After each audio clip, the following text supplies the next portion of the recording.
Jiang Rui, after an untimely demise, did not descend into the depths of hell, but rather found herself ensnared within a merciless apocalyptic game. She patted her chest, thankful for her humanity, and resolved to forsake all notions of love, dedicating herself solely to survival and career. Yet, fate seemed to play a cruel jest on her. Amidst the streets teeming with zombies, she encountered her ex-boyfriend, whom she had callously severed ties with. Only now he appeared to be anything but human as she approached wielding a frying pan. The familiar sound of his growl unnervingly morphed into a thought in her mind. I want to torment her. In that moment, Jiang Rui felt her body stiffen, consumed by an overwhelming sense of despair and confusion. Chapter 1. What on earth is this? Ah, Jiang Rui let out 101 sighs. Women must indeed treat themselves better.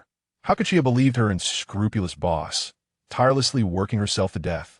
Promotions and raises were mere illusions, and with nearly 100,000 yuan still in her bank account, the loss was painful. Now that she had been granted a second chance at life, why was she thrust into a world rife with zombies? Tears welled in her eyes as she cowered in a corner, trembling at the thought of the ravenous undead. Thankfully, she was still in the human camp. If she were to become a zombie, she'd rather report to the underworld. Peeking from behind a dirt wall, she squinted at the scene before her. 3 grotesque zombies, their movements unnaturally stiff, were slowly advancing towards her in a distorted manner. A foul stench of decay wafted through the air. Ugh! Jiang Rui could not suppress her dry heaving. When she looked up again, the zombies had quickened their pace, barreling towards her. Are you kidding me? Can you not give me some reaction time? Cursing under her breath, her primal instinct for survival propelled her to her feet, and she fled. The growls of the zombies drew ever closer, the stench of decay intensifying. Unable to resist the urge to glance back, Jiang Rui saw the zombie's skin was an unnatural grayish hue, their faces marred by decay. Their eyes were shrouded beneath a layer of murky film, and dark, unidentifiable fluids dripped from the corners of their mouths. One of them had a head that was gruesomely shattered, brain matter oozing down in a horrific display. Suddenly, Jiang Rui's pupils constricted as she noticed something crawling out from the zombie's shattered head. A creature? It was a black worm, writhing its plump body as it emerged from the gaping wound. Soon after, a second, then a third followed. Jiang Rui gasped, her breathing becoming increasingly frantic. Was it necessary for things to be this grotesque? She stifled her nausea and summoned all her strength to run. Just then, a zombie lunged at her from the side, its decaying arm reaching out menacingly toward her. Jiang Rui's heart raced, and she lost her balance, crashing heavily to the ground. Dust and debris surrounded her. Pain radiated from various parts of her body, and she let out a muffled groan. Am I really going to die here today? The thought flickered through her mind, deepening her despair. Suddenly, the ground trembled slightly. Before she could react, a stone slab beneath her gave way, and she stumbled down into the abyss. Fortunately, she landed in an abandoned basement, suffering only minor injuries. However, her terror escalated as she realized the 3 zombies had followed her, now peering into the hole with their grotesque eyes fixed upon her. It was over. Jiang Rui lamented inwardly. But in the next instant, another slab shifted, sealing off the zombies from entering. What on earth is happening? Jiang Rui gazed at the 2 slabs, confusion etched across her face. She noticed an inscription on the wall, "Behave. To survive, remain here obediently." Jiang Rui contemplated the words, her heart a tumult of emotions. Was this a prank? Or something more sinister? A chill crept up her spine as she realized that this apocalyptic game harbored even more bizarre occurrences. With wide eyes, she scrutinized the slabs blocking the zombies, an inexplicable fear welling within her. It seemed as though some mysterious force governed the slabs. Each time a zombie attempted to breach them, they would automatically sink, obstructing the way once more. This scene reminded Jiang Rui of the childhood game of hopscotch, though this time, the barriers were not chalk-drawn squares but rather heavy stone slabs. Whenever the terrifying zombies approached, tiny cracks would appear on the slabs, only to sink further, keeping the zombies at bay. Suddenly, silence enveloped the space, and the slabs ceased their movement. Jiang Rui exhaled deeply, collapsing onto the ground. Ding dong! Congratulations, host, for successfully surviving the zombies. The shop's system has been bound successfully. Jiang Rui was startled by the sudden mechanical voice echoing in her mind, her body trembling uncontrollably. What was this? Now zombies were launching psychic attacks. To assist the host in surviving within a human camp, a starter pack has been issued. Please accept it. As the words faded, a delicately wrapped box adorned with a bow materialized beside her. Jiang Rui swallowed hard, glancing nervously around to ensure no unsavory surprises lurked nearby before cautiously opening the package. What the heck? It was a golden opportunity, a bottle of mineral water, 2 fluffy steamed buns, utterly tempting, a needle, a spool of thread. How were these related to starter pack? And a frying pan. Was this for frying zombies?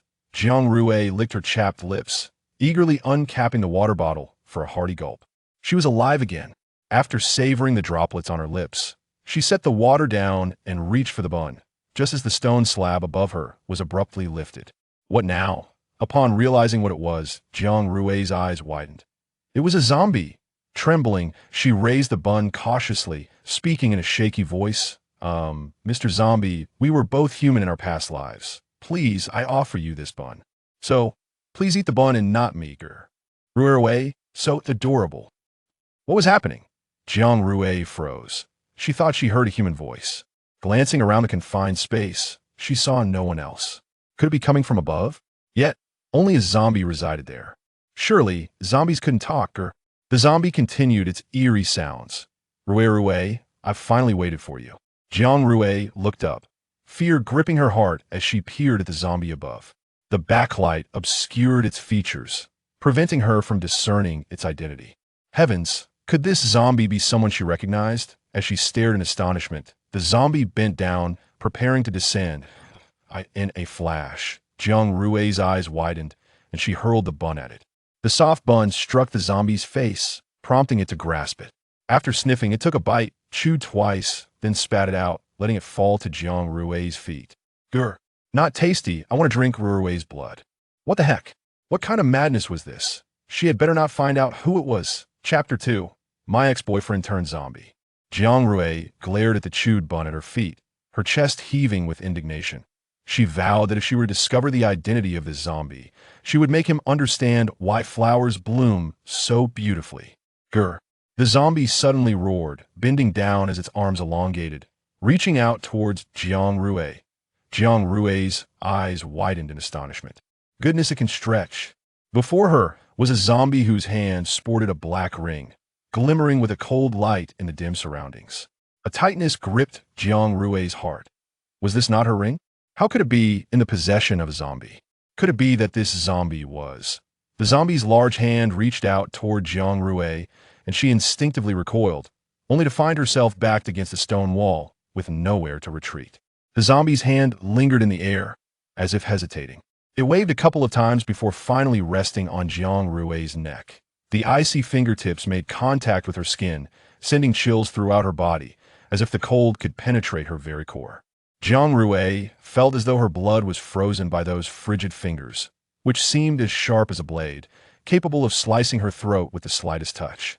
Her chest heaved with uneven breaths, and she swallowed hard, feeling as if something was lodged in her throat, making it difficult to breathe.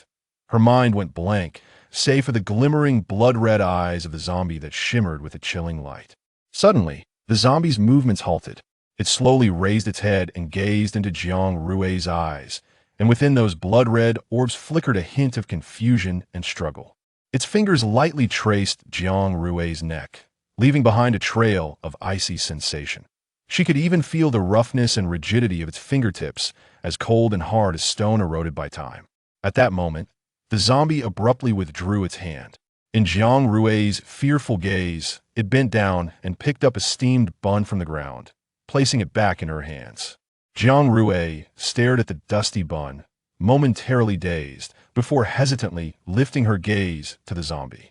The zombie's face was marred with decaying flesh and blood, rendering it almost unrecognizable. Yet Jiang Rui recognized him at once. Lin Musheng. It was truly him. How could he possibly have died? For an instant, Jiang Rui's mind short-circuited. She could not comprehend why the one person she least wanted to see appeared at such a moment. Jiang Rui was hoisted onto Lin Muxing's shoulder and brought back to the ground. Her hands clutched tightly at his shoulders, her fingertips digging in with intensity. She could not believe this was reality. Lin Muxing, the vibrant boy who once thrived under the sun. How could he have transformed into a zombie? Though Lin Muxing's movements were stiff, they were surprisingly steady. A nauseating stench emanated from him, the characteristic odor of a zombie. Yet, even amidst that, Jiang Rui could detect a faint, familiar scent of shower gel lingering on him, the unmistakable fragrance of Lin Muxing. Lin Muxing gently set Jiang Rui down on a flat rock. His actions, though awkward, bore an air of caution, as if he feared startling her. Jiang Rui stared at him blankly.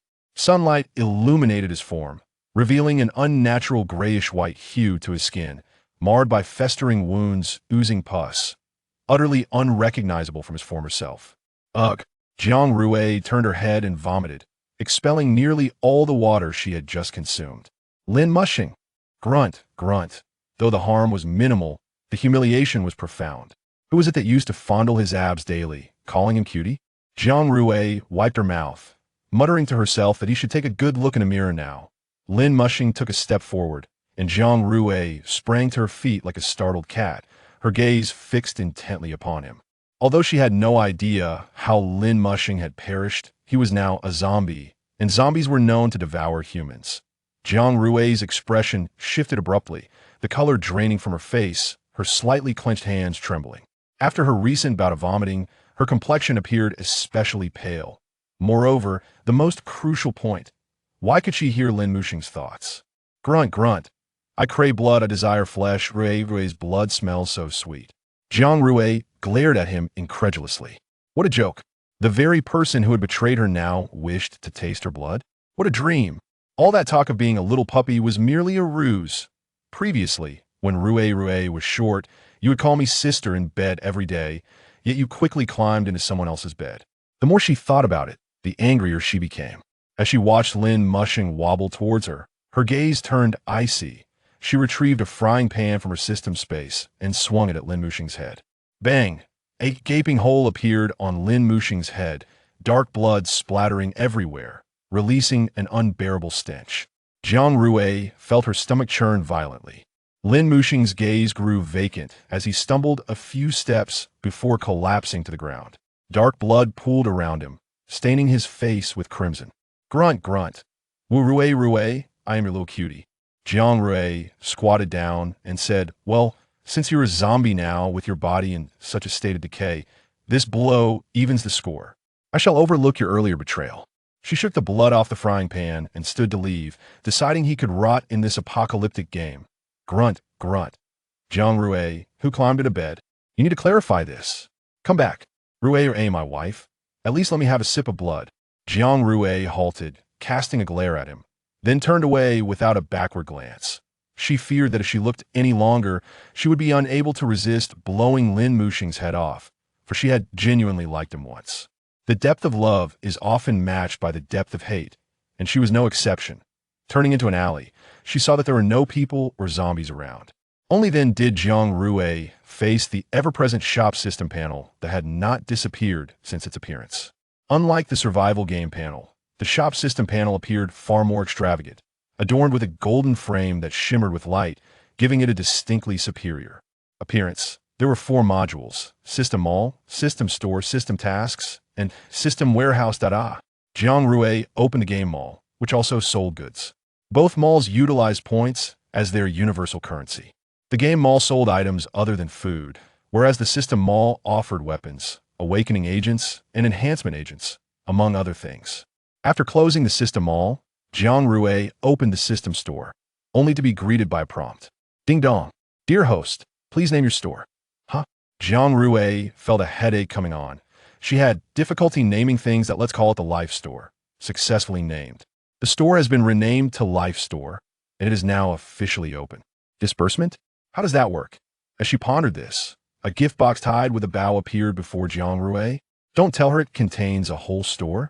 Skeptically, Jiang Rui opened the gift box to find a piece of rainbow fabric, a rainbow sign reading Life Store, a point collection machine, and a sign detailing the shopping. Guidelines.so. It's essentially asking her to set up a stall.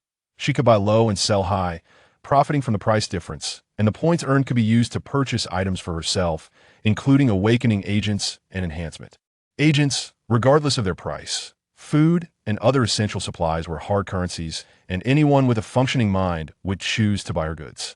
With this realization, Jiang Rui felt a wave of relief, and her earlier displeasure at encountering her ex-boyfriend dissipated instantly. She then turned her attention to the system tasks. Task: please complete your first transaction. Completion reward: unlimited auto grill machine.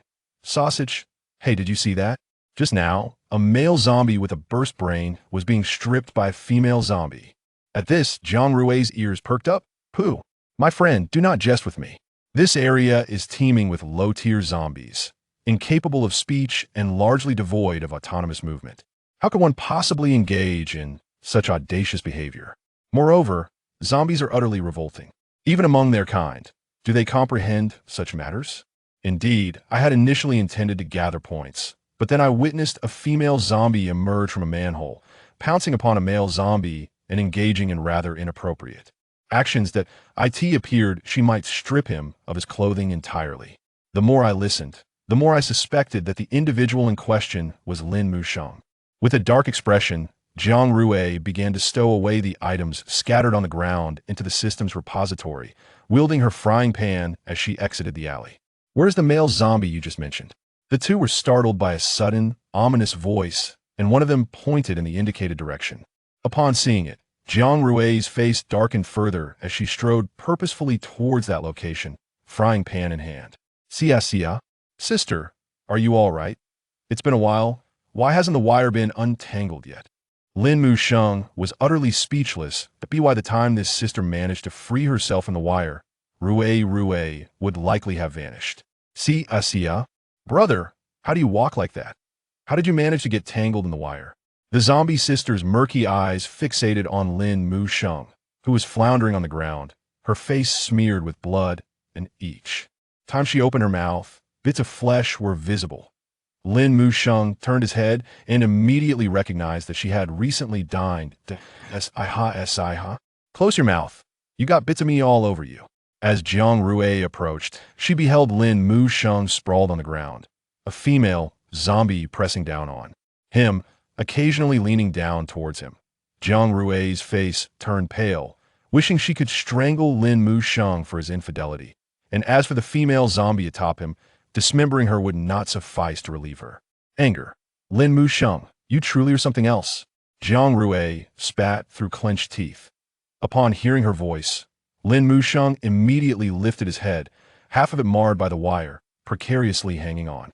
He blinked with one eye, which still retained some semblance of red, fixating intently on Jiang Rui. You are truly indiscriminate. When the campus bell can no longer satisfy you, you even resort to zombies. Lin Musheng. Sia, brother, I finally managed to untangle it. Just as the female zombie lifted her head, she was met with a series of resounding thuds from the frying pan. As she swayed unsteadily without relinquishing her hold on Lin Musheng, Jiang Rui, exasperated, continued her assault until the female zombie was reduced to points. Lin Musheng observed the fate of the female zombie's head exploding, silently mourning in his heart. I apologize, dear sister. Rui has always had a short temper, and I offer my apologies on her behalf. When Jiang Rui turned around, she saw Lin Musheng fixated on the corpse of the female zombie, his expression still one of longing despite the gruesome sight. As if sensing her gaze, Lin Musheng raised his head, only to find Jiang Rui staring at him with the eyes of someone who had just discovered a scoundrel. Lin Musheng widened his one good eye, perplexed by her accusatory stare. Jiang Rui was both furious and vexed, wishing to press Lin Musheng's head against the ground to jolt him back to reality. At this moment, he wore an expression of innocence. How could he not reflect on his actions? Suppressing her anger, Jiang Rui spoke in a measured tone. I treated you well, and you took it for granted. Look at what you've become after leaving me. You even resort to female zombies. Truly remarkable. Lin Musheng swallowed hard, wishing to explain, but found himself unable to speak, and when he did, blood spewed forth. Experience told him that in such moments, one should retreat and not add fuel to the fire. Yet he could not restrain his body, and the primal urges of the zombie compelled him to lunge towards Jiang Rui. Jiang Rui swung her frying pan, but when she missed, she hurriedly turned aside, unable to suppress the wave of nausea. Ugh! Bile surged forth as she glared at Lin Musheng, her expression vividly communicating "stay away from me." Jiang Rui bound one of his feet with wire before roughly dragging him into a secluded building. Upon entering, she unceremoniously tossed him aside and retrieved a needle and thread from the system repository, casually tossing them in his direction. "Have the skill to sew it up yourself." Jiang Rui indicated towards a nearby mirror, her tone icy. She then exited the room, leaving Lin Musheng to gaze at her resolute figure, suppressing the thirst for blood while forcibly controlling his clumsy body to pick up the needle and thread from the ground and begin stitching his face in the mirror. Jiang Rui felt that she was meddling unnecessarily. What did Lin Musheng's dalliance with the female zombie have to do with her? In a state of frustration, she paced the hallway. Suddenly, her ears perked up. She heard voices from the adjacent room. In the dark, enclosed space, a figure huddled tightly in the corner, listening to the zombie-like sigh and the footsteps in the corridor, his expression growing increasingly fearful. Zhang Yuan despondently remarked, "I might as well have just died." Even the 10 points gifted to beginners aren't enough to purchase the cheapest weapon. The room echoed with cries of anguish, indicating a dire situation. This was her first business venture. It could not be allowed to fail. Jiang Rui cleared her throat and knocked on the door. "Is anyone there? I am the proprietor of a convenience store, offering steamed buns, mineral water, peanuts, and instant noodles. Do you require anything?" Silence enveloped the room. Not a sound could be heard. Jiang Rui persisted. "Do not fear. I genuinely sell goods, all at half price, I assure you. I do not deceive my compatriots." After a prolonged silence, a hoarse voice finally responded. "How do I know you're not a zombie? Even high-tier zombies can speak human language." "What?" Jiang Rui was momentarily taken aback. Surprised by this unexpected twist, her knowledge expanded. Considering the youthfulness of the voice she had just heard, she sweetly called out, "Don't be afraid, young man. I am indeed human. If you need anything, just tell me, and I will offer you an even better deal." Jiang Rui paused deliberately, hoping to give the person inside time to react. However, it seemed the occupant was not appreciative, as there was no response. Jiang Rui contemplated how to open the obstructive door when a sudden sigh erupted behind her. "Jiang Rui, is it not enough that you have me? You are even seeking out a young man." Chapter 4. Would you like a big white steamed bun? 8 treasure porridge? Instant. Upon hearing this voice, Jiang Rui knew that Lin Musheng had arrived. She turned her head and was astonished to see that he had indeed stitched up his head, albeit the stitching was rather clumsy. Some dark blood and brain matter were still oozing out. "What are you doing here?" Jiang Rui looked at him with displeasure. "Sigh. The head is stitched up. I came to return your needle and thread." Jiang Rui glanced down at the ball of yarn, smeared with rotting flesh and dark blood, her stomach churning involuntarily. She struggled to suppress her nausea and replied, her voice somewhat stiff, "You can keep it. If your head gets damaged again, use this to sew it up." Oh. Lin Musheng carefully put away the needle and thread, swaying as he tried to move closer to Jiang Rui.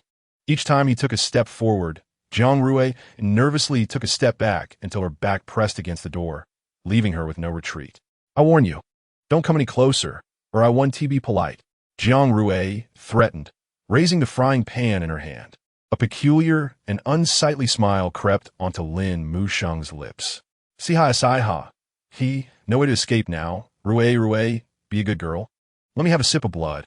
Jiang Rui's eyes widened as she watched Lin Musheng pounce towards her like a ferocious tiger. She quickly sidestepped, and Lin Musheng crashed into the door like an uncontrollable cannonball, leaving several alarming cracks in its surface. The door gave way after just a few seconds, and Lin Musheng fell heavily to the ground. He attempted to get up unsteadily, but the body of a low-level zombie was stiff and clumsy, and despite his efforts, he could not rise. Damit. Bend your arm. Can't you do that? This broken body. Lin Musheng cursed with every movement, while Jiang Rui rolled her eyes, too lazy to pay him any mind as she headed straight for the corner. Their eyes met, exchanging unspoken words, large eyes staring into small ones. In the corner, a person sat hugging their knees on the ground, desperately covering their mouth. Their eyes filled with fear and vigilance as they glanced at Jiang Rui, occasionally stealing a look at Lin Musheng, who lay at the door. Would you like a big white steam bun? 8 treasure porridge? Unbeknownst? What? Zhang Yuan was taken aback, doubting whether he had misheard. What did this woman just say? Are you really here to sell things? He stammered. Uh-huh.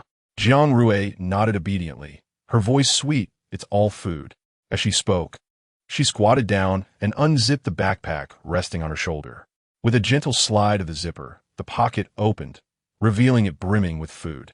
Zhang Yuan stared in astonishment. It was indeed food. In this game, the refresh rate of supply boxes was tragically low, making food an extremely scarce and precious resource. Most of it had fallen into the hands of players who entered the game early and had already established bases. They even formed special teams to search for these precious boxes day after day on the map. And in the novice area, supply boxes had never been refreshed. Why was this woman selling so cheaply? There must be a catch. He couldn't fall for it. Jiang Rui noticed his suspicion and opened a bottle of mineral water, taking a couple of sips. See, I've drunk it. There are no strange additives, so you can rest assured now. A faint smile graced Jiang Rui's lips, seemingly unfazed by Zhang Yuan's doubts. Zhang Yuan's gaze shifted to the half-empty bottle of mineral water in her hand, hesitantly asking, "Are you really selling all these items?" "Of course, there's no cheating, and all prices are quite fair," Jiang Rui replied candidly. After saying this, she sat down on the ground and took out a device from the system warehouse, her smile growing even brighter. "Now, let us discuss the payment." Just then, an incongruous sigh broke the atmosphere. "Rui, help me, I can't get up." "Shut up." Jiang Rui glared at him, not noticing she was conducting business, causing a ruckus. "If you dare to whine again, I'll sew your mouth shut," she threatened. What? You weren't like this before. You were so obedient when you were in bed." "Shut up." Jiang Rui's forehead throbbed, clearly at her limit. She suddenly stood up and brought the frying pan down hard on Lin Musheng's head. Ow. Lin Musheng held his head and rolled on the ground. Although he didn't feel pain, he had to feign compliance. Jiang Rui ignored him and turned back to Zhang Yuan, her face once again adorned with a proper smile. "Now, we can continue our business." Lin Musheng looked at Jiang Rui with a pitiful expression, recalling that in the past, a mere whine from him would elicit her sympathy. It was all the fault of this wretched game for placing him in the zombie faction. What? Zhang Yuan swallowed hard, somewhat intimidated by this woman. But the food in her backpack was too enticing for him to resist. He glanced at Lin Musheng lying on the ground. Although he was a zombie, at that moment, he appeared less frightening than this woman. Most importantly, this woman seemed capable of controlling the zombie. Zhang Yuan looked at Lin Musheng on the ground, ultimately gritting his teeth and saying, "I agree, I'll buy your items." "Great." Jiang Rui's eyes lit up with joy as she cheerfully handed him the points cash register. "Boss, how do I pay for this?" At the mention of this, Jiang Rui took out a board from the system warehouse, clearly outlining the shopping guidelines. 1. To purchase items at this store, a membership card must be obtained. 2. The points cash register has 2 functions, card registration and payment. Click on the register for card registration, then align your hand ring with the scanning area. In 3 seconds, the membership card will be issued, and the points on the card will synchronize with those in the game wristband. 3. After selecting the desired items, the points cash register will automatically calculate the total price, and when paying, place the card in the card slot. When a screen displays completed, it indicates successful payment. 4. This store does not support bargaining or credit. 5. Membership cancellation must be done through the points cash register. Once canceled, points on the membership card will not be refunded, and points in the wristband will reset to 0, so please consider carefully before canceling. Looking at the rules, Zhang Yuan hesitated. Although this woman at his doorstep offered tempting food, her appearance and behavior raised doubts in his mind. He scrutinized Jiang Rui, observing her obedient and proper smile. a hint of unease bubbling within him. He stole a glance at Lin Mu Sheng on the ground, although the zombie lay there. The fierce glint in his eyes was still chilling. Taking a deep breath, he asked, "What if I don't register and choose to buy directly? Do these food prices remain the same?" Jiang Rui tilted her head, sweetly explaining, "Not the same. If you don't register, the price of each item will double." Zhang Yuan's brow furrowed deeper. His gaze shifted back and forth between Jiang Rui and the zombie on the ground, weighing the pros and cons in his mind. If he didn't register, he would need to spend more points to purchase food, which clearly was not in his interest. Moreover, although this woman made him uneasy, the food she offered was too alluring.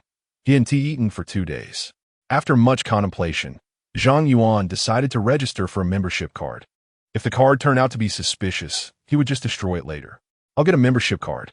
Zhang Yuan clicked the card registration button on the points cash register, aligned his wristband with the scanning area. After 3 seconds, with a beep, a membership card was issued from the slot.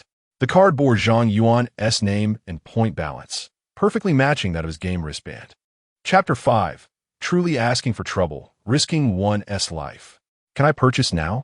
Zhang Yuan was most concerned about whether he could buy food, as he had not had a proper meal in several days. Of course. Jiang Rui nodded slightly. Her backpack was organized meticulously, and although Zhang Yuan only stole a hasty glance, he could still perceive its abundant contents. In his hand, he held 15 points, uncertain of how much sustenance it could procure. Peanuts and sunflower seeds cost 1 point per bag, steamed buns and ham sausages 1 point each, while 8 treasure porridge and mineral water were 2 points per bottle. Instant noodles were 3 points per bucket, and patrons were advised to bring their own hot water, as the establishment currently did not provide it, as explained by Jiang Rui. Zhang Yuan licked his cracked lips and stated, "I would like 2 bottles of mineral water, 2 bottles of 8 treasure porridge, and 4 steam buns." The total came to 11 points. "Please swipe your card." After Zhang Yuan completed the transaction, Jiang Rui handed him the items, and the exchange was amicable. Task: the first transaction has been completed. Reward: an unlimited automatic sausage grill. Unlimited automatic sausage grill. 1. Automatically restocks with each sausage sold. 2. Sausages are automatically packaged upon leaving the grill. 3. Types of sausages can be set and reset once daily. 4. Available sausage types include starch sausage, pure meat sausage, cured sausage, corn sausage, and cheese sausage. 5. The host can set their own prices. Let us set it at 1 point per sausage. Jiang Rui retrieved the grill from the system warehouse, pressed the activation button, and the grill began to hum and operate. After setting the type of cured sausage, she eagerly took out a sausage. As she inhaled its aroma, she closed her eyes and took a deep breath. The rich and unique scent, a delightful blend of savory meat and spicy seasonings, was utterly tantalizing. Zhang Yuan observed Jiang Rui conjuring the sausage grill from thin air and deduced that she possessed a spatial ability. Although Jiang Rui's space was a feature of the system shop, Zhang Yuan did not share this perspective. Assuming Jiang Rui had a vast amount of points, he estimated her total to be at least in the thousands, since the game shop sold 1 cubic meter of space for 2,000 points. Immediately, he regarded Jiang Rui as a formidable figure, a wealthy individual whose mindset was beyond comprehension, even selling food for amusement. The steamed buns in his hand suddenly lost their appeal, and he swallowed hard, a surge of desire rising within him to taste the fragrant sausage and experience the burst of juices on his tongue. "Excuse me, how much for the sausages?" 1 point each. "Then I would like 4. Zhang Yuan swallowed again, spending his remaining 4 points. After the transaction, Jiang Rui stored the items back in the system warehouse. Upon consuming 1 sausage, she bound Lin Musheng's feet and dragged him back to the previous room. Lin Musheng, surviving in this game solely on human blood, had experienced a slow progression compared to the flesh-eating zombies. He had not eaten for a long time, and the scent of blood and meat emanating from Jiang Rui overwhelmed his restraint, causing him to pounce on her. Jiang Rui allowed Lin Musheng to tackle her, curious to see whether he could control himself. Although she understood his words and knew he retained some human rationality, she was uncertain how long he could maintain it. Seeing Lin Musheng's decayed face, Jiang Rui quickly turned her head. She promptly expelled the sausage she had just consumed. What a predicament she had created for herself. Lin Mushing's murky red eyes reflected Jiang Rui's visage as he opened his mouth to bite at her slender neck. Jiang Rui swiftly shoved a frying pan into his mouth and pushed him away, shaking off the decaying flesh, unable to suppress her nausea. Exhausted, she stood aside, realizing that he could not fully control his body. Keeping him around was a menace. Perhaps it was better to use him for points instead. Lin Mushing trembled. Sensing Jiang Rui was not jesting, he wished to escape, but the enticing scent of human blood constantly lured him. Bound at the feet, he could only crawl toward Jiang Rui. Jiang Rui retrieved the rope she had just taken from Zhang Yuan, suppressing her disgust as she bound Lin Mushing, then kicked him into the bathroom, tying him to a sturdy pipe. "Let me drink some blood, just a little, and I'll be fine," he begged. He had realized that Jiang Rui could understand him. "You will stay here for tonight," Jiang Rui coldly declared, shutting the door behind her, leaving Lin Mushing to howl within. "Let me go. I want to drink your blood. The zombies become ferocious at night, and low-tier zombies lack self-control. I could harm you." After locking the bathroom door, Jiang Rui wearily made her way to the bedroom and collapsed onto the bed. A day of vomiting had worn her down, and all she desired was a moment of rest.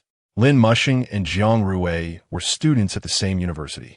In their junior year, Jiang Rui had volunteered at the station to welcome new students. As the belle of the foreign language department, her cold and stunning exterior contrasted sharply with her character, making her a goddess in many hearts.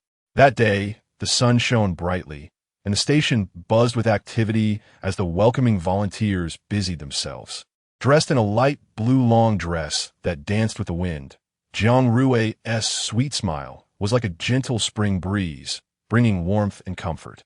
Lin Mushing spotted her at once, and in that moment, it felt as if time had stopped. His heart raced, blood surged, and an invisible force seemed to draw him toward Jiang Rui. He vividly recalled that day, when Jiang Rui took his luggage with a radiant smile, gently calling him Junior. He pursued her with all his charm and charisma, eventually winning her affection. However, within a year, Jiang Rui abruptly proposed a breakup, leading to a tumultuous scene that left the entire school aware of their separation. Yet, as life often mirrors art, Jiang Rui's sudden demise led to his own death, thrusting him into this world. Time passed, and he despaired of ever seeing Jiang Rui again. Just when he thought he would have to endure this existence alone, fate favored him, allowing him to finally reunite with Jiang Rui. In that moment, the ashes of his heart reignited, compelling him to confront Jiang Rui and demand clarity on their past breakup. If he were to perish, he wished to do so with understanding. Chapter 6. The sweetness of Rui's blood. As night fell, zombies roamed the streets, their howls echoing through the silent night, sending chills down spines. All humans retreated indoors, leaving only novices or foolish individuals wandering outside. Even the bravest souls hesitated to venture forth after dark. At night, zombies possessed an acute sense of smell, capable of detecting human presence from kilometers away. A few might be manageable, but a horde was overwhelming. Even wings would not grant them escape. A well-armored off-road vehicle halted at the edge of the novice area. Its exterior bore dark bloodstains and impact marks, evidence of a fierce battle. The door stood ajar, emitting a faint scent of disinfectant.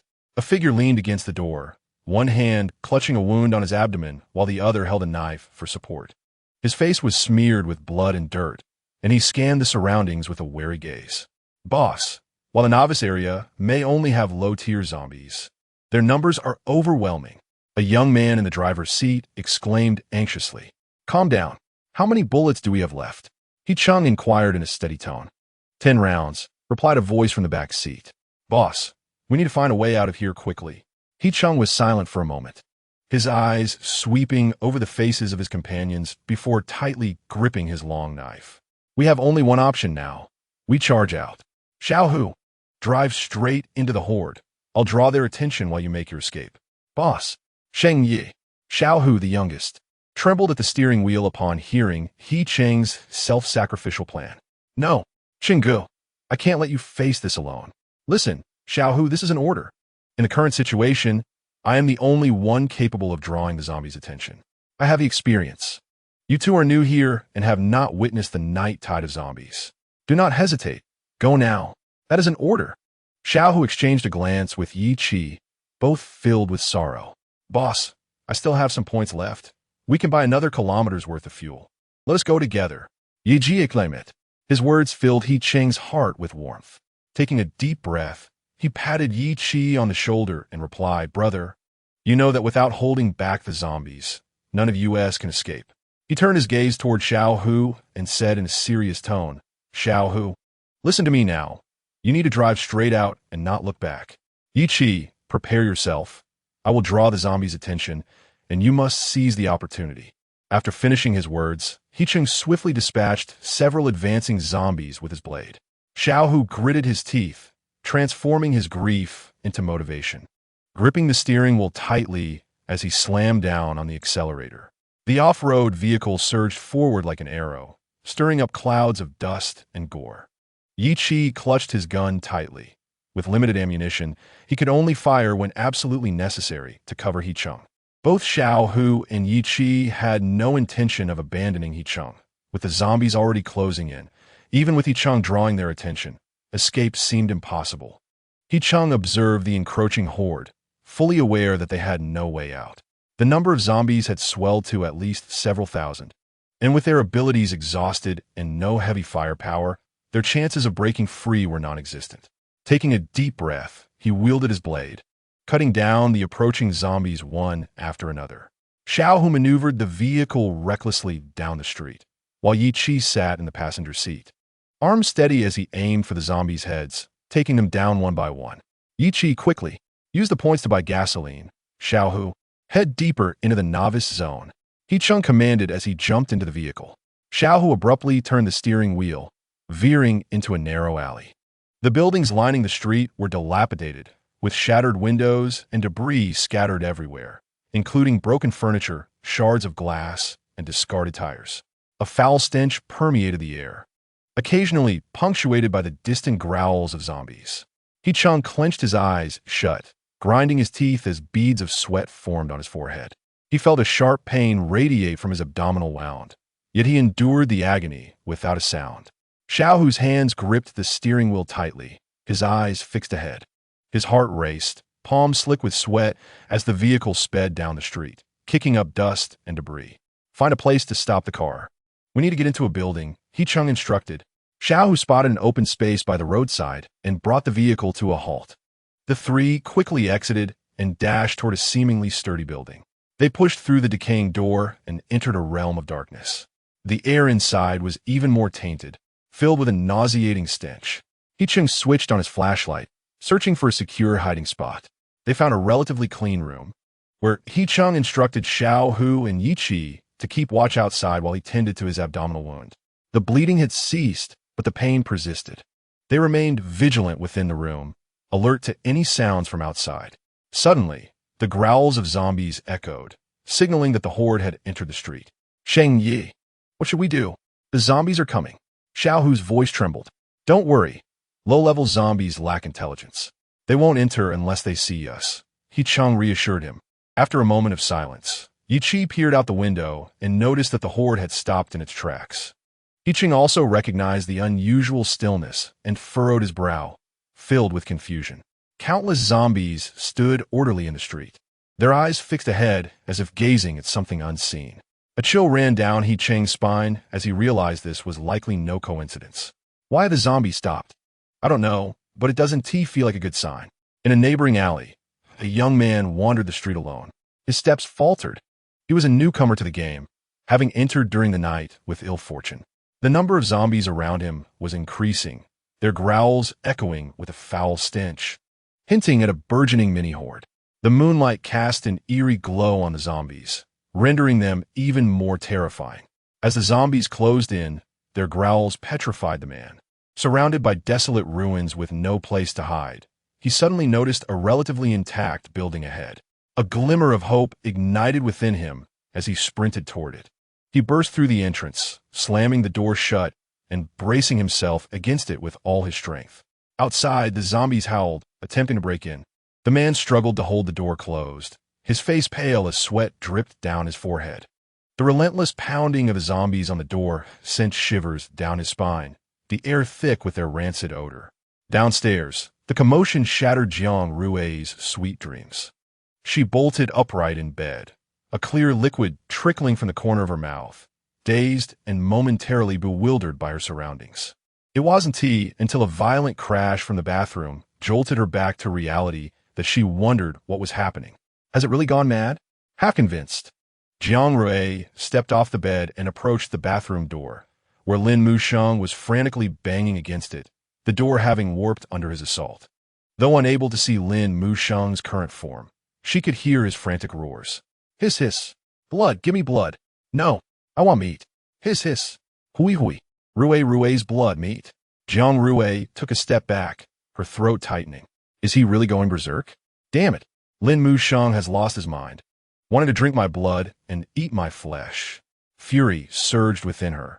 She could not let a crazed zombie intimidate her. She stormed into the kitchen, grabbing a decayed kitchen knife, and charged toward the bathroom door. If Lin Musheng dared to bite her, she would chop him into pieces and see if he would still listen. Bang, bang, bang. The bathroom door was pounded mercilessly, and Lin Musheng's howls intensified from within. Suddenly, the door was violently struck, splintering apart as Jiang Rui stumbled backward, nearly losing her balance. The door swung wide open. Yet Lin Musheng was nowhere to be seen, the bathroom in disarray. Where's Lin Musheng? Jiang Rui tightened her grip on the knife, cautiously approaching the bathroom. The bathroom was empty, devoid of Lin Musheng. At that moment, a terrifying shadow appeared in the mirror, revealing Lin Musheng. His already crimson eyes were now blood red, and his fangs longer and sharper. Jiang Rui's heart raced. Before she could react, Lin Musheng lunged at her, their bodies crashing against the wall. Jiang Rui cried out in pain, desperately pressing the knife against Lin Musheng's chest. Lin Musheng, don't you know how heavy you are? Get off me. Are you trying to crush me? Their breaths intertwined, and Jiang Rui could smell the overwhelming stench of decay on him, while Lin Musheng gazed greedily at the pulse in her neck. It was as if he longed to consume her, his hands gripping her arms with astonishing strength, rendering her immobile like a stone pressing down on her. Damn it! Lin Musheng has become a zombie and gained weight. Their bodies pressed tightly together. Jiang Rui felt as though her bones would shatter, pain threatening to bring tears to her eyes. Lin Musheng, you bastard! Hurry up! Ugh! Jiang Rui hatchet, and Lin Muqin, who had his head bowed, was splattered with the contents of her stomach. Jiang Rui could distinctly feel him stiffen. Serves you right. I told you to stay down. He lifted his head, and Jiang Rui seemed to glimpse a sense of grievance in his eyes. What do you mean by that? What kind of look is that? Jiang Rui glared at Lin Muqin, her teeth clenched, wishing she could tear him apart. Hiss, hiss, you vomited on me. How could you? Shut up. Get up right now. Jiang Rui shouted in fury. She felt the urge to vomit again, but before she could react, sharp teeth pierced her neck, sending a wave of excruciating pain through her. Lin Muqin's fangs sank into her vein, greedily siphoning her blood. A look of satisfaction and madness etched on his face. Hiss, hiss, sweet, so sweet. Rui's blood is so sweet. Hiss, hiss, I've never tasted such sweet blood. Hiss, hiss, not enough, still not enough. Jiang Rui was on the verge of breaking down. Are you a pervert? Whose blood is sweet? She attempted to struggle, but Lin Muqin's strength was astonishing, and she was utterly unable to break free. Her vision began to blur, consciousness slipping away. Suddenly, a sharp pain radiated from her leg, jolting Jiang Rui back to awareness. She saw Lin Muqin biting her leg, causing her to scream in agony. Lin Muqin, are you a dog? Why are you gnawing everywhere? Jiang Rui gridi. With all her might, she struggled and finally broke free from Lin Muqin's grip. Just as she was about to escape the bathroom, she was tackled again by Lin Muqin. His fangs once more pierced her thigh, voraciously consuming her blood. Lin Muqin, you can gnaw at my thigh as a human, but as a zombie, why are you still doing this? Can't you behave? Jiang Rui shouted in anger, tears welling in her eyes. The pain was unbearable. She wished to stab Lin Yukin with 1,000 needles to make him understand her suffering.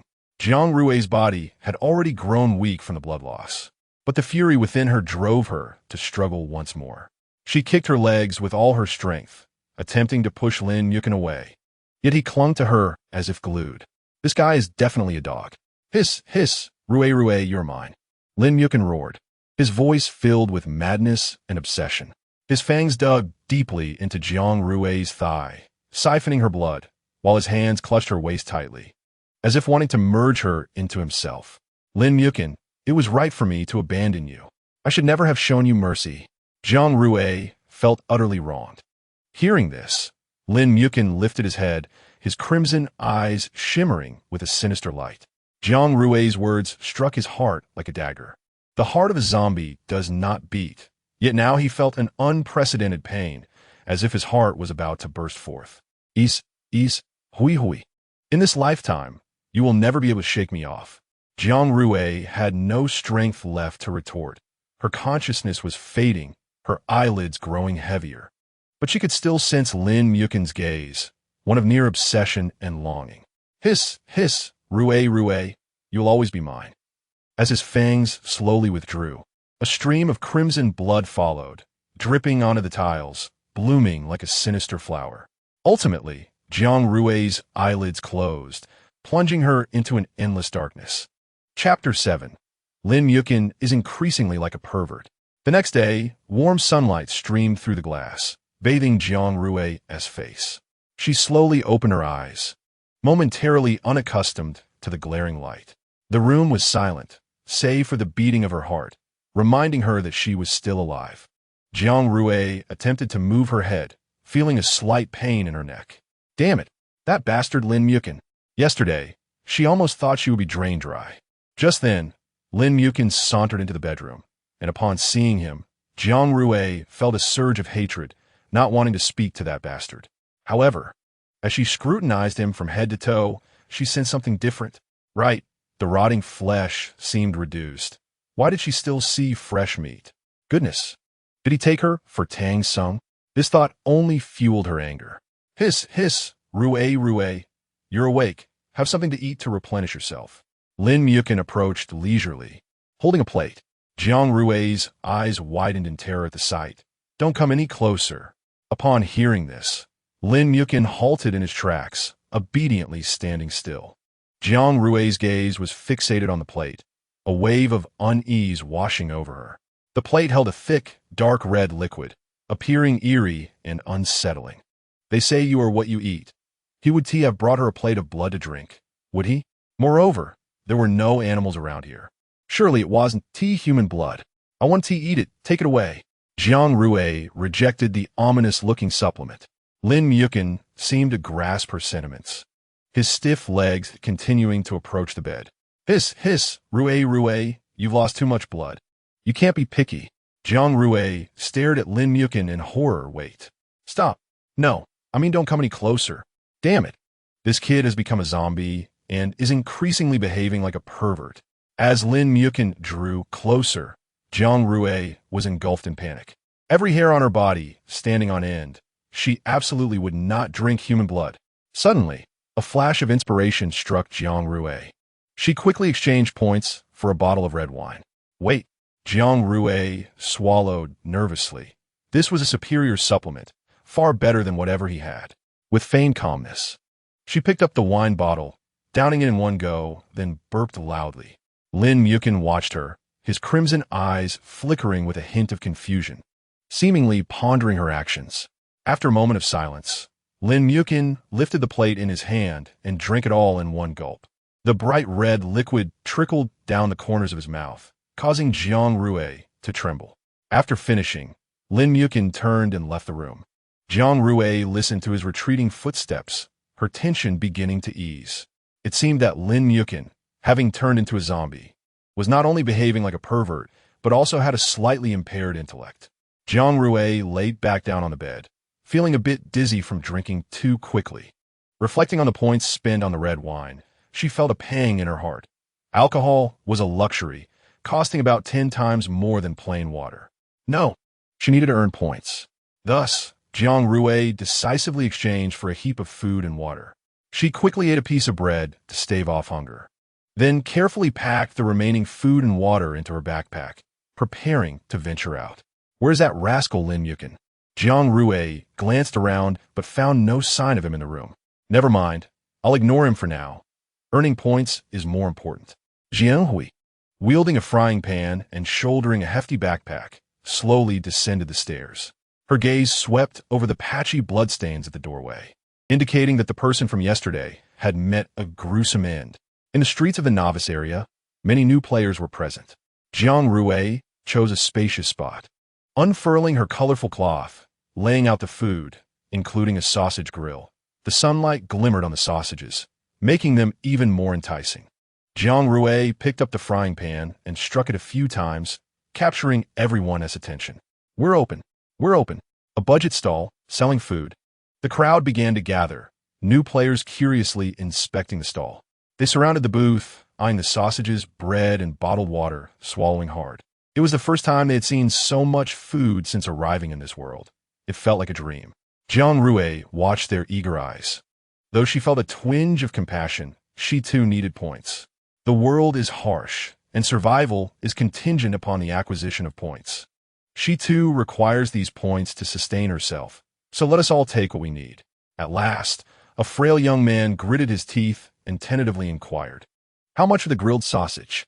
Jiang Rui slightly curled her lips, revealing a gentle smile. "1 point per sausage. Please swipe your card." The sausages rolled in the grill, emitting a sizzling sound, while an enticing aroma wafted through the air, causing one's mouth to water uncontrollably. Jiang Rui adeptly operated the grill, and after the transaction, she handed the freshly grilled sausage to the young man. He eagerly accepted it and took a hearty bite, his eyes lighting up as he exclaimed, "Delicious." This praise seemed to trigger a surge of cravings among those nearby, who promptly rushed forward to purchase food. Jiang Rui busily collected points and distributed the food, and soon, the once overflowing supply was reduced to a few solitary loaves of bread, lying desolately in the corner. At that moment, a sudden, excruciating pain shot through her palm, akin to being sliced by a sharp blade. Jiang Rui's eyes widened in shock as she looked down to find a male player stepping on her hand, a sinister expression on his face. "Leave all this food for me." Jiang Rui's face paled from the pain as she gritted her teeth and retorted, "Let go. This is mine." The male player, seemingly oblivious to her words, smirked derisively. "Yours? Here, the strong are the masters. Hand over your food, or don't blame me for being rude." Fury ignited in Jiang Rui's eyes as she struggled fiercely to free herself from his grasp. However, his strength was overwhelming, rendering her unable to escape. The onlookers merely spectated, with some even contemplating joining the theft. Jiang Rui's heart sank. She profoundly realized that, in this world, besides the ferocious zombies, the insatiable greed and apathy of humanity were even more terrifying. If you stand by idly, you will find it impossible to procure any food in the future. The supply boxes are tightly controlled by the major bases, and we novice players have little hope of obtaining any. If you do not wish to starve, stand up and help me. Her words prompted the surrounding crowd to exchange glances, collectively recognizing that if they allowed the aggressive player to prevail, they too would face a dire shortage of food. They hesitated, their inner turmoil evident, yet no one stepped forward to assist. Jiang Rui scoffed, realizing that relying on others was futile. She raised her head, glaring fiercely at the player who was trampling her, and in that instant, she spotted a familiar figure in the distance. Jiang Rui's pupils constricted, her heart racing. She saw Lin Mushing recklessly sprinting towards her. Panic surged within her. Was he foolish? Did he not realize the multitude of human players around? His appearance would only serve to gift points to others. "Do not come here." Jiang Rui's voice echoed in the desolate street, tinged with urgency and anger, drawing the astonished gazes of nearby players. Upon hearing her call, Lin Mushing hesitated momentarily, but instead of halting, he accelerated his pace, continuing to rush towards her. In desperation, Jiang Rui felt tears welling up. Gritting her teeth, she summoned all her strength and forcefully extracted her hand from beneath the player's foot, eliciting a sharp gasp of pain. Yet, she had no time to dwell on her injury. She swiftly seized a nearby frying pan and ruthlessly struck the player on the head. With a series of resounding blows, the player screamed in agony, clutching his bloodied head as he collapsed to the ground, convulsing painfully. The surrounding crowd stood in stunned silence, momentarily paralyzed by the unexpected turn of events. Jiang Rui seized the opportunity to grab her backpack and hastily stowed the remaining food within, then shouted at the onlookers, "If you wish to survive, do not hinder me." She turned to leave, leaving behind a dazed crowd and a groaning man on the ground. Chapter 8. Lin Muxing's Rampage in Lin Muxing's Eyes. Jiang Rui's expression was a mixture of anger and concern. Siha Rui. That man hurt you, he deserves to die. Esyaga. Hui. Let me go, I want to kill him. Jiang Rui remained silent, pulling Lin Muxing away from the scene. The streets were filled with players, and, as a zombie, he was in grave danger here. She tried to shield him from the gaze of others. The surrounding buildings were dilapidated, and they sought refuge behind the walls as they cautiously made their way back. Suddenly, a shadow darted past, and Jiang Rui barely registered the movement before Lin Muxing had already positioned himself protectively in front of her. Upon closer inspection, she recognized him as the very man who had trampled her. "You dare bring a zombie?" The man exclaimed, his eyes wide with shock, but internally, a storm of greed brewed. This woman was allied with a zombie, and the fact that the creature did not attack her indicated they were indeed comrades. The man's surprise morphed into avarice as he licked his lips, his gaze glinting with malice. "Since you are with a zombie, do not blame me for being ruthless." He lunged at Lin Muxing, his hands clawing towards the creature's head. Jiang Rui's heart raced. Lin Muxing was merely a low-tier zombie, lacking formidable combat prowess. In that moment, an idea struck her. She had accrued quite a few points in the game. Quickly, she opened the game marketplace. Her eyes scanned the plethora of items before settling on a dagger. How absurd! The cheapest weapon, a dagger, cost 100 points. Though the price was steep, it seemed far more effective than a useless frying pan. With a hint of disdain, she regarded the dagger, then turned her gaze back to the man lunging at Lin Muxing. A glint of resolve flashed in her eyes as she drove the dagger ruthlessly into the man's back. His piercing scream reverberated through the empty street as he clutched his gushing wound, his body convulsing violently before collapsing. Jiang Rui had put all her strength into that strike, directly piercing his lung. Blood poured forth, staining his clothing. The terror and disbelief in the man's eyes were palpable. He could hardly comprehend that this frail woman dared to attack him. Seeing he was still not dead, Jiang Rui turned to Lin Muxing. "He won't last much longer. You can claim the kill for a point." No sooner had she spoken than Lin Muxing lunged at the man, gripping his throat tightly. The man barely had time to emit a final, anguished cry before silence enveloped him. Lin Muxing's eyes turned crimson as a low growl escaped his throat, a visceral expression of his rage and frustration. His grip tightened, ultimately snapping the man's neck. Jiang Rui observed Lin Muxing's silhouette, her heart a tumult of emotions. The scent of blood filled the air, attracting the attention of nearby players, some of whom, emboldened by curiosity, drew closer, their eyes glinting with greed. Jiang Rui tightened her grip on the dagger, and at that moment, Lin Muxing charged at the approaching players like a frenzied beast, ferocious and mercilessly attacking those around him. Screams erupted, blood splattered, and chaos ensued as Lin Muxing savagely tore into their bodies, blood staining his face and driving him further into madness. He extended his long claws, plunging them deep into one player's chest, forcefully extracting their heart, a cruel smile playing on his lips as he savored the thrill of slaughter. Several players lay sprawled on the ground, their bodies scattered in blood staining the entire street. Jiang Rui could not help but exclaim, "Is this the power of zombies?" Previously, she had been concerned that Lin Muxing was a low-tier zombie with limited combat prowess. However, it was now evident that her worries were entirely unfounded. In just a few minutes, all the players in proximity had succumbed. Lin Muxing was already at the forefront, exhilarated by the scent of blood. His eyes, once merely red, now gleamed a deep crimson. He opened his gaping mouth, revealing rows of sharp teeth, and his fingernails were grotesquely long, still smeared with fresh blood.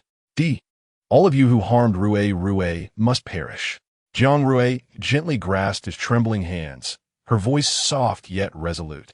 It's all right, it's over. Let us go back. Lin Mushing was roused by Jiang Rui's words, gradually regaining his sanity. She gently took hold of his arm and led him away from the scene. The street was thick with the stench of blood, and some zombies, drawn by the scent, began to approach.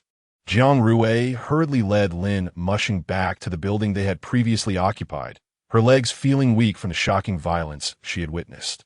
Lin Mushing silently followed, his eyes devoid of madness. Upon reaching their room, Jiang Rui forcefully closed the door and leaned against it, gasping for breath. Lin Mushing stood silently beside her, and when Jiang Rui looked up, she noticed the anxiety and fear reflected in his eyes.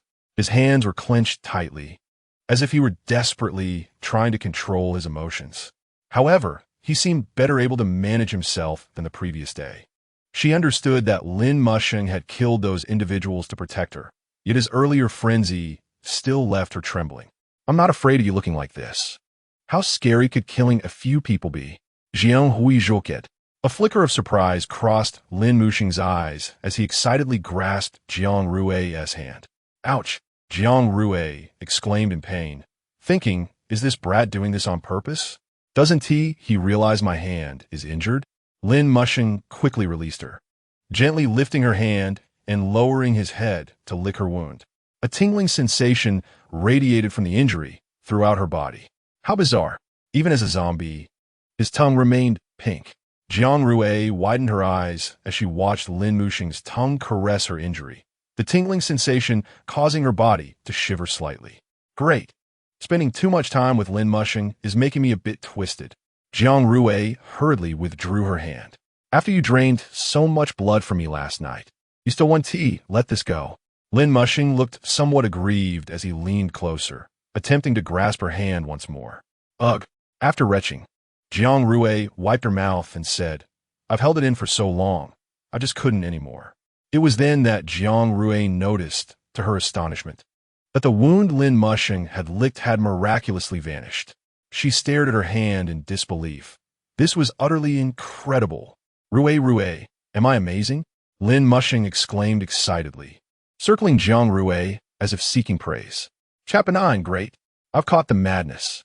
Who would have thought that you, a zombie, possess healing abilities? This premise is quite peculiar, Jiang Rui mused, eyeing Lin Mushing skeptically. You're practically a walking point system, more economical than the blood-stopping bandages in the game store.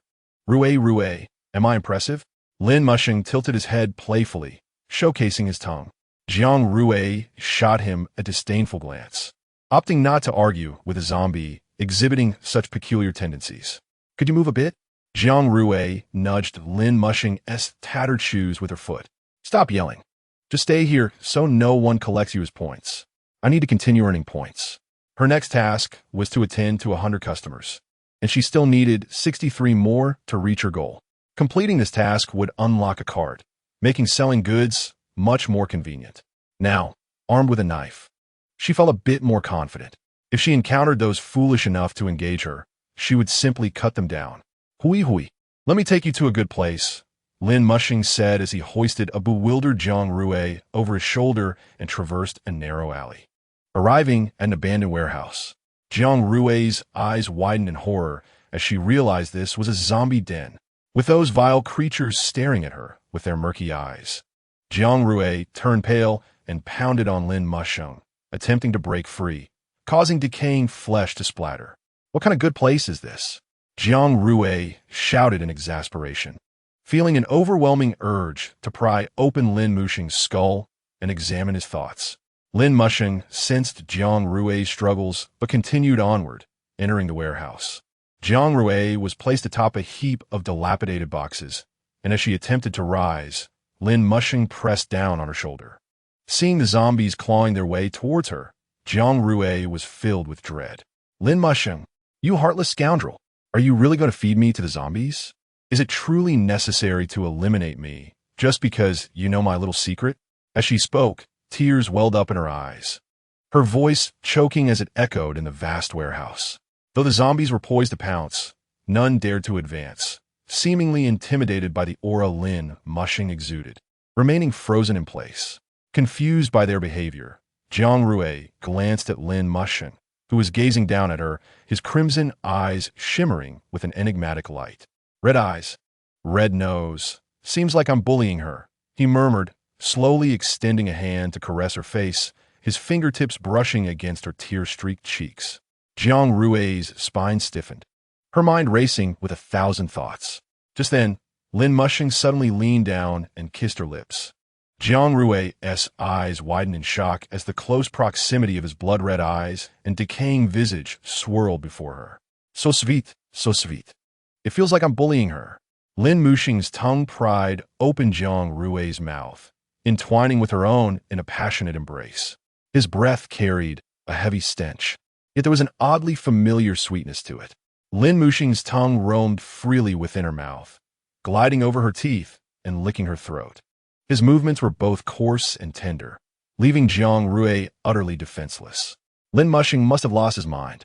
Why was he kissing her? Did zombies have mating seasons? Surely, he didn't intend to engage in such acts with her. Jiang Rui was engulfed in fear and revulsion, yet an inexplicable pleasure began to stir within her. Damn it, I've caught the madness again. A wave of nausea washed over her, and she kicked Lin Mushing hard in the groin, eliciting a piercing scream. Lin Mushing doubled over, clutching his nether regions in pain, his body trembling as the crimson hue in his eyes dimmed. The surrounding zombies appeared stunned by this sudden turn of events, momentarily halting their advance. How is it possible? Do zombies even have such things? Jiang Rui retched again, feeling the remnants of her previous meal threatening to emerge. She trembled slightly, her face pale as paper, and quickly retrieved her water bottle from her backpack, rinsing her mouth frantically. Damn it, I'm not of your species. What are you thinking? Jiang Rui admired her own accuracy, glaring fiercely at Lin Mushing beneath her, silently cursing him for being so unruly even after turning into a zombie. Were there not other zombies around? Did he still wish to broadcast live? Moreover, what was wrong with these zombies? She, a living person, stood there, and they chose to ignore her and instead watched the spectacle unfold. The thought sent a shiver down Jiang Rui's spine, and the more she pondered, the more horrified she became. Not daring to linger any longer, she hastily scrambled to her feet, preparing to flee this bizarre place. She turned to dash towards the exit, only to be seized by Lin Mushing's hand, gripping her arm. Hiss, hiss. Rui, don't leave. Jiang Rui turned to see Lin Mushing's decaying hand, and nausea rose within her. With disdain, she remarked, "Why don't you use your abilities to clean up that rotten flesh?" Lin Mushing froze, retracting his hand. Hiss, hiss. I would rather rot than lick it. And besides, licking wouldn't help. Then come kiss me. Jiang Rui glared at him through gritted teeth. Lin Mushing lowered his head, and a hint of sorrow flickered across his rotting face. Hiss, hiss. Amy Saudi. Hui hui. I didn't mean to. Jiang Rui was so furious that her hands trembled. Her anger surged, and she felt like slapping him. But she feared getting his rotten flesh on her hands. She was at a loss for words, utterly exhausted. Could she not die once more? Hiss, hiss. Hui hui. There are many customers here. You can sell things at your leisure. What nonsense? Jiang Rui questioned, convinced she had misheard. Are you saying these zombies are customers? It's a miracle they haven't eaten me. Now they want to buy my things? Do they even listen to you? Hiss, hiss. Hui hui. They are quite obedient. This statement widened Jiang Rui's eyes in disbelief as she glanced back at the group of zombies. They stood in an orderly line, seemingly waiting for something, leaving her utterly astonished. You can control them, she stated, not as a question, but a certainty. Hiss, hiss. Hui hui. I can control them just by thought. It is an innate talent of mine. Your talent is rather formidable. The ability to lick wounds is astonishing enough. But to control zombies as well? By the way, weren't you an inferior zombie? How come you possess the abilities of a superior zombie? Chapter 10. Zombies can also use point collection machines. Jiang Rui gazed at Lin Mushing in confusion. He was clearly an inferior zombie. Yet he could control other zombies and even had abilities akin to those of a superior zombie. which perplexed her immensely. Did he possess a golden finger like hers? Hiss. Hiss. I seem not to belong to the inferior zombie category. Then why are you lingering in the newbie zone? Lin Mukin, enough. Jiang Rui waved her hand, pointing at the zombies in the warehouse, continuing, Are you sure they will listen? Hiss, hiss. Rui, rest assured they are very well behaved. Jiang Rui smirked slightly. Even if these zombies obediently listened and purchased, she was uncertain if the point collection machine could scan the handbands of the zombie faction. Jiang Rui took out the point collection machine and had Lin Mukin try it first. Lin Mukin pressed the card application button on the machine, aimed the handband at the scanning area, and in the next moment, the machine beeped and a membership card was successfully issued, dropping from the output slot. Jiang Rui's eyes widened in astonishment. This works? She stammered, utterly taken aback that the handbands of these zombies could indeed be scanned by the point collection machine. However, Lin Mukin was an anomaly, unlike other zombies. Have the other zombies come and try, Jiang Rui instructed Lin Mukin. Following her command, Lin Mukin let out a few growls at the surrounding zombies. Upon hearing his orders, they shuffled over. Jiang Rui aimed the point collection machine at the handbands of these zombies, her heart racing. While Lin Mukin posed no threat to her, the other zombies did. Although Lin Mukin claimed he could control them, she still felt uneasy. Taking a deep breath to calm herself, she aligned the scanner with the zombie's handband and gently pressed the scanning button. The moment the first zombie's handband was scanned, the machine beeped again, successfully issuing a membership card. Jiang Rui felt a wave of relief wash over her. It seemed all these zombies' handbands had the same effect. Under Lin Mukin's control, the zombies approached the point collection machine in an orderly fashion, and Jiang Rui swiftly scanned each handband, issuing card after card. The zombies appeared to cooperate fully, with none going berserk throughout the entire process. As the last zombie completed its membership card, Jiang Rui finally exhaled in relief. She looked up at Lin Mukin and said, It seems you are somewhat useful. Hiss, hiss.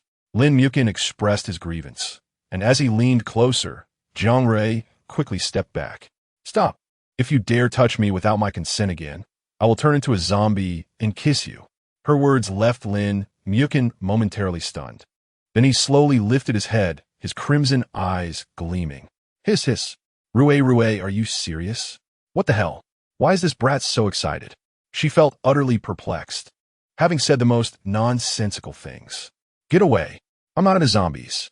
Lin Mukin halted, a flicker of disappointment flashing in his eyes, quickly replaced by excitement. Though Rui didn't want to engage with zombies, he was originally human. Even if he looked somewhat grotesque now, drinking Rui's blood would make him handsome again. He slowly raised his head, a slight smile curving his lips. Different species were not an obstacle. Jiang Rui had no idea what he was concocting in his mind, sensing it was likely not a good thing. She shot him a glare and said, The cards are issued. What do you zombies eat? Immediately after, Jiang Rui's expression darkened. She realized she had asked a pointless question. What else would they consume besides blood and human flesh? It turned out she had merely issued cards in vain. She turned to head towards the exit, only to be yanked back by Lin Mukin. Hiss, hiss.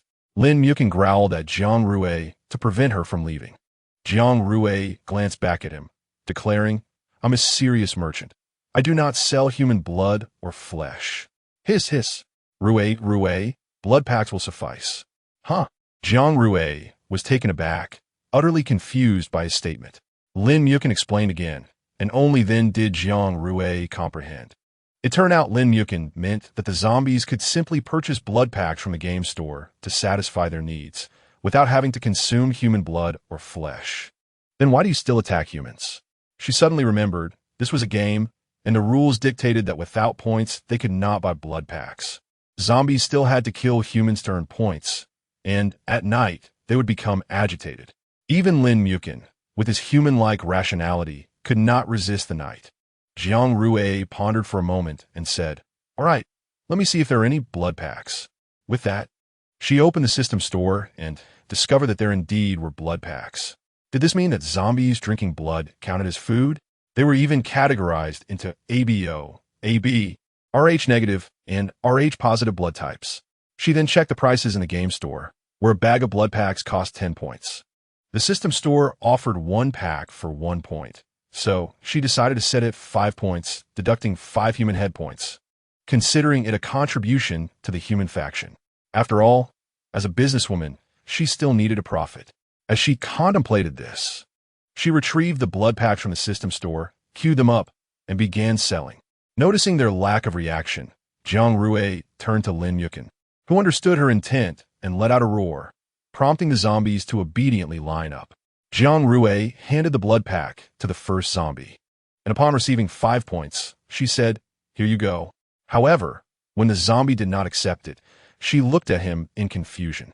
The zombie let out a roar directed at Jiang Rui, leaving her utterly bewildered. Sigh, Rui, it seems to suggest a preference for AB blood. Refusing O-type. What? Jiang Rui's expression mirrored that of someone who had seen a ghost. Did the undead have preferences? Well, it appeared that even zombies possessed a semblance of personality and were picky eaters. Jiang Rui couldn't help but chuckle, reflecting that the absurdity of this game was only heightened by the peculiarities of the zombies, especially with Lin Musheng, whose eccentricity she couldn't ignore. Casting a strange glance at him, she noted that he had caught her gaze, causing a flutter of nervousness within him as he offered her a smile. Jiang Rui barely managed to maintain her composure, hastily turning her head away, berating herself internally for her unattractiveness. She waved her hand, signaling Lin Musheng to step aside, and resumed selling blood packs to the zombies. As she handed a blood pack to the second zombie, it too demanded AB type, roaring upon receiving it, and adding 5 points to her score. Some zombies exhibited a fondness for type A blood, while others preferred type B, and there were even those with more eclectic tastes, relishing mixed blood types that combined 2 or more varieties. Jiang Rui speculated that perhaps their preferences were reminiscent of what they had been in life. It wasn't until the last zombie received its blood pack that she exhaled in relief, realizing she had grown numb to the overwhelming stench of so many zombies congregated in one place. Remarkably, she had endured this for an entire hour, earning her own admiration. Chapter 11. Lin Musheng's voice emerges thanks to Lin Musheng. The task of serving 100 customers had been accomplished, unlocking the cart. Let your zombie minions disperse. It's time for us to return, Jiang Rui instructed him. Lin Musheng nodded gently and raised his hand, prompting the zombies to scatter from the warehouse. All right, let's go, Jiang Rui said, tilting her head as she led the way, with Lin Musheng following closely behind.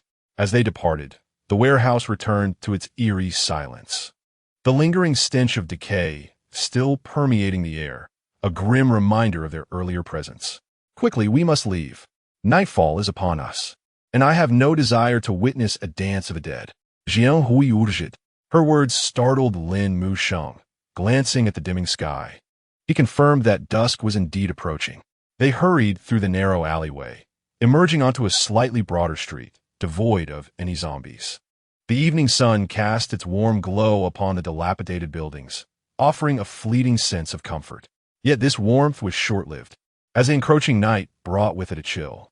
Sigh, Rui, we've taken a wrong turn. We reside on another street. Jiang Rui ignored Lin Musheng, stepping into a building that appeared somewhat intact. Her eyes scanned the room until she discovered a relatively clean space and entered. The musty odor within was far preferable to the foul stench outside. Let us rest here for the night. With that, she tossed a bag of blood to Lin Musheng. Drink up, don't lose control tonight, or I'll use you for points. Lin Musheng accepted the blood bag, but hesitated to drink, looking at Jiang Rui with a hint of grievance. Sigh, I won't drink this blood. It lacks the sweetness of Rui. No, you must drink. Jiang Rui's tone was resolute as she snatched the blood bag from him, tearing it open. Hurry, open your mouth, and don't make me angry. She was determined not to be drained to unconsciousness again. With no other choice, Lin Musheng complied, parting his lips. The decaying flesh on his face quivered with the movement, threatening to fall away at any moment. Jiang Rui forced herself to ignore the grotesque sight, imagining instead that she was feeding a beloved pet, not confronting a zombie. Gritting her teeth, she poured the blood from the bag into Lin Musheng's mouth. His throat convulsed as he swallowed, and he slowly raised his head, revealing his repulsive visage, stained with the blood he had just consumed. Jiang Rui's stomach churned violently, and she fought to suppress the urge to vomit, though a few dry heaves escaped her. Lin Mushang's face still bore no new flesh, causing Jiang Rui to ponder with unease.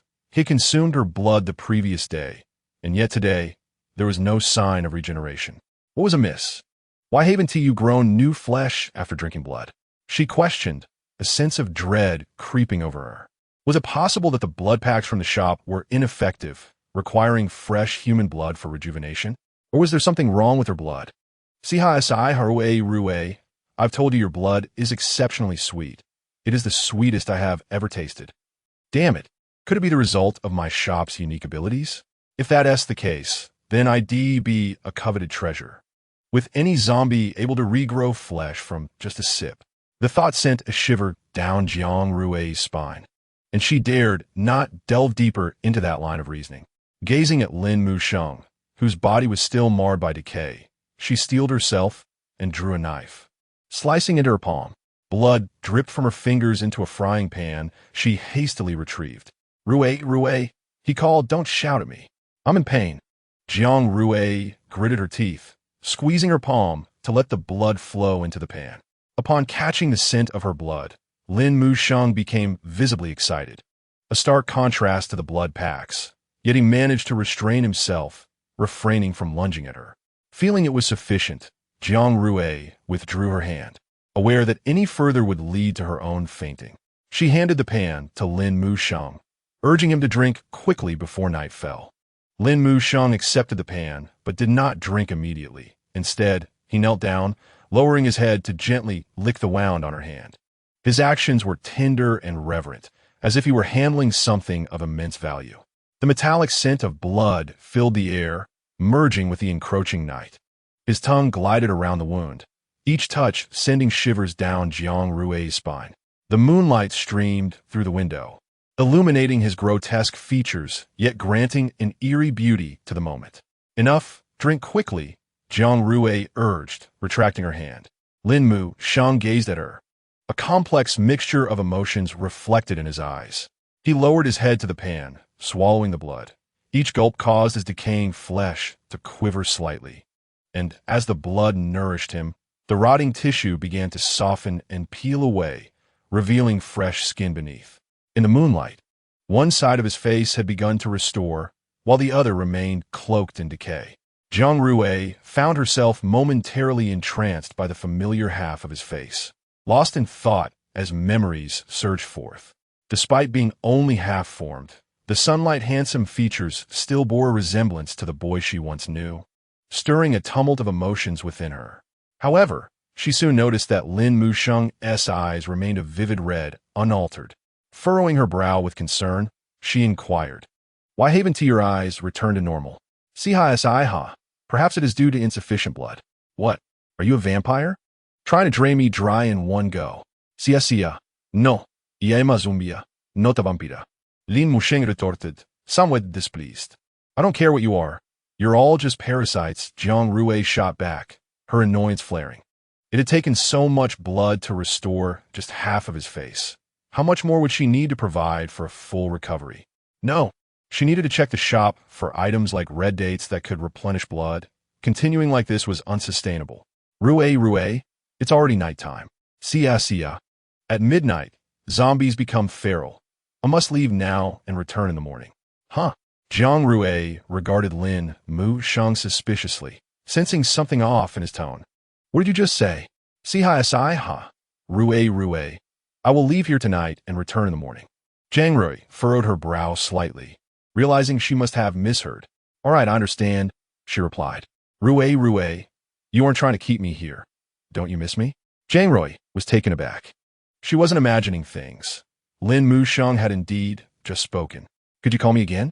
Her heart raced as she anxiously gazed at him.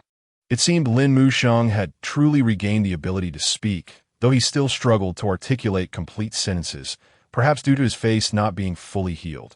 After all, half a face could only manage half a mouth. Chapter 12. The nocturnal revelry of the undead. He felt elated at the prospect of Lin Mushang restoring his former appearance. As a normal person, She found it much more comfortable to interact with the living rather than spending each day amidst the company of zombies, which was beginning to feel rather abnormal to her. After Lin Musheng departed, he cleared the surrounding area of zombies, then headed towards the desolate outskirts of the novice zone. In this game, the zombie valley served as the stronghold for the undead, resembling a grim fortress standing on the edge of a dilapidated wasteland, teeming with high-level zombies and beyond. Apart from the novice zone, the urban bases occupied by other human factions were devoid of any undead presence. Zombies typically roamed the desolate areas, where their rampage could be mitigated, preventing them from becoming completely berserk. These regions had long been abandoned, seemingly forgotten by the world. As night fell, the desolate expanse would echo with low, mournful howls, akin to the wails of the damned. Lin Musheng had always excelled in social interactions during his life, and this trait persisted even after his transformation into a zombie. After consuming Jiang Rui's blood, his body became significantly more agile, allowing him greater control. However, during the night, his ferocity would still impede his rationality. Perhaps once he shed this zombie facade entirely, the night would no longer disrupt his consciousness. Before midnight, the streets at the edge of the novice zone were already crowded with zombies. The night was their time of revelry. They growled as they lingered beneath the streetlights. Under the glow of the lampposts, a group of various undead women gathered, their skin taking on an eerie, grayish hue, their eyes shimmering with a ghostly green light as they happily danced the belly dance. Nearby, a self-absorbed male zombie stood before a shop window, striking poses in front of the mirror. He appeared quite satisfied with his reflection, a proud smile adorning his face. His fingers gently traced over his decayed cheek, scraping off bits of rotting flesh, his grayish eyes revealing a mixture of obsession and fervor. Perhaps he had been a model in life. Another group of male zombies was joyfully kicking around a bloody skull, while a few others frolicked in the sewers. Lin Musheng strolled confidently down the street, encountering several dancing undead women who attempted to engage him. "Hello." One female zombie dressed in a floral dress greeted him, blowing him a kiss that resulted in a mouthful of rotten flesh. Lin Musheng gentlemanly took her hand, catching the remnants. "We mustn't waste it. If it falls, it cannot be retrieved." The floral-dressed zombie widened her almost white eyes and promptly swallowed the piece of putrid flesh. "Brother, you're truly kind." A plump female zombie waddled over, her weight causing bits of decay to drop to the ground, leaving a trail of rancid grease. "Sister, I can play the drums. Why not perform a dance together?" As she clapped her hands on her rotund belly, a loud thud echoed as more rotten flesh fell. Startled, she quickly knelt to gather it, but her size caused her to topple over. The floral zombie, alarmed, called her companions to assist. Lin Musheng chuckled softly. It was all quite amusing, and he wished Jiang Rui could witness this spectacle. Alas, the night was far too perilous for her. Turning his attention to this self-absorbed male zombie, whose attire had become somewhat soiled, he decided to change into something clean and presentable for Jiang Rui. Thus, he raised his fist and, to the astonishment of the male zombie, shattered the glass window. "My apologies, my friend. I have my eye on that suit inside." The self-absorbed zombie gaped in disbelief as Lin Musheng nonchalantly entered and retrieved the suit. As he prepared to change, he noticed the male zombie still staring at him. "Brother, my orientation is normal. Are you certain you wish to watch me change here?" Upon hearing this, the male zombie immediately protested. "You must be joking. I have no desire to see you undress." The male zombie retched thrice, disregarding the vomit he produced as he scurried off to find the floral zombie and her companions. Lin Musheng shook his head, entering the changing room. When he emerged, he was transformed, looking immaculate, aside from his exposed head, hands, and feet. One would hardly suspect he was an undead. Dressed anew, Lin Musheng left the novice zone and ventured into the wasteland. With time still on his side and the nights stretching long, he felt a twinge of loneliness without Jiang Rui by his side, prompting him to seek some amusement to pass the time. He arrived at a dilapidated zombie bar, where the air was thick with the stench of decay and death. The bar was suffused with a nauseating odor, reminiscent of countless rotting corpses fermenting in unison.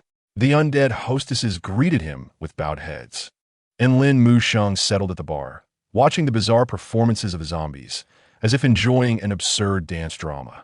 Under the dim, yellow lights, the zombies writhed in a grotesque dance, their bodies dripping with putrid fluids, accompanied by the cacophony of howling music. Lin Musheng signaled to the serving male zombie. "A cocktail mixed with blood, please."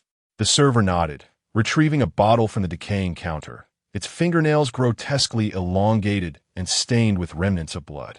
The liquid in the glass appeared a dark crimson, exuding a strong metallic scent. Lin Musheng took a delicate sip, savoring the taste of blood as it spread across his palate. How delightful it was! No other drink could compare to Jiang Rui's blood.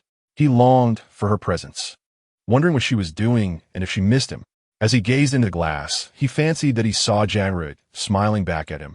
He shook his head. Could he be inebriated? Surely not. The potency of zombie liquor was formidable. Even he, who could typically hold his liquor, might not withstand it. He decided against further drinking, as he intended to find Jiang Rui in the morning and could not afford to delay. In a corner of the bar, a cluster of zombies gathered, whispering amongst themselves, their gazes frequently darting towards Lin Musheng. He smiled faintly, unperturbed by their scrutiny, suspecting that their frequent glances were likely due to his appearance. He resolved to procure a hat upon his return to avoid attracting such attention. Lin Musheng stood and slowly made his way to the door. As he gently pushed it open, a chill mingled with the stench of decay greeted him. He looked up at the starry sky, deciding to enjoy the stars tonight. Chapter 13. The three major bases of Nansha City. He Chung and his companions rested in a dilapidated building for a day. The following day, Xiao Hu and Yi Qi managed to defeat some zombies, finally accumulating enough points to purchase some medicine in the game store. After the danger had subsided, He Chung's taut nerves relaxed, and he fell into a deep slumber amidst the eerie silence of the ruins. His breathing resonated clearly in the stillness. Xiao Hu and Yi Qi took turns keeping watch, one observing the movements of the zombies while the other watched over He Chung. He Chung's complexion was pale, and the furrow in his brow betrayed his suffering. His wounds had become infected, resulting in a high fever that could prove life-threatening if not treated promptly. Xiao Hu gently picked up a clean piece of gauze, carefully dipped it in the freshly boiled water prepared by Yi Qi, and lightly pressed it against He Cheng's forehead. The scalding temperature seemed to alleviate some of He Cheng's pain, causing his brows to relax slightly. Subsequently, Xiao Hu retrieved a syringe from his backpack, while Yi Qi removed the heated antibiotic from the stove. The pale yellow liquid shimmered in the sunlight, exuding a faint bitterness. Yi Qi meticulously poured it into the syringe. As Xiao Hu swiftly cleaned the area around He Cheng's wound with an alcohol swab. As the syringe was pushed forward, Yi Qi furrowed his brows, intently observing He Cheng's reactions. Meanwhile, Xiao Hu's fingers gently pressed on the syringe's plunger, carefully controlling the injection speed. He understood that this was a matter of He Cheng's life and death. The duo had followed He Cheng since they entered this game, and he had always been their trusted leader, guiding them to successfully evade the onslaught of zombies and shielding them from danger time and again. In this unfamiliar gaming world, He Cheng was their anchor, their guiding light. Yi Qi, do you think Chenggu will? Xiao Hu's voice trembled slightly as he gazed at Yi Qi, his eyes filled with unease. Yi Qi pressed his lips together, aware of Xiao Hu's anxiety. He gently patted Xiao Hu's shoulder, reassuringly whispering, "You'll be fine. Our leader will surely pull through. We must have faith in him." Xiao Hu nodded vigorously, though his worry had not entirely dissipated. "Xiao Hu, take good care of the leader. The sun will rise soon. I must go earn some points to buy gasoline. Our food supplies are dwindling, and we must leave here as soon as possible to return to Nansha Cheng," Yi Qi stated. Yi Qi's words snapped Xiao Hu back to reality. He looked at Yi Qi and firmly nodded. "You can rest assured. I will look after Chenggu." As Yi Qi turned to leave, Xiao Hu suddenly grasped his hand. "Yi Qi, you must be cautious." Yi Qi smiled gently, patting the back of Xiao Hu's hand. "Do not worry. I will be." With that, he turned and stepped out of the ruins. He then took a dagger from his backpack and made a small cut on his arm. The wound shallow, yet sufficient to attract the attention of the zombies. Taking a deep breath, Xiao Hu readjusted his focus. knowing that protecting He Chung was paramount until they could safely return to Nansha Chung. New players could only leave the novice area and traverse the desolate wasteland to reach Nansha Chung. Although referred to as a city, it was essentially a geographical location. Originally named Nansha, it became a base for the human faction, gradually evolving into a town as establishments were built and expanded. However, zombies could still enter this area. And the reason humans risked crossing the wasteland to reach Nansha Chung was primarily due to the proximity of resource boxes that refreshed near the desolate lands. Humans required sustenance. Without food and water, they faced certain death. To survive, they had no choice but to abandon the novice area. Nansha Chung housed three major bases: Leiting Base, Gulang Base, and the enigmatic Blood Color Base. Each faction operated independently, collaborating yet simultaneously vying for dominance. Leiting Base led the pack, boasting the most formidable defenses and the finest weaponry.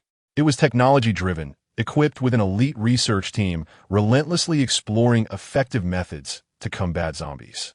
Renowned for its robust defenses and technological prowess, the towering alloy walls glistened coldly in the sunlight, while the facilities within resembled a small city. Gulang Base, on the other hand, was celebrated for its resilience and courage. Lacking the technological advantages of Leiting Base, it possessed unparalleled survival skills and combat spirit, training formidable warriors through sheer force. Blood Color Base was shrouded in mystery, gathering various superhumans. Entry into Blood Color Base required one to possess supernatural abilities. Although the game shop offered awakening agents, the exorbitant price and uncertain success rates deterred many. Imagine the awakening agent priced at 8,000 points. Would you buy it or not? Success would grant you the powers of a superhuman, while failure would leave you with nothing. Few were willing to risk such a significant expenditure, resulting in a scarcity of superhumans. Blood Color Base only accepted those with abilities, making it the smallest base despite housing 6 of the top 10 experts within the human faction, including the undisputed strongest, Chen Dongying, the leader of Blood Color Base.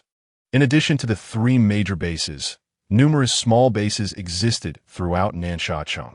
These smaller bases were typically formed by groups of players lacking the technology of Leiting Base, the military strength of Gulang Base, or the superhuman abilities of Blood Color Base. However, they shared a common yearning for survival, as humans tended to band together. Players had to undergo a series of trials to qualify for entry into the 3 major bases. Once admitted, players could access greater resources and support, particularly in terms of food and survival supplies. Although resource boxes did not have fixed refresh locations, most refreshed within a general area guarded by the 3 major bases, serving as primary sources of supplies. Players from smaller bases or solo players had to seek out those resource boxes that remained unclaimed. Food was the most scarce commodity in this world. He Chung, Yi Chi, and Xiao Hu hailed from Leiting Base, with He Chung serving as the captain of the hunting team responsible for accumulating points. Only Leiting Base could afford to equip a small team with defensive off-road vehicles.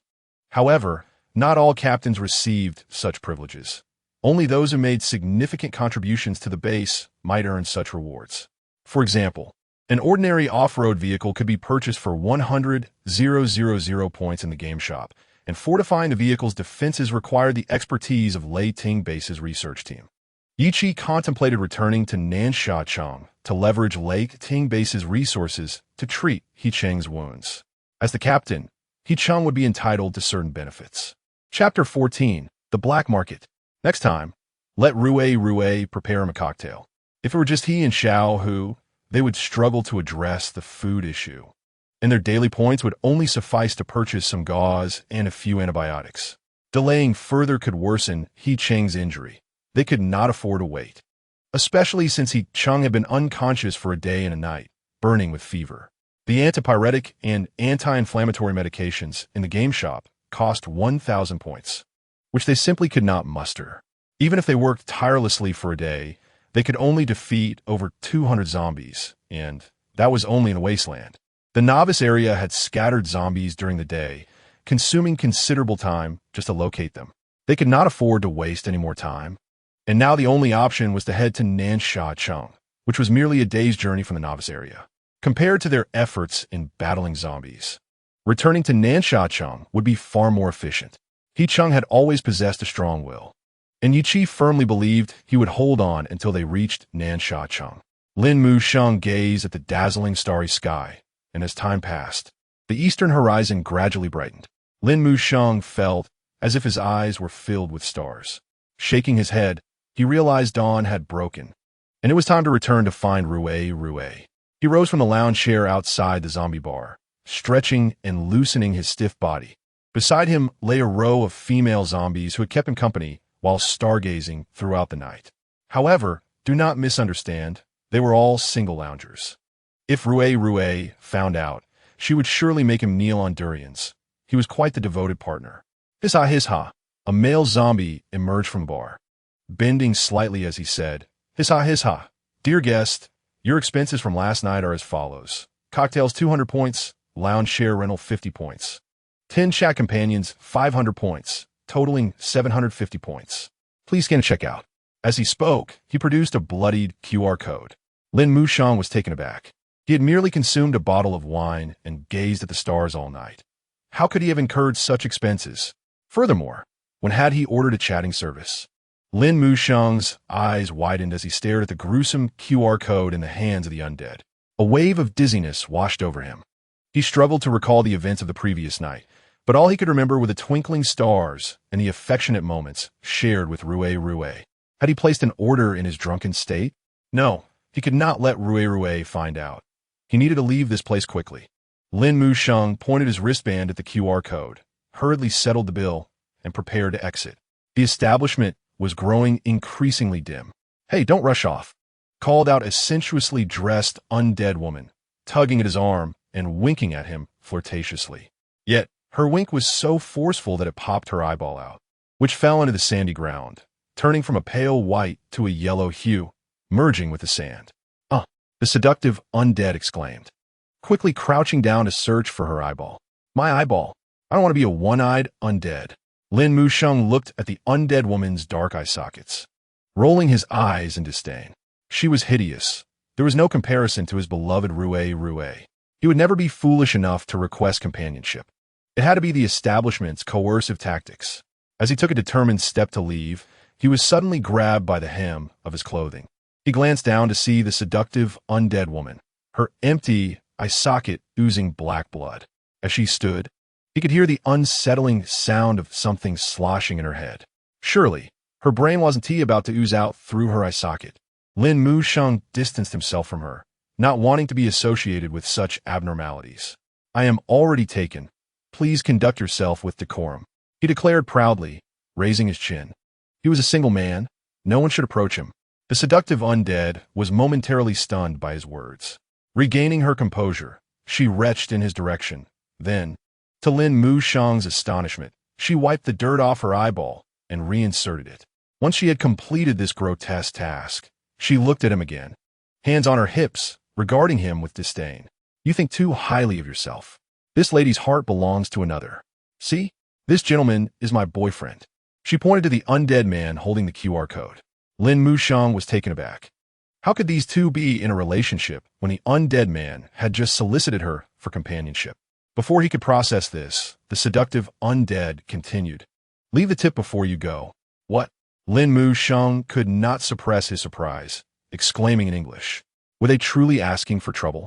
Just as he contemplated dealing with the unscrupulous undead couple, a horde of low-level undead burst forth from the bar. The QR code undead wrapped his arm around the seductive undead's neck and declared, if you do not leave a tip, do not think of leaving. Leave your core behind. Lin Mu-Sheng's eyes glinted with an eerie red light as he surveyed the 12 undead before him.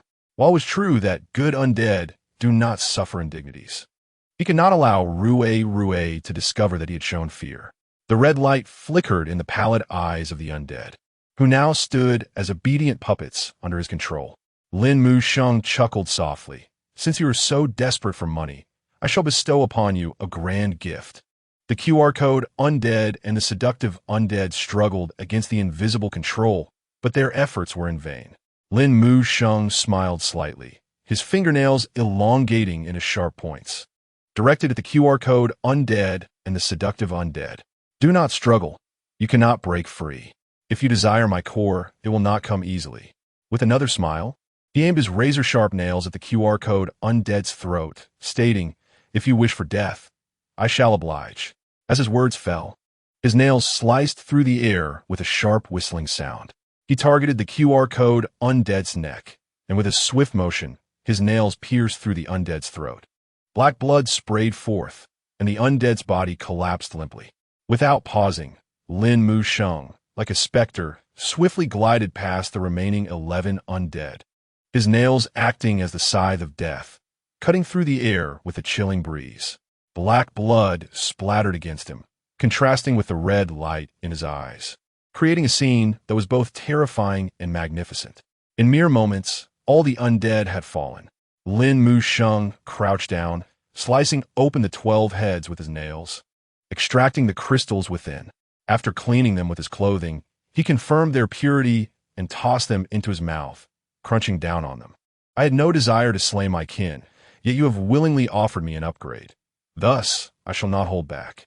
Once he had consumed them all, he felt only a slight surge of energy, which left him somewhat dissatisfied. He kicked the body of the QR code undead and grumbled, "Is this all the energy you possess? Yet you dare to rob others? How naive." Rising, he wiped the black blood from his body, realizing he needed to return to Rui. Regrettably, his recently changed attire had become soiled. Chapter 15. Jiang Rui held at gunpoint with Lin Mu Sheng absent.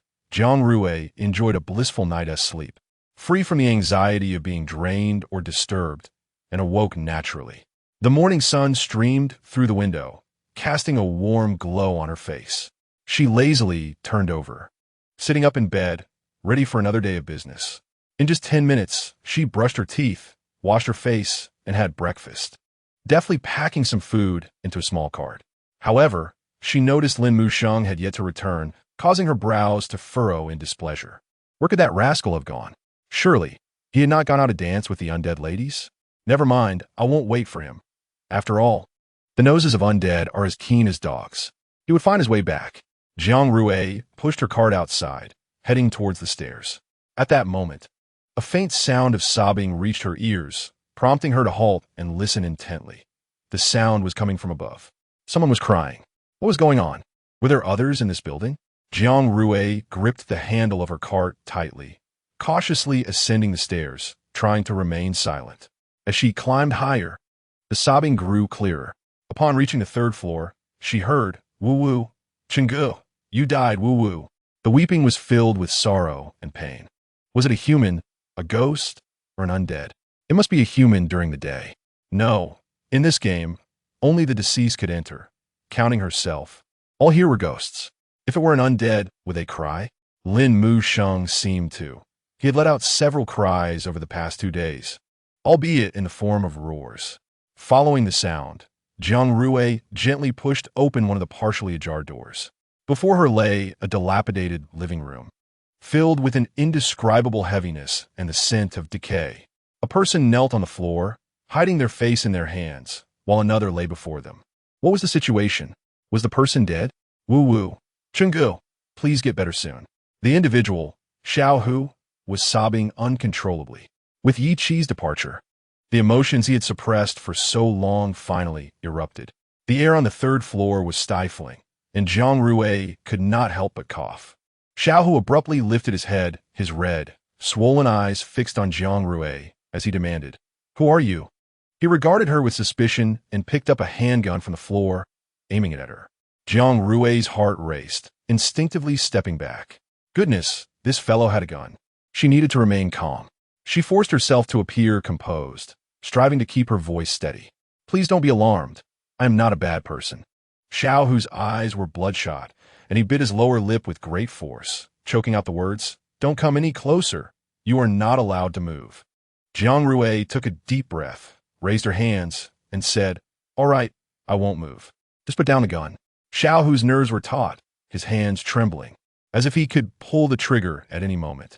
Jiang Rui's heart raced, and she attempted to maintain her composure, striving to make her voice sound more amicable. "Just lower the gun. and we can have a proper conversation. She cautiously took a small step back, trying to distance herself from the situation. However, Xiaohu's gun was now aimed even more directly at her heart, and he shouted, "Don't move. If you take another step, I will shoot." Jiang Rui dared not make any reckless movements. She halted, raising her hands high to signal her lack of hostility. To be honest, why did she foolishly open the door? If she hadn't tea, none of this would have happened. "Woo, Lim Mushin, where are you? Hurry and come to save her." Tears streamed down Xiaohu's face as he spoke in a hoarse, trembling voice. "It's all your fault. It's all your fault. Why did you let Xingu go to such a dangerous place? You all deserve to die." He cried out in a frenzy, as if all his sorrow and pain had erupted at that moment. In a fit of agitation, he pressed the trigger, and, for a brief moment, the air seemed to freeze. Their eyes locked, and the sound of their heartbeats echoed in the empty room. Jiang Rui's breath nearly ceased as she fixated on the gun in Xiaohu's hand, her mind blank. In the sudden silence, a faint click was heard, the sound of a misfire. Xiaohu's expression changed. He had forgotten that the gun was already out of bullets. This realization shattered him, and he helplessly collapsed to the ground, the gun slipping from his grasp. Jiang Rui understood everything in an instant. She slowly lowered her raised hands. I see that the person beside you is seriously injured. I have some medicine here. Do you need it?" "The price is very reasonable," Jiang Rui suddenly said. "Why should I trust you? Just now, you not only pointed a gun at me, but also pulled the trigger. Why would you kindly give me medicine?" Xiaohu watched Jiang Rui with heightened vigilance. Jiang Rui smiled gently, softly saying, "I am a merchant, and merchants value profit. Although you were a bit unfriendly to me earlier, I see an opportunity in you. The items I have are half the price of the game store. And since you're my first customer today, I can give you an extra discount." With that, Jiang Rui pulled out a cart from behind her and began placing items like iodine, gauze, and anti-inflammatory medicine inside. Xiaohu's eyes widened in disbelief as he gazed at the cart overflowing with supplies. He could hardly believe that someone in the novice area, where only new players resided, could possess such an abundance of food. If she were an experienced player, she certainly wouldn't linger here, as there were no supply boxes, and without food, one would be waiting for death. Who was this woman? Xiaohu began to reassess Jiang Rui, his wariness deepening. He scrutinized her smiling face, sensing that she was not an ordinary person. Squinting, he examined her, searching for any flaws. Yet, Jiang Rui maintained her serene smile, her calm demeanor only heightening Xiaohu's unease. At that moment, he noticed that the cart not only brimmed with various foods, but also contained gauze, iodine, anti-inflammatory drugs, and fever reducers. While doubt lingered in his mind, the urgency of Chengji's injury left him no time for further contemplation. He fixed his gaze on Jiang Rui, his tone somewhat stiff, the medicine. Jiang Rui smiled slightly, taking a box of iodine and a few pieces of gauze from the cart. "You could take the anti-inflammatory drugs and fever reducers as needed. Bring the anti-inflammatory drugs and fever reducers over here." Jiang Rui shook her head, replying, "No, you must take them yourself." Xiaohu furrowed his brow. "I can kill you. Little brother, I was careless earlier, not realizing you would point a gun at me. Now that you have no bullets, do you really think you can threaten me? Do you think I have nothing to protect myself?" Chapter 16. No, because you deserve a beating. Xiaohu hesitated, ultimately deciding to retrieve the medicine himself. He bent down, reaching for the anti-inflammatory and fever reducer, only to find they were sealed tightly in a box with tape. Xiaohu froze for a moment, then looked up at Jiang Rui, only to find her watching him with a mocking expression. She slowly said, "Did you think I would just give it to you? I told you I am a merchant. If you want these items, you must trade some points." Xiaohu clenched his teeth. "I have no points, not a single one." "What? You have no points?" Jiang Rui's expression darkened instantly. She had assumed this person, wielding a gun, must have plenty of points to offer, but to her surprise, he had none at all. All that time wasted. Jiang Rui glared at Xiaohu, her tone sharp. "Since you have no points, you cannot take the medicine." With that, she swatted his hand away and began to push the cart away. Xiaohu felt a pang of urgency as he watched her movements. He grabbed her hand. "Wait, can you sell it to me first? Yi Chi went out to fight zombies, and when he returns, I will give you the points." His voice was filled with desperation and pleading. "Don't think you can get something for nothing. When your brother, Yi Chi, returns, and the points are in my hands, then I will give you the medicine. Rest assured, since you are my first customer today, I will not go back on my word. I will give you a discount. As long as you provide me with 200 points, the anti-inflammatory and fever reducer are yours. What? Xiao Hu's throat tightened. You must have misheard. The anti-inflammatory and fever reducer sold for 1,000 points each in the store, yet she was selling them for only 100 points. Xiao Hu stared at Jiang Rui, momentarily unable to believe his ears. Are you serious? Jiang Rui nodded. Of course, I'm serious. I never lie. After all, a low-level zombie only yielded 1 point per kill, and on a good day, one could hardly gather a few hundred points, not to mention that zombies were scattered everywhere, unless one was reckless enough to venture into desolate areas. As she spoke, she picked up the anti-inflammatory and fever reducer from the cart, shaking them in her hand. Look closely, these are the anti-inflammatory and fever reducers that sell for 1,000 points each in the store. I'm only selling them for 100 points. Just give me 200 points, and they are yours. Honest dealings, absolutely genuine. Xiao Hu felt a surge of ecstasy. This was even more lucrative than robbing a bank. He clutched Jiang Rui's hand tightly, fearful that she might flee. All right, don't sell those to anyone else. When Yi Chi returns, I will find you. Jiang Rui nodded. I will be back tonight. You just need to wait for me in the hallway. Xiao Hu watched Jiang Rui's silhouette as she pushed the cart away. His heart filled with joy. He hurried back to the room, telling He Cheng, Chenggu, when Yi Chi returns, you will be saved. As Jiang Rui turned the corner with the cart, she spotted Lin Mushing standing there like a pillar. You're back. Do you know what time it is? Jiang Rui himakit. Lin Mushing remained silent, simply standing there. Jiang Rui approached him, studying his face. What's wrong? You seem off. Lin Mushing shook his head, struggling to adjust his emotions, his red eyes glistening as if he were on the verge of tears. Sister Rui, I was cheated by a shop. Now I have not a single point left. You must support me. Get lost. Jiang Rui kicked him lightly, exasperated. Don't use that pitiful face to cry. I might just vomit my breakfast. Lin Mushing looked at Jiang Rui, his eyes filled with grievance, his mouth slightly downturned, eyes reddened like an abandoned puppy. Jiang Rui gazed at him, somewhat speechless. Stop pretending to be pitiful. I've known you for more than a day. As she scrutinized Lin Mushing from head to toe, a hint of disdain crept into her voice. You went out at night and changed your clothes, yet how did they get so dirty so quickly? You didn't strip them off some other zombie, did you? And what else with that sin of alcohol? Who are you just speaking to? Why are you so nosy? Jiang Rui shot him a glance and continued. Your zombie talk and human speech are making me uncomfortable. Just go back inside. Oh. Lin Mushing obediently followed Jiang Rui back to the room.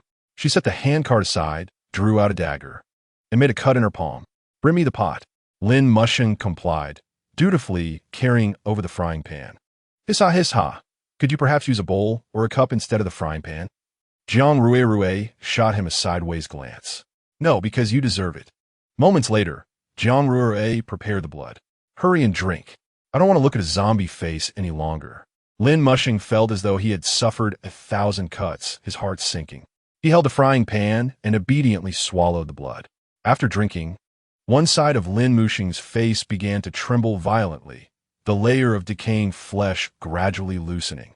With the passage of time, it began to peel away in sheets, revealing the tender skin beneath. Though slightly reddened, the skin brimmed with vitality. Finally, when the last piece of corrupted flesh fell away, the rejuvenated skin was fully unveiled. Lin Mushing slowly opened his eyes, which remained unchanged, still a vivid red. He touched his face, feeling the softness of the new skin, akin to that of an infant. He looked at Jiang Rui, a faint smile gracing his lips. Rui, I'm back. Jiang Rui gazed at him, nodding gently. The face she both loved and loathed had returned, along with that sweet, youthful voice. She reached out to poke Lin Mushing's cheek, unable to suppress her exclamation. Now this is what we call tender skin, a true young fresh meat. No, young fresh corpse. Lin Mushing thought to himself that he had been rendered speechless far too many times today. But why haven't your eyes returned to normal? Jiang Rui asked, perplexed. I don't know either.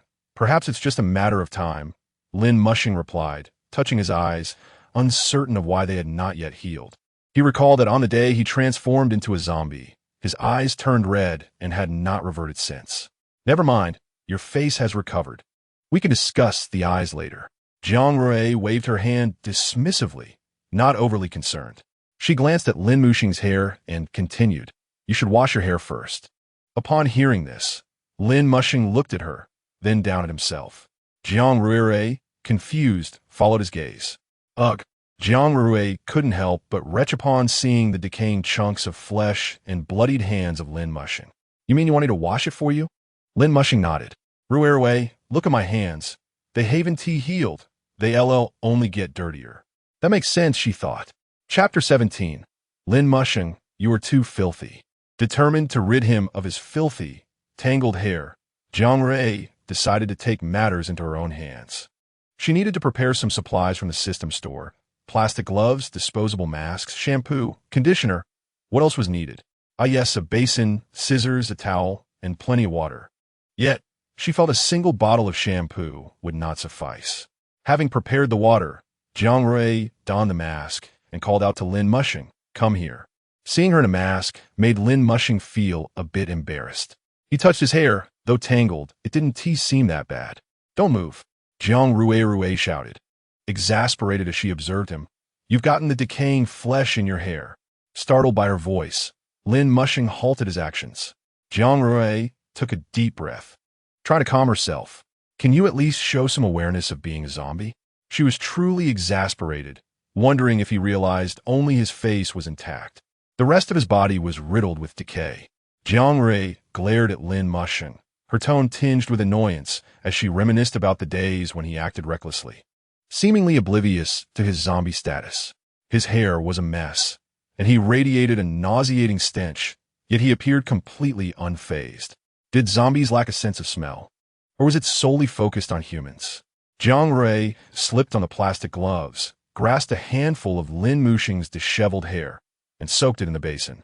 Lin Mushing felt the unusual sensation on his head and paused, allowing her to continue. Without hot water, you'll have to make do. How long have you been here? Your hair has grown down to your neck. Lin Mushing could not recall. Can't remember? Did you arrive even before I died? Yet she distinctly remembered Lin Mushing being alive before her demise. Jiang Rui first used clean water to wash away the rotten flesh on his head. After a round, the water turned pitch black, and a layer of sludge settled at the bottom of the basin. She gritted her teeth and changed the water, continuing to rinse. Again, the water turned black. Lin Mushing, you are too filthy. After several changes, the water finally became less murky.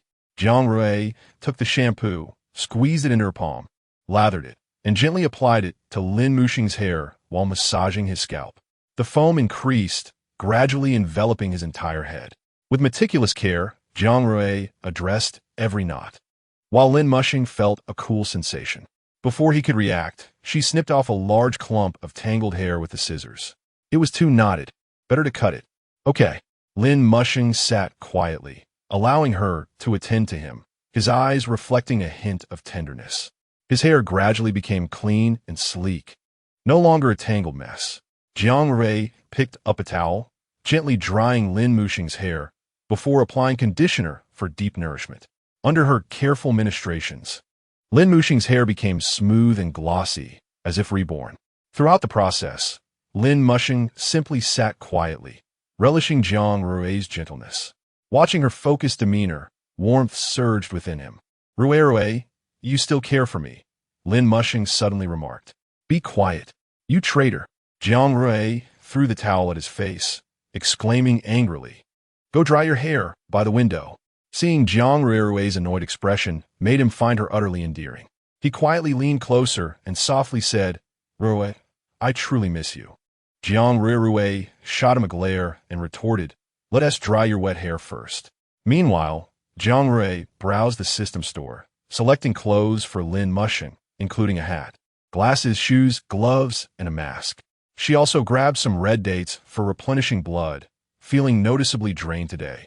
Perhaps she would let him bleed again in a couple of days. Otherwise, she wouldn't be able to keep up. After drying his hair, Lin Mushing approached Jiang Rui and noticed the all-black attire she prepared for him, feeling a wave of emotion wash over him.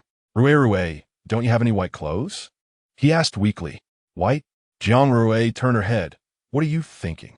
You're a walking dye pot. Wearing white would turn into a patchwork. Once you're completely unrecognizable as a zombie, then I'll get you white clothes. For now, just wear the black ones. Jiang Rui's words left Lin Mushing feeling dejected. He cast his gaze down at the black clothes in his hands, an inexplicable emotion swelling within him. He remembered how he used to love wearing white clothes. The clean, bright sensation brought him comfort and ease. Yet now, he could only don black garments, as if he had been forgotten by this world. However, he also comprehended that Jiang Rui's words held truth. His current predicament rendered him incapable of donning white garments, which would only render him more conspicuous and perilous. Lin Mushi silently picked up the black attire and began a change. All right, do not feel aggrieved. I shall provide you with wine this evening. Jiang Rui gently tousled his clean, refreshing hair and continued. You went out for drinks yesterday, did you not? The clothes you shed carry not only a foul stench, but also a rather peculiar scent of alcohol. Upon hearing this, Lin Mushi's body stiffened, and when he raised his gaze, he found Jiang Rui observing him with a smile that danced between amusement and scrutiny. Rui, permit me to clarify. I merely indulged in some wine. There was no debauchery. At most I gazed at the stars. Those undead were drawn to me of their own accord. I had no hand in it. Furthermore, I dealt with all the villains. Seeing his anxious demeanor, Jiang Rui could not suppress her laughter. Look at you. I did not accuse you of mischief, so why the panic? She gently patted his head, adding, I'm aware you would not. You are a good brother.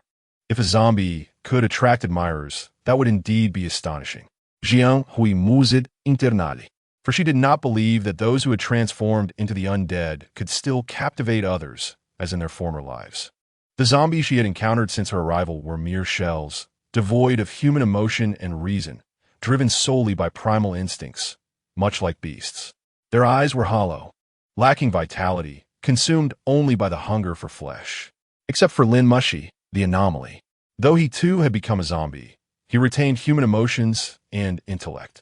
The spark of contemplation shone in his gaze, capable of expressing other feelings and concern for her when she was hurt, and he would stand up to protect her. With this thought, Jiang Rui found herself regarding him more favorably. After all, he was the only person she knew here, not to mention their previous romantic connection. Yet, Jiang Rui was unaware that zombies retained memories from their past lives.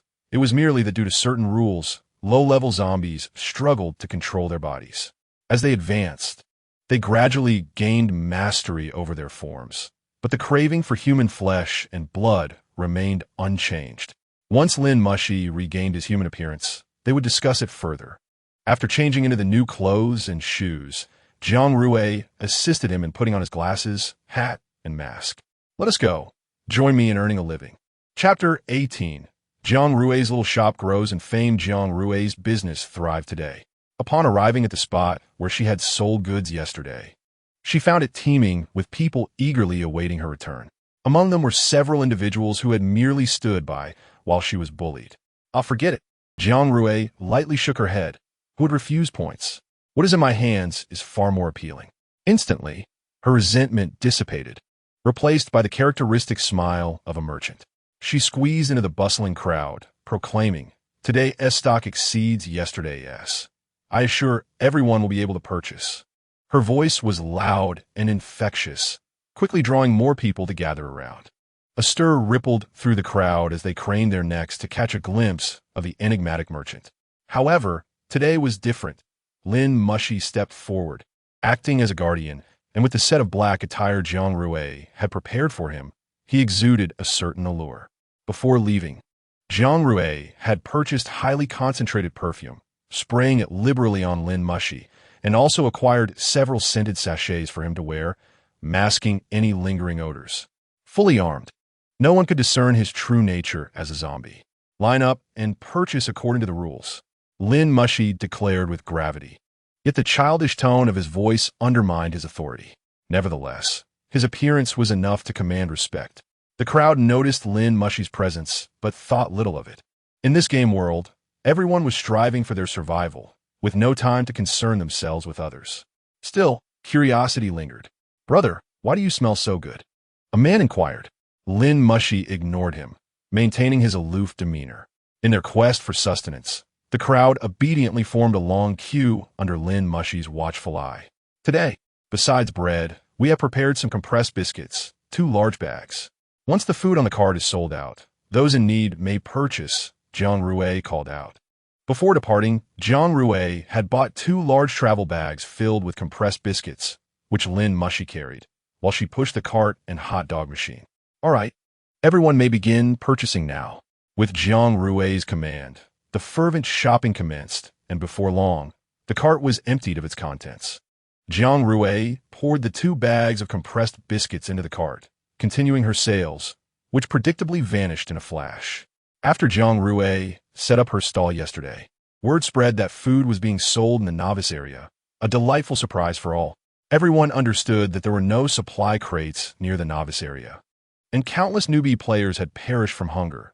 No matter how many zombies they defeated or points they earned, they were of no value. It was unclear who had promoted Jiang Rui, but regardless of its veracity, everyone was fervently slaying zombies to earn points. Yet, no one truly knew where Jiang Rui was setting up her stall. Those who had been present yesterday returned to wait. With over 20 people gathering, it certainly drew attention. Thus the crowd continued to swell. Once Jiang Rui sold out of food, there were still individuals who had not bought anything, not to mention the newcomers arriving. Jiang Rui was not concerned. She had an infinite supply of hot dogs, capable of catering to hundreds, if not thousands. Standing beside her stall with a hot dog machine in hand, she wore a broad smile. She gazed at the long line of customers, her eyes sparkling with the prospect of points, endless points. Lin Mushy stood protectively beside her, ensuring no disturbances arose. Whenever someone approached inquiring about food, Jiang Rui would warmly respond, "Do not worry, there is enough for everyone. The hot dogs will be ready shortly." She skillfully turned the hot dogs, their aroma wafting through the air, causing mouths to water. As the sun dipped below the horizon, the afterglow bathed the city ruins in golden hues. Jiang Rui stretched languidly and suggested, "Let us head back." Lin Mushy glanced at the sun still lingering in the sky and replied, "It is not yet dark." As she tidied up, Jiang Rui remarked, "Indeed, we have matters to attend to this evening. Let us return home earlier." At her words, Lin Mushy's eyes brightened, and he suddenly embraced Jiang Rui. She rolled her eyes, perplexed by his sudden enthusiasm. Lin Mushy nestled his head against Jiang Rui's neck, nuzzling gently. "Rui, just mention going home." "We're going home. How delightful. I'm so happy." Thus, what joy is there in returning home? Could that dilapidated house truly be called a home? Listening to Lin Mushy's unvoiced thoughts, Jiang Rui struggled to understand what brought him happiness. Rui, did you say you have something to do? Are you going to make me a drink?" Jiang Rui's expression darkened abruptly. She shoved Lin Mushy away, stowing the hot dog machine into her spatial inventory, and walked off empty-handed. Lin Mushy hoisted his backpack, pushing the now empty cart in pursuit of Jiang Rui. Observing his elated demeanor, she could not help but inquire, "Is it merely returning home that makes you so exuberant?" Lin Mushy turned to face Jiang Rui and replied, Rui, you do not understand how significant a home is to a person. For me, it is not merely a place of shelter, but a sanctuary for my heart. Just the thought of returning home with you fills me with immense joy." His face radiated sheer delight and happiness, as if it were overflowing. Jiang Rui yearned to remind him that they had already broken up, questioning why he behaved as if nothing had transpired. A shiver coursed through her as she recalled that day when she resolutely proposed their separation. Lin Mushy's pained expression lingering in her mind. She had believed he understood. They were finished. Yet, it seemed he had not accepted this reality. Jiang Rui gently closed her eyes and took a deep breath. Perhaps the matters were not so easily clarified. Upon returning to the abandoned building, Xiao was already waiting at the door for her. You finally came back," he greeted eagerly, his face alight with joy. Before he could approach Jiang Rui, a foreboding arm crossed in front of him, and the red eyes hidden behind dark sunglasses flickered with murderous intent. You back off. Jiang Rui pulled Ling Mu Singya Ziji, asserting, this is my customer. If you kill me, you'll earn no points. The murderous glint in Lin Mushang's eyes instantly receded. He merely huffed, casting a cold glance at Xiao, who before turning to push the cart into the building. Let us head inside first, Jiang Rui said, and Xiao, who followed closely behind. Where's the medicine? Ichi has returned. It's upstairs. Jiang Rui paused, smiling softly. You go on ahead. I'll grab the medicine and join you. Don't worry. I won't run away. I still need to earn your points. Xiao nodded and turned to ascend the stairs. As soon as she entered the room, Jiang Rui found herself pinned against the door by Lin Mushang in a sudden embrace. Jiang Rui, why were you smiling so happily at that kid? His tone held a hint of jealousy as he fixed his gaze on her. Chapter 19. The medicine is truly remarkable. Jiang Rui pushed against Lin Mushang's chest, but his strength was astonishing, rendering her futile. She could only look at him helplessly. You're overthinking it. I'm just a businesswoman now, treating everyone the same. Upon hearing this, Lin Mushang's expression darkened further. He leaned down, biting Jiang Rui's earlobe softly, and murmured, I don't like seeing you smile at others. I only want to see you smile for me. His tone was possessive, as if declaring his claim. Jiang Rui felt her ears flush and her heart race, their breaths mingling in an atmosphere charged with tension and intimacy. Lin Mushang's breath brushed against her ear, sending shivers down her spine and causing her body to tense involuntarily. His hands firmly encircled her waist, as if to merge her into his embrace. A dangerous glint flickered in his eyes, reminiscent of a beast eyeing its prey, poised to pounce at any moment. Jiang Rui's eyes sparkled with mixed emotions. She had previously thought of Lin Mushang as clingy, yet now she sensed an overwhelming possessiveness. Let go of me. I'm merely conducting a transaction as promised this morning. Jiang Rui's voice trembled slightly. Lin Mushang's gaze softened somewhat, but he declared, Rui smiled at him. And that displeases me, so I must punish you. Jiang Rui furrowed her brows, looking at Lin Mushang with confusion. Punish? How do you intend to punish me? A wicked smile crept across Lin Mushang's lips, his eyes glinting with danger as his fingers lightly traced Jiang Rui's waist, causing her to shiver. I intend to make you aware that your smile belongs solely to me. His hand slipped beneath her clothing, caressing her sensitive skin, testing her limits. Jiang Rui's breath quickened, her body tense as she attempted to resist his touch. I warn you, don't act recklessly. Lin Mushang's gaze grew intense. He pressed Jiang Rui firmly against the door, their bodies aligned as if they were one. His lips brushed against her ear, igniting a tremor within her. As his voice dropped to a deep, husky whisper, Tonight, I shall punish you. This statement evoked memories of their intimate moments, where Lin Mushang would often speak of punishment in bed. Like a wild beast, he claimed her, relishing the dominance, leaving her breathless, yet too timid to plead for mercy. Lin Mushang, what madness is this? I told you last time, we're a different species. Jiang Rui glared at him. Lin Mushang's expression turned dangerously fierce in an instant. Different species? What of it? All I know is that I love you, and you love me. That is enough. His hand tightened around Jiang Rui's waist, causing her body to involuntarily shudder. I do not wish to hear this. Let me go. Jiang Rui struggled, but Lin Mushang's strength was insurmountable, rendering her attempts futile. A wicked smile played on Lin Mushang's lips as he traced her sensitive areas with his fingers, inciting another shiver. Jiang Rui glared at him, her eyes ablaze with anger and helplessness. Lin Mushang's gaze was both dangerous and profound. He slowly lowered his head, capturing Jiang Rui's lips. His tongue pried open her mouth, invading her territory. Jiang Rui attempted to resist, but found herself firmly held, unable to escape. His kiss was dominating and passionate, infused with deep love and desire. Jiang Rui's body tensed as Lin Mushang's kiss sent electric sensations coursing through her, leaving her trembling. Only when someone knocked on the door did Lin Mushang finally release her, though his gaze remained intense and profound. Jiang Rui's lips were slightly swollen from his kisses as she glared at him, in indignation. Seeing her state, Lin Musheng couldn't help but place a few gentle kisses on her again. Boss, are you in there? Xiao called from outside. Yes. I'll be out shortly, Jiang Rui replied, though her voice sounded unusually soft. In a fit of frustration, Jiang Rui kicked Lin Musheng's leg a few times before grabbing the anti-inflammatory and fever-reducing medicine, heading for the door. I'll accompany you. Lin Musheng's words halted Jiang Rui in her tracks. She turned to him. You're going too? What for? Of course, to protect my wife. Lin Musheng stepped closer to Jiang Rui, enveloping her tightly in his arms. Why can't I go? You smiled so sweetly at him. And I am uneasy. Jiang Rui struggled slightly in Lin Musheng's embrace, but he held her too tightly. If you wish to go, then go, but you must promise not to cause trouble. Lin Musheng's gaze softened instantly. All right, I promise not to cause any disturbances. Jiang Rui opened the door, and upon seeing her face, Xiaohu brightened. Boss, quickly come with me.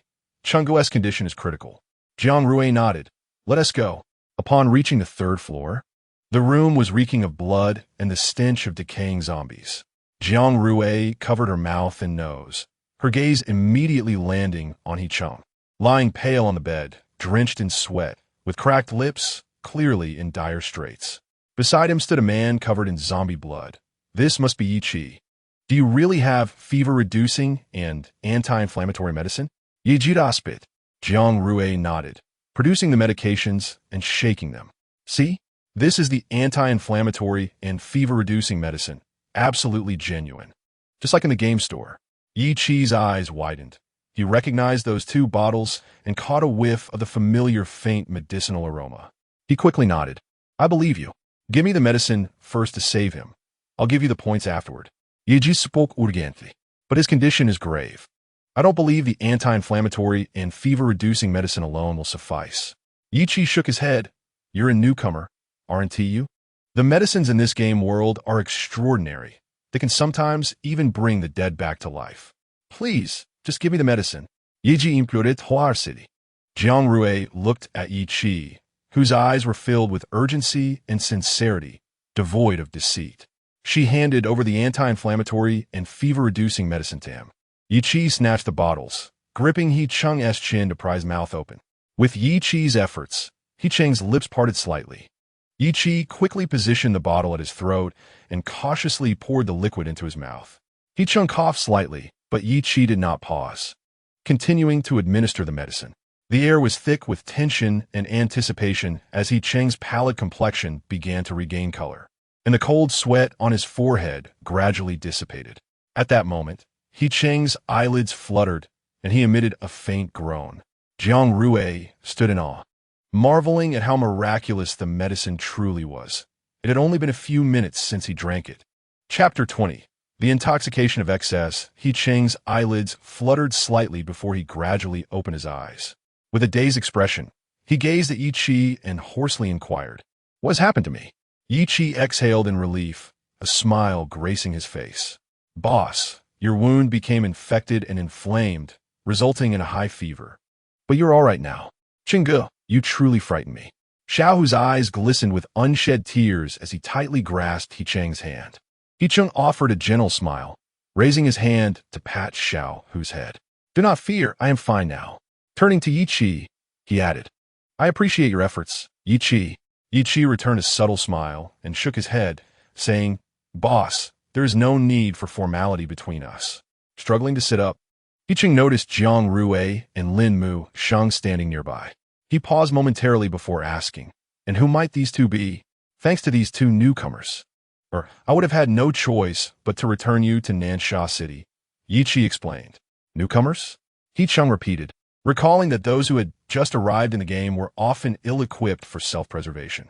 Even if they could slay zombies for points without food and water, they would not endure long, let alone procure the expensive fever-reducing and anti-inflammatory medications. I am grateful for your assistance. Hicheng's voice was hoarse, filled with appreciation. Unexpected kindness often emerges in this world. Chenggu, now that you are recovering, you must rest well, Xiaohu urged softly, helping Hicheng recline and carefully covering him with a blanket. Yi Qi retrieved some tablets and water from the medical box and handed them to Hicheng. Boss, you must continue taking these medications for several days to prevent a recurrence of the inflammation. Jiang Rui shook her head, stating, there is no need to thank me. It is merely business. Business? Hicheng pondered her meaning. Yi Qi smacked his forehead, nearly forgetting about the points. I will transfer the points to you right away. All right, Jiang Rui replied, producing a points collection machine. Upon returning, Lin Musheng questioned, Rui, why sell to them at such a low price? Jiang Rui's milit gourdi. We are neither philanthropists nor saints. We are merely business people. Rui, are you implying? Jiang Rui nodded slightly, moving to the window and gesturing towards the area behind the building. Do you see that SUV? When we arrived yesterday, there was no vehicle there. Those who possess a vehicle here are certainly not ordinary. They either possess substantial strength or abundant resources. By assisting Hicheng, we aim to forge connections with them, which will undoubtedly benefit our future business endeavors. Lin Musheng followed Jiang Rui's gaze, observing the modified SUV quietly parked in the open space behind the building. Jiang Rui turned back and continued, the novice area is solely for novices. In a few days, the points they hold will likely be depleted by me, leaving little room for profit.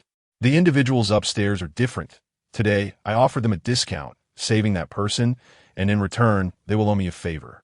When they depart, they will surely take me along. They likely have many veteran players, and I can already envision countless points beckoning to me. At that time, she could also acquire a vehicle, enhancing her own defenses, ready to confront anyone foolish enough to encroach on her territory. Rui, are you planning to abandon me? Lin Musheng's voice trembled as he fixed his gaze on Jiang Rui, a flicker of trepidation crossing his eyes. Jiang Rui paused, taken aback. Why would you think that? I will take you with me. Lin Musheng's eyes flickered, and he lowered his gaze. I am currently a zombie, and Nansha City is a human stronghold that will not allow my entry. Do not worry. Before we reach Nansha City, I will ensure you regain your human form. They will not discover your true identity. Now, stop frowning, Jiang Rui declared, retrieving a blood bag and alcohol, skillfully preparing a drink. Lin Musheng silently observed Jiang Rui's graceful movements as the crimson liquid swirled between her fingers. She gently swayed the glass, the enticing aroma permeating the air, luring him into a state of enchantment. A flicker of curiosity ignited in Lin Musheng's eyes, compelling him to ask, Rui, how did you learn to mix drinks? And how did you know to blend it with blood? Jiang Rui lifted her head, smiling as she replied, I worked in a bar for a time, and that is where I learned the craft of mixology. She then handed the meticulously crafted blood drink to Lin Musheng. Give it a try. It is my specialty. Her tone was light, as though recounting a tale detached from her own. However, when she spoke of the past, Lin Musheng felt a pang in his heart, catching a glimpse of an imperceptible sorrow in her eyes. I suspect that zombies and humans have different taste sensations. The experience of drinking might vary as well. I thought blending blood would enhance the flavor and better satisfy a zombie's palate, Jiang Rui remarked with a smile. But in truth, I am quite curious about whether zombies can indeed enjoy alcoholic beverages. Jiang Rui blinked, her expression brimming with intrigue. Lin Musheng accepted the glass, taking a delicate sip. The blood-hued liquid slid down his throat, a faint bitterness spreading across his palate. He furrowed his brow, looking at Jiang Rui. The taste of this drink. Jiang Rui's eyes sparkled with excitement as she leaned closer to Lin Musheng. What does it feel like? Lin Musheng regarded her earnest expression, a slight smile gracing his lips as he softly replied, For zombies, the sensation of drinking differs from that of humans. For humans, alcohol is a source of stimulation and enjoyment, while for zombies, the flavor serves more as a catalyst, awakening the senses. He gently swirled the drink in his glass, the blood-red liquid spiraling within. Although the taste was somewhat bitter, it heightened their awareness and alertness. Nevertheless, humans and zombies share one commonality. Excessive drinking leads to intoxication. Oh, so zombies can become drunk and act erratically. The flicker of excitement in Jiang Rui's eyes intensified as she leaned closer to Lin Musheng, asking, Did you get drunk yesterday? Rui you. Lin Musheng regarded Jiang Rui with a hint of exasperation. Hey, I'm simply curious, she teased, winking at him. Can we capture a zombie to experiment? Lin Musheng was taken aback, observing the seriousness in Jiang Rui's expression as he helplessly shook his head. It is already night. It is quite dangerous. True, Jiang Rui conceded, a glimmer of disappointment crossing her face, but she quickly rallied her spirits. It is dark. Are you not leaving yet? Surely there must be bars in the zombie realm, filled with lively ambience and charming zombie ladies. Yes, indeed, Lin Musheng nodded gently. I truly wish to experience it. Now, hurry and take your leave, Jiang Rui urged him, signaling that it was time to depart. Heartless, not a word of farewell. Lin Musheng sighed deeply, pulling open the door and stepping outside. He gazed up at the night sky, a faint smile gracing his lips. Rui, await my return. Chapter 21. The mother zombie bar Jiang Rui intended to travel to Nansha City, necessitating passage through the wasteland, a perilous area rife with danger. The vicinity of a novice zone harbored several mid-tier zombies, and even a high-tier one. He could not allow peril to linger in her wake. Action was imperative. With this thought in mind, Lin Musheng veered away from the zombie bar's direction. As night descended, the wasteland appeared even more foreboding. He traversed a thicket, arriving at an abandoned shack. The wooden door hung in disrepair, barely clinging to its frame.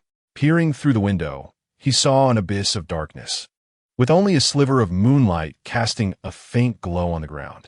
He gently pushed the door open and stepped inside. A nauseating stench of decay pervaded the air. This was a zombie bar named Mother, situated within the wasteland. Much like humans, zombies were divided into three major factions: the Shadow Council, the Corrupted City, and the Carnival World. The Shadow Council comprised a cadre of highly intelligent zombies, specializing in stealth and covert operations, possessing remarkable organization and discipline. Their base lay concealed underground, interconnected by a labyrinth of tunnels, ensuring swift movement without detection. The objective of the Inning Ihue is to discover an alternative means to govern the world in place of humanity. They yearn for knowledge, striving to explore various technologies in pursuit of a new evolutionary path. As the most formidable force within the realm of the undead, they possess immense combat prowess and organizational capabilities. Their leader, known as the Wong of the Undead, wields extraordinary wisdom and strength, commanding all aspects of the undead domain. The City of Corruption is under the control of a faction of zombies empowered by corrupting forces, whose bodies emit a pungent stench capable of decaying any living being. Established atop a desolate ruin, the city is shrouded in an overwhelming aura of death. The ruler, referred to as the Lord of Corruption, possesses formidable corrupting powers, enabling him to command vast hordes of zombies. The aim of the City of Corruption is to extend its dominion over the entire world. The Carnival World is situated underground, home to a zombie bar known as the Mother Body. This expansive establishment boasts opulent decor and offers a variety of fine wines and entertainment amenities. The Mother Body serves not only as the headquarters of the Carnival World, but also as a gathering place for zombies from various locales. Here they exchange information, trade goods, and engage in commerce. The Mother Body is also the primary intelligence hub of the Carnival World, supported by an efficient network of informants. Beyond the Mother Body, the Carnival World has established branches throughout the endless desert, including additional zombie bars and casinos. These branches provide not only entertainment and relaxation for zombies, but also serve as crucial nodes for information gathering and dissemination. Within the zombie bars, they share intelligence ranging from the movements of rival factions to the activities of human camps. The zombie casinos are arenas filled with gambling and desire, attracting numerous mid-tier and even elite zombies. The proprietor of the Carnival World, known as the Wong of Spirits, possesses remarkable wisdom and cunning, overseeing all operations within the Carnival World. Both the Inning Ihue and the City of Corruption exert some influence over the Carnival World, yet it maintains a relatively independent status, navigating a delicate balance with other factions. Lin Musheng's current objective is to solicit the Wong of Spirits' assistance in clearing a safe passage to Nansha City. To access the underground passage, the blood of a zombie is required to unlock its entrance. Lin Musheng removes his gloves, uses the other hand to make a small incision, and lets his blood drip onto the ground. Without any extravagant effects, a staircase leading downward reveals itself before him. He descends the staircase, traversing a lengthy corridor, where zombie sentinels stand guard at every corner. They don a variety of garb, from tattered military uniforms to elegant dresses, and even school uniforms. At the end of the corridor stands a massive iron door, behind which lies the mother body bar. The door is adorned with a grotesque beast's head, seemingly warning all creatures daring to approach. Taking a deep breath, Lin Mushing lightly knocks on the door. It creaks open, revealing a lavish scene within. A rich aroma of alcohol and lively music envelopes him as he enters the dimly lit bar, where melodies resonate in the air. On a raised platform, a zombie clad in a magnificent cloak plays a vintage piano. Surrounding sofas are filled with zombies, leisurely enjoying this rare moment of respite. Behind the bar, a tall zombie is mixing drinks, adorned with black gloves and a ring set with a crimson gemstone, his gaze deep and authoritative. In the dim light, smoke swirls, and various zombie figures sway gracefully in the dance floor. Navigating through the throng of undead, Lin Mushing approaches the bar and takes a seat. The towering zombie glances at him, smiling and nodding in acknowledgement. This is the Wong of Spirits, Moxius. Regardless of how any zombie perceives him, none would suspect him to be the controller of the carnival world. They would merely see him as a modest bartender. Lin Mushing lightly taps the bar surface. Moxius sets down his shaker and presents him with a cocktail that exudes an enticing fragrance. Lin Mushing takes a sip, savoring its smooth texture laced with a hint of bitterness. Once a master mixologist in life, Moxius crafts drinks that linger on the palate, leaving a lasting impression. Why? It has been a week since you graced my establishment, Moxius remarks. Lin Mushing sets down his glass, teasingly responds, "What, did you miss me?" Moxius chuckles with resignation. "You certainly have a way with humor. Why are you not lingering in the novice area? Your little girlfriend has already been located." "What?" Moxius exclaims, surprised. After the 7-day mourning period, the deceased report to the underworld, while those who fail to do so find themselves in this game world. He has never heard of anyone long dead arriving here. Yet Lin Mushing seems to have achieved clarity through persistence. Is she human or undead now? Moxius inquires. Human. Lin Mushing replies. Indeed. Moxius nods, recalling the implications. Zombies can only regain their human appearance by consuming the blood of those they were closely connected to in life. Yet their essence as zombies remains unchanged. I sense you have grown stronger, Moxius observes. Yes, I consumed the cores of a few of your bar's minions, Lin Mushing responds. Moxius fills his glass again. I was aware of that. Those fools dare to target you. It has been a while since I have seen you level up. I must admit, it feels a bit unusual. Lin Mushing lowers his gaze, reflecting on his previous freedom and his newfound responsibility to protect Rui. Realizing that his current strength is inadequate, we were among the first to arrive in this world. Those of our group have either perished or become powerful. If they learn of your intentions to grow stronger, they may devise schemes against you. Although you're only at a low tier now, your unique abilities could even control high-tier zombies, which they would covet greatly. Lin Mushing shakes his head. Let them come if they dare. He places his glass down and speaks earnestly to Moxius. Moxius, I have a favor to ask of you. Moxius smiles slightly. What is our relationship that you need to be so polite? Speak freely. I will certainly assist you. Lin Mushing begins to explain. This matter is somewhat troublesome and may attract the attention of the Emitting Ihui and the City of Corruption. Moxius waves his hand dismissively. Do not concern yourself with them. This is for your little girlfriend, after all. Lin Mushing nods slightly, continuing, Rui will soon set out for Nansha City to avoid conflict with zombies. I hope Moxius can carve out a safe passage for us to proceed smoothly. After a moment's contemplation, Moxius replies, Near Nansha City lies a desolate area densely populated with zombies, including many from the City of Corruption. Since you have asked, I will certainly do my utmost to assist you. He pauses before continuing. However, while I can disperse those zombies, I can only grant you a few hours of safety during which you can pass through. Lin Mushing feels a warmth in his heart, gazing gratefully at Moxius. Then I greatly appreciate your help. Moxius. I can manage the rest of the journey on my own. Moxius smiles slightly, deftly turning his shaker to concoct a new cocktail. We're old friends. You need not be so formal with me. Come, let us share another drink and relax. If she goes to Nansha City, will you not accompany her? Moxius turns to ask. Yes, Lin Mushing nods quietly, aware of Moxius's concerns.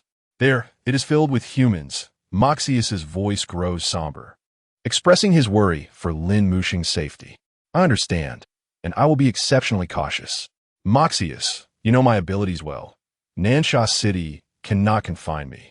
Lin Mushing replies calmly, recognizing that protecting Jiang Rui from harm is the most crucial aspect of his life. The following day, the gentle light of dawn filled the room as Jiang Rui slowly opened her eyes. In her hazy state, she felt as though she was embracing something warm and tangible. To her surprise, upon opening her eyes, she was greeted by the strikingly handsome Lin Mushing. When she noticed he was still asleep, she refrained from disturbing him, temporarily overlooking the fact that he had quietly climbed into her bed. The zombies roamed both day and night. She was uncertain if they required sleep. Since meeting Lin Mushing here, she had never seen him asleep until now. Catching a glimpse of an unfamiliar, transparent substance on his arm, Jiang Rui felt a twinge of guilt. Aware that her sleeping posture was less than graceful, she delicately slipped out of bed and quietly exited the room. Once Jiang Rui left, Lin Mushing slowly opened his eyes, a subtle smile gracing his lips, hinting an almost imperceptible amusement. For breakfast, Jiang Rui continued to enjoy bread and milk while preparing a bag of blood for Lin Mushing. As he approached the table and sat down, he observed the blood bag before him without making a move, instead fixating on the milk Jiang Rui was drinking, his eyes swirling with an inexplicable emotion. Feeling Lin Mushing's gaze, Jiang Rui looked up, meeting his profound stare and questioning what was wrong. Lin Mushing, however, offered no reply. Instead, he leaned slightly toward her, extending his tongue to gently lick away a trace of white substance from the corner of her mouth. Jiang Rui's eyes widened in shock, realizing the playful glint in his gaze. How audacious of him! Lin Mushing chuckled softly, straightening up and returning to his seat. He picked up the blood-red bag, slowly opening its seal as a strong metallic scent wafted through the air. He brought the bag to his lips, allowing the liquid to flow slowly into his mouth, his throat subtly moving, exuding a primal charm. Jiang Rui felt her face flush, suddenly perceiving Lin Mushing's undeniable handsomeness and an unexpected hint of masculinity. Surely, she must be mistaken. He was just a little puppy, after all. Are we still going to set up a stall today? Lin Mushing inquired. Of course. Why wouldn't I? Given yesterday's success, my stall has gained quite a reputation. Today, we shall surely see a surge of customers, leading to prosperous business. Soon, I will accumulate a crowd of thousands and unlock the secrets of that small convenience vehicle. Lin Mushing could not suppress a light laugh, the curve of his lips reminiscent of the first bloom of spring, tinged with a hint of jest. Are you composing poetry? Such grandiloquent expressions. Jiang Rui's ambitious spirit was momentarily interrupted by Lin Mushing's teasing words. She shot him an irritated glance and retorted, "Mind your own business. I shall write poetry if I please." Lin Mushing chuckled again, choosing not to continue his playful banter, instead asking, "When shall we depart for Nansha City?" "We shall wait for the others upstairs," Jiang Rui replied, causing Lin Mushing's brows to furrow slightly. "Must we go with them? I can protect you." "I know you can protect me," Jiang Rui softly acknowledged, "but they can bring me business." "What? Do you not wish to travel with them?" "Perhaps not," Lin Mushing replied quietly. "We're not even sitting in the same vehicle. We will have the convenience vehicle soon." Jiang Rui's words seemed to ease Lin Mushing's furrowed brow, and he replied calmly, "Very well, we shall ride together." After a hearty meal, Jiang Rui began organizing the items she planned to sell from her pushcart, stuffing several backpacks alongside. When she noticed Lin Mushing had shouldered all the backpacks, she approached him gently, intending to share the burden, but he declined. "This weight is nothing. It merely appears exaggerated. I could carry 10 of you without issue. Now let's be off." Jiang Rui tugged Lin Mushing along as they exited. As for the small tail behind them, Lin Mushing cast a glance, deeming it no threat and disregarding it. The streets were already teeming with people, many new players drawn by the commotion. To think there are still so many in the novice area. Jiang Rui exclaimed in surprise. She pulled Lin Mushing around a corner and began stuffing food into several large bags. Lin Mushing watched her quietly, a hint of helplessness in his tone. They would not starve from missing a meal, yet he felt a pang of concern for how long it would take her to sell all this food. He was not concerned about where it had come from. He simply feared she would tire herself out. Since you don't want to ride with those upstairs, then don't speak. After a while, Lin Mushing had accumulated several large bags himself. The two emerged from the corner and began to set up their stall under the watchful eyes of eager new players. Meanwhile, after Jiang Rui and Lin Mushing had left, Yiqi returned to report to He-chung. Boss, they have a lot of food. I saw them carrying bags and pushing a cart out to a street bustling with people selling items to those new players. Upon hearing this, He-chung smiled, realizing that these two were indeed remarkable. The fact that they could produce such an abundance of food indicated they were not lacking in supplies. This news needed to be communicated to Lord Qin Xuan. After a moment of contemplation, he instructed Yi Qi, when they return, inform them that I wish to speak with them in detail. Yi Qi nodded respectfully and exited the room. Sitting on his bed, He-chung pondered how to persuade Jiang Rui and Lin Mushing. He was well aware that they were not ordinary novice players. To convince them to accompany him to Nansha City, he needed to formulate a solid plan. Since they were selling food, he would approach the matter from a business perspective. Chapter 23. Do zombies get married? The sound of points accruing filled Jiang Rui with joy. Nansha City was incomparable to the novice area. Strengthening oneself was essential for survival there. Jiang Rui was resolute in her decision to use these points to purchase enhancement agents, allowing her and Lin Mushing to bolster their abilities before heading to Nansha City. As the sun dipped below the horizon, Lin Mushing suggested, "Let us return." Jiang Rui nodded slightly, beginning to pack her belongings. On the way back, she chattered incessantly to Lin Mushing about the day's earnings. The profits had exceeded her expectations, and she had unexpectedly achieved the milestone of 10,000 customers. With the unlocking of the convenience vehicle, they finally had a means of transportation, though it would never compare to a modified off-road vehicle. She needed to devise a plan, otherwise, traversing the wilderness would be perilous. Jiang Rui retrieved the small convenience vehicle, gently caressing the compact machine with affection. As she opened it, the interior revealed a complete array of equipment, resembling a miniature cargo truck. Turning to Lin Mushing, her eyes sparkled with excitement. "What do you think? Shall we drive this to Nansha City?" Lin Mushing was captivated by the light in her eyes, a smile breaking upon his lips as he nodded in agreement. "Excellent idea." Jiang Rui cheered, promptly taking the driver's seat and beckoning Lin Mushing to join her.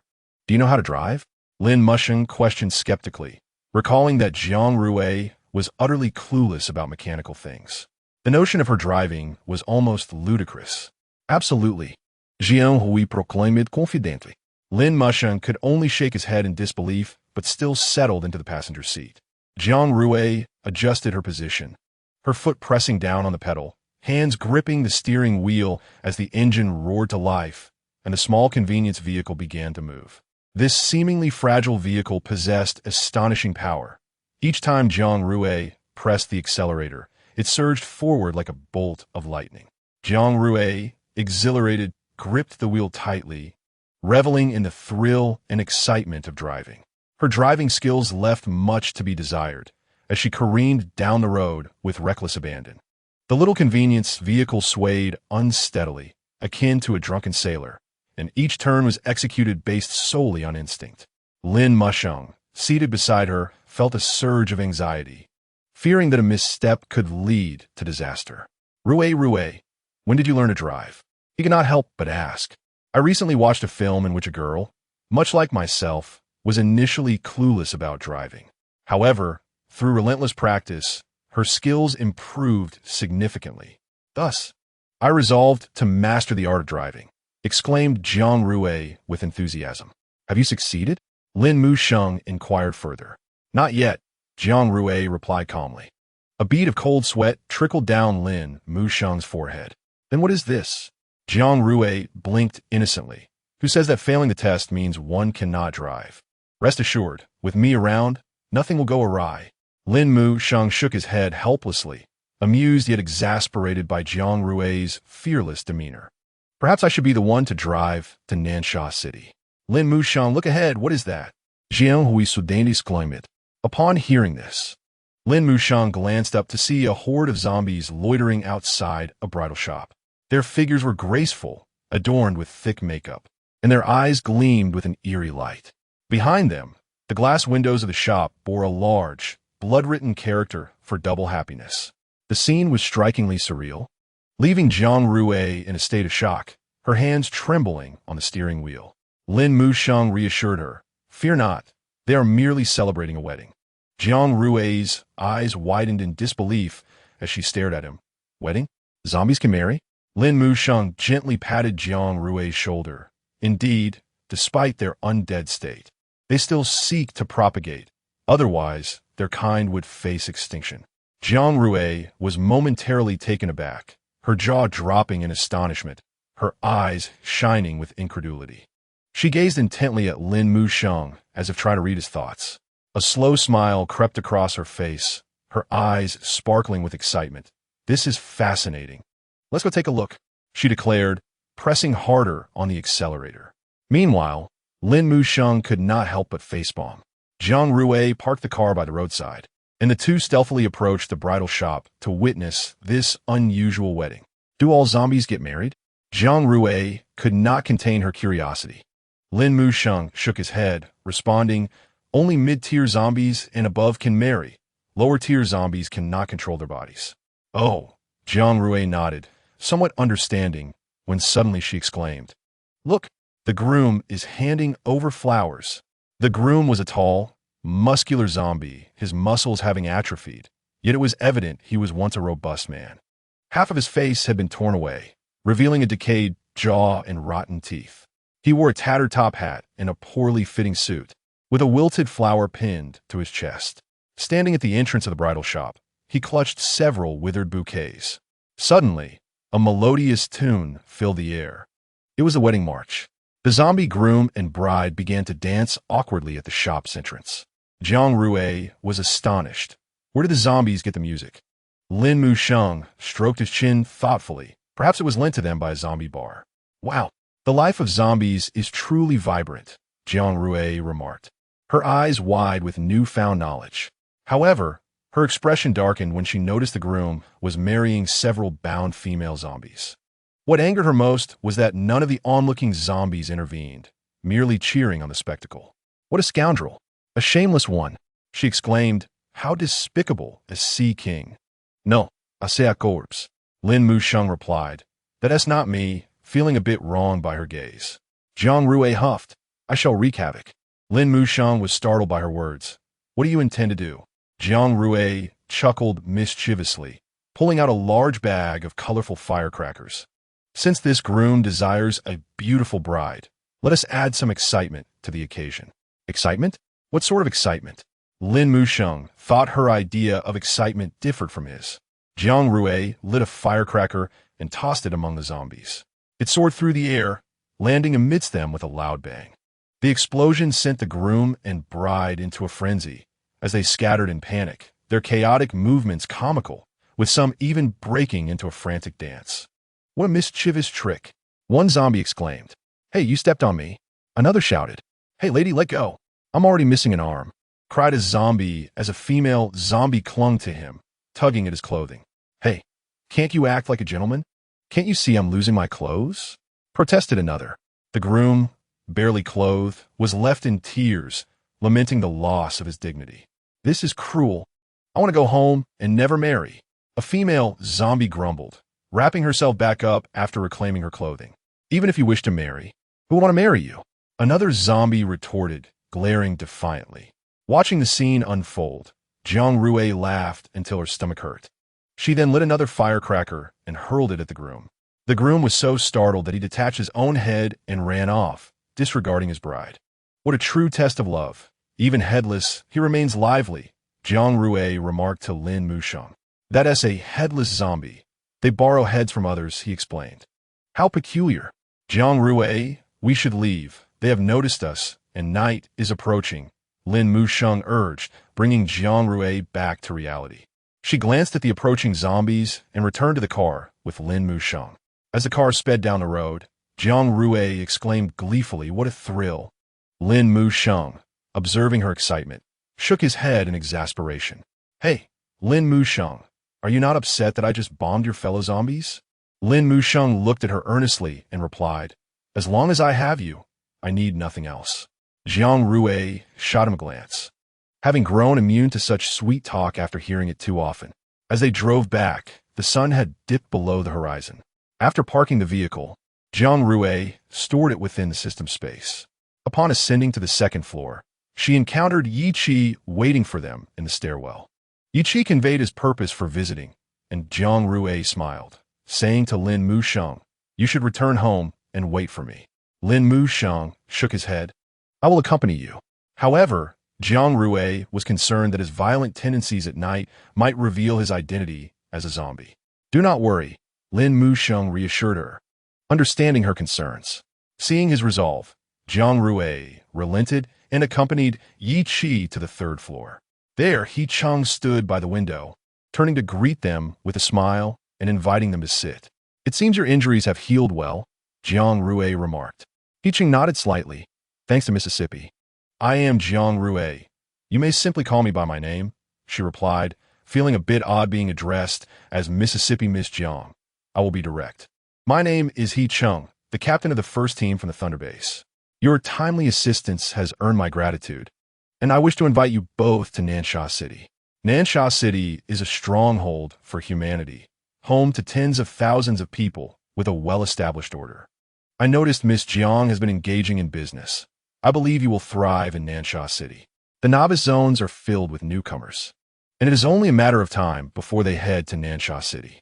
Staying here is not a long-term solution. I hope you will consider my invitation." He Cheng's words were imbued with sincerity and anticipation. He genuinely hoped that Jiang Rui and her companions would consider his proposal. Noticing their hesitation to respond, He Cheng smiled and said, "There is no need to rush your answer. Please take your time to think it over. The journey to Nansha City traverses barren lands, and we must prepare adequately. If Miss Jiang is concerned about the business opportunities in Nansha City, rest assured that the food you sell is of great value to everyone. Our base leader has already arranged accommodations for you, ensuring your comfort." Jiang Rui smiled faintly and replied, "All right, I accept." "What? You agree? That's wonderful." He Cheng was evidently taken aback by Jiang Rui's swift acquiescence. He had anticipated a need for persuasion. He gazed at her, his eyes brimming with surprise and gratitude. "Miss Jiang, on behalf of the Latang base, I extend to you a warm welcome," he exclaimed excitedly. Jiang Rui looked at him with a smile. "When shall we set off? We can depart at any time." Jiang Rui nodded. "Very well, then we shall leave tomorrow." A weight lifted from He Cheng's heart as he continued, "Since we are embarking together, allow me to introduce my companions. This is Xiao Hu and Yi Qi. They're my brothers. May I inquire who this is beside Miss Jiang?" He Cheng turned his gaze toward the heavily wrapped Lin Musheng.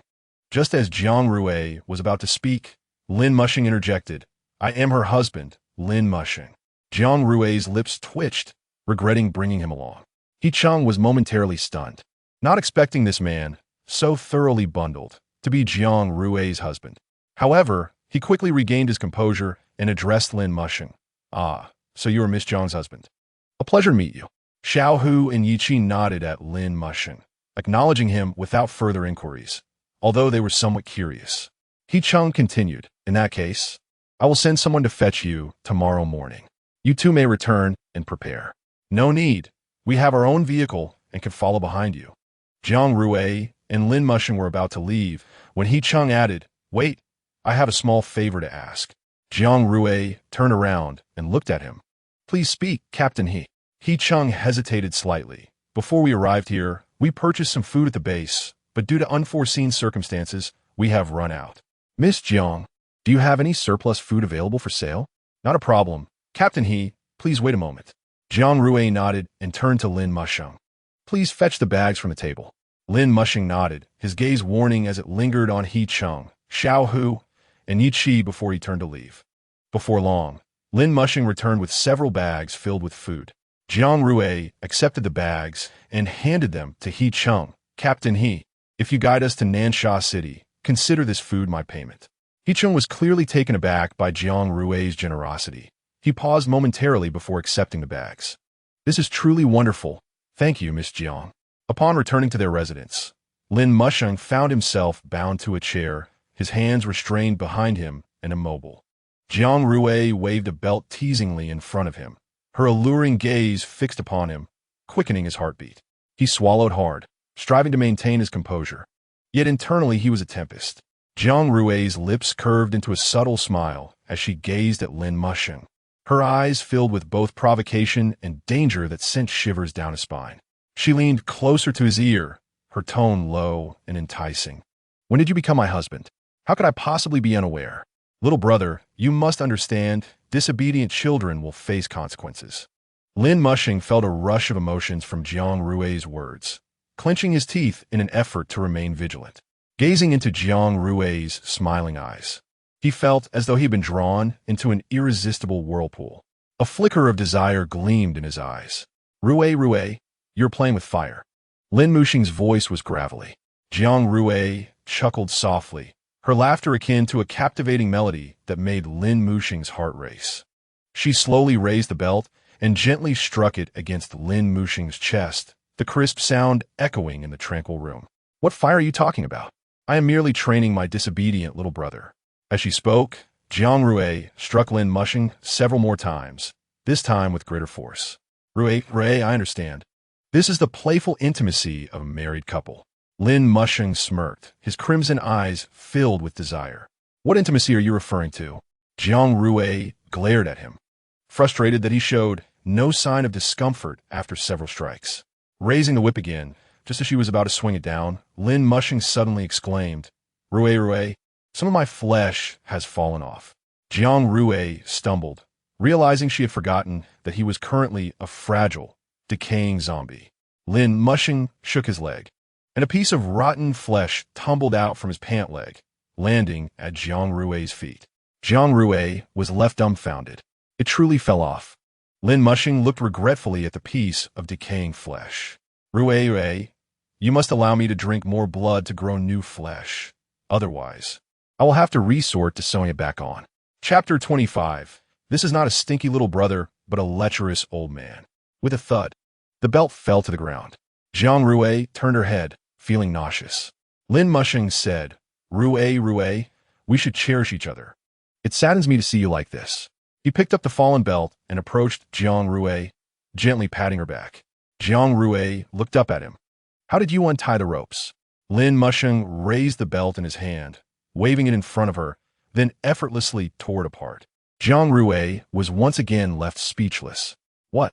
Is this man still a fragile zombie? Is this a scam? Lin Musheng wore a proud smile, observing Jiang Rui's astonished expression. You did that on purpose. You clearly could have untied it. Jiang Rui snapped back to her senses, glaring at him. Lin Musheng chuckled softly, moving closer to Jiang Rui. Of course, I will obediently indulge in my wife's playful whims. Jiang Rui was so furious her face turned crimson. She glared at Lin Musheng, wishing she could bore holes into his face with her gaze. Lin Musheng, delighted by her angry demeanor, chuckled softly and leaned down to whisper in her ear, besides. Aren't we supposed to train each other? Hui. The deep, magnetic timbre of his voice sent a shiver coursing through Jiang Rui's body. Before she could react, Lin Musheng lowered his head and captured her lips in a kiss. His kiss was both domineering and gentle as water. Lin Musheng's tongue delicately pried open her lips, intertwining with hers in an intimate dance. Jiang Rui's voice was lost in Lin Musheng's kiss, her hands pressed against his chest. Attempting to push him away, but to no avail, she had to concede. Dizzy from Lin Musheng's kiss, Jiang Rui felt her breath quickening when suddenly a sharp pain shot through her neck. She gasped in pain and exclaimed, Lin Musheng, you scoundrel! Are you sucking my blood again? Her voice was filled with both hurt and dissatisfaction as she shouted. The room fell silent, save for the sound of Lin mushing swallowing. Jiang Rui grimaced in pain. Damn it. Are you done yet? Lin mushing swallowed the last drop of blood and gently licked the wound. Once he saw the wound heal, he raised his head. Lin mushing you. Hui hui. Luki. Lin mushing interrupted Jiang Rui, gently removing the gloves, revealing his hands, which were as translucent as jade. Long and elegant, flawless in appearance. These hands, whether wielding a sword, playing a zither, or embracing a beloved, exuded poetry and charm. Hui hui. Luki. My hand has grown back. I can now touch and feel you. Lin mushing softly spoke, his hand gently caressing Jiang Rui's cheek. The sensation of his fingers markedly different from before. Jiang Rui found herself momentarily dazed, gazing at Lin mushing's exquisitely beautiful hands, a surge of complex emotions swelling within her. His fingers glided lightly across her cheek, evoking a sense of familiarity. Jiang Rui's breath quickened, her heartbeat accelerated, and her face flushed with warmth. Don't move. Let me savor this moment, Lin mushing murmured in a low voice beside her ear, his fingers gradually descending from her cheek to her neck. A soft moan escaped Jiang Rui's throat, and her complexion turned crimson in an instant. Lin mushing's fingers delicately traced her neck, the ticklish sensation causing her to instinctively withdraw her neck. Frustrated by his relentless touch, Jiang Rui retaliated, raising her foot to deliver a swift kick to a certain part of his anatomy, simultaneously scolding, "What are you doing? Just you dare to touch me again." Lin mushing winced in pain from the kick, yet instead of anger, he burst into laughter. He seized Jiang Rui's ankle, gently stroking it, remarking, "It seems your strength remains as formidable as ever," evoking both love and exasperation in me.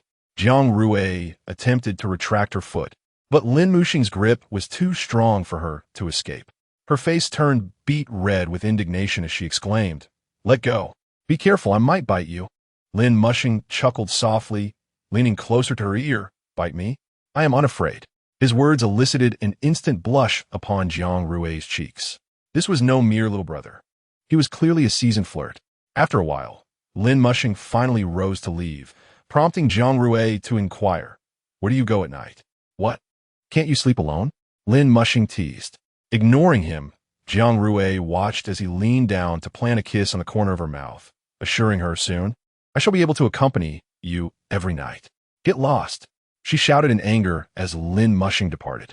In the dimly lit ambience of the Mother Body Zombie Bar, the sign flickered with an eerie glow amidst the night. Lin mushing pushed the door open, adeptly navigating through the throng of zombies, striving to avoid contact with their vacant stares and stiff movements.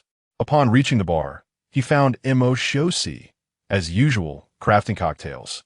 Lin mushing settled onto a bar stool, watching as Mo Shosi skillfully manipulated the shaker, various colored liquids creating beautiful arcs in the air before mixing in a dash of fresh blood, which then settled into a crystal-clear glass.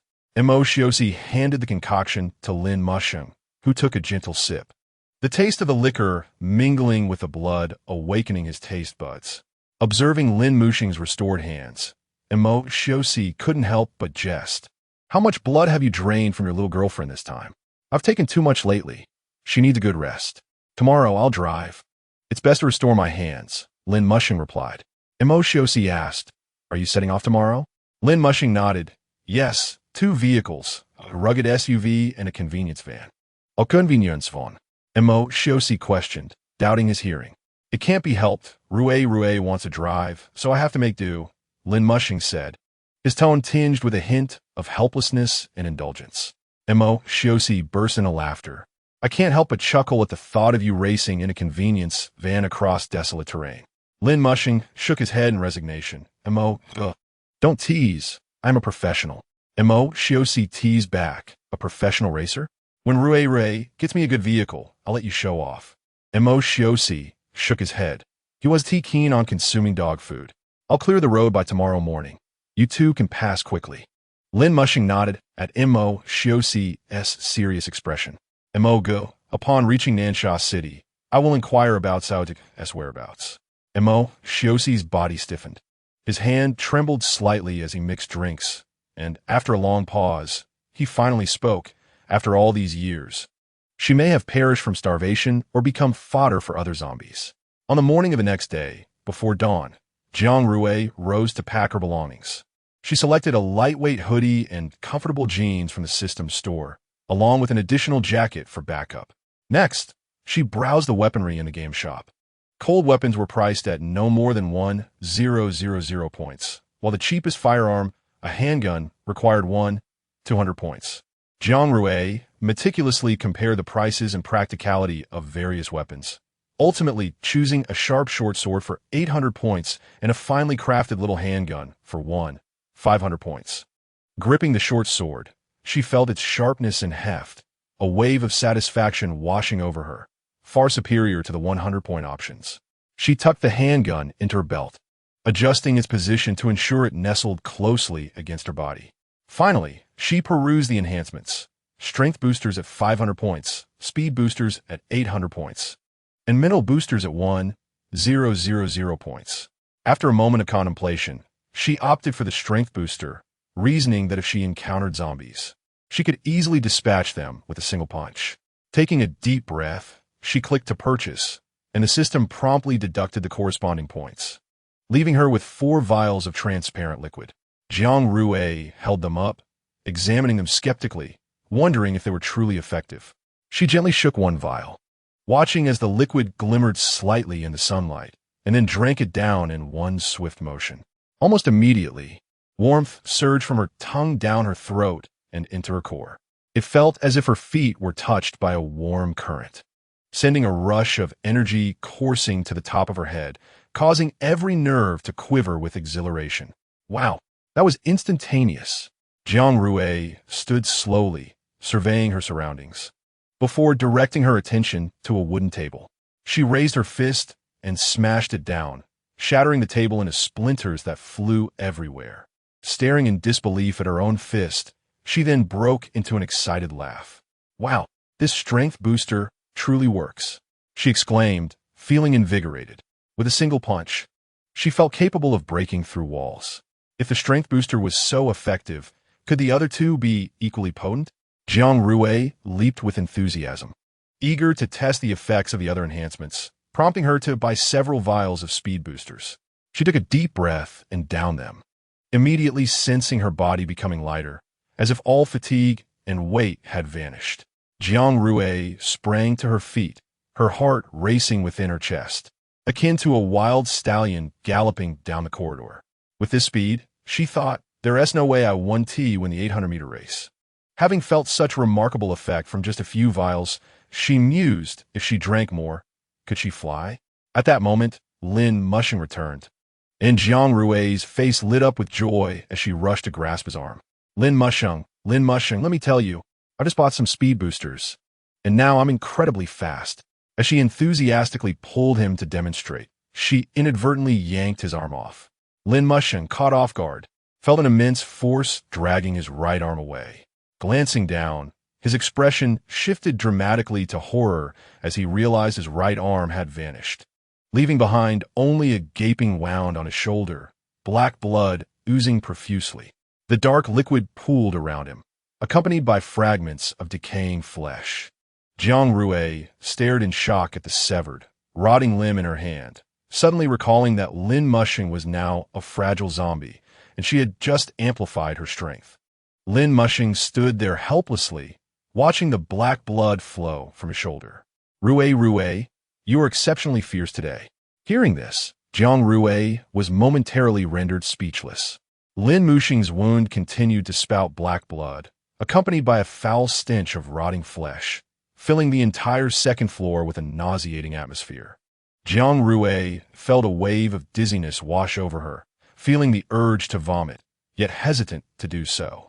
She let out a dry laugh, attempting to ease the awkward tension. It's all right, the stitches will still hold.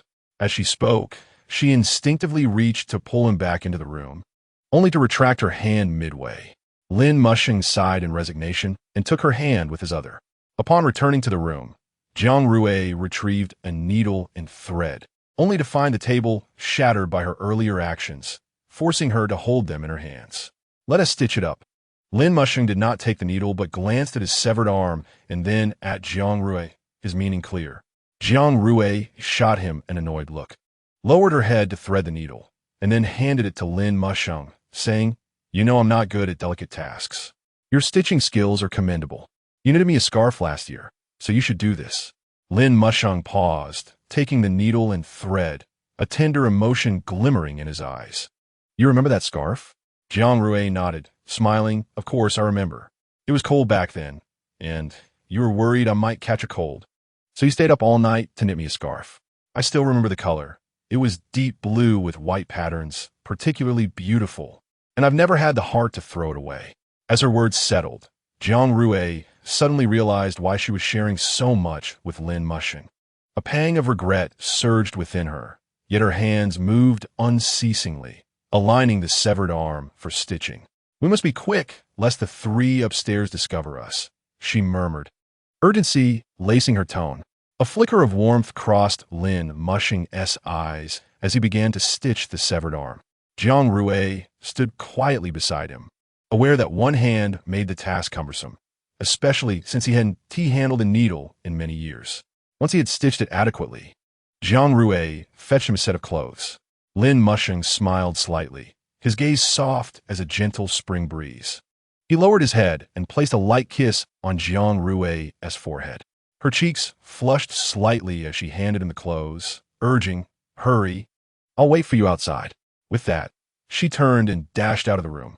Once Lin Mushing changed, he gently opened the door, and Jiang Rui stuffed several bottles of enhancers into his hands.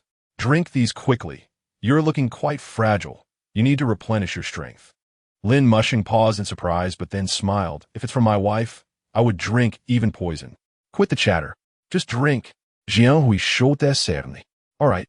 Lin Mushing acquiesced, tilting his head back to gulp them down. Jiang Rui watched him, anxious to inquire, "How does it feel?" Lin Mushing closed his eyes slightly, feeling a warm current surge within him, as though basked in the tender rays of the sun. A comforting sensation enveloped him.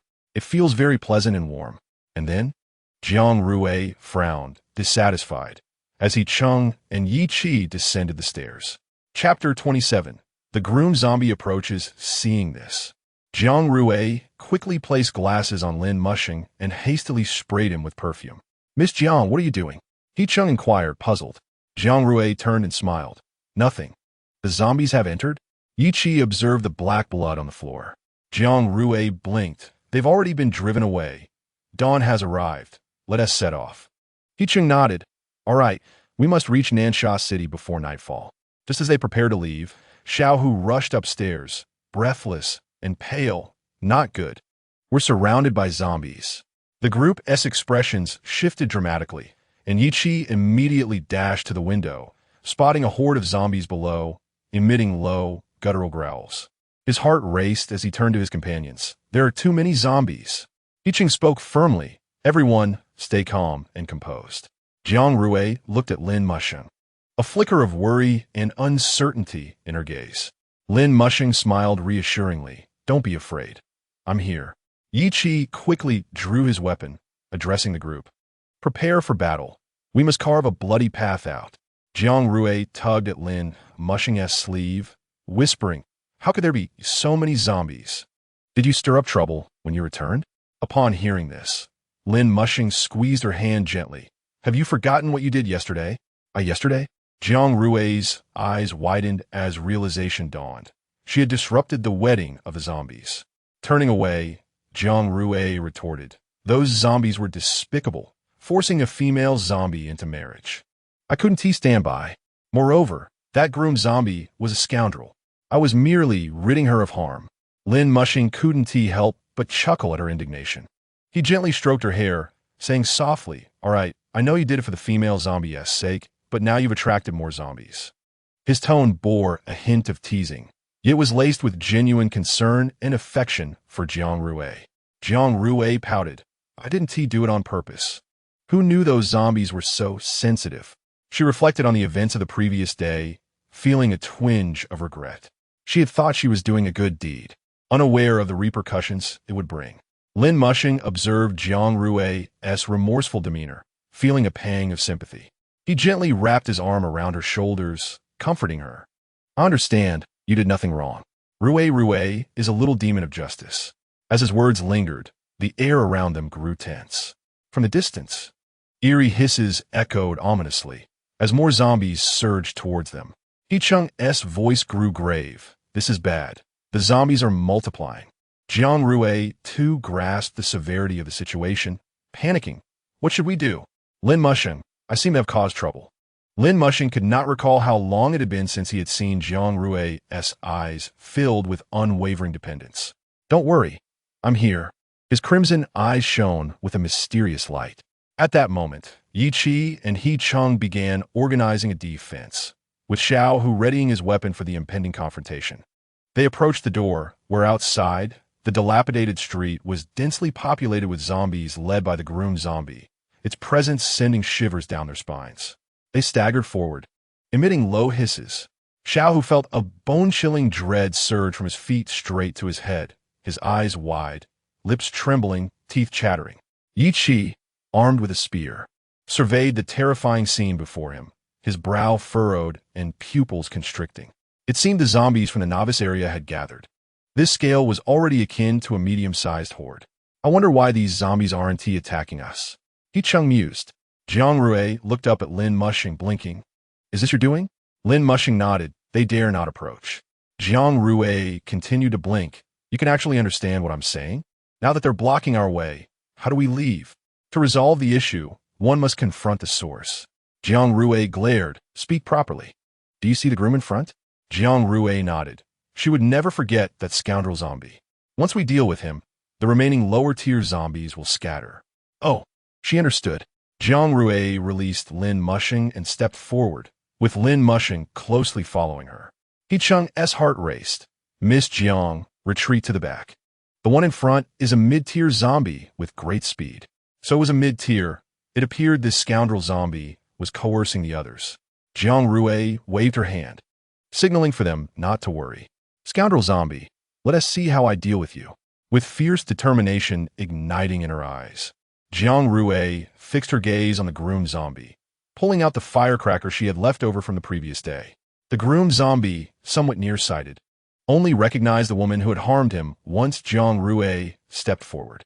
His gray-white eyes widened, and the rotting flesh on his face trembled with rage.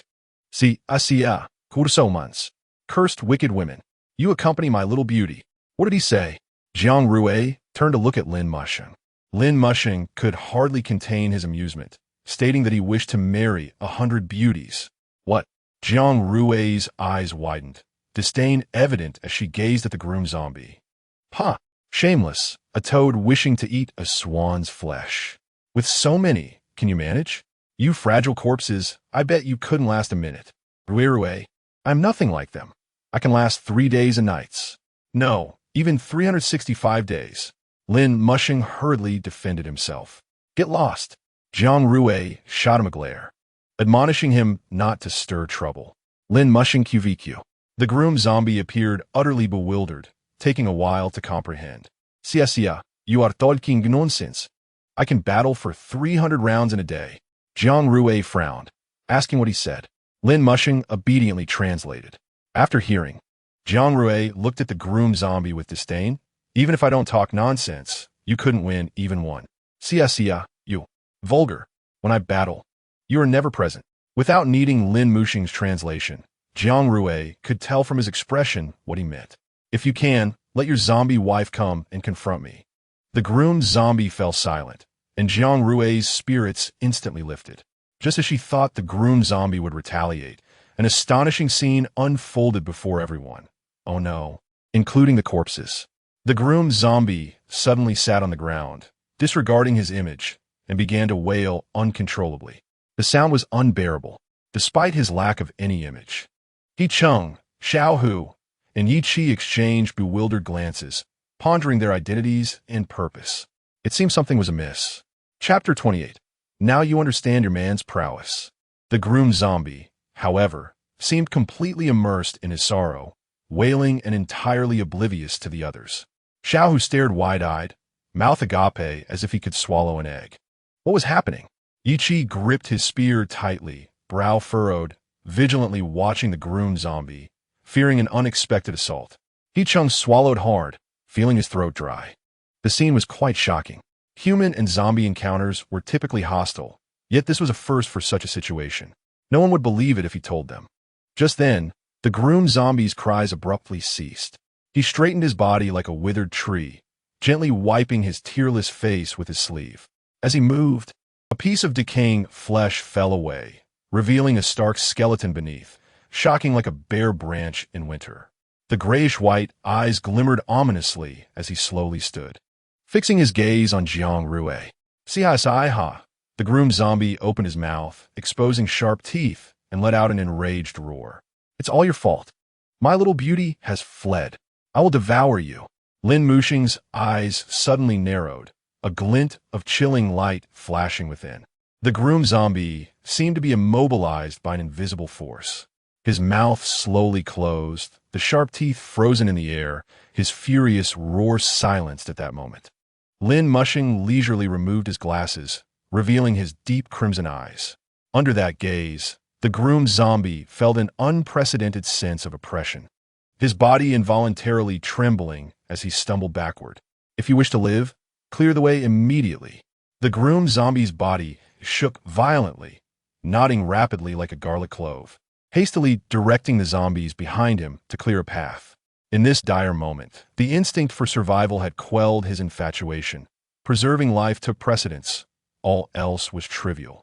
Jiang Rui widened her eyes in disbelief, poking Lin Muxing's arm. So you were so deeply concealed. Lin Muxing slightly turned his head, revealing a proud smile. Now you comprehend your man's strength. Get lost. Jiang Rui, without a hint of hesitation, delivered a sharp kick. Miss Jiang, who exactly is your husband? Hicheng stepped forward, his tone laced with curiosity and confusion.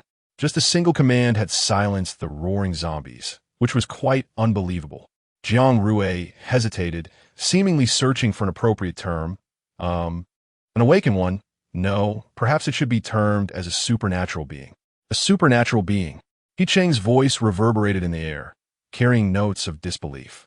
His gaze fell upon the seemingly ordinary figure beside Jiang Rui, who appeared all too mundane, yet unexpectedly. Xiaohu and Yichi were equally astonished, their surprise surging like a tidal wave. Their previous impression of Lin Muxing had merely been that of a dependent young man attached to Jiang Rui. Yet all that was happening before them shattered their perceptions. Indeed, one should not judge by appearances. In this world, the status of supernatural beings was undoubtedly exalted. Just by virtue of Jiang Rui's identity as a merchant, she could thrive in Nansha City, enjoying privileges beyond the reach of ordinary folk. Not to mention having Lin Muxing, a supernatural being, as her ally. Hicheng lowered his gaze, understanding that this matter needed to be reported to the base promptly. At that moment, Lin Muxing donned his glasses again, concealing his crimson eyes, reverting to his usual gentle demeanor. Rui, we can depart now, Lin Muxing said, taking her hand. Huh? Jiang Rui glanced at the firecracker in her hand, which she had yet to set off. Lin Muxing reminded her, these zombies are temporarily intimidated by me, but I do not know when they will regain their senses. Controlling so many zombies will be exhausting. We must leave here swiftly. His voice carried an undertone of fatigue. Indeed, Mr. Lin is right. Xiaohu, hurry and start the car. Hicheng commanded. As soon as Hicheng's words fell, Xiaohu dashed towards the vehicle. Hicheng turned to Jiang Rui, softly inquiring, Miss Jiang, your vehicle. Jiang Rui smiled gently, pointing with her slender finger. Our car is over there. Upon seeing the inconspicuous utility vehicle, Hicheng was somewhat taken aback. Miss Jiang, you intend to use this vehicle to travel to Nansha City? Jiang Rui nodded legally. Otherwise, Hicheng expressed concern, you should ride with us. Traversing that desolate area alone, even with our vehicle, could lead to some unforeseen encounters. Just as he was speaking, Lin Muxing had already brought the car over, leaning out to urge, Rui, hurry and get in. Oh, all right, Jiang Rui replied, a faint smile gracing her face. Captain He, you needn't worry. With Lin Muxing here, we will be fine. Let us depart quickly. Hicheng watched as Jiang Rui climbed into the unassuming utility vehicle. Feeling a twinge of anxiety, yet recalling Lin Muxing's earlier display of power over the zombies, he chose to trust. The two vehicles drove, one behind the other, into the desolate expanse. The scenery here contrasted starkly with Nansha City, devoid of towering buildings and bustling streets, replaced by ruins and desiccated trees. The wind swept through, stirring up clouds of dust, causing one to squint. Jiang Rui sat in the jostling vehicle, gazing through the window at the desolate and bleak landscape. "Is so desolate here. Lin Muxing, did you live here before?" Jiang Rui's gaze meandered, tinged with curiosity and inquiry. Lin Muxing turned his head, his eyes resting upon Jiang Rui. His eyes were profound, seemingly concealing deep stories, yet cleverly masked beneath a tranquil surface. Lin Muxing offered a faint smile and nodded, his voice low and magnetic. "Yes, this was once my home. A dwelling filled with battles and peril." Once home, Jiang Rui seemed to sense something, her tone imbued with sensitivity. "Your words hint at a long-lost sentiment." In Chapter 29, encountering interruption, Lin Muxing's gaze lingered on Jiang Rui's face, akin to the evening breeze caressing the lake's surface, leaving gentle ripples. He slightly lowered his eyelids, concealing the turmoil within. He then spoke softly, his voice imbued with a barely perceptible tenderness. "In recent days, I have been like a shadow by your side. Does that not also signify a long absence? Indeed, when I departed from this world, you were still alive. It is impossible for you to have arrived here before me." Jiang Rui's voice was gentle, reminiscent of the night's soft breeze gliding over the lake, creating layers of ripples. Lin Muxing's heart trembled suddenly. The concealed pain stirred once more. He paused for a moment, inhaled deeply, and quelled the tumult within. "Yes, since your departure, I have remained here, waiting, hoping for the moment I could see you again." "What were you just thinking?" "I did not catch that." Jiang Rui turned her head slightly, a hint of curiosity on her face. Lin Muxing's heart raced, realizing his thoughts were perceived by Jiang Rui.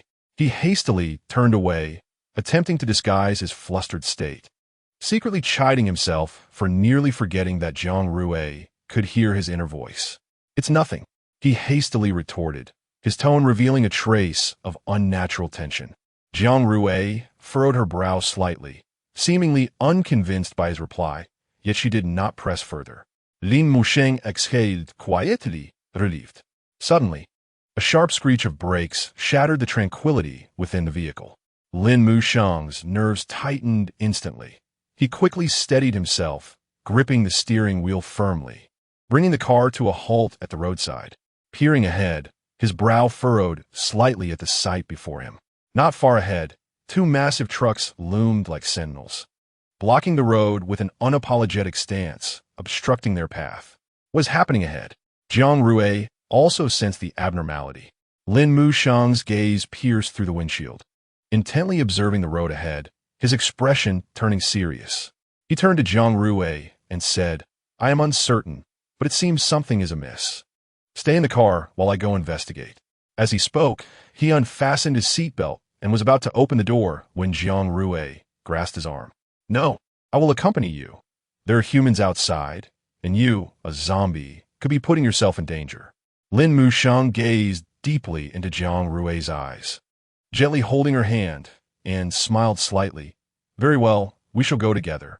The two swiftly unbuckled their seatbelts, opened the car doors, and stood by the roadside. The trucks were haphazardly parked across the road, and Lin Muxing exchanged a glance with Jiang Rui, silently agreeing to proceed with caution. "Zhang Haoran, what do you mean by this?" He Cheng's voice thundered across the desolate road. He stood beside the driver's seat of a truck, fists clenched, brows furrowed, staring intently at the figure standing not far away. Opposite He Cheng stood a group of more than 10 individuals, led by a burly middle-aged man whose countenance was grim, his eyes betraying a fierce ruthlessness. This was Zhang Haoran, a member of the Leiting base, just like He Cheng. Zhang Haoran chuckled coldly, approaching He Cheng. "Do you still think you are the captain? No one here recognizes that anymore." Zhang Haoran, "Keep your distance from my leader." Yi Qi, like a fierce tiger, stood protectively in front of He Cheng, her eyes filled with determination and warning. Xiao Hu followed suit, standing defiantly beside her. Zhang Haoran paused slightly, scanning Yi Qi and Xiao Hu with disdain. "Oh, you two wish to obstruct me?" His mocking laughter carried a hint of contempt and provocation. "I heard you intend to take 2 people to Nansha City. This is a desolate area, and with just the 3 of you, the safety of those individuals is rather precarious. Perhaps you should hand them over to us." Zhang Haoran, "This is an order from the base leader. If you have any grievances, you may voice them to the higher-ups, but for now, please step aside. I must proceed." Zhang Haoran narrowed his eyes. A menacing gleamed evident. He glanced at his subordinates, who immediately understood and surged forward, encircling He Cheng, Yi Qi, and Xiao Hu. Their movements were swift and ruthless, clearly having come prepared. "What do you mean by this?" Zhang Haoran. He Cheng asked, his voice low. Zhang Haoran smirked coldly. "Hand over the individuals, or you may find it difficult to leave here unscathed today." He Cheng's expression turned ashen, his clenched fists trembling slightly, revealing his inner fury and frustration. Yet, faced with Zhang Haoran's aggression, he understood that resisting would be tantamount to throwing oneself against a stone wall. His gaze swept over the surrounding subordinates, quickly weighing the situation. "Damn, it seems all this tension is because of us," Jiang Rui murmured. Lin Muxing nodded, his gaze locking on Zhang Haoran, icy and profound, devoid of any emotional ripples, as if gazing upon a lifeless corpse. Having already delayed time since their morning departure, Lin Muxing was eager to resolve the situation swiftly. "Can you control those individuals?" Jiang Rui pointed at Lin Haoran. Lin Muxing shook his head slightly, his voice low and resolute. "No, my current level is still too low. I can only command the zombies." "Then why do you look as if you wish to kill?" Jiang Rui shot him an exasperated glance. Unbeknownst to them, a heated exchange ensued, and He Cheng, unable to contain his fury, charged at Zhang Haoran. Suddenly, Zhang Haoran swiftly drew a silver dagger from his pocket and swung it menacingly at He Cheng. He Cheng was caught off guard, hastily sidestepping. Yet the dagger still grazed his arm. Blood gushed forth, staining his sleeve a vivid red.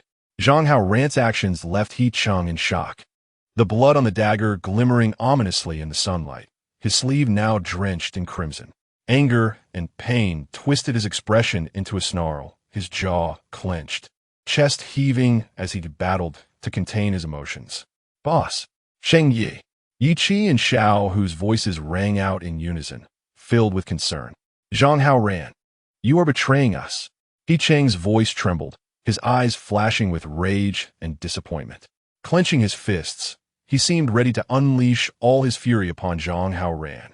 Zhang Haoran inhaled deeply, allowing his gaze to linger on He Cheng's face before speaking slowly. "He Cheng, some matters are beyond your comprehension. I am doing this for a greater benefit. You speak nonsense. Don't think I am unaware of your intentions." He Cheng roared, his eyes aflame with anger, as he charged recklessly at Zhang Haoran, his fist slicing through the air toward his adversary's face. Zhang Haoran's expression shifted. He had not anticipated He Cheng's impulsiveness, but he reacted quickly, sidestepping the punch. "He Cheng, you court death!" Zhang Haoran bellowed, his subordinates drawing weapons, aiming them at He Cheng and his companions. The atmosphere tensed to a breaking point, as if a battle was on the brink of erupting. Just then, a cool, commanding voice broke through the chaos. "Stop!" In Chapter 30, creating more surprises for them, this abrupt command was like cold water splashed into a boiling pot of oil, instantly stirring up a commotion. The previously tense atmosphere shattered, and the air around them seemed to freeze, leaving only the commanding voice echoing in the vast space. In the next moment, Lin Muxing and Jiang Rui appeared before everyone like phantoms. Zhang Haoran's gaze flickered between Lin Muxing and Jiang Rui. As the two emerged, the atmosphere around them grew palpably tense. Zhang Haoran's subordinates, upon noticing Lin Muxing's presence, became visibly flustered, tightly gripping their weapons and vigilantly watching Lin Muxing. However, Zhang Haoran gestured for them to remain calm, his eyes scanning Lin Muxing with keen interest. "Miss Jiang, what brings you here?"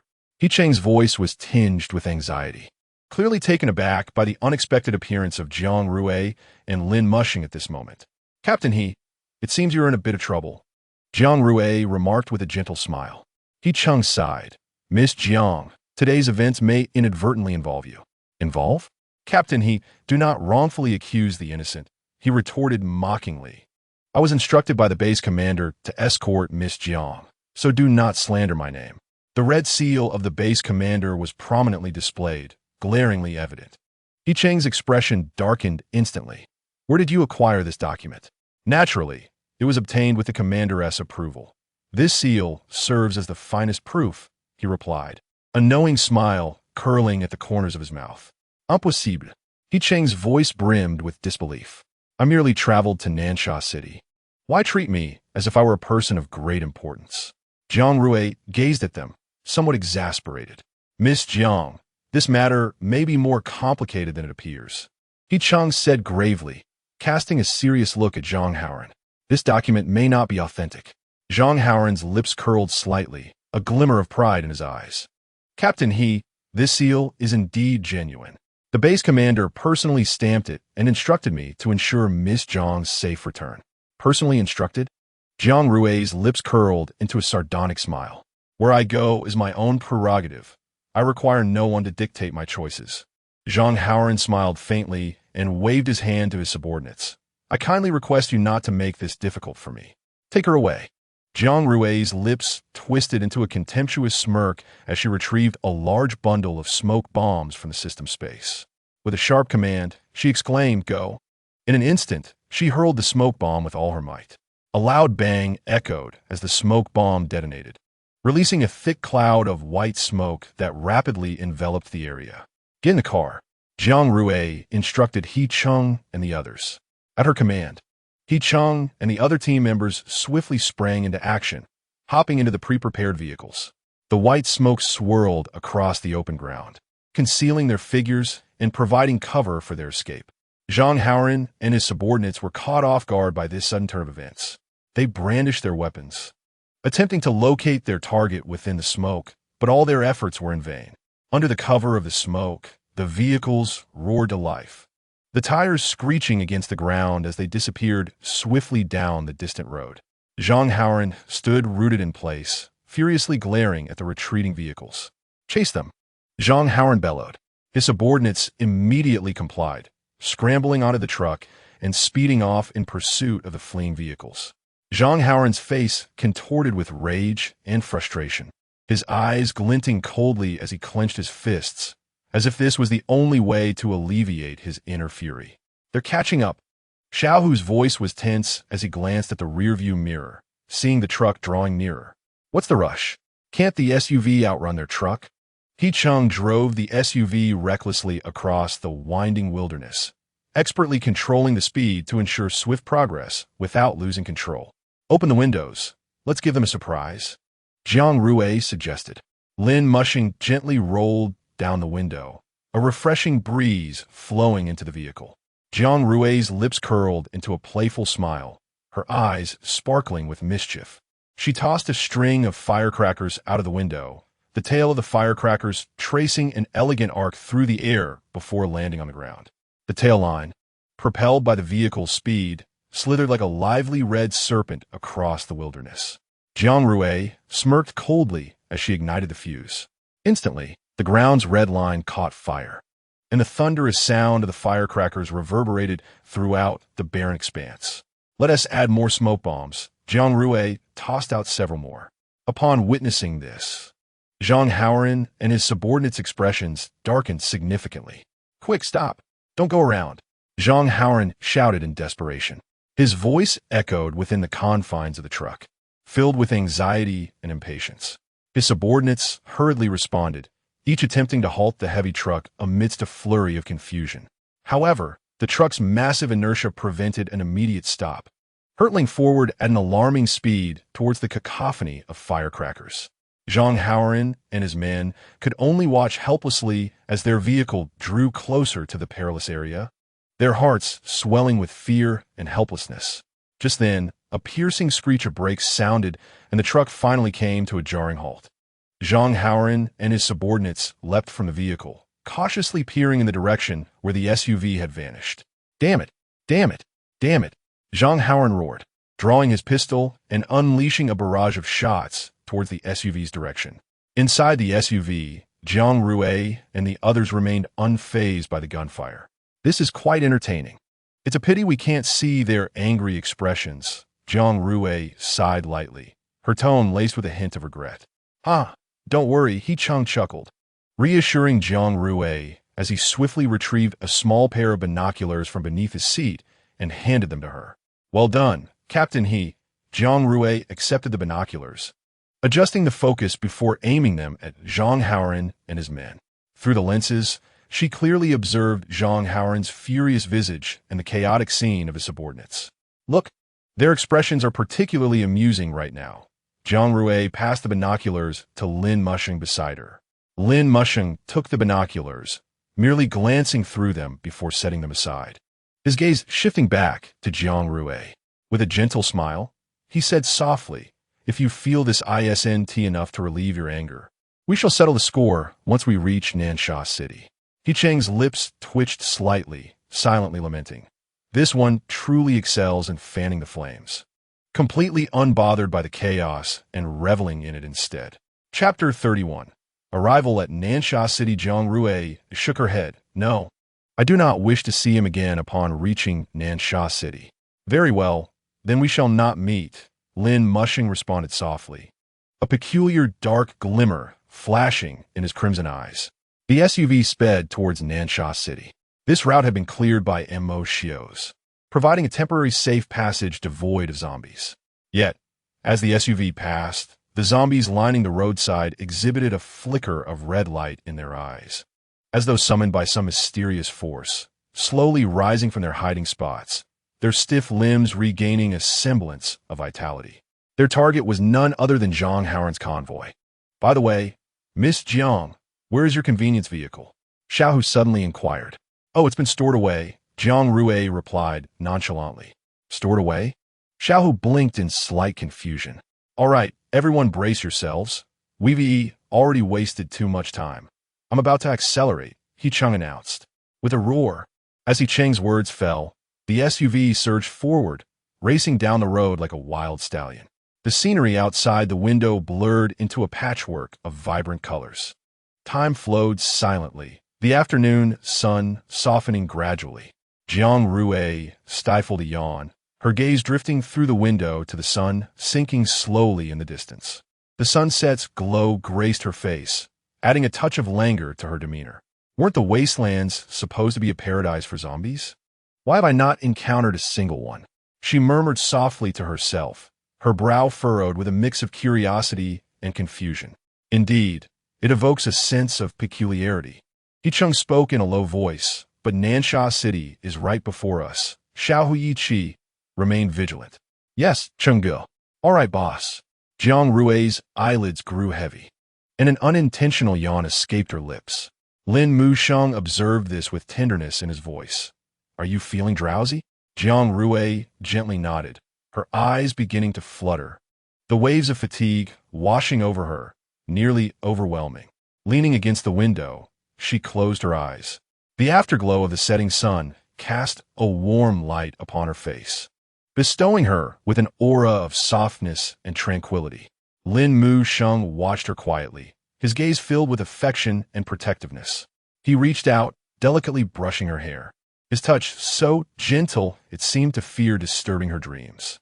If you're tired, you may rest for a while, he whispered, his tone imbued with indulgence and care.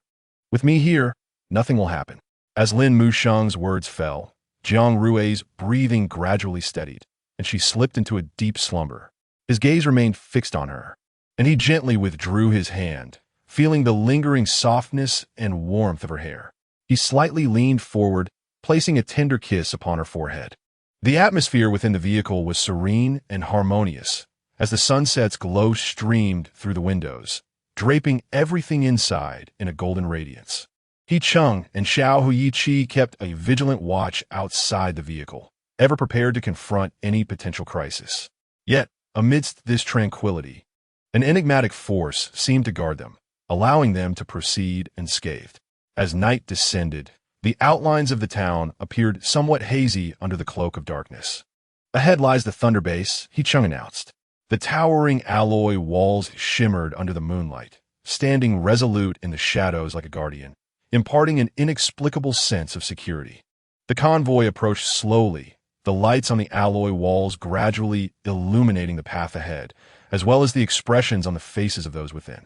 Finally, we have arrived, Jiang Rui murmured softly, straightening her posture from the window, still bearing traces of sleepiness. Lin Musheng turned his head, his gaze gentle upon her, a subtle smile gracing his lips. Yes, we have arrived, he softly replied. The off-road vehicle halted before the alloy wall, and He Chung was the first to disembark. He approached the wall, where a dozen fully armed soldiers stood, their eyes scanning the surroundings with vigilance. He Chung presented the pass and engaged in brief communication with the soldiers.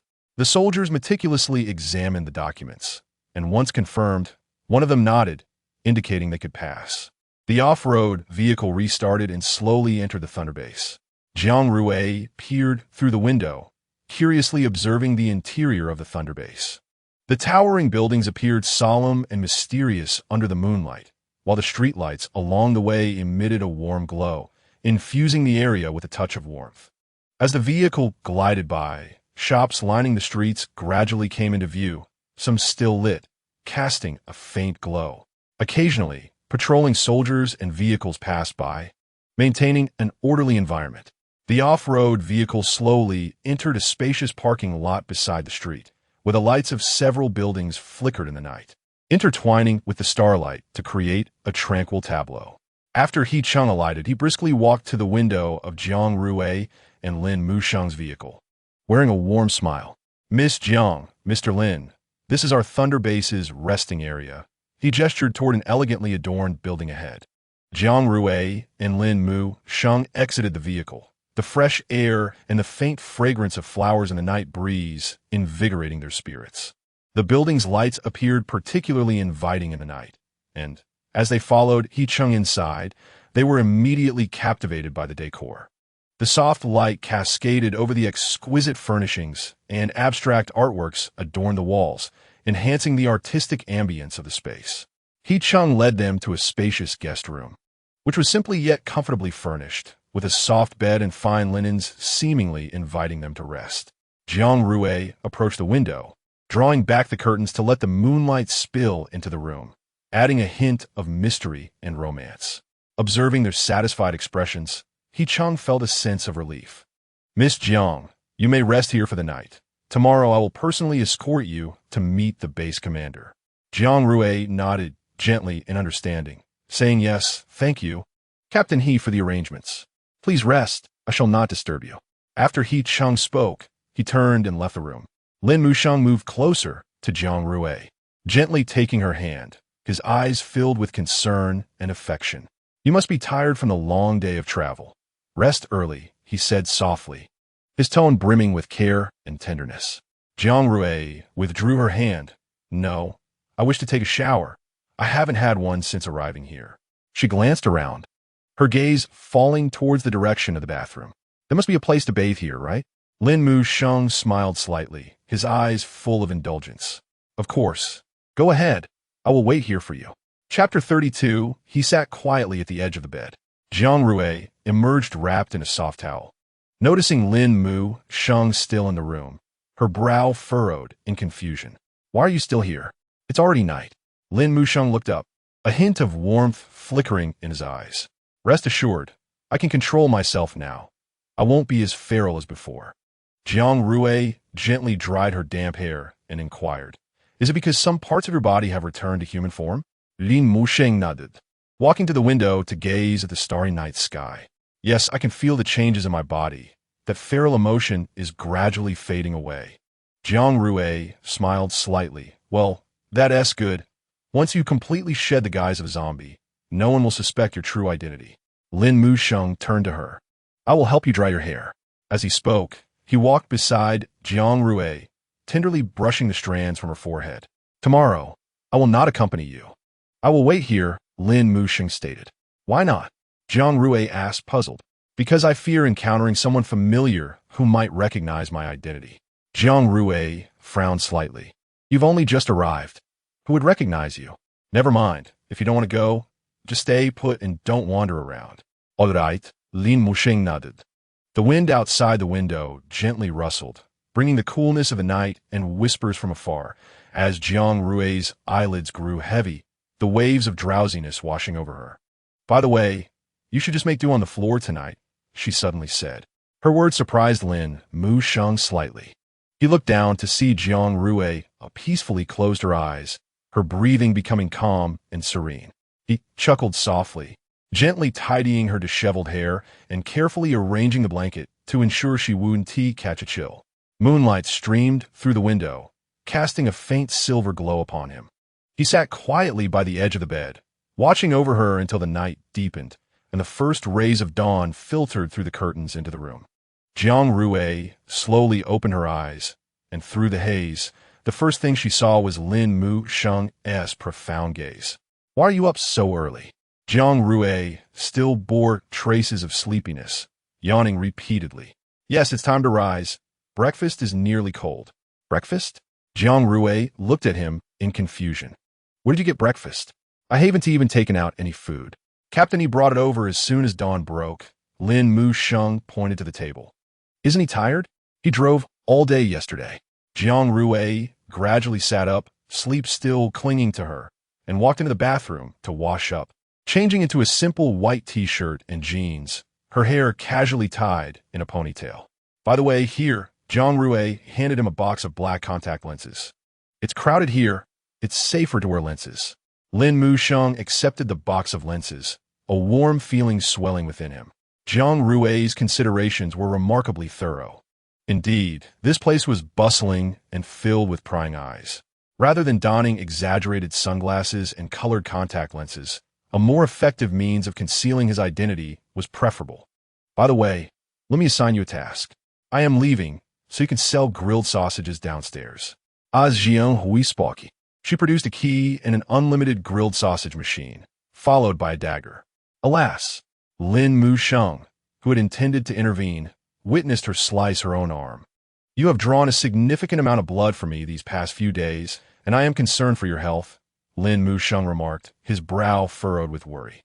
It's fine. Ever since I ingested the enhancer, I have noticed a considerable increase in my physical strength. This small amount of blood is inconsequential, she assured him.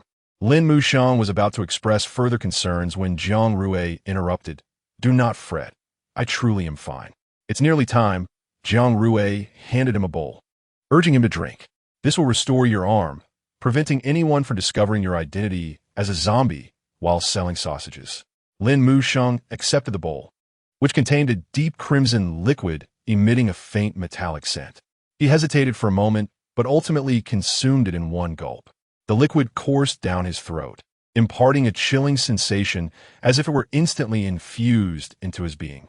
Soon, his arm returned to its original state, with skin as smooth as before. Please refrain from drawing blood for me in the near future, Lin Musheng said, gazing at her with concern.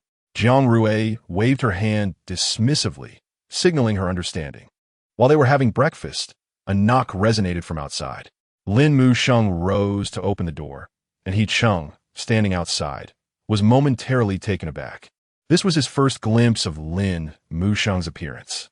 He had envisioned Jiang Rui's husband as a mature and composed figure. However, the individual before him resembled a youthful boy, barely entering his second decade of life. His looks were starkly at odds with the mature man He Chung had imagined. Ahem. Mr. Lin, I apologize for the intrusion. May I inquire if Miss Jiang has risen? Lin Musheng slightly frowned, his tone tinged with displeasure. He Chung, you should refer to her as Madam.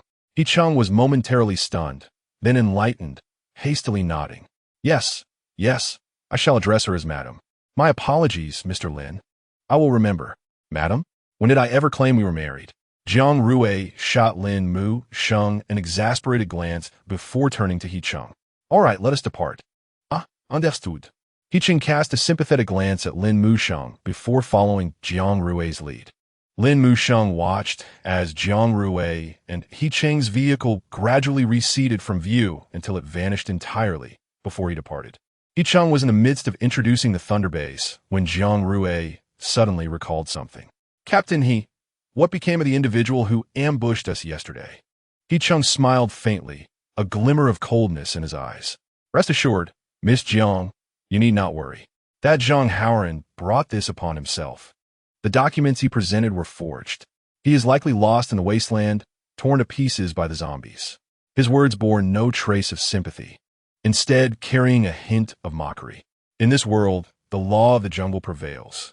Individuals like Zhang Haoran, driven by betrayal and greed, inevitably meet a tragic end. Miss Jiang, we have arrived. He Cheng's voice interrupted Jiang Rui's contemplation. She nodded lightly, her gaze fixed upon the imposing edifice before her. Shimmering in the sunlight like a modern castle. Standing at the entrance, Jiang Rui felt the weight of numerous gazes upon her. Curious, scrutinizing, reverent, and disdainful, but she paid them no heed. Miss Jiang, please hold for a moment. He Chung hurried into the building, soon returning with a respectful smile. Miss Jiang, please follow me. He gestured for her to proceed. He Chung guided Jiang Rui through the spacious, well-lit lobby of the building, her eyes briefly scanning the staff in uniform, all of whom, whether busy or at leisure, regarded He Chung with expressions of deference. Upon reaching an ornately decorated door, He Chung gently knocked. Chapter 33. Jiang Rui engages in business negotiations. A crisp voice responded from within, and He Chung opened the door, allowing them to enter. The room was simply yet warmly arranged, with a rectangular conference table laden with various documents. Jiang Rui glanced around, noticing several individuals present, all their gazes fixed upon her. He Chung approached the table and addressed a middle-aged man among them. Sir, Miss Jiang has arrived. The middle-aged man raised his head, his sharp eyes appraising Jiang Rui before he stood with a smile, extending his hand. Miss Jiang, welcome to the Thunder Base. I am the base leader, Lei Meng. His voice was deep and powerful, exuding an aura of strong authority. Jiang Rui offered a slight smile as they shook hands. To be frank, I have heard from He Chung that you are a businesswoman with a wealth of food supplies, correct? Jiang Rui smiled gently, seemingly having anticipated such an introduction. She gracefully approached the conference table, pulled out a chair, and sat down, her gaze returning to the middle-aged man. Her actions were elegant and composed, as if she remained the queen in control of everything despite being in unfamiliar surroundings. Instead of directly answering Lei Meng's question, she countered, Does the Thunder Base lack supplies? Lei Meng was momentarily taken aback, then burst into hearty laughter. Miss Jiang, you're indeed correct. Although the Thunder Base is resource-rich in this apocalyptic land, nothing is perpetually abundant, especially food and supplies, which are precious resources that every base must vie for. He paused, his gaze sharpening, however. The Thunder Base is never short of capable partners. Miss Jiang, would you be willing to become our collaborator? Mr. Lei, in this world, the value of food and supplies far surpasses that of cold, lifeless enhancers. This is a dilemma that most face, Jiang Rui replied calmly. Indeed, Lei Meng nodded, his expression turning serious.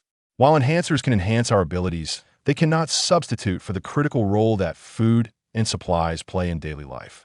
Our warriors require energy for training, and the residents of the base need sustenance to survive. Currently, the unstable supply of resources has become a bottleneck constraining our development. He paused, his gaze once more resting on Jiang Rui. Might you be interested in partnering with us to collaboratively establish a more prosperous base? Jiang Rui smiled slightly, unfazed by Lei Meng's straightforwardness.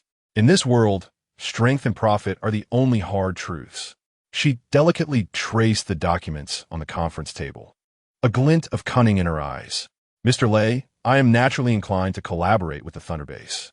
However, before proceeding, I would like to understand what the Thunder Base can offer in exchange. A flicker of appreciation crossed Lei Meng's eyes. He had anticipated that Jiang Rui would not provide resources without reason, yet he admired her forthright demeanor. He leaned slightly forward, his hands clasped on the table, exuding confidence.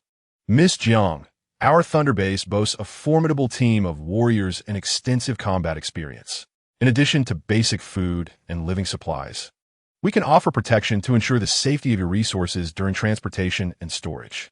Furthermore, we can provide intelligence support to help you navigate this unpredictable world more effectively. He paused, seemingly allowing Jiang Rui time to process this information.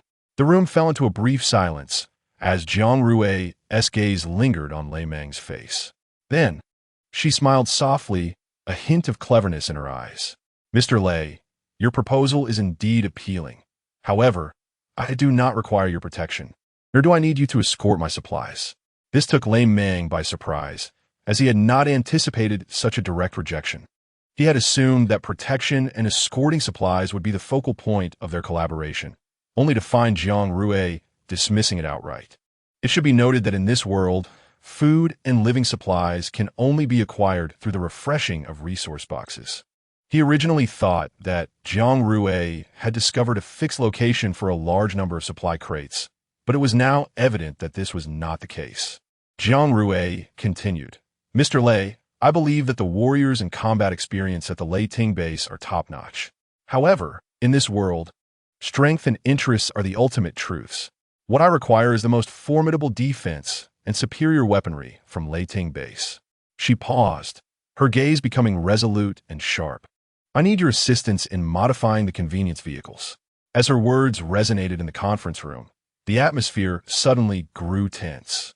Lei Meng's eyes flickered with surprise, but more so with contemplation. He had not anticipated that this seemingly delicate businesswoman would make such a direct and audacious request. He glanced at several of his subordinates, who also displayed expressions of astonishment. "Modify the convenience vehicles?" Lei Meng repeated, attempting to decipher Jiang Rui's true intentions. Jiang Rui nodded, her eyes conveying an undeniable determination. "Indeed, I require your help to transform the convenience vehicles into sturdy war machines capable of swift traversal through complex terrains while withstanding external assaults." A glint of brilliance flashed in Lei Meng's eyes. He regarded Jiang Rui deeply before bursting into laughter. "Miss Jiang, you are truly an extraordinary woman. I assure you that Lei Ting base will spare no effort to meet your demands. Your request is granted. Thus, in exchange for the modification of the convenience vehicles, I will provide food and supplies at the standard prices of Lei Ting base." Lei Meng's laughter reverberated in the spacious room, tinged with appreciation and a touch of bravado. He rose and approached the conference table, extending his palm to Jiang Rui for a pact. "Very well, Miss Jiang, you are a forthright person. Lei Meng, relish dealing with individuals such as yourself. However, you must purchase at normal prices next time. Rest assured, my goods are quite affordable," Jiang Rui replied with a smile. "Ha! Miss Jiang, you are indeed straightforward. I shall send someone to facilitate the modifications by tomorrow." After the arrangements were made, Jiang Rui took her leave. Lei Meng stood in place, a sharp gleam in his eyes as he turned to He Chung, his brow furrowed in deep contemplation. "He Chung, what do you think lies behind this, Miss Jiang?" He Chung furrowed his brow slightly, pondering how to respond. He was acutely aware of Lei Meng's keen insight and understood that this Miss Jiang was far from an ordinary individual. However, the information he possessed was indeed limited, and he could only speculate based on surface observations. "My lord, from my interactions over the past few days, she seems to be a newcomer," He Chung remarked. "A newcomer?" Lei Meng chuckled. "A novice in the novice area, who cannot even catch a glimpse of the supply crates. Yet she possesses such a wealth of food? She is certainly not a newcomer." Chapter 34. Even in death, one can encounter familiar faces. "Miss Jiang, allow me to familiarize you with the base," He Chung suggested. Jiang Rui gently nodded in agreement. The architectural style of Lei Ting base was unique, with towering stone walls and robust steel structures imparting a sense of security. Along the corridors, soldiers clad in battle armor patrolled, their gazes vigilant and resolute, ensuring the safety of the base. "This is our armory," He Chung indicated towards a heavy steel door ahead. The door slowly opened, revealing rows of neatly arranged weapon racks. Various models of firearms glinting with a cold sheen under the lights. A flicker of astonishment crossed Jiang Rui's eyes. It was her first time witnessing such a vast armory. "Our armed forces at Lei Ting base are second to none in Nansha City. No one dares to claim the first position," He Chung proudly introduced, leading Jiang Rui onward. "Captain He, is it appropriate for you to show me this?" After all, it's your base. Jiang Rui paused, a slight frown forming. Yiqing turned to face her, his eyes beaming with a warm smile. Miss Jiang, you need not worry. The base leader has expressed the intention of giving you this tour. The base leader? Jiang Rui inquired, somewhat taken aback. Yiqing continued to elucidate. Although this area is important, it is merely a part of our base. The core armory is certainly not here. This is merely to help Miss Jiang gain a better understanding of our operations. Upon hearing this, Jiang Rui nodded slightly, a glimmer of understanding illuminating her expression. Yiqing guided Jiang Rui through the armory and into a spacious training ground. There, a figure was engaged in combat with a massive mechanical beast. The beast roaring as its sharp claws carved silver arcs through the air. The individual moved with agility and swiftness, each strike landing precisely on the beast's vital points. Is this mechanical beast also of your creation? Jiang Rui inquired. Indeed, it serves not only to assist in eliminating zombies, but also as a training tool, Yiqing replied. Jiang Rui couldn't help but be astonished by the scale of Lei Ting Base's endeavors. Suddenly, the figure in the center evaded a ferocious strike from the mechanical beast, performing a swift maneuver to leap onto its back. Gripping a steel knife tightly, he struck downwards with force at the beast's neck. The mechanical beast emitted a mournful cry, its body trembling violently before crashing to the ground. Surrounding soldiers erupted in cheers, yet the individual merely smiled faintly. Jiang Rui slightly tilted her head, an inexplicable sense of familiarity stirring within her, as if this person was somehow known to her. Noticing Jiang Rui's gaze, Yiqing followed her line of sight, immediately understanding her curiosity. Miss Jiang, why not allow me to introduce you? Yiqing proposed, leading Jiang Rui towards the center of the training ground. As they drew closer, Jiang Rui finally discerned the figure's face. Miss Jiang, this is Zheng Xian, our top warrior at Lei Ting Base and also the second in command, Yiqing introduced, his tone filled with respect and admiration. At that moment, Zheng Xian turned, his eyes meeting Jiang Rui's in an electric moment. Zheng Xiuzhang? Jiang Rui's voice carried a hint of surprise. What a time for everyone to risk their lives. Why has everyone perished? First Lin Musheng, then Zheng Xian. Could it be that even Lin Yunhan, that dog girl, has met the same fate? She felt an odd joy at encountering a familiar face even in death. Zheng Xian was momentarily taken aback, the astonishment in his eyes rippling outward, soon replaced by deeper delight. He inhaled sharply, setting down his steel knife and removing his battle gloves, revealing the familiar warm hands that once touched her in the campus days. Then, with a smile, he approached Jiang Rui, his gaze locked onto her face. Rui, is it truly you? His voice trembled, filled with astonishment and disbelief. Jiang Rui forced a smile and nodded. Zheng Xian extended his hand, as though wishing to touch her cheek to confirm this was not a dream. Jiang Rui quickly retreated, thinking, damn it, if Lin Musheng sees this, he will surely cry. But wait, he wasn't even here. Why should she be afraid? The surrounding soldiers sensed the shift in atmosphere and cast curious glances in their direction. Yiqing observed the two, a flicker of surprise crossing his face as he appeared unprepared for such a connection between them. Zheng Xian's heartbeat quickened at Jiang Rui's smile, myriad complex emotions flashing in his eyes. He grasped her hand tightly, as if fearing she would vanish. Zheng Xiuzhang, could you please let go of me? Your grip is rather painful, Jiang Rui expressed with a hint of exasperation. Please release me. I wouldn't want to be bitten by a crazed dog. Zheng Xian was taken aback, quickly realizing his indiscretion. He released her hand, an embarrassed smile spreading across his face. I apologize, Rui. I was just so overjoyed to see you here. Jiang Rui regarded Zheng Xian, her mind racing with 1,000 thoughts. Back then, Zheng Xian, with his gentle demeanor and elegant charm, had truly captivated her heart. Had it not been for Lin Musheng, he would have undoubtedly been her top choice for a partner. Alas, Lin Musheng had outshone him. Certainly, it was also due to him that Lin Musheng and she had numerous quarrels. Despite Lin Musheng being her younger brother, his jealousy surpassed even that of a towering electric pole. Every time he felt envious, he would return and behave in an indescribable manner towards her in bed. She was genuinely frightened. Rui, what brings you here? Zhang Xian inquired. I came to conduct business, she replied. Zhang Xian furrowed his brow slightly, a flicker of confusion dancing in his eyes. Business? This is the Thunder Base. What kind of business could a girl like you possibly have? Jiang Rui smiled faintly, sidestepping his question. Senior Zhang, it's a pleasure to see you here, but I have something else to attend to. Let us chat another time. As her words fell, a trace of disappointment flickered in Zhang Xian's eyes, but he quickly masked it with a smile of understanding and respect.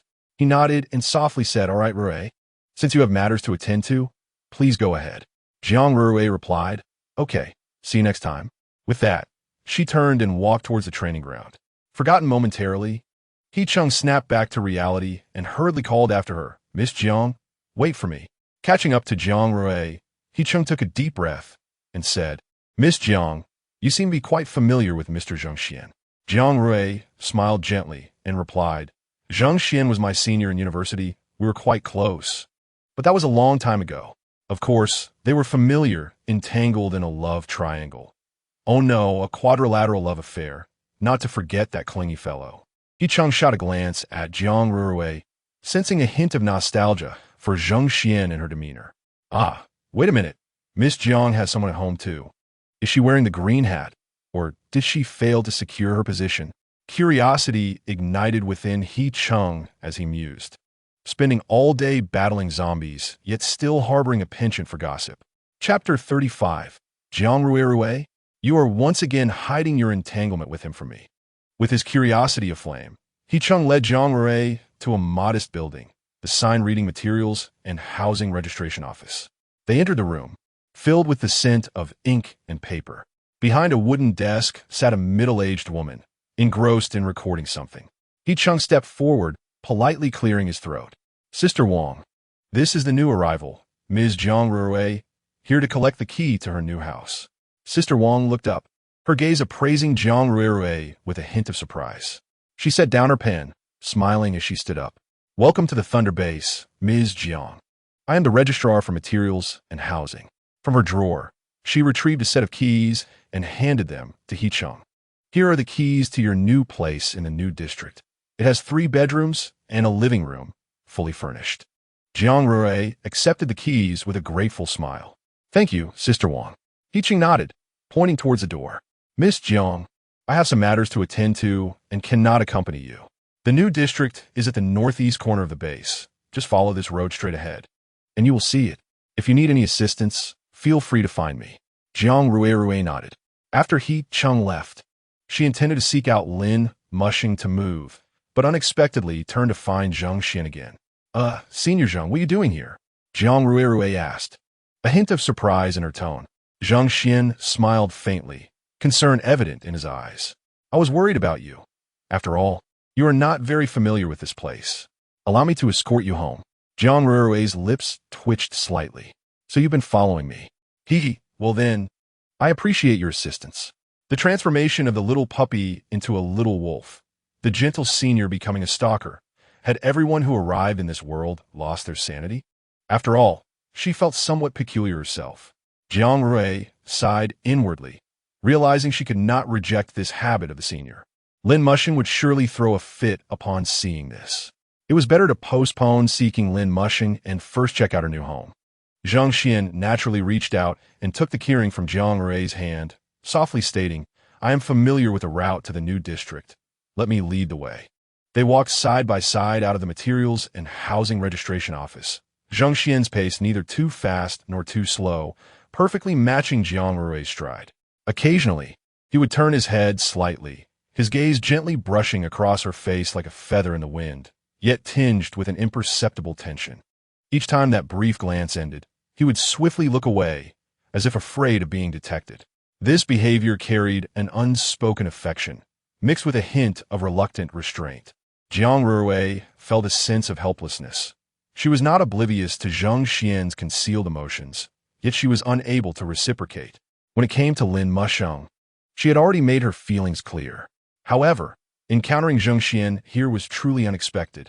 She had never inquired about Lin Mushing's cause of death, and now, seeing Zhang Xian, her heart swelled with questions. Thoughts of Lin Mushing stirred a complex wave of emotions within Jiang Rui. It seemed that she and Zheng Xian had become an intricate knot they could not untie. The new district was not far from the registration office, and they arrived swiftly. Jiang Rui's new home was a charming two-story building, its exterior simple yet elegant, with bright windows. Zheng Xian opened the door for her, and they entered together. The interior was minimally decorated yet warm, the furniture arranged neatly, sunlight streaming through the windows onto the floor, creating a bright ambience. As they stepped inside, Zheng Xian surveyed the surroundings and nodded approvingly. The environment here is quite nice, suitable for you. Jiang Rui gazed around her new home, a wave of warmth enveloping her. She gently caressed the soft sofa and moved to the window to feel the warmth of the sunlight on her palms. This marked the beginning of her journey in this world, a small domain that belonged solely to her. Senior Zheng, thank you for accompanying me. Zheng Xian silently regarded her, his gaze softening. He replied gently, Rui, there is no need to be so polite with me. Jiang Rui turned to face Zheng Xian, meeting his deep, affectionate eyes. She lightly bit her lip, a flicker of complex emotions passing through her gaze. Noting her silence, Zheng Xian gently tightened his grip on the keyring and softly asked, Rui, what are you thinking about? Jiang Rui looked up at him, hesitation flickering in her eyes. Ultimately, she decided to speak, Senior Zheng. I have something I wish to ask you. Zheng Xian smiled slightly, encouragingly saying, Rui, feel free to ask anything. I will do my best to provide you with answers. Jiang Rui nodded, biting her lip, seemingly contemplating how to phrase her question. Taking a deep breath, she finally asked, Senior Zheng, do you know how Lin Mushing died? Zheng Xian's hand trembled slightly, the warmth in his gaze freezing momentarily, like ripples disturbed across a tranquil lake by a chill wind.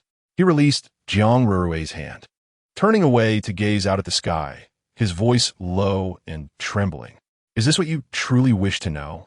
Jiang Rui watched his silhouette, a wave of inexplicable tension surging within her. She sensed the shift in Zheng Xian's emotions, the heavy atmosphere causing her to hold her breath. She softly inquired, Senior Zheng, what is wrong? Are you unwilling to tell me? Zheng Xian took a deep breath, striving to calm his emotions. He turned back to face Jiang Rui, his eyes shimmering with a complex mix of feelings. After a moment of silence, he gradually spoke, This matter, perhaps it is better if I tell you myself. Zheng Xian's words fell like a stone cast into a serene lake, stirring ripples within Jiang Rui's heart. She froze, confusion and perplexity flashing in her eyes. Jiang Rui, you are once again hiding your entanglement with him from me. Lin Mushing's furious voice thundered like a clap of thunder, echoing through the empty room. Jiang Rui's heart jolted, and she turned to see Lin Mushing standing at the door, his face ashen, eyes ablaze with anger. Zheng Xian's heart raced. He had not anticipated an unexpected encounter with Lin Mushing here. He fully understood Lin Mushing's temperament. Once ignited, his fury would be hard to quell. Mushing, please calm down. Zheng Xian's voice was deep and steady, attempting to soothe Lin Mushing's wrath. Lin Mushing was evidently consumed by an overwhelming fury, his countenance dark and foreboding, eyes blazing with the fire of indignation, resembling an enraged lion. He strode towards Jiang Rui, seizing her wrist with such force that it felt as though he intended to crush her bones. What are you doing, Lin Mukin? Let go of me. Jiang Rui exclaimed in alarm. Observing this, Zheng Xian immediately stepped forward and positioned himself protectively before Jiang Rui, his voice steady yet firm. Lin Mukin, calm down. Lin Mukin's glare shifted to Zheng Xian, a flicker of malevolence flashing in his eyes. He forcefully shoved Zheng Xian aside, his voice icy and commanding. This is none of your business. Get out. Chapter 36. He was unexpectedly embraced by Princess Rui. Zheng Xian stumbled back from the push, casting a deep, concerned glance at Jiang Rui. At this moment, Lin Mukin was thoroughly engulfed by his rage, and any attempt at dialogue would only exacerbate the situation. Thus, Zheng Xian opted to withdraw, granting them some space. Lin Mukin, release me. You're hurting me. Jiang Rui's voice trembled with a hint of tears. She attempted to pry his hand away, yet feared she might inadvertently dislocate his arm. Lin Mukin's gaze dimmed, and his grip instinctively softened. With reddened eyes, he looked at Jiang Rui, an expression of accusation etched upon his features. Rui, you're being disobedient. Why are you with him again? His voice was hoarse, as if scraped raw by sandpaper. What do you mean again? I merely ran into him. I didn't even know he was at the Thunder Base. It's as if you think I've done something to you, when you're the one who betrayed me first. Jiang Rui's voice dwindled as she spoke. Lin Mukin's brows furrowed, his eyes glistening with unshed tears as he felt wronged. Rui, you're unjustly accusing me. It was you who betrayed me first. Hearing his denial followed by a rebuttal ignited Jiang Rui's anger. She shot Lin Mukin a fierce glare and turned to leave. In a panic, Lin Mukin reached out to stop her. Rui, don't go. Jiang Rui, in retaliation, swung her fist at his face. Caught off guard, Lin Mukin staggered backward, colliding with the wall behind him. If you weren't so fragile right now, I would have aimed for your gut and made you regret it. Lin Mukin clutched his eyes in pain as blood seeped through his fingers, staining his palm. Jiang Rui's brows knitted in concern. She hadn't exerted much force. Lin Mukin swayed precariously, on the verge of collapsing. In alarm, Jiang Rui stepped forward, hesitating with her hand hovering in midair, unsure whether to reach for him.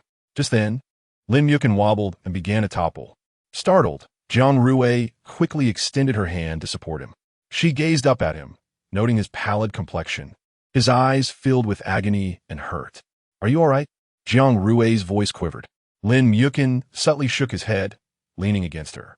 His gaze bore into hers, filled with profound attachment and resignation. Rui, I feel awful, he murmured, his voice faint and raspy. Jiang Rui's heart tightened upon witnessing his suffering. Her anger dissipated in an instant.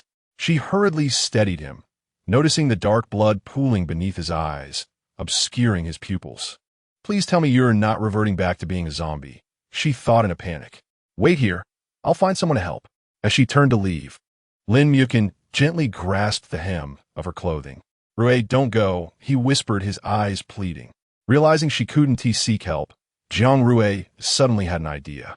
She drew a dagger and swiftly cut her palm, allowing her blood to flow down her fingers and drip onto Lin Mukin's lips. Drink this. Lin Mukin's eyes widened momentarily. He had intended to feign vulnerability to keep her by his side, never anticipating that Jiang Rui would bleed for him out of anger. A torrent of complex emotions surged within him: surprise, guilt, and a touch of inexplicable gratitude. Yet, he knew he must maintain the facade. Gritting his teeth, he suppressed the turmoil within, his voice weaker than before. Rui, Before he could finish, Jiang Rui interrupted him sharply. Stop talking.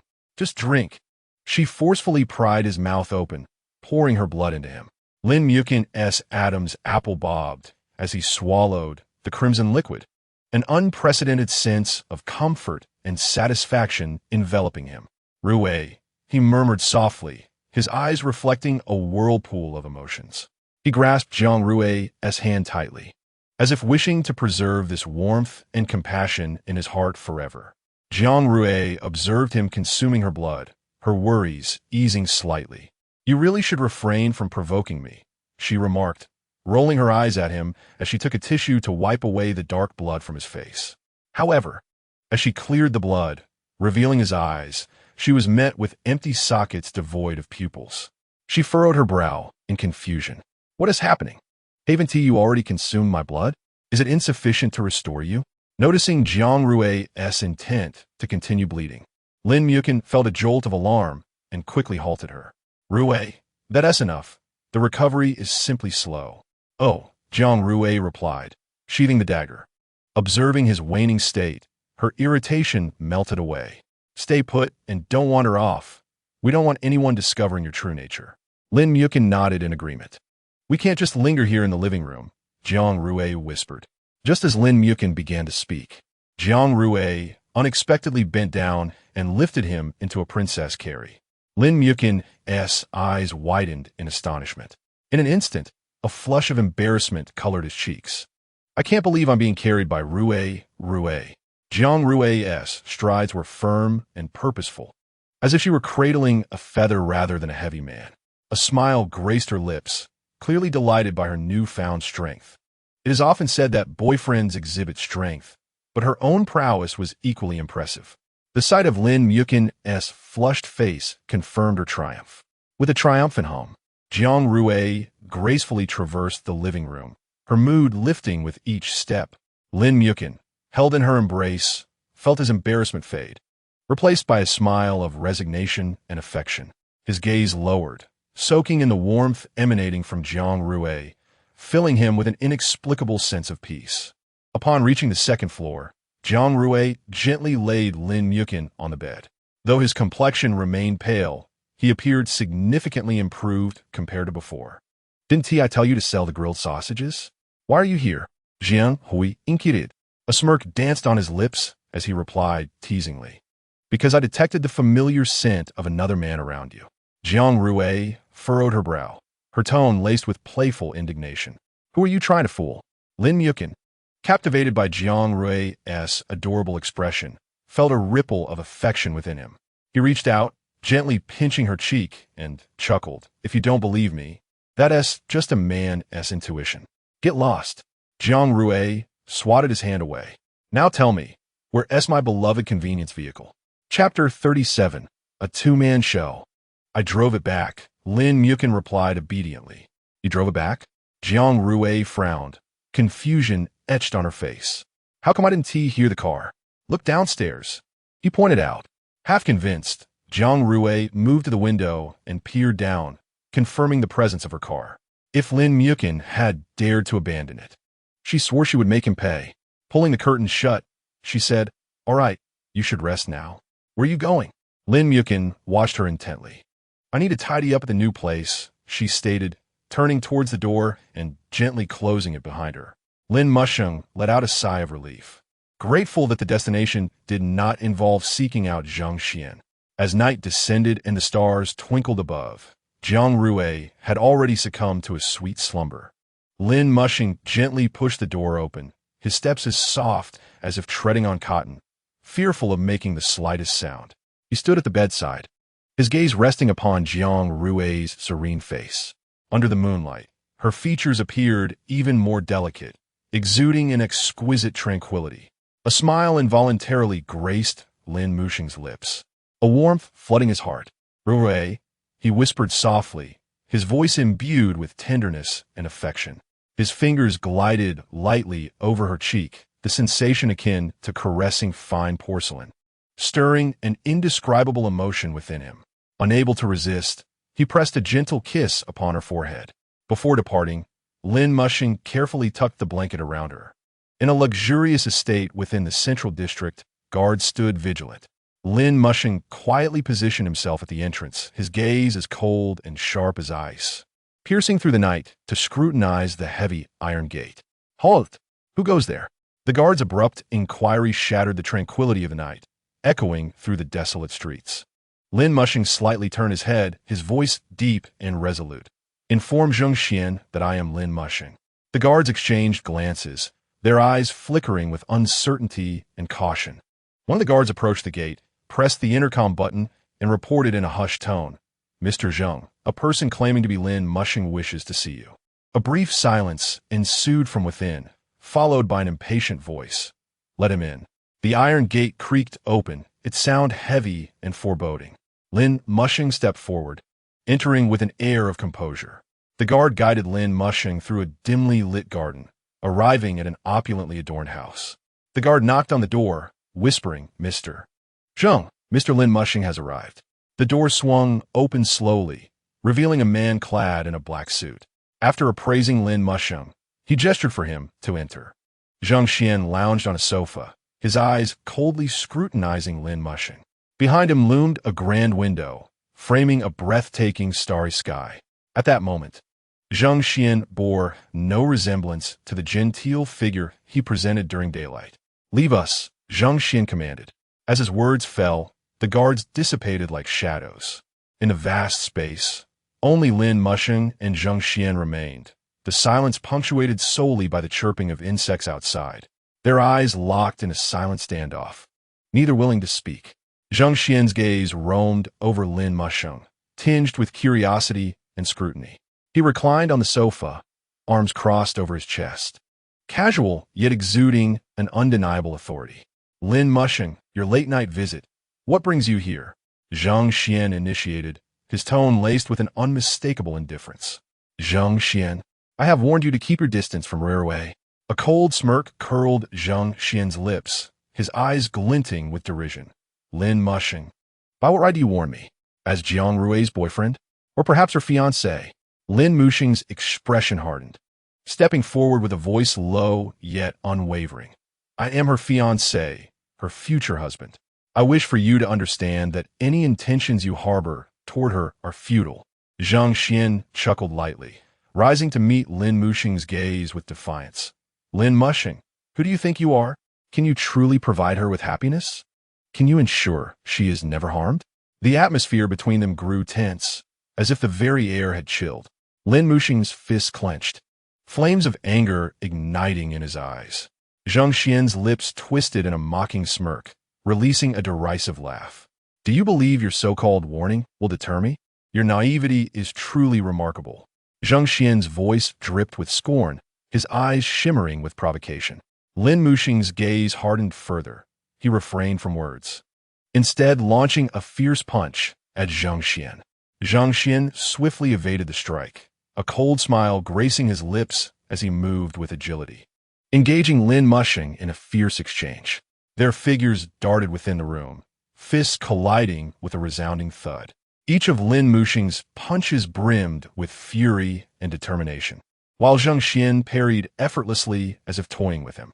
Fueled by rage, Lin Mushing intensified his onslaught, yet Zhang Xian remained unfazed, dodging with ease. You're nothing but a low-level zombie. If I were to report you to Rui, do you think she would keep you by her side? Zhang Xian's words struck Lin Mushing like a heavy blow, causing his assault to falter. Zhang Xian observed him, a triumphant smile gracing his lips. Lin Mushing, do not forget your place. You are merely a low-tier zombie, while I am a formidable human. If you wish to protect her, it would be wise to distance yourself. Seeing his arrogance, Lin Mushing could not help but chuckle. Even if you recognize my identity, Rui still regards me as her first love, a sentiment you can never surpass. Zhang Xian's expression darkened, his gaze locking onto Lin Mushing, dangerous sparks igniting within. He lunged forward, seizing Lin Mushing's collar, yanking him close. Do you think you have triumphed? Zhang Xian's voice was low and frigid, as if it had emerged from the depths of hell. His eyes blazed with rage and jealousy, as if he sought to consume Lin Mushing whole. Unfazed, Lin Mushing met his stare, breaking free from Zhang Xian's grip and standing tall, unyielding in his defiance. Indeed, I have won. In life, you were defeated. In death, you are still no match for me. Lin Mushing's words struck Zhang Xian like a heavy blow to the heart, draining color from his face. Suddenly, Zhang Xian let out a chilling laugh, abruptly turning to deliver a powerful punch against the wall. The wall cracked under the force, blood streaming from his knuckles. He turned to Lin Mushing, madness flickering in his eyes. Do you believe you have triumphed? Lin Mushing, you are mistaken. I will not relinquish Rui. I will claim her my way. Chapter 38. The Deceptive Old Rat. Jiang Rui rubbed her sleepy eyes and exited her bedroom. A ray of refreshing morning sunlight cascading over her, bestowing a golden sheen upon her long hair. Noticing Lin Mushing's absence from the other bedroom, she pondered his whereabouts until an enticing aroma wafted into her nostrils. Following the scent, she found Lin Mushing's back in the kitchen, busily preparing breakfast. Clad in a simple gray apron, he was engrossed in his culinary endeavors. The kitchen was filled with a delightful sense of toasted bread and fried eggs, mingling with the faint metallic tang of blood that lingered around him, creating a unique morning atmosphere. Clearing her throat, Jiang Rui coughed lightly. Upon hearing her voice, Lin Mushing swiftly turned, his face breaking into a gentle smile upon seeing Jiang Rui at the door. Awake? Perfect timing, breakfast is almost ready. Come eat. Jiang Rui stepped into the kitchen, her gaze lingering on Lin Mushing's face, the bruises causing her to furrow her brow in concern. What happened to you? Yesterday, she had only struck him once, injuring his eye. Yet now, while his eye seemed fine, other areas bore the marks of injury. Lin Mushing smiled and shook his head, dismissing her worries. It's nothing, just a little fall. His casual explanation belied the truth, as he continued to prepare breakfast without pause. Jiang Rui, however, was not convinced. She knew Lin Mushing's injuries were far from the consequence of a simple tumble. Drawing closer, she scrutinized the bruises on his face. "Where did you go last night?" Lin Mushing momentarily froze, halting his movements, his eyes flickering with uncertainty. Observing his reaction, Jiang Rui's curiosity deepened. "Speak up. There's truly not much to say, but I fear that expressing it might startle you." Lin Mukin gently placed breakfast on the table, a hint of amusement lacing his voice as he remarked that, astonishingly, there were indeed mice lurking within the Lei Ting GD, particularly a male mouse that appeared virtuous on the surface yet was insidiously cunning beneath. This rascal had the audacity to sneak in while I was in deep slumber. He extended a finger to lightly touch the bruise on his face, a smile curling at the corners of his lips, a memento left by that foul creature. Though his tone was light, the glint of coldness in his eyes was unmistakable. "Really?" Jiang Rui questioned skeptically as she took a seat. "Are there truly mice with such dual natures? It sounds like a fabrication." Moreover, she had yet to encounter any animals in this place. "Indeed, it is true," Lin Mukin affirmed with a nod. Jiang Rui furrowed her brow, not entirely convinced by his words, but the look in his eyes suggested he might not be disclosing the complete truth. She picked up a slice of toasted bread and took a delicate bite, the enticing aroma dispelling the morning haze. Turning towards the kitchen, Lin Mukin carried a bowl of perfectly cooked congee, specially prepared for her to replenish her strength. He placed the steaming bowl before Jiang Rui, wisps of vapor rising from its surface, accompanied by a rich fragrance of rice. Jiang Rui's nose twitched, warmth flooding her heart as she breathed in the familiar scent. "All right, I'll temporarily believe you. You can apply the medicine to your own injuries," she said, retrieving a jar of ointment from her system space and tossing it to Lin Mukin. He caught it steadily, a warm smile flickering in his eyes. As he unscrewed the cap, a refreshing scent wafted into the air. Jiang Rui took a spoon and gently stirred the congee, causing ripples to dance across the surface. The rice grains were soft and the aroma enticing. Watching her focus on stirring, Lin Mukin couldn't help but smile. At that moment, a knock on the door shattered the tranquility. "Rui, are you awake?" came Zheng Xian's voice from outside, infused with concern. Lin Mukin abruptly stood, the chair scraping against the floor with an uncomfortably loud sound in the stillness of the room. "The virtuous facade of the foul mouse has arrived. I am awake," Jiang Rui responded, rising to greet Zheng Xian at the door. She shot Lin Mukin a warning glance, instructing him to behave. Lin Mukin observed her retreating figure with a hint of amusement in his eyes. He applied the ointment to the bruise on his face, the coolness providing a soothing relief. As Jiang Rui opened the door, the morning sunlight streamed in, illuminating Zheng Xian's handsome features. He wore a white shirt with the collar slightly open, exuding a casual yet refined charm. However, his face bore its own share of bruises, reminiscent of Lin Mukin's, albeit less severe. Jiang Rui's lips quirked slightly as she glanced back at Lin Mukin, her gaze shifting between the two men, creating a subtly charged atmosphere. "You too," Jiang Rui said with a teasing smile, her eyes flitting between Lin Mukin and Zheng Xian. "Mice? Or rather, the kind that masquerades as virtuous while being as sly as a fox." The bruises on their faces served as silent testimony to the previous night's events. "Lin Mukin, you truly are something. You went out last night and got into a fight. You must be the mouse in question." Receiving Jiang Rui's teasing look, Lin Mukin sensed trouble. He smiled innocently, as if to imply he had no part in the matter.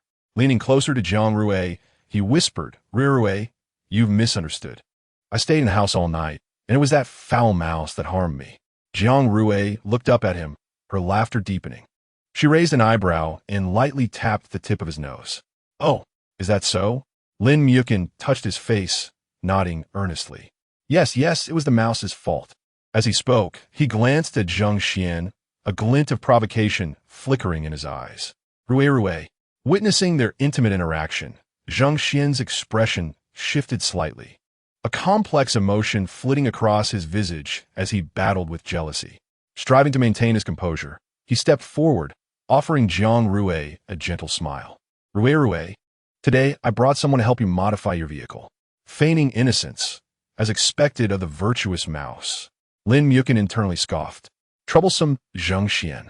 Jiang Rui nodded slightly, her agreement evident. Lin Mukin stood to the side, a barely noticeable smirk playing at the corners of his mouth. Fully aware that Zheng Xian's so-called vehicle modification was merely a ruse to spend more time alone with Jiang Rui. Zheng Xian gestured, and several burly men entered, carrying an array of toolboxes and parts, clearly well-prepared. Jiang Rui's eyes sparkled with excitement. Follow me. The vehicle is this way. In the garage, Jiang Rui pointed to her compact vehicle. This is the one. I want it modified to resemble an armored car. Zheng Xian looked at the petite vehicle in surprise. He had expected Jiang Rui to possess a more imposing and modifiable car, not something so diminutive and charming. Rui, this car won't do. I'll find you a better one tomorrow. Jiang Rui resolutely shook her head, gently caressing the vehicle's exterior, her eyes filled with affection. No, Zheng Xian, I want this car. No other vehicle can compare. This is a product of the system, with immense upgrade potential. Though it may appear small and delicate now, it can transform into a luxurious RV, conquering the world and accomplishing anything.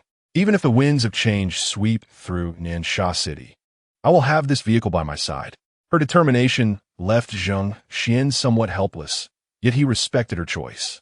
He nodded to the burly experts, signaling them to commence their work. The experts busied themselves, expertly opening toolboxes and extracting various instruments and parts to begin the modification of the compact vehicle.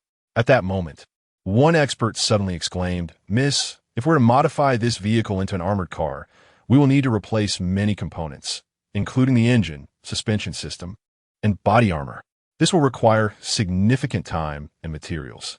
Jiang Rui paused for a moment before replying, "No problem, as long as you can complete the task. Time is not an issue, and materials will be provided by the base leader." Her declaration resonated in the air, causing a ripple of astonishment among the experts. They had initially assumed this would be a minor modification task, not realizing it would require the base leader's involvement. However, they quickly regained their composure, smiling and nodding at Jiang Rui. "All right, we will do our utmost to transform it into a genuine armored vehicle." With that, they began to meticulously examine the vehicle's structure and performance, one of them producing a blueprint to compare every detail. Rui, this modification may take some time. Let me take you to see the shop in the meantime," Zheng Xian suggested. Jiang Rui paused and remembered that He Cheng had previously invited her to join the Lei Tinggd, promising her a shop. "Sure, let's go take a look." She agreed enthusiastically. Upon hearing this, Lin Musheng immediately felt anxious and declared, "I want to go too." His defiance was evident as he tightly grasped Jiang Rui's hand, glaring at Zheng Xian with hostility. Zheng Xian, however, remained unfazed, maintaining a gentle smile. "All right, let us go together," he replied. Lin Musheng gritted his teeth, sensing the pretense in Zheng Xian's demeanor.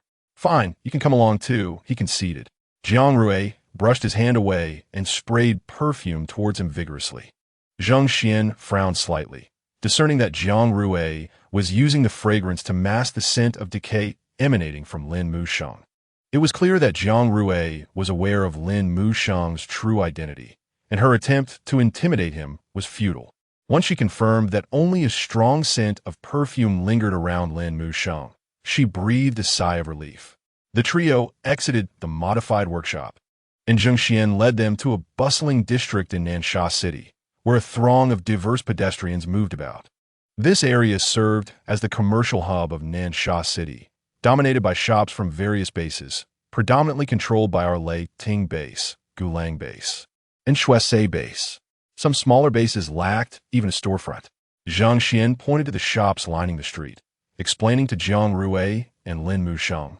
Despite the numerous establishments here, the variety of goods is quite limited.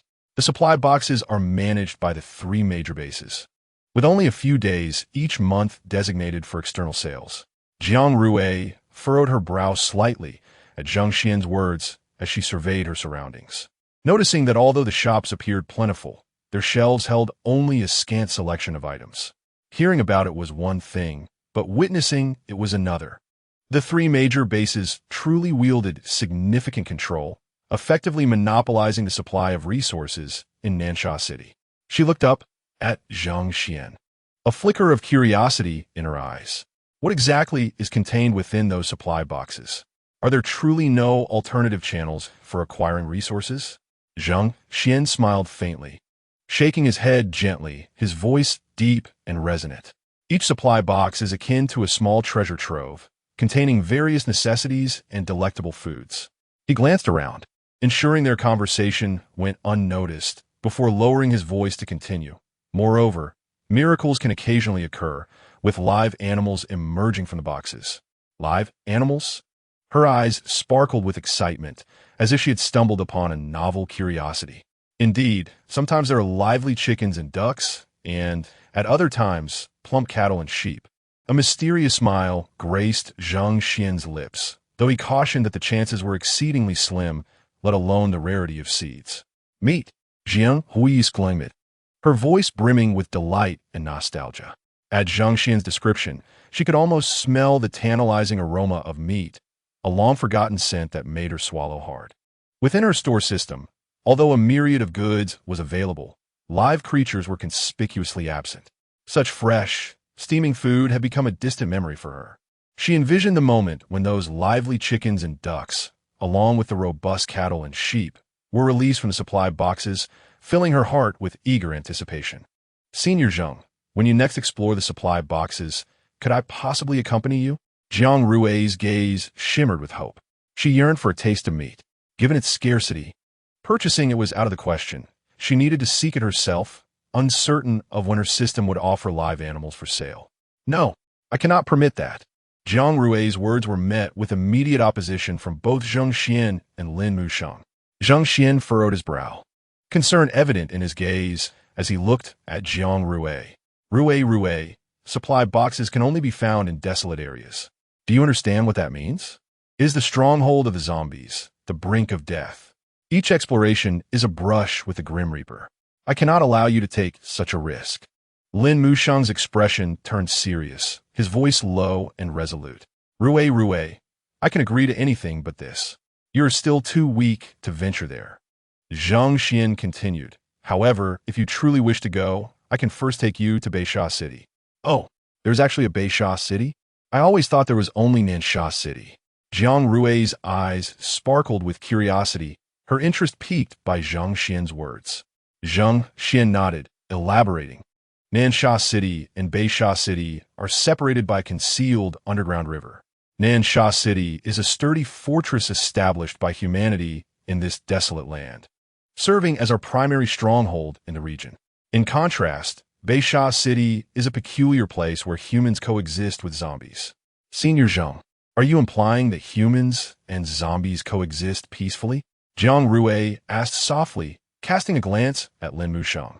As Lin Mushang was a zombie, would his presence in Baisha City be a preferable choice? Rui, you misunderstand. The coexistence I speak of does not imply harmony. Nansha City is a collaborative effort of numerous bases, while Baisha City is a gathering of free players. There are not as many guards, allowing it to gradually evolve into a place where zombies and humans coexist. Unlike the novice zones, there are no restrictions on zombie levels. Both mid-tier and high-tier zombies can enter, Zhang Xian explained. Jiang Rui's brow furrowed at his words. Lin Mushang's expression darkened as he fixed his gaze on Zhang Xian, feeling a twinge of dissatisfaction. Why disclose the existence of Baisha City to Rui? It was a place fraught with unknown dangers for both humans and zombies. He preferred for her to remain in Nansha City, where the struggle for survival necessitated wits against the zombies, thereby ensuring her safety. I see. Jiang Rui nodded and continued. Let's discuss that later. For now, take me to see the shops. Certainly. Zhang Xian smiled faintly and led them down the street. Soon arriving in front of a shop, Zhang Xian pointed at the establishment and said, "This is a branch of the Lei Ting base, currently vacant and not yet operational." This shop will belong to you in the future. Although modest in size, the shop occupied a prime location and was exquisitely decorated, clearly situated in a highly promising commercial area. I am quite satisfied with this one. Once you finish modifying your vehicle, you can come here to trade for food. Zhang Xian hesitated before adding, Rui, do you truly have that much food? If Lei Meng discovers it, he will not spare you. His words caused Jiang Rui to pause momentarily. She turned around, her eyes shimmering with determination. Senior Zhang, you need not worry. I possess food, and ample amounts at that.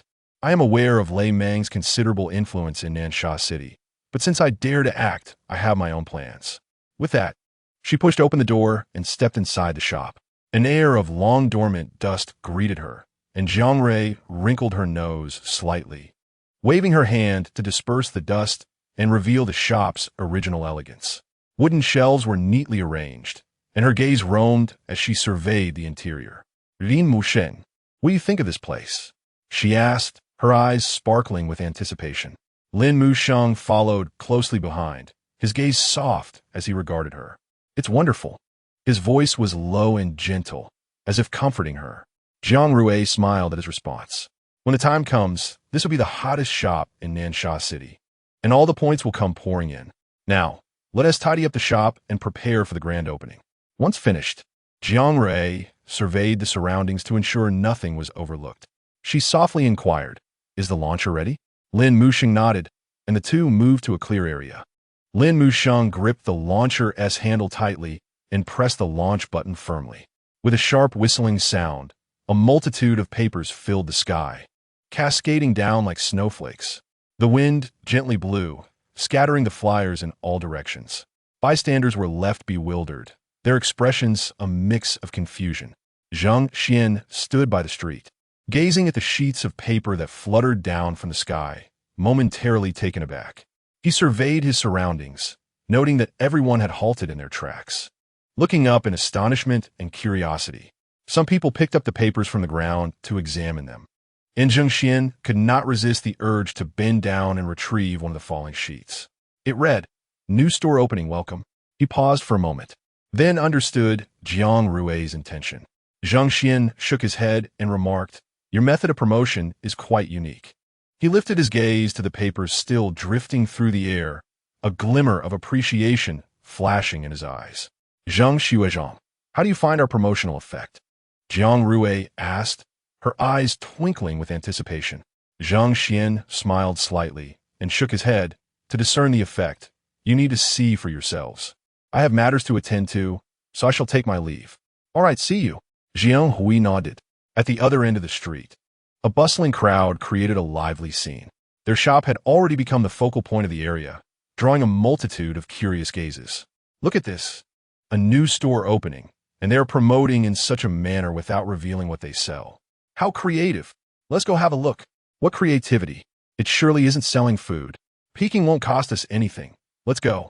Jiang Rui and her companions returned to the shop, watching through the bright glass windows as the street outside gradually became lively, excitement shimmering in their eyes. Before long, a group of curious customers gathered at the entrance of the shop. Oh my, this is indeed food. I have lived in Nansha City for so long and have never seen such fresh vegetables. A middle-aged woman exclaimed, her eyes wide with astonishment. Jiang Rui stepped out from the shop, smiling as she observed the customers gathered at the entrance, a wave of satisfaction swelling within her. She approached the middle-aged woman and enthusiastically introduced, Madam, you truly have an eye for quality. These vegetables have been meticulously selected by me, guaranteed fresh and additive-free. You can taste them with peace of mind. As she spoke, she handed over a bunch of vibrant green spinach. The middle-aged woman accepted the spinach, feeling its substantial weight in her hands, her surprise growing more evident. Unable to resist, she inhaled deeply, the fresh aroma of earth and green leaves flooding her senses. Heightening her appetite, she looked up at Jiang Rui, gratitude shining in her eyes. Young lady, your shop is truly a treasure in Nansha City. Jiang Rui smiled and shook her head, pointing to the interior of the shop. Madam, there are many more delightful items waiting for you to discover inside, and the prices are absolutely fair, ensuring your satisfaction. As the middle-aged woman slowly stepped into the shop, every corner brimmed with vitality and energy. The shelves were laden with a variety of foods, from fresh vegetables and fruits to exquisitely packaged snacks and unique condiments, each item captivating their attention. In Chapter 41, the attention of the other two major bases was drawn. "I feel as though I have returned to the world of the living," a man remarked, nostalgia and emotion flickering in his eyes. He stood before the shelves, his gaze lingering on the array of enticing foods. A young boy dashed to the display stand in the center of the shop, his eyes wide as he beheld the colorful candies arranged atop. He reached out for a pink candy, bringing it to his nose for a sniff, his face alight with desire. "Auntie, may I buy a candy?" He looked up, his eyes brimming with longing as he gazed at the woman beside him. The woman fondly ruffled the boy's hair, smiling at the candies on the display. "Of course," she said gently, then approached the membership car machine. "Please give me a pack of those pink candies." Jiang Rui smiled as she retrieved a pack of pink candies from the display and handed them to the young boy. "Here you go, little one," she said softly, her eyes filled with warmth. The boy accepted the candy, his face breaking into a radiant smile. He eagerly tore open the packaging and popped the candy into his mouth, the sweet flavor instantly enveloping his palate, causing him to squint his eyes in delight. The woman watched the boy's joyful expression, her heart swelling with satisfaction. She surveyed the various foods within the shop, reflecting deeply. Customers flowed in and out, while Jiang Rui and Lin Yukin were busily attending to them. And her shop was gaining notoriety throughout Nansha City. Within the Lonely Wolf base, the atmosphere grew tense and solemn. The Supreme Commander, Ing Yen, sat before a vast tactical map when suddenly a messenger rushed into the room. "Boss, there is new activity at the Thunder Base." The messenger's voice was laced with urgency and excitement. Ing Yen lifted his head, his gaze sharp as an eagle's. "The Thunder Base has opened a new shop, offering a wide variety of high-quality food, and their business is thriving, surpassing ours," the messenger reported. His words struck like a stone cast into a tranquil lake, instantly creating ripples of concern. Ing Yen furrowed his brow, a dangerous glint in his eyes. "Where's this shop located?" he asked in a low voice, authority resonating within his tone. The messenger promptly replied, "It is directly across from our shop. It is said that a large crowd has already formed to purchase food since its opening today." Ing Yen let out a cold laugh, a hint of ruthlessness flashing in his gaze. "This newly opened shop has managed to eclipse our business in such a short time. This is no simple matter. The Thunder Base has been known for its food scarcity. How could they suddenly open a shop with such thriving business?" Doubts clouded Ing Yan's mind as he lifted his gaze, his eyes like blades sweeping over everyone present. "I want to know every detail about them." A burly figure rose, his gaze resolute and icy. "Leave it to me, boss." Hei Lang, the second in command of the Lonely Wolf Base, stood tall, exuding an imposing presence. Ing Yan nodded slightly, his eyes scanning Hei Lang, a flicker of appreciation crossing his features. Hei Lang was his most capable subordinate, decisive and ruthless in handling matters, never failing to deliver. In an instant, Hei Lang vanished from the room like a gust of wind. He traversed the corridors of the base, arriving at the intelligence center, sitting before the main console, his fingers flying across the keyboard, retrieving all information about the newly opened shop. Vibrant images and data flowed rapidly across the screen. Hei Lang's eyes sharp and focused like a leopard stalking its prey. His fingers danced over the keys, and suddenly they paused, his gaze locking onto a specific segment of the screen. It was a blurry surveillance video showing a shop bustling with a crowd, people queuing endlessly. Hei Lang's lips curled into a cold smirk. Is this the new shop that dares to rival the Lonely Wolf Base? A life store? Such a mediocre establishment has the audacity to encroach upon their business. Hei Lang's smirk deepened as he lightly tapped the console, enlarging the surveillance footage. The scene depicted the life store, indeed thronged with people, the crowd surging like a tide. Sunlight glinted off the shop's pink sign, making it particularly eye-catching. A fierce glimmer flickered in Hei Lang's eyes as he quickly sought more information about this establishment. Suddenly, his gaze fixed on a line of text. Store owner, Jiang Rui. The name seemed familiar. Hei Lang's brow furrowed, a wave of inexplicable agitation washing over him. This name, he felt he had heard it somewhere before. Hei Lang experienced a splitting headache, as if some crucial memory was being violently torn apart. He frowned, closing his eyes tightly, attempting to quell the sudden discomfort. Yet, the pain persisted like a relentless beast, rampaging through his mind. His hand instinctively pressed against his temple, his knuckles turning white from the pressure. Despite his earnest efforts to recall the past, his mind was engulfed in chaos, as if innumerable fragments were swirling rapidly, yet refusing to coalesce into a complete memory. The reverie of Hei Lang was abruptly interrupted by a knock at the door. Furrowing his brow, he opened his eyes. "Hei Lang, there are new developments," a subordinate informed him.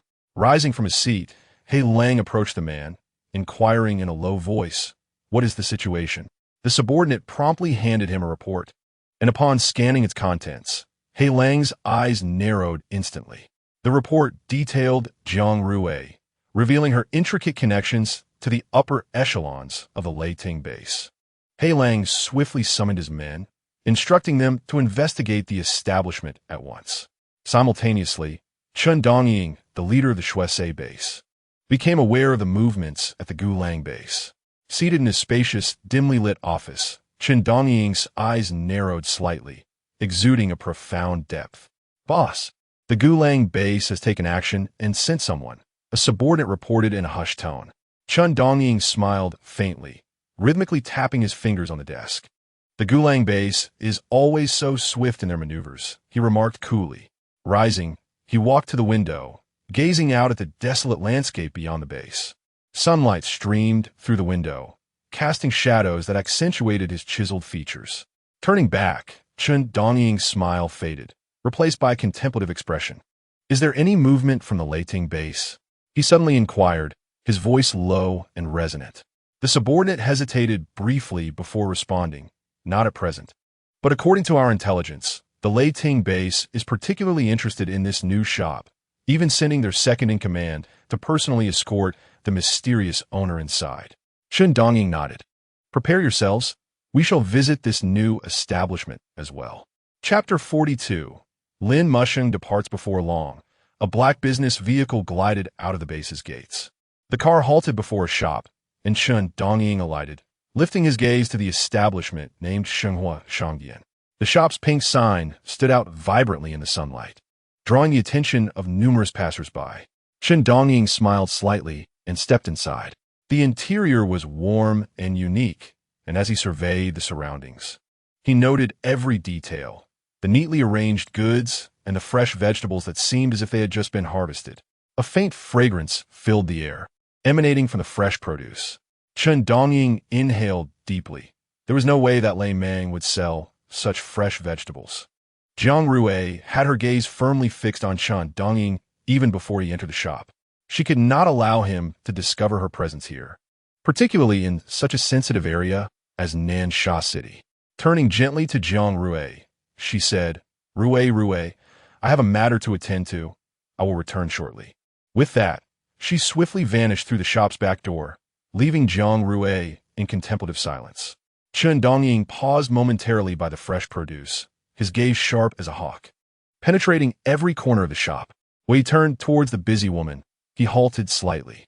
She wore a light blue apron, her long hair casually tied back, revealing her graceful neck. She possessed an air of serenity and warmth, reminiscent of a bygone era of peace. Chen Dongying approached her and, upon reaching her side, spoke softly. "Hello, I am Chen Dongying." Jiang Rui, occupied with arranging items on the shelves, felt his voice brush past her like a gentle breeze, causing her to momentarily falter. Slowly lifting her head, she regarded him with a hint of confusion. "Hello, may I assist you?" Chen Dongying's gaze lingered on Jiang Rui's face for a moment. His deep, piercing eyes seemed capable of discerning the very essence of a person. He smiled faintly, his voice rich and magnetic. "I have heard that the produce at this shop is exceptionally fresh, which is why I came to take a look." He surveyed the neatly displayed fruits and vegetables once more, questioning whether they were sourced from the Leiting base or elsewhere. Jiang Rui slightly averted her gaze. "I'm sorry, but that information is a commercial secret, and I cannot disclose it." Her resolute tone raised Chen Dongying's eyebrows in mild intrigue. A commercial secret? He mused, a playful smile gracing his lips. In this world, nothing remains secret forever. Sensing the formidable aura emanating from Chen Dongying, Jiang Rui felt a sudden tightening in her chest. Taking a deep breath, she strove to maintain her composure and replied with a smile, "Mr. Chen, you must understand that every business has its own means of survival. Some matters are best left undisclosed." Chen Dongying smiled slightly, his voice still deep and resonant. "I understand. After all, commercial secrets are the bottom line for every merchant." He turned toward the exit of the shop, pausing beside Jiang Rui to whisper, audible only to them, "But I believe we will have an opportunity to collaborate." With that, he stepped out of the shop, the black business vehicle gradually departing. Jiang Rui remained rooted in place, watching Chen Dongying leave. The leader of the Shuesei base had not come merely to purchase produce. His keen gaze suggested an ability to read hearts, instilling in her a sense of unease. She turned to open the back door, though her mind was anything but tranquil. "He has left. You may come in now," she informed Lin Mushing. Lin Mushing entered through the back door, observing Jiang Rui's somewhat serious expression. He inquired softly, "What is wrong?" Jiang Rui shook her head, frowning slightly. "It's nothing." Chen Dongying from Shuesei base came by. Although he didn't directly say anything, his gaze and tone conveyed a profound scrutiny. "I feel he is not here just to buy produce." A glint of sharpness flashed in Lin Mushing's eyes as he moved to the window, gazing into the distance. The Shuesei base has always been shrouded in mystery, and Chen Dongying is a central figure within it. He is notoriously cunning. It is best to avoid contact with him. "Do you know him? The person you just dodged was him, right?" Jiang Rui suddenly asked, having pieced together Lin Mushing's earlier evasion. Lin Mushing stiffened slightly, turning to face Jiang Rui, his eyes reflecting a mix of complex emotions. He spoke softly, "Yes, I know him." "Oh," Jiang Rui replied, heading off to settle the accounts. "Aren't you curious?" Lin Mushing pressed, following her, as Jiang Rui organized the cash register. She replied nonchalantly, "Everyone has their own past. Since you do not wish to discuss it, why should I pry further?" Lin Mushing stood quietly behind her, his gaze fixed on her busy figure with an intricate expression. "Once these items are sold, we shall return home," Jiang Rui continued. Lin Mushing nodded, hesitating briefly before suggesting, Rui, let us stay home for a while. We should not open the shop for now." "No, I have made a deal with Lei Meng. What if he completes the modifications to the vehicle and I have nothing to offer? I need to accumulate more points. Besides, business is thriving in Nansha City. I cannot bear to close the shop. If you are concerned, once we earn enough points, I will arrange for the strengthening agents and awakening agents for you. There is no need to fear them." Lin Musheng sighed, not out of concern for his own safety, but rather for the potential troubles Jiang Rui might face if Chen Dongying recognized him. He turned to look at the busy Jiang Rui, her figure appearing particularly gentle under the dim yellow light. No matter what transpired, he would remain by her side, ensuring she suffered no harm. Lin Musheng inhaled deeply, approached Jiang Rui, and softly said, Rui, I wish to discuss something with you." Jiang Rui lifted her gaze toward him, her eyes filled with confusion. Lin Musheng gazed at her, a flicker of determination crossing his eyes. "I will be away for a while to attend to some matters." Jiang Rui paused slightly, asking in a soft voice, "Where are you going?" Lin Musheng took her hand gently, reassuring her, "Do not worry, I shall return swiftly. There are just some affairs I must handle." After a moment of silence, Jiang Rui led Lin Musheng to a corner, producing a large bag of blood packs. "Here, your provisions. Wait for me." Lin Musheng accepted the blood packs, casting a deep glance at Jiang Rui before exiting through the back door. Chapter 43. You do not recognize your daughter, Jiang Feng. Having been here with Lin Musheng, his sudden departure left Jiang Rui unaccustomed. Once the items in the store were sold out, she locked the door and prepared to head back. Just then, Zhang Xian's figure appeared in her line of sight. Rui, I am here to escort you home." Jiang Rui was momentarily taken aback, not expecting to encounter Zhang Xian here. "Senior Zhang, what brings you here?" she asked softly. Zhang Xian smiled slightly, stepping closer to her. "Many people have set their sights on you. With Lin Musheng leaving at this time, I cannot." leave you unprotected. How do you know Lin Musheng has left? She inquired. He came to find me, asking me to look after you. Zhang Xian scoffed lightly. Even if he hadn't said anything, I would never abandon you. Thank you, Senior Zhang, Jiang Rui murmured. Zhang Xian regarded her, a flicker of tenderness in his eyes. He reached out, gently ruffling her hair, his voice soft as he said, Rui Fei, let's return home. Jiang Rui nodded, and under the night sky, their figures elongated, casting shadows upon the road. Suddenly, Zhang Xian paused, his gaze piercing through the dimness ahead. Jiang Rui sensed the change in him. Senior Zhang, what is it? Zhang Xian did not respond immediately. He stood quietly for a moment, seemingly attuning himself to the sounds around them. Then, he slowly turned, his gaze locking onto a dark corner in the distance. There! The Black Wolf of the Lone Wolf base approached with several comrades, like phantoms in the night, silently closing in on them. The cold gleam in Black Wolf's eyes resembled that of a true predator, waiting for its prey to reveal a weakness.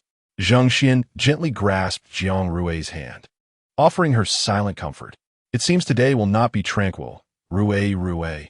Stay close to me, he whispered, releasing her hand, now holding a gleaming dagger. He stepped forward, his figure vanishing into the shadows. Jiang Rui stared blankly for a moment, and then she caught sight of Zhang Xian's form in the distance, akin to a leopard, agile and swift as he charged toward the phantoms in the shadowy corner. A low growl emanated from Black Wolf, and his subordinates launched a fierce attack on Zhang Xian as if awakened wolves. In the darkness, Zhang Xian moved with grace, weaving through the night like a serpent. Suddenly, he reappeared before a burly man, his wrist flicking as the dagger sliced through the air, plunging into the man's chest. The man's eyes widened in disbelief before he slowly collapsed, lifeless. The scene unfolded too swiftly. Jiang Rui only glimpsed Zhang Xian's ghostly figure and the blade that cut through the darkness. You dare to face me without your abilities, Zhang's boy? Black Wolf mocked with a cold laugh. Zhang Xian remained unfazed, replying nonchalantly, Against you, my abilities are unnecessary. Arrogance will come at a cost, Black Wolf retorted. Vanishing from sight, Zhang Xian was prepared. He swiftly dodged Black Wolf's attack and countered, swinging his dagger toward Black Wolf's throat. Black Wolf's pupils constricted as he narrowly evaded this lethal strike. He darted out from Zhang Xian's left side, but Zhang Xian sidestepped effortlessly, striking out with his dagger, only to slice through the stillness of the night. Black Wolf, elusive and cruel, continuously shifted his attack angles and rhythms, yet Zhang Xian appeared as a specter, skillfully evading every assault. Their figures intertwined rapidly in the night, each clash igniting sparks between them. The air around them felt charged, as if their battle ignited a flame. Black Wolf's subordinates could only watch helplessly as their leader clashed with Zhang Xian in the night, unable to intervene. Suddenly, Zhang Xian rolled to evade Black Wolf's strike, then leaped, delivering a powerful kick to Black Wolf's chest, sending him crashing to the ground. Black Wolf, your lone wolf base is quite lacking, Zhang Xian coldly remarked. Today, let me demonstrate the strength of the Thunder Base. Black Wolf roared in fury as his abilities surged forth, a powerful wave of energy crashing toward Zhang Xian. Zhang Xian was sent flying, his body tracing a parabolic arc before crashing heavily to the ground, raising a cloud of dust. Jiang Rui's heart tightened at the sight, and she rushed to Zhang Xian's side, concern etched on her face. Senior Zhang, are you all right? Zhang Xian struggled to sit up, wiping the blood from his mouth, shaking his head to indicate he was fine. Black Wolf, like a shadow of lightning, appeared before Zhang Xian, with a flash of cold light in his eyes. Zhang Xian vanished with Jiang Rui, reappearing behind Black Wolf. The dagger in his hand gleamed coldly as he aimed for Black Wolf's back. Black Wolf's expression shifted. Zhang Xian's teleportation abilities were indeed formidable. He twisted his body just in time to narrowly avoid Zhang Xian's strike. With a furious roar, he clawed at Zhang Xian's throat. In that moment, time seemed to freeze for Zhang Xian, as Black Wolf's claws sliced through the air like knives, aimed at his vital points. Yet in this critical instant, a glint of cunning flashed in Zhang Xian's eyes. He crouched low, cleverly evading Black Wolf's assault, all the while his dagger darted toward Black Wolf's abdomen with blinding speed. Black Wolf felt a cold sensation at his midsection, looking down to see a crimson line appearing on his belly, blood gushing forth. This Zhang Xian, even in the face of death, could execute such a precise counterattack. "You little brat," Black Wolf roared, his eyes filled with both fear and admiration for Zhang Xian. He vanished from sight, reappearing behind Zhang Xian, his claws poised for another fierce assault. "Stop!" Jiang Rui suddenly cried out, rushing between them with outstretched arms. Standing protectively in front of Zhang Xian, her eyes sparkled with determination as she stared at Black Wolf. "Dad, please stop fighting." Black Wolf's movements froze in an instant. Her words, like thunder rolling across the sky, struck him unexpectedly, shaking him to his core. "What did you just call me? I was 15 when you died. Now I am 25. My appearance has not changed much. Do you not recognize your daughter, Jiang Feng?" Chapter 44, 100,000 points of ability bullets. Pull my father down. At this moment, Black Wolf seemed struck by lightning, his form stiffening, the ferocity in his eyes dissipating instantaneously, replaced by an indescribable sense of bewilderment and shock. He gazed intently at Jiang Rui, as if seeking to unearth something from her unfamiliar visage. Yet, whenever he delved deeper into thought, an invisible force seemed to rend his mind apart, inflicting pain that was nearly unbearable. Observing the anguish etched on his face, Jiang Rui felt a surge of sorrow. "Dad, what is wrong?" Her words were like a delicate thread, gently tugging at the recesses of Hailang's memories. I don't know." Hailang's voice was hoarse and trembling. "My head hurts. I can't remember." He clutched his head, sinking to the ground in agony, as if the entire world were collapsing around him. Jiang Rui yearned to approach him, but Zhang Xian restrained her. "Do not go near him, Rui. He does not recognize you right now. The memories of everyone at the Lone Wolf base have been altered by supernatural abilities." He glanced around, noting the presence of other Lone Wolf members nearby. Jiang Rui's steps were firmly held back by Zhang Xian. Her eyes filled with concern as she looked at the suffering Hailang, her heart in turmoil. Zhang Xian's words doused her hope like a bucket of cold water. The members of the Lone Wolf base loomed menacingly, their gazes darting between Zhang Xian and Jiang Rui, as if poised to strike at any moment. Zhang Xian gripped his dagger tightly, his expression vigilant. At that moment, a towering figure emerged from the crowd, his gaze piercing directly at Jiang Rui, a glimmer of greed and lewdness flickering in his eyes. He was Mo Tian, the deputy leader of the Lone Wolf base. Stalwart and muscular, his short hair stood erect like that of a furious lion. A scar stretched from his left eye to his jaw, adding an air of ferocity to his countenance. With each step towards Jiang Rui, he seemed to pound the ground beneath him, his eyes brazenly roving over her beauty. "This woman is mine. Kill the man." Mo Tian's voice was gravelly, as if it had emerged from the depths of hell. Zhang Xian's expression hardened, his figure instantly moving to shield Jiang Rui. The dagger in his hand gleamed ominously as he locked eyes with Mo Tian, declaring, "If you wish to harm her, you must first contend with me." Montauk Xian Haitit, assessing Zhang Xian, a flicker of doubt crossing his features. He sensed the formidable aura radiating from Zhang Xian, akin to a beast poised to pounce. He recognized that this man was not to be trifled with. Yet, Mo Tian was no ordinary foe. He was ruthless and insatiable. The women he desired had never eluded his grasp. He licked his lips, revealing a cruel smile. "You possess courage, young man, but courage alone does not sustain one. At the Lone Wolf base, strength is the ultimate truth." Zhang Xian scoffed, retorting, "Nansha City is not your territory." As soon as his words left his lips, the air around them seemed to solidify. Mo Tian's expression darkened, resembling an enraged tiger, his gaze fixed on Zhang Xian, brimming with murderous intent. He extended his massive hand and swept it violently, causing several members of the Lone Wolf base to pounce toward Zhang Xian and Jiang Rui like famished wolves. Zhang Xian's eyes narrowed, and he vanished from sight, reappearing behind one of the Lone Wolf members, his dagger flashing coldly as it accurately pierced the opponent's neck. Blood gushed forth, and the member fell lifelessly to the ground without uttering a sound. The event transpired so swiftly that those around could scarcely comprehend Jiang Xian's actions. Do you truly think you stand a chance? Jiang Xian's voice echoed in the expansive arena, and with his proclamation, several members of the Thunder Base surged forth. Their appearance instantly quelled the arrogance of the lone wolf members. Each warrior from the Thunder Base was equipped with superior weaponry. Lei Meng stepped forward, his gaze fixed on Mo Tian, his voice resonating like thunder. Mo Tian, your lone wolf base has become too brazen, daring to lay hands on my guest. Do you wish to provoke a war between our two bases? As he spoke, the warriors of the Thunder Base raised their weapons in unison.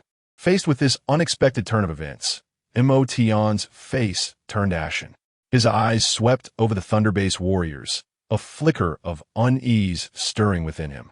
The strength of the Thunder Base was on par with that of the Lone Wolf Base, and in certain aspects, even superior.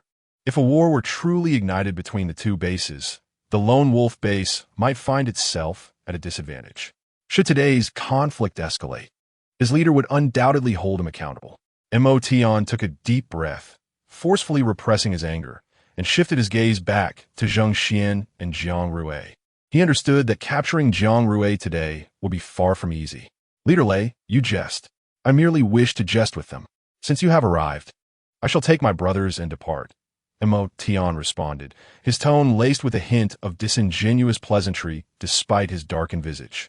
He waved his hand, and the members of the Lone Wolf Base retreated swiftly, unwilling to hesitate even slightly. Take Hiling away. With Mo Tian's command, the members of the Lone Wolf Base sprang into action. Two burly men stepped forward, each gripping one of Hailang's arms, hoisting him from the ground. Hailang's face was pale, having succumbed to the pain. Wait, put it down. Where are you taking him? Jiang Rui's voice was filled with urgency and tension. He is one of ours from the Lone Wolf Base. Naturally, we are taking him back to the base. Mo Tian's voice resonated across the open space, carrying an air of undeniable authority. Jiang Rui's anxiety surged, and she stepped forward, spreading her arms to obstruct their path. You cannot take him. He is my father. Her voice trembled, yet her gaze remained resolute. Mo Tian regarded Jiang Rui coldly, a flicker of displeasure crossing his eyes. He waved his hand, and the members of the Lone Wolf Base closed in around Jiang Rui. Montak Xian, how dare you? Lei Meng's eyes blazed with fury as he strode forward, his muscles taut beneath his clothing like iron. A powerful wave of energy surged forth, sending the members of the Lone Wolf Base reeling. Mo Tian's expression shifted as he spoke. Leader Lei, I am merely taking our person. Please keep this young lady in check. The atmosphere grew tense as Mo Tian's statement hung in the air. Mr. Lei, please keep your distance, Jiang Rui interjected. Lei Meng furrowed his brow. Miss Jiang, you. Jiang Rui inhaled deeply, retrieving a black ore from her spatial system. You all recognize this, right? 100,000 points worth of supernatural bomb. Release my father, or we shall face annihilation together. Chapter 45. All who covet Rui must perish. Jiang Rui expended 30,000 points to upgrade her store system, resulting in the addition of a rare weapon category. Purchases were limited to once a week at a tenth of the price in the game mall. This supernatural bomb had nearly depleted her points. Its power could obliterate everything within 100 meters in an instant. Trembling slightly, Jiang Rui's resolve was unwavering. Mr. Lei, I must protect my father. Please withdraw. Lei Meng regarded her with surprise, then slowly nodded. Very well, Miss Jiang, we shall fall back. His deep and powerful voice commanded attention, and with a wave of his hand, the warriors of the Thunder Base retreated in an orderly fashion. Hui hui. Jiang Xian's eyes reflected concern. He had not anticipated Jiang Rui possessing such a formidable trump card. Senior Jiang, you should also leave. Jiang Xian furrowed his brow, casting a complex gaze at Jiang Rui. It was clear that hesitation and debate were not the order of the day, as Jiang Rui had evidently made her decision. He turned to Lei Meng, who nodded in acknowledgement, and the two momentarily withdrew. Mo Tian's expression fluctuated. He had not expected this seemingly harmless girl to ensnare him in such a precarious predicament.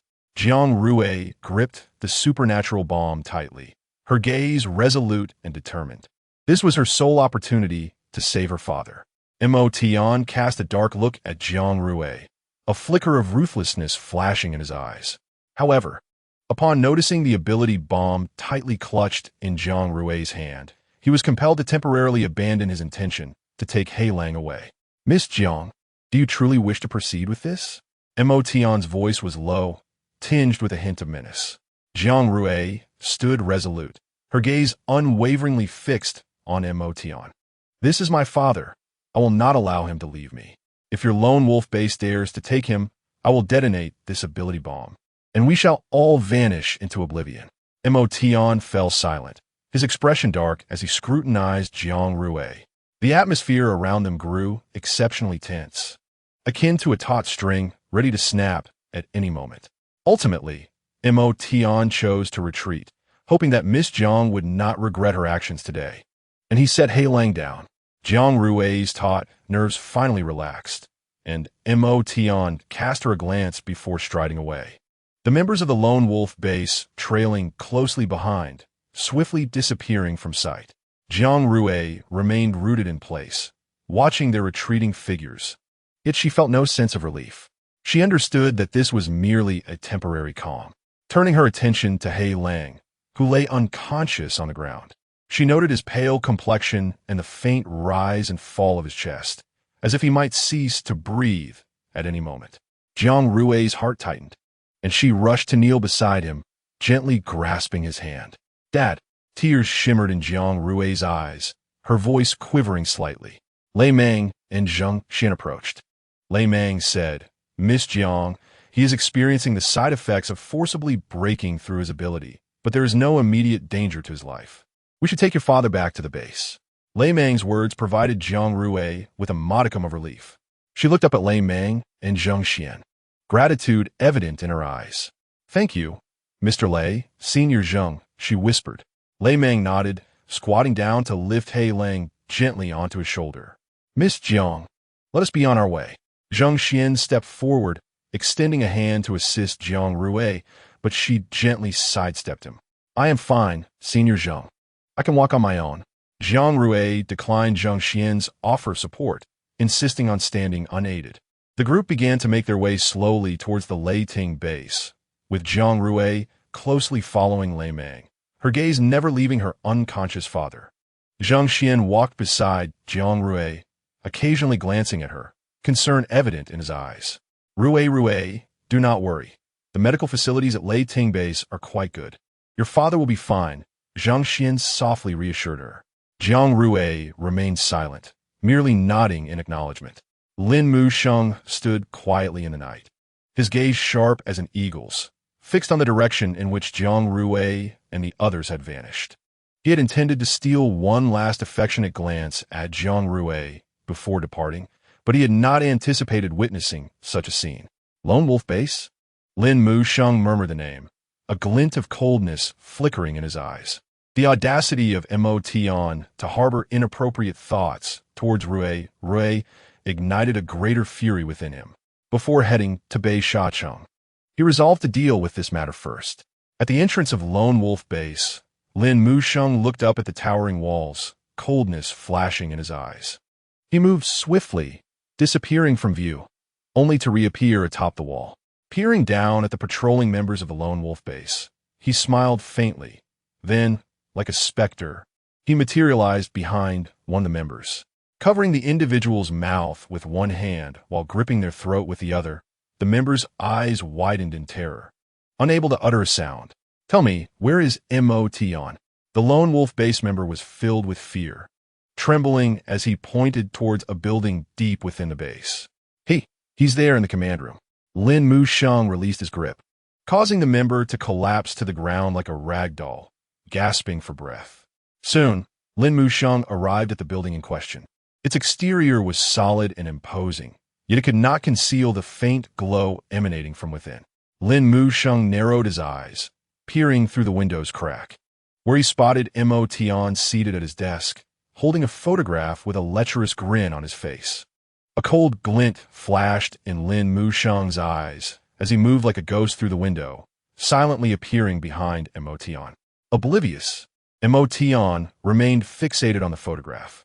Little beauty, I will come to find you at the shop tomorrow. Montag Xian. Lin Musheng's voice was icy and low, akin to a summons from the depths of hell. Emotion jolted, the photograph slipping from his grasp and falling to the floor. Lin Musheng glanced at the fallen photograph, revealing Jiang Rui's face. Lin Musheng's expression turned frigid, his gaze fixed intently on Emotion, a piercing, murderous intent glimmering in his eyes. Emotion trembled, slowly turning to face Lin Musheng, fear and confusion filling his eyes. Who are you? How did you get in? Montag Xian Stamilet. Lin Musheng did not answer, merely fixing a cold stare upon him. He advanced step by step towards Emotion, each footfall pressing heavily upon Emotion's heart, instilling a profound sense of dread. Lin Musheng seized Emotion by the collar, lifting him forcefully. You dare to harbor inappropriate thoughts towards Rui. You seek death. Lin Musheng's voice was frigid and laced with murderous intent. A fierce glint shone in his eyes as he delivered a powerful punch to Emotion's face. Emotion let out a cry of anguish, sent flying across the room, crashing heavily to the ground. Crouching on the floor, Emotion shielded his swollen face with trembling hands, blood trickling from the corner of his mouth. His eyes filled with terror and confusion. Who exactly are you? Emotion stammered, his voice quaking with pain. Lin Musheng did not respond, slowly crouching down, his gaze sharp as a blade fixed on Emotion. He reached out, gripping Emotion's throat tightly, lifting him off the ground. Emotion's eyes widened in panic, struggling to breathe as he sensed an overwhelming aura of death. All who covet Rui must perish. A glint of madness flickered in his eyes as he exerted force, and with a sharp crack, Emotion's neck was instantly snapped. Chapter 46. What do you think about annihilating the lone wolf base? Within the medical chamber of Lei Ting Base, Jiang Rui anxiously awaited the results of Jiang Feng's examination. She sat on a bench, her hands tightly clasped, knuckles turning pale, her eyes filled with worry and anxiety. Zhang Xian stood nearby, silently keeping her company, occasionally casting concerned glances her way. At long last, the door to the medical chamber swung open, and the doctor emerged, fatigue etched on his face. Rest assured, your father has stabilized and is no longer in critical danger. He needs to rest, and we will closely monitor his condition. Upon hearing the doctor's words, Jiang Rui felt as though a great weight had been lifted, her tense body relaxing at once. Zhang Xian, seeing her relief, gently patted her shoulder, reassuring her, do not worry, Uncle Jiang will be fine. Inside the medical chamber, Jiang Feng lay quietly on the hospital bed. Though his complexion remained pale, the previous sense of urgency had dissipated. The doctor meticulously reviewed the monitoring data, ensuring everything was within normal limits before gently closing the door to the medical chamber. The faint hum of the medical equipment resonated in the silence. Jiang Rui, peering through the observation window, felt her tears welling up uncontrollably, cascading down her cheeks. Zhang Xian stood silently beside her, offering a tissue.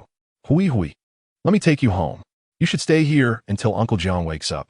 Jiang Rui accepted the tissue, gently wiping her tears, then nodded and followed Zhang Xian out of the medical chamber.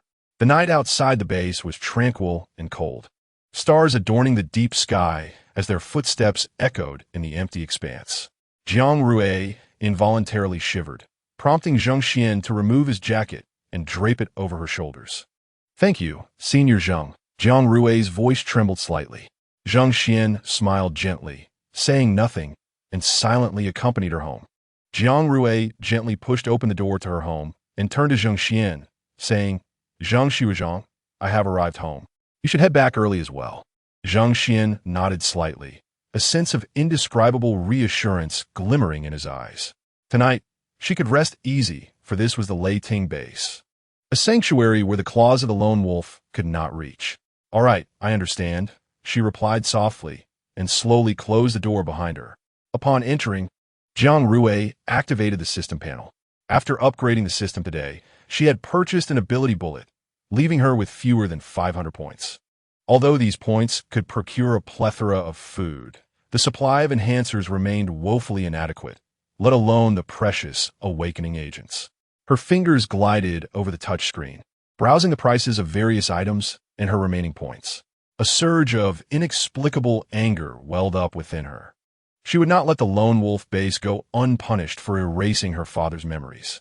She was determined to make them pay and restore justice for her father. However, her current capabilities were insufficient, and as one of the 3 major bases, the lone wolf base could not be shaken by her alone. It was imperative to enhance her own strength. The points were crucial to her, the more the better. Since the blood color base was seeking cooperation, she would allow them to approach her. Jiang Rui's gaze fell upon the newly unlocked interface after the upgrade, which revealed not only rare weapons, but also the potential for planting and breeding.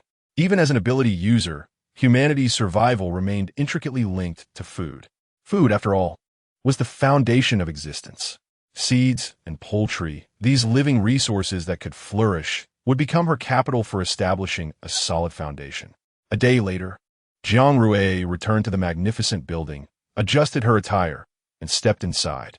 She walked directly to the front desk, smiling at the staff. "Hello, I wish to see your base leader." The staff looked up, momentarily surprised to see her, but quickly regained their composure. "Certainly. Please hold on a moment while I contact the person in charge." The staff swiftly operated the terminal, then politely informed Jiang Rui, "Please wait a moment. The base leader is currently attending to some urgent matters and will meet you shortly." Jiang Rui nodded and took a seat on a comfortable sofa, waiting quietly. Before long, He-Chung hurried over, panting slightly. "Miss Jiang, I sincerely apologize for keeping you waiting." Though his face bore an expression of regret, excitement shone in his eyes. Jiang Rui stood up, smiling as she shook her head. "It's all right, I just arrived not long ago." He-Chung expertly led Jiang Rui, tentatively beginning, "Miss Jiang, I have heard some things about your father." Upon hearing this, Jiang Rui glanced at him. "How do you know?" "I am part of the core team at the Leiting base. Some information naturally cannot escape my notice."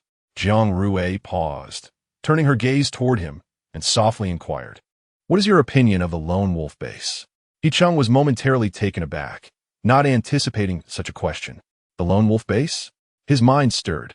The relationship between Leiting and the lone wolf base had always been complex, marked by both friction and cooperation, yet deep-seated hatred was absent.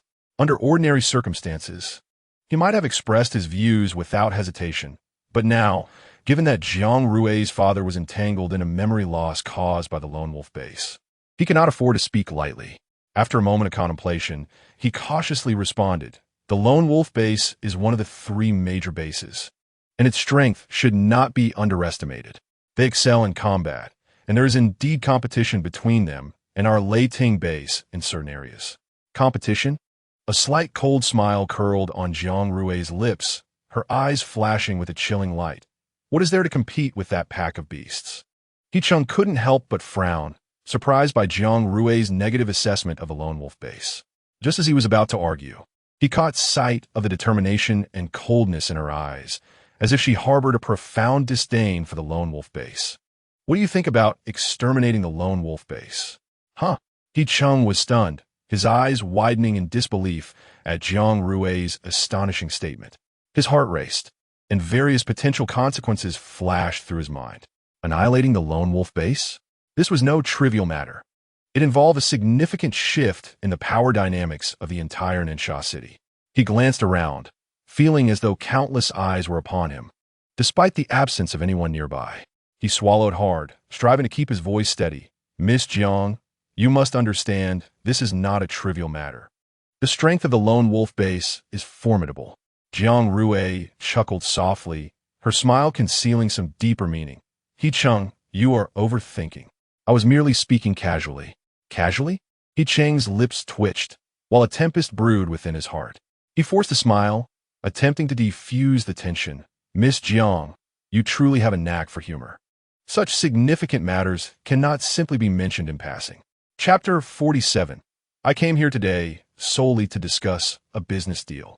Jiang Rui regarded him. "He-Chung, do you truly believe I am jesting?" His unease grew under her gaze, and he forced a laugh. "Miss Jiang, we have arrived. The base leader is waiting for you inside.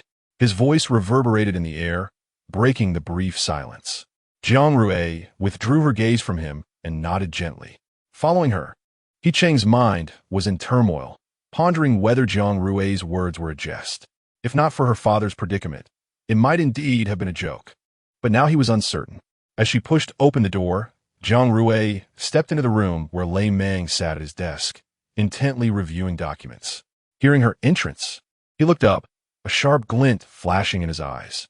Jiang Rui smiled softly. "Mr. Lei, thank you for your help last night." Lei Meng set down the document, his gaze penetrating as he regarded Jiang Rui. "Miss Jiang, you are too kind.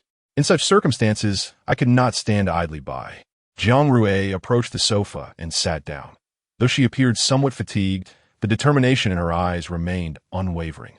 She spoke softly. "Mr. Lei, I have come today to discuss something with you." Lei Meng furrowed his brow, well aware of Jiang Rui's father's memory loss due to the lone wolf base. A significant reason for his intervention the previous night. Her words prompted Lei Meng to ponder deeply. His gaze was intense, as if he could see into one's heart. After a moment, he slowly spoke. "Miss Jiang, I cannot turn a blind eye to your father's situation. However, the lone wolf base is indeed powerful. We must proceed with caution." At this moment, He Cheng felt as though an invisible hand was tightly gripping his heart, making it difficult to breathe. He stared at Lei Meng, incredulous, as tumultuous thoughts swirled within him. This man had seen right through Jiang Rui's intentions. In the office, silence reigned, only interrupted by Jiang Rui's gentle laughter. "Mr. Lei, it seems you have misunderstood." She paused slightly before continuing. "I am here today solely to discuss a business deal." Jiang Rui's statement momentarily startled Lei Meng. His gaze lingered on her face for a few seconds, as if attempting to discern her true thoughts. His expression sharpened, yet the curve of his lips softened slightly, revealing an interest in her proposition. "Oh," Lei Meng raised an eyebrow, his voice deep and resonant. "What business does Miss Jiang wish to discuss?" Jiang Rui smiled gently, producing a packet of seeds and placing it on the coffee table before pushing it toward Lei Meng. "These are cabbage seeds." "What? Seeds?"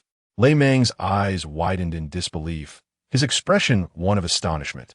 "Miss Jiang, are you certain these are seeds?" Jiang Rui nodded softly. "Yes." "Mr. Lei, open it and see for yourself." In this world, the sole path to survival lay in refreshing supply boxes to acquire food and essential goods. Though miracles may occasionally occur, such as living creatures emerging from a box, the probability of such events is exceedingly low, let alone the chance of discovering rare items like seeds. Lei Meng's eyes shimmered with a mix of doubt and excitement as he extended his hand, gently touching the seemingly ordinary package of seeds. His movements were slow and solemn, as if he were handling an extraordinarily precious treasure. He cautiously unwrapped the paper, and a refreshing aroma filled the air, reminiscent of the long-lost scent of nature. He extracted a seed, scrutinizing it closely. The seed rested in his palm, tiny yet plump, as though it contained boundless vitality. His fingers delicately traced the surface of the seed, feeling its subtle texture and the faint pulse of life within. His gaze shifted to Jiang Rui, his eyes alight with an indescribable brilliance. "Miss Jiang, where did you find these seeds?" His voice trembled slightly, betraying an unmistakable joy. Jiang Rui smiled faintly. "Mr. Lei, there are always hidden secrets in this world waiting to be uncovered. I am merely a bit more fortunate than others." Her words carried an air of mystery, deepening Lei Meng's curiosity. He regarded Jiang Rui intently.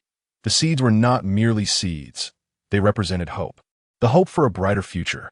Today, He Cheng's emotions were a tumultuous sea, filled with thrilling ups and downs. First came Jiang Rui's shocking declaration to destroy the lone wolf base, followed by her mysterious unveiling of the precious seeds. This series of events sent his heart racing like a roller coaster.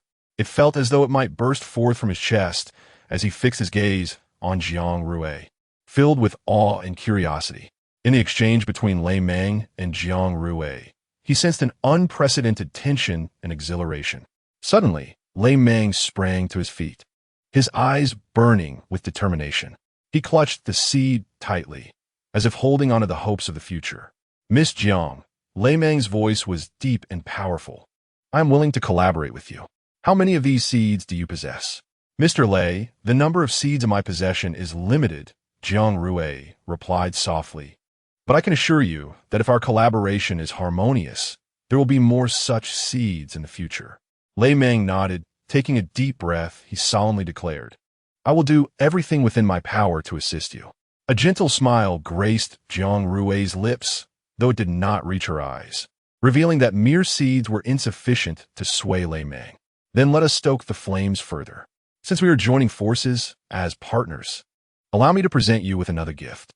As she spoke softly, Jiang Rui deftly retrieved from her system space a spirited rooster, a plump and enticing duck, a robust yellow cow, and a docile sheep. The livestock industry must develop alongside the farming industry, she said, gazing deeply at Lei Meng. Her words sent ripples through the air, stirring the depths of Lei Meng's heart. His eyes widened in disbelief. He could scarcely fathom the scene before him. He stared intently, fearful that this reality might vanish like a fleeting illusion. The rooster suddenly let out a sharp crow, its sound echoing in the spacious room. Lei Meng involuntarily stepped forward, trembling hands reaching for the rooster. The feathers quivered beneath his fingertips, the vibrant essence of life coursing through him, causing his heart to race. He turned to Jiang Rui, his eyes brimming with incredulity and profound gratitude. Miss Jiang, his voice was slightly hoarse. What you have given me is not merely seeds. It is hope, the hope for rebirth in this desolate land. In Chapter 48, the content of this extraordinary collaboration unfolded. Miss Jiang, should there be any needs in the future, the Lei Ting base will undoubtedly rise to the occasion and never retreat. Lei Meng's voice was resolute and powerful, filled with determination. Jiang Rui smiled gently, her eyes sparkling with satisfaction as she replied, Thank you for your support, Mr. Lei. She understood that the seeds and animals she had gifted were sufficient to solidify Lei Meng's resolve to stand by her side. Upon hearing Lei Meng's promise, He Cheng's heart sank heavily. He looked at Lei Meng, astonished and bewildered. Sir, Miss Jiang is declaring war on the lone wolf base. How could you make such a decision? He felt he should not be present to witness such a wild collaboration. Mr. Lei, when do you think it would be best to initiate our cooperation? Jiang Rui inquired. Lei Meng hesitated momentarily, taken aback by Jiang Rui's decisiveness, before promptly responding. Since Miss Jiang is prepared, why not commence immediately? Jiang Rui nodded with a smile, retrieving a finely crafted wooden box from her system space and gently opening it to reveal neatly arranged seeds within. Here are 10 varieties of vegetable seeds I have meticulously selected for you. Each possesses unique growth habits and rich nutritional value. Perhaps due to the nature of the game, the instructions for these seeds boldly claimed an 80% survival rate, ensuring that even in such an environment, successful cultivation was attainable. Jiang Rui's words filled the air with a persuasive power. Miss Jiang, can these seeds truly grow in such harsh conditions?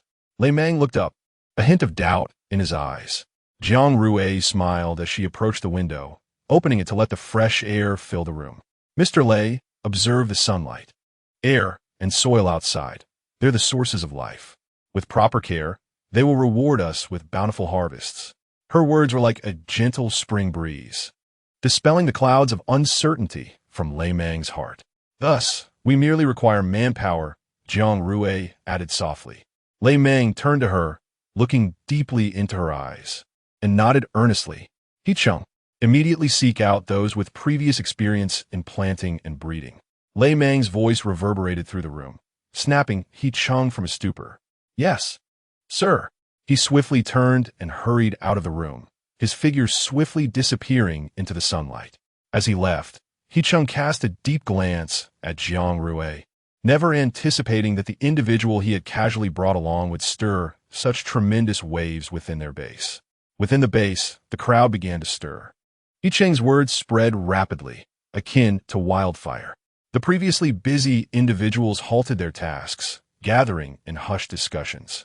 Some wore expressions of confusion, others sparkled with excitement, while many silently nodded, as if catching sight of newfound hope. Miss Jiang, what are your plans moving forward? Lei Meng asked, taking a sip of tea. Jiang Rui tilted her head slightly, her gaze drifting through the window towards the horizon.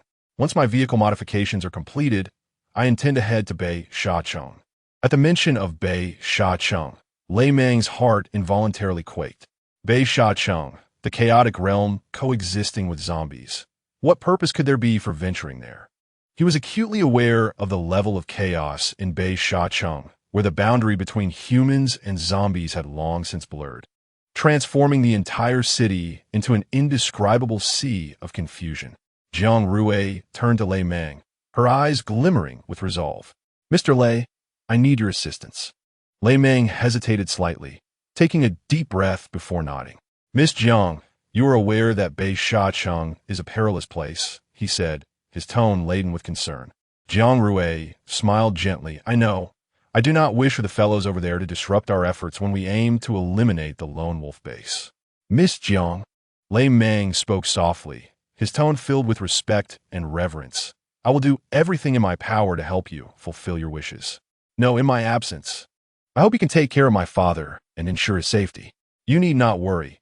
As long as I, Lei Meng, remain, I will protect your father thoroughly, allowing no nefarious individuals an opportunity to harm him. Jiang Rui nodded slightly, a glimmer of gratitude flashing in her eyes. With your assurance, I feel at ease. Just as she stepped out of Lei Meng's territory, she unexpectedly encountered Zhang Xian at the entrance. Senior Zhang, Jiang Rui greeted him. Zhang Xian directly inquired, Do you wish to go to Bei Shacheng? Surprised, Jiang Rui nodded and replied candidly, You heard everything? Zhang Xian did not answer, merely nodding silently before turning to continue on his way. Throughout the journey, Zhang Xian spoke little, eventually arriving at the medical pod. He halted, turned to face Jiang Rui, his eyes shimmering with an enigmatic light. Rui, Bei Shacheng is not as simple as you imagine. I will accompany you, he said softly, his tone imbued with seriousness and caution. Jiang Rui furrowed her brow slightly, gazing at Zhang Xian's solemn face, her heart filled with confusion. She was acutely aware of Zhang Xian's character. He was not one to voice opinions lightly, nor would he speak without cause. His words must carry a weight she did not comprehend. Senior Zhang, what do you know? Jiang Rui asked. Zhang Xian fell silent for a moment, seemingly hesitant to divulge information, but ultimately decided to speak. You are aware of the factions of the human camp and the zombie camp, correct? Jiang Rui gently nodded, encouraging him to proceed. Bei Shacheng is the city of corruption. What? A wave of disbelief surged within Jiang Rui, her eyes widening in astonishment, as if she had uncovered a monumental secret. Are you saying that Bei Shacheng is one of the three major factions of zombies? The city of corruption? Her eyes sparkled with shock. This revelation was too sudden and overwhelming for her. Zhang Xian nodded, affirming yes. Bei Shacheng is indeed the city of corruption, one of the three major factions of zombies. His words struck Jiang Rui's heart like a heavy hammer. However, if this were true, why did Lei Meng propose to accompany me? Jiang Rui pondered, perplexed. Zhang Xian's gaze flickered. This information was extremely confidential, known only to a select few. I discovered it by chance, he confessed. Jiang Rui turned, gently pushing the door to the medical pod, her voice resolute. Since this path is so fraught with thorns, Senior Zhang, you need not accompany me on this perilous journey. Zhang Xian frowned. What nonsense are you speaking? Your decisions are mine as well. Wherever you go, I shall follow. Jiang Rui turned her head, a mix of gratitude and helplessness gracing her features. There is no blood relation between us, Senior Zhang, nor do we share a deep bond. You truly need not go to such lengths. A self-deprecating smile played on Zhang Xian's lips as he gazed at Jiang Rui. If Lin Muxang were by your side at this moment, you would not refuse him. A flicker of complex emotions crossed Jiang Rui's eyes. She acknowledged that had Lin Muxang been present, she would have readily accepted that warmth. Yet the reality was that Lin Muxang was absent, and Zhang Xian had become the person she least wished to hurt. Taking a deep breath, Jiang Rui softly stated, Senior, you are a wonderful person, but matters of the heart cannot be forced. I hope you find the happiness that truly belongs to you. She then looked at her father, Jiang foamed, still lying unconscious, and continued, "For now, I only wish for my father to recover so that I can be by his side." Zhang Xian suppressed the jealousy raging within him, his voice low. "Why are you so determined to go to Bei Shacheng? I do not believe the reason you mentioned delay Mang." Jiang Rui chuckled lightly, "Because that scoundrel, Lin Muxing, is in Bei Shacheng." Zhang Xian's brows knitted tightly. "How did you learn of this? He could not possibly have told you." Jiang Rui's smile widened. "He personally brought me Mo Tian's head last night. He truly is a fool, thinking I was unaware." Zhang Xian's pupils dilated as he struggled to fathom that Lin Muxing would dare commit such a reckless act. He had boldly infiltrated the lone wolf base, risking his life, and even killed Mo Tian. Perhaps this was the reason Jiang Rui was enamored with Lin Muxing rather than with him. He questioned within himself whether he could possess the same extraordinary courage and resolve as Lin Muxing. He was uncertain. At that moment, Zhang Xian's emotions were tumultuous, ultimately crystallizing into a simple farewell. "I shall take my leave." He turned, departing with heavy steps. His silhouette gradually faded at the door of the infirmary, while Jiang Rui turned her gaze back to her still unconscious father. "Father, I'm going to bring Lin Muxing back. Please wait for me." The modifications to the utility vehicle would take 3 more days. During this time, she aimed to earn additional points to purchase the awakening agent, hoping to awaken her abilities. Arriving at the bustling central street of Nanshacheng, she found her shop already teeming with customers, the line snaking like a dragon. "Miss Jiang, your business is thriving. Why do you delay opening until so late?" A deep voice resonated from behind. Jiang Rui smirked, turning to face the speaker with a hint of mockery in her gaze. "What, Mr. Chun? Are you envious of the success of my humble establishment?" Chun Dongying chuckled, a glint of cunning flashing in his eyes. "Naturally, I am envious. Who would not want a piece of such prosperous business? Unfortunately, you frightened away my little brother yesterday, so I am not in the mood to discuss business with you." With that, Jiang Rui elegantly turned and walked in her shop, leaving Chun Dongying standing in bewilderment. "Little brother?" Chun Dongying was perplexed, furrowing his brows as he turned to his subordinates, confusion evident in his eyes. "Do you know what she meant by that?" His subordinate, equally bewildered, shook his head. "I am unclear, Brother Chun." Chun Dongying stroked his chin, curiosity and doubt flickering in his eyes. He stepped forward, following Jiang Rui into the shop. The establishment was already filled with patrons, the bustling atmosphere nearly overwhelming. Jiang Rui busied herself at the cashier. Approaching the bar, Chun Dongying observed her frenetic movements and suddenly asked, "Miss Jiang, the shop was full of customers yesterday, yet I did not see anyone else by your side. You must not deceive me." Jiang Rui paused momentarily, raising her gaze to Chun Dongying, a hint of disdain flickering in her eyes. "You failed to notice such a large person? Come, next." "Mr. Chun, if you're not purchasing anything, do not obstruct my business." Taken aback by Jiang Rui's bluntness, Chun Dongying's expression soured. He surveyed the surroundings and confirmed that there were no other individuals present aside from customers and staff. Frowning, though puzzled, he did not wish to lose face in front of so many people. "Since Miss Jiang is so busy, I shall visit again after you close," he said, turning to leave. Watching Chun Dongying's retreating figure, Jiang Rui's lips curled into a playful smile.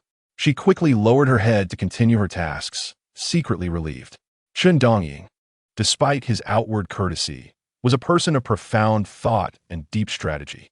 Jiang Rui disliked dealing with such individuals, but understood that in Nanshacheng, connections like his were indispensable. Lifting her head, she gazed at the bustling patrons within her shop, a surge of satisfaction swelling within her. She must awaken her abilities. As evening fell, Jiang Rui concluded her busy day, closing the shop's door. The fading sunlight bathed the streets in a golden glow, enveloping this apocalyptic city in a warm hue. She stood at the entrance, inhaling the fresh air, savoring the moment of tranquility. "Miss Jiang, we are sent by Zhang Laoda to escort you home." Jiang Rui turned to find 6 burly men standing before her, clad in the combat uniforms of the Thunder Base. Their expressions grave. Jiang Rui nodded slightly in acknowledgement. "Thank you for your trouble." One of the men nodded and gestured invitingly. Jiang Rui followed them across the street, where a black SUV awaited, its window partially open, exuding an air of coldness. Chun Dongying emerged from the vehicle, his gaze locking onto Jiang Rui. "Miss Jiang, are you willing to have a conversation with me now?" Jiang Rui smiled faintly, revealing an enigmatic smile. "Of course, Mr. Chun." She turned to the 6 men behind her and instructed, "Please wait for me here." As her words fell, the 6 men clad in thunder-based combat uniforms responded in unison, standing still. Jiang Rui pivoted gracefully and walked towards Chun Dongying, the setting sun casting a golden glow upon her, enhancing her mysterious allure. A flicker of astonishment crossed Chun Dongying's eyes, quickly masked by a smile as he gestured for her to enter the vehicle. "Miss Jiang, please step inside." Jiang Rui nodded. The spacious interior was elegantly adorned, yet exuded a sense of luxury. "Miss Jiang, may I inquire if you truly have a brother?" Chun Dongying asked, his tone slightly hesitant. Jiang Rui chuckled softly. "Indeed, he was once my little pet, but has now transformed into a fierce wolf." Chun Dongying furrowed his brow, seemingly perplexed by her metaphor. He cast a puzzled glance at her, wondering if this sudden comparison was an insult. Chapter 50. Reaching a cooperation with Chun Dongying. Observing Jiang Rui's calm demeanor, he felt he might be overthinking it. The atmosphere inside the vehicle grew somewhat delicate, prompting Chun Dongying to clear his throat to alleviate the inexplicable awkwardness. "Miss Jiang, where's your brother? Perhaps I could assist in locating him." Jiang Rui gently shook her head, a profound glint in her eyes. "No need, Mr. Chun. I can handle my own affairs." Her demeanor was resolute and aloof, as if an invisible barrier shielded her from Chun Dongying's curiosity. He paused, momentarily caught off guard, before suppressing his smile and sharpening his gaze. He scrutinized Jiang Rui, attempting to decipher her expression, but she remained inscrutable, like a deep pool of water, impossible to penetrate. A brief silence enveloped the vehicle, interrupted only by the soft whisper of the wind outside. Chun Dongying inhaled deeply. It appeared that Jiang Rui was not the type to be easily manipulated. "Mr. Chun, please be direct. What brings you to seek my company?" Jiang Rui inquired straightforwardly. Chun Dongying smiled slightly, responding, "Miss Jiang is indeed forthright. In that case, I shall dispense with the pretense. My aim is quite simple. I wish to establish a cooperative relationship with you." His voice resonated within the confines of the vehicle, and after a moment's pause, Jiang Rui slowly replied, "Mr. Chun, our cooperation may not be easily achieved." She turned her gaze to meet Chun Dongying's eyes, her own glimmering with sharp intensity. "In this world, sustenance is paramount. I provide the food. What can you offer in return?" Chun Dongying was momentarily taken aback, unprepared for such a direct inquiry from Jiang Rui. He took a deep breath, striving to maintain his composure. He understood the undeniable significance of food in this world. After a moment of contemplation, he began, "Miss Jiang, while you provide food, I can offer you protection." He paused before continuing. "This world has descended into chaos, and people resort to desperate measures for survival. Your provisions will inevitably attract others' attention, and I can safeguard you, ensuring your safety." A glimmer of determination and confidence flickered in his eyes. "For instance, the incident at Lone Wolf Base yesterday would not occur. I can provide a level of security that surpasses that of Thunder Base. Under my protection, you will feel more secure, free from threats, with your father's safety significantly assured." She raised her eyes to Chun Dongying, her gaze unwavering. "Mr. Chun, I seek a compelling reason to choose you over others. As far as I know, Thunder Base stands as the most formidable among the 3 major bases." Chun Dongying smiled lightly, recognizing the validity of Jiang Rui's concerns. The reputation of Thunder Base echoed throughout the apocalypse, renowned for its formidable military strength and resources, serving as a sanctuary for many. However, he was unafraid of competing with Thunder Base, as he possessed his own advantages. "Miss Jiang, while Thunder Base is indeed powerful, strength does not equate to perfection. They prioritize overall stability and order, yet at times, such stability can be constraining. I can offer you a more flexible and personalized form of protection, tailored to your specific needs. What if my demand is to obliterate Lone Wolf Base?" Zuya intergested. Chen Dongying's gaze sharpened instantly, as if a flash of cold light had crossed his eyes. He met Jiang Rui's gaze directly, a confident smile gracing his lips. Miss Jiang, you are indeed a person of audacity. To annihilate Lone Wolf Base is indeed a bold request, yet not impossible. He paused, inhaling deeply before continuing. Although Lone Wolf Base is powerful, their vulnerabilities are evident. With meticulous planning and a surprise attack, I am confident we could dismantle them in one fell swoop. However, he hesitated, a hint of doubt creeping into his tone. I have a question, Miss Jiang. If your goal is merely to avenge your father, why seek to utterly destroy Lone Wolf Base? Do you believe I am unjust in my accusations against them? Jiang Rui's voice carried a hint of sarcasm. In the days since my arrival in Nansha City, I have not heard a single positive rumor regarding Lone Wolf Base. Miss Jiang, that is not my intention. Chen Dongying quickly clarified, eager to dispel any misunderstandings. He paused before continuing. I only believe that while Lone Wolf Base operates ruthlessly, every base has its survival principles. Thunder Base values stability, while Lone Wolf Base prioritizes strength and profit. If we are to dismantle Lone Wolf Base, we must thoroughly understand their operational methods and weaknesses. Otherwise, we may find ourselves in a protracted struggle. He looked into Jiang Rui's eyes, determination radiating from him. But rest assured, Miss Jiang, should you choose to collaborate with me, I will spare no effort in helping you achieve your desires. We have yet to collaborate. How can you commit so much? Jiang Rui quoted, Miss Jiang within Nansha City. My reputation and credibility hold considerable weight, Chen Dongying asserted, meeting Jiang Rui's gaze. He reached into his pocket and produced a finely crafted scroll, gently unfurling it to reveal a detailed map of Nansha City, with the location of Lone Wolf Base clearly marked. This is my operational plan for Lone Wolf Base. Every detail has been meticulously devised. It seems Mr. Chun has long harbored this intention. No, Miss Jiang, I did not initially plan this. He began slowly, his voice deep and resonant. However, upon learning of your grievances with Lone Wolf Base, I began my preparations in secret. I recognize that this is not merely for you, but also for the peace and stability of Nansha City. The existence of Lone Wolf Base poses a persistent threat to Nansha City. Jiang Rui scoffed internally. She had only clashed with Lone Wolf Base the day before, and he had already prepared so much. Are you deceiving me? A sharp glint flashed in her eyes as she observed Chen Dongying quietly. Her tone remained calm and cold. Mr. Chun, I see your sincerity. Given that this is our first collaboration, let's keep it simple and conduct ordinary business. I will sell food, and you'll provide me with credits. Once I return from Beisha City, we could discuss the matter of Lone Wolf Base. Chen Dongying appeared momentarily stunned, seemingly unprepared for such a request from Jiang Rui. A flicker of disappointment passed through his eyes, yet he swiftly concealed it. With a slight smile and a nod, he remarked, Miss Jiang, you are indeed cautious. Very well. Let us commence with simpler transactions as you suggested. Chapter 51. Her extraordinary ability. Control of light. 3 days later, the modifications to the convenience vehicle were successfully completed.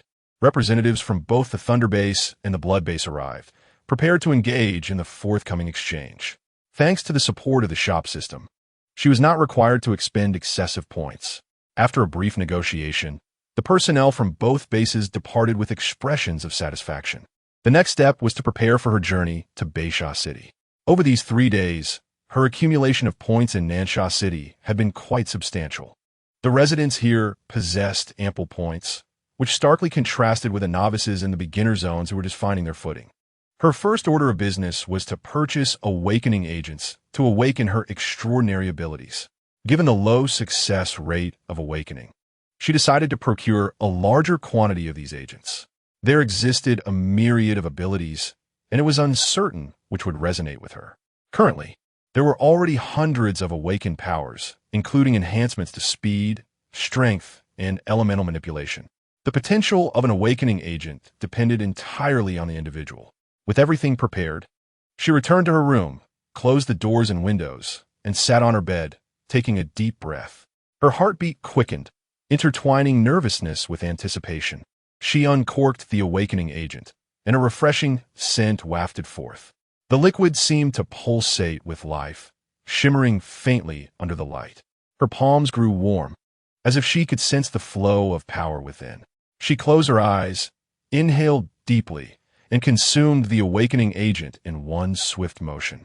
Instantly, a warm current surged through her body, igniting her very being, as every cell rejoiced in exuberance. Her heartbeat thundered, and her blood raced through her veins, delivering an unprecedented wave of exhilaration. Yet in the next moment, the excitement abruptly ceased. Her awakening had failed. This was anticipated, given the low probability of success. Undeterred, Jiang Rui opened another bottle of awakening agent. She took a deep breath and slowly poured the agent into her mouth. This time, the warmth flowed more smoothly within her, akin to a winding river coursing through her body. Suddenly, her form jolted, as if struck by an invisible force.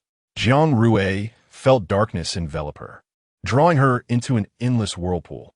Her consciousness began to blur, and a deafening roar filled her ears as her body trembled uncontrollably. Then, a warm energy surged from her dantian, gradually spreading throughout her entire being. This force radiated like the sun, warm and powerful, dissipating the pain bit by bit. Jiang Rui's awareness gradually returned, and she found herself lying in bed, the room enveloped in silence. Glancing down at her palm, she noticed a faint golden mark had appeared, an emblem of her extraordinary ability. However, what kind of ability was this? Jiang Rui rose to examine the golden mark closely.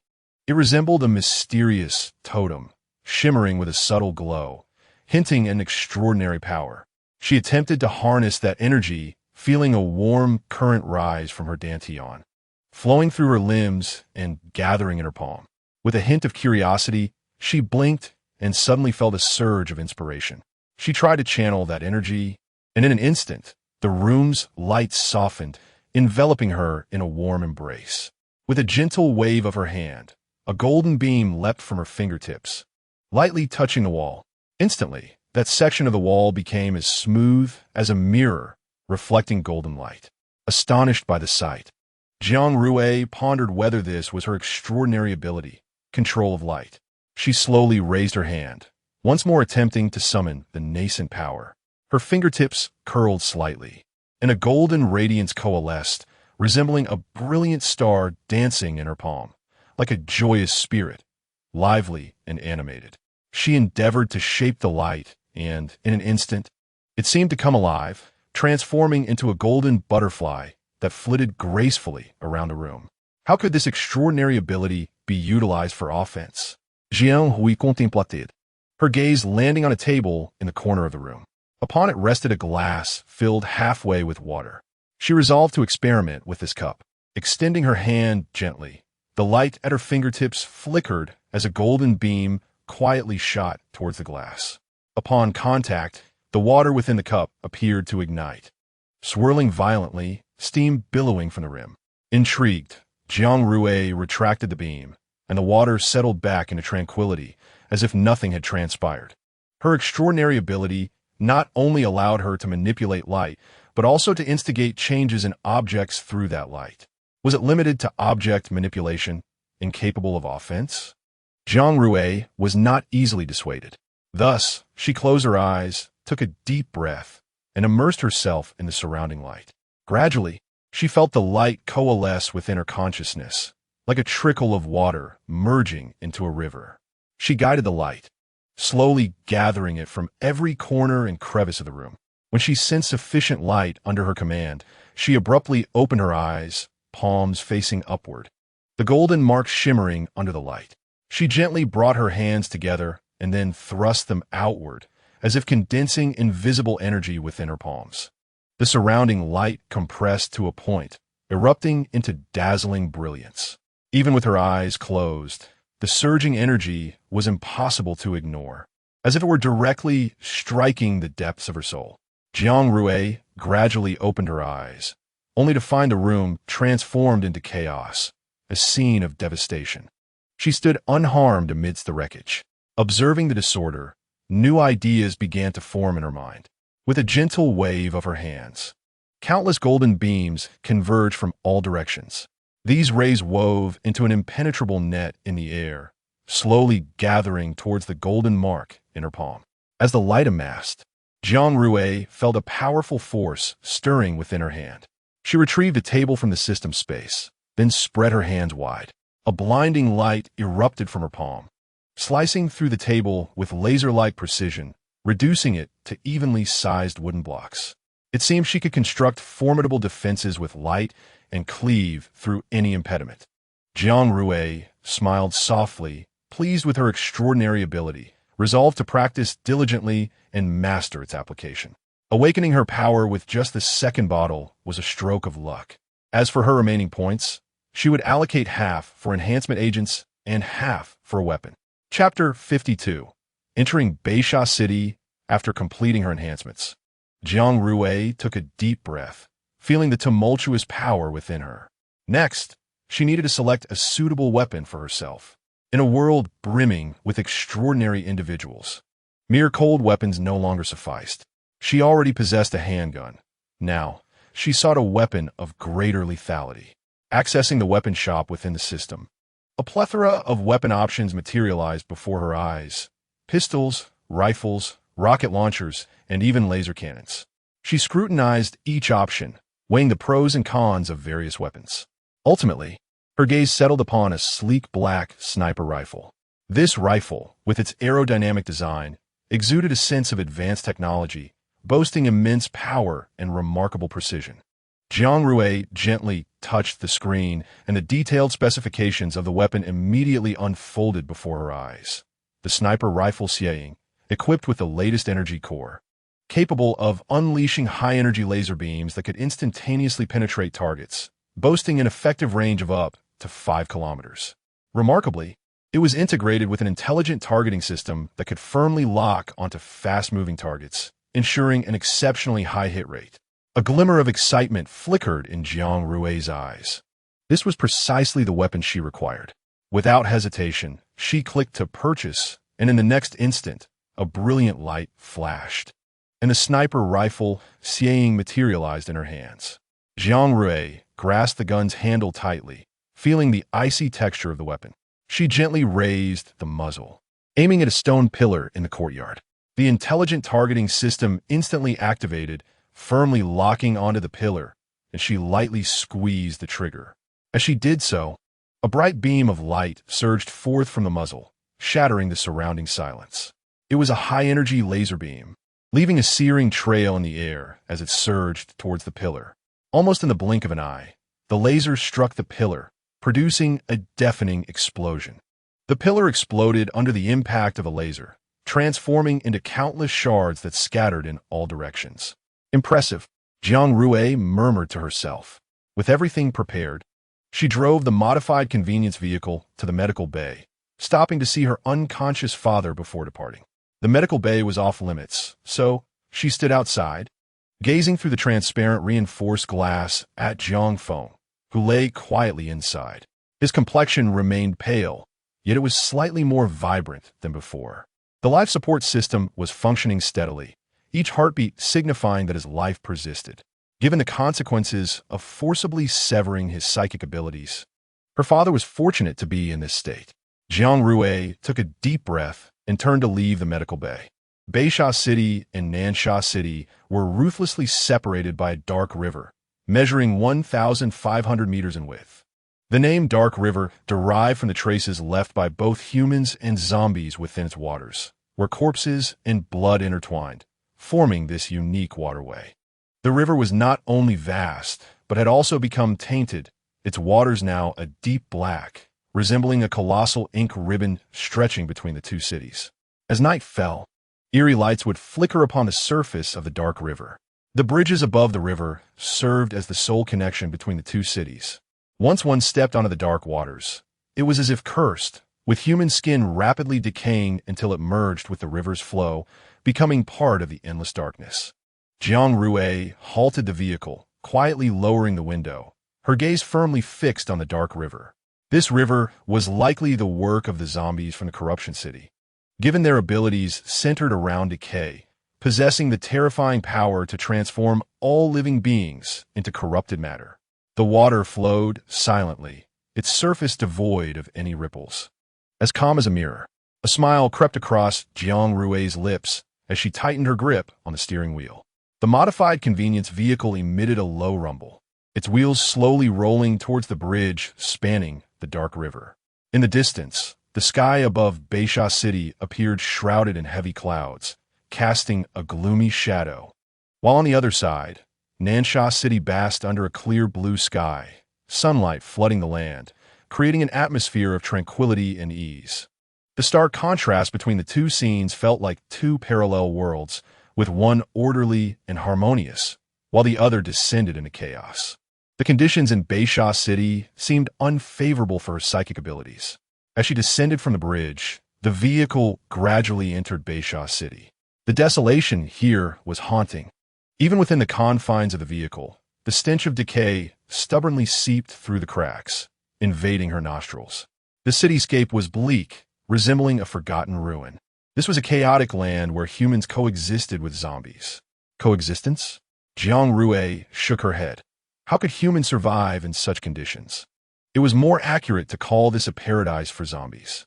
The vehicle crawled through the streets, and Jiang Rui's eyes fell upon an abandoned supermarket. Its sign was battered and covered in rust and grime, a far cry from its former glory. Along the sides of the street, amidst the crumbling walls, she occasionally spotted resilient plants struggling to survive, injecting a hint of life into the lifeless city. This sudden splash of green made Jiang Rui's heart leap. Green had become a rare luxury in this world, scarcely seen even in Nansha City, let alone Beisha City. How strange. Suddenly, a sharp metallic clang echoed as a bullet ricocheted off the vehicle's body, prompting Jiang Rui to swiftly and forcefully pull the brake lever. Is someone there? In this meticulously modified convenience vehicle, even the slightest noise would be acutely detected by its occupants. Jiang Rui's nerves tensed instantly as she quickly scanned the rearview mirror, catching sight of a shadow darting past from the corner of the street. Was a zombie or a human? In this chaotic land, the boundaries between the two had long blurred. At that moment, another sound emerged from the shadowy corner. A clearer figure stepped out, staggering but clearly not the mindless wanderings of zombie. As he drew nearer, Jiang Rui saw his face, a weathered visage with taut, rough skin, eyes flickering with alertness.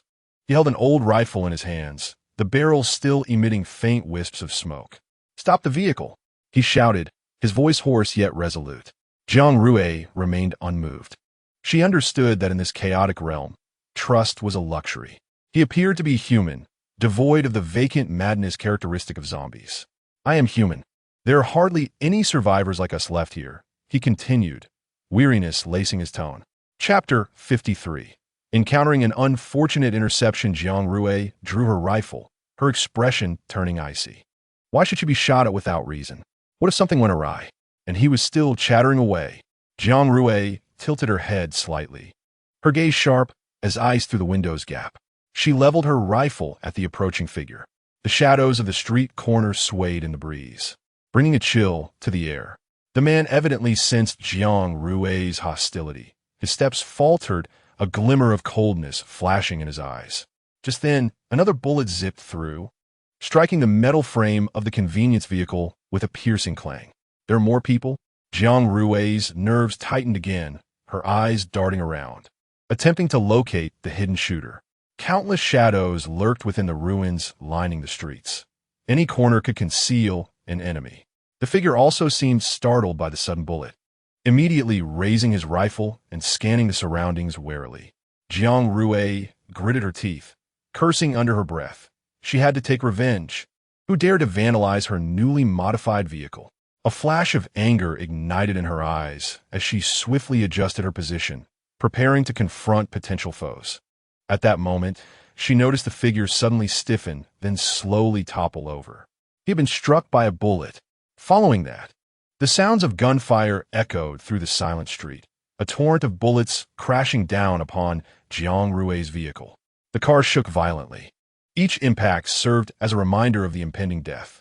Damn it, she cursed internally. Why had Tishi opted for enhanced psychic powers? Now, she could barely manage the most basic perception, left to passively endure this relentless assault like a lamb awaiting slaughter. Jiang Rui gritted her teeth and firmly grasped the steering wheel as the vehicle roared to life, eager to depart from the street. The car surged forward violently, the screech of tires against pavement piercing the air. Bullets rained down upon the vehicle, each impact sending a jolt of alarm through her heart. The cabin was saturated with the acrid scent of gunpowder, prompting her to frown. Suddenly, a dark figure leapt from the nearby ruins, brandishing a gleaming dagger. Jiang Rui's expression darkened, a glint of cold resolve flashing in her eyes. If he was courting death, she would not hesitate to respond with ruthlessness. She pressed the accelerator fiercely, the car lunging forward like a ferocious beast. Expecting to send him sprawling, she was taken aback when he stood his ground against her vehicle. The tires skidded on the ground, and a flicker of surprise crossed Jiang Rui's gaze. What kind of ability did this man possess? She swerved the steering wheel, attempting to evade him, yet he swiftly adjusted his position, remaining steadfastly in front of the car. At that moment, a multitude of figures surged forth, encircling Jiang Rui's vehicle. Had she stumbled into a den of thieves? Wasn't Visage City supposed to be a realm of decay? Why had she encountered a throng of people instead of a solitary zombie? Jiang Rui turned off the engine, curious to see what these individuals intended. From the crowd emerged a man in his 40s or 50s. He lit a cigarette, inhaling deeply before exhaling a cloud of smoke. His gaze was sharp, fixed intently upon Jiang Rui as he inquired, "Who are you? What brings you to Visage City?" After a brief pause, a profound glint flickered in his eyes as he continued, "Or are you perhaps sent by another faction?" He gestured for his men to lower their firearms, slightly easing the tense atmosphere in the street. He approached Jiang Rui's window, his gaze as piercing as a hawk's, locking onto her with unwavering intensity. "People from Nansha City do not tread here lightly. Seeing you alone, yet able to navigate an armored vehicle unscathed amidst such an assault, clearly indicates a deep connection to the Lei Ting base. Who was this man, capable of discerning the vehicle's origins? Yet, given Lei Ting base's reputation for technological defenses, it was not entirely surprising. Jiang Rui gently pressed the horn inside the car. The sound reverberated through the speakers as she stated, "I am searching for someone." "Searching for someone?"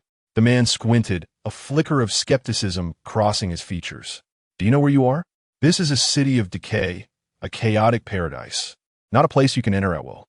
Jiang Rui pressed the horn again, calmly asserting, "I am looking for my brother. He has gone missing, and I heard he might be here." The man's brow furrowed slightly, his dissatisfaction evident. He took a deep drag from his cigarette, his expression revealing confusion and contemplation. Suddenly, as if struck by a realization, a spark of interest ignited in his eyes, fixing intently on Jiang Rui. "Are you searching for that one, a traitor? What nonsense!" She was looking for Lin Yukin. Jiang Rui's eyes glimmered as she regarded the man outside her window, a slight smirk gracing her lips. "Indeed, he is the traitor." The man's expression shifted to one of surprise, quickly replaced by a playful smile. He rapped on the window, signaling for Jiang Rui to exit the vehicle. With a cold laugh, she revealed that beneath her clothing lay the latest battle armor developed by Lei Ting base, impervious to ordinary blades. Unbuckling her seatbelt, Jiang Rui swung the door open and stepped out. The man appraised her with a discerning eye, a trace of admiration flickering within him. Nodding, he turned to the crowd behind him and declared, "It seems we have caught a big fish this time." Laughter erupted from the throng, yet Jiang Rui remained unfazed, patiently awaiting the man's next words. Taking a deep breath, the man exhaled slowly before asking, "Where is your brother? Did you not say he is a traitor?" Jiang Rui quoted it. The man paused for a moment, then erupted into laughter, his mirth laced with mockery and disdain. Sobering, he narrowed his eyes with cunning. "If you surrender this vehicle and all your points, I will reveal your brother's whereabouts." A cold smile crept across Jiang Rui's lips as she raised the car keys nonchalantly, declaring, "Is that so? How delightful. The keys are right here. Feel free to come and take them." The man waved his hand, and several burly subordinates advanced, their eyes glinting with greed and menace. Jiang Rui cast a fleeting glance at them, recognizing that the only true threat was the one who had blocked her car. Just as those subordinates were about to reach her, a flash of lightning-like speed sliced through the air, accompanied by a loud crash as the foremost henchman was sent sprawling to the ground. The unexpected turn of events left the others momentarily stunned, while Jiang Rui merely smiled faintly. She had invested considerable points to enhance her strength and speed. Although her mental faculties had not improved, she had certainly trained her physical prowess rigorously. Chapter 54. The pristine gas station with elegant agility, she sidestepped another henchman's attack, swiftly executing a spinning kick that sent him crashing to the ground, the entire maneuver fluid and swift. The man observed in shock, having initially perceived the seemingly fragile woman as an easy target, only to discover her impressive combat skills. Clenching a cigarette but tightly, he inhaled deeply and exhaled forcefully, the smoke billowing into the air. One by one, his subordinates fell, their cries reverberating in the atmosphere. A sense of unease surged within him as he realized he may have provoked someone far beyond his capacity to handle. Suddenly, Jiang Rui leapt into the air, her target set on the man himself. He recoiled in terror, but Jiang Rui's speed was overwhelming, leaving him no chance to escape. With a powerful punch, she struck him squarely in the face, sending him sprawling onto his back. Coldly, she regarded him, a fierce fire igniting in her eyes. "You dare to harm my vehicle. Do you have any idea how painstakingly I just modified it? Look at these bullet holes. Each one is a source of anguish for me. How do you intend to compensate me?"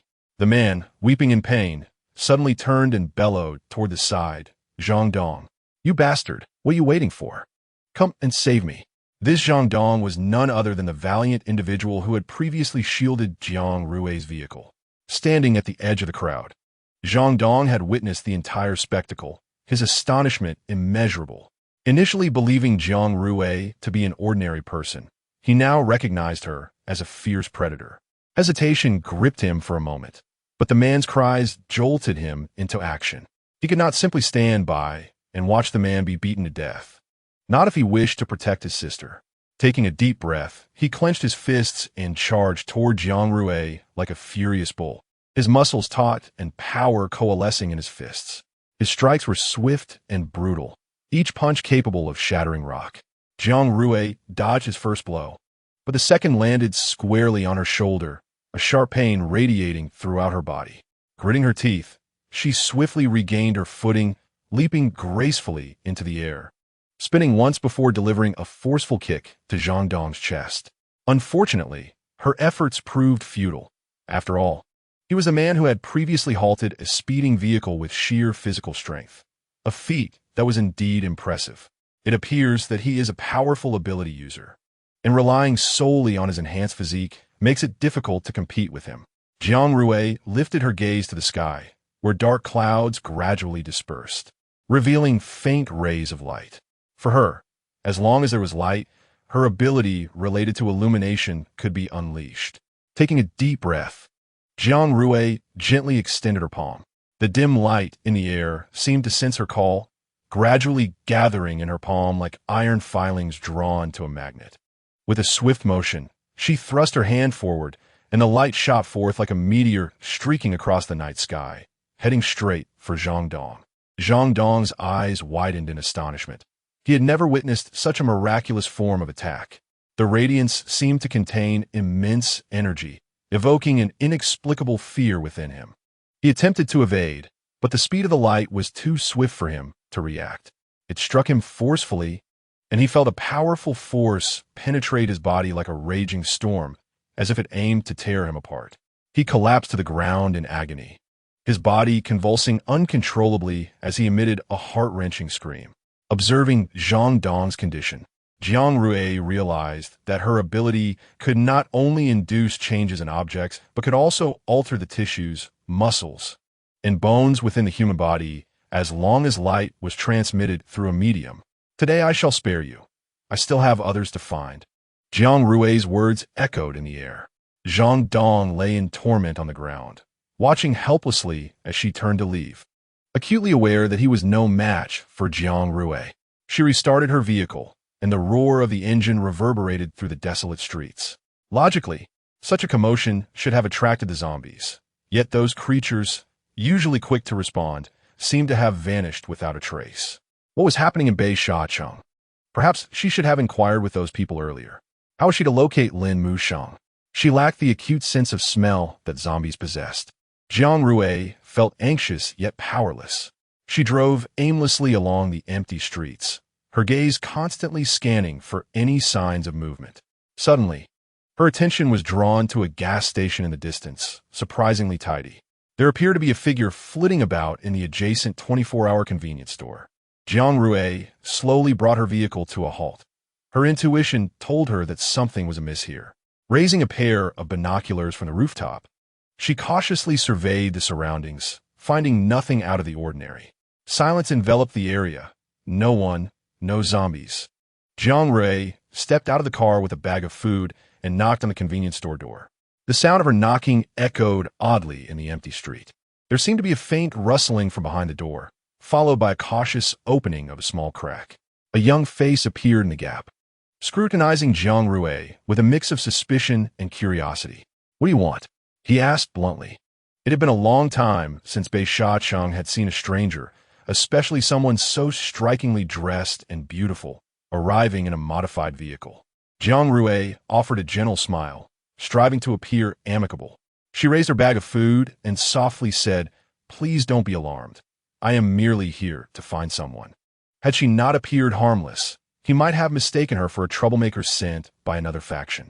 He hesitated for a moment, but, noticing the food bag and her calm demeanor, allowed his guard to relax slightly. He opened the door, permitting Jiang Rui to enter. The interior of the convenience store was unexpectedly neat, with shelves brimming with goods, clearly maintained with care. "Looking for someone? Who are you searching for?"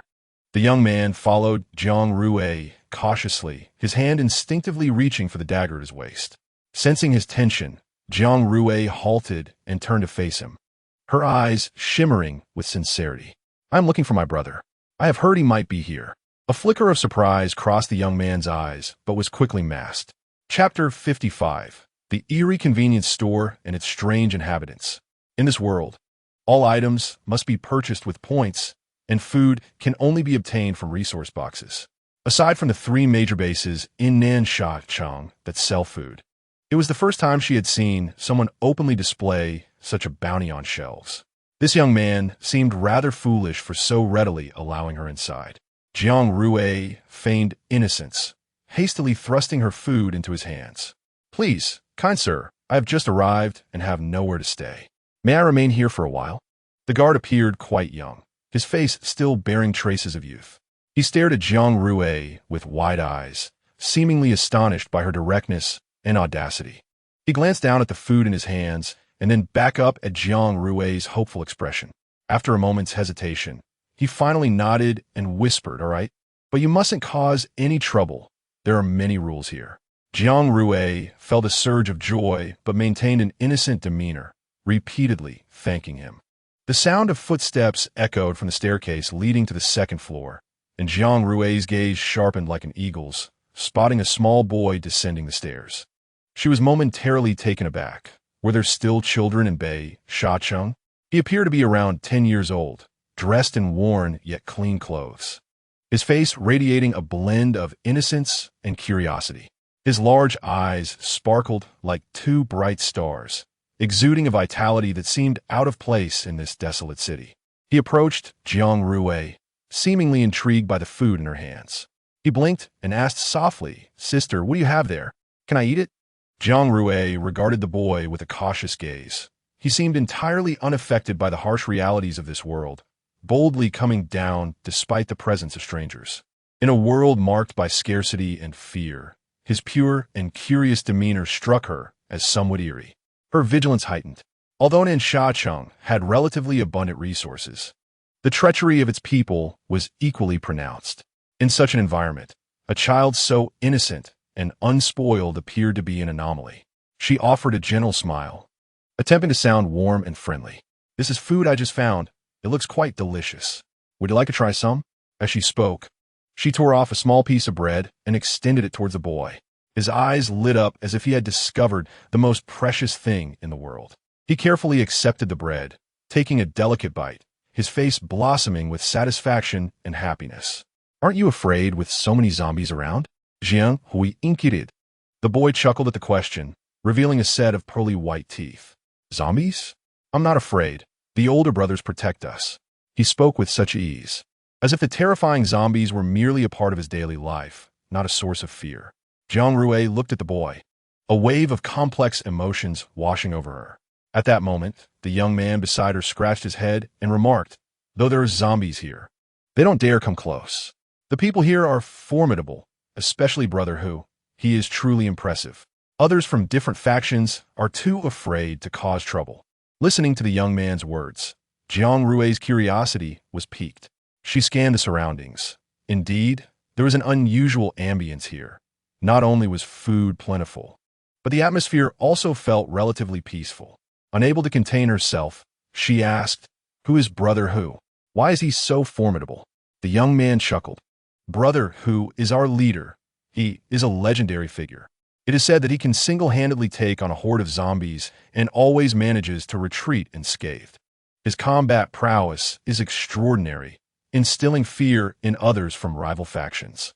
As they conversed, footsteps echoed from the staircase, and a gaunt man hurriedly descended, snatching up the small boy in his arms. His pallid face was etched with fear, as if something dreadful were pursuing him. He clutched the boy tightly, his voice trembling as he exclaimed, Why did you come down here alone? This place is perilous.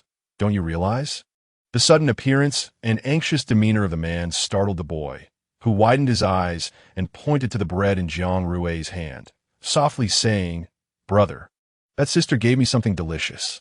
Only then did the man notice Jiang Rui and the young man beside her. He awkwardly released the boy, forcing a smile. "I apologize. I was too anxious. Thank you for looking after Shaoan." Without waiting for Jiang Rui's response, he swiftly ascended the stairs with the boy in his arms. Jiang Rui squinted slightly, her gaze shifting between the emaciated man and the child. Turning to the young man beside her, she offered a faint smile, attempting to lighten the mood, sensing a palpable tension in the air. Upon hearing her, the young man's expression grew somewhat flustered. He quickly composed himself, his tone turning serious. "It's nothing. There are certain rules here that you must adhere to. The second floor is where we reside and dine, and you can roam freely there. However, the third floor is off limits. Absolutely no entry.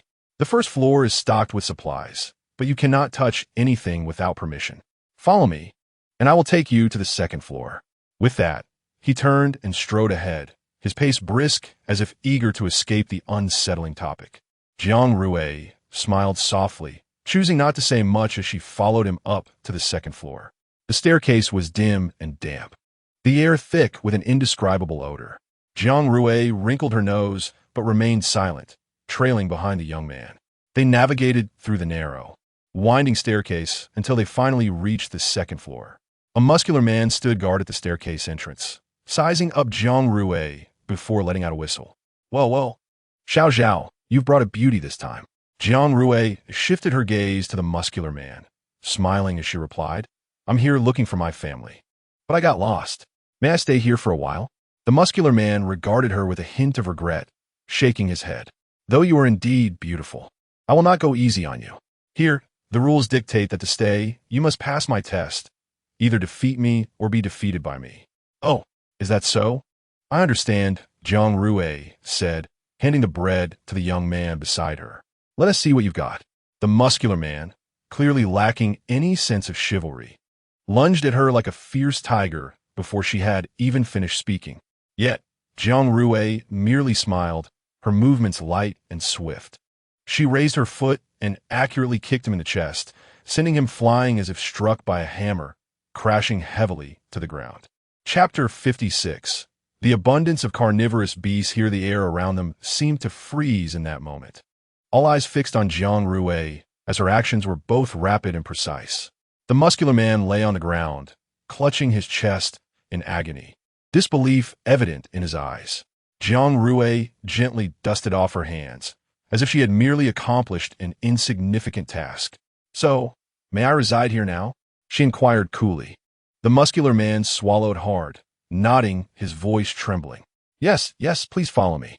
struggling to rise. He winced as pain radiated from his chest. Yet he gritted his teeth and led Jiang Rui deeper into the second floor. They traversed a long corridor until they stood before a dilapidated door. The muscular man pushed it open, and a chill wafted forth. Jiang Rui frowned slightly at the dim and shabby interior, which contained only a worn bed and some rudimentary furniture. "This is our resting area. You can rest or dine here," the muscular man said, his tone considerably softer than before. "No need to register?" Jiang Rui asked, surprised. Though this convenience store appeared orderly, it also seemed rather arbitrary. A stranger sought to stay, and they let her inside without the slightest inquiry. Such a manner of operation raised her suspicions. "No need," he shook his head. "Everyone living on this street is human. Zombies do not come here. Furthermore, we are the only ones capable of providing living conditions on this street. Unless you leave, you will inevitably return here. Zombies do not come to this street." Jiang Rui's curiosity was piqued, her mind racing with the implications. "Why is that? I heard that Bei Chung has zombies and humans coexisting." Her expression was naive as she pressed further. "You mentioned this place is where humans and zombies coexist, so there must be some rules governing both sides. As for those regulations, we cannot know," the muscular man replied. Jiang Rui nodded in understanding, yet her eyes betrayed a hint of contemplation. Could Lin Mu Sheng be on the zombie side? The muscular man lingered at the door, his expression complex as he regarded her. After a moment's hesitation, he finally spoke. "This place is not safe. If possible, you should leave." Jiang Rui was taken aback, surprised by the man's warning. She looked up at him, a flicker of confusion crossing her face. "Why?" she asked. He remained silent for a moment, then confessed. "Because you are too beautiful. I feel a sense of protectiveness." Jiang Rui raised an eyebrow, stifling a laugh at his earlier aggressive demeanor. "All right, I understand. Thank you," she replied politely. Once the muscular man departed, Jiang Rui sat pensively on the edge of the bed, realizing that there were indeed underlying issues here that they were aware of. Just as she fell into deep thought, a knock on the door interrupted her reverie. "Come in," she said softly. The door creaked open to reveal the small boy she had encountered on the first floor. He cautiously entered, balancing a tray with a steaming bowl of rice, accompanied by a plate of delectable dishes and a fragrant bowl of soup. The boy entered the room gracefully, placing the tray on the table with the poise of a seasoned server. He looked up at Jiang Rui, his large eyes shimmering with cleverness and mischief, as if he could see through everything. "Sister, this is specially prepared for you," he said, his voice gentle and warm like a spring breeze. Jiang Rui approached the table slowly, her gaze fixed on the food, which turned out to be a bowl of meat dishes. "Thank you, little friend," she said with a smile, reaching out to gently ruffle the boy's hair. "No need to thank me, sister. I must go now," the boy replied before turning to leave the room. However, as he reached the corner, a fierce-looking man blocked his path. "Did she eat?" the intimidating man asked. The boy trembled slightly, answering timidly, "Yes." "Were you there to see her eat?" The man pressed on. Yes, she did eat," the boy mumbled, his head lowered, his voice barely audible. "Good," the man said, satisfaction flickering in his eyes. He reached out with his rough hand, patting the boy's head as if praising his obedience. The boy shivered again, fear evident in his demeanor, biting his lip to suppress the tears that threatened to spill. The man turned and walked away, leaving the boy standing alone at the end of the corridor. At this moment, if one were to observe him, there would be no trace of fear in his eyes, only an air of indifference and ruthlessness. He glanced back at the doorway where Jiang Rui stood, a faint smile curling at the corners of his lips, silently urging his sister not to disappoint him. Inside, Jiang Rui's gaze fell upon the myriad of delicacies laid out on the table. The sumptuous feast resembled poison to her, evoking a wave of nausea that churned in her stomach. In a hurried motion, she flung open the window, allowing a breath of fresh air to sweep in, attempting to dispel the queasy sensation. The abundance of meat here was simply overwhelming. Jiang Rui retched several times, feeling a slight reprieve in her stomach. She turned around and swiftly stored the dishes into the system space, as if those foods were a repulsive plague. What a nauseating place this was. A strong aversion surged within Jiang Rui, This environment and its inhabitants operated in a manner she could not comprehend. As the sky outside gradually dimmed, the interior grew increasingly somber. Yet, Jiang Rui's eyes sparkled with an intense brightness. She rose and walked to the door, gently pushing it open. The second floor was expansive, but the number of private chambers was scarce. The side she occupied comprised solely individual rooms, while the opposite side resembled a grand hall, where many individuals congregated in an oddly hushed manner, with no one uttering a word. Concealed in a corner, Jiang Rui gripped her weapon, seeing her ears perked, fully attuned to every subtle sound around her. At that moment, a commotion erupted from above. The ceiling trembled violently as if struck by an unseen force, and the noise from the third floor grew increasingly deafening. As the tremors intensified, dust cascaded from the ceiling, prompting Jiang Rui to retrieve a hat from her system space and place it upon her head. The thumping noise echoed like a relentless drumbeat, unsettling the people on the second floor, who began to grow anxious. Suddenly, a fissure crept across the ceiling, resembling the dark claws of a beast eager to consume all. Dust and debris rained down, filling the air with a foreboding aura. Panic ensued as people fled in all directions, screams and shouts intertwining into a cacophony of chaos.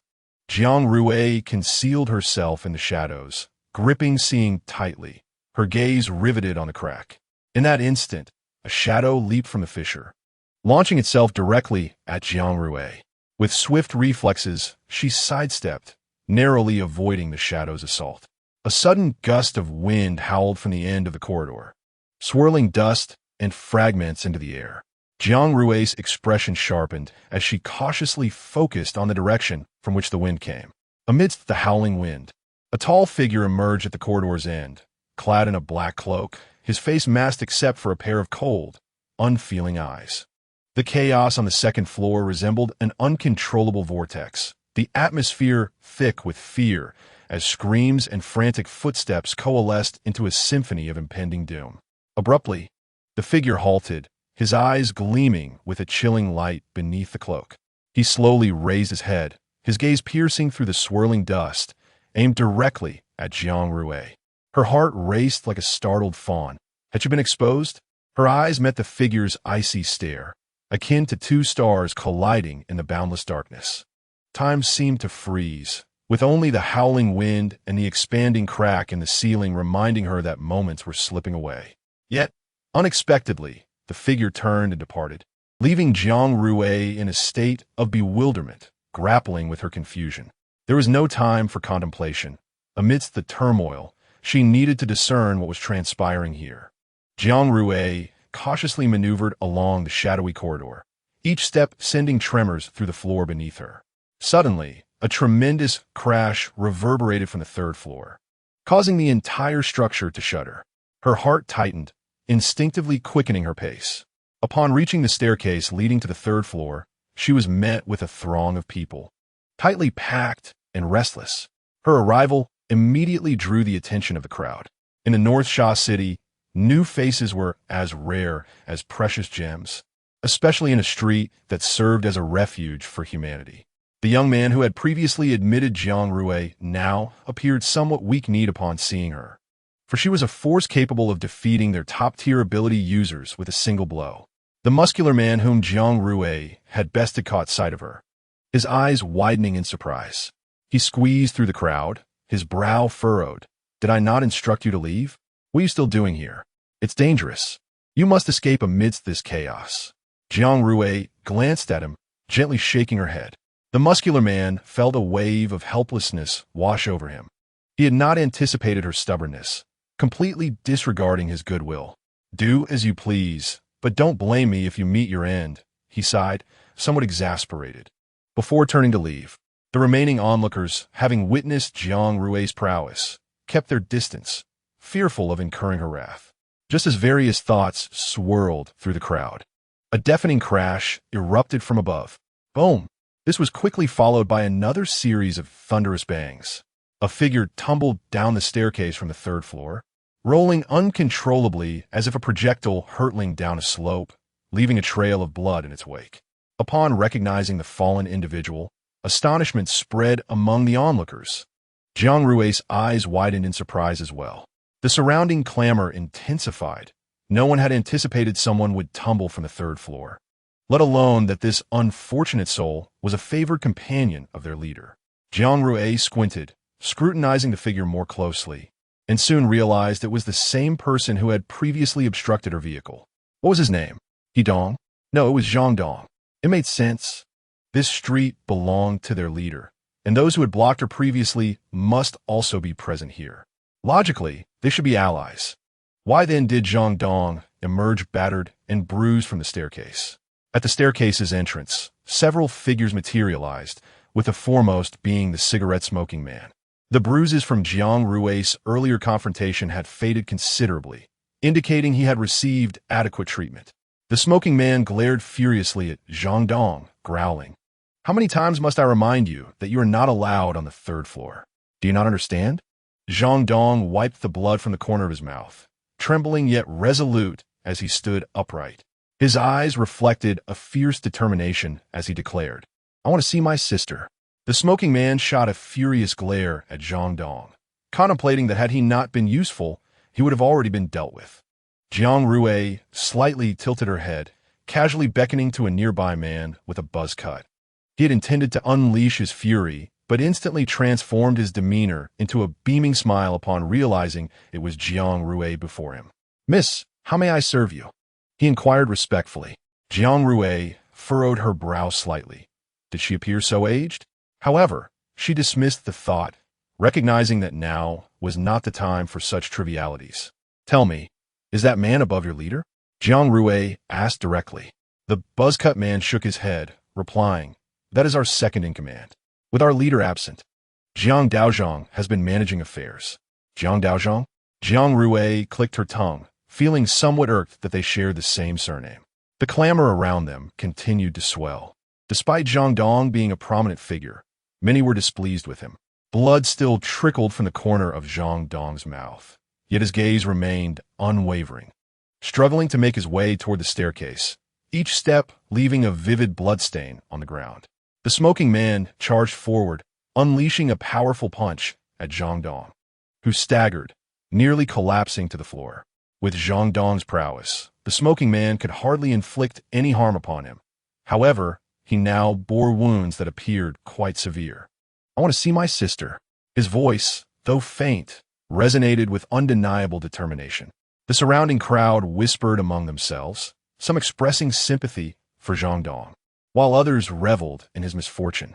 The second in command, having generously taken him and his sister in, was dismayed by his apparent lack of gratitude, audaciously attempting to ascend to the third floor. Indeed, his conscience must have been devoured by dogs. Such audacity! These shouts of indignation echoed back and forth. Yet Zhang Dong seemed oblivious, merely repeating, "I want to see my sister." There was an undeniable sense of unease. Jiang Rui furrowed her brow, her intuition suggesting that the story behind this was far more complex than it appeared. She cast a glance at the crowd, most of whom wore expressions of amusement, as if Zhang Dong's plight was merely a topic of idle gossip. Turning her gaze towards the staircase, she saw Zhang Dong struggling to steady himself, his gaze unwavering and resolute. Jiang Rui chuckled softly. The atmosphere here was indeed intriguing. Chapter 58. "Oh dear, what a lively scene you have here. What the hell?" Suddenly, a man shouted angrily at Zhang Dong. Yet, without any warning, Zhang Dong moved. In the blink of an eye, he appeared before the man. With a dull thud, the man's head severed from his neck, rolling down the stairs. This scene unfolded so abruptly that everyone around was left speechless, the air thick with an indescribable tension and fear. Zhang Dong, however, appeared unfazed, casting a cold glance at the fallen man before slowly turning away, a chilling determination in his gaze. He understood that this world was not always just. Sometimes, brute force was the simplest and most direct means of resolution. "I want to see my sister." Zhang Dong's voice was low and steadfast, akin to a stone cast into a tranquil lake, sending ripples throughout. "Dead? Just one punch, and he broke that man's neck." The surrounding murmurs surged like a tidal wave, yet Zhang Dong remained detached, his sole focus on finding his sister. dismissing everything else as mere fleeting distractions. Amidst the astonishment and whispers, his gaze was as sharp as a sword. Each step he took up the staircase met with an involuntary parting of the crowd, as if they were intimidated by the chill emanating from him. There was no flicker of uncertainty in Jiang Dong's eyes, only profound concern for his sister and unwavering resolve. He raised his head towards the smoking man and said, "Brother Bao, I have been following your orders diligently, but I have not seen my sister for half a year. I simply wish for a moment with her. I hope you can empathize with the bond we share and grant me this modest request." Amidst the swirling smoke, the man's gaze turned cold as he witnessed his subordinate's head being crushed, igniting a fury within him. He seized a large knife from another nearby subordinate, his form rushing towards Jiang Dong like the wind. "Who dares to act against me and make demands?" His voice was low and merciless, filled with resolve and cruelty. He swung the knife, its blade glinting menacingly as it descended toward Jiang Dong. Should it connect, Jiang Dong would have no chance of survival. However, Jiang Dong did not flinch. A glimmer of cold light flashed in his eyes as he vanished from sight. In the next instant, he materialized behind Brother Bao, gripping his throat. This scene transpired so swiftly that onlookers barely registered it, Jiang Dong having subdued Brother Bao in an instant. Brother Bao's eyes widened in disbelief, filled with incredulity. He could never have imagined that he would fall to the hands of this usually taciturn individual. Jiang Dong's gaze was icy and resolute, like a frozen lake in winter, betraying no signs of disturbance. "I only wish to see my sister. If you agree, I may spare your life. Otherwise, I shall send you on your way without a second thought." Driven to desperation, Jiang Dong's patience had reached its limit. Jiang Rui shook her head silently. Even the most compliant individuals have boundaries they cannot cross. Brother Bao's complexion paled instantly as he sensed the power in Jiang Dong's grip, a terrifying strength that felt as though it could crush his throat. Fear flickered in his eyes, yet it was overshadowed by resentment and rage. With a steely gaze, Brother Bao shot a murderous look at a nearby subordinate. Instantly, the subordinate understood, gripping his axe tightly, his face contorted in ferocity, preparing to strike at Jiang Dong's head. However, at that critical moment, a sharp gunshot rang out. The bullet collided with the axe in a flash, unleashing an overwhelming force. The axe-wielding man was sent reeling backward, the agony of a dislocated wrist echoing through the air. This sudden turn of events left everyone present dumbfounded, the atmosphere thick with tension and fear. A flicker of astonishment crossed Brother Bao's face, while the subordinate writhed in pain on the ground. The unexpected gunfire froze the atmosphere. Brother Bao's complexion, illuminated by the dim light, turned ashen, his pupils constricting to the size of pinpricks, a flicker of panic flashing in his eyes. His subordinates were like startled chickens, some bewildered, others scanning the surroundings for the source of the sound. Yet, amidst the chaos, Jiang Dong stood like a tranquil mountain, calm and resolute. He slightly tilted his head, his piercing gaze cutting through the tumultuous crowd, locking onto the staircase entrance. There stood Jiang Rui, clad in a pink hoodie, firmly clutching the smoking gun. In the crowd, her figure appeared particularly diminutive, yet the weapon in her hand exuded an undeniable aura of authority. The gun still emitted faint wisps of smoke, as if heralding its formidable power. Next to her, a man with a buzz cut appeared as pale as a ghost, his eyes filled with terror, as if he had seen a specter. "Why does she have a gun?" He stared wide-eyed at the firearm in Jiang Rui's grasp, as though death itself had descended. Jiang Rui looked up, locking eyes with Brother Bao. The confusion in his gaze vanished instantaneously, replaced by an ineffable dread. Trembling, he stuttered, How are you here?" Jiang Rui regarded him with a squint and a smile, raising her hand in greeting. "Hello, we meet again." Jiang Dong, upon seeing her, was equally astonished by Jiang Rui's appearance. "Oh dear, what a lively scene you have here." Jiang Rui holstered her firearm and ascended the staircase at a leisurely pace. Each step felt as though it was treading upon the heart of every individual present, imparting an invisible pressure. Her gaze swept across the crowd, ultimately resting upon Brother Bao's face. He felt as though his heart were gripped by a massive, invisible hand, nearly choking him. Jiang Rui approached Zundong, casually patting his shoulder. Big guy, we meet again. Her voice was like a gentle spring breeze, soft yet warm, as if she were reconnecting with an old friend after a long separation. However, Zhang Dong dared not relax in the slightest. Standing in the dim light, his body tensed, his eyes meticulously tracking Jiang Rui's every movement. The memory of her having effortlessly bested him earlier that day lingered vividly, the sensation of helplessness and pain still coursing through him. Now, with Jiang Rui at his side, the weight of that pressure rendered him nearly breathless. Chapter 59. The repugnant third floor. Zhang Dong's gaze involuntarily lingered on Jiang Rui's petite, yet powerful hand, which had just firmly grasped a lethal weapon. He swallowed a mouthful of dry saliva, and Jiang Rui seemed to sense his unease, offering a gentle smile. "Do not fear, strong man. I'm not here to trouble you this time," she murmured softly. As she spoke, she turned to face Brother Bao, her eyes flashing with a piercing intensity.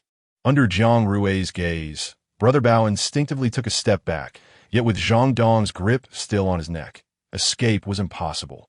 He understood the formidable methods of this lady and knew that now was not the time for a direct confrontation. He swallowed again, forcing himself to calm down, and attempted to ease the tension with words. Brother Bao managed to produce a smile more pitiable than tears, his voice trembling with anxiety. "Annie, what brings you here? This is a misunderstanding. We did not know you would be here." Jiang Rui did not respond immediately. Her eyes were as cold as the winter wind, causing Brother Bao to shudder involuntarily. Suddenly, her smile returned, yet only deepened Brother Bao's unease. "Misunderstanding? I do not think so. You all robbed me during the day." Before Brother Bao could finish his protest, Jiang Rui's expression sharpened. Her voice, low and commanding, resounded. "Misunderstanding? Do you take me for a 3-year-old? As her words echoed, the atmosphere in the stairwell became palpably tense. Brother Bao felt as though his heart was gripped by an icy hand, rendering him breathless and immobile. Abruptly, Jiang Rui's voice shattered the suffocating silence. "Ah, it is all your fault. I cannot sleep properly tonight. I suppose I shall make do on the 3rd floor." Brother Bao's face fell into a panic. "No, you cannot go to the 3rd floor." His voice was laced with unprecedented urgency and anxiety. "Oh, why not? You have made a gaping hole in the ceiling of the 2nd floor. How can one sleep there? No, you cannot go to the 3rd floor." Brother Bao inhaled deeply, his expression growing graver. "No, absolutely not. You cannot go to the 3rd floor."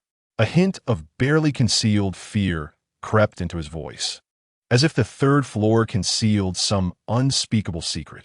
As Brother Bao's words fell, Zhang Dong sensed an indescribable tension enveloping the stairwell. He noted Brother Bao's complexion turning even paler, his eyes flickering with profound dread. This fear did not stem from Zhang Dong himself, but seemed intimately tied to the 3rd floor. What secrets lay hidden there that could instill such terror in a man like Brother Bao?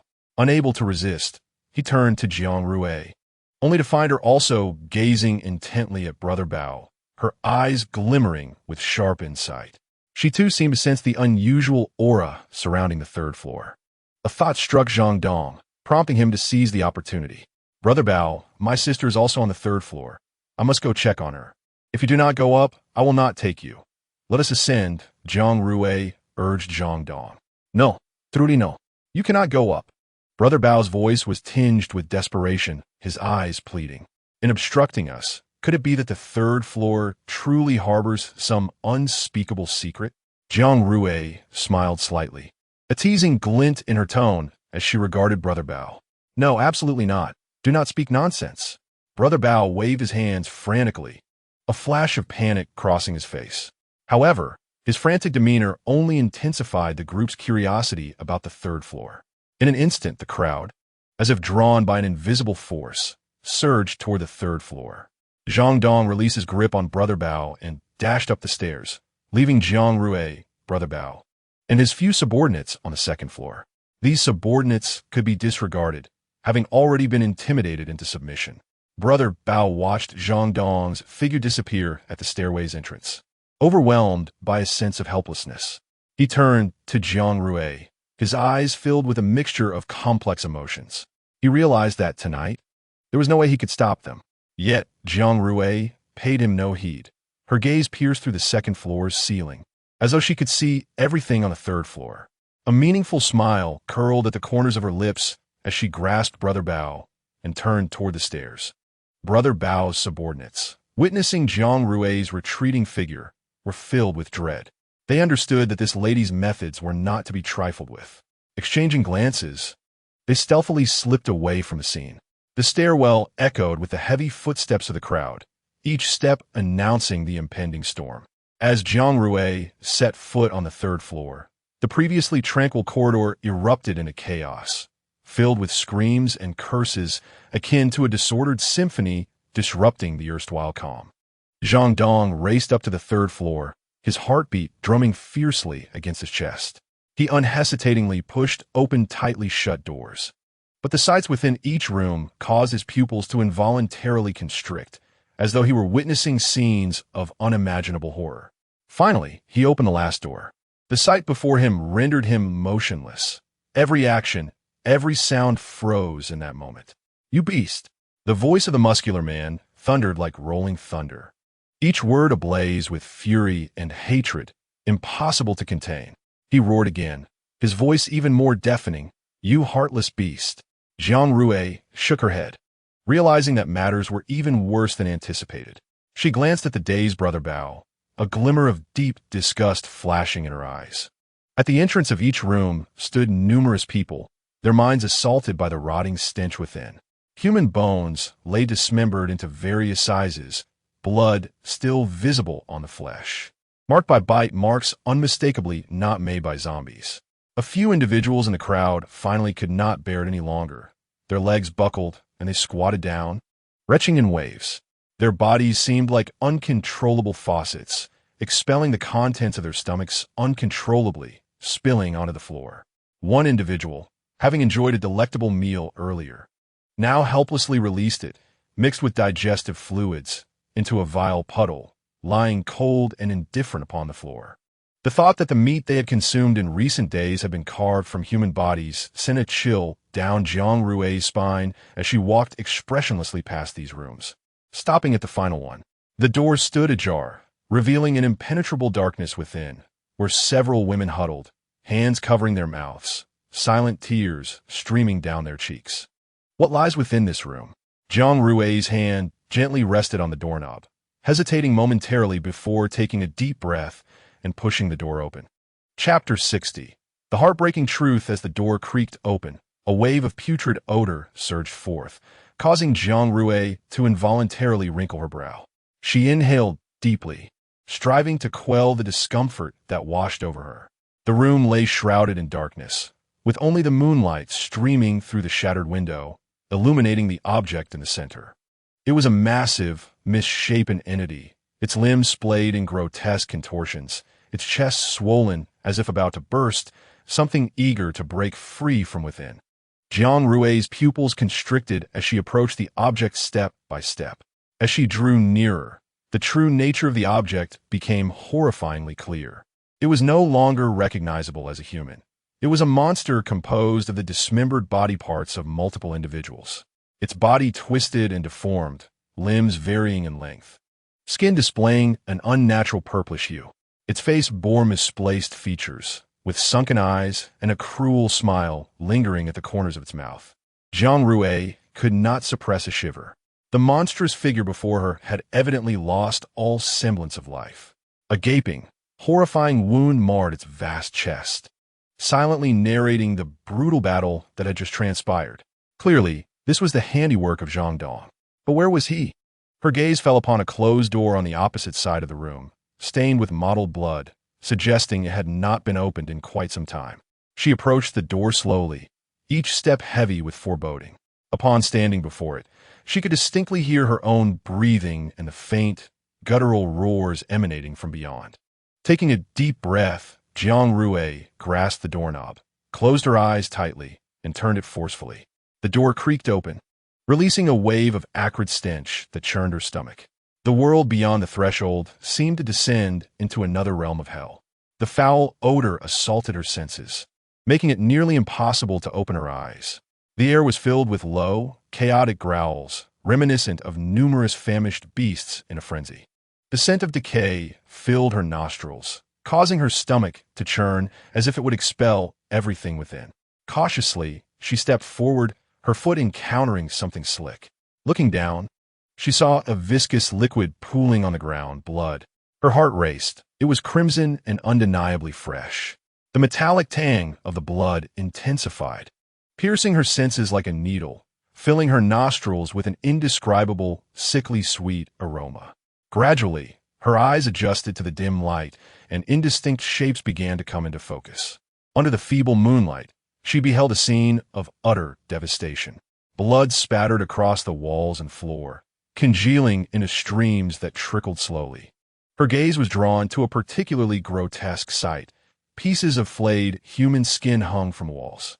The room was stark and devoid of any furnishings, save for the cold ground, which bore the shadows of more than a dozen figures. Young girls, vibrant with youth, and even innocent children lay there, unclothed, their expressions vacant and devoid of life, their bodies marred with bruises and cuts, deep and shallow, crisscrossing like serpents, while whip marks coiled around them, eliciting a visceral reaction. Goosebumps rose on Jiang Rui's skin. She had never witnessed such a horrific tableau, nor could she fathom that humanity was capable of such madness. She had envisioned grim truths, but never imagined they would be so heart-wrenching. Her attention was drawn to a corner where a small form huddled, seemingly trying to shield itself. It was a little girl, her face streaked with tears, eyes tightly shut, as if all hope had been extinguished. Jiang Rui's heart clenched painfully as she stepped closer and gently picked up the child. The girl's body was cold and rigid. She had drawn her last breath. In the corner, Zhang Dong clutched a piece of human skin, weeping inconsolably. His eyes were hollow and profound, devoid of color. Bowing his head, he stared at the skin, tracing it with his fingers as if seeking the warmth of a lost soul. His voice was hoarse and trembling as he murmured, "Sister, sister." That piece of skin belonged to Zhang Dong's sister. Jiang Rui approached him slowly, extending her hand in a gesture of comfort. However, he violently swatted her hand away. Zhang Dong lifted his head, his eyes reddened, tears brimming. He bellowed, "Do not touch me. It's all your fault. All of you. You killed my sister." His voice was filled with fury and sorrow, as if he were unleashing all his pent-up resentment. At that moment, Zhang Dong was consumed by unending hatred and anguish. He sought not solace, but an outlet for his rage. He surged to his feet, eyes bloodshot, resembling an enraged beast. "Where's that scum?" His voice was low and laced with murderous intent, echoing like a roar from the depths of hell. Jiang Rui paused, realizing he referred to the smoking man, and replied, "He is still in the hallway. He might already be dead." As soon as her words left her lips, Zhang Dong bolted from the room like a tempest. Jiang Rui sighed and retrieved a basin, towel, and water from the system space, followed by a stool piled high with clean clothes.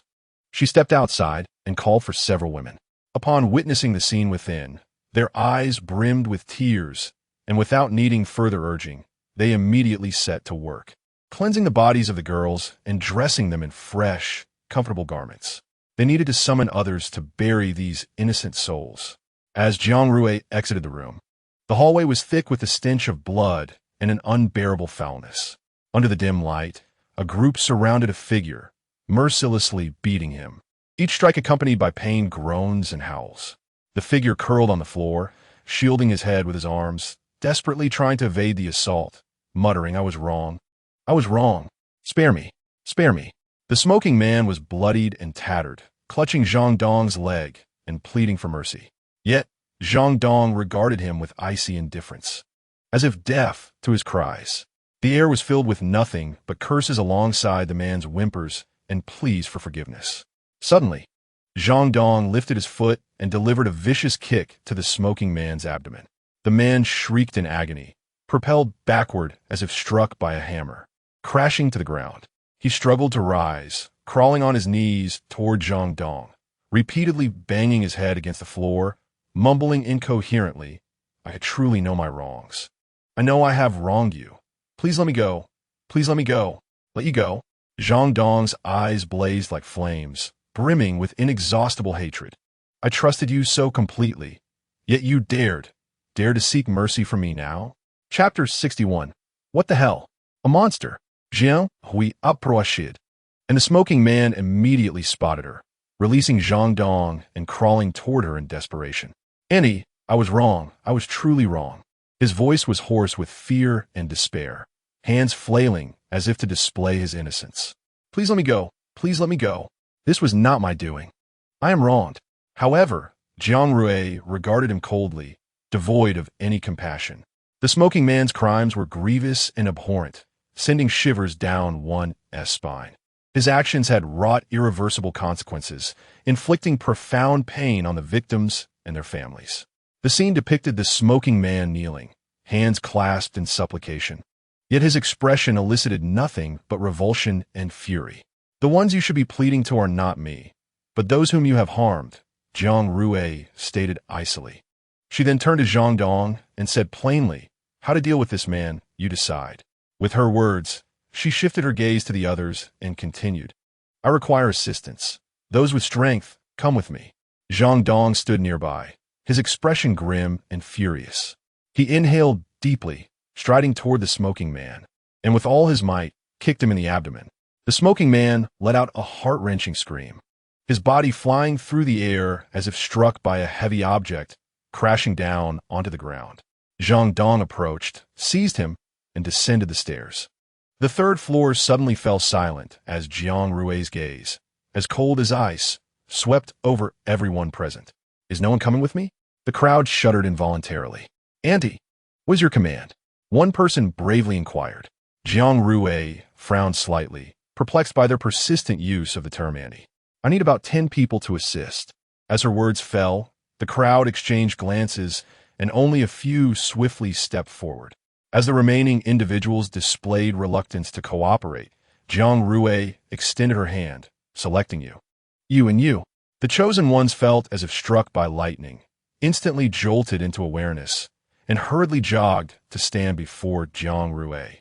She cast a sweeping gaze over their faces, nodding slightly in approval. Subsequently, she turned and proceeded deeper into the third floor, with those selected quickly following in her wake. Once Jiang Rui's figure vanished at the end of the corridor, tranquility once again enveloped the third floor. Upon reaching the final room, the girls had been meticulously arranged. You all, she commanded, enter and carry a girl on your back, then follow me as we find a place to lay them to rest. Hearing her words, everyone immediately sprang into action, not daring to exhibit the slightest hesitation. One by one, they entered the room, gently lifting the girls who lay silently on the floor. As the last girl was carried out, Jiang Rui's expression grew grave as she gazed at the horrifying amalgamation of human remains within. Taking a deep breath, she turned to the muscular man and instructed, do not disturb that creature in this room, and ensure others stay away as well. The muscular man nodded, his face marked by reverence, tightly cradling the girl on his back as he responded softly, understood. Mississippi Jiang Rui said nothing more, picking up a bag from the floor and heading towards the staircase. This bag contained human skin. Their bodies were likely beyond recovery, perhaps assembled for that creature or dismembered into dishes, and thus they could only be buried with their skins. Upon reaching the first floor, she found everyone gathered there, causing her to furrow her brow. Did I not instruct you to leave? Her voice carried a hint of confusion. If there are no zombies on this street, what are you afraid of at night? Before her words could completely dissipate, a sultry female voice echoed, who dares to act so brazenly in my territory? As the alluring voice faded, Jiang Rui's gaze shifted toward its source. Emerging from the shadows was a voluptuous woman with an enchanting visage, her eyes revealing a mix of disdain and provocation. Clad in a tight black leather outfit that swayed enticingly with her movements, she exuded a blend of sensuality and danger. Jiang Rui's eyes met hers, a sharp glint flickering within. She slightly tilted her head, inquiring of the muscular man beside her. Who is she? The muscular man's voice trembled slightly as he replied, She is the boss, Hugo. A woman? Jiang Rui's brow furrowed, surprised. She had expected a man, not a woman. However, this revelation did not diminish her vigilance. Rather, it heightened her scrutiny of the newcomer. No, the muscular man interjected. What do you mean? Jiang Rui was puzzled. She is both a man and a woman. The muscular man's words left Jiang Rui momentarily stunned, her mind blank as if struck by thunder. What? A transgender? Hugo stepped forward, halting before Jiang Rui, appraising her from head to toe, a playful smirk gracing her lips. You are the new arrival. I hear you are quite audacious, stirring trouble in my domain. Jiang Rui coldly returned her gaze, offering no reply, instead focusing on Hu Ji's chest. Her expression subtly shifting as she glanced at Hugo and then down at herself. Damn, even a transgender has a bigger chest than me. Is there no justice? Noticing Jiang Rui's silence and her scrutinizing gaze, Hu Ji's anger began to simmer. Their conversation had not been deliberately hushed, yet in the vast hall, each word resonated clearly in her ears. I'm asking you a question. Jiang Rui casually cast a glance at her, a mocking smile curling her lips. You are mistaken. It is you who have disrupted my rest, and I am still here to clean up your mess. Hu Ji's laughter echoed through the empty hall, her eyes glinting with dangerous intent, akin to a cunning leopard eyeing its prey. She sauntered towards Jiang Rui, each step accompanied by the gentle sway of her leather attire. Exuding a different kind of allure, Jiang Rui, upon realizing Hu Ji's true nature, found it difficult to appreciate. Clean up? Hugo raised an eyebrow, mocking. In my territory, things are not so easily resolved.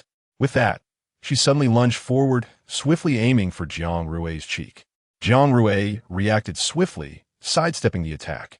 However, Hugo was not one to relent, pivoting and launching another fierce assault. The atmosphere between the two instantly grew tense, charged with anticipation. Chapter 62. Burying these girls, Jiang Rui deftly dodged Hu Ji's strikes, her gaze reflecting composure and decisiveness. Despite the ferocity of Hu Ji's attacks, Jiang Rui seemed to anticipate her every move, evading each assault with remarkable agility. This incited a flicker of irritation within Hugo, prompting her to intensify her efforts in an attempt to force Jiang Rui into a mistake. Yet, Jiang Rui remained unfazed, her movements fluid and swift.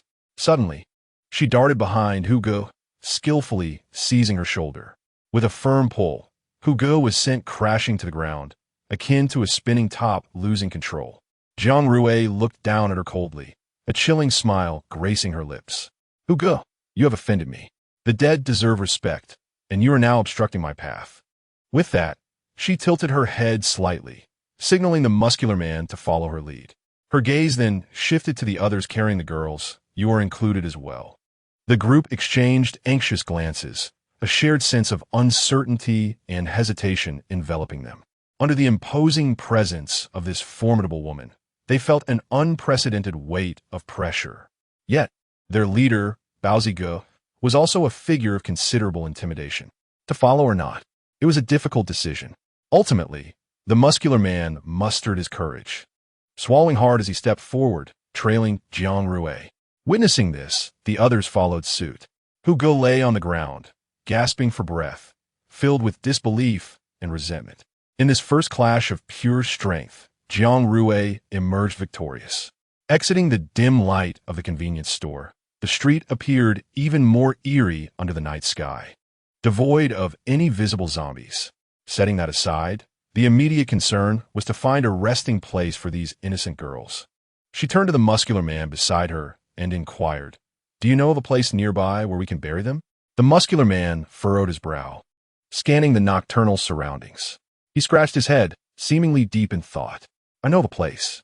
After a long pause, he finally spoke, his voice resonating clearly in the stillness of the night. "At the end of this street, there is an abandoned construction site. There should still be some open land there." However, he hesitated, his brow furrowed. That area hasn't been visited in a long time. There may be quite a few zombies. A cold glimmer flickered in Jiang Rui's eyes as she regarded the muscular man, her voice calm, yet resolute. Zombies? Then we shall eliminate them as well. They have already endured too much suffering. We cannot allow them to become carrion. Her words cut through the air like a winter wind, sharp and decisive. The muscular man, intimidated by Jiang Rui's aura, gritted his teeth and steeled himself to lead the way. The buildings lining the street loomed ominously in the night, their broken windows creaking in the wind, producing a disconcerting symphony of eerie sounds. Under the moonlight, their shadows elongated as they arrived at the street's end, where they indeed found an abandoned construction site. The site was overgrown with weeds, construction debris haphazardly strewn in the corners, and a desolate atmosphere hung thick in the air. Visage City indeed possesses an air of strangeness.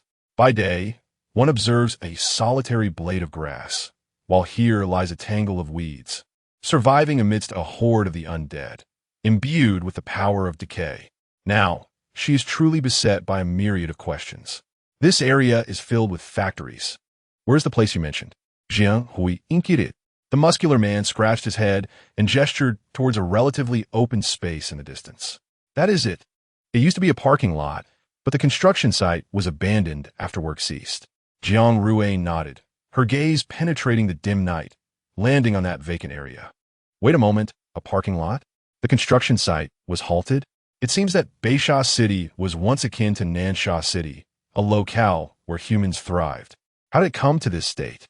Jiang Rui tapped her head, overwhelmed by her thoughts, which induced a headache. She turned to the others behind her and stated, "Let's inter them here." The group nodded in agreement. Although this area may harbor zombies, Jiang Rui's commanding presence had extinguished any flicker of hesitation within them. The night deepened, the moonlight pale, casting a ghostly glow upon the abandoned construction site, as if draping this desolate land in a silver veil. Jiang Rui stood at the edge of the open space, retrieving a collection of tools to distribute among the group. The muscular man accepted a shovel, feeling the cold metallic texture, and his doubts and anxieties began to dissipate. He approached a corner of the clearing, wielding the shovel, and commenced digging. As the spade penetrated the earth, a dull sound reverberated in the night air. Others swiftly joined in, forming several groups as they quietly excavated. In the darkness, the sounds of shoveling and the labored breaths of the workers filled the air. Jiang Rui stood aside, her gaze penetrating as she observed the industrious silhouettes of her companions. She approached a corner of the space, crouching down to gently caress the freshly turned soil. This land will be the final resting place for these girls. May they find peace here. Let us erect a monument for them. Jiang Rui accessed the marketplace, swiftly searching for a stone suitable for a tombstone. Her fingers glided across the virtual interface, seeking a stone that was both simple and dignified. Finally, she discovered a stone that met her satisfaction, adorned with understated floral engravings. Exuding an ancient yet elegant charm, she lightly touched the screen, and the outline of the monument materialized in the air, slowly descending beside the grave she had prepared. The others paused their work, their astonishment reflected in their gazes as they beheld the monument. Jiang Rui rose and approached the stone, her hand caressing the cold surface, as if sensing the presence of those girls. She inhaled deeply and softly murmured, "May you rest here, free from harm." Suddenly, an unusual sound emanated from afar, causing everyone's nerves to tense immediately. However, upon discerning the source of the noise, they found it was Zhang Dong, evidently having dealt with the smoker. Zhang Dong approached Jiang Rui, stating, "I wish to bury my sister here as well. With such companions, she shall not be alone." He lowered his gaze, cradling a piece of human skin in his arms. "Very well," Jiang Rui nodded, her voice heavy with emotion as she handed Zhang Dong a shovel. In the night, the group remained silent, the only sound being the shovels scraping against the earth in this vast construction site. Soon, a dozen orderly graves lay neatly arranged beneath the moonlight, each pit capable of accommodating a single corpse. They carefully laid the girls' remains into the pits before gently covering them with soil. Under the moonlight, the abandoned construction site transformed into a temporary resting place, imbued with sorrow. Chapter 63. A profound child on the return journey. An unspoken silence enveloped the group. As they neared the convenience store, Zhang Dong grasped Jiang Rui's arm, seemingly with something to convey. Jiang Rui furrowed her brow slightly and turned, gesturing for the others to proceed without her. "Now that the others have left, what is it you wish to say?" Jiang Rui inquired.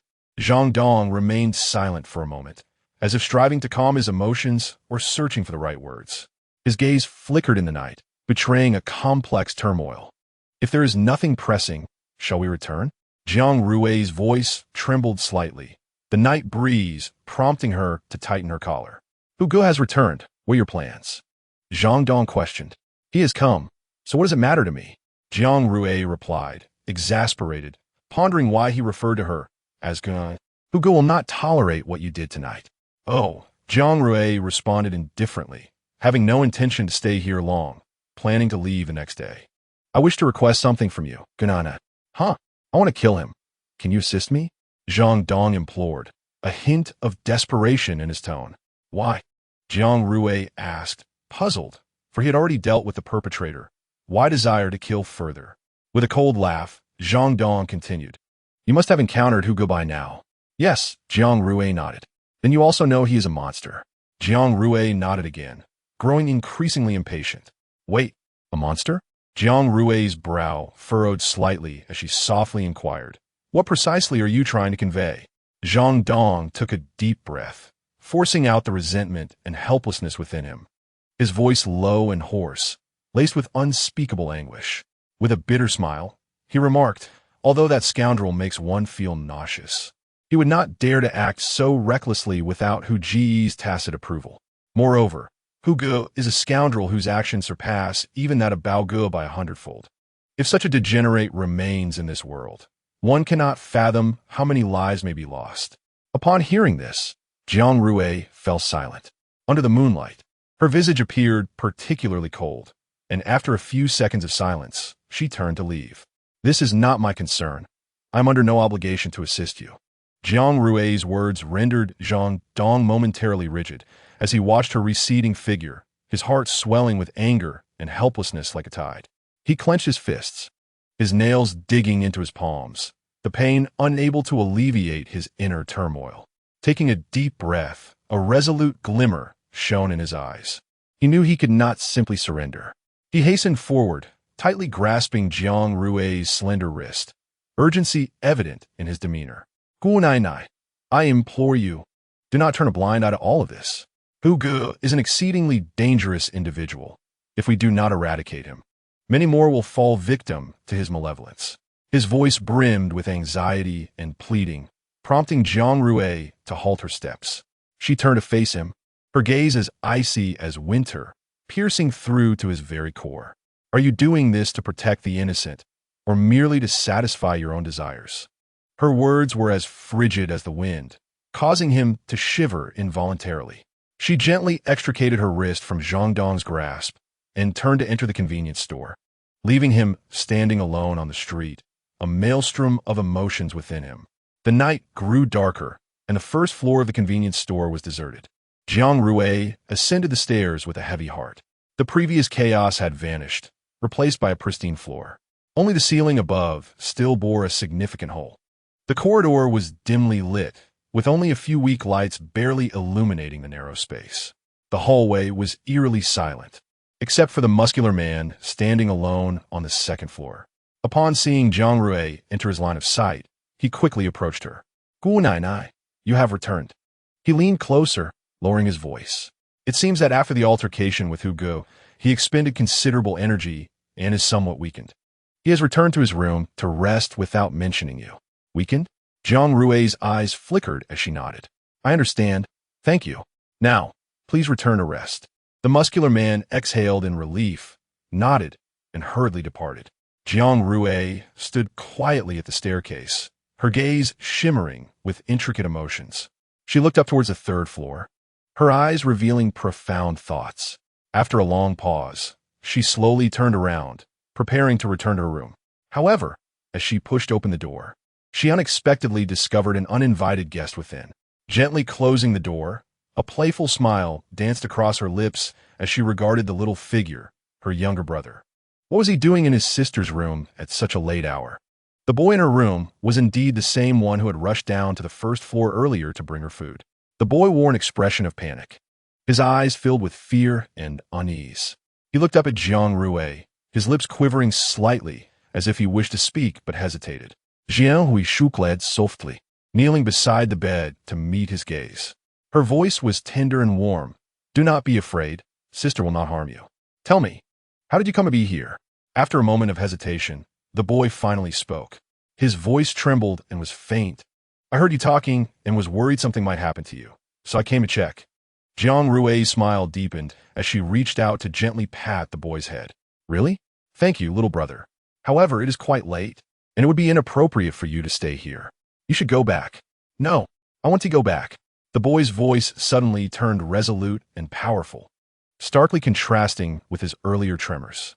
The timid expression on his face vanished in an instant, replaced by a depth and determination beyond his years. Jiang Rui was momentarily taken aback. She hadn't anticipated such a strong reaction from the boy. While she sensed that he was troubled, he posed no threat to her, and she could never harm a child. Suddenly, the boy stood up and walked to the window, gazing up at the night sky. What a profound child he was. "Sister."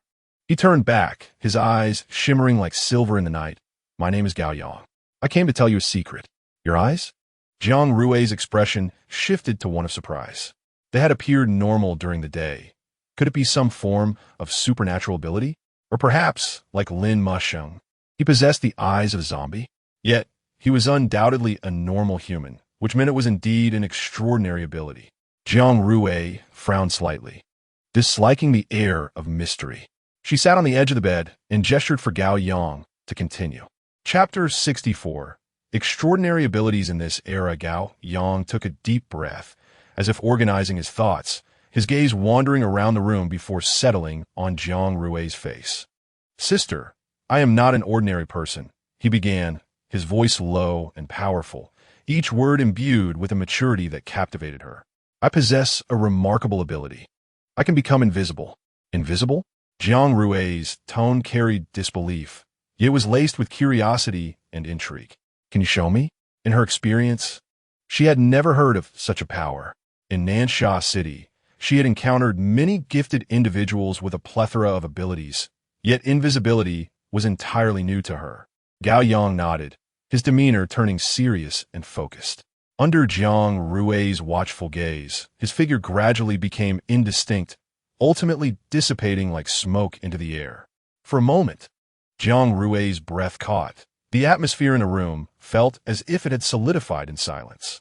Her eyes remained fixed on the now empty window, where Gao Yang had just stood, now vanished without a trace. Not to mention the slim probability of awakening powers, the cost of awakening agents deterred many. What on earth could this boy's ability be?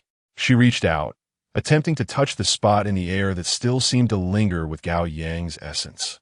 But her fingertips met only the cold emptiness. Her gaze darted around the room, searching for the boy who had so abruptly disappeared. Suddenly, out of the corner of her eye, she noticed a peculiar shift at the window. The air seemed to ripple slightly, and then a figure began to coalesce from the atmosphere. Gao Yang, once again. "Sister, do you believe me now?" A mischievous smile graced his face. Jiang Rui studied him, her eyes deep as a well. "I believe you. So, the secret you wish to share is about your ability?" Gao Yang gently shook his head, a hint of gravity passing through his expression.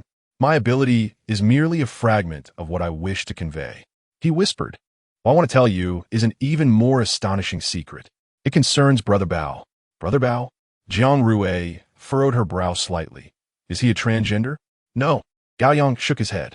"It's something far more grotesque than what you have witnessed tonight." For reasons unbeknownst to her, Jiang Rui suddenly felt a pang of fear regarding what he was about to reveal. Sister knows Brother Bao as a transgender, but she does not know how he became one. Originally, Brother Bao was simply an ordinary person, yearning for extraordinary powers. Eventually, he managed to accumulate enough points for the awakening agent. With just one bottle, he gained his abilities, but his powers were not ordinary or strong. Rather, they were peculiar. He possessed the ability to switch between male and female forms, a powerful, yet at times convenient ability. Brother Bao exploited this power for personal gain, but his frequent transformations led to his current state, half of him as a woman and the other half as a man. As Gao Yang's words settled, Jiang Rui felt a significant disturbance within her heart. Extraordinary abilities in this era were indeed bizarre. Of course, this is just the appetizer. I am about to elaborate on subsequent events. Gao Yang continued. Brother Bao's condition became unbearable, prompting him to seek various means to revert to his former self. Yet each attempt ended in failure.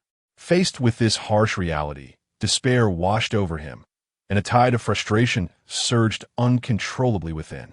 In a fit of rage, he marred his own face, succumbing to self-destruction. However, one day, fate took an unexpected turn when he suddenly regained his resolve, honing his abilities and gathering followers to establish his own power. Once his strength was solidified, his actions grew increasingly audacious, drawing the ire of many until he was ultimately banished from Nansha City. After leaving Nansha City, he arrived in Beisha City, settling on this street. Yet his mind became increasingly twisted. Each time he gazed upon his decaying face, he would become agitated, akin to a frenzied beast, hence the name Brother Bao. Whenever he encountered a woman, he would become overly excited. In his quest for a more appealing visage, he would capture the beautiful women who frequented this convenience store, skinning their faces to adorn his own. Once he grew weary of one, he would simply replace it. So, does that mean Brother Bao is a woman? Jiang Rui suddenly interjected. Gao Yang chuckled softly. Who says only women care about their appearance? Men are no exception. Brother Bao was originally male? Jiang Rui gave Gao Yang a sidelong glance. Is he truly just a child? Or is he a midget? After all, his demeanor and speech are not characteristic of a mere 12-year-old. Gao Yang allowed Jiang Rui to scrutinize him as he continued. Although the women whose faces were removed have perished, they're not turned into meals. Brother Bao keeps them for his own use. What do you mean? Jiang Rui furrowed her brow. As I mentioned, Brother Bao is half woman and half man. Are you implying? Jiang Rui's eyes widened in disbelief. Observing Jiang Rui's reaction, Gao Yang knew she had grasped the implication. Indeed, it is exactly as you surmised, female cadavers. A chill swept over Jiang Rui, akin to being ensnared in a cold, damp cavern, an overwhelming sense of suffocation enveloping her. Her mind echoed incessantly with Gao Yang's words, the horrifying details about Bao Gu piercing her sanity like a sharp blade. She could hardly fathom that behind the facade of this seemingly tranquil convenience store lay such appalling secrets. As her tumultuous emotions gradually subsided, Zhu Yi finally spoke, her voice tinged with an imperceptible tremor. How did you come to know all of this? She fixed her gaze on Gao Yang, attempting to discern any clues from his youthful visage. Gao Yang's eyes seemed to have anticipated this question. He smiled gently, stating that everything in the world follows a certain order. With careful observation and patient searching, the truth will eventually surface. Zhu Yi frowned slightly, her gaze growing colder. Do not attempt to obfuscate. This is far too complex, involving countless people and matters. How did you manage to untangle it all? Haha, sister. Have you forgotten my ability to become invisible? Gao Yang chuckled, shaking his head. In fact, all the clues are concealed within this convenience store. Do you recall those peculiar markings? They were left by me in accordance with Bao Ji's patterns of movement. Each time he appeared, I would quietly follow him, observing his every action. Though his behavior was erratic, it revealed his inner fears and desires. Through these clues, I gradually pieced together his past and present. Chapter 65. This voice belongs to Lin Musheng. As he spoke, Gao Yang's expression deepened. He continued, as for the women whose faces were skinned, I stumbled upon that during a chance encounter. One day, I inadvertently discovered Bao Ji's workshop in the basement and saw the faces he had collected. In that moment, I finally grasped his true intentions. He seeks to conceal his past through face swapping, but cannot alter the fear and madness that lie deep within. I told you not to play games with me. You sought me out for assistance, did you not? Jiang Rui's voice carried a hint of coldness. Haha, sister. You are astute. Gao Yang's laughter resonated in the air as he lightly leaped in front of Jiang Rui, mischief flickering in his eyes. He pointed to his temple, saying, Actually, I began investigating Bao Galang before I met you. However, his movements are elusive, and I have yet to find solid evidence. When I encountered you, I thought perhaps we could join forces to address him together. Sitting cross-legged on the table, he continued, Had you not returned here today, I would not have sought you out, but since you have, I cannot let this opportunity slip away. Wait, Jiang Rui interrupted the mysterious boy hastily. What do you mean we? I have always acted alone. Upon hearing this, Gao Yang's lips curled into a knowing smile, indicating, it seems you are unaware that someone has been following you all along. You simply did not notice. Oh no, to be precise, from tonight onward, he has been closely trailing you. At this revelation, Jiang Rui's heart raced. How could she have a day of being stalked by a pervert? Little ghost, stop your nonsensical chatter. Jiang Rui shot him a glare, warning him. Gao Yang Chuklet nonchalantly. How could that be? By the way, sister, you cannot see him. Let me reveal him. With that, he walked toward a direction. Little ghost, you talk too much. Just then, a deep male voice suddenly resonated, causing Jiang Rui's heart to skip a beat. She turned to see a figure gradually coming into focus through the haze. This voice belongs to Lin Mushing. Jiang Rui sprang up from her bed, her eyes wide in astonishment, her heart seemingly missing a beat. She gazed at Lin Mushing, who was slowly approaching, feeling as though the air around her had turned refreshingly crisp. Lin Mushing stood before Jiang Rui, his gaze lingering on her face before shifting to Gao Yang, his tone carrying a subtle chill. Little ghost, you seem to know too much.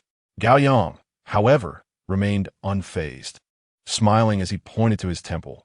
Mr. Lin, do not forget that I am also investigating Bao Ge. Moreover, I possess certain secrets about him that you may find intriguing. Lin Mushing's brow furrowed slightly, his gaze piercing through Gao Yang like a sharp blade. A cold smile crept onto his lips, as if mocking Gao Yang's audacity. He stepped forward, closing the distance between them. Secrets? Lin Mushing's voice was deep and magnetic, like a cold serpent hissing in the darkness. Gao Yang was not intimidated by Lin Mushing's imposing presence. He met Lin Mushing's gaze with determination and cunning in his own eyes. His lips curled into a mocking smile as he spoke slowly. The forces behind Bao Ge are far more vast and intricate than you can imagine. He has already entrenched himself deeply in Beisha City and is involved in some obscure underground dealings. Lin Mushing merely let out a cold laugh, his tone laced with disdain. He is nothing but a petty clown. If he obstructs my path, I shall eliminate him.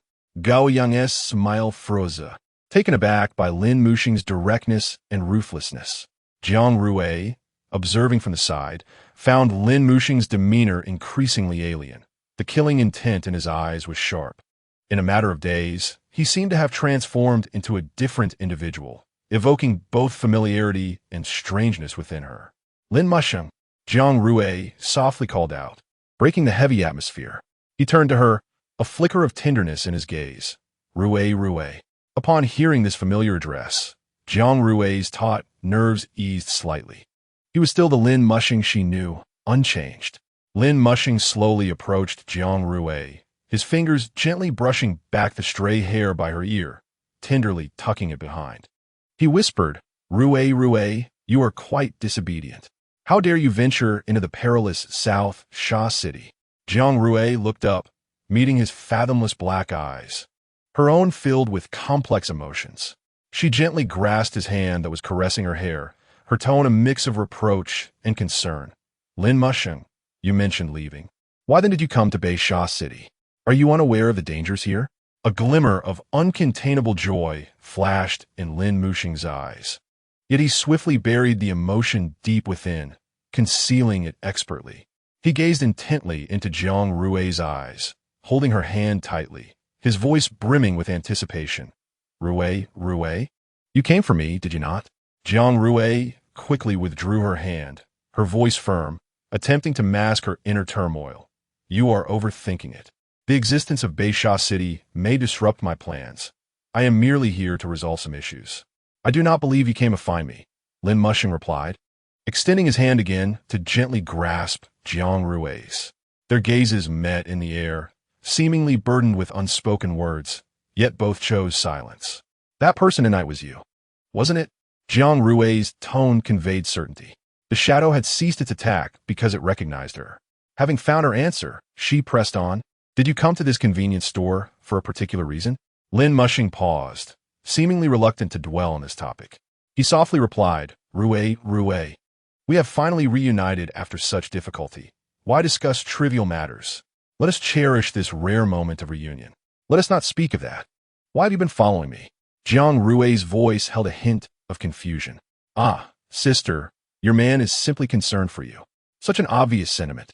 And you still ask? Gao Yang interjected with a grin. Jiang Rui's expression darkened, nearly forgetting the peculiar little fellow in the room. Why are you still here? Lin Muxing's tone carried a hint of dissatisfaction. Gao Yang shrugged, appearing indifferent. Sister hasn't given me a response yet.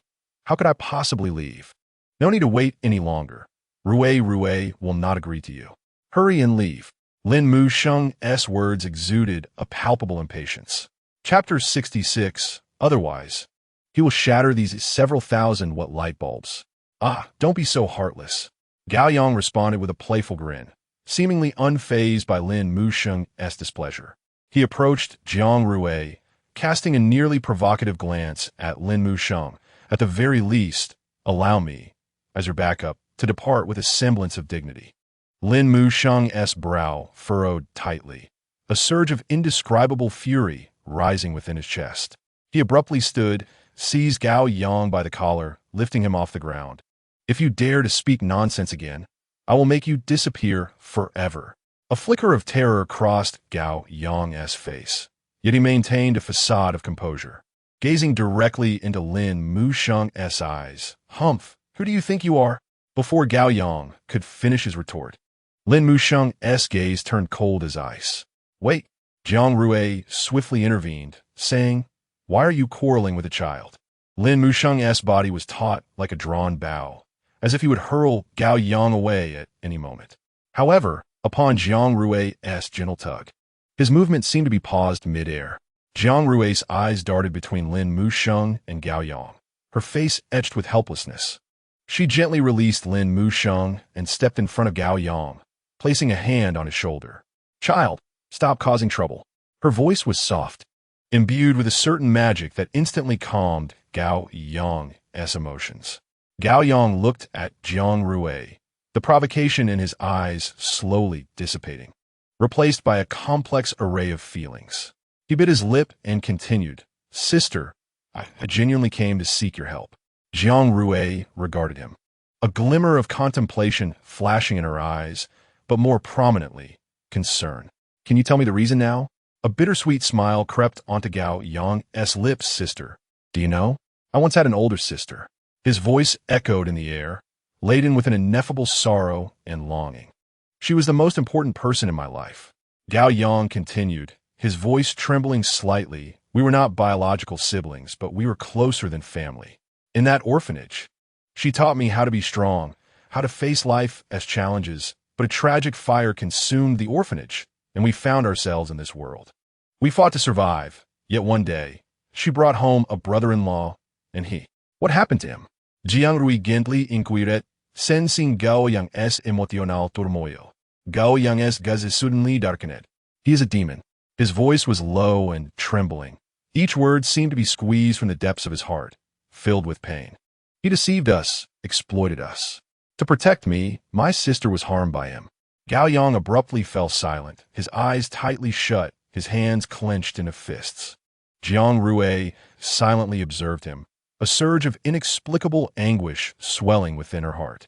She gently extended her arms, enveloping him in a tight embrace. Gao Yang trembled in her hold, his tears falling silently, soaking Jiang Rui's shoulder. Gao Yang's words struck Jiang Rui's heart, and she gently clasped his hand. Gazing tenderly into his eyes, "Your sister must be very proud of you. She wishes for you to live bravely, just as she once taught you." Rui. Lin Muxing called out discontentedly from the side. Rui hasn't even initiated a hug yet. Jiang Rui shot him an exasperated glance, while Lin Muxing shrank his neck, feeling somewhat wronged. "If you need it, I am willing to lend a helping hand," Jiang Rui offered. A flicker of hope shone in Gao Yang's eyes as he looked up at Jiang Rui. "Really?" Jiang Rui nodded gently. "Of course, my word is my bond. Such a person is a menace to society."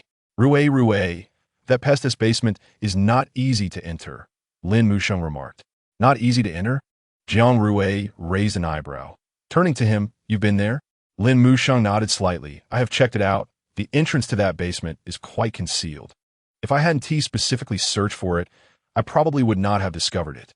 Upon hearing this, Jiang Rui furrowed her brow. She recalled that she hadn't noticed any special passage leading to that basement on the first floor. How did you find that entrance? She inquired curiously. Lin Mu Sheng glanced at her, a hint of tenderness flickering in his eyes.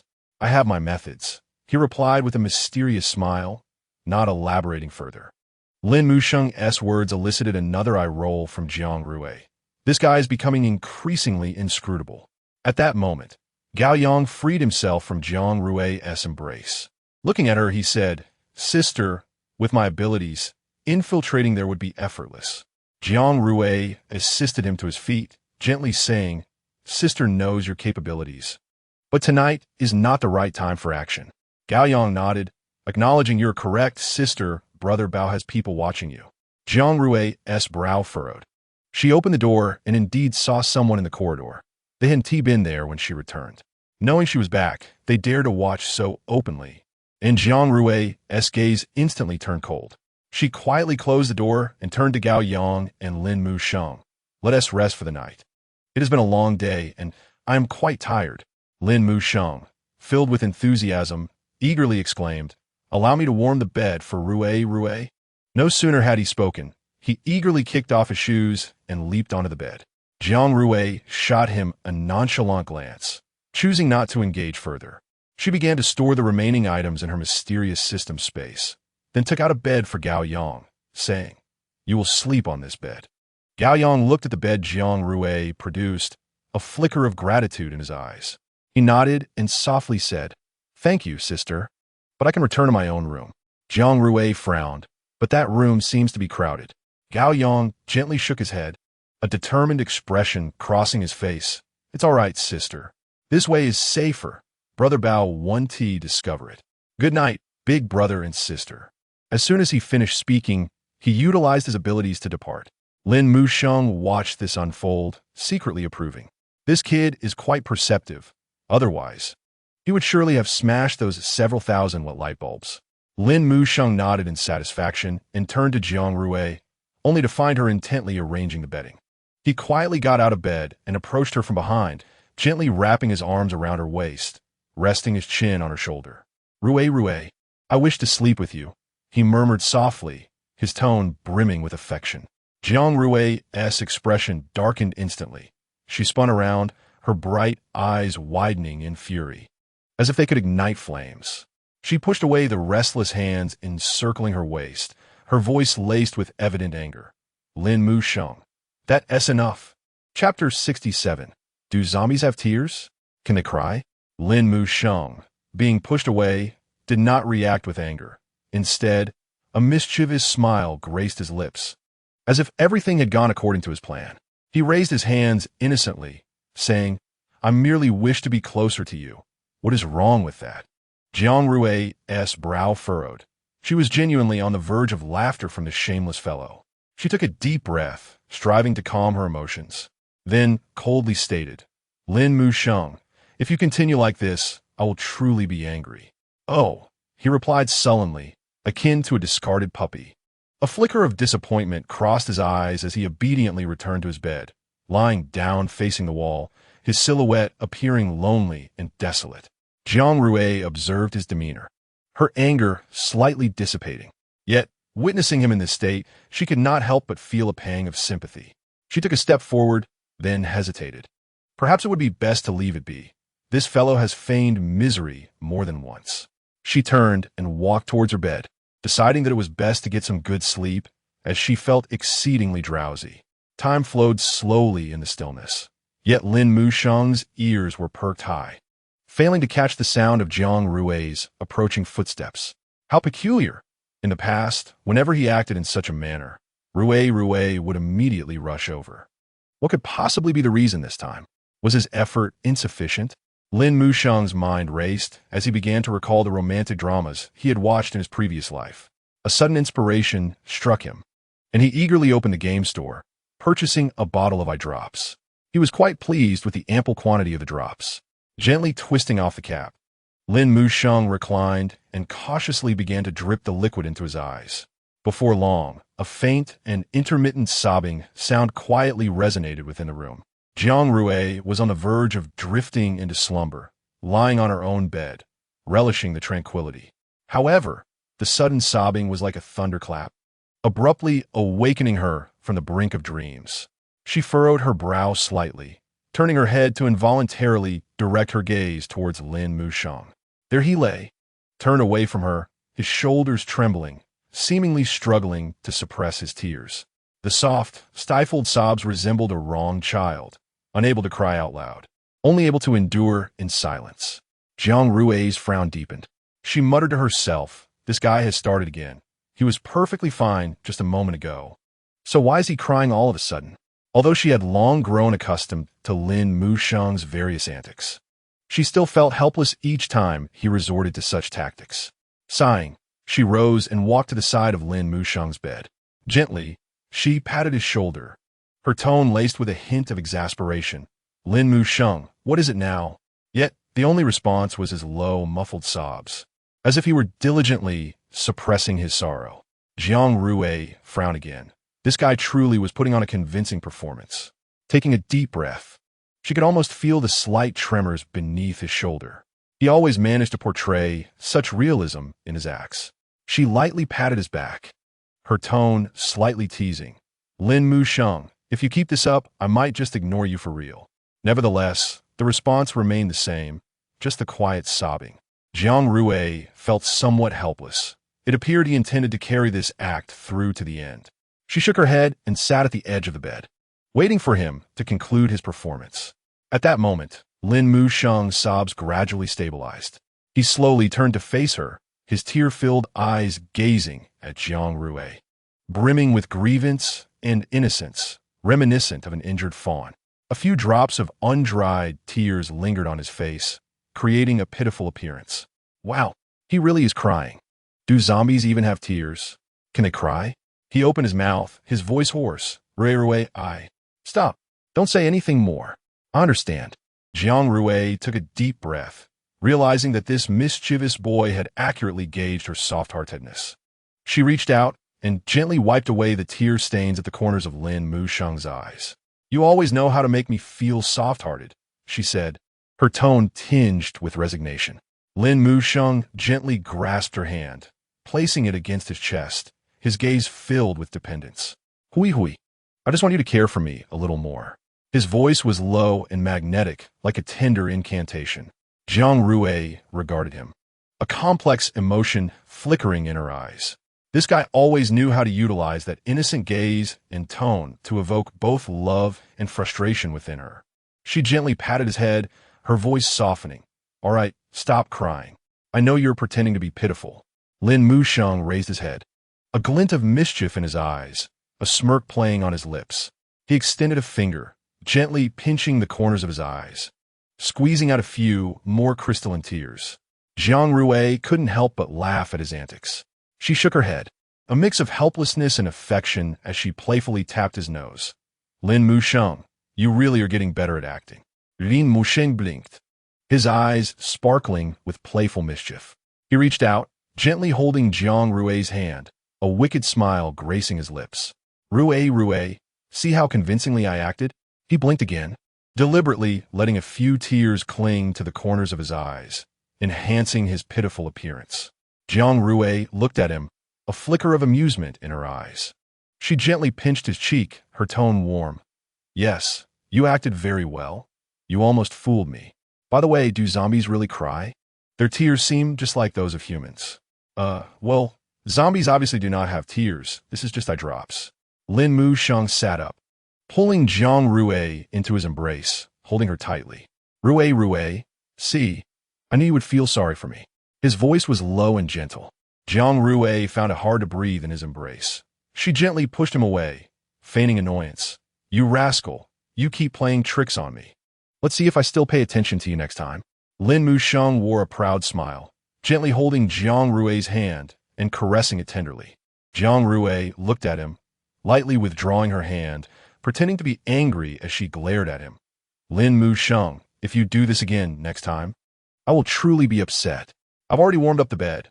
Rui, come sleep with me." His red, watery eyes resembled a frightened little rabbit in the woods. radiating innocence and vulnerability that stirred compassion and made it hard to resist. Faced with such a gaze, she truly found it hard to utter the word of refusal.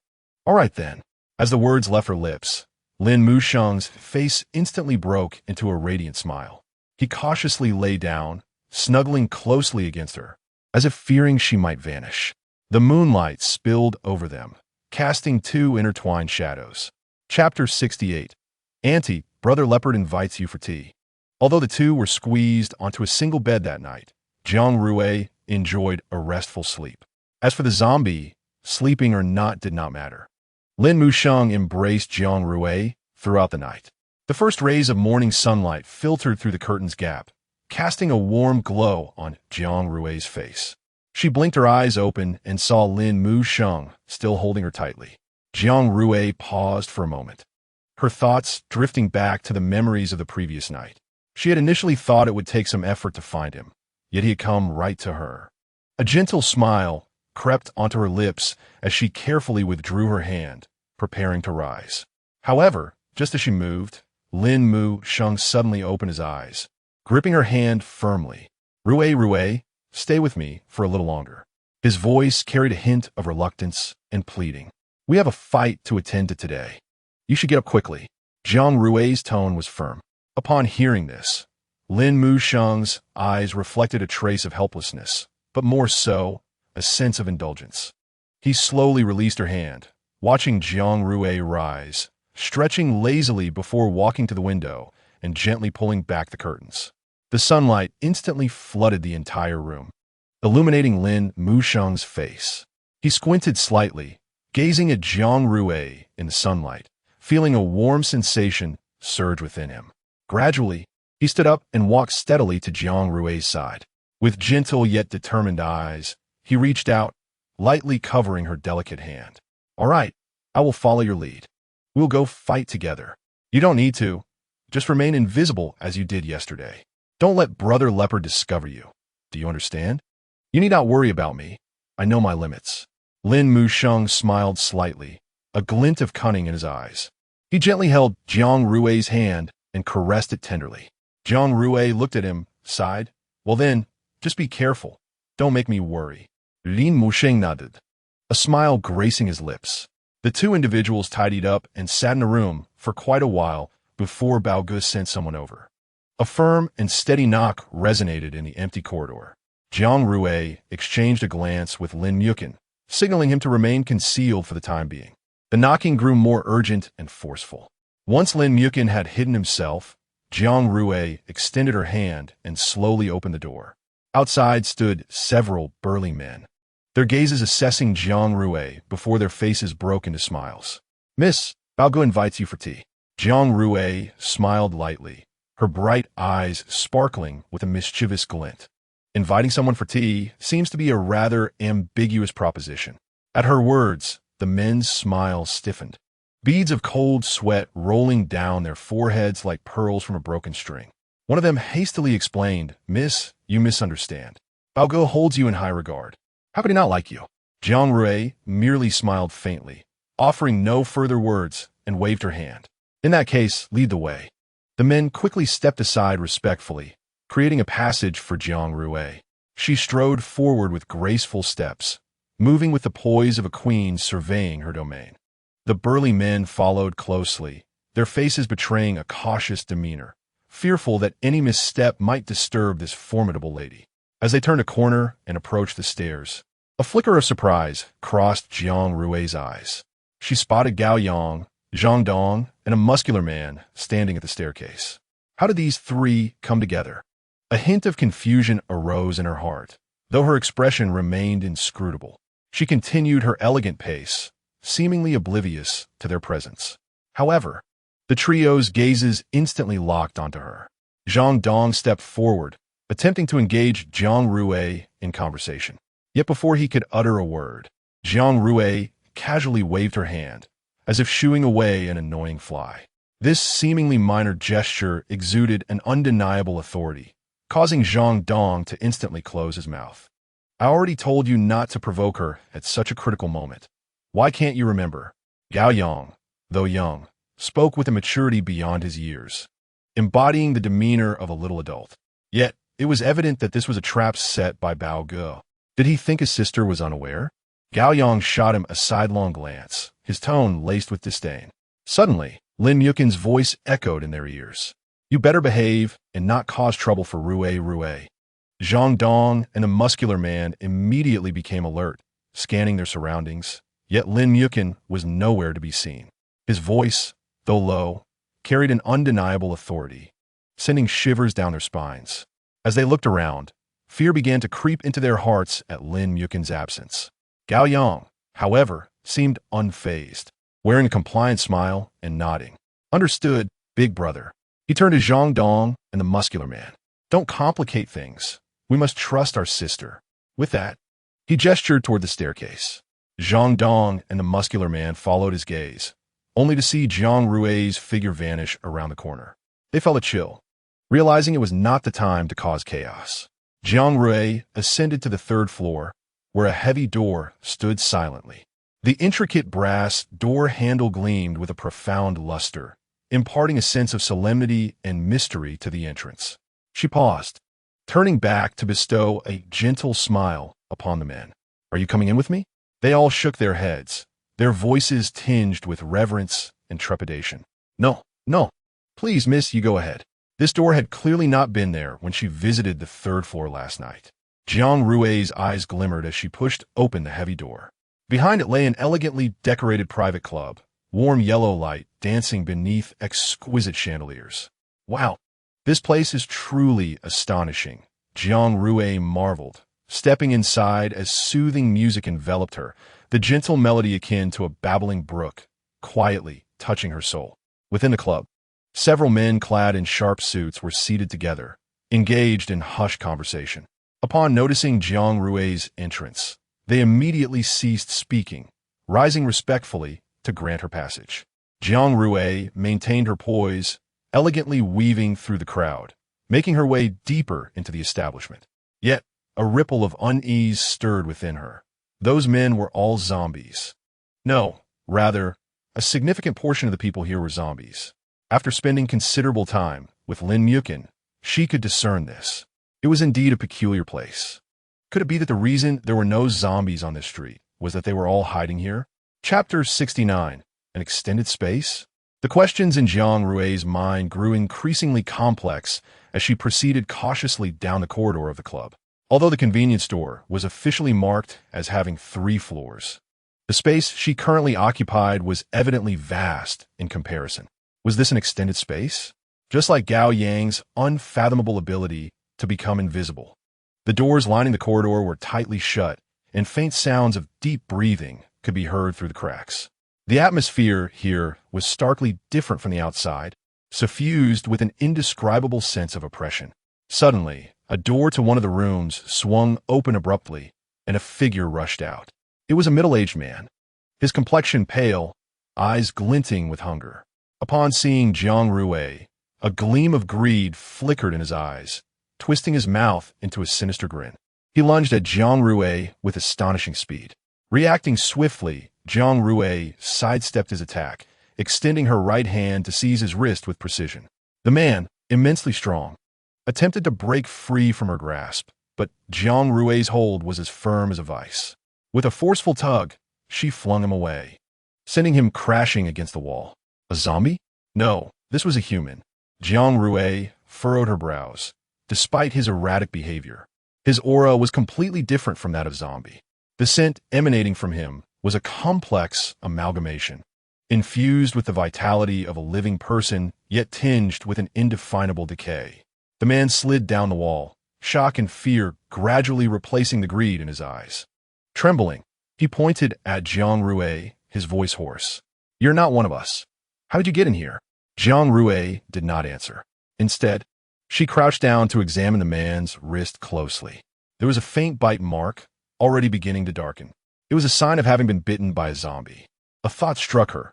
Could this man have been bitten by a zombie, but not fully transformed? However, in this world, those bitten by zombies typically turn into zombies. How could this be explained? Suddenly, the sound of hurried footsteps shattered the corridor's silence, echoing from afar, reverberating through the empty space. Jiang Rui's senses heightened, and she quickly rose, her eyes gleaming with sharpness. As the figures at the end of the corridor came into view, their footsteps echoed louder, gradually filling the space. Without any unnecessary words, they roughly dragged the man on the floor as if he were an inanimate object. One of them glanced at Jiang Rui, his expression cold and detached, as if executing a mere task. "Ma'am, the room you wish to enter is the last one on the right." As they departed, the corridor returned to its previous stillness. This group comprised both zombies and humans. Was this the reality of coexistence between zombies and humans in Beisha City? Unbeknownst to her, at this moment, she suddenly recalled the grotesque creature she had encountered the previous day, a monstrosity composed of dismembered human limbs and shredded flesh. The fatigue from the previous night had caused her to forget about addressing this horrifying remnant, leaving her uncertain of its current state. Perhaps it had already been dealt with by Baoga. However, now was not the time to delve into the whereabouts of that creature. Jiang Rui turned, directing her gaze towards the end of the corridor. Baoga was just behind that door. What sinister plot was he orchestrating? Jiang Rui's instincts whispered to her that this abomination had been conceived by Baoga, likely intended to intimidate and threaten those who dared to unveil the truth. Recalling the scene from the first floor yesterday, she vividly remembered the palpable sense of dread that had enveloped the air upon Baoga's return. The faces of those present had turned ashen, their eyes betraying an unmistakable terror. Jiang Rui's footsteps echoed in the empty corridor. As she approached the door, she could distinctly hear the low, guttural breaths and occasional deep growls emanating from behind it. Pausing for a moment, she then pushed the door open. Beyond the threshold lay a spacious and dimly lit room, where the scent of aged wood intermingled with a faint aroma of tea, filling the air. Jiang Rui frowned slightly, her olfactory senses alerting her to the presence of something she found distasteful. As she advanced, the room's lights gradually brightened, revealing the furnishings within. A grand mahogany table dominated the center of the room, adorned with exquisite tea sets and what appeared to be priceless antiques. Jiang Rui's gaze swept across the room, ultimately resting on Baoga, seated in a mahogany chair, dressed in a form-fitting black leather outfit that accentuated his lithe physique. His long hair cascaded casually over his shoulders, and his deep-set eyes glimmered with a cold light under the illumination. Sipping tea, he cast a glance at Jiang Rui, a fleeting glimmer of jealousy and malice flashing in his eyes. He set down the teacup, rose gracefully, and approached Jiang Rui, halting merely a step away. He extended a hand, his fingertips trembling slightly as if yearning to caress Jiang Rui's cheek. Yet she nimbly stepped back, skillfully evading this sudden advance. Baoga, Unfa, maintained a serene and enigmatic expression. He elegantly returned to his seat and poured her a cup of tea. "Please have some tea." Is drinking tea not a way to avoid trouble? Even if it were genuine tea, she could not partake in his brew. She gently shook her head, declining the offering. "No, thank you." Her voice was firm and detached, striving to conceal her underlying tension. "If you have something to say, then say it directly." Baoga appeared unperturbed, a knowing smile gracing his lips, filled with amusement and provocation. "We had a scuffle yesterday. As the saying goes, one does not truly know another until they have fought. I still do not know your name." Jiang Rui fixed her gaze upon him for several moments before replying slowly, "I leave tomorrow." "Do you think there is a need for further conversation? Moreover, I do not enjoy making friends." Baoga seemed unsurprised by her response. The corners of his mouth lifted, the room's lighting casting dappled shadows on his face, rendering his expression all the more inscrutable. "Since you are departing tomorrow, I shall not detain you. However, before you leave, I wish to show you something." With that, he rose and walked to a concealed door hidden within the wall, opening it to reveal a massive figure that surged forth, a creature assembled from various dismembered human parts. It exuded a nauseating stench, its eyes gleaming with a predatory ferocity. Chapter 70. Sister, Baoga is still alive. The creature emitted a deafening roar, causing the entire room to tremble. Jiang Rui instinctively covered her ears as Baoga stood beside the creature, a twisted delight evident on his face. He reached out, caressing the creature's form as though it were his most cherished possession.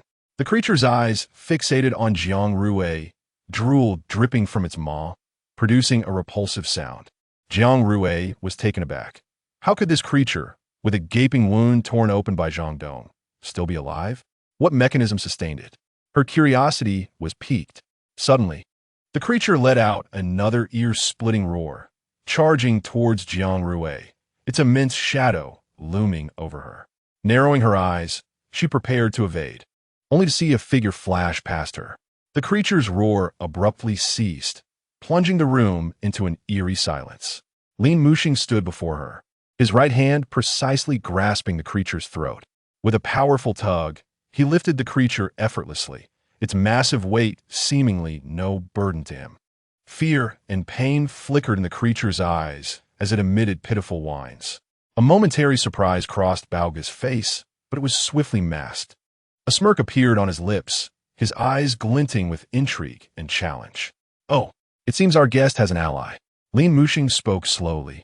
"If you wish to keep this toy, let that rabble outside leave. Otherwise," Baoga chuckled softly, shaking his head.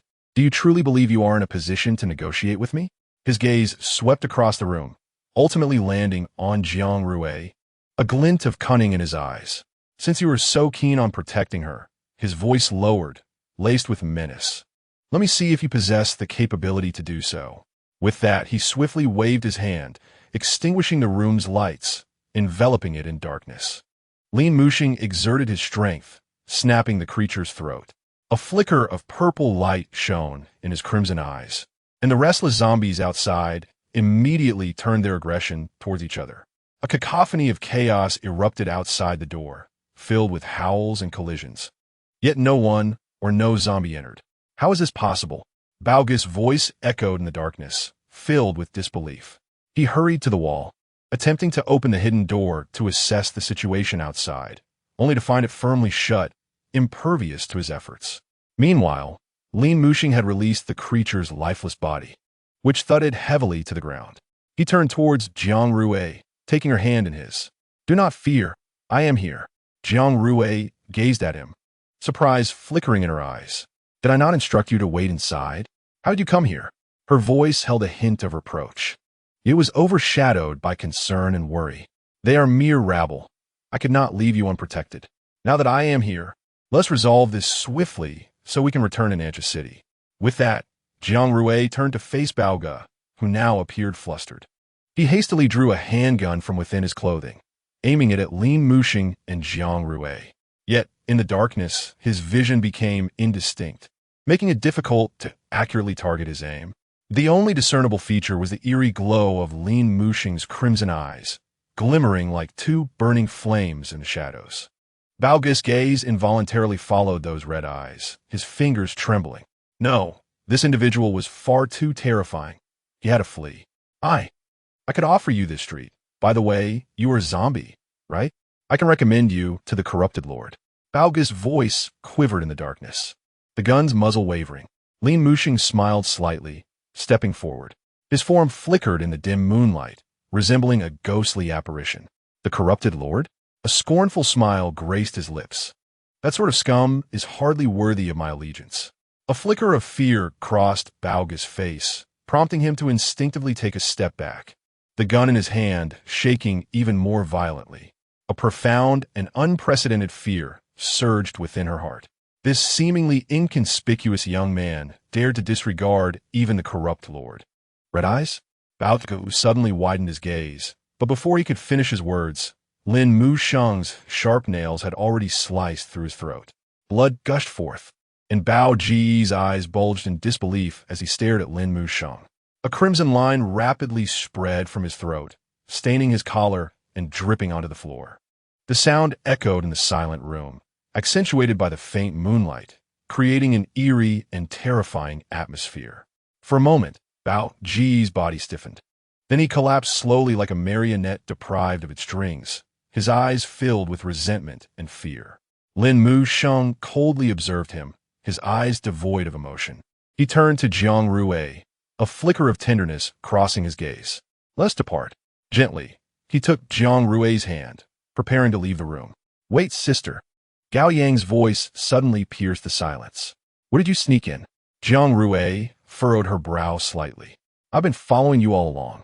Gao Yang emerged from the shadows, holding a flashlight tightly in one hand and a short knife in the other, still stained with drying blood.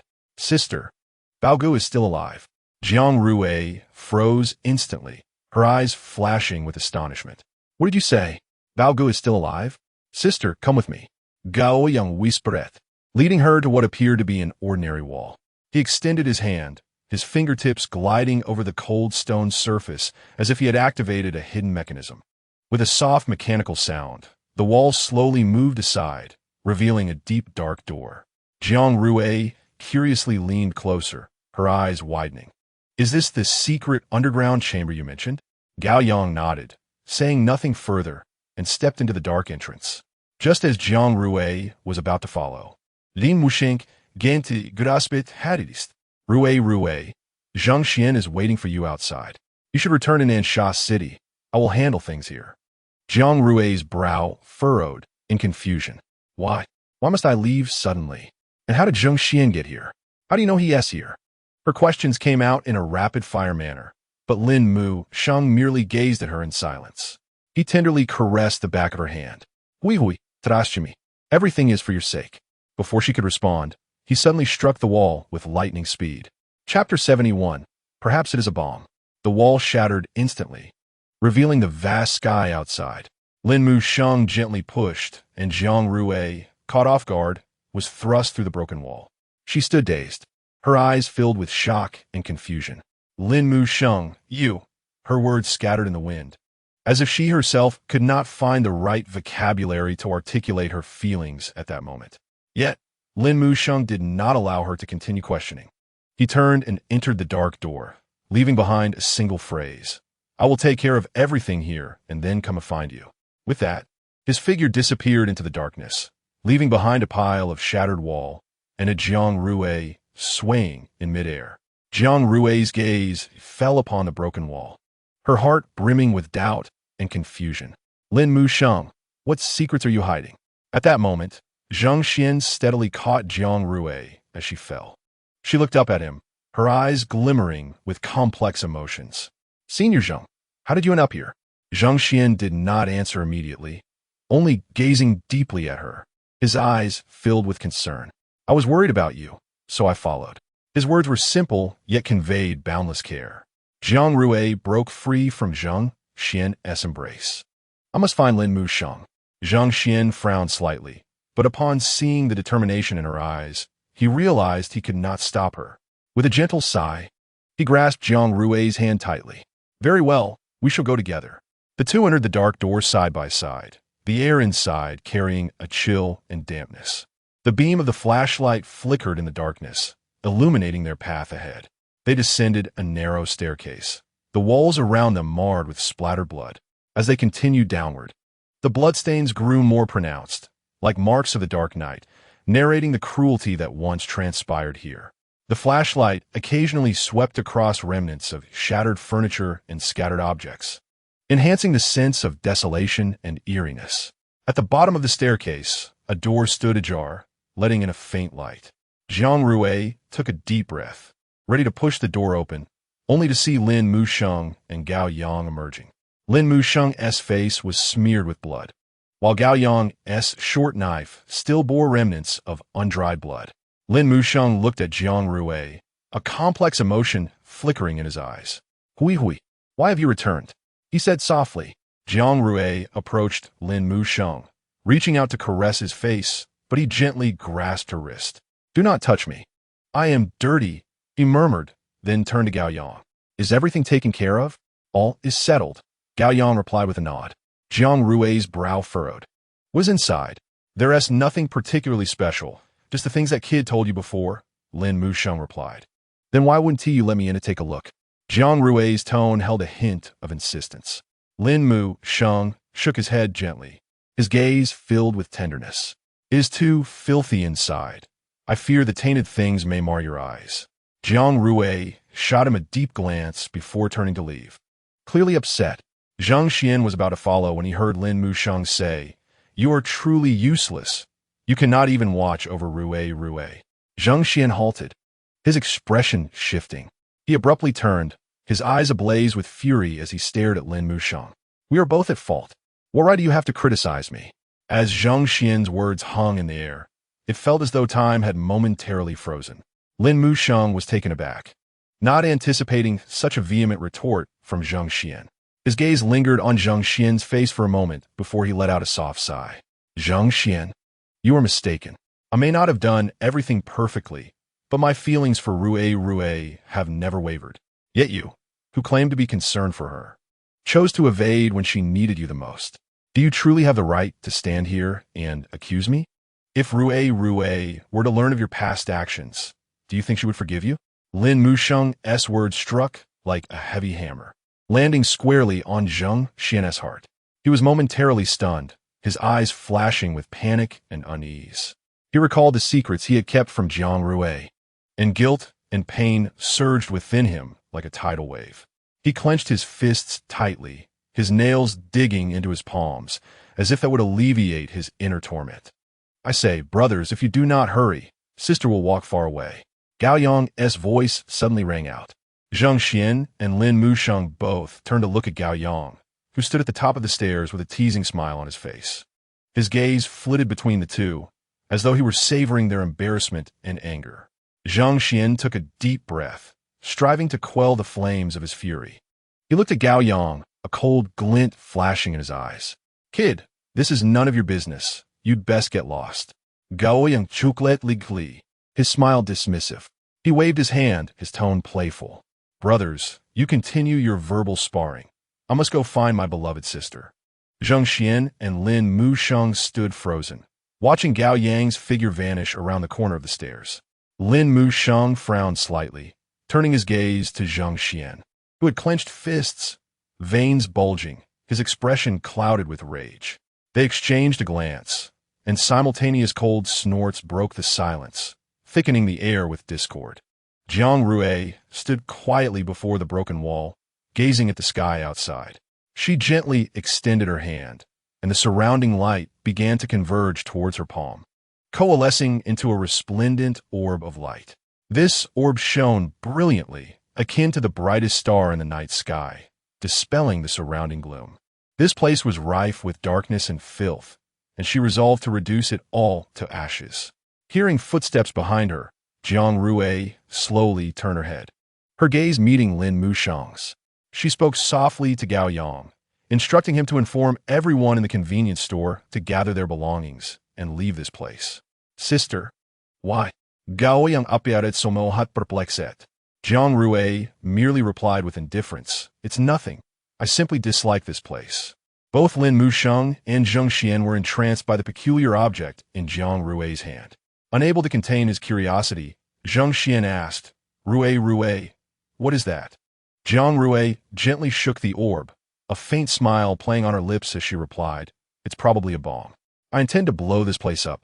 Upon hearing this, both Zhang Xian and Lin Mushang's expressions changed dramatically, terror evident in their eyes as they gazed at the luminous sphere in Jiang Rui's hand.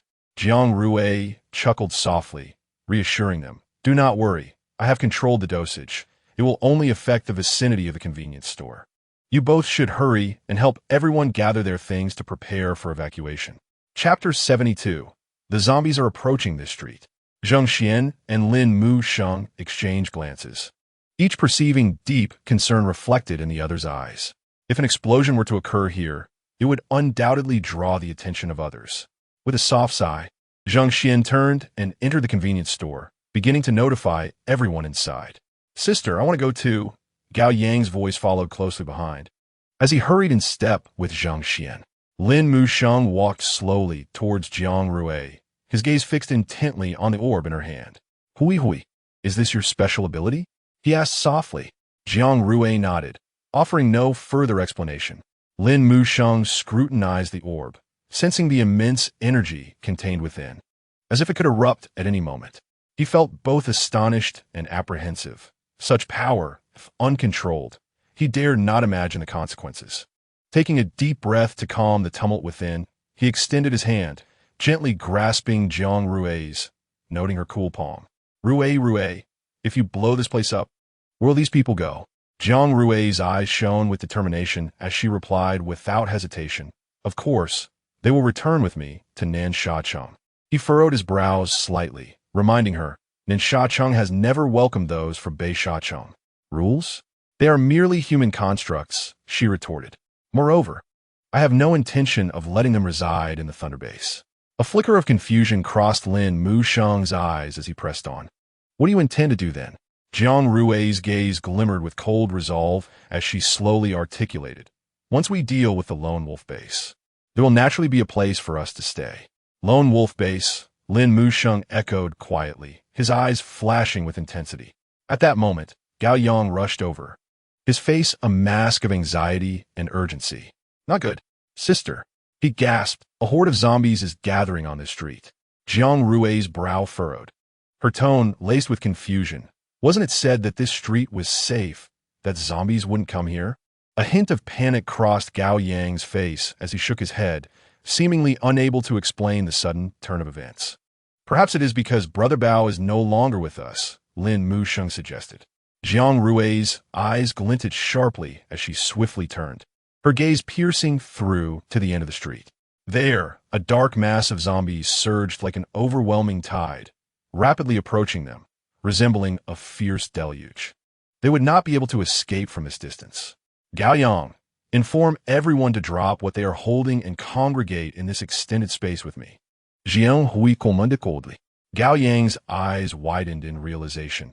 He momentarily faltered, but upon seeing Jiang Rui's serious and urgent expression, he instantly comprehended the gravity of the situation. Swallowing hard, his voice trembled as he replied, "Understood, sister." He turned and dashed back to the convenience store, his voice echoing through every corner. Zombies are coming. Everyone, stop what you're doing. Hurry. Zombies? How could there be zombies? Panic erupted among the crowd, their shocked murmurs filling the air. Until now, they had believed this street to be a safe haven, but that sense of security shattered in an instant, and fear spread like a contagion throughout the throng. Quick, everyone, stay calm and follow me, Zhang Dong shouted, attempting to stabilize the situation. He grabbed a few individuals who remained frozen in place and pulled them toward the convenience store. The sudden upheaval left the crowd in disarray, but seeing the gravity on Gao Yang's and Zhang Dong's faces, they understood this was no trivial matter. The convenience store had now become a temporary refuge for many, the doors tightly shut and the windows securely covered. Ling Mu Sengi Soto Visage Jiang Rui, his gaze fixed intently on the end of the street. There, the growls of the zombie horde rose and fell, resembling a pack of ravenous beasts in a frenzied roar. An ominous premonition surged within him. This wave of zombies was fiercer than any before, as if driven by some unseen force. Outside, the sound of hurried footsteps echoed, prompting Jiang Rui to store the orb of light away. The interior of the club retained its dismal atmosphere, the bodies of zombies and humans strewn across various corners. A group of people streamed in, stunned into silence by the horrific scene before them. Sister, everyone is here, Gao Yang said softly. Jiang Rui surveyed the surroundings, her brow furrowed. Where is Zhang Xian? Why isn't he here? That brother ran out in a panic after seeing something, Gao Yang replied. Forget it. There is no time to waste, Jiang Rui sighed. Her gaze swept across the group as she declared, those with special abilities, please step forward. As her words echoed, the air seemed to freeze for a moment, and a wave of murmurs rippled through the crowd. Everyone exchanged glances, their faces betraying hesitation and unease. In this perilous moment, possessing a special ability was undoubtedly a formidable strength, yet also entailed greater responsibility and risk. Ultimately, a few individuals gradually stepped forward. Is it only this few? Including Gao Yang and Zhang Dong, there were merely 8 in total. I am familiar with Gao Yang's and Zhang Dong's abilities. Now the remaining 6. Please share your awakened powers, Jiang Rui stated succinctly. Under Jiang Rui's inquiry, one by one, the individuals began to introduce their abilities. The first to step forward was a slender young man who nervously swallowed before saying, My name is Li Ming, and my ability is electrokinesis. I can manipulate electronic devices, causing them to short-circuit or temporarily disable. As he spoke, he attempted to use his power to control a lamp in the room, which flickered erratically before finally extinguishing under his command. Next came a burly man who patted his chest and boomed, "I am Zhao Taizhu. My ability is enhancement. I can significantly boost my strength and defense for a short period." He flexed his muscles, appearing as solid as steel. The third to step forward was a bespectacled youth, visibly anxious yet resolute as he stated, "I am Chun Ming, and my ability is precognition. I can sense impending events, albeit not always accurately, but it often provides me with warnings." He paused, seemingly searching for an appropriate example before continuing. "For instance, I can sense where danger may arise or what someone might say next." Chapter 73. Establishing defenses. As Chun Ming recounted his narrative, an inexplicable sense of oppression enveloped the gathering, as though an unseen eye were scrutinizing their futures. The fourth individual was a tall, middle-aged man named Lu Feng, possessing the extraordinary ability to manipulate earth. He could command soil and rock, guiding them to move and reshape according to his desires. Lu Feng thrust his hands forward, capturing the attention of all present. The bricks in the wall appeared to come alive, undulating slowly like waves. In that moment, the entire room seemed to transform into a vibrant organism, the bricks continuously altering their forms until they ultimately coalesced into a solid earthen wall, partitioning the room into two sections. Lu Feng smiled faintly, and with a gentle wave of his hand, the earthen wall gradually reverted to its original state, as if nothing had occurred. "I am Lei Hao, and my ability lies in the control of lightning." A robust, formidable man stepped forward, his muscular physique exuding an intense aura of pressure. Suddenly, a bolt of lightning erupted from his hand, illuminating the entire room. The lightning danced in his grasp, resembling a docile pet. And what of the final individual? Jiang Rui's gaze swept across the crowd, landing on a seemingly shy girl. The girl, named Linya, hesitated momentarily before mustering the courage to step forward. "I am Linya, and my ability is plant affinity." Her voice quivered slightly, yet her eyes revealed a glimmer of determination. "I can communicate with plants, guiding them to grow or perform specific actions at my will." The extraordinary abilities of these individuals were undoubtedly valuable. How could they be harnessed to navigate this crisis? Jiang Rui's gaze traversed the faces of the group, her mind racing with various strategies and plans. Suddenly, her eyes fixed on Lei Hao, the master of lightning. A bold idea sparked within her. "Lei Hao," she pointed toward the corner of the room. "Let's see if you can create a continuous lightning barrier against that wall." Lei Hao nodded affirmatively and approached the designated spot, his hands beginning to gather electrical energy. Gradually, blue arcs of electricity flickered around his palms. With a powerful exclamation, a thick bolt of lightning struck the wall, causing it to emit a faint blue glow. "Excellent. Can you cover the entire convenience store with a lightning barrier?" Jiang Rui inquired. Lei Hao drew a deep breath, his gaze resolute as he nodded. He spread his hands wide, palms facing upward, as if embracing the entire room. As the electricity surged within him, bolts of lightning began to leap around him like agile silver serpents. These arcs rapidly expanded, traversing the walls, ceiling, and floor, enveloping the entire convenience store. In an instant, the room was encased in a vibrant blue electric glow, transforming it into a prison of lightning. Under the protection of this barrier, the air within the convenience store grew tense, as if electric currents could erupt at any moment.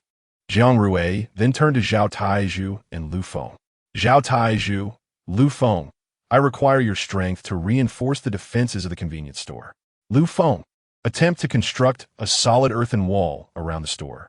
Zhao Taizhu, enhance the structure of the walls to make them even sturdier. Jiang Rui's commands were clear and decisive, prompting Zhao Taizhu and Lu Feng to spring into action. Lu Feng pressed his hands gently against the ground, as if sensing the pulse of the earth. A look of seriousness crossed his face, and soon, the surrounding soil began to stir, drawn by an invisible force. The walls, floor, ceiling, and even the air were infused with the essence of earth. Under his command, the soil flowed like liquid, gradually forming solid earthen walls that encircled the convenience store. Zhao Taizhu positioned himself within the earthen walls, gliding his hands over the surface as a powerful energy emanated from his body, merging into the walls. Under Zhao Taizhu's enhancement, the earthen barriers became increasingly resilient. Next, Jiang Rui turned her attention to Linya. I encountered plants in Beisha City yesterday. Can you sense the plants surrounding the convenience store? Linya nodded, closing her eyes to take a deep breath. Jiang Rui could see her brow furrow in concentration. Gradually, a smile spread across Linya's face as she opened her eyes, which now shimmered with a green light. I can feel them, she whispered. Good. Encourage them to build a defense around the convenience store. Linya closed her eyes again, her hands beginning to sway gently, as if painting something in the air. Where her fingers traced, invisible ripples seemed to manifest. Suddenly, the soil surrounding the convenience store began to stir, green vines emerging from the ground, spreading rapidly. Under Linya's control, they climbed the earthen walls like agile tendrils, tightly enveloping the entire convenience store. The vines bristled with sharp thorns, glinting in the sunlight. Discouraging any daring touch, they formed an even more formidable defense atop the earthen walls. Once all defenses were set, Jiang Rui turned her gaze to Gao Yang. Gao Yang, do you know how to conceal this door? Gao Yang scratched his head, frowning slightly. Well, I'm not quite sure.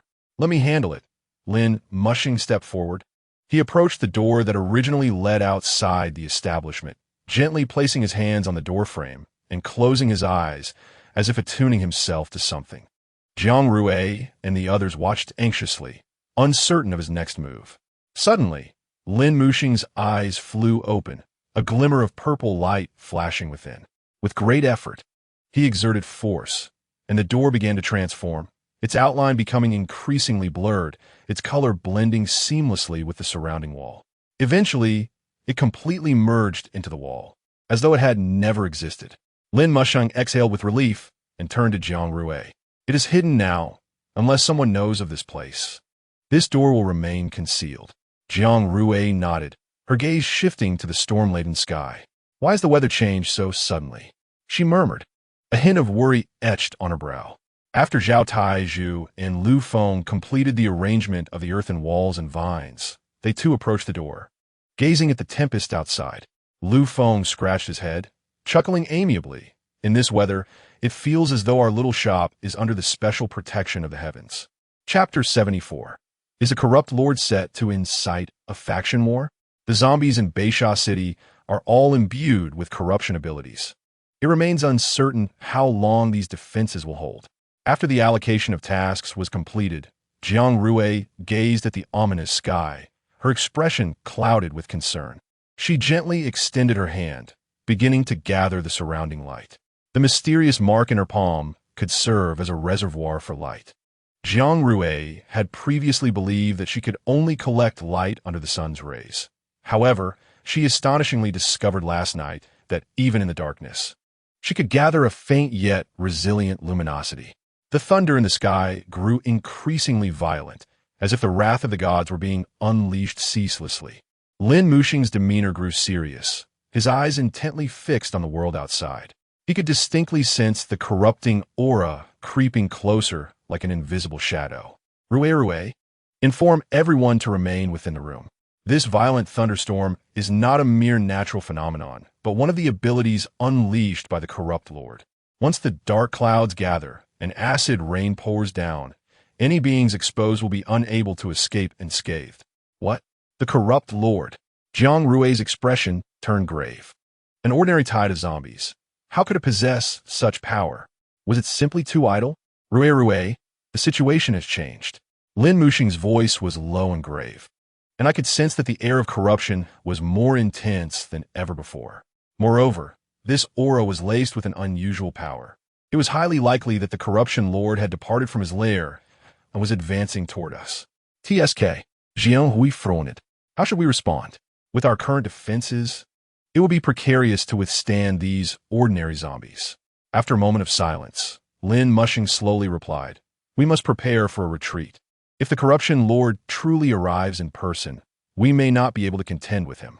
The sudden onslaught of the zombie tide was already filled with oddities, not to mention the direct involvement of the corruption lord. Could it be due to the death of that scoundrel, Brother Bao? That fellow does not have such influence.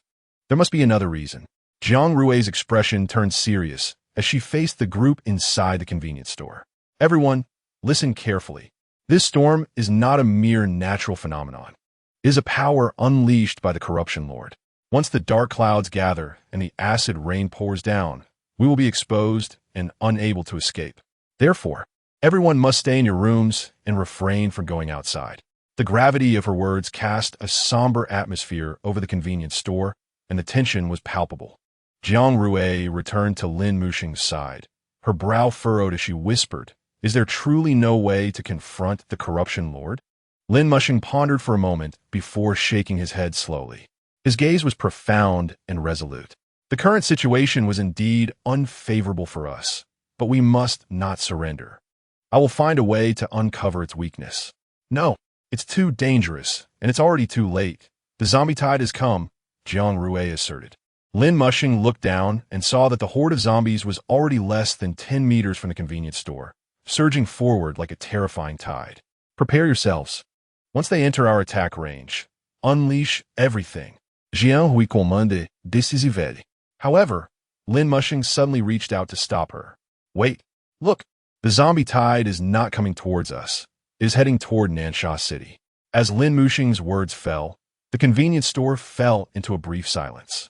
All eyes turned to the window, where the previously aggressive swarm of zombies had abruptly altered their course, flowing toward Nansha City.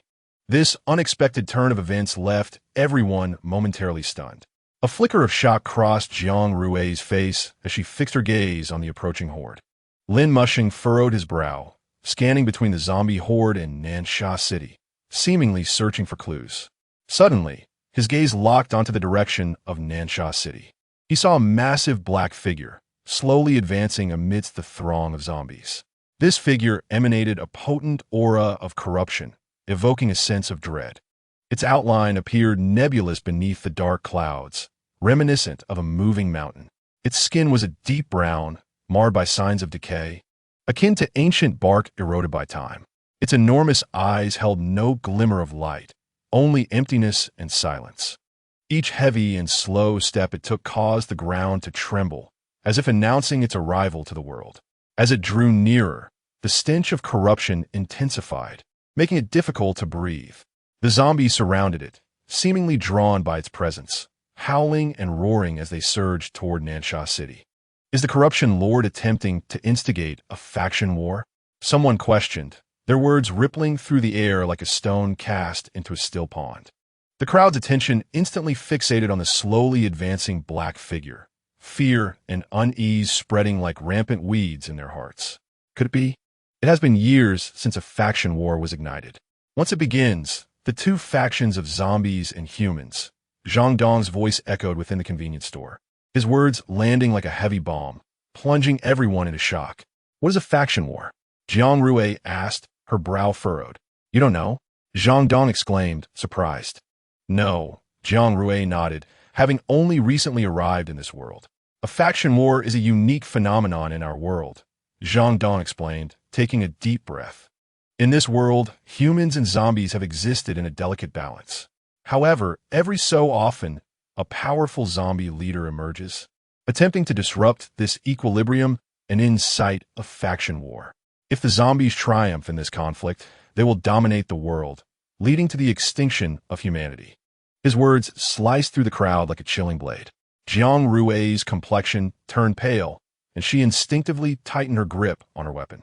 She looked deeply at Zhang Dong and asked, "Is there any way to prevent the faction war?" Zhang Dong's expression hardened as he replied, "The only way is to defeat the corruption lord before it reaches Nansha City." Upon his declaration, the atmosphere in the convenience store grew tense. All eyes were now fixed on Jiang Rui. Chapter 75, The Zombie Tide Erupts. The wind outside suddenly turned fierce, whipping up clouds of dust and causing the lights within the convenience store to flicker ominously. The hearts of the crowd quickened in response to this unsettling atmosphere. Suddenly, Lin Muxing broke the brief silence. He approached Jiang Rui and gently patted her shoulder, reassuring her, "Do not fear. I am here." Is the dark river between the two cities related to the faction war? Jiang Rui inquired, lifting her gaze. The dark river? Lin Mushing paused, surprised. How did you think of that? His brow furrowed as he slowly responded.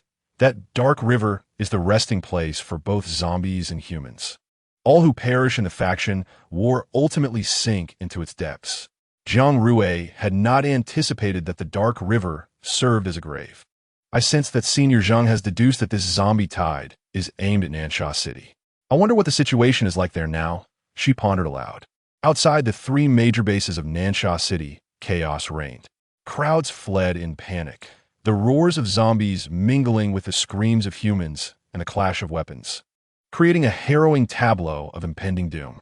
Thick smoke and the stench of decay permeated the air, as if even sunlight had been consumed by the chaos.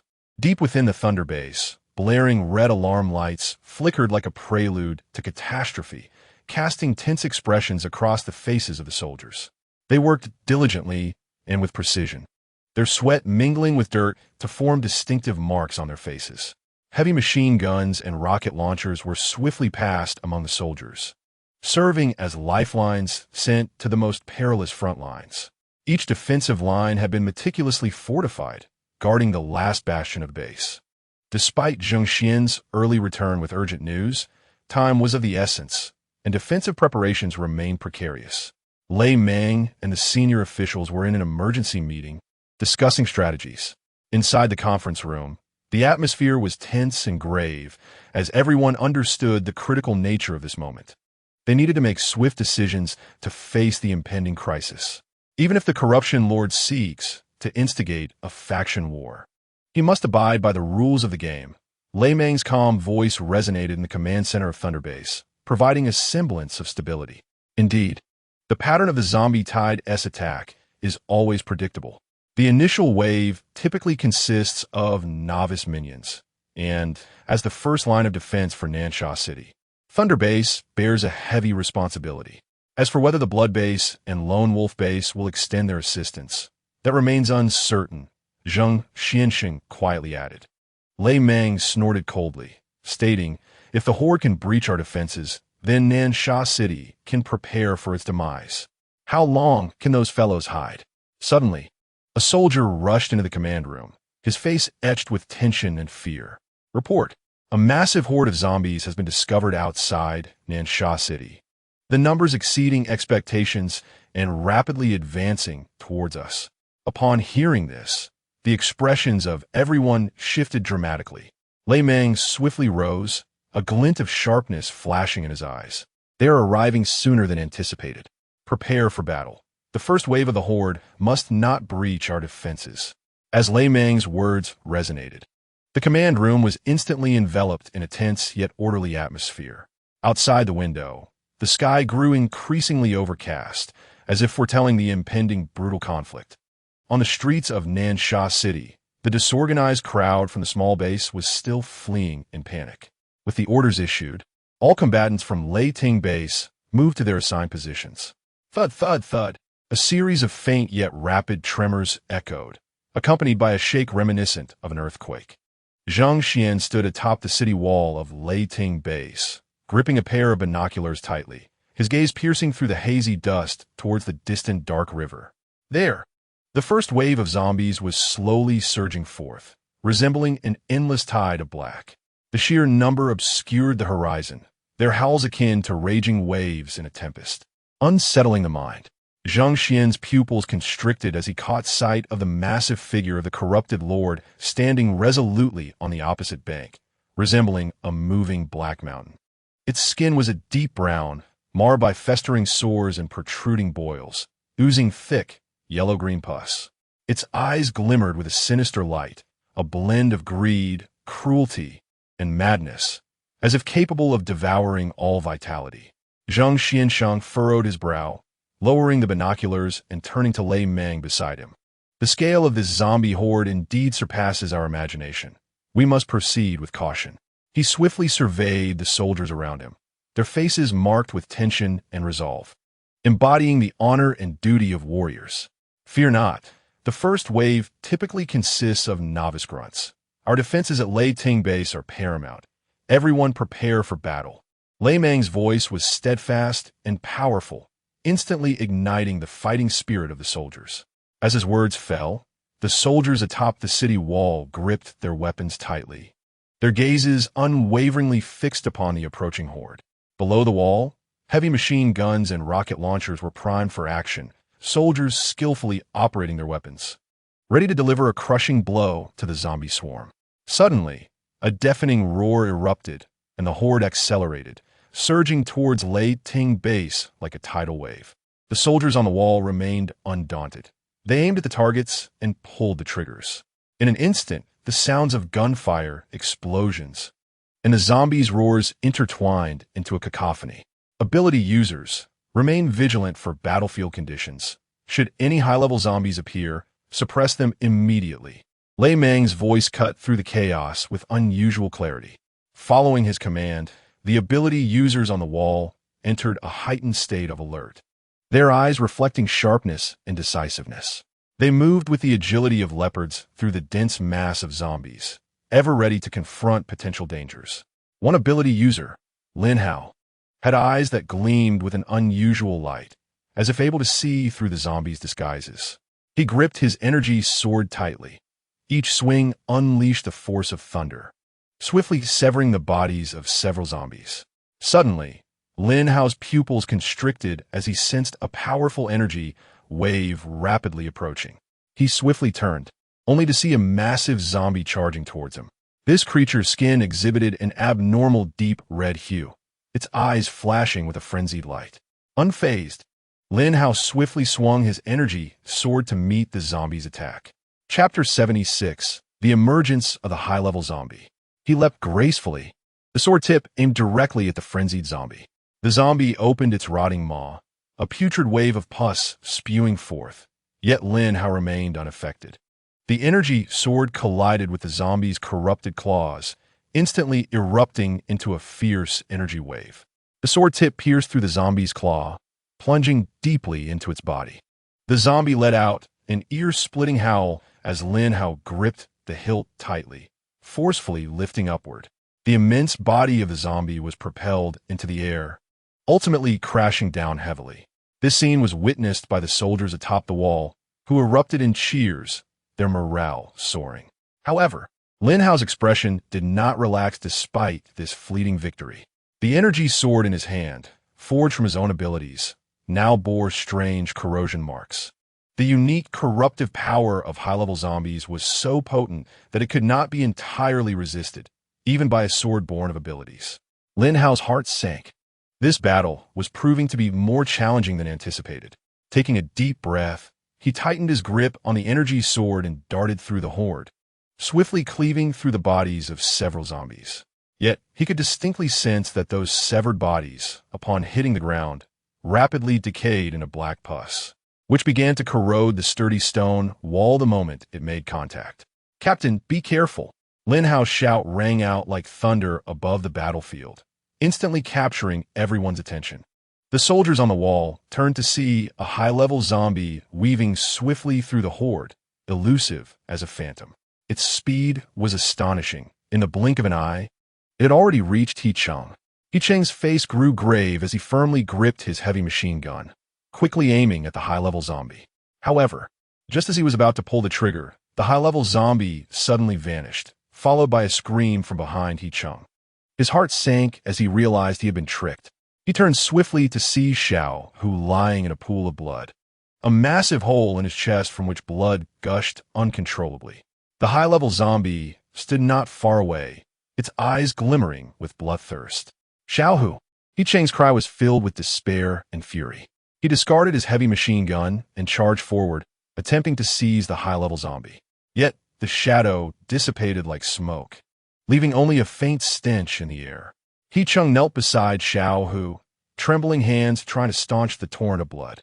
But all was in vain. Xiao Hu's eyes had lost focus, his life rapidly ebbing away. "Captain, be careful!" Lin Hao's voice rang out once more as he swung his energy sword, severing the head of a zombie lunging towards He-Chang. However, More zombies surged forth like an unrelenting tide, their roars deafening, as if intent on consuming the entire city wall. Chingu, it seems I must take my leave first. Xiao Hu's voice was faint, as if emanating from a distant place. He Cheng's heart shattered in that moment, tightly grasping Xiao Hu's hand, once vibrant eyes now gradually dimming. The wind atop the city wall suddenly turned biting cold, imbued with the scent of death. Lin Hao's figure darted among the zombies, his energy sword wielded with impenetrable precision, each swing claiming the lives of numerous zombies. Yet the horde seemed inexhaustible, their howls and roars echoing as if they sought to engulf the world entirely.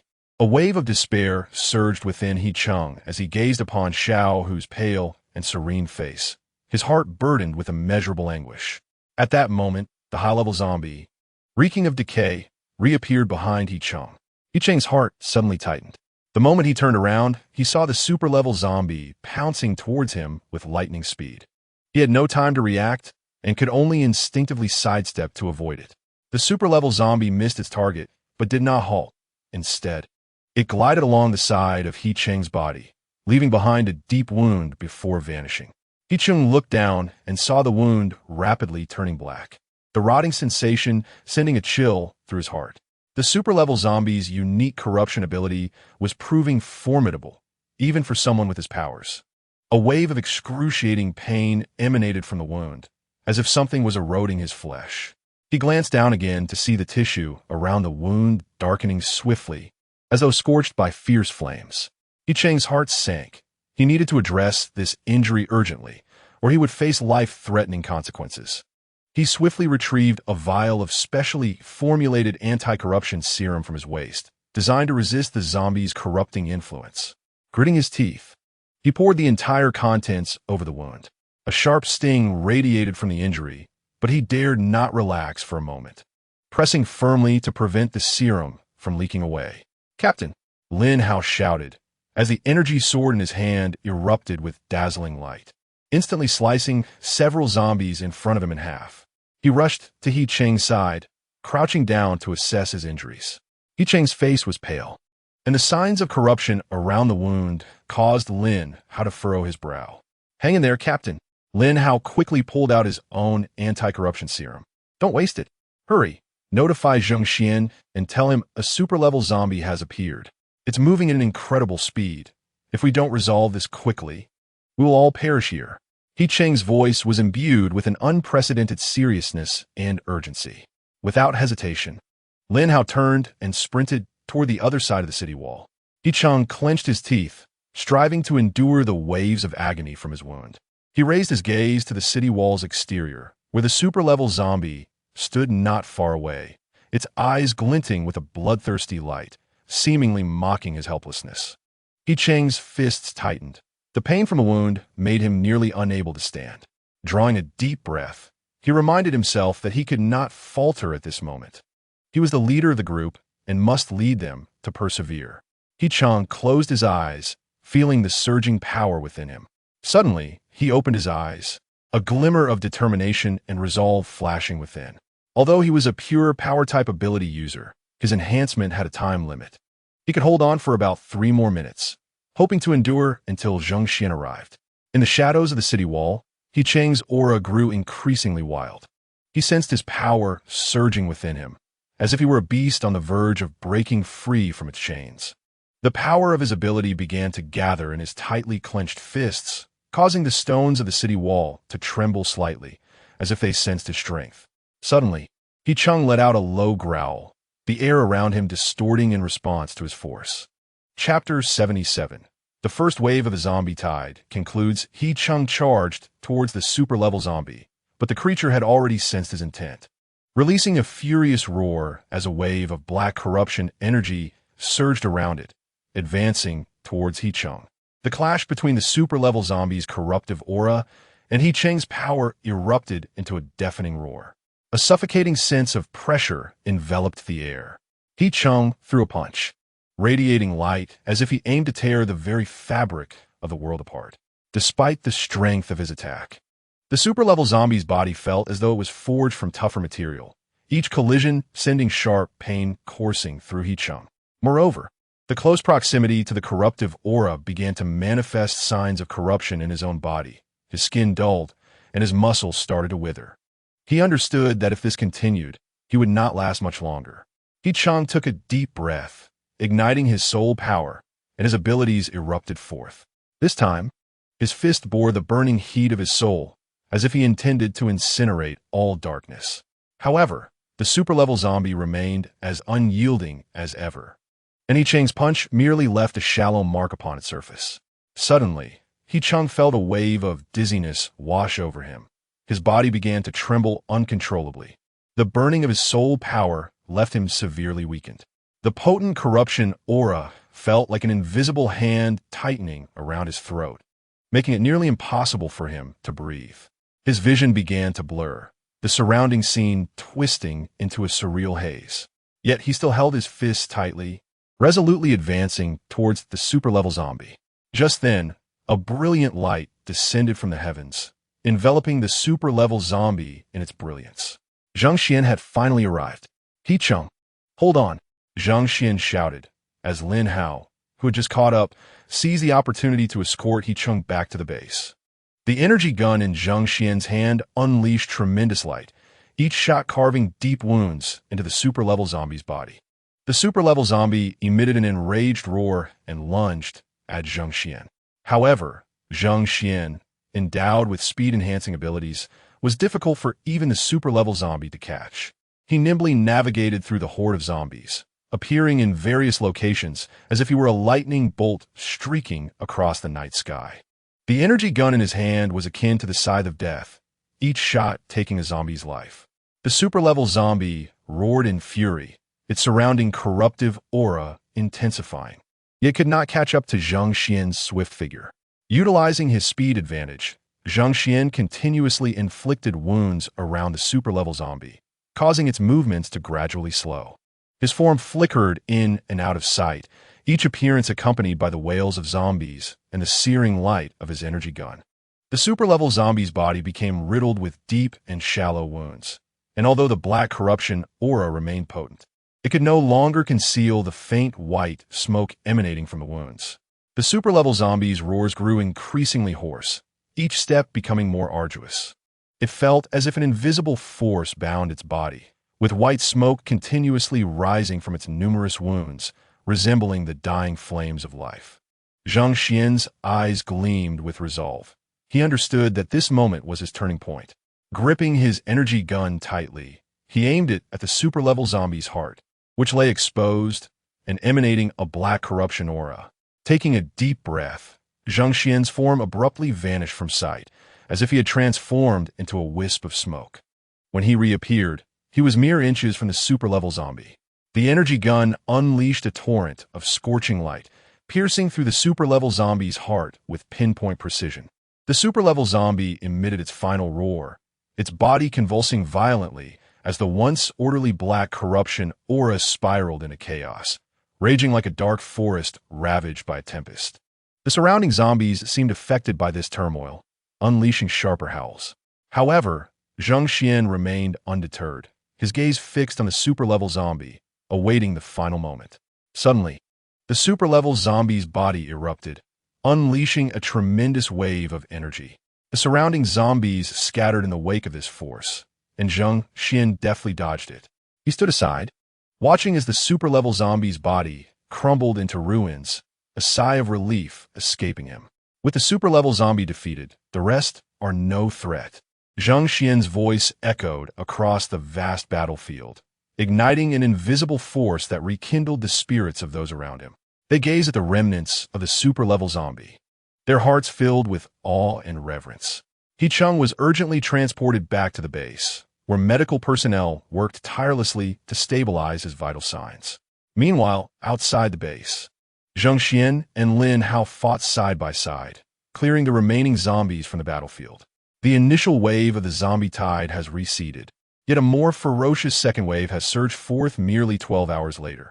Moreover, with the passage of time, the intervals between each wave of zombies are steadily decreasing, and the numbers of advanced and super-advanced zombies continue to rise, culminating in the eventual emergence of the corrupted lord. The sky has been enveloped in a profound darkness, with the moon obscured by thick clouds, as if it too is reluctant to witness this apocalyptic scene. Zhang Xian stands atop the high walls of the base, his gaze piercing through the darkness, fixated on the distant horizon. The first wave of the zombie tide persisted for a full 5 hours, leaving everyone to recuperate within the confines of the base. What might be the situation of Rui in Beisha City? Zhang Xian's eyes flicker with a hint of disdain as he gazes across the dark river. Corrupted Lord, Lin Yunhan, your insatiable ambition remains, be it in life or death. The night deepens, and the outline of the corrupted Lord gradually emerges from the shadows, seemingly sensing its surroundings, locking its gaze onto Zhang Xian's position. At that moment, the corrupted Lord emits a thunderous roar, the sound crashing like a tidal wave, shaking the very foundations of Nansha City.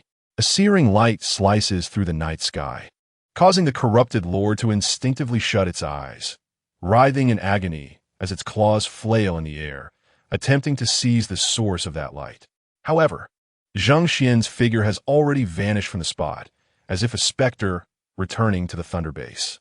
A sardonic smile curls at the corners of his lips. Even upon ascending to the highest echelon of zombies, that fatal weakness remains. This night, at this very moment, the leaders and elites of various bases in Nansha City gather at the Thunder Base to partake in a meeting that determines the fate of the human faction. Zhang Xian strides steadily into the Thunder Building, deliberately closing the door behind him, shutting out the tumult and chaos of the outside world. Chapter 78. The Nansha City Conference. Deep within the Thunder Base, the lights of the core conference room quietly illuminate the space. Like the faint glimmer before dawn, it brightens every corner of the room and every resolute face gathered therein. Zhang Xian walks in with purpose, his gaze sweeping over each leader and elite present. Tension flickers in their eyes, revealing an underlying anxiety about their future. The conference table stands in the center like a full moon, symbolizing unity and equality among the various bases in Nansha City. Seated around it are the leaders and elites of the various bases, all focused on the center of the table, eagerly awaiting the discussions to unfold. Zhang Xian approaches the table with measured steps, nodding slightly before taking a seat. This marks the first time in many years that all bases have convened together. As the initiator of the meeting, it is Thunder Python who takes the floor. He rises slowly, his eyes sharp as an eagle, scanning the faces of each attendee. Ladies and gentlemen, he speaks in a low, resonant voice. We have gathered here tonight to devise strategies to combat the horde of zombies. The future of Nansha City, the hope of the human faction, rests upon this meeting. He pauses, taking a deep breath, his tone becoming more resolute. The zombie tide comes in waves, with advanced and super-advanced zombies posing an ever-increasing threat. We must cast aside our differences, unite as one, and create a truly effective strategy. His words resonate in the air, each syllable striking the hearts of the attendees, stirring ripples of realization. In an instant, silence envelopes the conference room, broken only by the sound of heavy breaths and the faint beating of anxious hearts. Thunder Python's gaze sweeps across the table, capturing the shifts in expression among the participants. A cold smile graces his lips. It is absurd that they still squabble over the fates of others. His gaze finally rests upon Zhang Xian's face. Zhang Xian, he begins slowly, his voice imbued with an undeniable authority. As the foremost warrior of Nansha City, what insights do you offer regarding the threat posed by the zombie horde? Zhang Xian rises, his stature appearing even more imposing under the lights. He surveys the assembly around the conference table, then once again focuses on Thunder Python. I believe we need to formulate a comprehensive strategy, he states, his voice deep and resonant. We must not only bolster the defensive capabilities of our bases, but also enhance our combat strength. Furthermore, we need to forge closer alliances to confront the menace of the zombie horde collectively. Such words are easy to utter, yet these are corrupted zombies, capable of eroding even the powers of the gifted, let alone ordinary people. Eagle Eye interjects. Are you suggesting we await our demise? Zhang Xian retorts coldly. What do you mean by that, Zhang Xian? Eagle Eye, incensed by Zhang Xian's tone, rises, pressing his hands against the conference table, leaning forward with a piercing gaze. The atmosphere in the conference room becomes taut, as if a string is about to snap. Zhang Xian remains undaunted, meeting the leader of the lone wolf base's eyes directly. My meaning is quite clear. We cannot sit idly by, he declares. The threat of the zombie horde grows increasingly severe, and we must take action. Your attitude, lone wolf base leader, disappoints me. As part of Nansha City, we should stand united against our adversaries, rather than engage in mutual accusations and waste time. Today, during the first wave of the zombie tide, our Thunder base suffered the loss of 1/5 of our personnel. As the subsequent waves approach, the zombies will only grow stronger. Do you truly believe hiding behind us will ensure your safety? Zhang Xian continues.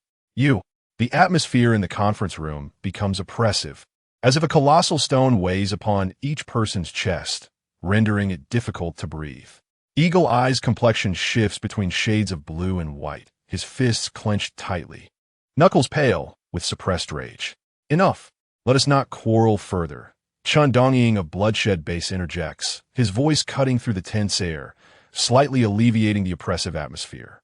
We have gathered here to discuss strategies to combat the zombies, not to engage in futile disputes. Though Chun Dongying's words are calm, they carry an undeniable authority. He strides to the center of the conference room, surveying each individual before finally resting his gaze upon Thunder Python. The lone wolf scoffs. Then what do you propose? I suggest we establish a joint command center, Chun Dongying asserts, his voice firm and resolute, comprising elites from all major bases to collaboratively develop strategies and allocate resources. Additionally, we must enhance communication between bases to ensure fluid information exchange and coordinated operations. He pauses, then continues, furthermore, we should intensify our research into advanced and super advanced zombies, understanding their characteristics to discover effective countermeasures. Only then can we hope to achieve victory in this battle. Thunder Python, what is your perspective? Chun Dongying inquires, his voice calm, yet unwavering, akin to an anchor stabilizing the atmosphere of the conference room. Chun Dongying, your proposal is fair, Thunder Python responds, his voice low and powerful, resonating within the conference room for all to hear. We indeed need to unite and collectively confront the threat posed by the zombie horde. He pauses briefly before continuing. However, we cannot simply be content with defense. Thunder Python's voice grows progressively more assertive. We must take the initiative, seek out the weaknesses of the zombie horde, and deliver a decisive blow. Take the initiative? Chun Dongying frowns, clearly taken aback by Thunder Python's suggestion. That is perilous. We do not know where the weaknesses of the zombie horde lie, nor their exact numbers or distribution. If we strike blindly, we may very well fall into a trap and suffer devastating losses. I understand your concerns, Chun Dongying, Thunder Python replies casually, his gaze sweeping across the conference room before landing on Zhang Xian's face. Zhang Xian nodded slightly, surveying the crowd before him. He spoke slowly, declaring, I am aware of the weaknesses of the corrupted zombies. As his words echoed in the conference room, an immediate silence enveloped the space. All eyes were fixed upon him, eagerly awaiting his elaboration. He approached the conference table, laying out a map of Beishacheng. The attention of the assembly was drawn to his gestures as he traced a route on the map, ultimately halting at a specific location. This place marked the source of the corrupted zombies. Zhang Xian's voice resonated with a deep conviction. By obliterating this source, they could significantly weaken the horde of zombies, or perhaps eradicate them entirely. Chapter 79. The source of corrupted zombies. Zhang Xian's pronouncement reverberated in the air, each word striking the hearts of those present like a hammer. The room remained silent, the only sound being the collective breaths of the attendees. Their gazes were intensely fixed on the spot Zhang Xian indicated, as if it concealed a monumental secret. Chun Dongying furrowed his brow, his eyes shimmering with contemplation. He understood that while Zhang Xian's proposal was fraught with peril, its success could potentially liberate them from the threat of zombies. He glanced at Lei Mang, who exhibited a resolute glimmer in his eyes, evidently in agreement with Zhang Xian's perspective. What course of action shall we take? Chun Dongying inquired. First, We must assemble an elite team to venture to Bei Shacheng to dismantle the source. Lei Meng's voice resonated in the conference room, his words carrying the weight of a command that quickened every heartbeat. Zhang Xian, as you are well versed in the weaknesses of the corrupted zombies, you must lead the team. He paused, surveying the gathering, and continued, simultaneously, we need to devise a meticulous battle plan to ensure the operation's success. Zhang Xian stood resolutely, asserting, I am willing to lead the elite team to Bei Shacheng for reconnaissance. Chun Dongying nodded in agreement, acknowledging the inherent dangers of the source of the corrupted zombies. Your journey will undoubtedly be perilous. During this time, we must unite our efforts to withstand the relentless onslaught of the undead. It is time to reveal our trump card. Let us safeguard this final bastion together. The defensive weaponry of Leiting Base is unparalleled, and we are prepared to share this strength. Only those with extraordinary abilities can contend with high-level or even super-level zombies. Ordinary individuals should avoid direct confrontation with corrupted zombies to ensure their safety, Lei Meng articulated. With the two major bases finalizing their plans, the smaller bases refrained from dissent. Ying Yin scoffed quietly, refraining from further comment, for now was not the time for infighting. After the meeting, Zhang Xian organized a team to head to Bei Shacheng, while preparations for the second wave of the zombie tide were underway in Nanshacheng. Within the convenience store of Bei Shacheng, Jiang Rui and her companions witnessed the battle from earlier that day within the extended space. She observed her companions, their faces etched with concern and admiration. This conflict was not solely fought by the warriors of Leiting Base, but represented humanity's resistance against the zombie invasion. What are your thoughts? Jiang Rui asked. Sister, we cannot remain passive. We must rise and fight for our homeland and our future, Gao Yang asserted. Indeed, we cannot give up. Jiang Rui nodded in agreement. The group collectively affirmed their resolve, determination etched on their faces. Gao Yang continued, if that is the case, we must also participate in this campaign. Before that, we need to converse with other factions in Bei Shacheng. As soon as Gao Yang finished speaking, the atmosphere became tense. Jiang Rui furrowed her brow, aware that Gao Yang's suggestion implied they would be stepping into an even more perilous situation. Just then, a voice resonated from the entrance. Lin Mukin entered, his tone steady. You need not worry about this. Upon seeing him, Jiang Rui felt a wave of relief wash over her. You have finally returned. I was beginning to fear something had happened to you. Lin Mukin's gaze swept the room, finally resting on Jiang Rui's face, a hint of tenderness flickering in his eyes. What? Did you miss me during my brief absence? He teased, his tone laced with affection. Enough of that. Look at the time. Jiang Rui shot him an exasperated glance. Lin Mukin chuckled, shaking his head as he approached the group, his gaze resolute. I have already negotiated with other factions in Bei Shacheng. They are willing to join us in resisting the zombie onslaught. At this revelation, surprise flickered in the eyes of Jiang Rui and her companions. However, Gao Yang furrowed his brow, questioning, why would they agree? Those individuals are not easily persuaded. Lin Mukin smiled faintly. Strength prevails above all. In the face of life and death, they had no choice but to comply. Gao Yang's frown deepened. Brother, have you also convinced Lin Jie? Not at all, Lin Mukin replied, shaking his head. Before I even spoke, she had already agreed to join us. Moreover, she brought good news. The group gathered closely, attentively listening to Lin Mukin's words. He produced a map from his pocket, spreading it across the table, and pointed to a specific location.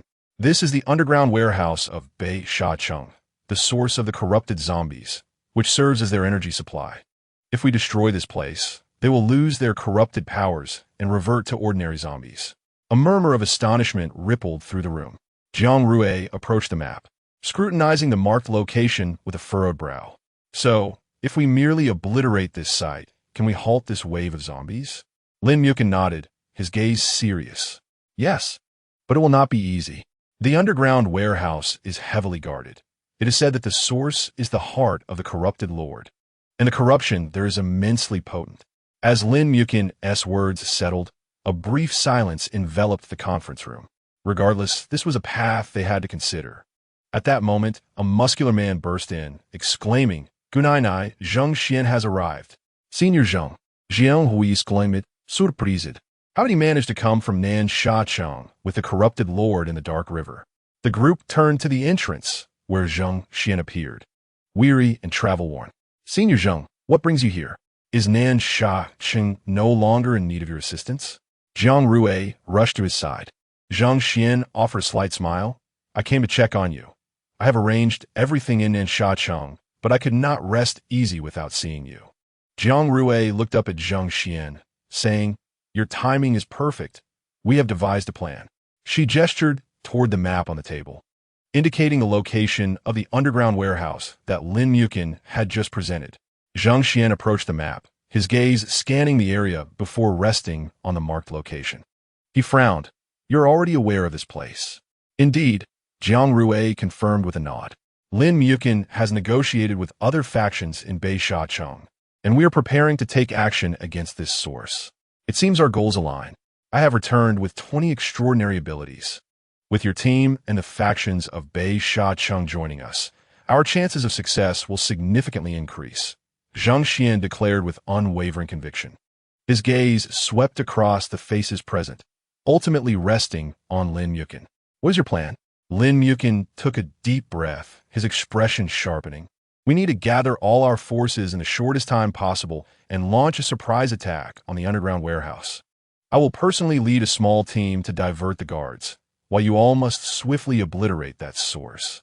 As his words concluded, the conference room fell into a hush. Each individual comprehended the perilous nature of this mission, yet it also represented the sole glimmer of hope to thwart the impending zombie tide. Chapter 80. Commencing the operation now. I will undertake this mission, Zheng Xian interjected, his eyes glimmering with determination. I am a speed ability user. None here can match my swiftness. The task of diverting the guards rightfully belongs to me. You are tasked with obliterating the source. This is our paramount objective, and there must be no room for error.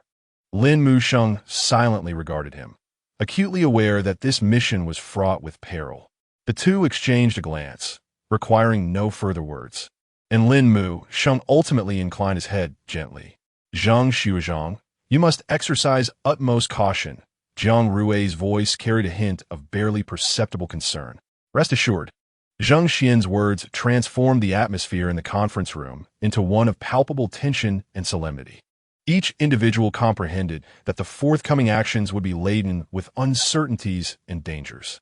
Zheng Xian turned slightly, his gaze fixating on Jiang Rui, his eyes brimming with profound tenderness. He spoke softly, Rui, you must also be vigilant. Upon uttering this, he addressed the assembly, stating, time is of the essence. We must act now.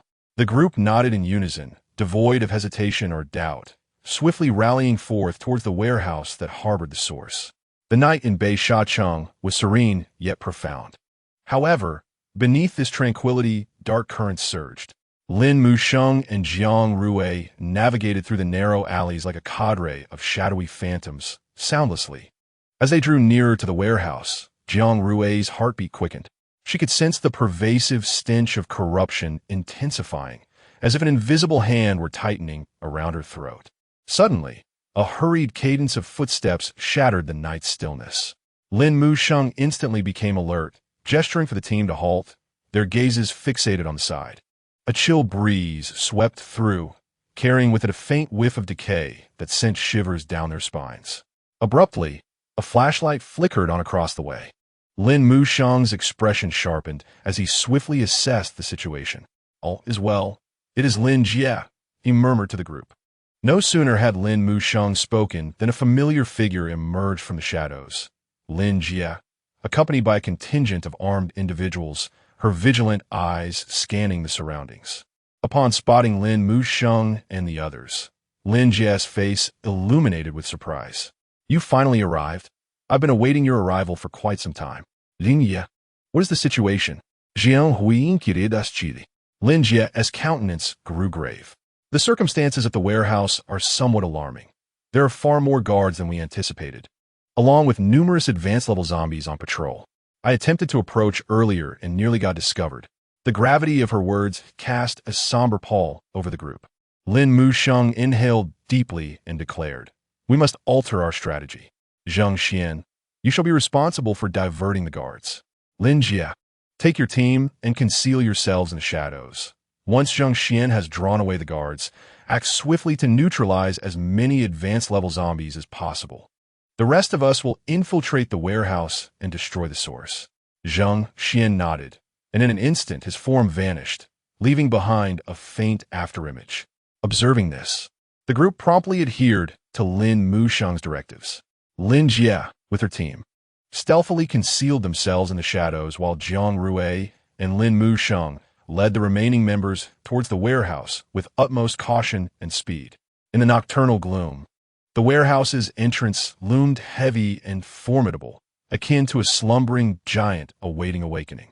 Zhang Xian moved like the wind, silently approaching the warehouse. Just as he was mere steps away, a deep growl resonated from within, reverberating through his eardrums. It was the cry of an advanced-level zombie. Zhang Xian swiftly evaded an attack from a nearby zombie, his short blade glinting coldly as it accurately pierced another zombie's neck. Blood spattered forth, and the zombie emitted a wretched scream before collapsing motionless. More zombies were drawn to the commotion, their murky eyes swiveling, emitting low growls as they encircled Zhang Xian. They formed an increasingly tighter noose around him. Zhang Xian smiled slightly, and with a swift motion, he vanished from their line of sight like a bolt of black lightning. The zombies, now agitated, left one behind while the rest followed Zhang Xian, provoked by his taunt. Lin Jie, witnessing the success of their ruse, promptly commanded her subordinates to act swiftly. They followed closely, commencing a brutal hunt for the zombies. As for the remaining few, including a particularly formidable advanced-level zombie, Lin Jie remained behind to confront it. "Quickly, now is our chance to enter."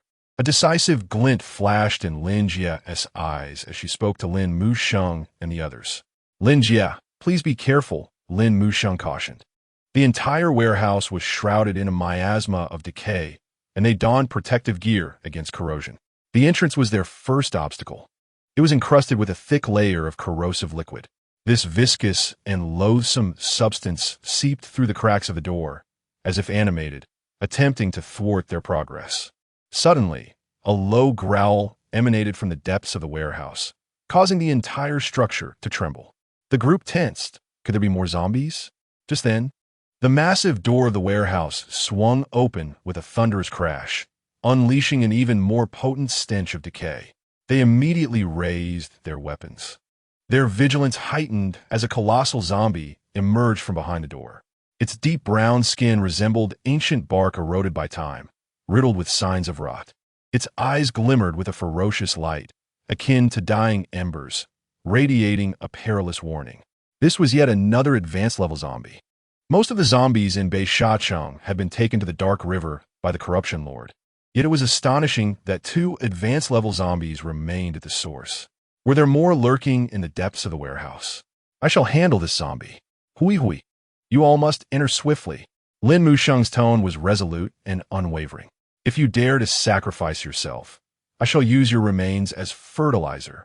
Jiang Rui gritted her teeth and led the others into the warehouse. Inside, the atmosphere was dim and eerie, permeated by an overwhelming stench of decay, as if they had entered a colossal rotting organ. Jiang Rui gripped her flashlight tightly, the beam slicing through the darkness. As they ventured deeper, bloodstains began to mar the warehouse walls, and the floor was littered with shattered limbs and decaying garments. Each step felt as though they were treading upon a viscous history, evoking a sense of dread. Suddenly, a piercing shriek erupted from the depths of the warehouse, accompanied by a cacophony of frantic footsteps. Chapter 81. Entering the warehouse.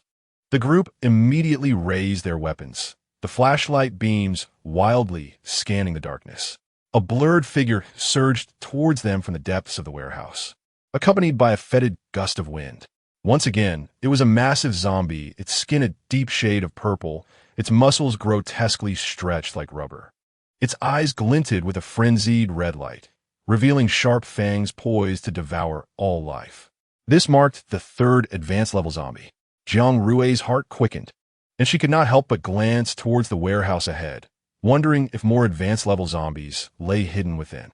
Outside the warehouse, Lin Jie and Lin Musheng were embroiled in battle with two advanced-level zombies, their senses keenly attuned to the stirrings within the warehouse.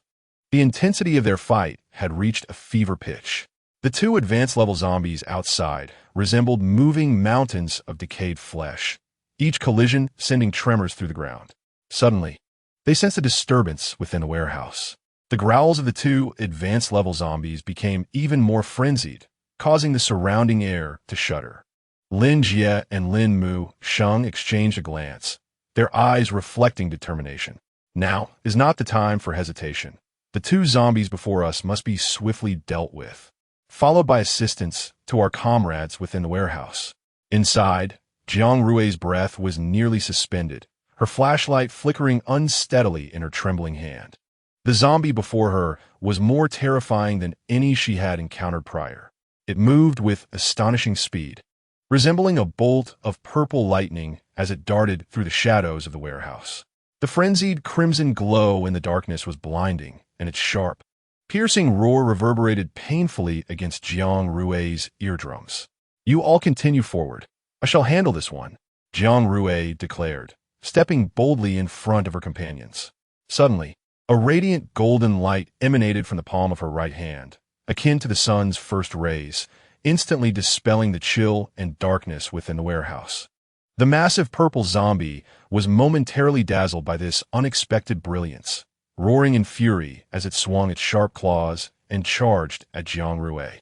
However, its speed was overwhelming, and Jiang Rui struggled to keep pace, resorting to methods that would confine its movements. She first enveloped herself in a layer of golden light, a shield against the zombie's assault. Subsequently, she concentrated the golden light in her palm into countless fine threads, wrapping herself and the super zombie within their shimmering embrace. Flickering like a sealed cage, the golden threads tightened as Jiang Rui directed them with precision akin to a finely tuned cutting machine. The super zombie, desperate to avoid being cleaved into pieces by the radiant beams, had no choice but to draw closer to the center of the light, where Jiang Rui stood. It emitted a cacophonous roar, attempting to break free from its bindings, each collision causing the golden shield surrounding Jiang Rui to tremble violently, even forcing her to spit blood. "Almost there, just hold on a little longer." The super zombie drew ever closer to Jiang Rui, finally reaching the optimal distance. In a sudden burst, the golden light from her palm erupted, piercing the zombie's body directly. Its frenzied howls were instantly swallowed by the brilliance, and under the illumination, its deep purple skin began to tremble violently, revealing the decaying flesh and bones beneath. As the zombie's body disintegrated, a nauseating stench filled the warehouse, prompting Jiang Rui to grimace. It seemed her abilities had grown stronger since the last encounter. The more light she absorbed, the more potent her powers became. She glanced towards the warehouse's exit, seeing no one approaching, indicating that Lin Musheng had yet to deal with the other zombie. Time was of the essence, and Jiang Rui turned to venture deeper into the warehouse. Every second was a matter of life and death. The flashlight had long since vanished amidst the battle, leaving her to rely solely on her abilities for illumination. As she ventured further, the shadows of the warehouse grew increasingly oppressive. This warehouse appeared particularly vast, and it felt as if she were descending into its depths. Where were the others? After such a long time, why had she not encountered them? Jiang Rui quickened her pace, the unease within her swelling like a snowball.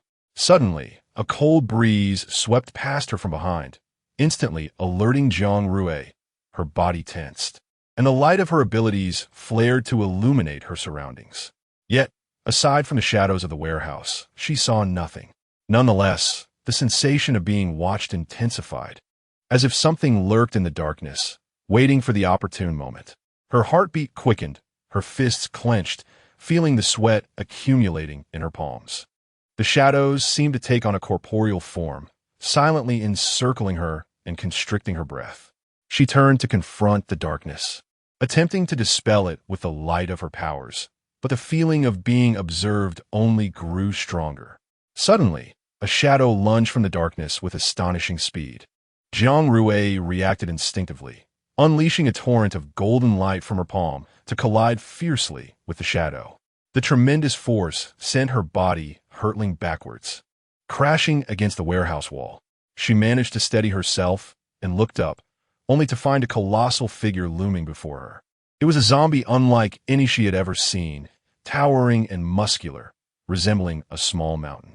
Its blood-red eyes glinted with a cruel smile, as if mocking Jiang Rui's helplessness. What on earth? Why are there so many super zombies? A flicker of fear crossed Jiang Rui's eyes as she took a deep breath, channeling her powers to their utmost limit, the golden light erupting from her palm once more. This time, her assault was fiercer, as if she were unleashing all her strength. However, the super zombie showed no signs of fear. It roared, its form swelling, muscles bulging as it bore down on Jiang Rui like an unstoppable force. Clenching her teeth, Jiang Rui fought with all her might to withstand it, but the pressure was far beyond her expectations. Under the zombie's oppressive force, her body felt as though it might be torn asunder, her bones creaking, every muscle straining to its breaking point. A wave of despair enveloped her heart. The terrifying aura emanating from the zombie felt like the icy grip of death, binding her tightly. The light of her powers dimmed under the zombie's onslaught, flickering as though it might extinguish at any moment. The blood-red glow in the zombie's eyes sparkled with cruelty and madness as it opened its gaping maw, baring its sharp fangs, aiming for Jiang Rui's neck. She squeezed her eyes shut, summoning every ounce of strength as she released the last vestiges of her abilities from her palm. The golden light traced a brilliant arc through the darkness, striking directly at the zombie's eyes. The blood-red glow in its eyes vanished instantaneously, replaced by confusion and shock. It emitted a wretched howl, its massive body trembling violently in the golden light as if struck by an irresistible force. Seizing the opportunity, Jiang Rui broke free from the zombie's oppressive grasp, tumbling to the ground, gasping for breath. Chapter 82. What is this creature? Jiang Rui's chest heaved violently, each breath laced with pain. She looked up to see the super zombie struggling in the golden light, its colossal form gradually becoming translucent as if being consumed by some unseen force. The golden light expanded, illuminating the entire warehouse, revealing the previously hidden zombies whose eyes were now filled with terror and dread. Though Jiang Rui's body was utterly fatigued, her spirit soared with exhilaration. What on earth is happening? How could there be so many zombies lurking around, previously undetected? She inhaled deeply, rallying her powers once more to their zenith, the golden light erupting and sweeping towards the zombies. The warehouse echoed with their piercing screams as they fell beneath the onslaught of the golden illumination, their bodies dissipating into swirling clouds of black smoke. Jiang Rui ponte gavide. The remaining light within her barely enough for illumination, as this warehouse was shrouded in impenetrable darkness, leaving her unable to gather any more light. After a brief respite, her heartbeat began to stabilize. The surroundings remained cloaked in shadow. Where were the others? Why was there not a single sound? An inkling of doubt crept into her mind. They had been ahead of her. Logically, they should have encountered these zombies first. Even if they had perished, there should be traces of battle and bodies left behind. Yet there was nothing. Where had they gone? She called out a few times, but the only responses were echoes from the depths of the warehouse and the howling wind. Clenching her teeth, Jiang Rui realized she could not linger here. She had to find the others quickly, destroy the source, and escape. Struggling to rise, her body weary yet resilient, the golden glow of her abilities flickered in her palm, illuminating the path ahead. She reached a corner when suddenly a cold breeze swept through. Carignan ominuoha. Jiang Rui's heart seized, a fierce sense of danger enveloping her. She tightly grasped the luminous energy in her palm, cautiously peering forward. In the dimly lit corner of the warehouse, Jiang Rui's heartbeat thundered like a storm. She moved slowly, feeling a chilling breeze seemingly emanating from the depths of the warehouse, carrying an eerie coldness. It felt as though she were being scrutinized by invisible eyes, their gaze cold and merciless. Jiang Rui's nerves were stretched to their limits, every strand of hair trembling with anxiety. Shadows in the warehouse seemed to conceal something, instilling an inexplicable sense of threat. Jiang Rui clenched her fists, the golden energy pulsating in her palm. Piles of old crates and debris lay at the corner, appearing unremarkable. However, as she prepared to step forward, a flicker in her peripheral vision caught her attention. A massive silhouette stood silently there, resembling an ancient statue emerging from the darkness, evoking a heavy and oppressive feeling. When she focused on it, her heart raced. It was a creature unlike any she had ever seen, its form neither human nor insect, but a twisted nightmare. Its eyes were tightly shut, as if in slumber, yet it exuded a terrifying aura that sent chills down her spine. What was this thing? At that moment, the creature suddenly opened its eyes. Its pupils glowed a deep crimson, as if capable of devouring all light. Jiang Rui felt her soul ensnared by that gaze. Unable to escape, the creature's body began to writhe slowly, producing a nauseating sound of friction. As it moved, the air around seemed to tremble, an indescribable terror flooding the entire warehouse. This was disastrous. Her powers were gone, and this monstrous entity would surely be impervious to firearms. What to do? Faced with the choice of using her energy bullet, Jiang Rui resolutely shook her head. That was a path of mutual destruction, one she was unwilling to take. A surge of unwillingness welled up within her as she gazed at the approaching monster, her mind racing for a better solution. Yet, time felt frozen, offering her no respite. Just as she prepared to grit her teeth and use the energy bullet, a figure darted before her like a gust of wind, unhesitatingly pushing her aside. Lin Muxing. Jiang Rui's startled exclamation echoed in the vast warehouse, her heartbeat quickening, her eyes sparkling with surprise and disbelief. Lin Muxing's form stood as a sturdy barrier against the advancing horror. Rui, step back. He spoke without superfluous words, swiftly drawing a gleaming, cold dagger from his waist. Leaping towards the creature like a leopard, his movements were swift and graceful, and upon contact with the creature's skin, the dagger emitted a sharp sound. Then, a dark brown liquid began to ooze from the creature's wound, releasing a nauseating stench. In Jiang Rui's astonished gaze, a series of translucent eggs rolled out from the long gash, revealing the muscular men encased within. Her pupils constricted in disbelief. She never imagined they'd been trapped inside these eggs, their lives hanging by a thread. Yet, Lin Muxing showed no signs of hesitation. He evaded the creature's attacks with agility, each thrust of his dagger precisely piercing the eggs. With a soft pop, the eggs burst open, and the muscular men slowly awakened, their faces etched with confusion and fear as they beheld the nightmarish scene before them, momentarily rendered speechless. The creature, seemingly enraged by Lin Muxing's assault, let out a deafening roar, thrashing violently. Rui, you must leave at once. Lin Muxing's voice carried an undeniable firmness. Jiang Rui, however, shook her head resolutely. No, I will never leave you behind. She quickly scanned the muscular men beside her, her tone decisive. Can you stand? We must leave this place immediately. The muscular man furrowed his brow. Though pain etched on his face, he still nodded determinedly. How can we leave you here, miss? The others echoed their agreement. But Jiang Rui shook her head once more, a complex emotion flashing in her eyes. Right now, your assistance is limited, and you may even become a burden. So, please, listen to me and leave quickly. And you? The muscular man pressed. Jiang Rui did not turn back, her gaze fixed unwaveringly on Lin Muxing, her voice resolute. I will stay with him. Chapter 83. Is Lin Muxing dead? Though the muscular men wore worried expressions, they no longer hesitated. Jiang Rui was right. Remaining here would only hinder them. They supported each other, struggling to rise. Jiang Rui took a deep breath, her eyes on Lin Muxing, who was fiercely battling the creature. His figure darted swiftly through the dim warehouse, each attack precise and powerful. Yet the creature seemed largely unscathed, continuing to roar deafeningly as it advanced towards him. Lin Muxing's movements began to falter, the wounds on his body glaringly visible in the dim light. Jiang Rui's heart clenched. She could no longer use her powers and could not fight alongside him. Was there any other way?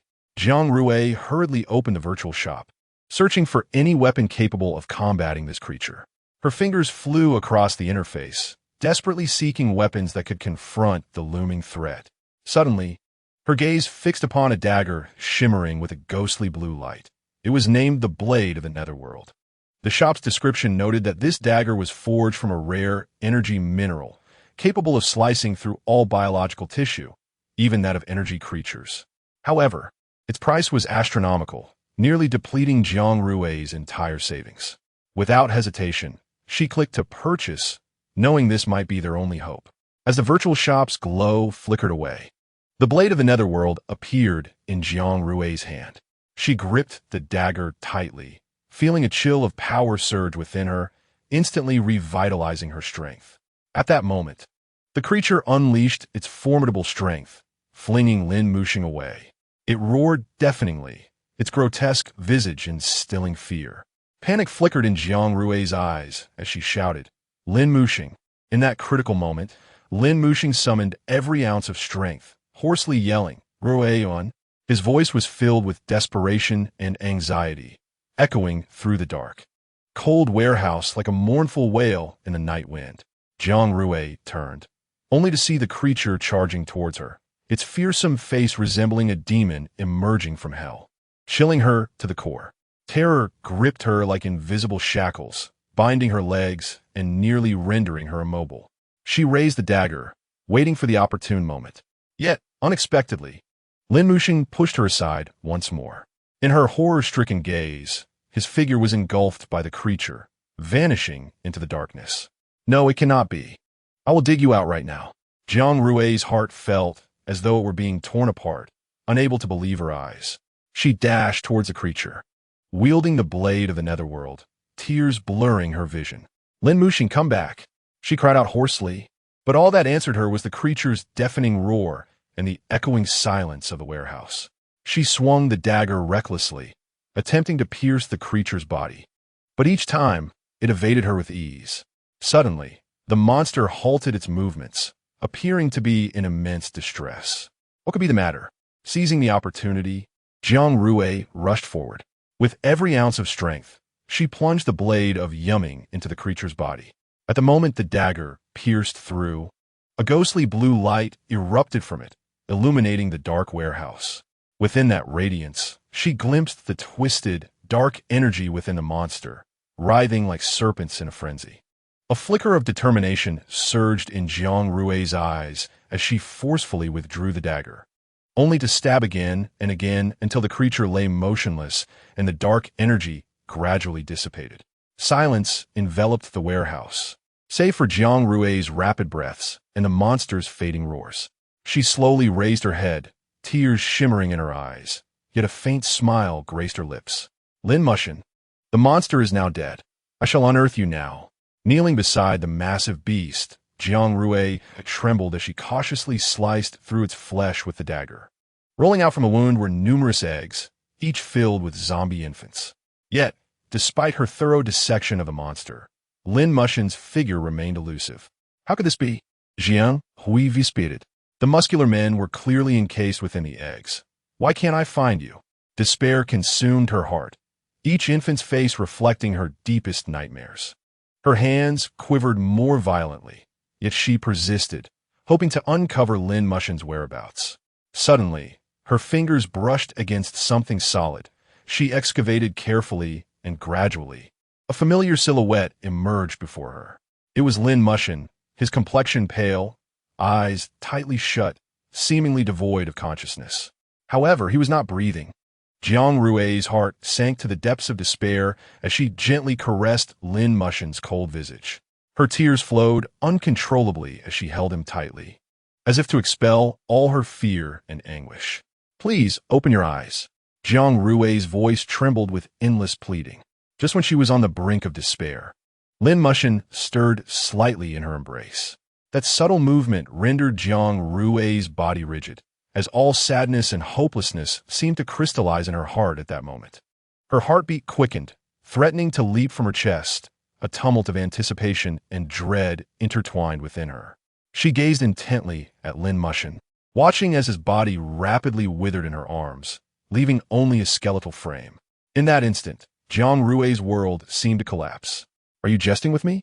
Jiang Rui laughed and wept, gently placing Lin Mushin's remains on the ground. Just then, the skeleton twitched unexpectedly. Jiang Rui's eyes widened, her heartbeat gripped by an invisible hand, each thump suffocating her. She stared incredulously at the lifeless bones, now quivering as if a force was awakening within. Suddenly, a slender finger moved among the bones, and soon, the entire hand began to regain its flesh. Jiang Rui could scarcely believe her eyes, fixated on the hand until it returned to its normal form. Subsequently, Lin Mushin's body began to restore at an astonishing pace, muscles rapidly forming over the skeleton, skin gradually regaining its smoothness and elasticity. Chapter 84. Arrival at the Source. Jiang Rui stood frozen, her eyes riveted upon the miracle before her. Lin Mushin's body seemed infused with the waters of life, each inch of skin, every muscle visibly rejuvenating. His pallor faded to a healthy glow, muscle contours becoming increasingly pronounced, as if reborn. Suddenly, Lin Mushin's eyelids fluttered, and he slowly opened his eyes, confusion and bewilderment flickering in his pupils. He surveyed his surroundings, and when his gaze fell upon Jiang Rui, a glimmer of delight crossed his features. Hui hui. He attempted to speak, his voice hoarse and barely audible. Jiang Rui instantly leapt into his arms, tears cascading down like pearls freed from their string. You're finally awake. You scare me to death. Her voice quivered, laden with profound fear and indescribable joy. Lin Mushin's eyes radiated deep affection as he embraced Jiang Rui tightly, feeling her warmth and heartbeat. Rui, he made another effort to speak, his voice still rasping but clearer than before. Jiang Rui lifted her head, her tear-filled gaze fixed upon him, gently caressing his cheek, her smile trembling. Do not speak, she said softly.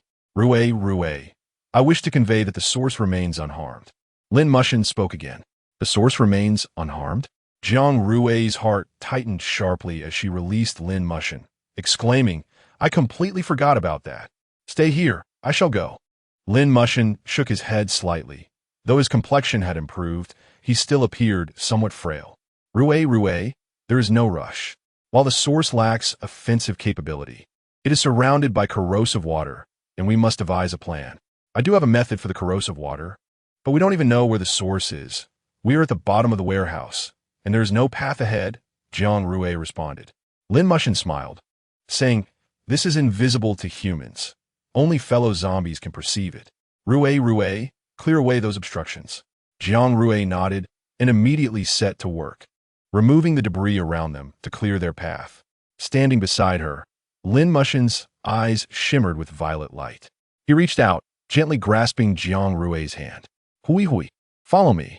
Jiang Rui nodded, gripping Lin Mushin's hand tightly, bracing herself as they approached a wall, yet she trusted him completely.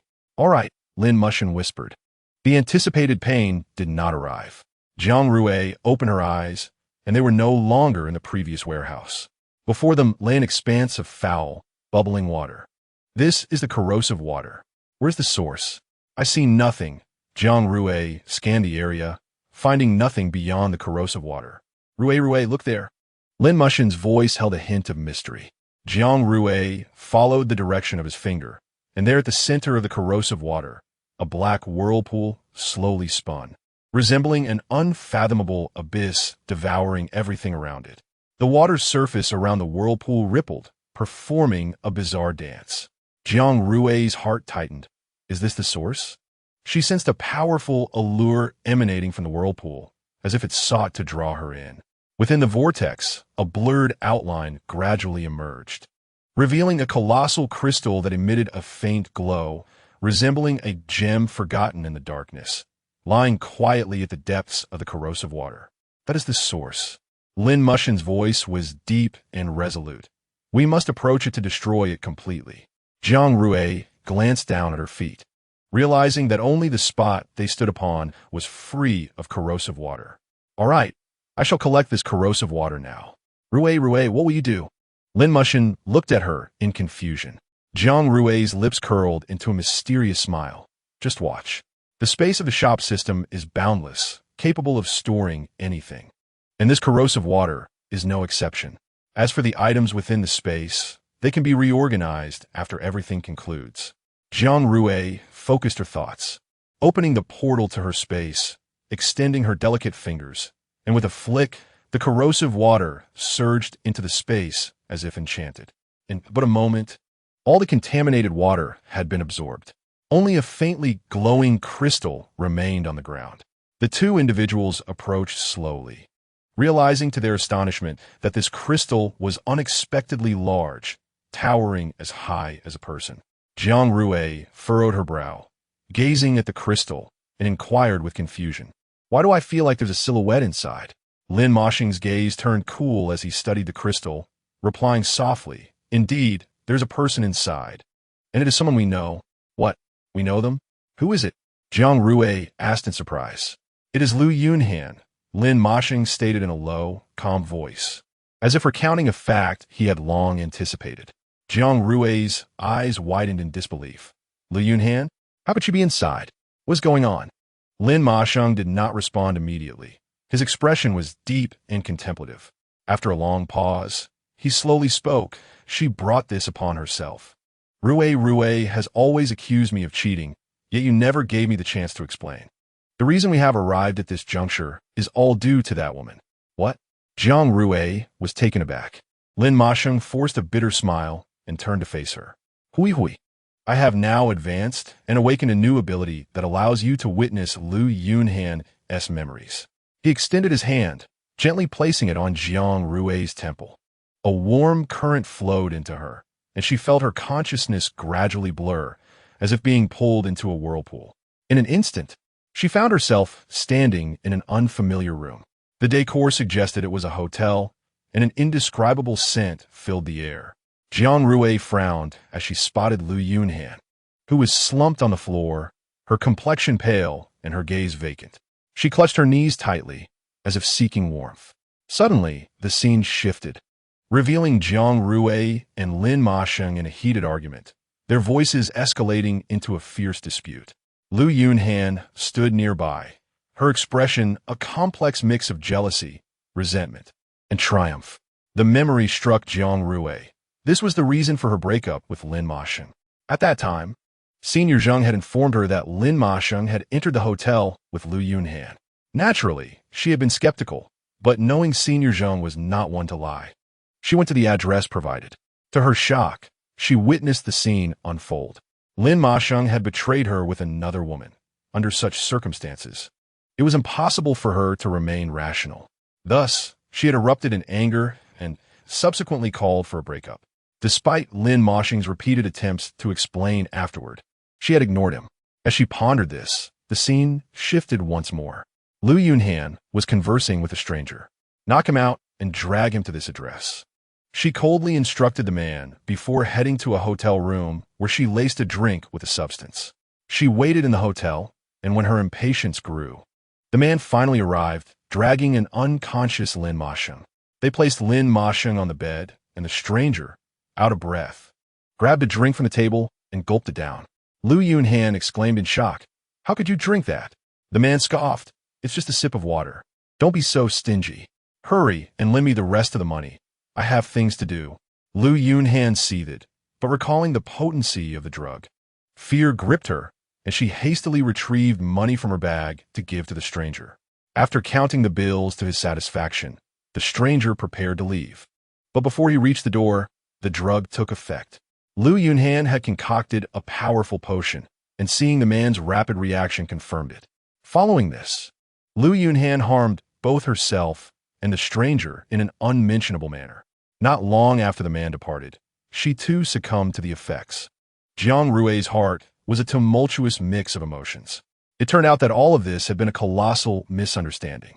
She slowly lifted her gaze to meet Lin Moshing's deep eyes. "Lin Moshing, I'm sorry, I misjudged you," she whispered, her voice barely audible, as guilt surged within her like an uncontrollable flood. Recalling their previous quarrels and the decisive breakup, her heart felt as though it had been pierced by a blade. Lin Moshing gently shook his head, his gaze filled with understanding and forgiveness. Rui, this is not your fault. To encounter you again is already a great comfort to me. However, this is not the time for such discussions. His attention shifted to the crystal, recognizing that with this woman at the source, it was time to resolve both new grievances and old resentments. His eyes locked onto the crystal with a sharpness akin to a blade, as if he could extinguish the source itself. Lin Moshing approached the crystal, demanding, "Are you still pretending to be asleep?" His gaze was frigid and piercing, akin to the biting winds of winter. Under the intensity of Lin Moshing's gaze, Lu Yunhan could no longer maintain her facade. She slowly opened her eyes, filled with panic and fear. "W, what are you doing here?" Her voice trembled as she instinctively recoiled. But she had become one with the source crystal, leaving her no escape. "Are you still playing dumb? Others may not know you are the corruption lord, but I certainly do. You have caused the death of so many. It is time to put an end to this." Lu Yunhan's complexion drained of color. Her inner panic now laid bare. "How could you know?" Her voice quivered with despair, her eyes reflecting confusion and resentment. "Did you think you were hiding well?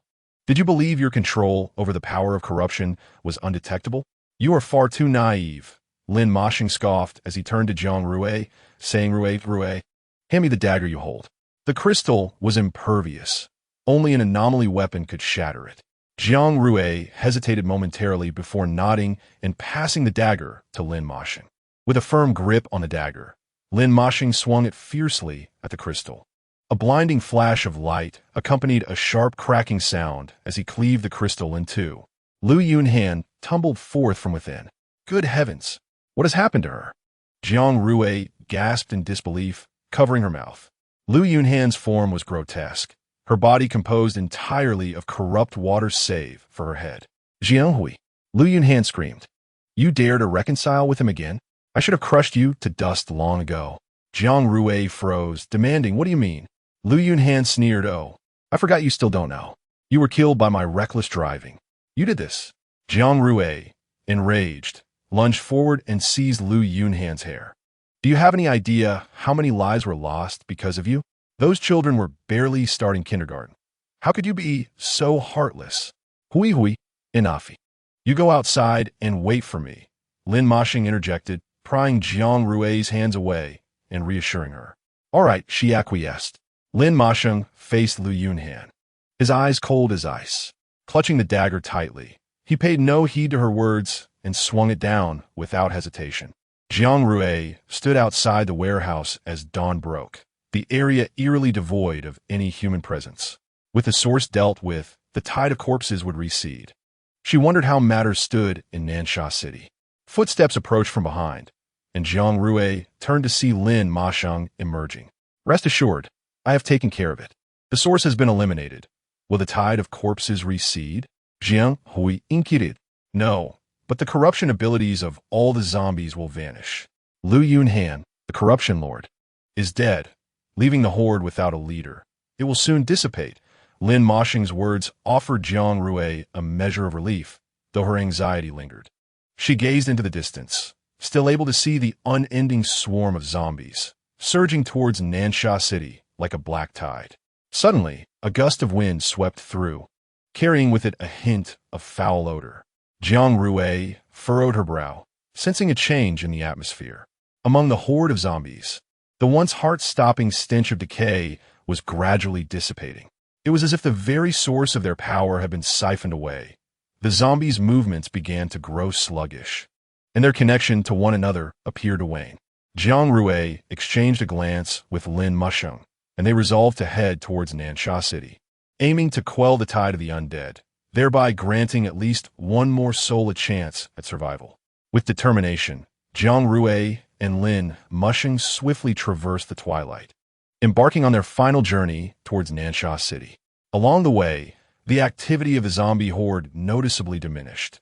Those once ferocious creatures now resembled soulless shells, moving aimlessly around the banks of the dark river.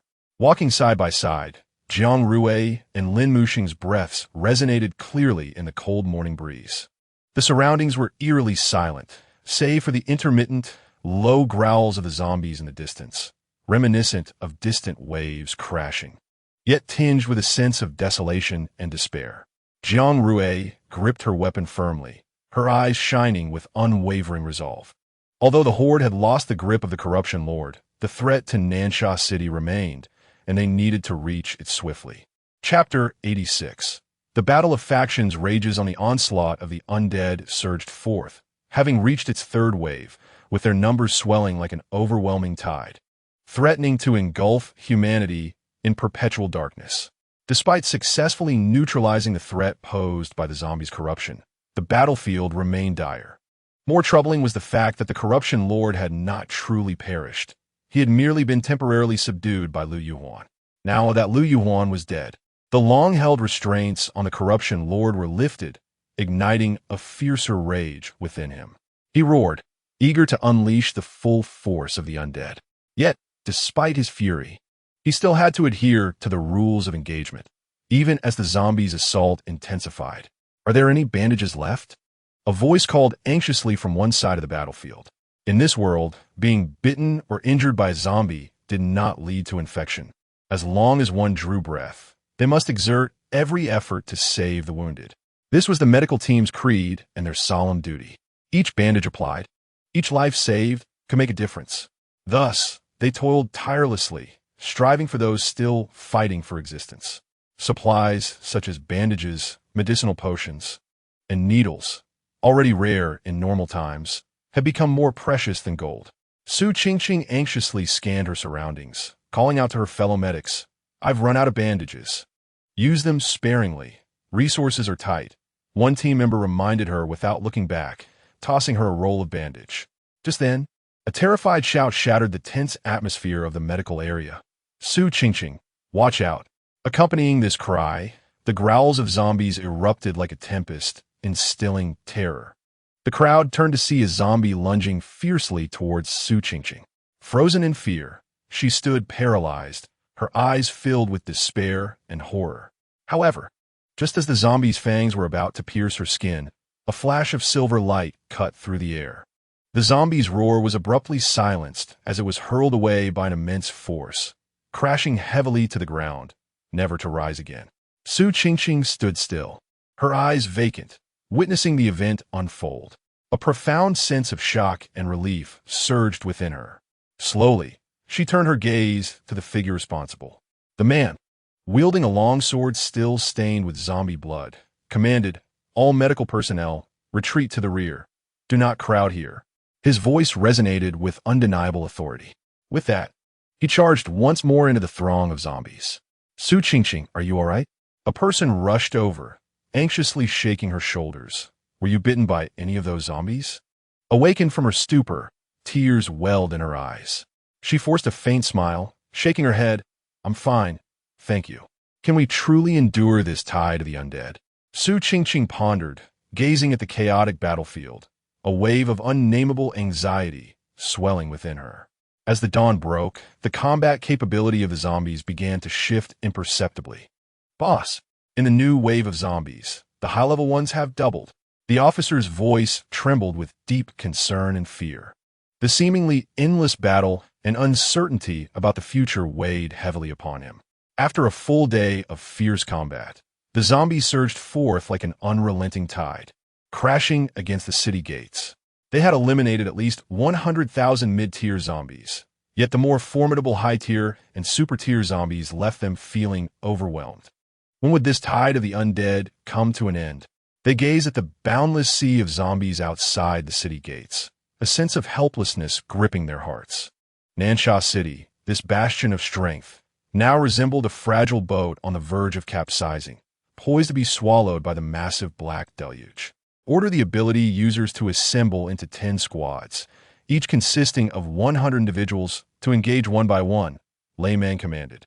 Turning suddenly, he cast a glance at Chun Dongying, summon all available ability users within the base. The number of zombies has exceeded our expectations, and we are uncertain how many higher level ones remain. With only 1,000 ability users, it may be impossible to withstand this catastrophe. How many ability users does your blood color base have left? Chun Dongying sighed in resignation. As you know, our base only accepts ability users. 500 are already engaged in battle. Upon hearing this, Lei Mang furrowed his brow, his gaze sweeping across the chaotic battlefield before landing on the relentless horde of zombies. Then how many more can fight? Lei Mang's voice was grave. Chun Dongying inhaled deeply, surveying his weary yet resolute comrades, a complex mix of emotions swelling within him. Fewer than 300, he managed to utter, each word feeling as though it were being forced from his throat. Fewer than 300? A flicker of shock crossed Lei Mang's eyes as he fixed his gaze intently on Chen Dongying, searching for more information in his expression. Chen Dongying silently nodded, his own gaze equally heavy. Lei Mang abruptly turned away, his sharp eyes scanning the nearby crowd as he thundered, "Immediately gather all combat-capable ability users within the base. Do not cower like turtles. If we cannot hold them back, everyone will face utter despair. Also, tell that bunch from the Lone Wolf base to get out here. Otherwise, after the faction war ends, they can forget about having it easy." The soldiers were shaken by his fervor, responding without hesitation before swiftly departing. Lei Mang raised his eyes to the vast sea of zombies beyond the city gates, a glimmer of determination and resolve igniting within him. The threat of corruption had been lifted. They must endure until victory. Suddenly, a piercing wail echoed through the sky as a colossal super-tier zombie broke free from its constraints, brandishing its sharp claws as it charged towards the city walls. The surrounding ability users raised their weapons, preparing for combat, yet an atmosphere of despair loomed heavily. A fierce glint flashed in Chun Dongying's eyes, but Lei Mang quickly grasped his arm. "If you die, who will confront the corruption lord?" "I will." The weight of Lei Mang's words pulled him back to reality, the fierceness in his gaze gradually dispersing, replaced by a swirl of complicated emotions. He watched Lei Mang's steadfast figure, a sense of helplessness washing over him. The massive super-tier zombie had reached the base of the city wall, its sharp claws scratching the surface with an ear-piercing screech. Lei Mang took a deep breath, gripping his weapon tightly, his figure flickering as he charged towards the super-tier zombie. Chen Dongying and the other ability users watched anxiously, their hearts racing as if they had been pulled into their throats.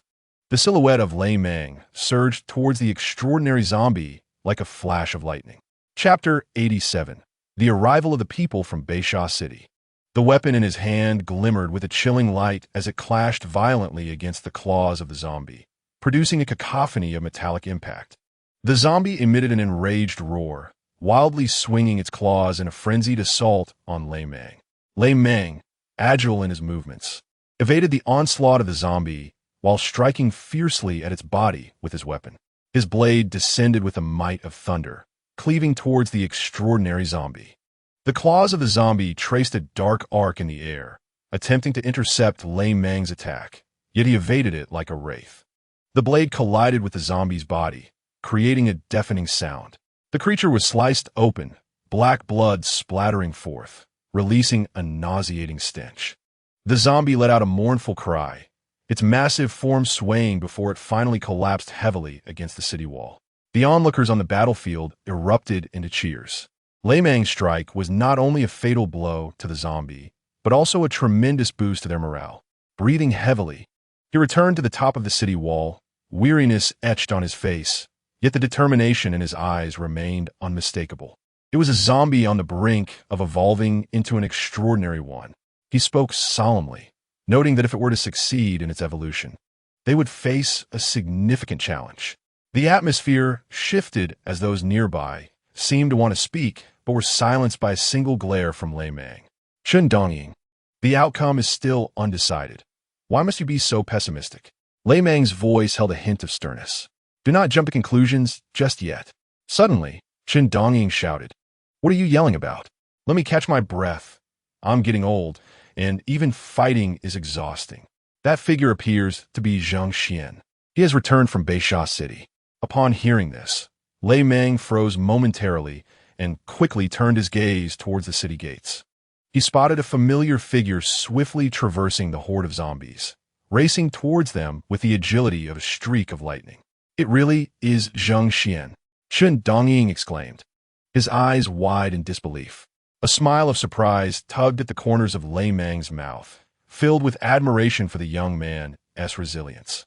To eradicate the source was a task even more formidable than confronting the tide of zombies, fraught with peril.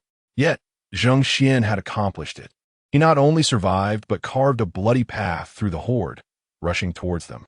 This display of courage and determination was commendable. Zhang Xian finally appeared atop the city wall, nodding to Lei Meng and Chen Dongying, conveying that the source had been destroyed. The current focus was on how to overcome the relentless tide of zombies. At that moment, he revealed a crucial piece of information. Several major factions for Beisha City were also en route to Nansha City, intending to launch an offensive against the horde from behind. However, Zhang Xian's gaze held a hint of humility as he clarified that the destruction of the source was not solely his doing, but rather a credit to Rui, who was also on her way. Miss Jiang. The astonished exclamations of Lei Meng and Chen Dongying resonated in the air, their faces reflecting shock and disbelief. Under the pressure of the zombie tide, they had nearly forgotten about Jiang Rui. Now, hearing Zhang Xian's words, a surge of indescribable excitement welled up within them. Moreover, the forces from Beisha City were drawn by Lin Musheng, and despite the stakes involved in the faction war, it was likely that those individuals would prefer death to offering assistance to Nansha City. Zhang Xian continued. Lin Musheng? Is it the one who has always been by Miss Zhang's side? Lei Mang inquired. Indeed, Zhang Xian confirmed with a nod. At that moment, a blinding golden radiance erupted forth, akin to the sun bursting into brilliance. In an instant, countless zombie heads exploded like overripe watermelons, showering blood and viscera. A figure, swift as the wind, charged into the horde like a tiger descending from the mountain, quickly disappearing from sight, leaving behind an increasingly distant, clear path. As if sliced apart by an invisible sword. Wherever he went, the bodies of zombies lay strewn across the ground, and in the blink of an eye, he had carved out a bloody route. The onlookers atop the city wall were left speechless, their firearms forgotten, their eyes filled with profound shock and disbelief. Who is this? Lei Meng shouted, gripping the wall with excitement. This ability belongs to Rui. Zhang Xian explained. Miss Jiang has awakened her powers? And to such an extent, Chen Dongying echoed, equally exhilarated. With Chen Dongying's words, the attention of the crowd shifted towards the rear of the zombie tide. Their formidable abilities were wreaking havoc, slaughtering the zombies as if mowing grass. The first sight that caught their eyes was a searing flame, like a fire dragon weaving through the horde, igniting the zombies into blazing infernos. Following that, a tremendous torrent of water cascaded down from above, washing over the zombies and scattering them in disarray. Amidst these displays of power, figures could be seen darting swiftly, their movements agile and rapid, each strike claiming the life of a zombie. Among them were those wielding massive hammers, shattering zombies with every blow, while others manipulated sharp wires, ensnaring the undead like threads in weaving. The sound of swallowing echoed repeatedly among the people of Nansha City. How are they so formidable? They possess the same elemental abilities as us. Why are they so much more powerful?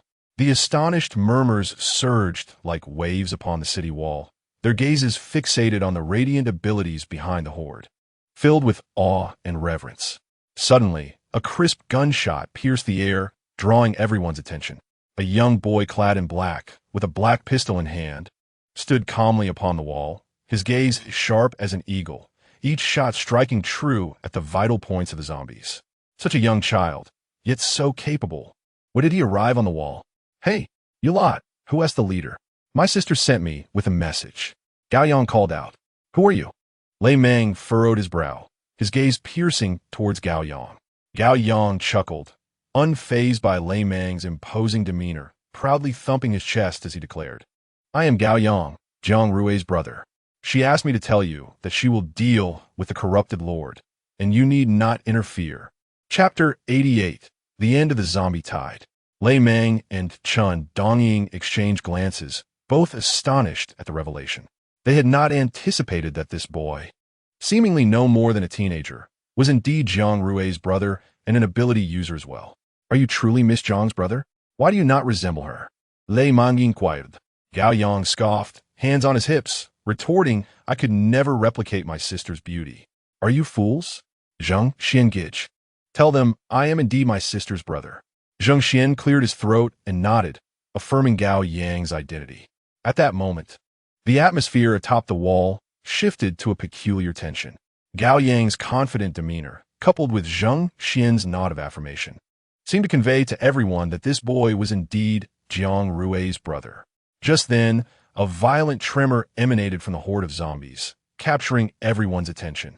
They beheld a massive figure slowly rising from behind the tide, the corrupted lord.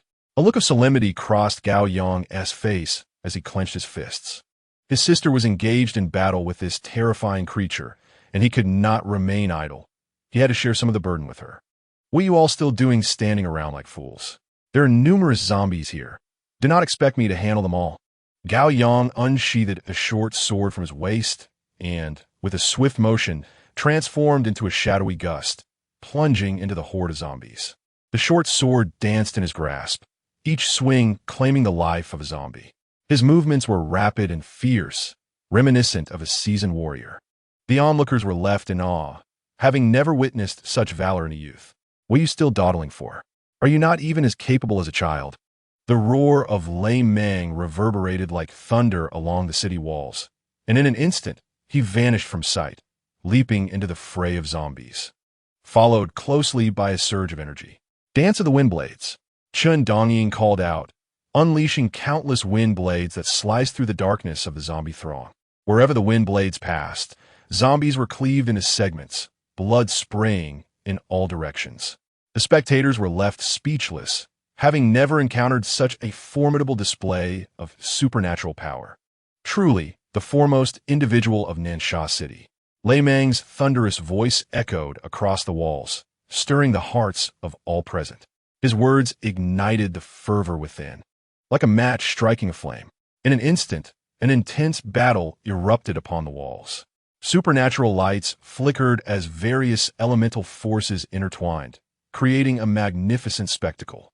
Flames, torrents of water, and metallic strands accompanied each strike, resonating with the anguished cries of the zombies. It was as though the crowd had found an outlet for their pent-up energy, their actions becoming increasingly vigorous. With the forces of Baisha City attacking from the rear, morale surged, and the people fought valiantly, emboldened like a tiger. As the corrupted lord fell in defeat, a thunderous cheer erupted from the crowd, weapons raised in exultation, their faces alight with the joy of victory. The horde of zombies, now leaderless, became disoriented, akin to a ship without its captain, plunging into momentary chaos. The once synchronized zombies began to scatter, their howls turning chaotic like a disoriented symphony, jarring and discordant. At that moment, the zombie horde lost its direction, transforming into a disorganized mass. They fled in all directions, devoid of the previous discipline. Seizing the opportunity, the crowd launched a fierce counterattack. The assault yielded significant results, and the tide of battle swiftly turned in favor of humanity. After several hours of relentless conflict, the human faction emerged victorious. Cheers resonated throughout Nansha City, a tidal wave of sound washing over the skies, seemingly threatening to lift them. The elation of victory was palpable, filling the air with an indescribable excitement. As the battle subsided, the smoke began to clear, and the survivors began to tend to the wounded and restore order. Although the joy of triumph stirred their hearts, the specter of death weighed heavily upon them. This realm was already a post-mortem game world. What awaited those who perished here? It was a question pondered by many, yet none possessed the answer. Jiang Rui guided the people of Baisha City across the dark river to Nansha City, where Lei Meng, Chen Dongying, and others had awaited their arrival. Sister, Gao Yang dashed over, akin to a wild stallion, his voice tinged with uncontainable excitement. Jiang Rui gently patted Gao Yang's head, her eyes sparkling with joy. "Little one, are you unscathed?" she inquired tenderly. Gao Yang shook his head, a proud smile adorning his face. "Sister, how could I be injured? I am quite strong." Jiang Rui looked at him, a glimmer of amusement in her eyes, unable to suppress a soft laugh. She gave his shoulder a light pat, encouraging him, "Good, you are the best. But now, we have a more pressing task at hand." With that, she turned her gaze towards Lei Meng and the others. Miss Jiang, Lei Meng stepped forward, his voice filled with respect and gratitude. I have already heard from Zhang Xian. Thanks to you, we could withstand the crisis in Nansha City. He bowed deeply, expressing his reverence and appreciation. Jiang Rui smiled gently, shaking her head. Mr. Lei, this is a collective battle. It is not solely my achievement. You are too humble, Miss Jiang. Lei Meng rose, admiration flashing in his eyes. Regardless, you are our savior. The survival of Nansha City owes much to you.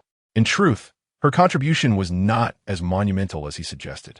Chun Dongying approached, speaking with refined elegance. Miss Jiang, it is truly a pleasure to see you again.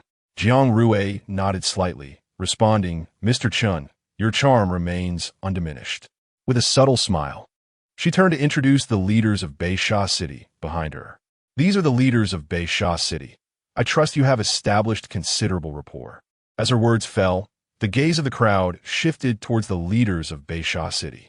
Suddenly, the leaders of Nansha City and Beisha City locked eyes. The air thick with tension. Nansha City had long harbored disdain for Beisha City, with a history rife with grievances, yet at this moment, they stood united for a common goal. The people of Beisha City are a rare sight, a mid-ranking leader from Nansha City sneered. His gaze, sharp as a blade, directed at the representatives of Beisha City. A robust leader from Beisha City met his glare without flinching. The people of Nansha City are not necessarily superior to us. The atmosphere was taut as a drawn bowstring, ready to snap, as if a mere spark could ignite a catastrophic explosion. Chapter 89. The Conference of the North and South. Jiang Rui gently clapped her hands, drawing everyone's attention towards her. A soft smile graced her lips as she stepped between the two groups, extending her hands as if to soothe the tense atmosphere. Now that the zombie tide had receded, Nansha City had temporarily regained its tranquility. However, scattered zombies still roamed. We must conduct a thorough sweep to ensure that neither city faces the threat of zombies again. Jiang Rui proclaimed. Her words flowed like a refreshing spring, easing the tautness in the hearts of those present, slightly alleviating the previously charged atmosphere.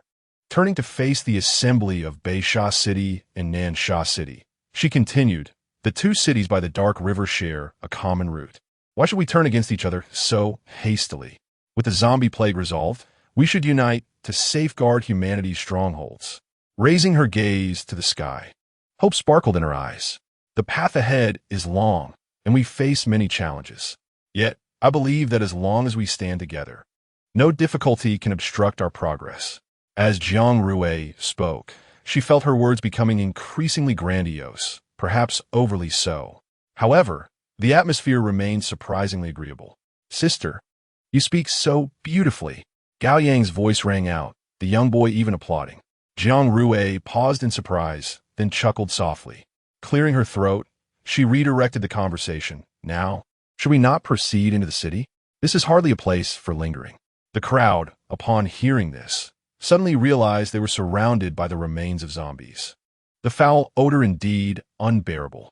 Lei Meng was the first to react, raising his hand with authority. Into the city, the people of Nansha City immediately sprang into action, orderly making their way inside. Observing this, the individuals from Beisha City followed suit, and soon, the crowd surged toward the city like a tidal wave. In the largest conference room of the Thunder Base, the leaders from both cities convened. Initially, Jiang Rui had no intention of attending the meeting, but Lei Meng insisted on her presence. Thus she found herself seated within the conference room. The atmosphere was tense, almost palpable. As the leaders from both cities sat in their respective places, each lost in their thoughts. The leaders of Nansha City wore grave expressions, their glances frequently darting towards the side of Beisha City. The multitude in Beisha Cheng displayed an air of disdain, their gazes cold and unyielding, as though the inhabitants of Nansha Cheng were their adversaries. Jiang Rui sat in a corner, her eyes calmly surveying each individual present. The discord among this assembly was palpable, akin to a fierce conflagration juxtaposed with ice, seemingly irreconcilable. She could not help but wonder how Lin Musheng had managed to persuade these individuals from Beisha Cheng to offer their assistance. Since the tide of corpses had receded, that fellow had vanished without a trace, along with the enigmatic Lin Jie.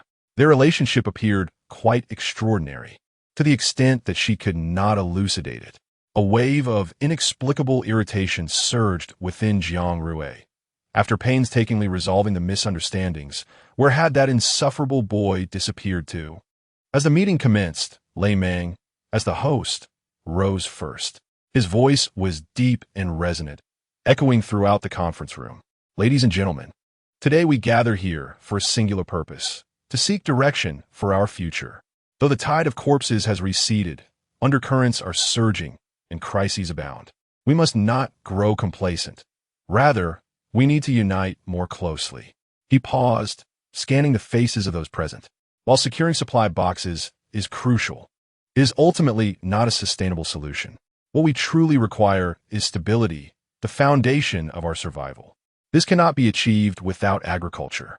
Therefore, I implore you to prioritize agriculture as the cornerstone of our future development. His words fell, and the room was enveloped in silence. However, this tranquility was short-lived, soon replaced by fervent discussions. Lei Mang, are you mocking us? Who is unaware that our food sources rely solely on scavenging supply boxes? Over the years, has anyone truly found seeds within those boxes? A robust man from Beishacheng, named Chen Chunhe, abruptly slammed his hand on the conference table, rising in anger. His voice infused with dissatisfaction and skepticism. His face was ashen, muscles taut, evidently provoked by Lei Mang's statements. His gaze was piercing, fixated on Lei Mang as if he intended to obliterate him. Lei Mang remained unfazed by the man's imposing demeanor, sitting quietly in his place with a serene expression. I understand your concerns, but if we have access to seeds, why not attempt to cultivate agriculture? Lei Mang gesprochen in Aplachiton. Let me tell you, even if we have seeds, that does not. Chen Chunhe's words were suddenly interrupted as his eyes widened, as if he had witnessed something incredible. He stared at Lei Mang, incredulity flooding his voice. What did you say? There's sources for seeds? A subtle smile graced Lei Mang's lips, his eyes glimmering with mystery. He gently clapped his hands, and the door to the conference room opened slowly, revealing a figure. It was He Chung, who entered with 2 boxes firmly held in his hands. He opened one, revealing several bags of vibrant green seeds. The unexpected sight captivated the assembly, their gazes fixed upon the spectacle, especially Chunhe, who abruptly leapt from his seat and hurried towards He Chung. His eyes locked onto the seeds, as if fearing they would vanish like phantoms. Is this real? His voice trembled with excitement as he eagerly inquired. Of course. Lei Mang affirmed. Chen Chunhe's trembling hands reached for the seeds, apprehensive that they might suddenly disappear. He cradled a bag of seeds tightly against his chest, his eyes glistening with tears. The other attendees in the conference room were similarly moved by this scene, their faces illuminating with expressions of joy and exhilaration. In an instant, the atmosphere in the conference room was infused with vitality and energy. Lei Mang, where did you acquire these? Lei Mang did not respond to her, but instead turned to Jiang Rui in the corner. Miss Jiang, please. Jiang Rui sighed in resignation. Why could she not remain a mere onlooker? She had entrusted everything to him, yet here she was, dragged into the fray. Straightening her posture, she declared, "The seeds are mine." As her words resonated, the room fell into a profound silence. All eyes turned towards her, some filled with confusion, others with curiosity, while some were brimming with anticipation. Jiang Rui, sitting quietly in the corner, appeared remarkably composed under the scrutiny. She offered a faint smile, rising to walk to the center of the conference room. Reaching into the box, she retrieved a bag of seeds and gently placed it on the conference table. The bag was lush and green, exuding vitality. Chapter 90. My conditions are quite simple. This gesture immediately captivated the attention of all present. She lifted her gaze, sweeping it across the faces of the assembly. Then she spoke slowly. I do not know if you can find seeds in those supply boxes, but one thing is certain. I possess them, and in considerable quantity. Though her voice was soft, it resonated clearly in the hushed conference room, prompting deep contemplation among the attendees. Their gazes instinctively converged on the bag of verdant seeds on the table. Chun, he was the first to regain his composure. Striding toward Jiang Rui with determination, his eyes fixated on her. His voice was imbued with urgency and expectation. Are you serious? Do you truly have a plethora of seeds? Jiang Rui gently nodded, affirming, indeed, I possess a substantial quantity of seeds. Moreover, they are not limited to a single variety. However, if you wish to acquire them, you must cooperate with me and relocate to Nansha. The atmosphere in the conference room grew tense, each face etched with astonishment. Chun, he felt a tumultuous wave of excitement rise within him, his hands clenched into fists, veins protruding like vines as he struggled to contain his elation. He fixed his gaze on Jiang Rui, his voice trembling with emotion. Miss Jiang, are you speaking truthfully? Are you genuinely willing to share the seeds with us and permit our relocation to Nansha? Jiang Rui smiled slightly, her gaze sweeping across the conference room. She replied calmly, of course, but I have a condition. At this, the attendees perked up, eager to discern the nature of Jiang Rui's stipulation. Chun, he inhaled deeply and urged, Miss Jiang, please state your condition. Jiang Rui offered a gentle smile, her fingers brushing over the bag of seeds on the table. Her voice soft yet resolute. My condition is quite simple. I require all factions within Beisha to acknowledge my status and hold me in esteem. At this pronouncement, the previously serene conference room erupted as if a bomb had been detonated. Tension surged, and hostile glances were directed at Jiang Rui. Chun, his eyes widened in disbelief, his face a canvas of shock and incredulity. He stammered, attempting to mask his inner turmoil. Are you jesting? Jiang Rui inclined her head slightly, her tone earnest. I speak with utmost sincerity. If you are amenable, I can also propose an additional agreement. I urge you to ponder this carefully. Her words landed like a thunderclap, stirring a tempest of discussion in the conference room. The expressions of shock and astonishment were palpable on every face. Chun, he furrowed his brow, mired in contemplation. This proposal was anything but ordinary. It represented a pivotal turning point for the entire situation in Beisha. At that moment, another individual from Beisha stood, fixing his gaze firmly on Jiang Rui. Miss Jiang, your proposal is indeed an overreach. The factions within Beisha are intricately intertwined, and to elevate you as our leader is a fanciful notion. His statement was met with a chorus of agreement from the assembly, clearly resonating with the majority. Jiang Rui, however, seemed unperturbed. She feigned a frown, expressing faux distress. Is that so? I had thought Lin Jie had consented, and you would as well. What? The conference room once again fell into a brief silence. Chun's eyes widened in disbelief as he stared at Jiang Rui, seemingly searching her face for any sign of deceit. Sister Lin, did she really agree?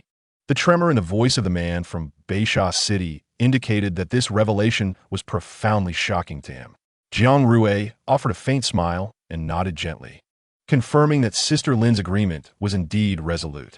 The atmosphere in the conference room grew tense, with Chun frowning deeply, his eyes reflecting a myriad of complex emotions. He scanned the room, observing the representatives of various factions whispering among themselves, clearly stirred by Jiang Rui's earlier remarks.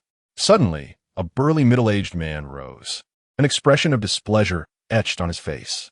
He fixed his gaze on Jiang Rui, his voice deep and resolute. Miss Jiang, your proposal indeed places us in a difficult position. The balance among the major powers in Beisha City has been established for a long time.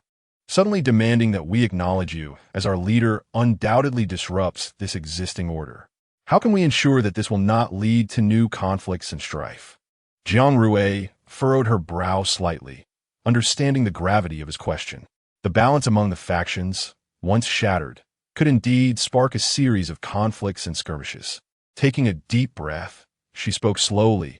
I comprehend your concerns, yet sometimes, only by breaking the old can we usher in true peace and prosperity.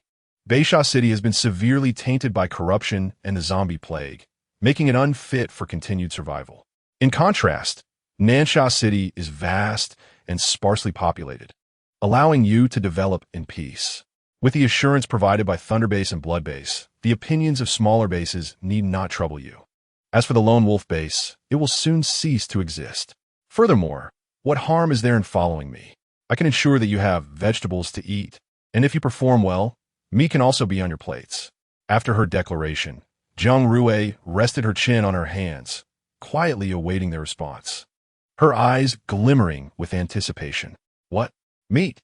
Chun Chuanha sprang to his feet, his voice laden with astonishment and disbelief. The other attendees in the conference room appeared similarly struck. The previously heavy atmosphere shattered as their gazes refocused on Jiang Rui. In this world, meat had become more precious than anything else, rarer than gold and more alluring than diamonds. How long had it been since they last savored the taste of meat? So long that they had nearly forgotten its once delicious flavor and the sense of fulfillment it brought. A fervent glint shone in Chun Chuan's eyes as he fixed his stare on Jiang Rui. Miss Jiang, you cannot be jesting, can you? His voice brimmed with hope, as if a mere nod from Jiang Rui would grant him immediate access to that long-lost delicacy. Jiang Rui gazed back at him, a gentle smile gracing her lips. She nodded slightly. What I say is entirely true. As long as you are willing to regard me as your leader, I, Jiang Rui, assure you that there will be meat to eat, vegetables to enjoy, and a true home to cherish. Upon finishing her words, she tilted her head, signaling He Chung to open another box. As the box was slowly unveiled, two carefully bound, plump chickens emerged. A collective gasp echoed through the conference room as every gaze was drawn irresistibly to the sight of the two succulent birds. Chapter 91. It seems the temptation of meat prevails. The chickens lay quietly in the box, their feathers disheveled, their legs bound together, motionless. The sight of such vibrant, fresh meat caused every individual present to swallow hard. Chun Chuanha dashed forward, his hand trembling as he reached out. His fingertips quivered in midair, as if confirming that what lay before him was not merely a dream, before gently resting upon the chicken's body. Tears glimmered in his eyes, a mix of excitement, hope, and aspirations for the future. His voice choked with disbelief and elation. He exclaimed, "It's actually real." Someone beside him interjected, "Miss Jiang, those chickens did not come from the supply box, did they?" Jiang Rui immediately ghastly, rising gracefully to her feet and walking lightly to the open space in the conference room. With a flick of her hand, a row of colorful seeds instantly appeared on the ground. Following this, she waved again, and dozens of cages materialized, filled with various poultry. There were clucking fat chickens, quacking ducks, and adorable rabbits flapping their wings in excitement within their enclosures. A wave of long-lost vitality surged through the conference room. "Surely, all of this cannot have come from the supply box," Zhu Yi remarked. "Miss Jiang, you need not say anything further. Old Chun, will follow you without hesitation," Chun Chuanha declared. As his words fell, a chorus of agreement erupted in the conference room. "We will follow Miss Jiang. We are willing to stand with you, Miss Jiang." Determination radiated from the faces of the crowd, as if they had discovered newfound hope. Jiang Rui observed this scene with a subtle smile. It appeared that the allure of meat was indeed powerful. "Very well, since there are no objections, I shall delegate the subsequent matters to Mr. Lei, who will handle them appropriately. I have pressing matters to attend to and will not linger further." With that, Jiang Rui departed the conference room, her destination set for the Lone Wolf Base. After the faction war, Lei Meng would be responsible for negotiating with the various powers of Beisha City, while the affairs of the Lone Wolf Base would be entrusted to Chen Dongying. Jiang Rui harbored deep resentment for that group. She would never let them off easily. She had thought them sufficiently despicable, yet they had colluded with the zombies, inciting this zombie tide. Jiang Rui could not fathom their motives. After the zombies triumphed in the faction war, humanity would inevitably transform into the undead. Did they truly desire to become zombies? Chen Dongying stood atop the ruins of the Lone Wolf Base, his gaze keen and penetrating as that of an eagle. The once prosperous base had now crumbled into a desolate wasteland, the remnants stark and haunting. He turned, surveying his steadfast companions behind him, their eyes ablaze with the same resolve to eradicate the traitorous scum of the Lone Wolf Base. With a swift motion of his hand, Chen Dongying signaled with precision, sparing no unnecessary words, and the group dispersed like arrows released from a bow, swiftly and methodically infiltrating every corner of the lone wolf base. Among the ruins, those who had once allied with zombies now fled like startled birds, scrambling for safety. Suddenly, a piercing zombie roar shattered the night, its shrillness igniting chaos and terror as the undead surged toward the crowd like a tidal wave. Chen Dongying smirked coldly, realizing that they had concealed zombies within the base. He raised his hand, an invisible force coalescing in his palm, transforming into a fierce whirlwind. The tempest howled through, instantaneously ripping apart the surrounding zombies. A rain of blood showering down, the air thick with a nauseating stench. Witnessing the spectacle, the onlookers were struck with awe and trepidation. They had followed Chen Dongying due to his reputation as the foremost figure in Nansha City. Yet at this moment, they truly felt the extent of his terrifying power. As the whirlwind wreaked havoc, the zombies scattered like dead leaves in a storm. Chen Dongying merely cast a cold glance before continuing forward, his gaze sharp as knives, piercing the hearts of the fleeing traitors. "You shall pay for your sins," he remarked indifferently, his voice reverberating through the lone wolf base.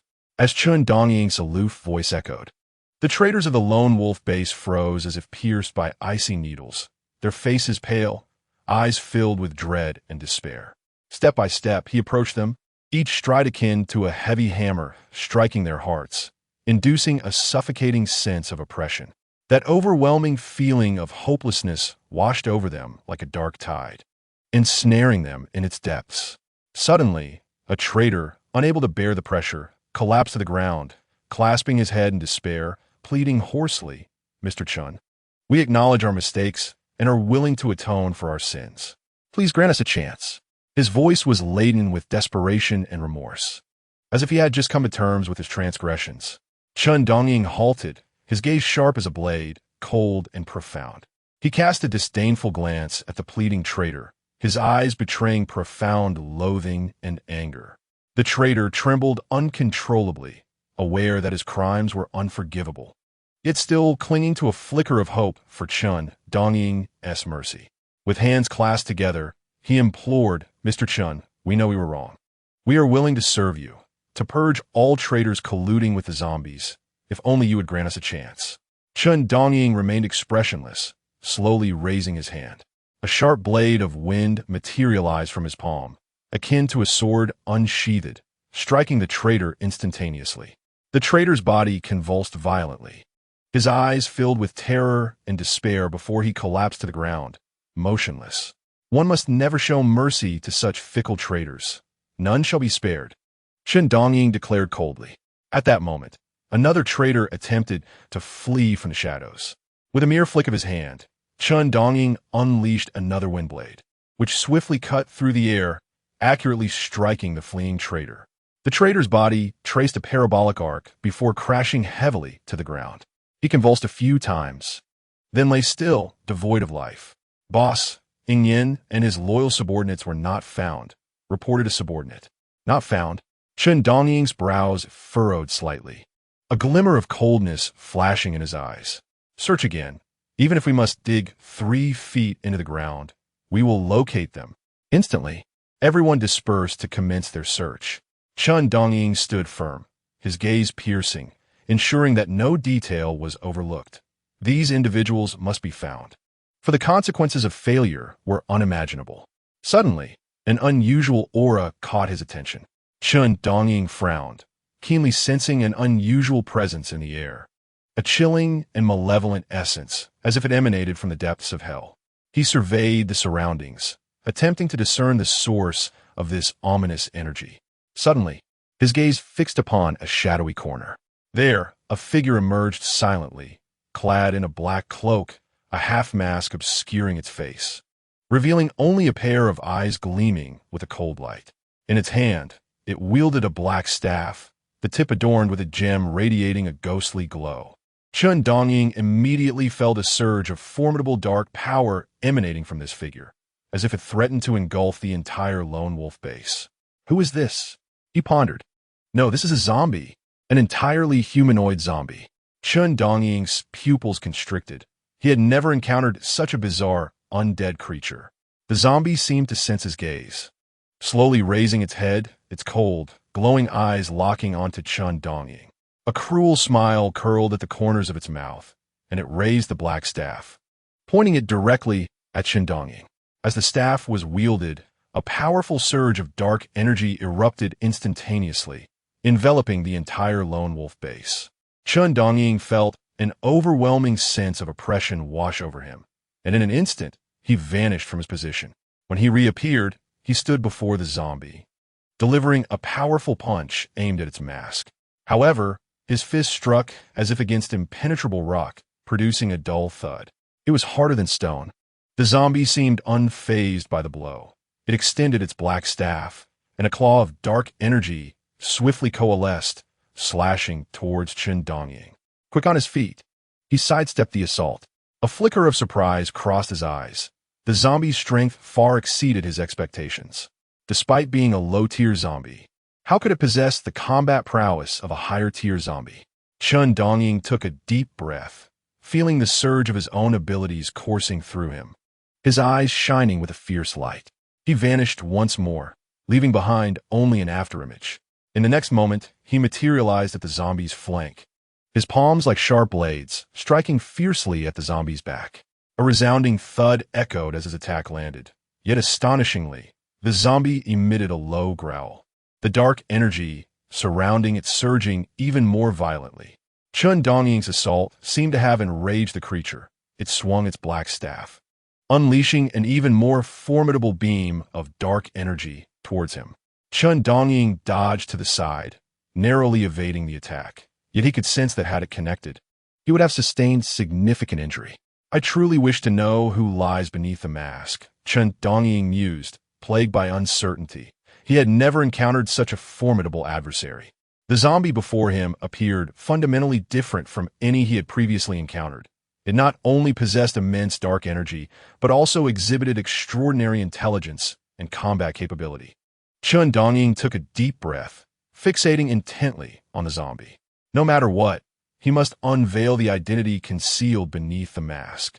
At that moment, his subordinates sensed the anomaly and rushed toward him. Chen Dongying's expression darkened as he shouted, "Stay back." However, his subordinates disregarded the command, their concern for him outweighing their caution. They raised their weapons and cautiously approached. Suddenly, the zombie unleashed a deafening roar, dark energy erupting explosively, forming a colossal wave of power. Chen Dongying's expression shifted. He swiftly summoned his own energy, erecting a sturdy barrier. However, the wave's force was overwhelming, and even his barrier struggled to withstand it. The shield shattered under the onslaught, the tremendous impact forcing Chen Dongying to stagger backward. Simultaneously, his subordinates were swept away by the energy wave. Some struck down instantly, while others, though spared, were left dazed and unable to continue fighting.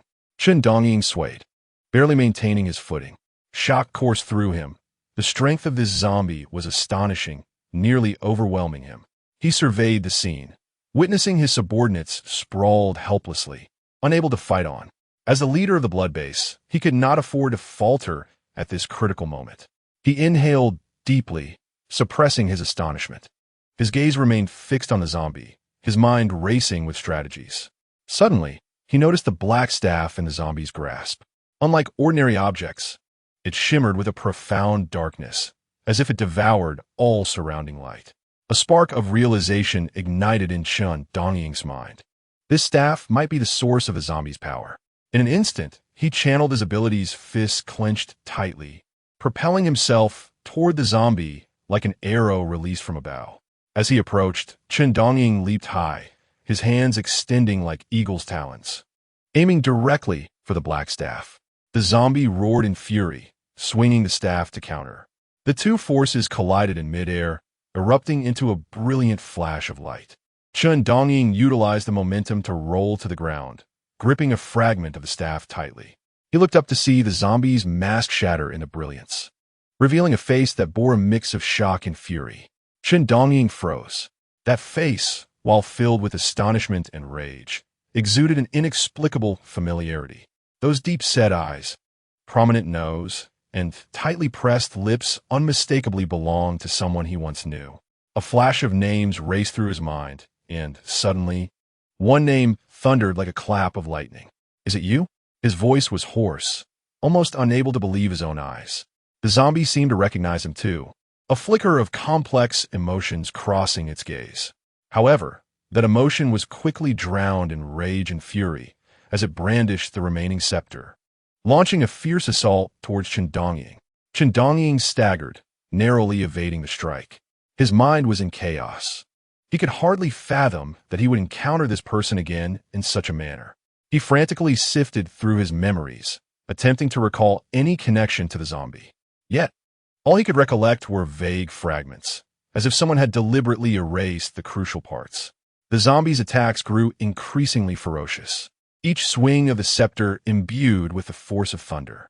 Chen Dongying could only muster all his strength to defend himself while searching for an opening. However, the zombie's power appeared inexhaustible, each assault leaving him feeling overwhelmed. "Mr. Chen, get out of the way," a voice echoed from behind, and upon recognizing its source, Chen Dongying quickly distanced himself. Turning around, he saw Jiang Rui rushing over, her hands enveloped in dazzling golden light, as a massive net surged towards the zombie. The zombie roared in anger, swinging its scepter as the black energy collided violently with the golden net, producing a deafening roar.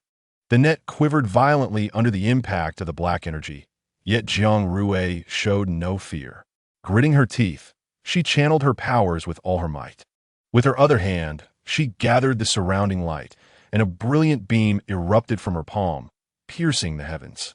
The intensity of the light seemed capable of tearing through all darkness. The zombie was taken aback by the sudden brilliance, halting its assault to gaze at the source of the radiance. Meanwhile, Chen Dongying seized the opportunity to catch his breath. This surge of power left him in awe. He had never witnessed the awakening of abilities manifesting from external energy before. Chen Dongying watched Jiang Rui, astonishment washing over him like a tidal wave. She appeared as a deity commanding light, continuously drawing energy into her palm, the beam resembling a sword directed at the sky. Under this light, the zombie let out an even more anguished roar, swinging its black scepter with increasing frenzy. The black energy clashed with the golden beam in the air, unfurling like a resplendent tapestry. Each impact sent ripples through the surrounding air, as if even time itself was distorted by this force. Suddenly, the zombie's roar shook the heavens, and with a violent swing of the black scepter, a denser wave of black energy surged towards Jiang Rui. A glimmer of determination flashed in her eyes as she clasped her hands together. The light beam within her palms surged explosively, transforming into a dazzling golden dragon that charged towards the black energy. The two forces intertwined in the air, erupting in a brilliant radiance that illuminated the entire realm. In this confrontation of power, light ultimately triumphed over darkness. Before long, the zombie's strength began to wane, eventually being firmly restrained by Jiang Rui, unable to move. Chen Dongying stood transfixed, astonished by the scene before him.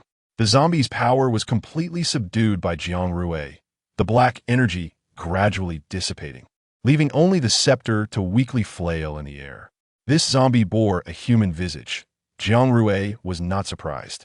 For Lin Muxing had gradually regained his original appearance after consuming her blood, no longer requiring it for his transformation back into human form. Nevertheless, Jiang Rui's gaze fell upon the fractured scepter. Its shaft was riddled with cracks, as if it might shatter at any moment, and the gem at its tip had lost its brilliance. Jiang Rui slowly approached the scepter, extending her hand to gently touch its surface. She could feel the once mighty power now dissipating. Suddenly, the scepter trembled violently under her touch. A faint energy emanated from its shaft, gradually flowing into Jiang Rui's palm. She gazed in astonishment at the scepter in her hand, perplexed by the phenomenon. The scepter quivered gently within her grasp, as if it had come to life. The cracks upon its shaft seemed to slowly mend, while the remnants in Chen Dongying's hand swiftly returned, and the gem at the tip gradually regained its luster. emitting a soft blue glow. Jiang Rui was taken aback by this unexpected change, her curiosity and astonishment swelling like a tide. What secrets did this scepter conceal? Why did it exhibit such miraculous power in her hands? Miss Jiang, are you all right? Chen Dongying hastily approached, his face filled with concern. Jiang Rui gently shook her head, signaling that she was fine. I quite like this scepter. I want it. Is that all right? She asked. Chen Dongying paused, his gaze flitting between Jiang Rui and the scepter. The shock he felt was akin to the first time he witnessed Jiang Rui exhibiting her powers. He had observed the scepter's transformation, sensing the faint energy emanating from it, flowing steadily into Jiang Rui's being. It was a sight he had never before witnessed or felt. He shook his head lightly, a smile gracing his lips, and replied to Jiang Rui, Miss Jiang, you jest. The scepter is already yours. Jiang Rui nodded in satisfaction, tucking the scepter away. Then directing her gaze towards the restrained zombie, she softly inquired, Now, how will you deal with this zombie? After a moment's pause, as if recalling something, she added, By the way, what about the people from Yin? Have you found any trace of them? Chen Dongying furrowed his brow slightly, shaking his head as he responded, I have dispatched people to search everywhere, but unfortunately, we have not discovered their whereabouts. Jiang Rui waved her hand dismissively, seemingly unconcerned. Forget it.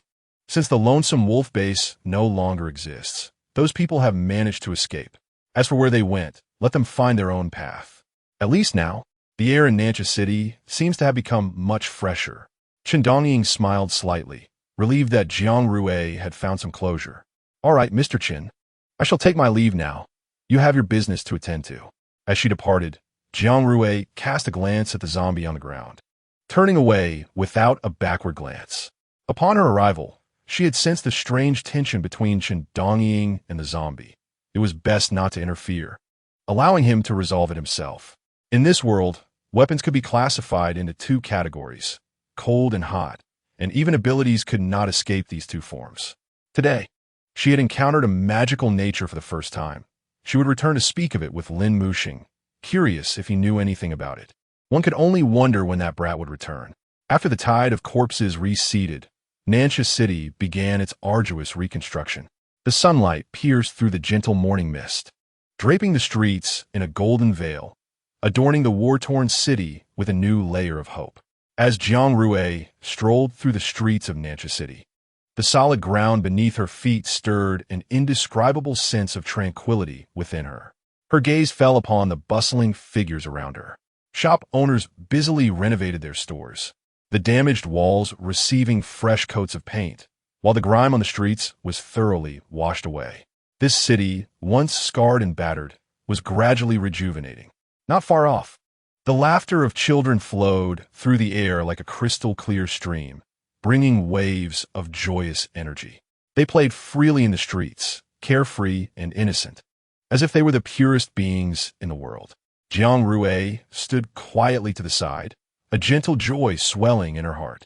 In a world beyond death, where neither paradise nor hell existed, the gift of life continued. How wonderful that truly was. Chapter 94. Patience is a virtue. Jiang Rui treaded upon the stone-paved path, gradually distancing herself from the bustling streets until she finally approached the gates of Nancha City. Beyond the gates, the scene was starkly contrasting and profoundly shocking. In the heat of battle, her heart was consumed by an overwhelming thirst for bloodshed, leaving no room for other thoughts.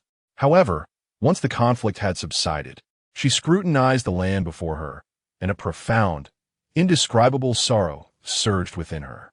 Before her lay a sea of corpses, countless zombies strewn across the ground, seemingly determined to bury Nancha City completely. Viscous black blood seeped into the earth, forming a morbid quagmire that exuded an unbearable stench.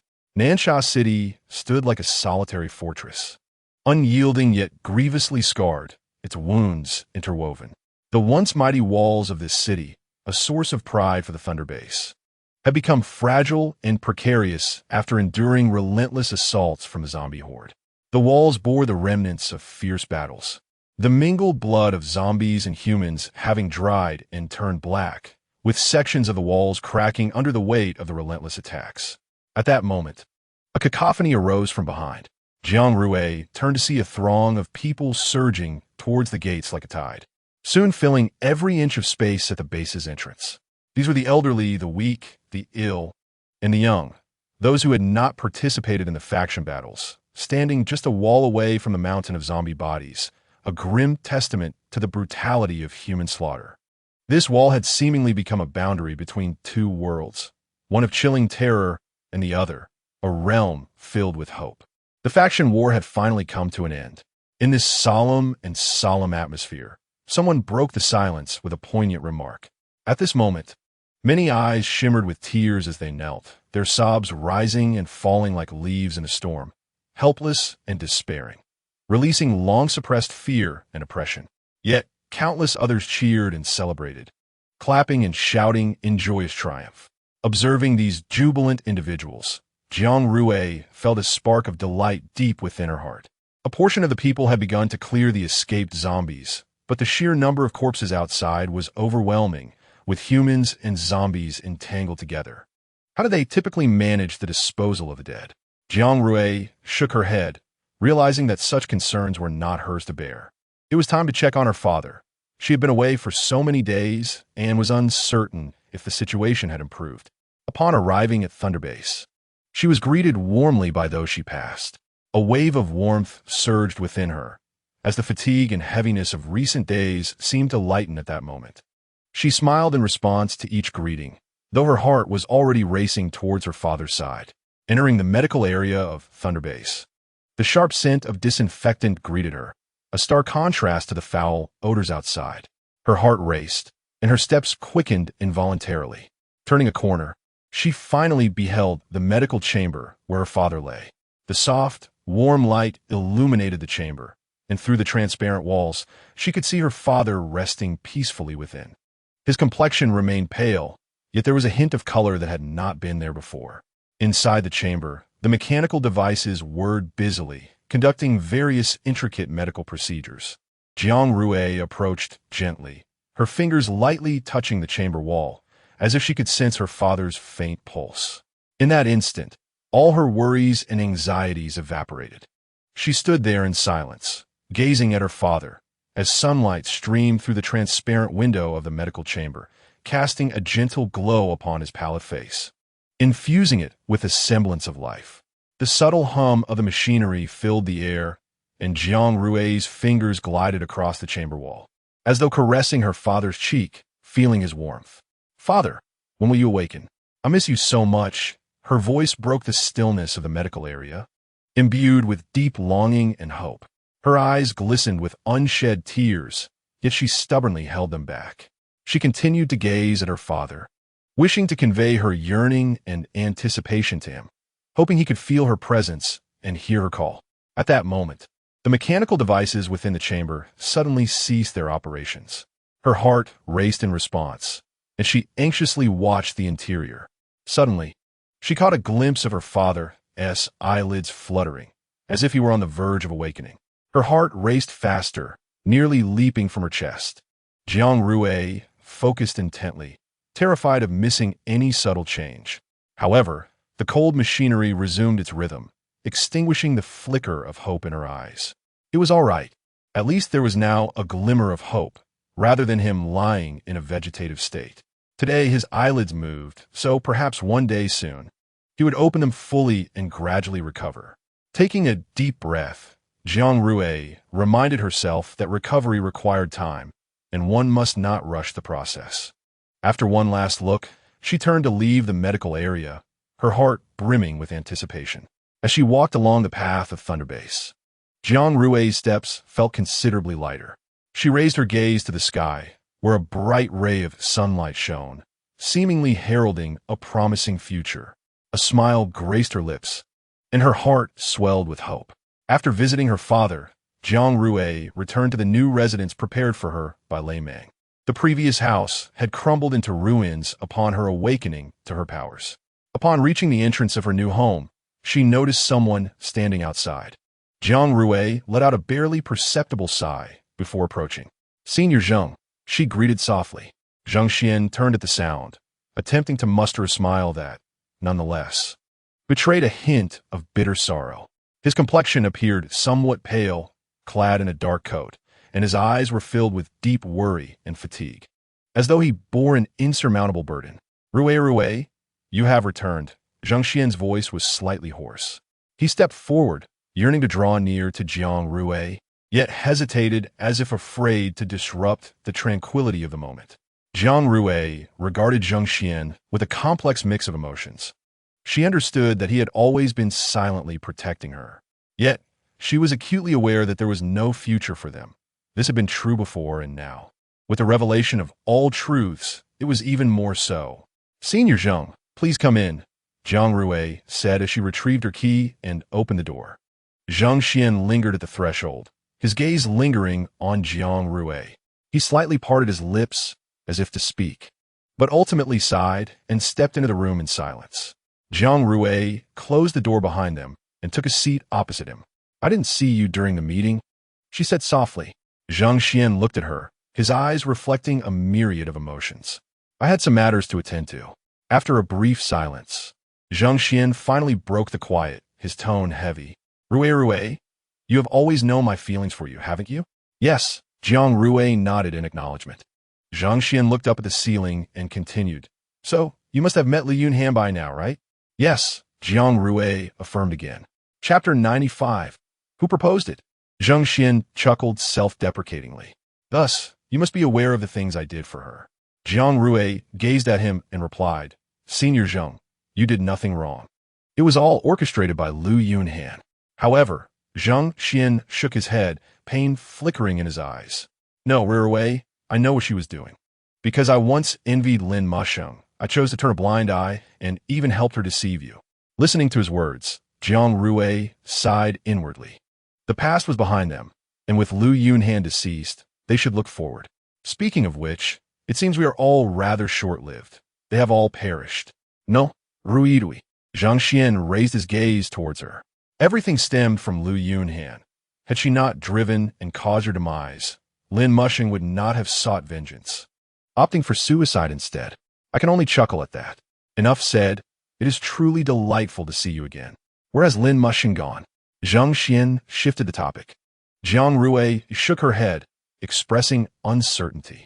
He left with an older sister, claiming he was going to meet someone, and has yet to return. Zhang Xian chuckled lightly. That lad harbors many secrets. Indeed, Jiang Rui nodded in agreement. By the way, tonight, Nansha City is hosting a banquet to celebrate the victory of the faction battle. You must attend. Zhang Xian insisted. Of course, I cannot miss such a lively event. As night fell, Nansha City shimmered like a constellation, its streets and alleys brimming with the joy of victory and festive spirit. People gathered from all directions to the central square, where a grand stage had been erected, adorned with vibrant lights and fluttering banners. Tonight, in addition to celebrating the faction's triumph, the merger of various forces from Beisha City into Nansha City would be announced. Suddenly, the lights in the square dimmed, and a spotlight illuminated the center stage. A man clad in a sharp suit stepped forward, his voice resonating through the loudspeakers. Tonight, we not only celebrate the triumph of Nansha City, but also welcome a new beginning. The major forces of Beisha City will officially merge with Nansha City, together forging an even more glorious future. The crowd erupted into enthusiastic applause and cheers as ribbons and petals cascaded from above, transforming the square into a joyous sea. Amidst the throng of people and the rising clamor, however, the speaker's voice quivered slightly. He continued, his tone trembling as it echoed through the square. Since we entered this strange and eerie world after our demise, every resource for survival has become exceedingly precious. Today, I bring good news to share with you all. He took a deep breath to steady his emotions and continued, Yes, you heard correctly.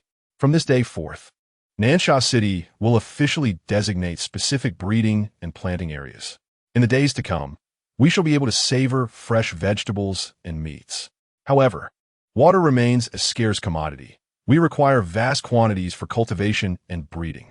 As you all know, there exists a place where those rascals need no water, yet monopolize the world's sole water source. Zhongshigu. What does that mean? Jiang Rui turned to Zheng Xian and inquired, "What is Zhongshu Gu, and what water resources? Why this sudden mention?" Jiang Rui felt a sense of foreboding about the impending revelations. Zheng Xian paused for a moment, his gaze fixed in one direction. He inhaled deeply, finally speaking. 20 years ago, during the faction war, the zombies ultimately emerged victorious. The human world was instantly overturned, and everyone was transformed into zombies. That climactic battle took place in a profound valley. After the conflict, half of the zombies remained there. A mysterious river flows within that valley, lacking both source and endpoint. It is our only water source in this world apart from the supply crates. When one dies, they arrive in this world, striving to exist and survive. A decade later, the second faction war erupted, with the battleground once again selected as Zhongshu Gu. However, this time, it is unclear how it concluded. There was no victor, nor was it a draw. It is said that someone intervened with some method to stop it. Who were they? Jiang Rui asked. Zheng Xian turned to her and continued, "I am not entirely sure. Only those who have lived the longest would know. The name Zhongshu Gu emerged because, after several faction wars, it remained unconquered, hence its title." "I see." Jiang Rui nodded doubtfully. To cultivate crops, water is indispensable. Jiang Rui did not finish her thought. As she heard the speaker, Lei Meng, continue, "Currently, the water we obtain from the supply crates can only meet our daily needs. To cultivate, we require much more water. Relying solely on the supply crates is evidently insufficient. Thus, we deliberated throughout the morning and ultimately decided to initiate a faction war to seize Zhongshu Gu." "What?" Jiang Rui exclaimed, her voice filled with astonishment. Having just heard Zheng Xian's account, she was acutely aware of the formidable strength of the zombies in Zhongshu Gu. After experiencing today's brutal faction battle, they intended to launch yet another assault. What were they thinking? Shouldn't they be discussing how to develop properly? How had they veered so far off course, publicly announcing this decision before everyone in Nansha City? Jiang Rui sighed, realizing that tonight was meant to celebrate the victory of the faction battle. Yet now, who had the heart to celebrate? Who proposed the suggestion? Jiang Rui pressed on. Zheng Xian shook his head. "I was not present at the meeting." He heard from He Chung that a medium-sized base from Nansha City suggested it, but he had forgotten the name. Zheng Xian's brow furrowed as he turned to Jiang Rui, a hint of helplessness crossing his features. The decisions made during the meeting seemed to lack unanimous consent. Yet why had consensus suddenly emerged among all? This was quite abnormal. Something was amiss. Jiang Rui's concerns were not unfounded. They had just endured a harrowing faction battle, and everyone in Nansha City was weary, yet they now faced another impending conflict. Once Lei Meng finished speaking, "I must have a word with him." Jiang Rui's brow furrowed. These people must be mad, their minds muddled. "Where's Chen Dongying? Why haven't I seen him?" Jiang Rui frowned, scanning the surroundings with a puzzled expression. "Chen Dongying?" Zheng Xian hesitated, glancing through the crowd, but failing to spot Chen Dongying. He furrowed his brows and replied, "I have not seen him either. Perhaps he is attending to other matters." Jiang Rui felt a growing sense of unease. Chen Dongying's absence troubled her, recalling the previous zombie incident. She couldn't help but worry whether he had been affected by that zombie. She resolved to find him personally and ascertain the situation. Just as she stood up to leave, she suddenly heard hurried footsteps. Turning, she saw Chen Dongying rushing towards her, his complexion pale and his demeanor tense. "Mr. Chen, what has happened?" Jiang Rui asked anxiously. Chapter 96. Do you not remember? Chen Dongying's steps faltered slightly at Jiang Rui's concerned inquiry.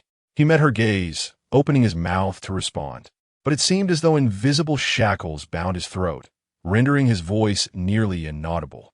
He raised a hand to touch his neck, where the bite marks from a zombie lingered, the pain and numbness intertwining, causing him to involuntarily draw a sharp breath.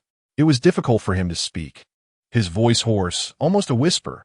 I just came from a place before he could finish. His body suddenly trembled, and he toppled forward. Jiang Rui reacted swiftly, catching him, sensing his body was unnaturally cold, like a block of ice. Alarmed, she steadied him, discovering his complexion was as pale as paper. His forehead dotted with beads of cold sweat. His eyes were tightly shut, and his jaw clenched, as if enduring immense pain. "Mr. Chun, what is wrong?" Jiang Rui asked, shaking Chun Dongying with urgency. However, he remained unresponsive, as if plunged into a deep unconsciousness. The surrounding crowd began to stir, murmuring amongst themselves. At that moment, Chun Dongying suddenly opened his eyes, a strange light flickering within. He seized Jiang Rui's wrist with a grip so strong she nearly could not break free. "Take me to see Lei Mang." His voice was low and urgent, as if there was something critical that required immediate attention. Jiang Rui was taken aback by Chun Dongying's sudden action, while Zheng Xian, observing Chun Dongying's pale visage and unusual demeanor, felt a jolt of concern. "What is happening?" he inquired. "I am not sure. It just happened suddenly." Jiang Rui furrowed her brow, sensing the chilling aura emanating from Chun Dongying, which sent a shiver down her spine. "Where is Lei Mang?" Chun Dongying urged again, a hint of urgency lacing his voice. "He is currently on stage," Zheng Xian replied, glancing at the platform where Lei Mang was still speaking. Yet Chun Dongying seemed oblivious to this, incessantly demanding to know Lei Mang's whereabouts. His eyes gleamed with desperation as he struggled against Jiang Rui, recklessly dashing towards Lei Mang on stage. Jiang Rui and Zheng Xian immediately followed suit. On stage, Lei Mang was engrossed in his speech, completely unaware of the unfolding commotion below. It was only when Chun Dongying stood before him that he became aware. His expression momentarily twisted in shock before he trembled and shook his head. He stared wide-eyed at Chun Dongying's pale, taut visage and the unusual light in his eyes. "What is wrong with you?" The calm and composed Chun Dongying was now replaced by an indescribable tension and anxiety. Grasping Lei Mang's arm with such force that it caused pain, he pressed, "Where's that person?" Each word seemed to be forced out through clenched teeth. "Hurry and kill that person." Taken aback, Lei Mang glanced down, noticing deep bite marks on Chun Dongying's neck, oozing black blood. How could this be? Was he bitten by a zombie? But a zombie bite would merely break the skin. The blood wouldn't turn black. What has happened to him? Lei Mang looked towards Jiang Rui and Zheng Xian, who had just arrived. Jiang Rui shook her head. "I don't know, but we must leave this place immediately." Lei Mang nodded decisively, turning to He Chung, his voice filled with urgency. "He Chung, you will take charge from here. I have urgent matters to attend to." He Chung stood momentarily stunned, having never seen Lei Mang so serious and anxious. However, years of mutual understanding made him realize that this was not the time for questions. He nodded, steadying his emotions as he took the microphone from Lei Mang. "Ladies and gentlemen, please remain calm." He Cheng's voice resonated throughout the venue, gradually drawing the crowd's attention.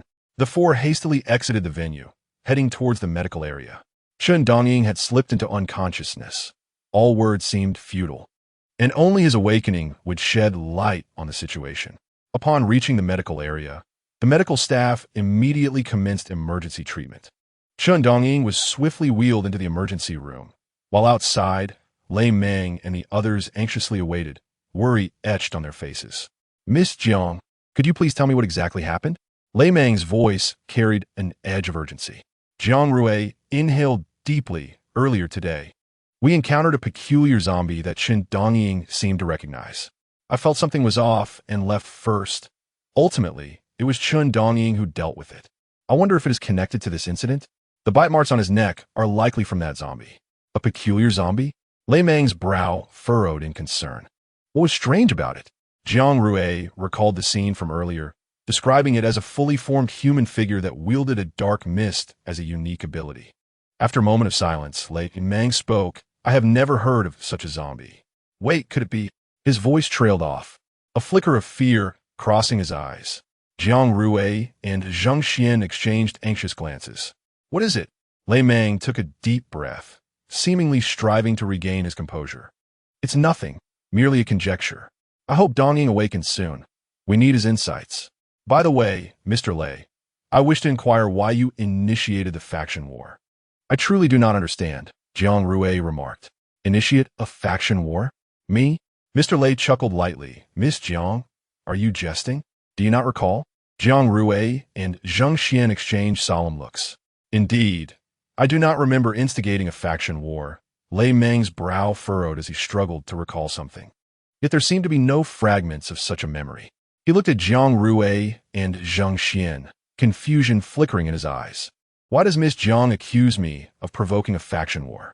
You announced it in front of everyone in Nansha City not long ago, Jiang Rui said, her brow knitted in concern. Lei Meng's pupils dilated, as if an invisible barrier had severed his memory, erasing all recollection of that announcement. He stared at Jiang Rui, bewilderment and confusion in his gaze. Suddenly, a fleeting image flashed through his mind, him standing in the central square of Nansha City, surrounded by a throng of people, all eyes fixed upon him. He opened his mouth, his voice resonant and firm, yet the words were a haze, as if erased by an unseen force. No, I could never commit such an act, Lei Meng murmured, his eyes filled with turmoil and anguish. Chapter 97. Perhaps her father's condition is also. Zhang Xian cautiously helped him sit down, while Jiang Rui's frown deepened, clearly indicating that the situation had exceeded their expectations. I fear the circumstances are far more dire than we imagined. Jiang Rui's voice echoed in the empty corridor, tinged with unspoken worry. Mr. Lei, what specific matters were discussed at the meeting after I left? Jiang Rui probed gently. Lei Meng closed his eyes, a pained expression crossing his face as he struggled to remember. After a lengthy pause, he slowly opened his eyes, confusion and bewilderment dancing within. I truly cannot recall, he murmured. I only remember the atmosphere was exceptionally tense and everyone. His words abruptly halted, as if his memory had come to a sudden stop. Jiang Rui and Zhang Xian exchanged worried glances, realizing that Lei Meng's memory was compromised, and the severity of the issue was apparent. Mr. Lei, please think carefully. Is there any clue or particular event that transpired? Jiang Rui inquired softly. Lei Meng placed his hands on his head, deeply engrossed in thought. I only remember that after you left, Miss Jiang, we discussed issues of cultivation, then moved on to matters of water, and someone suggested the faction war to seize the water resources of the zombie valley. After that, I have no recollection. Zhang Xian's brow furrowed, his mind clouded with doubts. Mr. Lei, do you recall who proposed the faction war? Jiang Rui's voice resonated in the corridor, carrying a sense of calm. Lei Meng shook his head, his eyes filled with confusion. I truly cannot remember. I only felt that the voice was unfamiliar. Jiang Rui suddenly had a thought. Mr. Lei, do you remember where the proposer was seated? Knowing the position could reveal which base they belonged to. Lei Meng furrowed his brow, attempting to recall the scene. I was sitting in the middle. The proposer should have been to my right. I cannot recall the exact position, nor can I remember their appearance. To my left sat someone from Baisha City, and to my right was Nansha City. I cannot fathom forgetting someone from our own Nansha City faction. It seems my memory is faltering. Suddenly, Lei Meng's pupils constricted sharply, as if recalling something. Wait, I remember, he exclaimed softly, gripping the armrests of his chair tightly, leaning forward as he delved into his memories. I recall that the person who proposed the faction war had a strange voice, and he wore a unique ring on his finger. A glimmer of insight flickered in Lei Meng's eyes. That person was wearing a hat, the brim low, concealing most of his face with a long scar on his jaw. Zhang Xiuzhang, Jiang Rui stated. Zhang Xian nodded. Rest assured, I will investigate immediately. Zhang Xian's figure swiftly vanished at the end of the corridor, and Jiang Rui gazed at his retreating silhouette, a flicker of concern crossing her eyes. At that moment, the tightly shut emergency room door swung open. The doctor, wearing a mask, bore a hint of fatigue in his eyes, yet there was an overwhelming sense of relief. He gently grasped the doorknob and stepped out, his gaze sweeping across the corridor until it settled on Jiang Rui and Lei Meng. Mr. Chen's toxins have been eradicated. He now requires ample rest to recuperate. The doctor stated. You mean he was poisoned? Jiang Rui inquired, somevat astonished. Indeed, Mr. Chen had a rare neurotoxin in his system, the doctor affirmed, nodding. His eyes wavered between Jiang Rui and Lei Meng, as if searching for the most suitable words. This toxin is exceedingly rare. It can be transmitted through the air, and once it enters the human body, it spreads rapidly, inflicting severe damage on the nervous system. The fact that Mr. Chen has endured this long is nothing short of a miracle. With that, the doctor let out a gentle sigh. His words cast a heavy pall over the corridor. Jiang Rui furrowed her brows. Chen Dongying was the most formidable figure in Nansha City, and if he could succumb to such a threat, their adversary was indeed formidable. When will he awaken? Jiang Rui asked. It's difficult to say. Mr. Chen has sustained significant damage, and the neurotoxin may also affect his memory. We will need time to observe and provide him with the best treatment possible. With that, the doctor prepared to depart when Jiang Rui called out, Please conduct another examination for Mr. Lei. Upon hearing this, Lei Meng looked up. Could I also be poisoned? It's merely a precautionary check, Jiang Rui replied softly. The doctor nodded, offering a professional smile. Rest assured, we will do our utmost. Come with me, Lei, he instructed, leading Lei Meng towards another examination room. Jiang Rui remained in the corridor, her expression grave. Clearly, the situation was far more complex than they had anticipated. Suddenly, a rapid patter of footsteps shattered the corridor's tranquility.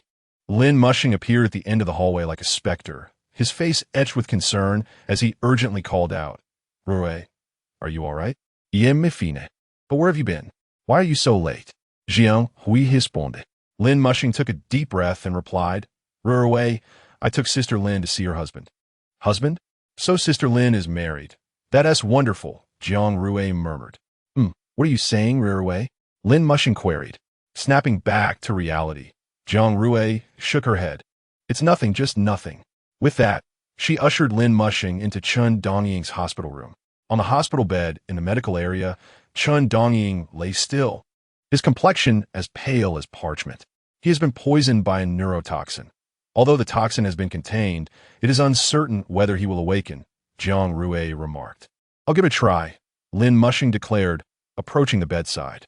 Jiang Rui turned to him, her eyes filled with doubt. What will you attempt? I possess psychic abilities. I will try to repair his nervous system, Lin Mushing explained, extending his right hand to gently rest on Chen Dongying's forehead.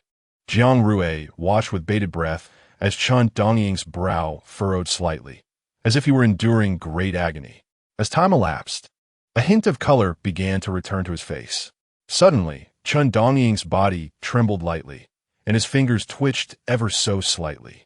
Jiang Rui exclaimed in delight. He moved. Lin Mushing withdrew his hand.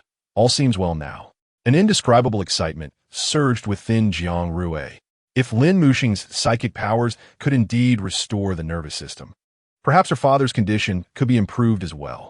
She immediately grasped Lin Mushing's arm, her eyes sparkling with hope and anticipation. Lin Mushing, can your abilities help my father? Lin Mushing held her hand reassuringly. I need to assess the situation. However, now that he has awakened, don't you have any questions, Rui? He asked, glancing at Chen Dongying in the hospital bed. Chapter 98. Did he eat a zombie? When she turned back to Chen Dongying, she noticed his eyes were tightly shut, his brow furrowed in distress, as if he were enduring immense pain. Mr. Chen, what's wrong? Jiang Rui asked anxiously. Chen Dongying remained silent, his body beginning to shake violently. Lin Mushing frowned, sensing a force within Chen Dongying attempting to disrupt the nervous system he had just repaired. What's happening? Jiang Rui asked, turning to Lin Mushing. Rui, hold him down, Lin Mushing commanded. Without hesitation, Jiang Rui complied, firmly gripping Chen Dongying's shoulders in an effort to stabilize him. Lin Mushing pressed his hands back onto Chen Dongying's forehead. An invisible force surged from Lin Mushing's palms, threading into Chen Dongying's body like fine strands. This was Lin Mushing's psychic ability, capable of sensing and repairing damaged nerves. Chen Dongying had been targeted, and it was imperative to establish an impenetrable mental barrier within his mind to fend off the mysterious force's onslaught. Lin Mushing's brow was furrowed, his gaze revealing unprecedented concentration. His mental energy wove through Chen Dongying's mind, seeking the source of the disturbance. Suddenly, Lin Mushing's psychic power encountered a formidable energy. This energy surged like a raging torrent, attempting to engulf him. With a snort, Lin Mushing's mental force transformed into a tempest, crashing against that energy. Within the hospital room, Chen Dongying's body, under the combined restraint of Lin Mushing and Jiang Rui, ceased its violent tremors, yet the turbulence within him remained palpable. Lin Muxing's crimson eyes gradually darkened to a shade of deep violet as his mental energy ensnared the mysterious force, meticulously peeling it away from Chen Dongying's nervous system. The scene seemed to freeze, with only Lin Muxing's furrowed brow and the beads of sweat forming on his forehead glimmering resolutely under the light. Suddenly, Chen Dongying's eyes shot open, emitting a fierce glow. His body convulsed violently, an overwhelming presence erupting from him. Chen Dongying trembled more violently, his pallor growing increasingly pronounced. Jiang Rui sensed the intense conflict within him and felt a surge of anxiety for both of them. Under Jiang Rui's anxious yet hopeful gaze, Lin Muxing's psychic energy began to spread within Chen Dongying's mind, gradually devouring the mental energy. His mental force unfurled like a delicate spider's web, subtly expanding.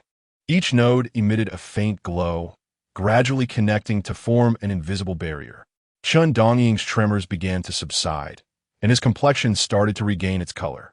The fierce glow in his eyes faded, replaced by tranquility and serenity. Lin Muxing withdrew his psychic energy. Jiang Rui had been watching intently, and upon witnessing Chen Dongying's calmness, she let out a sigh of relief. "Is he really better now?" she asked. "Yes, he is fine now," Lin Muxing affirmed with a nod.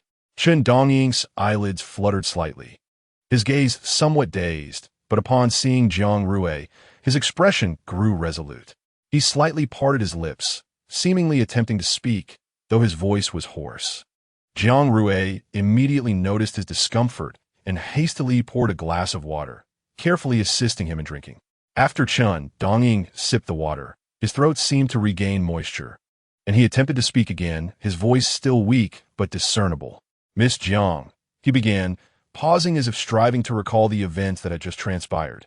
Jiang Rui gently encouraged, "Mr. Chen, take your time." Miss Jiang, the individual controlling the Lei Meng and his cohort at Chang'ing Base, is a trusted confidant of Yin. He is an aberration, having consumed a zombie and subsequently acquired its psychic abilities. Jiang Rui's gaze fixated upon him, her face a canvas of astonishment. "Consumed a zombie?" Jiang Rui's voice trembled, unable to fathom that a human could commit such an atrocity. Lin Muxing furrowed his brow. The emergence of this aberration who devours zombies was troubling. He cast a glance at Chen Dongying, whose pallor had not entirely dissipated, yet the confusion in his eyes had cleared, indicating he was not speaking idly. "How did you come to know this?" he inquired. Chen Dongying turned his gaze to Lin Muxing, a look of puzzlement crossing his face. "Who is this?" "Oh, this is Lin Muxing, my ex-boyfriend," Jiang Rui introduced. "Ex-boyfriend?" Chen Dongying echoed, surprise flickering in his eyes. He reevaluated Lin Muxing, feeling a disquiet emanating from the young man's formidable aura. However, he swiftly returned his focus to Jiang Rui, continuing, "Miss Jiang, do you recall the zombie from earlier today?" Jiang Rui nodded, recalling that she had left the zombie for him to handle. "That person was a friend of mine. He confided in me before his demise, as he too was under control." As he spoke, Chen Dongying touched the wound on his neck, adding, "This is where he bit me. Can we trust what he said?" Jiang Rui asked. Chen Dongying nodded, his gaze resolute as he looked at Jiang Rui. "I trust him. We were once very close friends. He would never deceive me." Jiang Rui fell silent for a moment, her brow furrowing in concern. This situation was exceedingly grave. If what Chen Dongying said was true, the Chang'ing base was likely infiltrated by aberrations.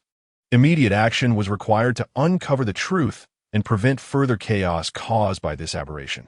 "Mr. Chen, please rest well. We will handle this matter," Jiang Rui assured him. "All right, be cautious," Chen Dongying replied, slightly nodding. Although his body still felt weak, his spirit had considerably revived. The night was as dark as ink, and Jiang Rui's room was brightly lit. The festivities in Nansha City continued unabated. Should the aberration be concealed within the throngs, the difficulty of capturing it would increase immensely, potentially leading to the loss of innocent lives. Perhaps the aberration had not left the Chang'ing base, given that the faction war had just concluded and Nansha City had implemented stringent lockdowns, prohibiting all entry and exit. Under such circumstances, It would be challenging for him to escape. Lin Mushing, what do you think he might be? Jiang Rui inquired. Lin Mushing paused for a moment before slowly responding. I suspect he is still within the Chongqing base. Jiang Rui's brow knitted in concern. Why? Lin Mushing inhaled deeply, a sharp glimmer in his eyes. Consider this. Rui, if the aberration truly consumed a zombie and acquired its psychic abilities, his power would be formidable. In such a case, if he wished to remain hidden, the Chongqing base would undoubtedly be the optimal choice. He paused for a moment before continuing. Moreover, with the faction war just concluded and the strict lockdown in Nansha City, no one is allowed to enter or exit. This presents a providential opportunity for him. He can move freely within the base without fear of being discovered. At that moment, a knock echoed from outside. Come in, Jiang Rui commanded. Outside stood Lei Mang, Zhang Xian, and Chun Dongying's deputy. Jiang Rui had only informed them of the situation, aiming to keep knowledge to a minimum to avoid alarming the enemy. The three entered in succession, Lei Mang's stern face reflecting gravity, Zhang Xian appearing solemn, while Chun Dongying's deputy seemed somewhat anxious. They all understood that their summons indicated an important matter at hand. Miss Jiang, have there been any new developments? Lei Mang inquired. Jiang Rui nodded and succinctly recounted Chun Dongying's words. As she spoke, the atmosphere in the room grew increasingly tense. If this is indeed the case, the situation is far more complex than we anticipated, Zhang Xian stated gravely. We must act swiftly to conduct a comprehensive search of the Chongqing base, Lei Mang declared decisively. Jiang Rui nodded in agreement, turning to Lin Mushing. Lin Mushing, can your psychic abilities detect him? Lin Mushing shook his head. My psychic abilities are not of the perceptive type, and moreover, the aura of such an aberration is difficult to discern. However, I memorized his essence while repairing Chun Dongying's nerves. I can attempt to locate him at Chongqing base. Mr. Lei, you have brought the personnel, correct? Jiang Rui asked. Lei Mang nodded affirmatively. All are elites. Very well, let us depart. The night enveloped them like thick ink, the stars obscured by heavy clouds, with only a few scattered lights struggling against the darkness. Within Chongqing base, sporadic lights flickered, yet in the oppressive atmosphere, they appeared pale. Jiang Rui and her companions swiftly assembled a team of elites, quietly departing her residence, headed toward Chongqing base. Inside the Chongqing base, the dim lighting cast an eerie stillness over the deserted streets. The group maintained heightened vigilance, their gazes sweeping rapidly through the darkness. Under the yellowed streetlights, shadows twisted and writhed upon the walls. The air was thick with the dampness and metallic scent characteristic of the Chongqing base, mingled with tension and unease. Suddenly, Lin Mushing halted, his brow furrowed as if straining to catch something elusive. He closed his eyes, taking a deep breath, as if searching for the aberration's presence in the air. Jiang Rui and the others immediately ceased their movements, watching him with bated breath. Lin Mushing opened his eyes, a sharp glint flickering within. He pointed in a direction, over there. His gesture tautened their nerves, and they gazed toward the indicated spot, only to confront a wall of darkness. Zhang Xian tightened his grip on his weapon, while Lei Mang signaled for the team to prepare for combat. Suddenly a faint, anguished roar shattered the night's silence, imbued with pain and frenzy. Lin Mushing's psychic energy surged forth, attempting to discern the sound's origin. Jiang Rui and the others followed closely, approaching the source of the noise, which emanated from an abandoned warehouse. The door of the warehouse swayed in the night breeze, emitting a low, mournful creak, as if on the verge of collapse. Through the narrow gap of the door, they glimpsed dim lighting within, shadows twisting and blurring, as if something writhed amidst them. The faint roar resonated again, clearer now, filled with despair and agony. Lin Mushing's eyes narrowed. This was a side effect of consuming zombies, precisely when he was at his weakest. However, surveying the warehouse, he addressed Lei Mang and the others. Besides that aberration, there are other aberrations inside. You can handle those. I will confront this aberration. Be careful, Jiang Rui cautioned, her concern evident. Lin Mushing nodded, inhaling deeply before forcefully pushing the door open and charging into the warehouse. The interior was dim and foreboding, the air thick with a nauseating stench of decay. Lin Mushing immediately sensed the presence of the aberration, a chilling and malevolent aura, like a cold serpent coiling around his heart. Suddenly, a dark figure lunged from the shadows, attacking Lin Mushing. With swift reflexes, he sidestepped the attack, then retaliated with a blade, cleaving the figure to the ground. The shadow emitted a piercing scream before dissolving into a pool of black liquid, quickly seeping into the ground. Vanishing from sight, Lin Mushing frowned. This was a manifestation of the aberration, exhibiting such powers. He rapidly scanned the warehouse, observing the shadows beginning to writhe, as if countless eyes were watching him from the darkness. These are mere avatars of the aberration, lurking in the shadows, biding their time to launch an attack. At that moment, one of the avatars suddenly lunged at Lin Musheng from the side. Anticipating the move, Lin Musheng swiftly sidestepped, brandishing his blade and cleaving the avatar in half. Yet, rather than dissipating, it transformed into two streams of black liquid, each flowing in opposite directions. Lin Musheng furrowed his brow. This was different from the previous avatars, as it could still divide even after being struck. Suddenly, the avatars began to converge, surging towards Lin Musheng like a dark tide. In the warehouse, Lin Musheng moved with remarkable speed, his blade flashing as he accurately severed each avatar that approached him. However, the number of avatars seemed endless. For every one he dispatched, a new one emerged from the darkness. Where was the original? He needed to locate the true aberration swiftly, lest he be ensnared by these avatars, with dire consequences. Just then, a sharp glint sparked in Lin Musheng's eyes as he sensed an unusual aura. He halted, focusing intently on the source of that presence. This aura was stronger and more malevolent than the other avatars. It was undoubtedly the essence of the aberration. Taking a deep breath, Lin Musheng swung his blade forward with great force. A brilliant arc of light sliced through the darkness, aimed directly at the source of the sinister aura. Yet, it felt as though his strike met an invisible barrier, rebounding violently. Lin Musheng's expression darkened. This entity possessed a third ability, indicating it had consumed more than one zombie. It was more formidable than the corrupted lord, and he had yet to employ any mental powers. A swift resolution was imperative. Otherwise, Rui would be in peril. At that moment, a surge of immense energy emanated from behind him. Just as Lin Musheng prepared to react, he heard Jiang Rui shout, "Lin Musheng, stand still." In Chapter 100, Jiang Rui held her staff with a sense of adoration. He froze, his body tense. All his senses honed to that critical moment. Jiang Rui approached rapidly, gripping a staff that shimmered with golden light, its tip directed at the essence of the aberration. As the staff trembled, a torrent of energy erupted forth, coalescing into a radiant sphere of light that shot towards the creature concealed in darkness.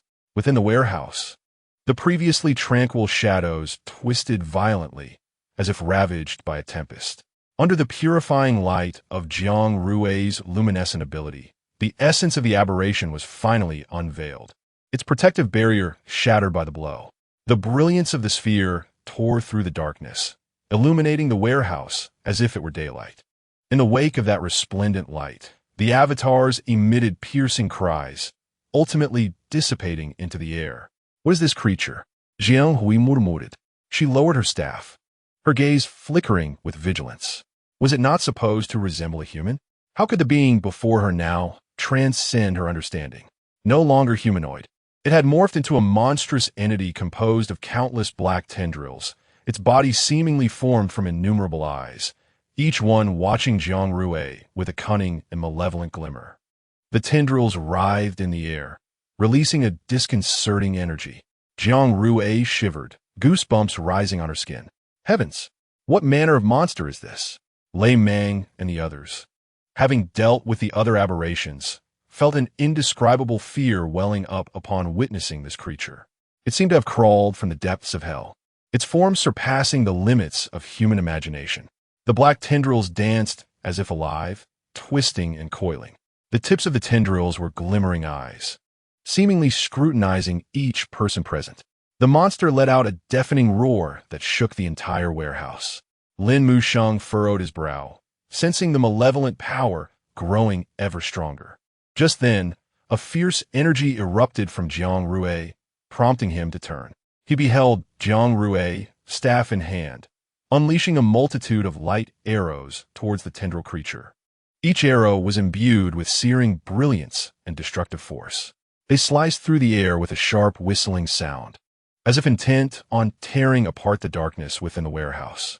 The tendril creature, sensing the impending danger, emitted an even more thunderous roar, its black tendrils flailing wildly to form a dense defensive net.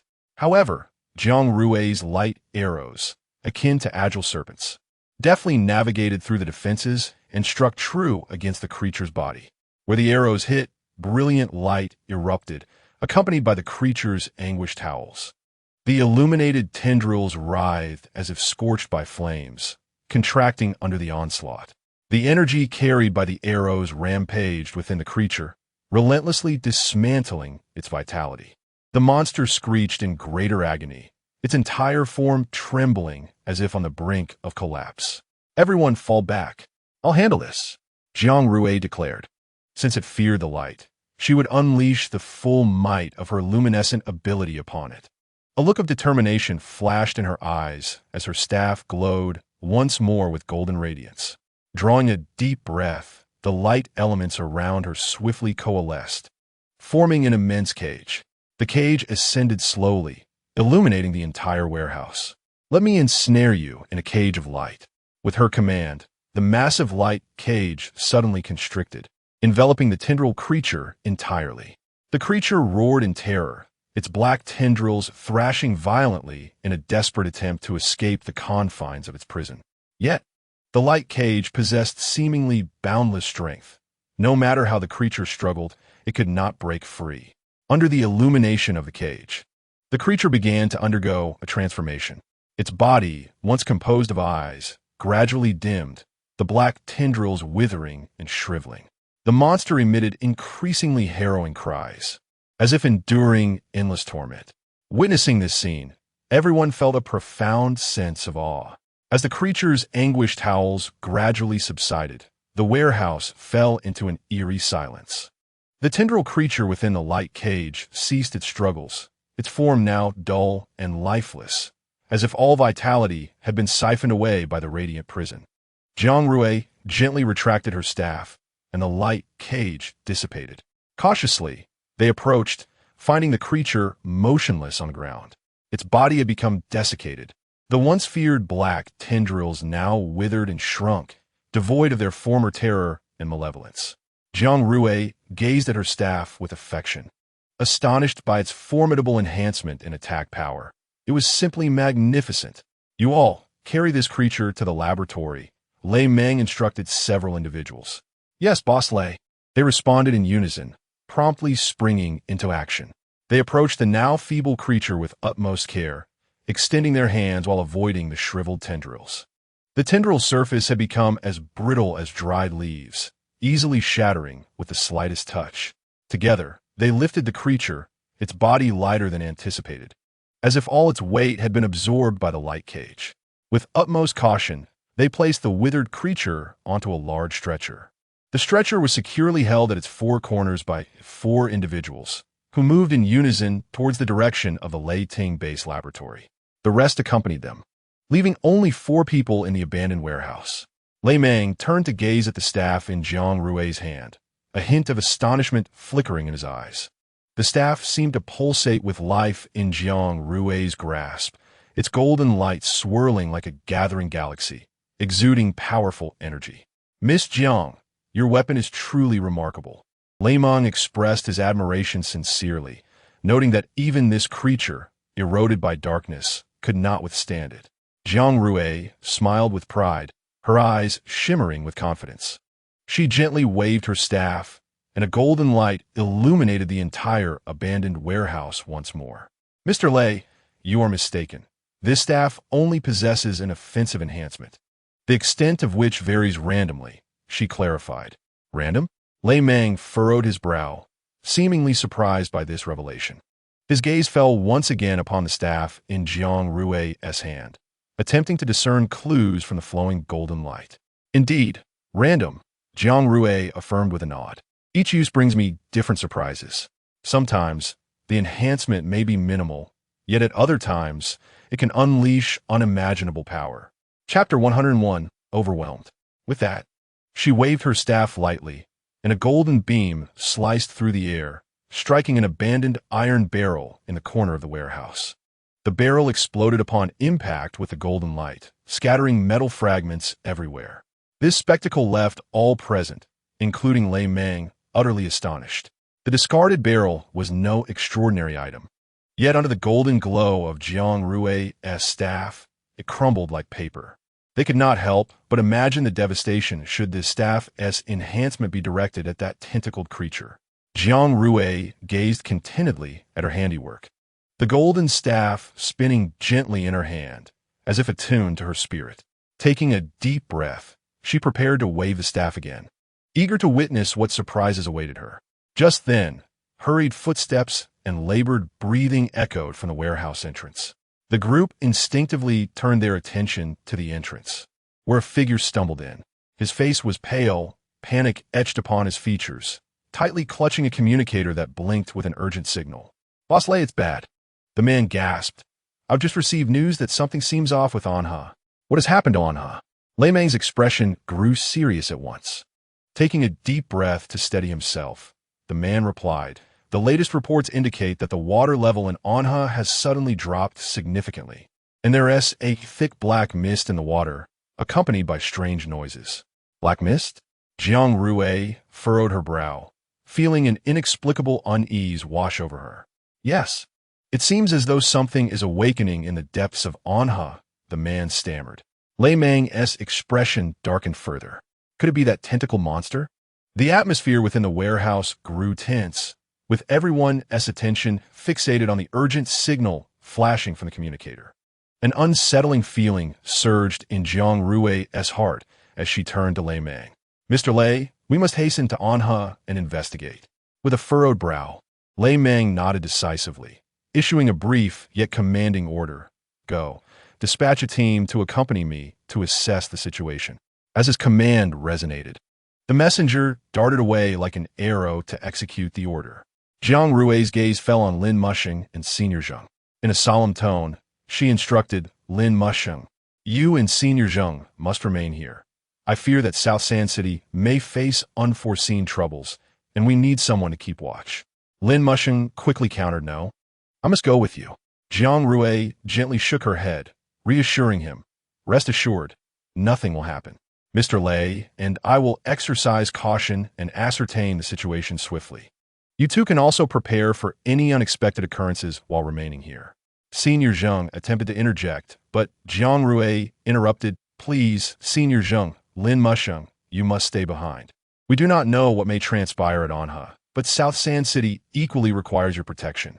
Though Lin Musheng wished to persist, the steadfastness in Jiang Rui's gaze compelled him to take a deep breath and nod firmly. "All right, you must be careful." Jiang Rui smiled faintly and turned towards the warehouse exit. Upon reaching the gates of South Sand City, a fully equipped elite team had assembled, awaiting Lei Meng's command. He surveyed the team with a nod and solemnly ordered, "Depart for Anha." With Lei Meng's command, the team sprang into action, marching in unison toward Anha. The night was hazy, the stars sparse, with only the sound of their footsteps and the gentle clinking of their gear echoing through the empty streets. Soon, they arrived at the banks of Anha, where the sight before them elicited gasps of shock. The once calm and expansive river now flowed as a narrow stream, its depths obscured. A thick black mist rose from the riverbed, enveloping the surface in a veil of indistinctness. The strange noises grew increasingly clear, as if something beneath the waters was awakening, poised to strike. As the team approached Anha, the eerie sounds intensified, weaving together countless chilling voices in the darkness, sending shivers down their spines. Lei Meng and Jiang Rui exchanged glances, each recognizing the gravity of the situation in the other's eyes. They understood that the events surrounding Anha were anything but simple.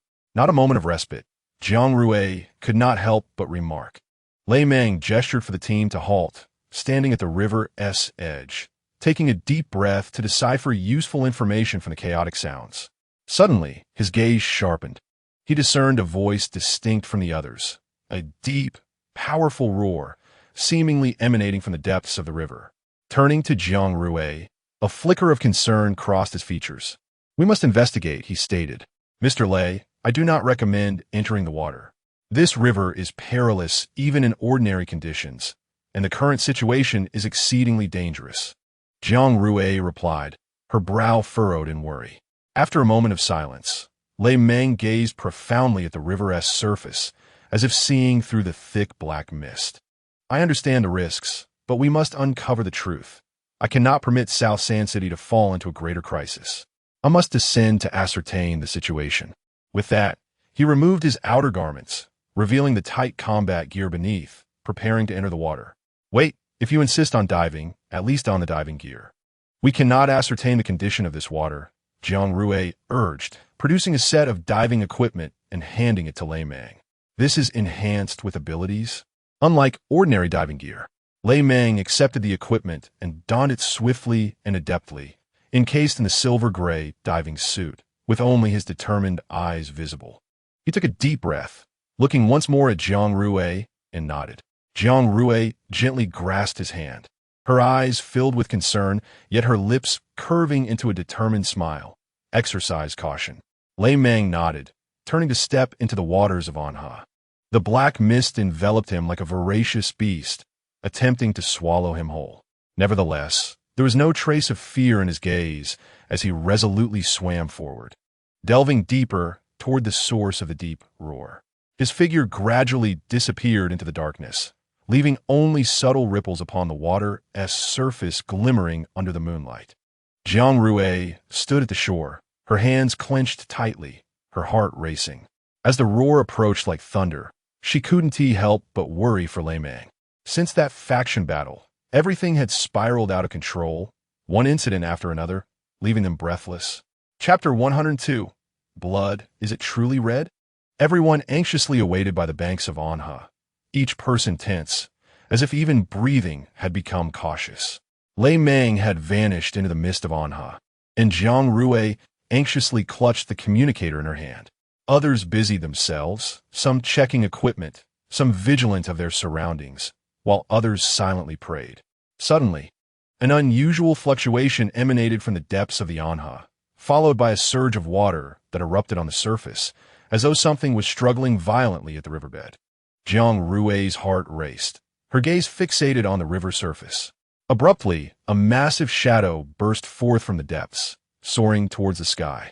It was a colossal beast, its body cloaked in scales that glimmered with a fierce red light in its eyes.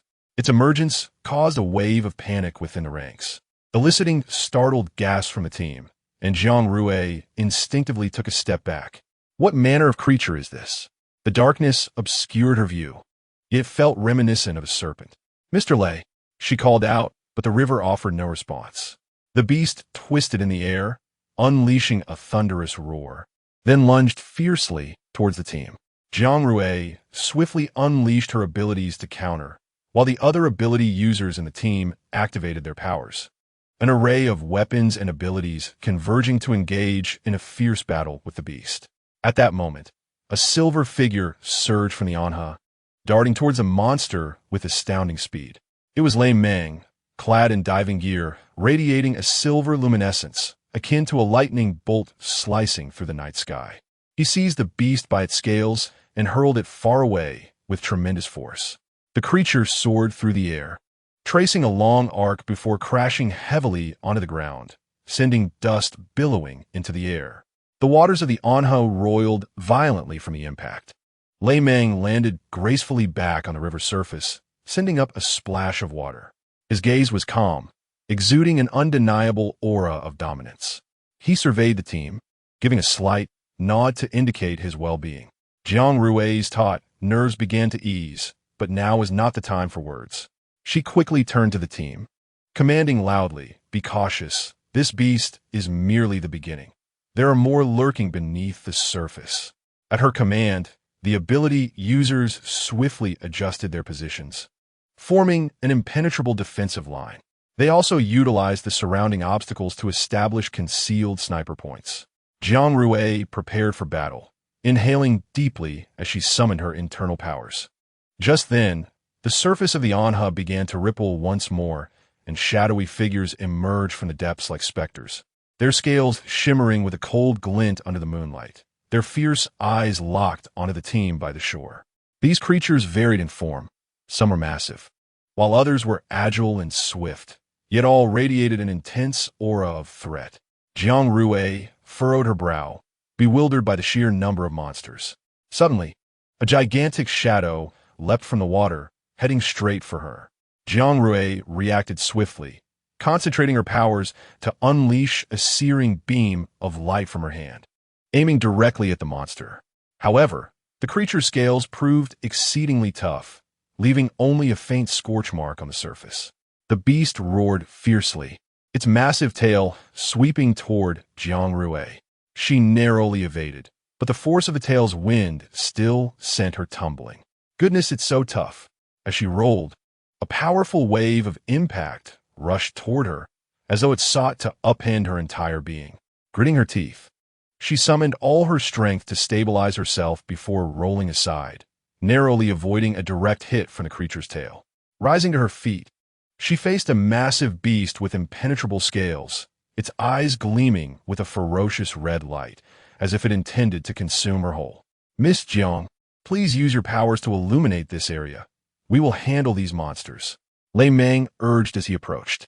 "Understood." Jiang Rui nodded. Her abilities surged forth, a brilliant beam of light erupting from her palm, illuminating the surrounding area.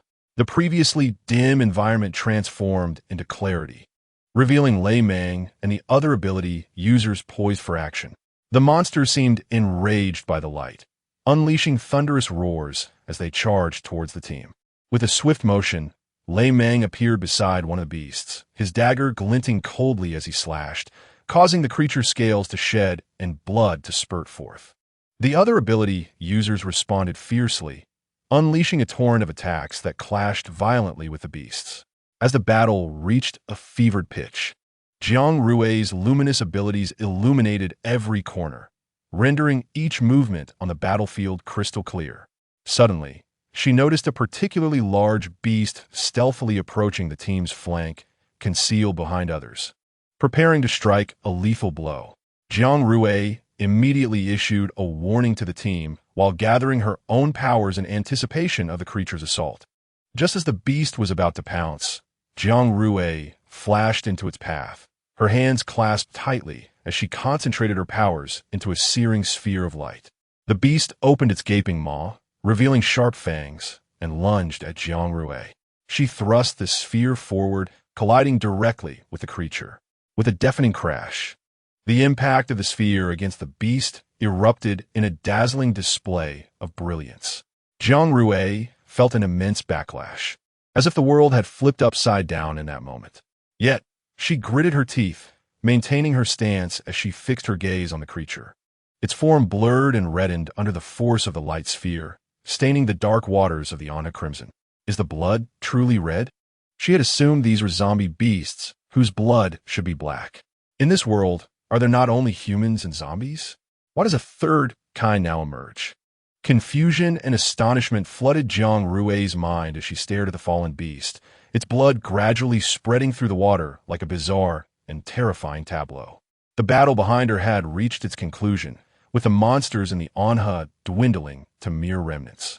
Jiang Rui watched as Lei Meng leaped into the air, plunging his dagger into the forehead of the last remaining beast, which let out a final roar before collapsing, splashing water everywhere. The Anha fell silent, with only the lifeless bodies of the monsters strewn across the surface, their blood slowly diffusing in the water. Chapter 103. A Passage Beneath the Water. Miss Jiang. Lei Meng approached, discovered a passage underwater.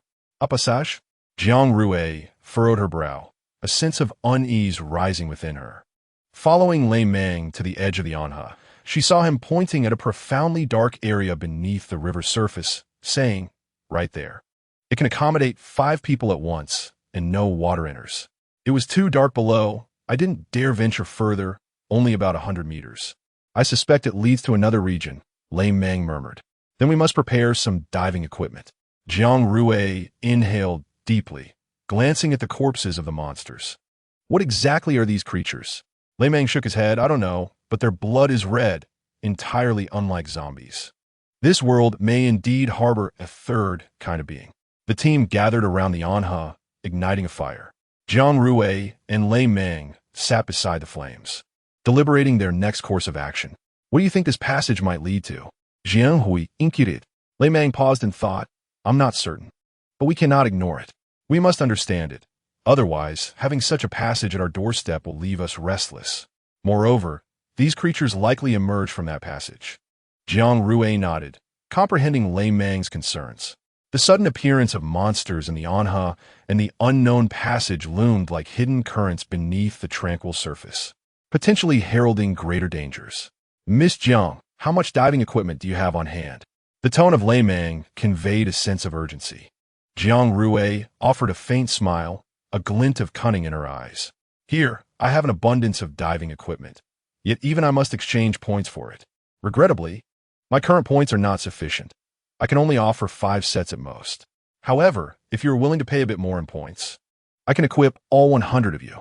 As her words fell, Lei Meng's eyes lit up. He glanced at the other team members gathered around the fire, their faces revealing a mix of anticipation and tension. This diving gear was undoubtedly a formidable safeguard for them, providing an added sense of security in the face of unknown dangers. Miss Jiang, how many points do you require? Lei Meng inquired in a low voice, his hand appearing particularly strong in the flickering firelight. Jiang Rui smiled slightly, holding up 2 fingers. For each set of diving equipment, I require 100 points. Lei Meng frowned. This figure indeed exceeded their expectations. He looked at his team members, noticing their hesitant and reluctant expressions. However, considering the unknown passage and the potential dangers it posed, he gritted his teeth and nodded. All right, we agree. This is a bargain. Purchasing from a store would cost 50 points each. Jiang Rui produced the points collection machine, smiling as she handed it to Lei Meng. Mr. Lei, please proceed with the transaction. Lei Meng accepted the machine, completed the card setup, and swiped 1,500 points. After the transaction was finalized, Jiang Rui smiled as she retrieved the machine and stood up, clapping her hands to draw everyone's attention. All right, the points have been received. I will now provide the diving equipment. With that, she gestured in the air and waved her hand, producing 150 boxes neatly filled with diving gear. Here are 150 sets of diving equipment. You should change into them quickly. The team members rose, their eyes sparkling with excitement and anticipation. They swiftly and orderly opened the boxes, retrieving the diving gear and beginning to don it. Jiang Rui then took out a set of diving equipment for herself as well. Miss Jiang, are you also going into the water? Lei Meng asked in surprise. Of course, Jiang Rui nodded. Since we are to explore that passage, I must be present. I cannot quell my unease without seeing it for myself. Under the night sky, the surface of the dark river shimmered. All right, let us proceed, Jiang Rui announced. With that, she turned and walked towards the riverbank, the others following closely behind. Jiang Rui took a deep breath and leaped into the water, the icy liquid enveloping her body instantly. Soon after, the team members followed suit, splashing into the water. As the last member entered, the river's surface was left only with rippling waves and the occasional bubbles rising. Jiang Rui felt the flow of the river as her eyes gradually adjusted to the dimness below the surface. Their figures appeared somewhat hazy under the murky underwater lights, the group resembling a long dragon as they glided through the dark river. The water was frigid, yet the diving gear provided an extraordinary warmth. Jiang Rui signaled for the team to maintain silence and led them downward toward the riverbed. The surrounding currents grew turbulent, as if the dark river were a colossal serpent, twisting and turning beneath the ground. The team closely followed Jiang Rui, their diving gear lights illuminating the surroundings. They carefully navigated around obstacles in the water, proceeding cautiously. In the dim underwater world, Lei Meng's memory shone like a beacon, vividly reflecting every bend, every hidden reef, and even the flow of each current in his mind. Suddenly, a narrow crevice appeared ahead, the water flow becoming even more rapid, with hidden reefs abound. Lei Meng's heart tightened, but he quickly recalled the previous exploration path, cautiously leading the team through the crevice. His hands gripped the diving gear tightly, his body pressed against the riverbed. Under his guidance, the team moved like a nimble school of fish, weaving through the dark river. Abruptly, light halted before a stone wall.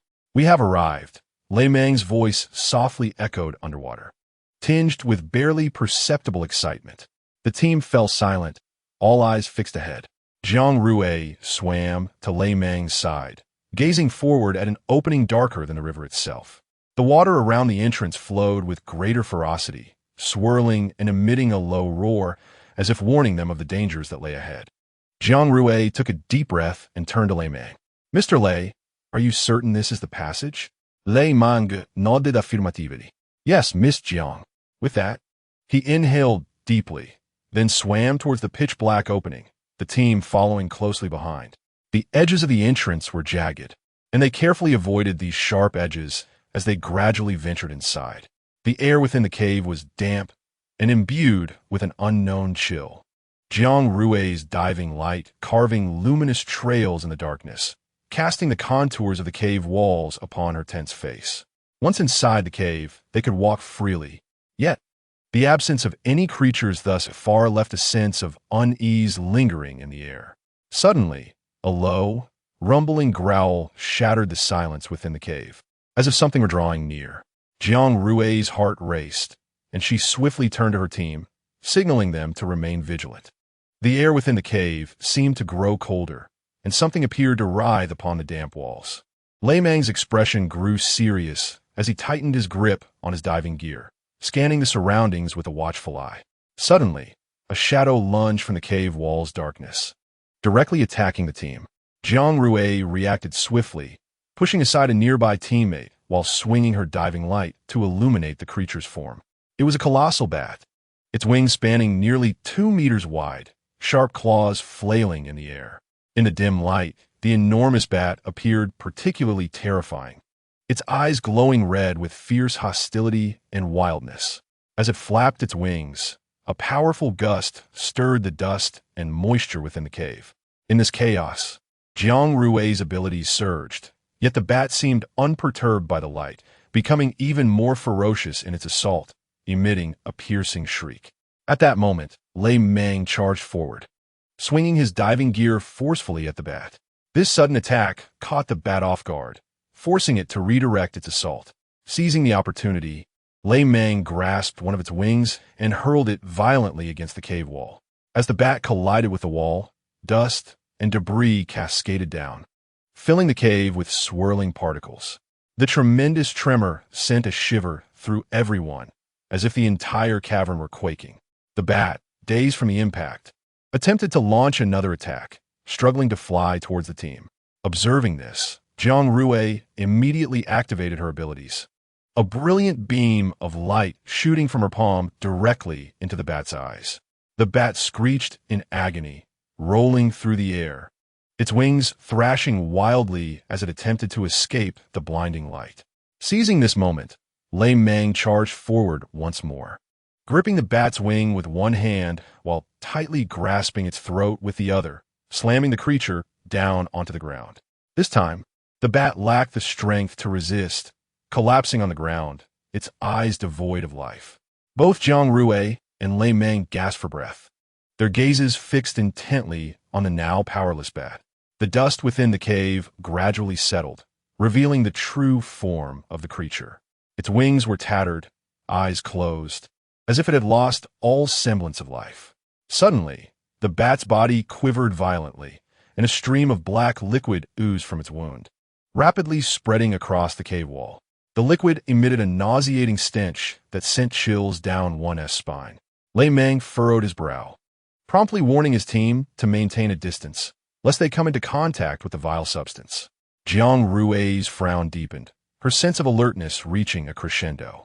She clearly perceived the potent toxicity harbored within that black liquid, its foul aura evoking thoughts of perilous creatures. She swiftly turned and issued a warning to her comrades, her voice imbued with urgency and gravity. Be cautious. This liquid is toxic.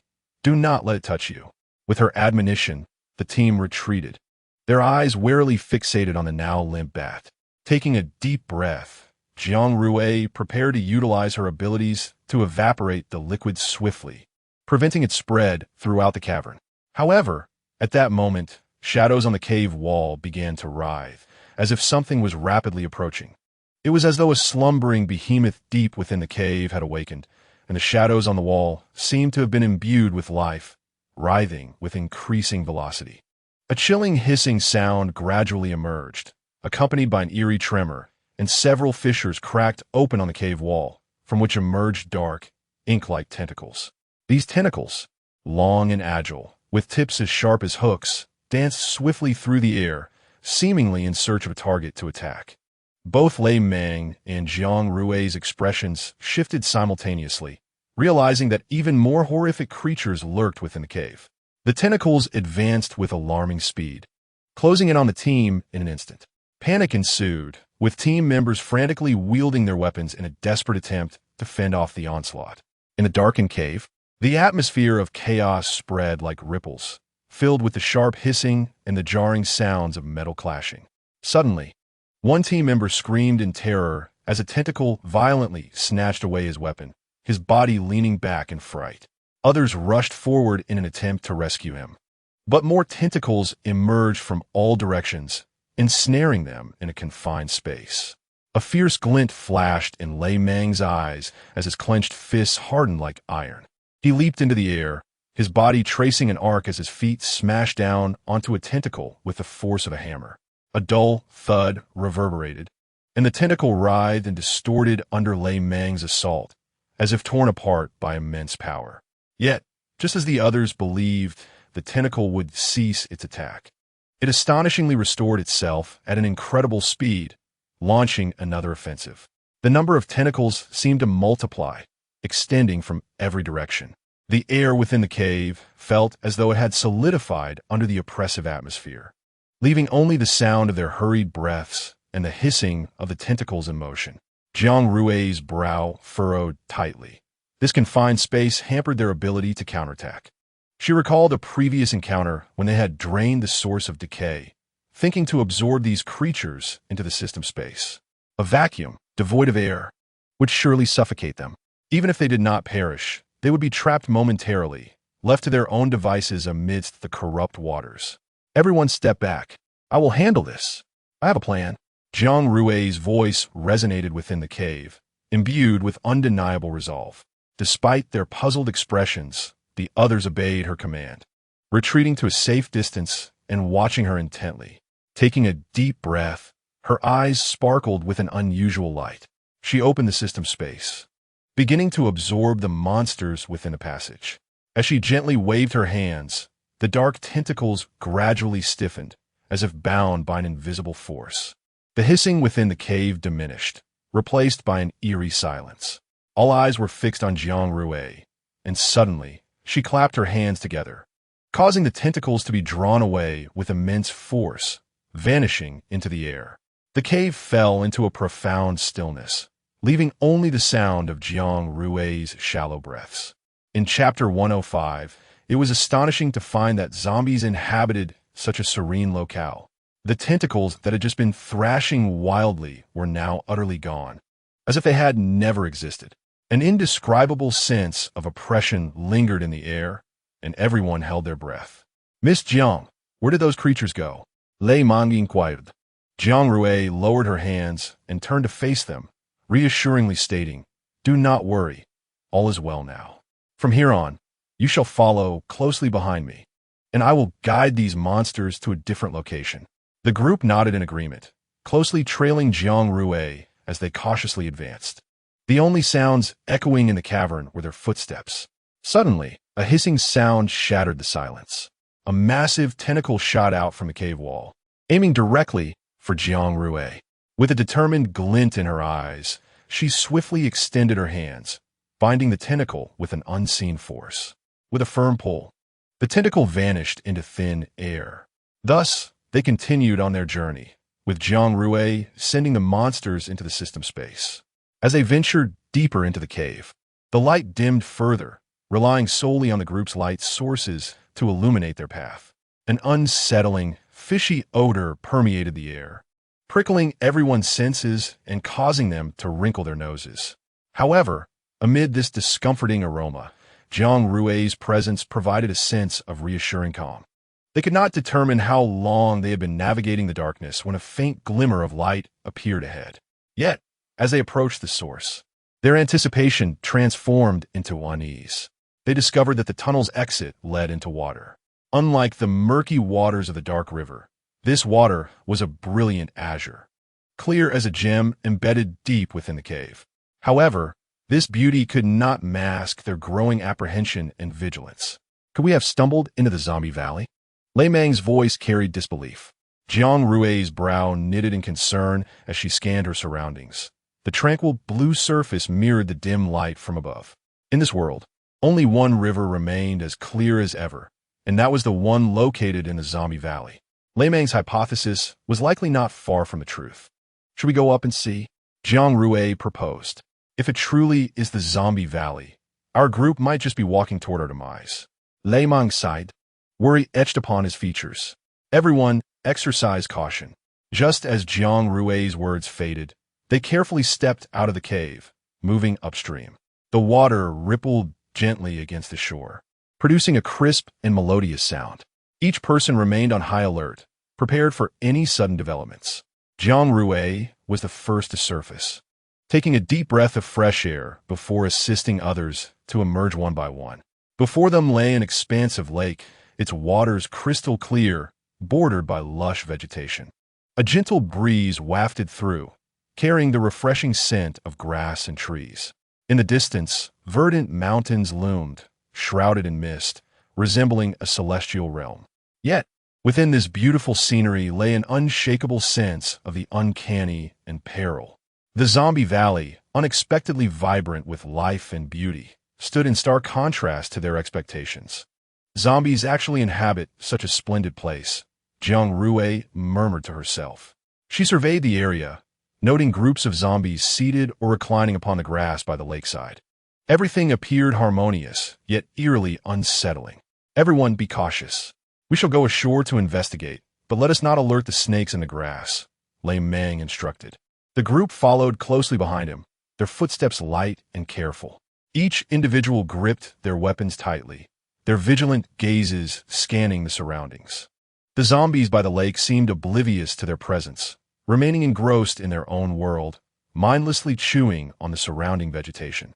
Jiang Rui knelt down and gently parted a patch of grass, revealing the damp soil beneath. She scrutinized the hue and texture of the earth, her brow gradually furrowing. The air here bore an unusual essence. The soil emitted a faint, repugnant odor reminiscent of decaying organic matter mingled with metal.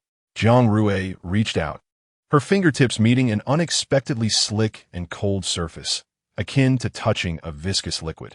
A chill coursed through her, and she abruptly lifted her gaze towards the forest. There, amidst the previously tranquil woods, an extraordinary aura began to reveal itself. The trees appeared taller than those surrounding them, their dense foliage cloaking much of the sunlight, casting a shadowy and enigmatic atmosphere within the grove. Within that darkness, something seemed to be lurking, silently observing them. Jiang Rui's senses heightened instantly, as she felt an acute sense of impending danger drawing near. She swiftly turned, gesturing to her companions to remain vigilant. They understood immediately, gripping their weapons tightly, their eyes scanning the surroundings with caution. Suddenly, a deep, guttural roar resonated from the woods, as if some colossal creature were approaching. Lei Mang positioning himself in front of the group. As the roar grew nearer, a massive silhouette emerged from the thicket.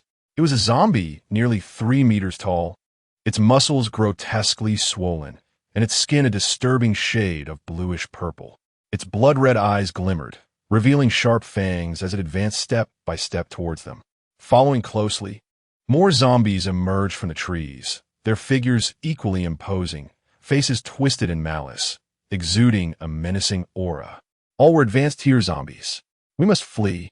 Lei Meng's voice echoed with urgency and dread, tensing the hearts of all present. Just then, a colossal advanced tier zombie swung its massive fist down upon the lake surface. The water erupted in a spray, as if struck by a mighty hammer, ripples cascading outward. Jiang Rui reacted swiftly, dodging the zombie's attack. Her dagger transforming into a glimmering arc as it plunged towards the creature's eye.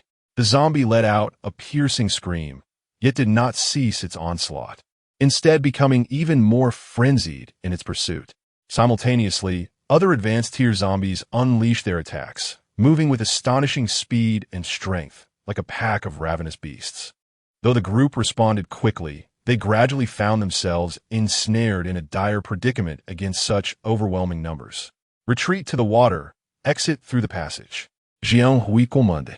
As her words rang out, the group sprang into action, hastily retreating into the lake. Jiang Rui reached the water's edge, her heart racing with anxiety. The zombies were relentlessly pursuing them, leaving no chance for escape. Chapter 106, Returning to Nansha City. Jiang Rui's heart jolted. She nearly forgot that the system space was filled with putrid liquid. Perfect, it's time to release some, she thought. With a swift mental command, she summoned the system interface, her fingertip lightly tapping it. The dark, corrosive liquid surged forth from the space like a torrent. In an instant, the ground was engulfed by the black liquid, its foul stench thickening the air around them.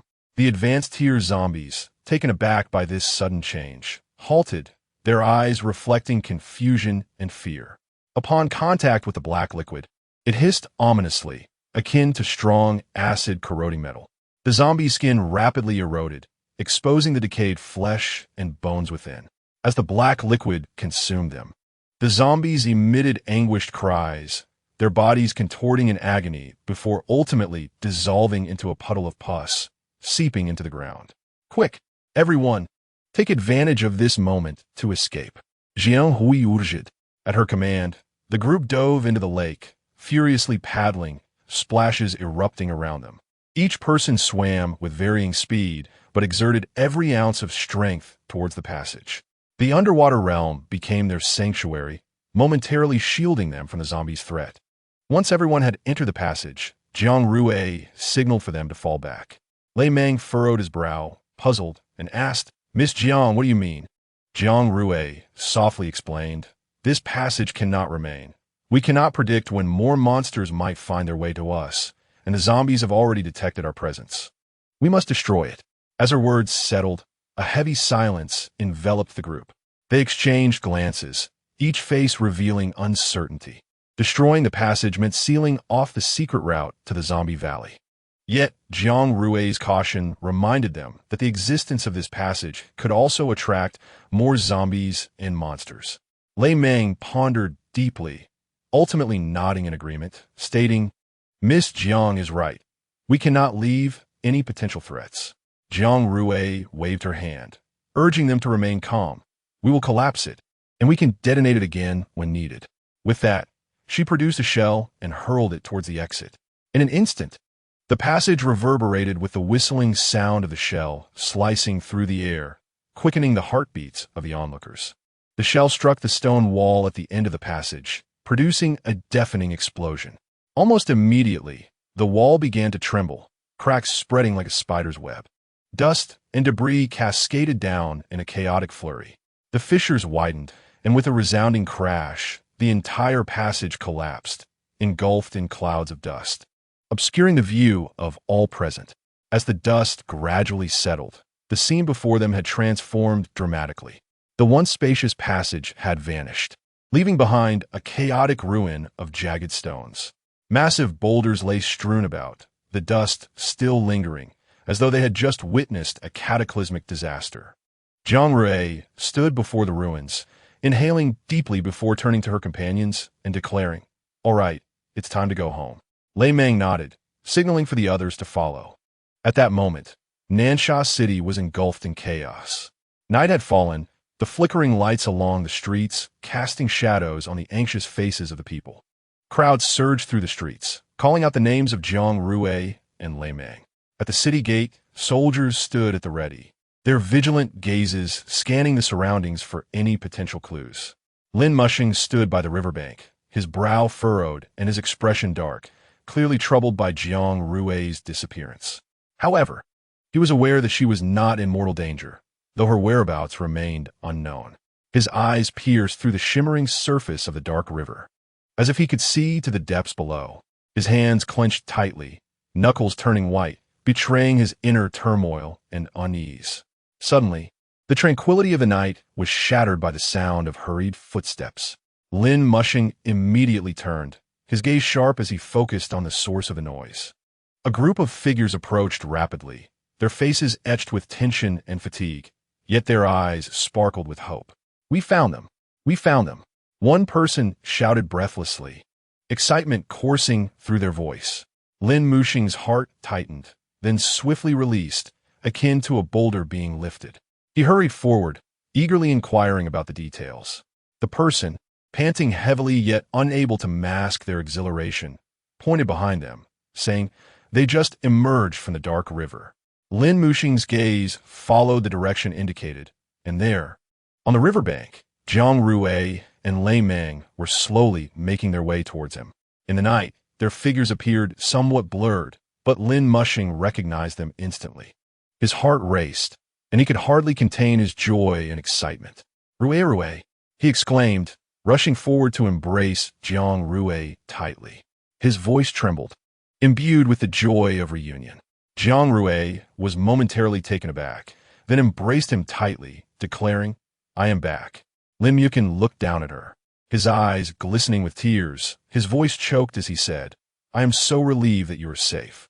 You must not frighten me like that again. Next time, wherever you go, you must take me with you."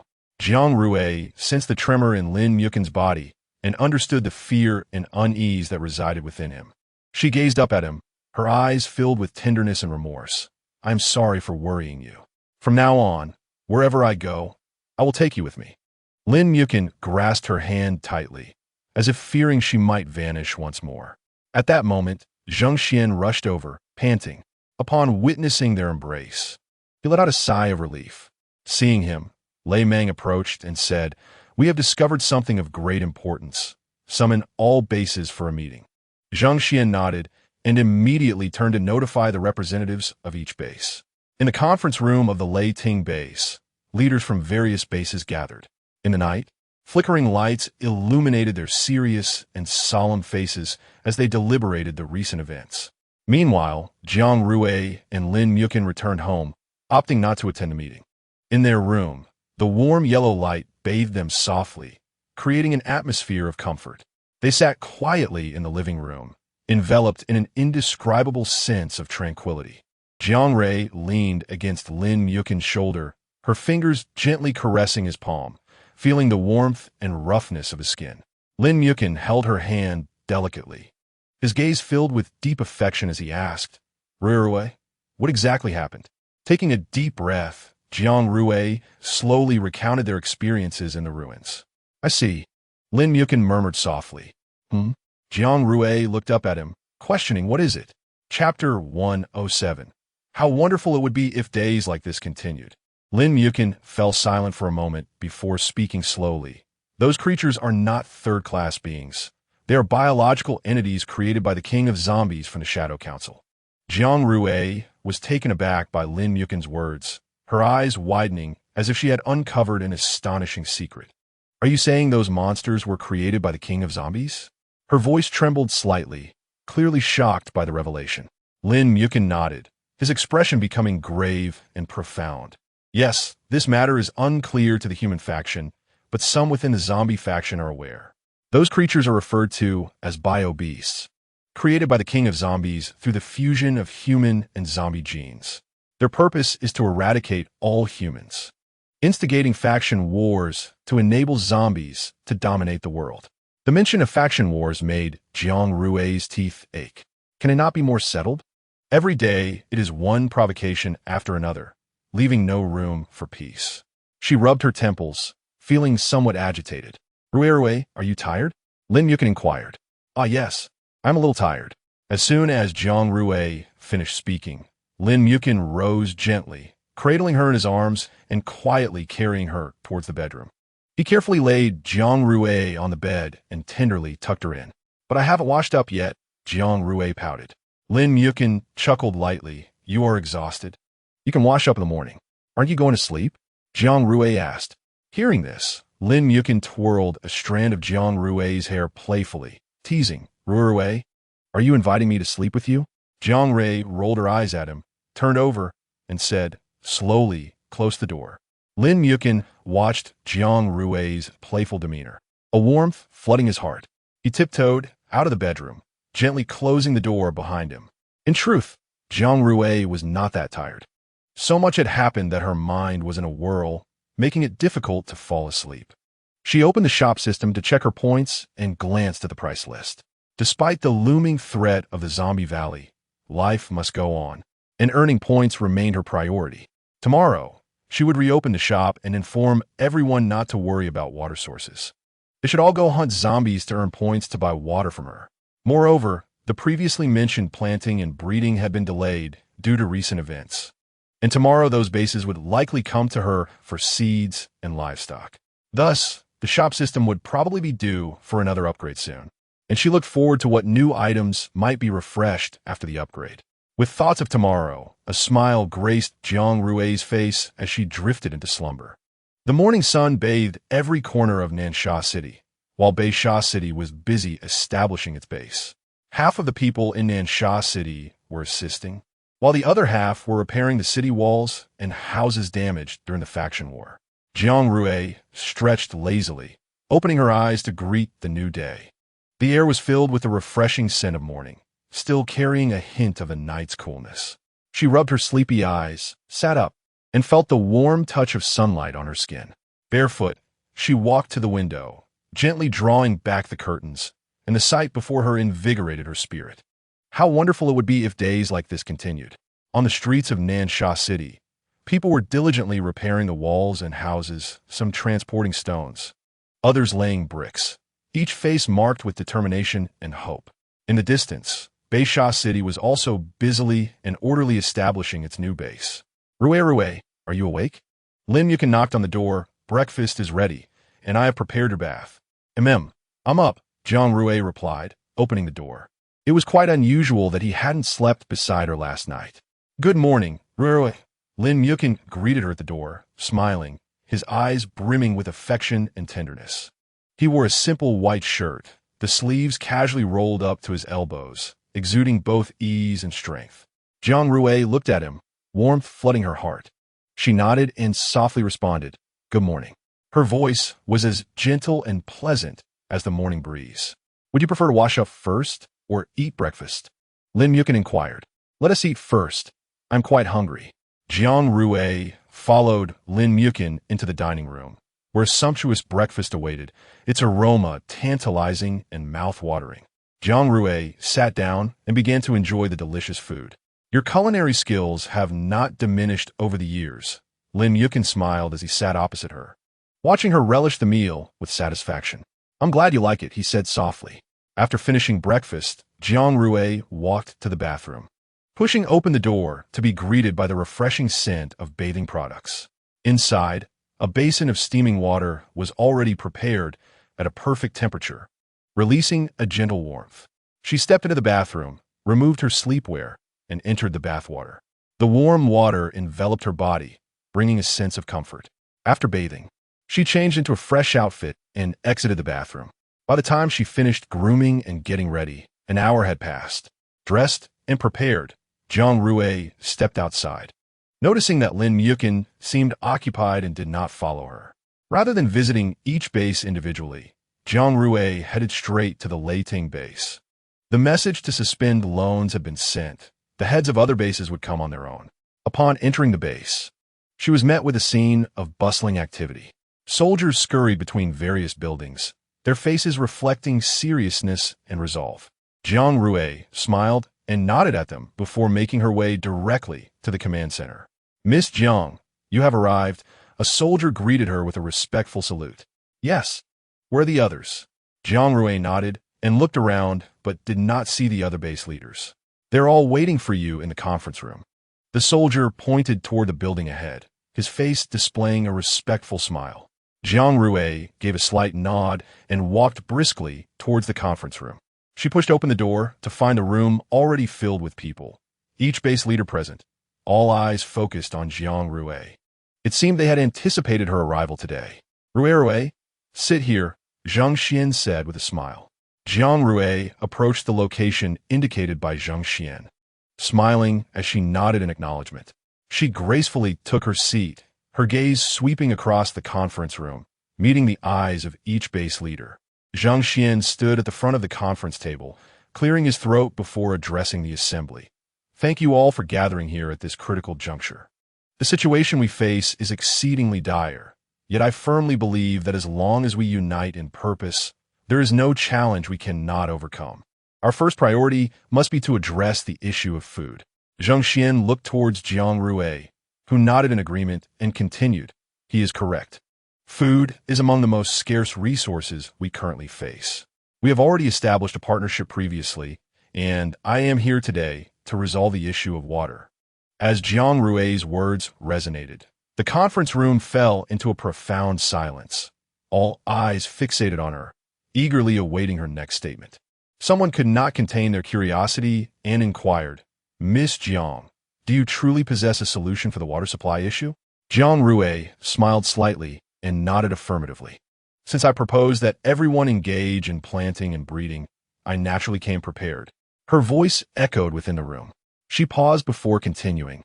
I can provide you with ample water resources, regardless of quantity, but the prerequisite is that you must promptly purchase seeds. Jiang Rui rested her chin on her hands, her expression radiating a relaxed and joyful demeanor as she elaborated. After all, I also need points to procure goods. Only with sufficient points can I sell water to you. The leaders of various bases began to whisper among themselves, their gazes towards Jiang Rui filled with astonishment. One individual could not resist speaking up again, urgency lacing their tone. Miss Jiang, can you genuinely provide an abundant water supply? This is a matter of life and death for us. Jiang Rui smiled gently, her demeanor calm and composed. She lightly tapped the conference table to capture everyone's attention. Please trust me. I am not merely speaking empty words. Some remained skeptical, persistently questioning. Then why not demonstrate your capabilities and let us see the extent of your water reserves? Jiang Rui retorted, what would you have me do to prove it? The response was blunt. Simply fill this conference room with water, and we will believe you. Jiang Rui nodded slightly. Very well, I shall let you witness the reality. She gracefully rose and made a bulk purchase of bottled water from the shop system.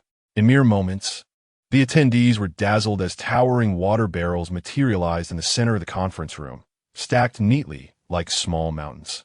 The barrels were transparent, revealing the clear water inside, gently rippling.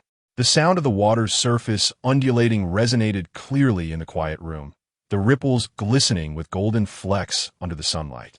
Enchanting and mysterious. This spectacle left all present in a state of astonishment, their mouths agape at the sudden appearance of the water barrels. Jiang Rui smiled softly, elegantly returning to her seat, as if everything was within her grasp. The conference room erupted with gasps of wonder, each individual captivated by Jiang Rui's enigmatic abilities. Zhang Xian cleared his throat once more, addressing the assembly. Ladies and gentlemen, I trust you have all witnessed Miss Jiang's prowess. We can no longer hesitate. We must act swiftly. He added, oh, I forgot to mention, this is merely our drinking water. For irrigating farmland, we will not require this. I plan to install an artificial rain device in the square, which will resolve the irrigation issue. Upon concluding her statement, Jiang Rui noted that the system had preemptively listed the enhancements following the upgrade, and her eyes immediately landed on the artificial rain device. As her words settled, the conference room once again descended into a brief silence, followed by a surge of excited discussion. An artificial rain device? I did not see such an item in the game shop. One person inquired curiously. Jiang Rui smiled slightly. I acquired it through other channels. It is certainly not available in the game shop. Unable to contain their enthusiasm, one individual stood and exclaimed, Miss Jiang, if you can truly establish an artificial rain device, our farmland will be saved. Since you already have it, why aren't you preparing to sell it? My stock of seeds is piling up and is bound to spoil. Half an hour later, Jiang Rui departed the conference room, her hands laden with rewards. She settled in the square, eagerly accessing the shop system to check her points. The rising numbers filled her with immense satisfaction, and she eagerly anticipated the shop upgrade. Without hesitation, she clicked the upgrade option, and the interface burst forth with dazzling brilliance. As the glow gradually faded, a brand new shop interface unfolded before her. The shelves brimmed with an array of goods, featuring items she had never before encountered. Her gaze wandered among the offerings, noting the presence of extraordinary weapons, including tanks, turrets, and drones. Her heart raced at the timely arrival of such advanced weaponry, undoubtedly enhancing their odds against the zombie horde. Taking a deep breath, she endeavored to quell her excitement. These weapons, even within the shop system, were priced above 5,000 points. It was imperative to encourage everyone to purchase her goods to accumulate points. She reached out to tap the drone icon, and a stunning 3D model began to rotate on the screen, every detail vividly clear. The interface promptly presented a detailed description and purchasing options. Description of the supernatural drone. Crafted using the latest supernatural technology, it boasts exceptional maneuverability and stability. Compact and lightweight, yet equipped with a formidable weapon system. It possesses outstanding flight capabilities and powerful supernatural devices, capable of executing various tasks on the battlefield. Equipped with a high-definition camera, it can transmit real-time battlefield footage, providing commanders with precise intelligence. Additionally, it features multiple weapon systems, including supernatural laser cannons, capable of delivering lethal strikes to adversaries. Most importantly, this drone is equipped with an intelligent AI system that can autonomously analyze battlefield conditions and make optimal decisions, becoming an indispensable ally in combat. The description aptly reflects its status as one of the premier pieces of equipment within the shop system. Jiang Rui's eyes sparkled with excitement and anticipation, as she could vividly envision the drone soaring across the battlefield.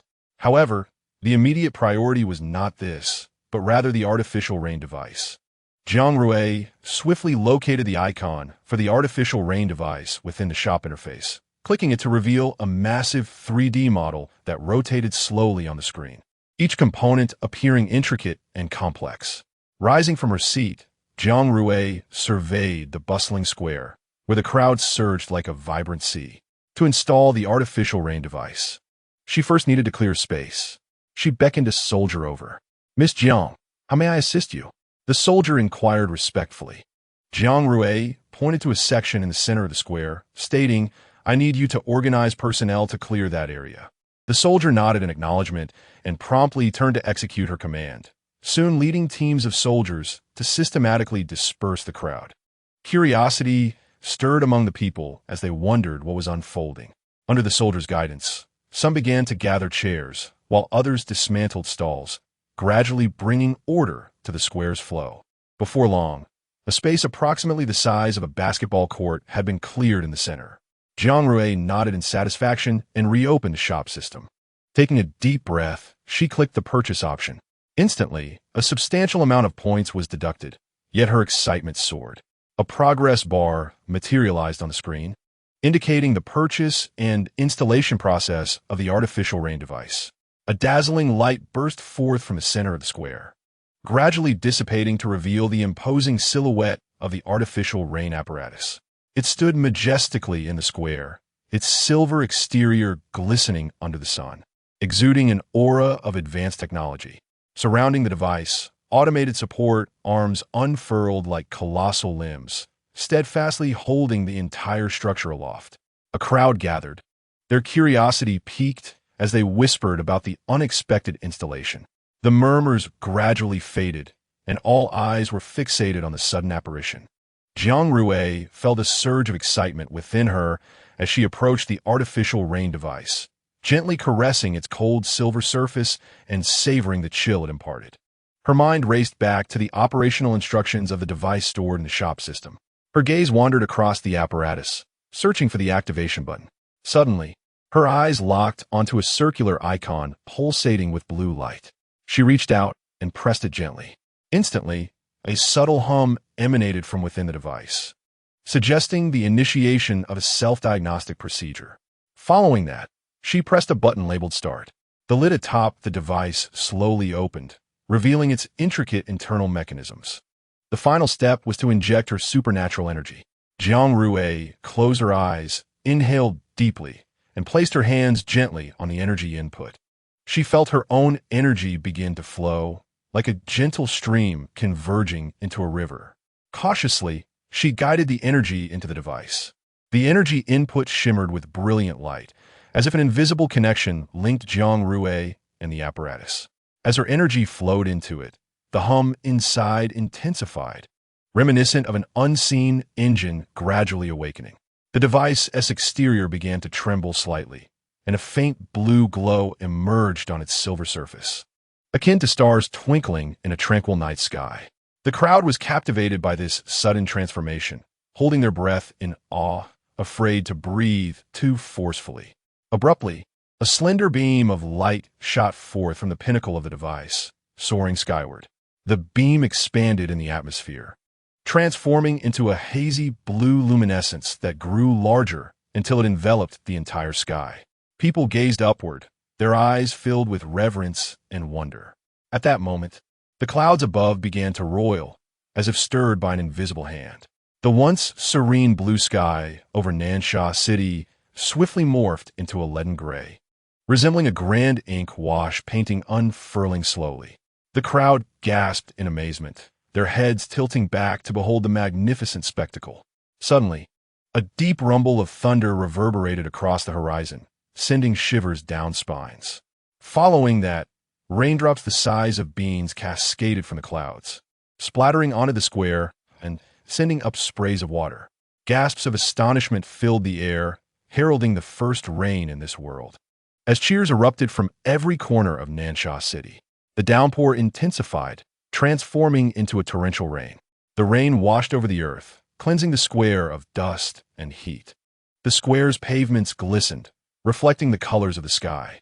Rainwater pooled into rivulets, meandering across the square. Jiang Rui stood beside the artificial rain device, her gaze unwavering as she watched the sky.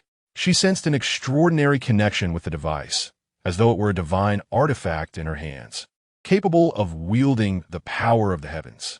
Perhaps this was the essence of her supernatural ability. The artificial rain device at the center of the square continuously infused energy into the sky. The blue luminescence brightened further, as if dyeing the entire firmament in shades of blue. Under the cleansing rain, the square seemed to come alive, the air infused with a refreshing aroma. People stood in the rain, basking in this unexpected miracle, their hearts brimming with joy and hope. Suddenly, a flurry of hurried footsteps approached from behind. Jiang Rui turned to see a group rushing toward the square. At the forefront was Lei Meng, the leader of the base, his face alight with excitement and his eyes sparkling with uncontainable emotion. Lei Meng strode forward, his expression a mixture of astonishment and elation. Their gaze locked onto Jiang Rui and the artificial rain device, their eyes reflecting awe and curiosity akin to the twinkling stars in the night sky. Is this real? Lei Meng gasped as he reached Jiang Rui, his eyes fixed on the blue luminescence and the cascading rain, his voice trembling with excitement. Indeed, base leader Lei. Jiang Rui replied with a smile and a nod. This is our first rain and the dawn of a new beginning for Nansha City. Raindrops trickled down her cheeks, harmonizing with her radiant smile, forming a captivating tableau. Lei Meng's overwhelming enthusiasm was palpable as he grasped Jiang Rui's hand tightly, his voice quivering with profound respect and gratitude. Miss Jiang, you have bestowed new life upon Nansha City. You have shown us hope. This rain is not merely rain. It signifies the rebirth of Nansha City, the hope of all of us. Calm down, Mr. Lei, Jiang Rui chuckled lightly. Imagine if we were to unleash the energy cannon. That would surely incite even greater excitement. As the rain gradually diminished to a gentle drizzle, the sky began to clear, and Nansha City appeared to have undergone a rebirth, radiating newfound vitality. The square resonated with laughter and joy as people celebrated this hard-won rainfall. Jiang Rui guided Lei Meng and the others to the artificial rain device. elucidating its operational principles in detail. This device relies on supernatural energy to function. The energy I injected earlier was limited, hence the rain was brief. The stronger the energy injected, the longer the rain will last. Surrounding her, Lei Meng and the others listened intently, their faces alight with curiosity. Suddenly, Lei Meng stepped forward, determination gleaming in his eyes. "Miss Jiang, I would like to give it a try." Jiang Rui nodded with a smile, gently guiding Lei Meng on how to operate the device. Taking a deep breath, Lei Meng slowly infused his supernatural energy into the energy input. As he withdrew his hand, the blue beam illuminated, heralding the approach of the second rain. Chapter 110, Growth Nutrient Solution. With the water issue resolved, the challenges of cultivation followed suit. This world was far from ordinary. In just a week, the land of Nansha City blossomed with vibrant life, green seeds silently sprouting in the moist soil, breaking through the earth to showcase their tenacious vitality. Jiang Rui stood on the ridge, gazing into the distance, where patches of tender green crops thrived under the sun. In less than a month, these verdant vegetables would be ready for harvest. Lei Meng led a diligent team, tirelessly clearing land in preparation for sowing wheat, a vital staple crop. Currently, half of the workforce was engaged in resource gathering, while the others focused on hunting zombies to accumulate points. Her shop was registered under the Thunder Base, with dedicated personnel overseeing it, allowing her to avoid daily visits. As for the issue of livestock, it had not yet received much consideration. With food supply still unstable, their priority was to meet the basic needs of every team member. Only when they could consistently provide for everyone's sustenance would they contemplate developing livestock. This was their plan, yet Jiang Rui saw that they had already constructed a livestock farm. It seemed they were eagerly yearning for meat. With such enthusiasm, they deserved some rewards. Jiang Rui gently tapped the shop interface, and a bottle shimmering with green light materialized in her hand. "This is the growth nutrient, a miraculous liquid capable of accelerating the growth rate of plants, enabling crops to mature rapidly within a short span, significantly boosting yield." She approached a freshly sown vegetable field, gently twisting open the bottle cap, releasing a refreshing aroma. With utmost care, she evenly sprayed the nutrient onto a cabbage plant. Almost instantaneously, the tender green leaves began to grow at a visibly astounding pace, their color becoming more vibrant. Within mere minutes, the previously few centimeters tall cabbage had astonishingly reached half a meter, its robust stem supporting the enormous leaves, resembling emerald green screens.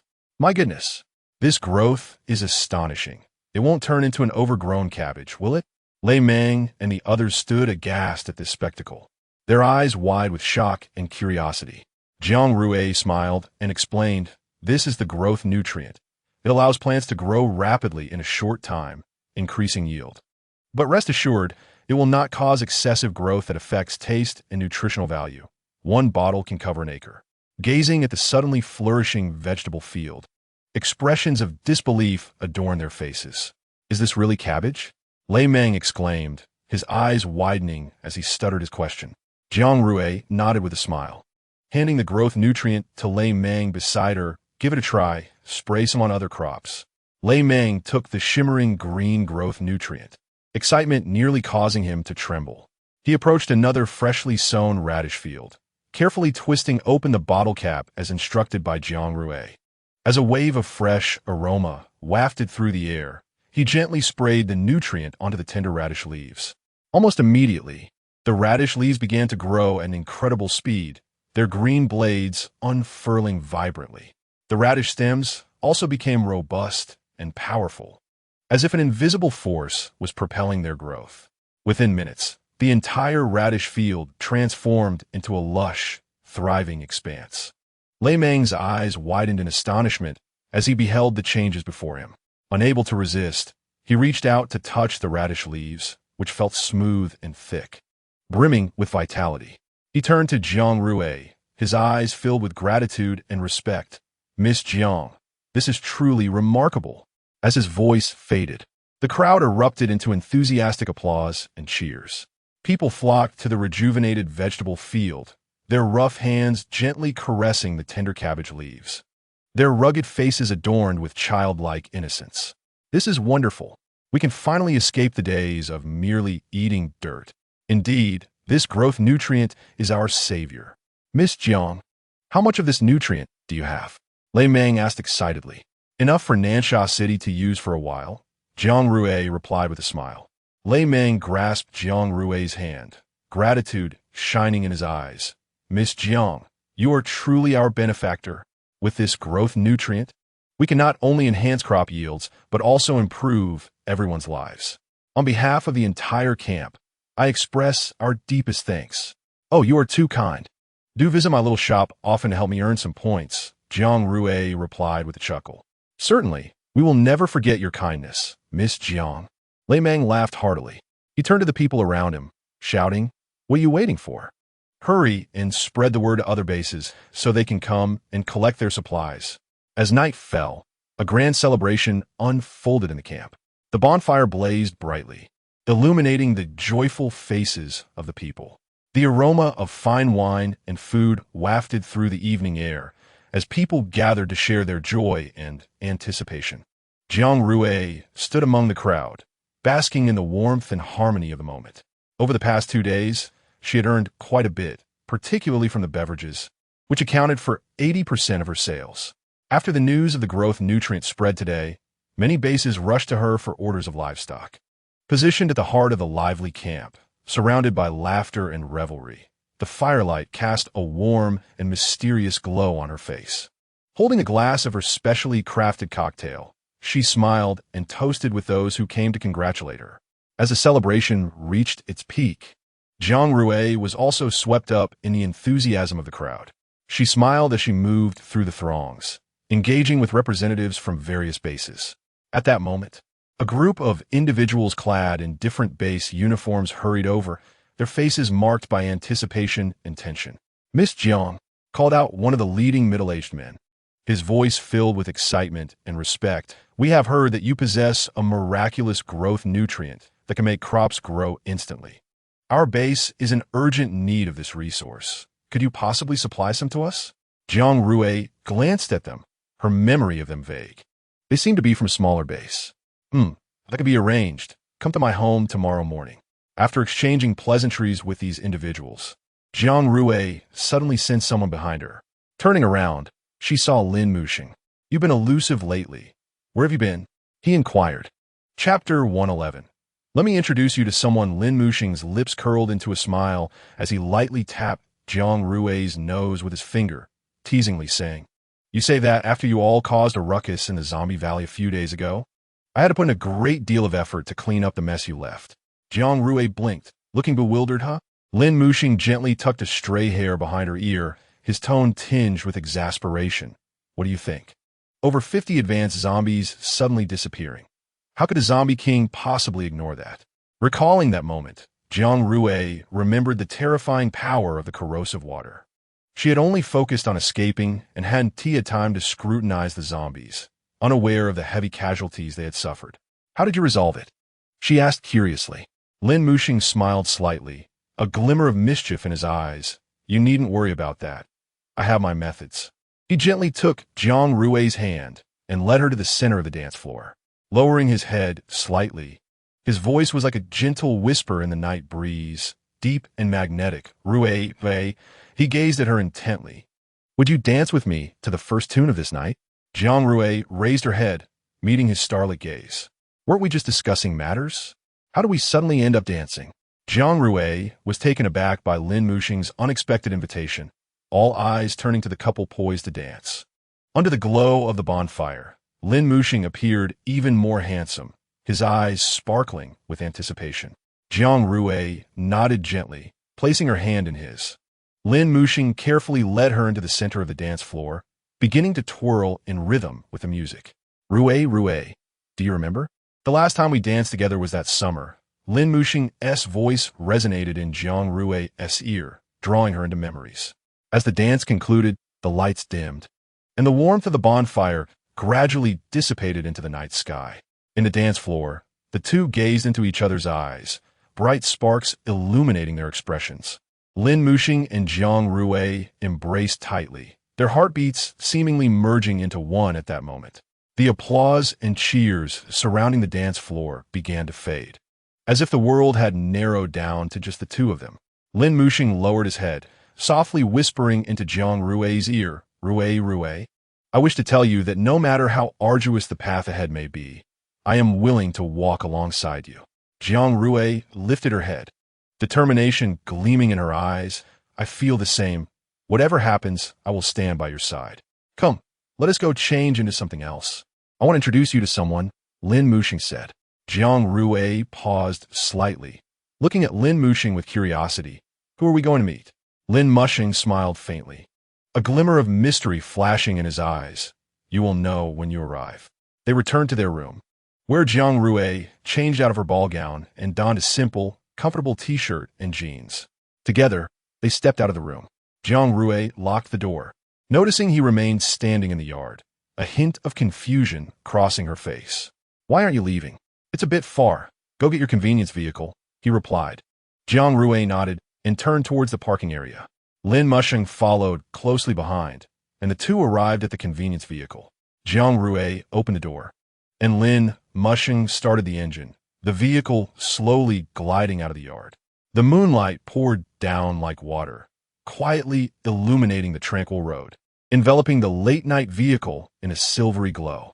The scenery outside the window whizzed by in the night, and inside, Jiang Rui, seated in the passenger seat, turned her head in curiosity to Lin Muxing.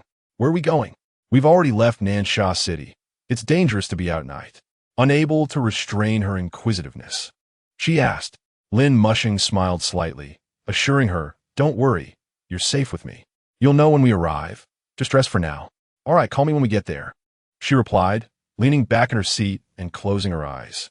The landscape outside the window shifted with the night, while Lin Muxing focused intently on driving. Time passed unknowingly until the vehicle gradually came to a halt. Lin Muxing gently awakened Jiang Rui, and they both disembarked. Jiang Rui rubbed her eyes and looked up, astonished to find themselves standing before a dilapidated house. Where is this? Is anyone living here? She exclaimed in surprise. Lin Muxing smiled faintly and took her hand as they walked inside. The interior of the rundown house revealed a hidden world. Lin Muxing deftly guided Jiang Rui through a narrow corridor. They navigated past piles of old furniture and arrived at a small room surrounded by bookshelves. The entrance to an underground passage lay concealed behind the shelves, barely wide enough for one person. Lin Muxing signaled for Jiang Rui to follow, and they bent down to enter the passage. The staircase descended continuously, the steps trembling slightly underfoot due to years of neglect. Gratefully, Jiang Rui relied on Lin Muxing's support. Otherwise, she would never dare traverse this dark underground passage alone. Suddenly, Jiang Rui felt her foot slip, losing her balance. But Lin Muxing swiftly caught her. Be careful. His voice resonated clearly in the darkness as he firmly grasped her arm to prevent another fall. Jiang Rui took a deep breath. How far is it? Who are we meeting? Just as her words fell, a faint light flickered ahead. Lin Muxing smiled, releasing her arm as he stepped forward. Jiang Rui followed cautiously, carefully placing her feet on the steps, fearful of stumbling again. As they advanced, the light grew brighter, revealing a door before them. Lin Muxing approached and knocked in a rhythmic manner. A subtle sound emanated from within, and soon the door creaked open. A man with one half of a zombie's face and the other half-human greeted them, startling Jiang Rui. She glanced at Lin Muxing, recognizing the likeness to when he had drawn her blood. So, this handsome fellow is a zombie? Lin Muxing brought me to meet a zombie? Jiang Rui thought, bemused by his peculiar idea. Mo-gu. Lin Muxing's voice broke the silence. Jiang Rui's ears perked up, sensing a unique bond between the two men from Lin Muxing's tone. Mo-xiu-si nodded slightly, his gaze shifting between Lin Muxing and Jiang Rui before finally resting on Jiang Rui's face. Is this your little girlfriend? Mo-xiu-si's voice was somewhat hoarse. Montak-ge. Your insight is remarkable. This is Jiang Rui, Lin Muxing replied with a smile. Mo-xiu-si teased. You, my boy, besides bringing your little girlfriend. When have I seen you bring anyone else here? Come in. His words made Jiang Rui feel slightly embarrassed. She glanced up at Lin Musheng, who was smiling at her with warmth in his eyes. Her heart warmed, and she felt at ease. Chapter 112. Can you eat this? Jiang Rui followed him into Mo Xiuxi's room. The interior was starkly different from her expectations. Although it appeared somewhat dated, it was remarkably tidy, with items arranged in an orderly fashion. Various antiquated weapons and photographs adorned the walls. Mo Xiuxi smiled and invited them to sit, while he turned to pour 2 glasses of water. The aroma wafting from the kitchen was tantalizing, making her mouth water. Jiang Rui then realized that she was not the only guest in this place. Sitting on the sofa, she glanced around until her eyes were drawn to a photograph. In it, a young Mo Xiuxi stood beside Lin Musheng, both beaming with radiant smiles against a backdrop of ruins. Unable to resist, she picked up the photograph for a closer look. This was a snapshot of me and Musheng when we first arrived here. We were both novice players. Oh no, novice zombies. Mo Xiuxi's voice echoed from behind, tinged with a nostalgic warmth. He approached her, gazing deeply at the photograph. At that time, we had just entered this world, filled with curiosity and confusion. The world of zombies is not easy, but we supported each other and grew together. He turned to Lin Musheng, his eyes reflecting deep reminiscence. We truly experienced and lost so much back then. Lin Musheng smiled gently, offering no response. Just then, a woman's voice called from the kitchen. Hey, you two. Come serve the food. It's ready. Mo Xiuxi chuckled lightly and turned towards the kitchen. All right, don't rush me. I'm coming. He beckoned Jiang Rui and Lin Musheng. Come on, don't just stand there. Let us eat. Jiang Rui and Lin Musheng exchanged smiles and followed Mo Xiuxi into the kitchen. In the kitchen, a young woman was busy, wearing an apron with her hair casually tied back, a warm smile adorning her face. Upon seeing them enter, she pointed to the table laden with dishes. Please, sit down. The food is all prepared. Lingye. Jiang Rui's astonishment was palpable as she stared incredulously at the busy young woman. Lin Jie turned, her smile radiant, and nodded. Jiang miss, how have you been? It's been a long time. Mo Xiuxi laughed heartily, slapping Jiang Rui on the shoulder with camaraderie. We are all family here. Don't be so formal. Just call me Mo Go with Musheng, and you can call Yanzi sister-in-law. Let us drop the stiff titles, shall we? If you don't mind. We can call you Rui. Jiang Rui smiled shyly, her previous reservations dissipating. Of course, Mo Go, Yanzi sister-in-law. She looked around the kitchen, noting that although it was small, it was meticulously organized, with various utensils neatly arranged, clearly well used.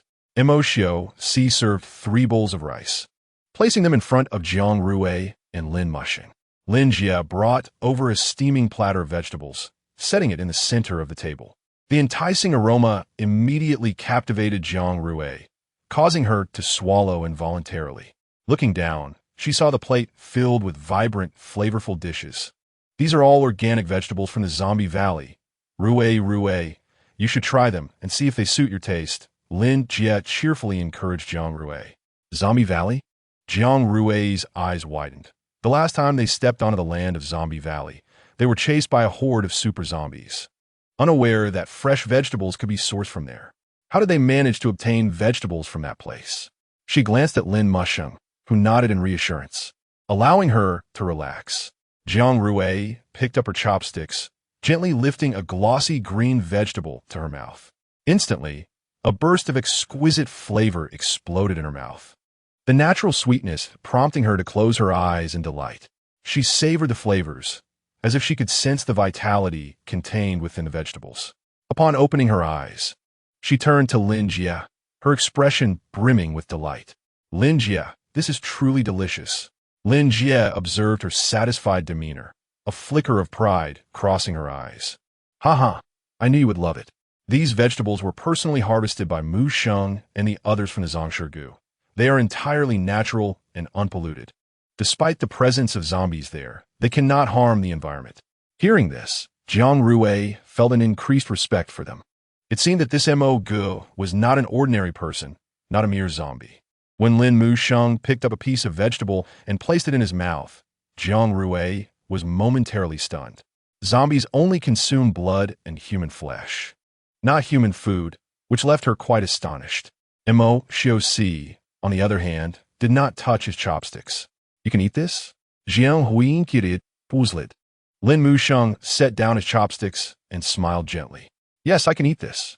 He paused and continued, in fact, it should be said that after my death and rebirth at the source of corruption, I not only regained a human appearance, but also gained the ability to consume human food. However, my essence remains that of a zombie. Lin Musheng's words plunged Jiang Rui and Mo Xiao into a brief silence, rendering the atmosphere at the dining table somewhat delicate. So that's how it is. But why didn't you mention it before? Jiang Rui gazed at Lin Musheng, attempting to decipher more from his expression. Yet he maintained his smile, leaving her unable to glean any insights.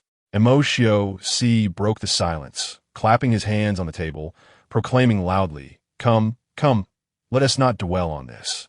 Let us eat. Musheng, since you can eat human food, do indulge. Do not stand on ceremony with us. As he spoke, he placed a piece of green vegetable into Lin Musheng's bowl. Lin Musheng nodded with a smile, picking up the chopsticks to take a bite of meat. Jiang Rui observed his actions, shaking her head, wondering what he was still thinking at this moment. Regaining her focus, she redirected her attention to the dining table. Watching Lin Musheng savor the human food, she couldn't help but marvel at how the boundary between zombies and humans could, in some respects, be so blurred.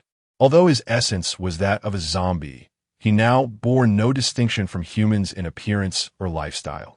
Mo Xiao lifted his wine glass, and Lin Musheng responded in kind.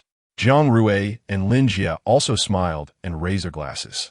The sound of their clinking glasses resonated crisply in the quiet dining room. After the meal, Jiang Rui voluntarily helped to clear the dishes. As the two busied themselves, they engaged in casual conversation, as if they had been old friends for many years. Jiang Rui meticulously washed each bowl and plate, while Lin Jie wiped the table, exchanging light-hearted remarks occasionally. Lin Jie regarded Jiang Rui with admiration, saying, Rui, you are truly a diligent and wonderful girl. Musheng is fortunate to have you. Chapter 113, you finally called me that name again. Lin Jie's words made Jiang Rui feel a bit shy. She lowered her head, smiling gently. Lin Jie, you are too kind. I am merely doing my part. Once they finished tidying up the dishes, Jiang Rui and Lin Jie exited the kitchen together. Lin Musheng and Mo Xiao sat on the sofa in the living room, both wearing notably serious expressions. Musheng, have you truly made your decision? Mo Xiao's voice was low and powerful, as if each word carried heavy significance. Lin Musheng nodded, his gaze resolute and profound. Yes, I have thought it through. Mo Xiao remained silent for a moment before slowly speaking again. However, this is nearly impossible. The Zongshirgu holds a geographical advantage. Capturing it will not be easy. His words intensified the gravity of the atmosphere in the living room. Lin Musheng's eyes glittered with determination. He took a deep breath and spoke slowly. I understand this is challenging, but I have my plan. Furthermore, we cannot remain passive. Action is imperative. He turned to Mo Xiao, his gaze steadfast and courageous. Mo Gu, I need your assistance. You are the person I trust the most and my strongest support. Moxius scrutinized Lin Musheng's eyes, remaining silent for a while before looking up at Lin Jie. In the past, I would have unhesitatingly agreed, but now, as Mo Xiao's words trailed off, the living room fell into silence. Lin Jie's expression grew serious as she looked at Lin Musheng, a hint of concern flashing in her eyes. What are you discussing? She asked. Jiang Rui also glanced at the two of them with worry. Mo Xiao looked at Lin Jie and Jiang Rui, a flicker of hesitation passing through his gaze. He understood that the forthcoming plan would be fraught with danger, and he did not wish for them to be embroiled in it. Yet, seeing the resolute expression in Lin Musheng's eyes, he realized he could not refuse. He took a deep breath and stated solemnly, we plan to attack the Zongshirgu. The moment the words left his lips, Lin Jie displayed an expression of shock. Attack the Zongshirgu? That is a place all humans avoid. How could they possibly succeed? Lin Musheng looked at them and explained, I know this is perilous, but the Zongshirgu has released their research monsters, which poses a serious threat to Rui's safety. I cannot allow them to continue unchecked. Moreover, although the Zongshirgu is strategically advantageous, they also have weaknesses. If we can identify and exploit those weaknesses, we will surely succeed. What did you say? They have released those monsters. Mo Xiu's brow furrowed deeply. He had been spending time with Lin Jie, having not seen her for many years. He did not wish to leave her side even for a moment. Thus, he had not kept up with recent developments. Hearing Lin Musheng's words now filled him with an ominous premonition. Turning to Lin Musheng, he asked in a low voice, "Are you certain this information is accurate? If that is the case, our actions must be expedited." Before Lin Musheng could respond, Jiang Rui interjected, "It's accurate. Those monsters are ones we personally killed. And we've also discovered a passage leading to the Zongshirgu. This passage was likely excavated by them, as it is filled with monsters." Jiang Rui's words heightened the tension in the living room. She paused before continuing, "The passage is extensive. We walked for a long time before reaching the end. The conclusion of the passage leads to the river of the Zongshirgu." Upon hearing Jiang Rui's description, the atmosphere in the living room grew even more oppressive. Lin Jie could not help but grip her teacup tightly, her fingers turning pale from the pressure. Mo Xiu fell in a deep thought. His brow furrowed as if contemplating some critical strategy. Lin Musheng's gaze flickered. He had already been informed of this matter by Jiang Rui. If they could approach from there, perhaps they could indeed breach the defenses of the Zongshirgu. However, this idea required further verification and planning. Lin Musheng's gaze shifted between Mo Xiu and Lin Jie, aware that the forthcoming plan required their full support. He took a deep breath and spoke slowly. "I intend to personally explore that passage to see if it is possible to infiltrate the Zongshirgu from there." Mo Xiu frowned in response. "This is too dangerous. You cannot go alone." Lin Musheng shook his head. "I must go myself to assess the situation more accurately. Besides, do you not trust my abilities?" "I will be fine." Lin Jie also urged him not to go. "Musheng, this is too perilous. We cannot allow you to take this risk." Lin Musheng looked at Lin Jie, determination flickering in his eyes. "Sister-in-law, do not worry. I must check it out. Although the monsters in that passage have been dealt with, I blew up the exit on the Zongshirgu's side," Jiang Rui interjected. Jiang Rui's statement caused the atmosphere in the living room to freeze instantly. Lin Musheng was momentarily taken aback, then furrowed his brow. He turned to Jiang Rui, a hint of confusion in his eyes. "You blew up the exit of the Zongshirgu? When did this happen? Why didn't you tell me last time?" Jiang Rui gently bit her lip, feeling a bit bashful as she lowered her head. "When we were coming back, I found that exit to be too perilous. What if a monster emerged from there?" Before she could finish her sentence, Lin Musheng abruptly stood up, his brows furrowed. "What you did was far too dangerous. What if it attracted the attention of the zombie valley?" Jiang Rui lifted her gaze to meet Lin Musheng's serious expression, her heart racing with anxiety. "There were a horde of zombies chasing us from behind. I had no choice." Her voice dwindled, and she averted her eyes, knowing she had made a mistake, but feeling compelled to act given the dire circumstances. Observing Jiang Rui's demeanor, Lin Musheng's anger gradually subsided.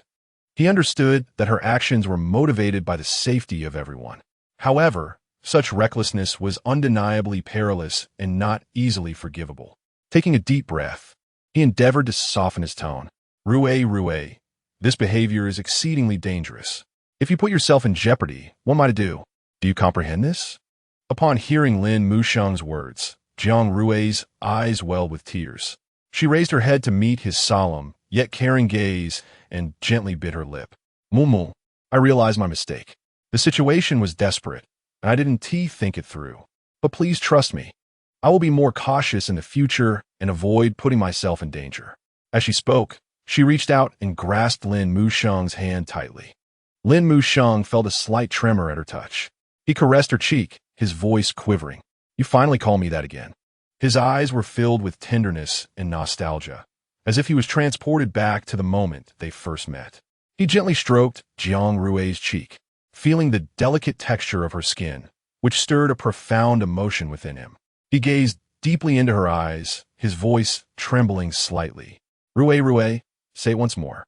Jiang Rui, sensing Lin Mushang's gentleness, cleared her throat. What are you talking about? We are discussing something very important. Lin Mushang looked into her bright eyes, his affection gradually yielding to reason. He gently released her hand, returned to the sofa, and furrowed his brow, contemplating their next course of action. The atmosphere in the living room grew tense again. Xios and Lin Jie exchanged glances, both recognizing the worry reflected in each other's eyes. They understood that Lin Mushang's decision was not made lightly. It was a choice born of careful consideration. Lin Musheng inhaled deeply, his gaze resolute as he addressed the group. I have decided to personally investigate that passage. He paused and continued. As for the exit to Zombie Valley, if possible, we may attempt to clear it so that we can launch an attack from there. Xios stood up, drawing everyone's attention. He walked to the center of the living room, carefully retrieving a large map from the towering bookshelf and unfolding it with precision. The map was intricately detailed, marked with various place names and symbols. He pointed to a location on the map, which marked the entrance to Zombie Valley. According to our intelligence, this is the entrance to Zombie Valley, a place we have been unable to penetrate. He surveyed the crowd and continued. Now, we need to reassess the situation. Perhaps we can formulate a new plan based on this newly discovered passage. The group gathered around the map, scrutinizing every detail. Xios's words plunged everyone into contemplation, their eyes shimmering with varied emotions. Jiang Rui clenched her fists nervously, glancing at Lin Mushang with concern, fearing he might make a reckless decision. Meanwhile, Lin Mushang furrowed his brow, his gaze wandering over the map in search of the optimal route for an offensive.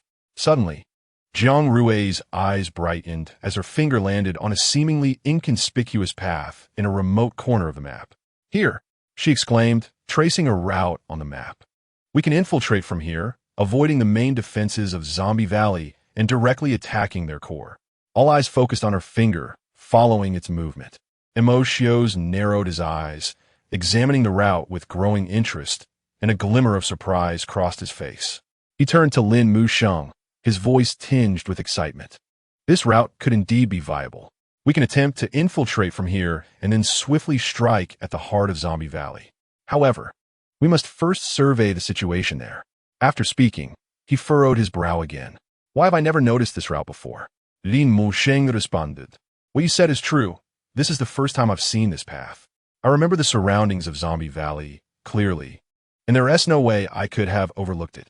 The atmosphere grew tense once more as the group gathered around the map, deep in thought. Could it be similar to the passage beneath the dark river, perhaps a newly opened path in this world or one excavated by the zombies of Zombie Valley? Jiang Rui's speculation shattered the silence like a stone thrown into a lake, causing everyone to exchange uncertain glances filled with confusion and apprehension. Lin Mushang's brow furrowed as his gaze danced over the unremarkable path on the map. I think, regardless of the outcome, we need to measure the terrain ourselves. The group exchanged knowing glances, understanding his intent. They must personally investigate the path to ascertain whether it could serve as an entry point into Zombie Valley. Then it's settled. Mushang, I will accompany you tomorrow, Xios declared. All right, Lin Musheng nodded. Jiang Rui observed the two, her brow furrowed. She trusted that Lin Mushang would not betray her, but why was Xios so eager to eliminate Zombie Valley? After all, he was a zombie himself. Was it for Lin Jie? Jiang Rui glanced at Lin Jie, who sat nearby, absorbed in Xios and seemingly oblivious to their discussion. She was entirely devoted to him, a stark contrast to her demeanor when they met in Beisha City, now appearing like a delicate bird seeking comfort. May I ask something? Jiang Rui's voice broke the brief silence. She looked at Xios, curiosity and inquiry evident in her eyes. Xios raised his head, meeting her gaze. What is it? He replied casually. Jiang Rui bit her lip, hesitating to find the right words. Ultimately, she steeled herself and looked directly into Xios's eyes. Why are you so eager to eliminate Zombie Valley? You are a zombie. What benefits does this bring you? He began, was once human. Though I am now a zombie, I have never forgotten my former identity. I once lived in Zombie Valley. It is not just a threat to humanity, but a destruction of this world. The zombie king wishes to distort this world, and I cannot allow Yanzi to live in such a reality. He turned to Lin Jie, his eyes filled with tenderness. Thus, I hope that the battle is initiated by humans, Mo Xios continued. A battle initiated by humans? Jiang Rui repeated, glancing at Lin Musheng, who also appeared deep in thought, his brow furrowed. Mo Ge, do you intend to use this as a means to become human again? Lin Musheng inquired. Yes. Mo Xios nodded, his gaze becoming profound. Only by returning to humanity can I be with Yanzi, and she need not live beneath the ground with me. He touched the zombie half of his face. I long to become human again at this very moment. Lin Musheng regarded Montaxius, understanding his feelings and recognizing his resolve. He too aspired for the same, albeit he was more fortunate. The room instantly fell into a heavy silence. Jiang Rui let out a soft sigh and remarked, "The risks of initiating a faction war are exceedingly great. I understand your sentiments." Her voice carried a hint of helplessness and sorrow as she continued. However, as the instigators of this faction war, we must secure victory. Otherwise, all humanity involved will succumb to becoming zombies. In chapter 115, my goodness, the overlord of the zombie realm. Unlike the zombies, who would not revert back to humanity upon losing the faction war, we must emerge victorious in order for all zombies to regain their human forms. Jiang Rui furrowed her brows tightly as she gazed at Mo Xios, her eyes filled with concern. Mo Ge, this is far too dangerous. I cannot gamble with the fate of all humanity. Mo Xios remained silent for a moment, his gaze sweeping slowly across the faces of the assembled company before finally resting on Jiang Rui. I comprehend your apprehensions, Rui, he said in a low voice. I propose this course of action because the Lei Ting base, led by Lei Meng, has expressed the desire to initiate a faction war. Jiang Rui's eyes flickered with surprise. How do you know this? Did Lin Musheng inform you? Mo Xios shook his head. Musheng did not share anything with me. By the way, allow me to reintroduce myself. My name is Mo Xios, also known as the Wine King. Jiang Rui blinked, feeling a strange familiarity with this name. Where had she heard it before? A sudden realization struck her, and she widened her eyes in disbelief as she looked at Mo Xios, her lips parting but no words escaping for a time. She had indeed heard this name before, and it was quite renowned. The leader of the carnival world, one of the three major factions among the zombies, was none other than the Wine King. The shock within Jiang Rui surged like tumultuous waves, rendering her momentarily speechless. She had never anticipated that this gentleman before her was the dreaded Wine King of the carnival world, a notorious force within the zombie realm, wielding supreme power. The audacity of his proposal to initiate a faction war to regain humanity left her astounded. Mo Xios observed her astonished expression and chuckled softly. My goodness, the overlord of the zombie realm. Jiang Rui turned to glance at Lin Musheng, who was looking at her with a broad smile. Jiang Rui blinked. Your brother's background is truly impressive. With the addition of the carnival world, the chances of success in this faction war would significantly increase. What do you think, Rui? Mo Xios inquired with a smile. Through his information network, he had already discerned Jiang Rui's significant standing in Nansha City and throughout the human factions. If she were to propose the initiation of a faction war, it was likely that no one would reject such a suggestion. Jiang Rui took a deep breath, striving to calm the tumult of shock within her. Mo Ge, I will seriously consider your proposal. However, this is not solely my decision. I must confer with the leaders of all the human bases. Mo Xios nodded in understanding. At that moment, the sky outside began to brighten with the pale light of dawn, heralding the arrival of a new day.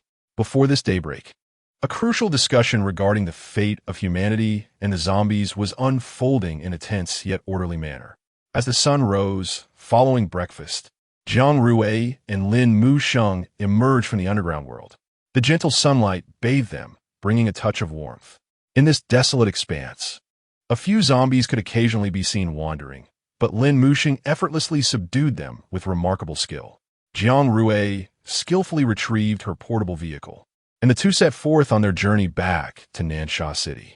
Having spent the night without sleep, Jiang Rui leaned back in her seat, pretending to doze. Zombies did not require rest at night, so Lin Musheng took on the responsibility of driving. Following the recent upgrade of the shop system, 2 new items had emerged.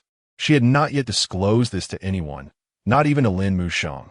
The game store now featured enhancement agents and awakening agents, and after this upgrade, transformation agents and elevation agents have been added, effective for both humans and zombies.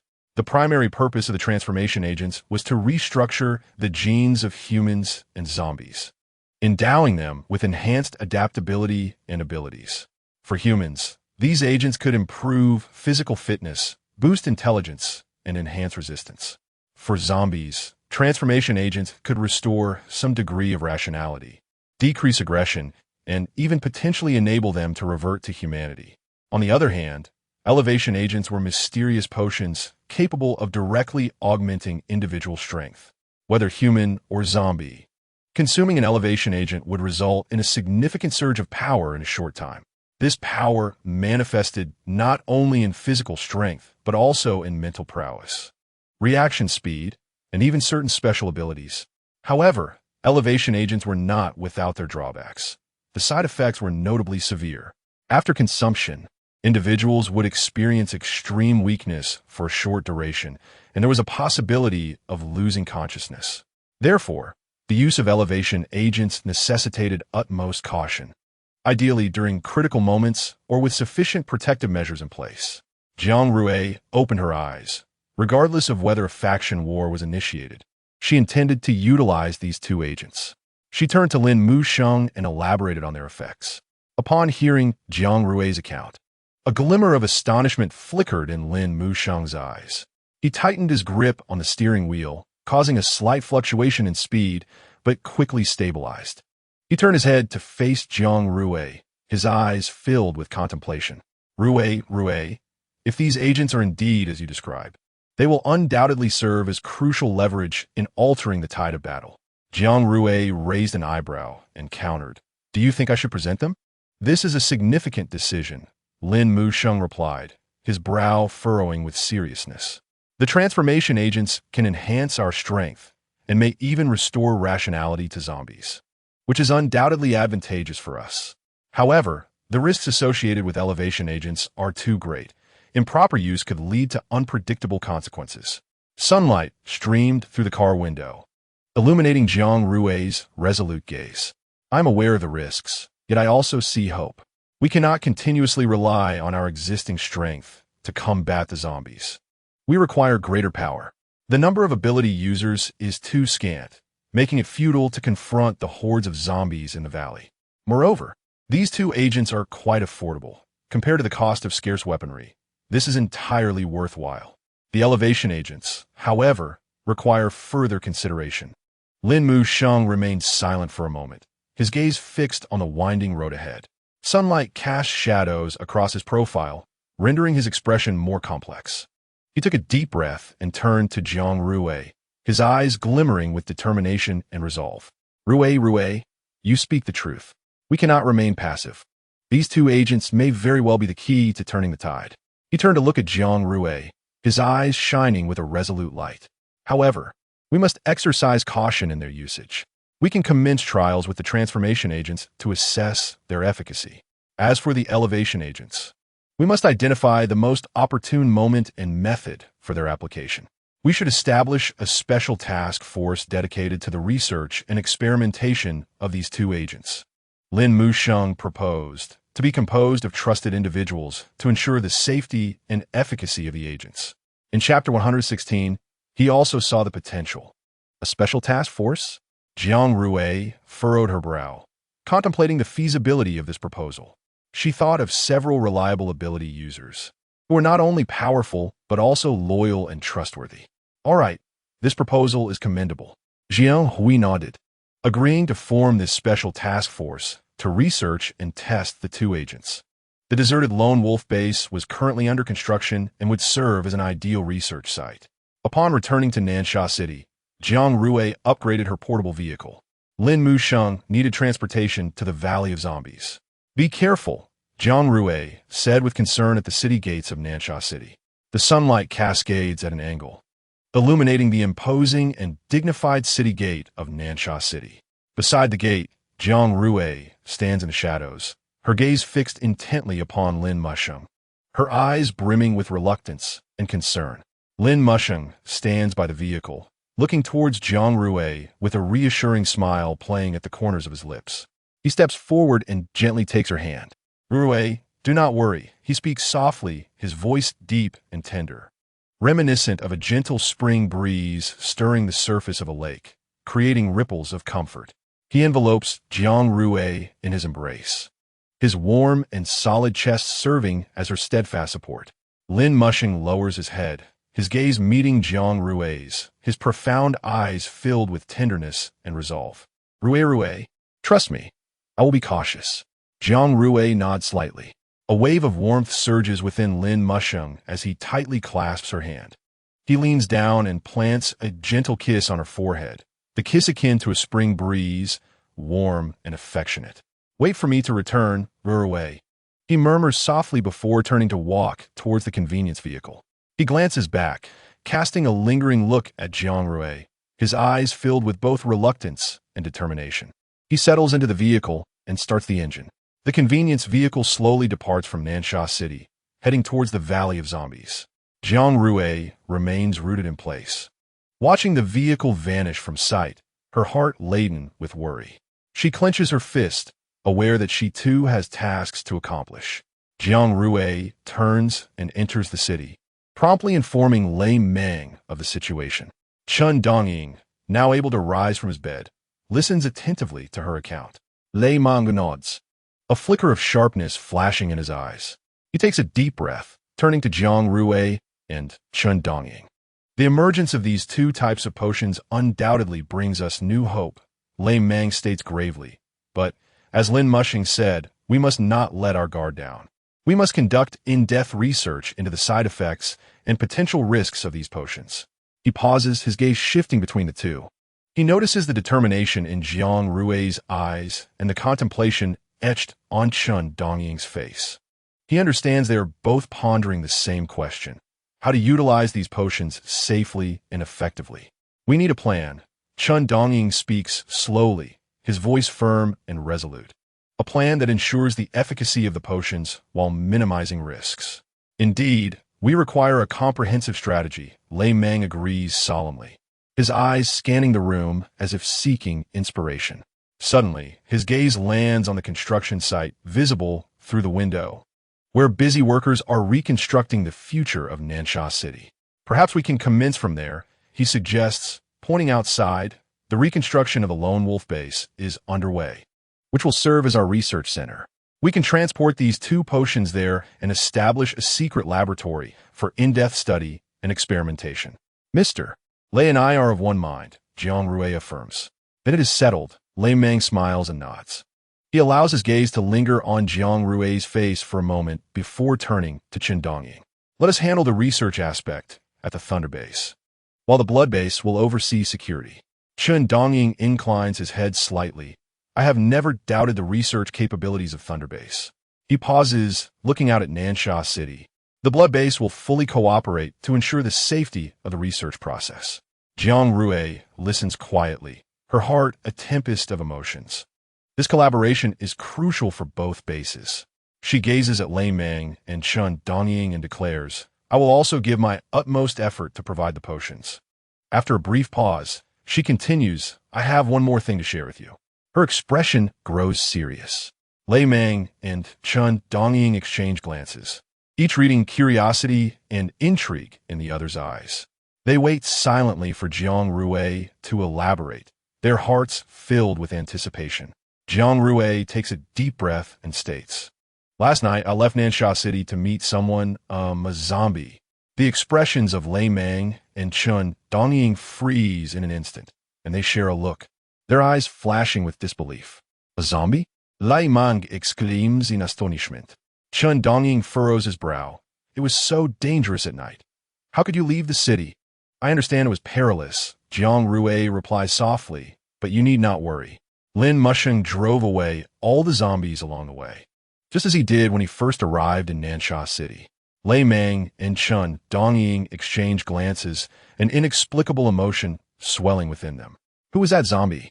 Lei Meng inquires in a low voice, his tone imbued with undeniable authority. Jiang Rui hesitates, seemingly organizing her thoughts, then slowly replies. He is the king of wine from the carnival world.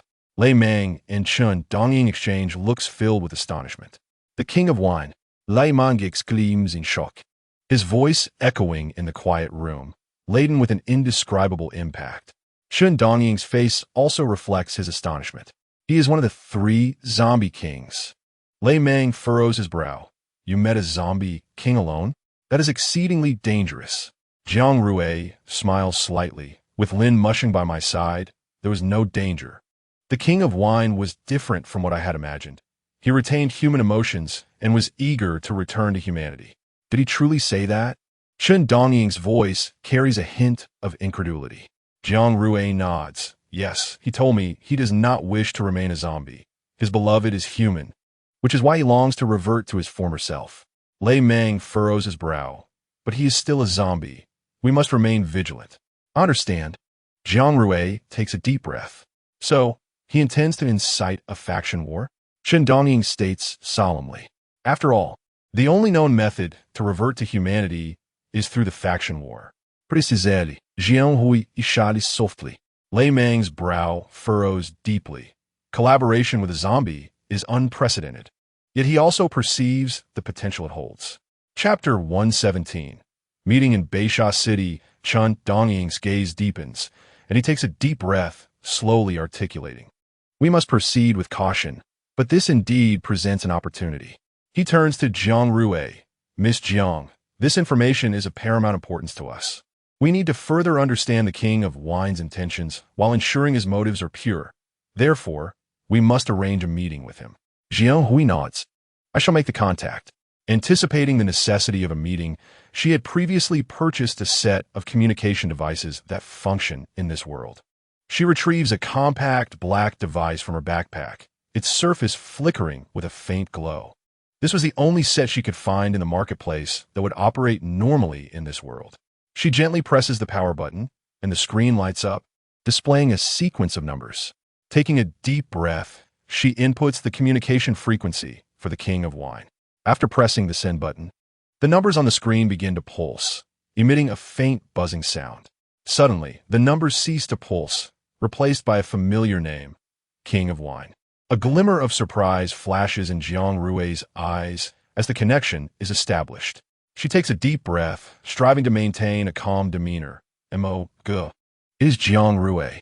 On the other end of the line, a rich and deep male voice responds immediately, tinged with concern. Rui, you just returned. Why not rest for a while? Inside the room, a subtle swallowing sound disrupts the brief silence. Chun Dongying and Lei Meng exchange incredulous glances. They had expected the conversation on the other end of the line to be fraught with tension, yet the atmosphere is surprisingly harmonious. Furthermore, the King of Wine's affectionate address towards Jiang Rui suggests a profound emotional bond between them, inciting their curiosity and speculation regarding the nature of their relationship. Jiang Rui furrowed her brows slightly as she glanced at the 2 individuals beside her, noticing the astonishment and confusion reflected in their eyes. A sense of helplessness welled up within her heart, yet she found herself unable to articulate a proper explanation. She was reluctant to reveal that Lin Mushing was a zombie, fearing that it would mean never seeing him again in Nansha City. With a gentle smile, she endeavored to ease the atmosphere and softly remarked, I'm not tired. It is Lin Mushing who is driving. There is something I would like to discuss with you. On the other end of the line, the esteemed king of wine, Shios, seemed to sense something amiss, his voice deepening. Is it related to the matter we spoke of yesterday? Jiang Rui nodded. Taking a deep breath, yes, I have informed Mr. Lei and Mr. Chun about the situation. They wish to meet with you for further discussion. Shios fell silent for a moment, as if weighing the pros and cons, then slowly spoke with a tone of resolve. Very well, it is time we meet. Upon hearing this, Jiang Rui fell into contemplation, her brow slightly knitting together. The dilemma they faced now was where to convene. Clearly, Mo Xiao's visit to Nansha City was not a prudent choice, and it would also be inappropriate for Lei Mang and the others to venture into the wasteland. Suddenly, a glimmer of inspiration sparked in Jiang Rui's eyes as she proposed. Mo, go. Shall we meet in Beisha City? The current Beisha City resembled a desolate town forgotten by the world, devoid of zombies and the clamor of humanity. Beisha City? Mo Xiao's voice carried a note of uncertainty, but he quickly grasped her intent. All right, Beisha City sounds good. When? Tomorrow at 10 in the morning, on the street by the dark river, Jiang Rui replied succinctly. After ending the call, she turned to Chen Dongying and Lei Mang beside her. Mo Ge has agreed. We will meet in Beisha City. Chen Dongying nodded slightly, a hint of profound contemplation evident in his gaze. Indeed, Beisha City is an ideal location. The following morning, sunlight filtered through sparse clouds, casting a warm glow on the streets of Beisha City. Jiang Rui, Lei Mang, and Chen Dongying arrived early at the street leading to the dark river, where the buildings on either side lay in ruins, yet faint traces of their former glory lingered. They found a secluded corner and waited quietly for Mo Xiao's arrival. In the shadow of the street corner, a black SUV approached silently, coming to a halt by the roadside. The door opened slowly, and a tall figure emerged from the vehicle. It was Mo Xiao's, dressed in a deep black trench coat. He wore a faint smile as his gaze swept over Jiang Rui and the others. He approached Jiang Rui, presenting her with a package emanating an enticing aroma, and gently said, Rui, this is breakfast specially prepared for you by your sister-in-law. Jiang Rui was momentarily taken aback, her eyes falling upon the breakfast in Mo Xiao's hands, a flicker of gratitude shining in her gaze. She accepted the offering, her lips curving into a delicate smile. Thank you, Mo Ge, and please extend my thanks to sister-in-law for her thoughtfulness.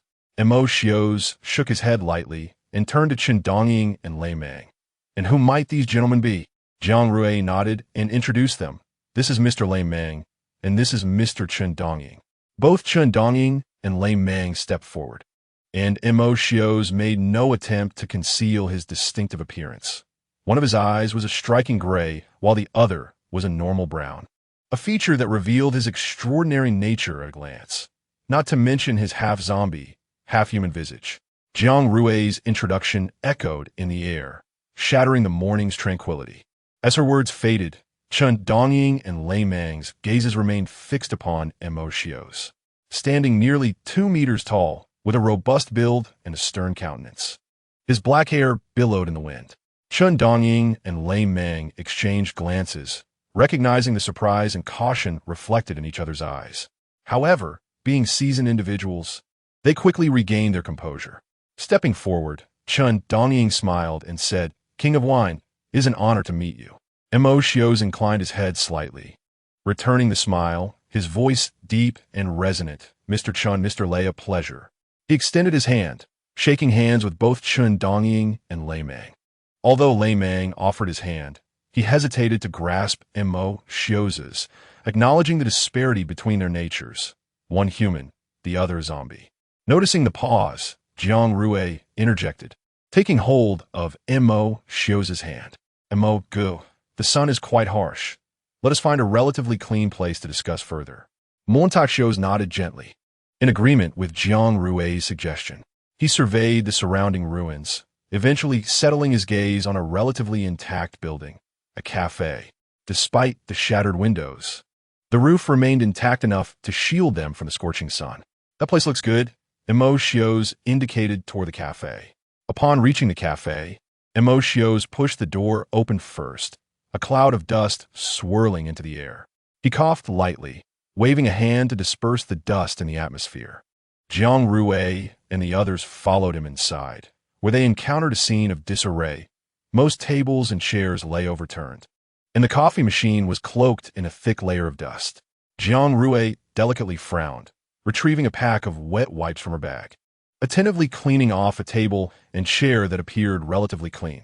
Chen Dongying and Lei Mang also found places to sit, their eyes occasionally drifting toward Mo Xiao's, seemingly attempting to discern something unique about this legendary figure. Emo surveyed the cafe, ultimately fixing his gaze upon an old piano that, despite its dusty exterior, exuded an air of tranquil elegance. He approached it slowly, gently lifting the lid to reveal a row of yellowed keys. His fingers brushed the keys, producing a melodious tune that resonated throughout the empty cafe. "Is this piano still functional?" Jiang Rui exclaimed in surprise. "Rui, give it a try," Emo smiled, inviting her. Jiang Rui blinked in astonishment before breaking into a radiant smile. She moved beside the piano, seated herself on the bench, adjusted her posture, and lightly placed her fingers upon the keys. Her fingers danced across the keys like fairies in flight, producing a cascade of enchanting notes. The piano's sound intertwined with Emo's melody, forming a captivating duet. Chen Dongying and Lei Meng seemed to lower their guards, captivated by the lilting music. As the performance concluded, Jiang Rui excitedly suggested, "Let us take this piano home when we leave." Emo tilted his head slightly, observing the excitement shimmering in Jiang Rui's eyes, a smile gracing his lips as he softly replied, "If Rui likes it, then we shall take it with us." At that moment, Chen Dongying and Lei Meng returned to reality, glancing at Mo and Jiang Rui with a hint of surprise in their eyes. This king of wine appeared somewhat different from the legends they had heard. Jiang Rui joyfully leaped up and rushed to the piano, her hands gliding over the keys. Mo watched her, a warm sensation swelling within him. In this world, there were indeed things worth cherishing and protecting. Turning his attention back to Chen Dongying and Lei Meng, he stated, "Now, it is time we discuss the matter of collaboration." As Emo's words hung in the air, the atmosphere in the cafe shifted, becoming heavy with gravity. Chen Dongying and Lei Meng exchanged solemn glances, recognizing the seriousness of the forthcoming discussion, which would determine the fate of their world and all humanity. Breaking the silence, Chen Dongying spoke in a low, resolute voice, "King of Wine. The zombies in Zhongshan Valley are unlike any others. They're super zombies. Miss Jiang and her companions encountered dozens of them before they could delve deeper, which puts us at a disadvantage. Moreover, we harbor doubts about you. You are a zombie. We are humans. How can I trust that you won't betray us?" Mo listened intently to Chen Dongying's words without immediate response. He nodded gently, indicating his understanding of their concerns. Then, he turned toward the coffee machine, an antiquated device covered in dust. He lowered his head and began to wipe away the dust from the machine's surface. "You do not trust me, and that is entirely understandable." Emo's voice was low and calm. He lifted his gaze, meeting the eyes of Chen Dongying and Lei Meng. "But you should believe that I am not what you imagine." He gestured towards the now spotless coffee machine, retrieved coffee beans from the air, and pressed a switch, causing the machine to rumble to life. In a short while, the rich aroma of coffee permeated the entire cafe. Mo poured 3 cups of coffee, handing one to Chen Dongying, another to Lei Meng, and the last to Jiang Rui. Chen Dongying and Lei Meng accepted their cups, gazing at Mo with a hint of puzzlement. They had expected this legendary wine king to propose various terms or attempt to persuade them. Instead, he quietly brewed them a cup of coffee. Mo observed them and spoke softly, "Trust takes time to build. I cannot guarantee anything, but I can show you that I am not your enemy." He stood quietly by the coffee machine, his hands folded across his chest, his gaze steady and resolute as he looked at Chen Dongying and Lei Meng. Chen Dongying took a sip of coffee, the bitter taste spreading across his tongue, and he regarded Mo, his heart beginning to waver. Perhaps this legendary wine king was indeed different from their preconceived notions. Lei Meng, however, frowned at Mo, his eyes filled with wariness and skepticism. Yet, he too acknowledged that Mo's words compelled them to reconsider whether they should entirely dismiss this king of zombies. "I can provide information about the goo, and Lin Muxing has also visited the zombie valley. You should trust him, and even if you do not trust us, you should trust Rui, Mo continued. "I am well aware of the circumstances in the zombie valley. Those super zombies are indeed troublesome." He paused momentarily before adding, "But I have a method to deal with them." Mo's words heightened the tension within the cafe once again. Chen Dongying and Lei Meng exchanged glances, seeing hesitation and confusion reflected in each other's eyes. "What method do you possess?" Chen Dongying asked in a low voice, his gaze fixed intently on Mo Xiuxi, trying to discern any clues from the face of this zombie king. Mo Xiuxi smiled slightly. "Do you know the weakness of zombies?" he inquired. His question plunged Chen Dongying and Lei Meng into contemplation. They had fought zombies countless times, but had never truly comprehended their weaknesses. Observing their bewildered expressions, Mo Xiuxi smiled gently and continued, "The weakness of super zombies lies within their source." He spoke as if stating an undeniable truth. Chen Dongying and Lei Meng were taken aback. They had never encountered such information. The weakness of zombies was their source? What was that? How could it be? They had witnessed super zombies continue to attack, even after sustaining severe head injuries. Mo Xiuxi, noticing their expressions, seemed to anticipate their confusion. He smiled softly and elaborated. "To be precise, every super zombie, regardless of its strength, is controlled by a source. Zombies below the super level lack a source. Simply incapacitating them is sufficient. However, those super zombies have undergone structural mutations, and their sources are generally located within their minds, but upon being attacked, they swiftly move and scatter within their bodies." Chapter 119. Source Tracker. Thus, the zombies you encountered earlier could continue attacking despite head injuries because their sources remained unharmed. Montag Xuzi paused, allowing the two to process this information. He glanced around and continued, "The sources of those super zombies are concealed deep within their bodies, constantly shifting. Therefore, to truly defeat them, we must locate and destroy their sources." Chen Dongying and Lei Meng listened intently. They had never heard such a theory before. Mo Xiuxi's words provided them with a newfound understanding of zombies and increased their curiosity about this zombie king. "If the source is mobile, how can we find it?" Lei Meng inquired. Mo Xiuxi smiled gently, a glimmer of cunning in his eyes. "There is a way, of course," he replied nonchalantly, turning back to the coffee machine to pour himself a cup. As steam rose, he slowly spoke, "To locate and destroy the source of super zombies, we require a special weapon." He turned to face them again, continuing, "This weapon can track the location of the source and accurately destroy it." Mo Xiuxi's gaze deepened as he extended his hand, producing a small black object that appeared to be a compact device, emanating a faint glow. "This is the source tracker." His voice was low and mysterious. "Once activated, it can sense the source of super zombies and guide us to its location. Once we find the source, we can use this device to destroy it." Chen Dongying and Lei Meng exchanged glances, their eyes reflecting shock and anticipation. They fixated on the black device in Mo Xiuxi's hand, and Jiang Rui leaned in with curiosity. "How do we activate this tracker?" Chen Dongying asked eagerly, his voice filled with expectation. Mo Xiuxi smiled slightly, his fingers gently pressing against the device's surface. "Activating it requires a simple step," he murmured. "Just a drop of zombie blood." Lei Meng extended his hand, palm upwards, a drop of black zombie blood resting quietly in his palm. It was blood from the super zombie he had collected years ago, resembling a plump black gem. Mo Xiuxi delicately dripped the blood onto the device's surface. The instant the blood made contact, it seemed to trigger some mysterious mechanism.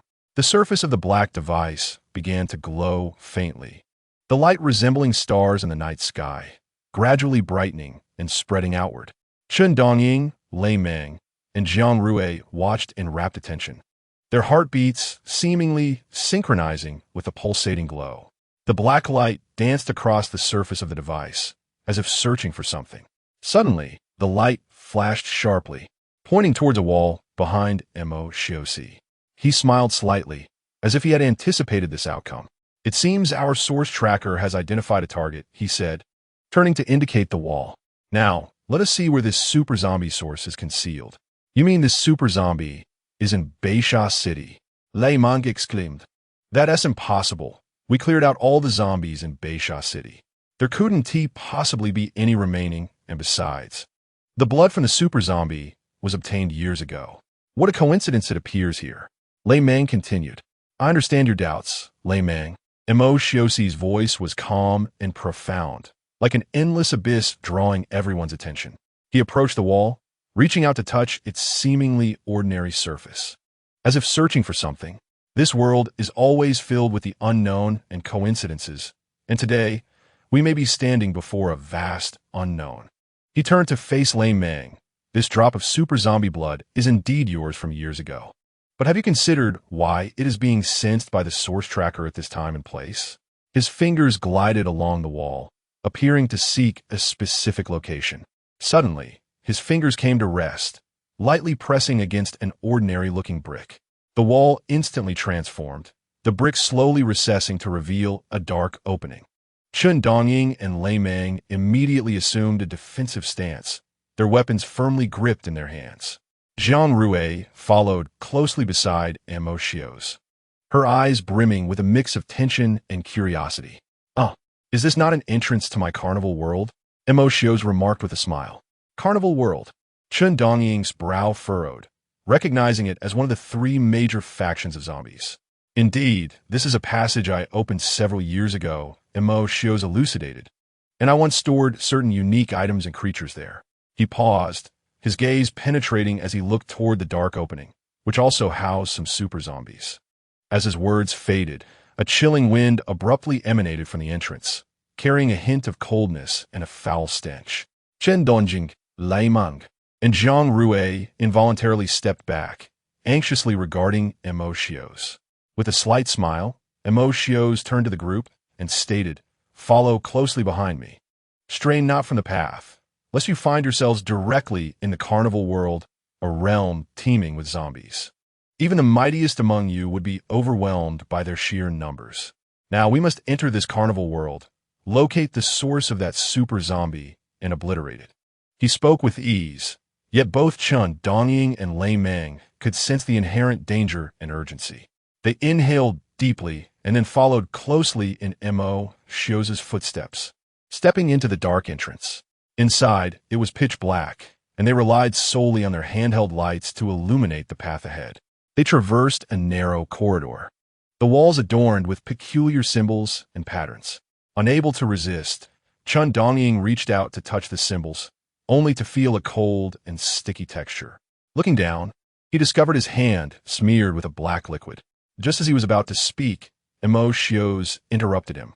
"That is the blood of those super zombies," he explained.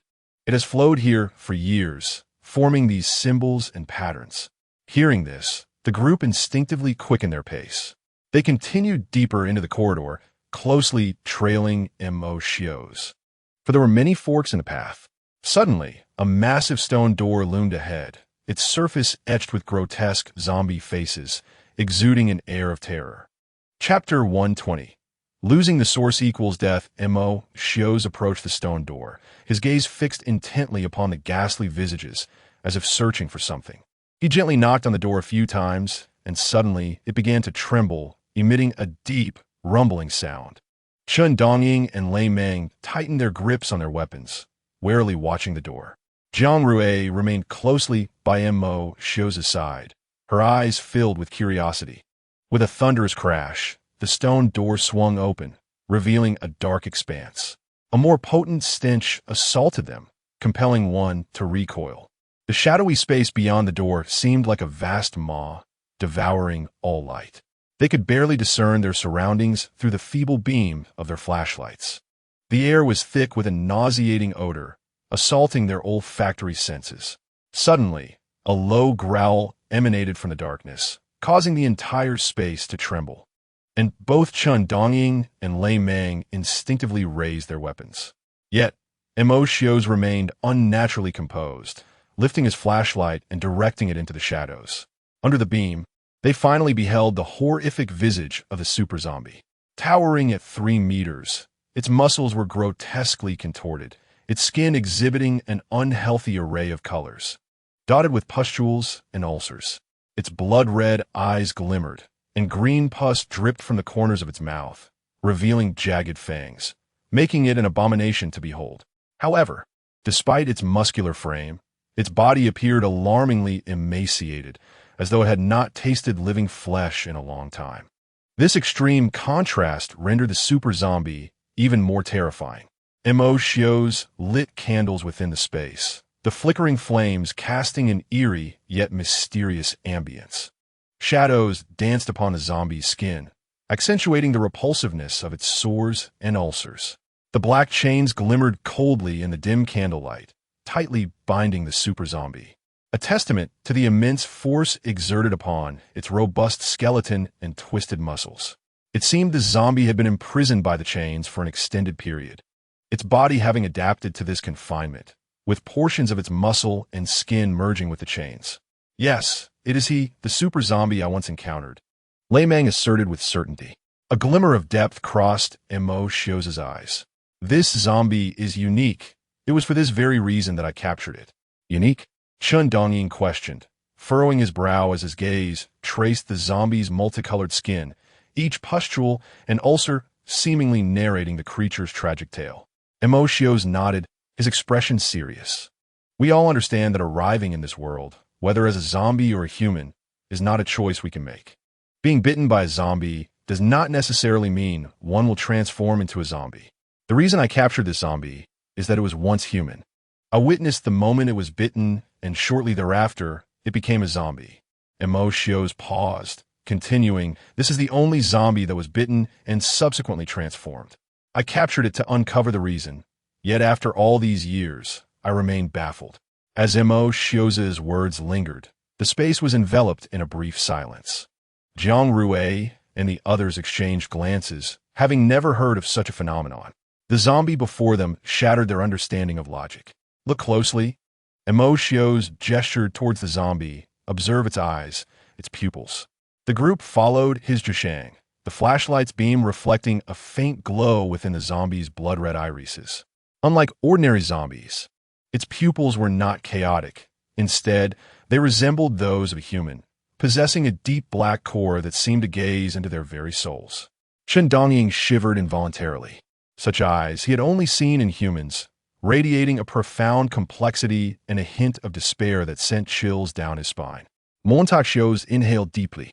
Those eyes are proof that it retains human consciousness. I have been studying it, attempting to discern the cause of its mutation. Now, I have given up. The only way to revert to humanity is through the war of factions. As he spoke, he produced a source tracker, continuing with the blood of the super zombie.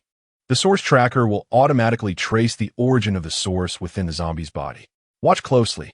Emotios pressed the switch, and the source tracker emitted a faint hum, followed by a weak yet resolute beam of light shooting from its core, directly aimed at the super zombie. Upon contact with the zombie's colorful skin, the light seemed to be drawn by some mysterious force, slowly traversing along the patterns of its skin. The group held their breath, entranced, as the light danced between the pustules and ulcers, flickering in intensity. Suddenly, the beam of light halted at the zombie's chest, where a tiny point of light pulsated at an excruciatingly slow pace. In an instant, the beam transformed into a solid line, akin to an invisible chain, binding the super zombie firmly in place. The color of the light shifted, transitioning from a faint white to a deep crimson, as if some power within the zombie was being drawn out by the source tracker. Their heartbeats quickened, their eyes glued to the unfolding spectacle. The zombie's body shuddered slightly, yet did not struggle. Its expression conveyed a sense of release. As the red line deepened, transforming into a purplish hue, it suddenly erupted in a dazzling burst of light. The brilliance was blinding, illuminating the entire room. Under this radiant glow, the zombie's body began to tremble violently. Suddenly, the body of the zombie trembled violently, and the crimson and violet light fractured instantaneously. In that fleeting moment of rupture, an invisible force seemed to ripple through the air. The zombie's body crashed heavily onto the ground, producing a muffled sound that echoed like a proclamation of its demise. Simultaneously, the vibrant skin began to rapidly fade, revealing the pale and coarse human flesh beneath. Jiang Rui and her companion stood in stunned silence, as if witnessing the birth of a miracle. The zombie's eyes slowly closed, the once despondent pupils now exuding a hint of tranquility and release. Its features gradually assumed a serene expression, as if all pain and struggle were liberated in that singular moment. Though the body lay still, the profound transformation resonated with the fragility and resilience of life. Moses softly remarked, "Once the source within a zombie is destroyed, they revert to a human form, though they are not truly alive. The source is akin to the heart for humans. Its loss equates to death." Chapter 121. The Abandoned Zone. As Moses's words lingered in the air, the group remained in shock, their gazes fixated on the figure that had reverted to human form, although its body no longer bore the characteristics of a zombie. The transformation back into human left them astounded. "Very well, let us depart. I will ensure this individual is given a proper burial," Moses stated. Emerging from the underground, the group's emotions were subtly intertwined. Once seated again, Moses brewed coffee anew, yet Lei Mang and the others lacked the appetite for it. "Now, do you believe in my method for dealing with super-level zombies?" Moses sipped his coffee. "Indeed, you have exhibited a remarkable transformation," Chen Dongying acknowledged. "However, is this transformation permanent? Will he awaken again?" Moses gently shook his head. "No, he is dead. Yet at least in his final moments, he found solace. The source tracker obliterated the source within him, thus ending his suffering." Moses's words reverberated in the air, heavy with unspoken weight. The source tracker indeed proved to be a significant asset in combating super-level zombies. However, initiating a faction war necessitated careful consideration and thorough preparation, Lei Mang advised. "Precisely," Chen Dongying continued. "Currently, only we are discussing cooperation. Other bases in Nansha City remain unaware of our alliance with the Wine King. Therefore, persuading them will be a challenge, especially since the Wine King is a zombie." "Persuade them?" Moses set down his coffee cup, his gaze intense. "This is the moment we must orchestrate a flawless operation." His fingers lightly tapped the window frame, each strike resonating with the hearts of those present. "We require a plan, one that reveals the benefits of collaboration with me, a plan they cannot refuse." Moses turned, his eyes sweeping across the faces of his companions, presenting an irresistible proposal. Lei Mang thumped the table, exuding enthusiasm. "Then let us embark on a grand undertaking. We can organize a large-scale zombie cleansing operation, leading the charge to showcase the power of the source tracker. This will illustrate the immense advantages of cooperation to the leaders of those bases." Chen Dongying's eyes sparkled with inspiration as he added, "Moreover, we can use this opportunity to demonstrate that zombies are not invincible. As long as we unite and confront the threat together, we can certainly prevail." Listening to their suggestions, Moses's eyes glimmered with satisfaction. "Excellent, this is a perfect plan. However, which zombie should we target?" Jiang Rui interjected suddenly. "The corrupted zombies of Beisha City have already been eradicated. Brother Moses' Carnival World is our ally, and there are few zombies in the desolate areas outside the three major organizations. We cannot choose the Zombie Valley, as that would surely alert them," she continued. Moses closed his eyes slightly, deep in thought, and slowly replied, "What Rui says is correct. The Zombie Valley is not a wise choice. We need a location that sufficiently showcases the source tracker's capabilities without attracting excessive attention." With a furrowed brow, Lei Mang rapidly searched his mind for suitable targets. Just then, a brilliant idea struck him. "I have thought of a place, the Abandoned Zone, which borders Beisha City and the desolate area." "The Abandoned Zone?" Chen Dongying looked at Lei Mang with confusion. "Yes, the Abandoned Zone. Its remote location means the number of zombies is limited, yet the variety is comprehensive. We can conduct the cleansing operation there, effectively demonstrating the power of the source tracker without drawing attention from the Zombie Valley," Lei Mang explained. Moses nodded in agreement. The Abandoned Zone was indeed a commendable choice. "We can showcase the effectiveness of the source tracker there while avoiding unnecessary risks." "The Abandoned Zone?" Jiang Rui's brow knitted slightly, clearly perplexed by the unfamiliar name.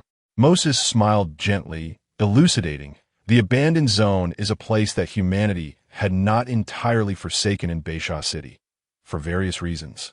It was left behind. Over time, the abandoned buildings and facilities became occupied by zombies, forming a unique zombie community. There, a diverse array of zombies exists, including both ordinary and mutated variants. Moreover, due to its seclusion, it has never become a primary battlefield." He paused before continuing, "More importantly, it is teeming with zombies. So we need not worry about harming any humans. Additionally, if we can successfully cleanse the abandoned zone, we will reclaim a vital territory for humanity, which would undoubtedly serve as a tremendous morale boost for Nansha City and other bases. I see. Jiang Rui nodded in understanding. Then we shall proceed with the abandoned zone. Moses decisively concluded. Lei Meng and Chun Dongying exchanged smiles. This operation would serve as a stunning demonstration and a pivotal step in their collaboration. The abandoned zone, a desolate and eerie expanse. Its dilapidated structures appeared even more sinister under the moonlight, permeated by the howls of zombies and the stench of decay. Beneath the moon's glow, the ruins of the abandoned zone appeared even more forlorn, as if trapped in a world of silence. Here, even other zombies hesitated to tread, as if it were a cursed land, with the wind carrying a chill. Suddenly, a deep rumbling sound emanated from the distance, as if something was approaching. Soon after, hordes of zombies surged from all directions toward the central ruins. Their skin displayed varying degrees of decay. Their eyes were bloodshot, and they emitted spine-chilling howls. This group of zombies, like Lin Mushung, possessed eyes of crimson hue. Their eyes burned like flames, radiating a disquieting red glow, though their steps were unsteady. Each movement revealed a fierce will to survive and a thirst for blood. Their howls echoed through the night sky, resembling the most mournful of elegies, adding an aura of terror and despair to the desolate and eerie place. However, unlike Lin Mushung, whose red eyes reflected spiritual powers, conveying depth and mystery, these zombies' eyes seemed ignited by some malevolent force, both fervent and frenzied. Beneath the moonlight, the frenzied cries of these red-eyed zombies became increasingly jarring, as if driven by some dark power, irrationally rushing toward the central ruins. The air was filled with the stench of decay and the foul odor of the zombies, immersing one in a hellish atmosphere. Chapter 122. Demonstrating the source tracker days later, it was unclear how Lei Meng and his companions persuaded the other bases, but elites from each base gathered at the edge of the abandoned zone. In the distance, Moses led a group of zombies with an air of tranquility as they approached. This group of zombies is undeniably of superior strength, causing everyone present to feel an overwhelming sense of dread and heightened tension. What do you mean by this, Wine King? You previously insisted on collaboration. Is this your notion of sincerity? A furious base leader questioned. Everyone held their breath, the atmosphere thick with anxiety. Standing at the forefront, Emotio C's gaze was profound, as if he could read the hearts of men. Beside him, several enormous zombies growled softly, their gray eyes brimming with ferocity and madness, as if they could pounce at any moment and tear the humans before them to shreds. At that moment, Emotio C smiled faintly and raised his hand, causing the horde of zombies to immediately fall silent. He took a deep breath, surveying each individual present, and then spoke slowly. These are my confidants. Like me, they wish to revert to humanity, so there is no need for concern.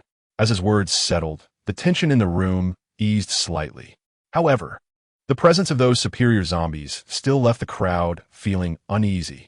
They were significantly larger than ordinary zombies, their muscles bulging, and their skin a deep brown, rendering them even more terrifying and perilous. At this juncture, Emotio C spoke again. Today, our objective is to demonstrate the power of the source tracker. As his words echoed, the atmosphere tightened once more.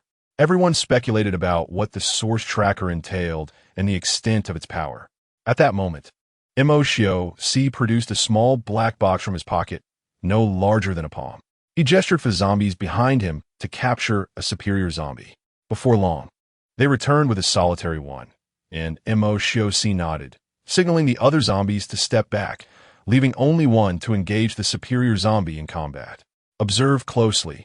This is a battle of equal strength without the use of the source tracker, Emotio C declared.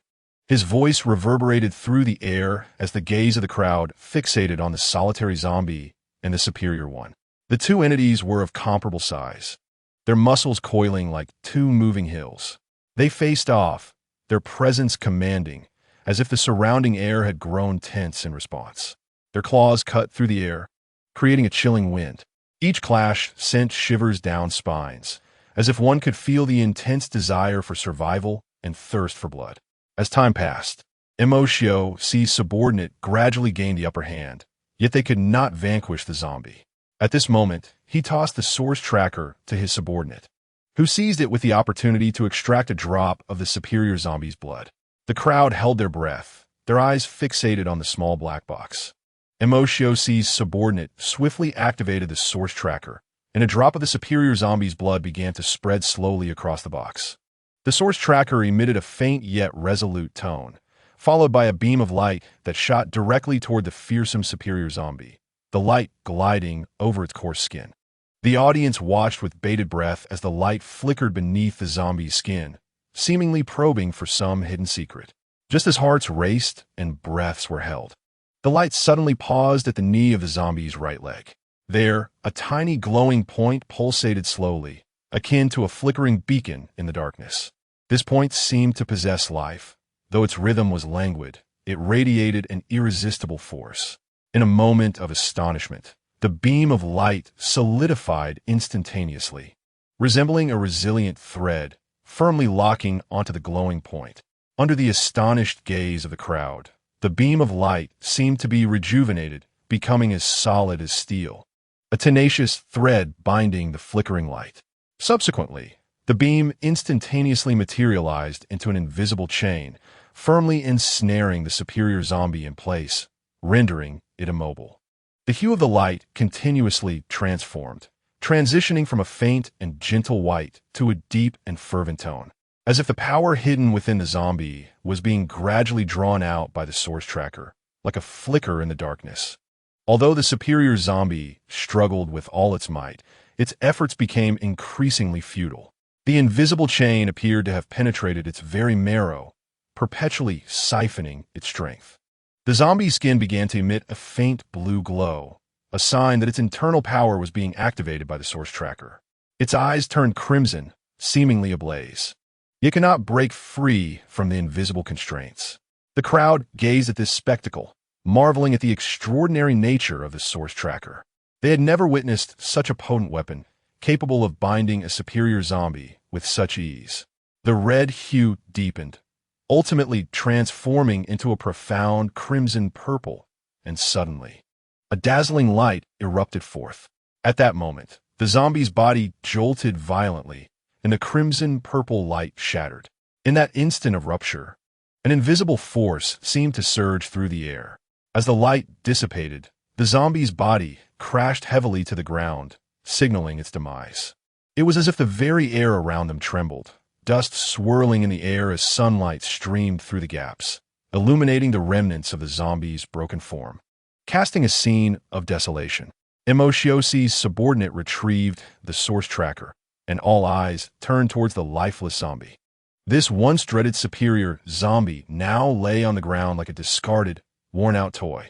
Emotion approached slowly, gazing down at the zombie. A complex emotion flickering in his eyes. Was it compassion, regret, or a trace of barely perceptible sorrow? Under the silent scrutiny of the crowd, the zombie's body began to undergo a miraculous transformation. The once tattered skin became smooth and delicate. The bruised veins and decayed muscle vanished, replaced by a healthy complexion and a well-proportioned physique. A cascade of jet-black hair fell across its shoulders, and youthful innocence radiated from its features. Although the crowd had heard from Lame Mang about the legend of the source tracker's ability to restore zombies to human form, hearing it was one thing, while witnessing it was an entirely different experience. Yet, fate is capricious. Even upon regaining human form, they remained entities devoid of life. Chapter 123, Consensus Among All. Now you all believe in the power of the source tracker, do you not? Emotion's voice resonated in the vast space. As he spoke, the crowd's gaze once again fixated on the source tracker in his hand. They nodded, yet their eyes still betrayed deep skepticism and hesitation. After all, collaborating with Emotion meant intertwining their fates with that of a zombie, a choice rife with uncertainty and risk. Just as the atmosphere grew awkward, a figure stepped forward from the crowd. It was a burly middle-aged man, Chun He, whose face was etched with determination and resolve. He took a deep breath, meeting Xiaoxi's gaze directly, and said earnestly, "I believe in the power of the source tracker, but I have even greater faith in the strength of humanity. Working with zombies may indeed be unsettling, but if it enables us to resolve the issues between zombies and humans, then I am willing to take the risk." As Chen Chunhe's words settled, the atmosphere became gravely serious. A glimmer of appreciation flickered in Xiaoxi's eyes as he regarded Chen Chunhe, then turned to the rest of the crowd. "Some are willing to believe in me, willing to risk it all, and that brings me great solace." Xiaoxi's voice was steady and powerful. "I understand that collaborating with zombies may sound incredulous, even terrifying, but please remember, we are striving for the future of humanity." Ma Xiaoxi paused momentarily, casting a sweeping glance over the assembly of individuals present, before continuing, "I understand that this requires courage and trust. Yet, I firmly believe that as long as we unite our efforts, we shall surely prevail. Now, who among you is willing to join me?" As his words resonated, a subtle ripple seemed to disturb the previously still air. His speech acted like a stone cast into a tranquil lake, creating ripples that spread outward. The atmosphere among the crowd shifted to one of contemplation, each individual lost in thought. Suddenly, a young man stepped forward from the throng, his figure appearing particularly resolute in the waning light of the setting sun. His gaze locked onto Ma Xiaoxi, a fierce glint of defiance shining in his eyes. Drawing a deep breath, he proclaimed loudly, "I am willing." This proclamation shattered the chains of silence, reverberating within the souls of those present. Following the young man's declaration, several others gradually emerged, their expressions a blend of determination and hesitation. Yet each pair of eyes reflected the same resolute light, an unwavering commitment to strive for the future. Applause erupted in the expansive venue, capturing the attention of all. Jiang Rui and Chen Dongying swiftly followed suit, their arrival further intensifying the already charged atmosphere. Acknowledging their presence with a nod, Ma Xiaoxi regarded the two. Jiang Rui approached Chen Chunhe, whispering, "Brother Chen, have you truly made your decision? This is no trivial matter." Chen Chunhe nodded, determination glimmering in his eyes. "For humanity, for the future, I am willing to take the risk." Approximately 1/3 of those present consented to collaborate, yet this was insufficient. Unanimous agreement was essential for absolute certainty. Ma Xiaoxi surveyed the crowd once more, his brow furrowed. He recognized the challenge of securing universal agreement on this perilous endeavor. Taking a deep breath, he addressed the assembly again, his voice imbued with resolve. "I understand that this decision is not an easy one. However, we must make a choice. I need your assistance, your trust." His words echoed throughout the space, akin to an invisible force gently permeating each heart. The attendees began to murmur amongst themselves, their gazes flitting between Ma Xiaoxi and those who had already agreed to collaborate, weighing the pros and cons in search of answers. Jiang Rui exchanged a glance with Lei Mong, who nodded in agreement. He stepped forward, clapping his hands once more to draw everyone's focus. Our Leiting base, along with the Blood base, has also joined this collaborative endeavor. His declaration stirred a considerable commotion, with the agreement of these two major bases. How could the smaller ones refuse? This consensus, forged under duress, was undoubtedly reluctant, prompting Lei Mong to continue. "This time, Miss Jiang has also joined us. I believe everyone knows her. She has proposed that if all of you are willing to participate, she will provide transformation and enhancement agents." The resonance of Lei Mong's voice filled the expansive venue, akin to a resonant drumbeat, quickening the heartbeats of all present. "The transformation agent can fortify our bodies, rendering us more formidable and resilient against zombies. Meanwhile, the enhancement agent can amplify our abilities, allowing us to excel in combat, unleashing greater power. However, the enhancement agent does not come without its costs. Its side effects are notably severe, leaving individuals extremely weakened for a brief period, and it is even possible to lose consciousness. Thus, its use must be approached with utmost caution, ideally reserved for critical moments or when adequate protective measures are in place." His words seemed to possess an enchanting quality, stirring the hearts of all present. They envisioned how, with these two agents, they could become stronger and more fearless. I will also join. So will I. Our base will join as well. The murmurs of agreement surged like a tidal wave, as one after another stepped forward to express their willingness to partake in this audacious collaborative plan. Their faces were etched with determination and anticipation, as if they could glimpse the dawn of hope for the future. Jiang Rui stood to the side, smiling as she observed the unfolding scene, fully aware that this decision represented a monumental turning point for humanity. Since everyone has agreed, let us depart from this place, Jiang Rui suggested.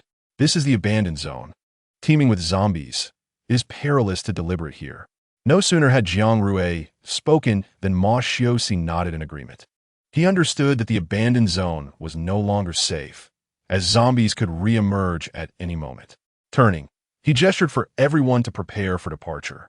With a low rumble resonating through the air, several trucks gradually came into view. These vehicles had been prearranged by Ma Xiaoxi to ensure the safe retreat of everyone to Beishacheng. Jiang Rui and Ma Xiaoxi were the last aboard, settling at the rear of the truck. They exchanged a celebratory high-five, with Jiang Rui remarking, "Ma Ge, now that they all agree, we are practically assured of success, are we not?" "Almost, but we must await Mu Xing's return before finalizing our decision." Chapter 124. The situation is worse than we imagined. Ma Xiaoxi gazed through the crevice of the truck window, his eyes fixed on the horizon where the boundary gradually blurred. He inhaled a breath of crisp air and turned to Jiang Rui beside him, murmuring, "Mu Xing should be returning soon. His intelligence is pivotal for this operation." A brief silence enveloped the truck, interrupted only by the low rumble of the tires against the ground. Jiang Rui's gaze inadvertently fell on Ma Xiaoxi's countenance, where determination and depth of spirit were vividly apparent, as if imbued with boundless resolve. The significance of Ma Xiaoxi's mention of Qi extended beyond Mu Xing's capabilities. It encompassed the results of his reconnaissance. As the vehicle approached Anha, it diverged onto a separate path. Ma Xiaoxi prepared for the return journey, while preparations in Nanshacheng also required attention. After all, instigating a faction war against the Zombie Valley was no trivial matter. An atmosphere of tension pervaded every corner of Nanshacheng, as if a tempest were imminent. Pedestrians hurried past on the streets, their faces betraying worry and unease. The announcement of the impending faction war against the zombie bone was made without concealment, as Lemong directly proclaimed it in Nanshacheng. In the display windows of game shops, weapons and defensive gear flew off the shelves as individuals readied themselves for the approaching conflict. To the north of Nanshacheng, a vast area had been cleared, designated as a training ground. Participants from various bases gathered, some standing, others seated, some engaged in discussions while others meditated, conserving their energy. The atmosphere was thick with tension and anticipation, as if an intense battle could erupt at any moment. At the center of the training ground lay a vast expanse of sand, marked with various symbols and designs. This tactical training arena, crafted under Ma Xiaoxi's direction, was intended to simulate the forthcoming combat scenarios. Chen Dongying stood by the sand, his gaze sharp as he observed the training, mentally calculating various data and possibilities. Suddenly, the tranquility was shattered by hurried footsteps. Frowning, Chen Dongying swiftly turned to see a figure racing towards him, clad in black combat attire. The individual bore an expression of urgency, clutching a report tightly in hand. "Boss," he gasped, arriving breathlessly before Chen Dongying and handing over the document. "This is the intelligence just received from the Alcohol King. The zombie bone is mobilizing." A sense of alarm gripped Chen Dongying as he swiftly scanned the report. The intelligence indicated that the zombie bone was amassing a significant number of zombies, seemingly preparing for a large-scale offensive. He lifted his gaze to the individuals on the training ground, quickly making a decision in his mind. He must immediately inform everyone of this news, so they can prepare for the impending confrontation. Meanwhile, Lin Mushing had also concluded his reconnaissance mission in Zhongshigu and hurried back to Nansha City. He traversed the bustling streets, his face bearing an unprecedented solemnity. Upon entering the room, Jiang Rui was taken aback at the sight of him. Lin Mushing took a deep breath, approached Jiang Rui, and said gravely, "I have returned. The situation in Zhongshigu is far worse than we anticipated." He paused momentarily before continuing, "A large number of zombies have gathered in Zhongshigu, and they seem to be planning a massive offensive." "How could this be?" Jiang Rui's face paled instantly, her grip on the cup tightening. A fierce glint flashed in Lin Mushing's eyes as he continued. "I discovered their assembly point deep within Zhongshigu, where thousands of zombies have congregated, half of which are the monsters they have engineered." Jiang Rui trembled slightly, striving to maintain her composure, her voice quivering as she asked, "Then our plan is likely no longer viable? The plan must be altered. We must accelerate our actions and grant them no further opportunities. We need to summon everyone immediately for a new tactical deployment," Lin Mushing asserted solemnly. Lin Mushing nodded, his gaze resolute. "I've already notified them. They should be gathering now. We must hasten to discuss our new strategies." The two swiftly exited the room, racing through the streets of Nansha City towards the training grounds. The atmosphere on the streets grew increasingly tense, with few pedestrians in sight. Only soldiers hurried along, and guards patrolled with anxious expressions. Upon reaching the training grounds, they found Ma Shuizi, Leimong, and others already assembled. Ma Shuizi has come directly to Nansha City. Jiang Rui frowned slightly, clearly taken aback. He is a zombie, after all, which poses considerable danger in this city inhabited solely by humans. Did he bring anyone with him? Jiang Rui inquired. Yes. He brought his loyal followers, Lin Mushing replied, worry evident in his eyes. The inherent enmity between zombies and humans is undeniable, especially with a zombie king like Ma Shuizi present. His appearance in a human stronghold undoubtedly heightens the tension. However, this is not the moment to dwell on Ma Shuizi's identity. The threat from Zhongshigu is far more pressing. Leimong inhaled deeply and stated, "Everyone, the situation in Zhongshigu is far more dire than we had expected. They have amassed a significant number of zombies, including those modified monsters. This will be a battle we must confront head-on." As his words lingered in the air, the atmosphere in the training grounds felt as though it had solidified, heavy with tension. Ma Shuizi sat quietly to the side, his gaze deep and complex. His zombie followers stood silently behind him. Although they were no longer human, they stood shoulder to shoulder with humans, facing the impending crisis together. "We must now activate Plan B. Since a proactive strike is no longer feasible, we must prepare for a robust defense," Ma Shuizi declared with firmness. Under his proposal, the group gathered around the map table in the training grounds. The table displayed a detailed map of Nansha City and its surroundings, marked with various colors denoting critical defensive strongholds, resource reserves, and potential attack routes. The atmosphere was tense and serious, with every gaze focused on the map, as if they could see the dark forces surging within Zhongshigu through the paper. Lin Mushing stood before the map, tracing a meandering path with his finger. "The only secret route leading to Zhongshigu. I scouted this path a few days ago. We can use it to set ambushes and traps, weakening their assault as much as possible when they come.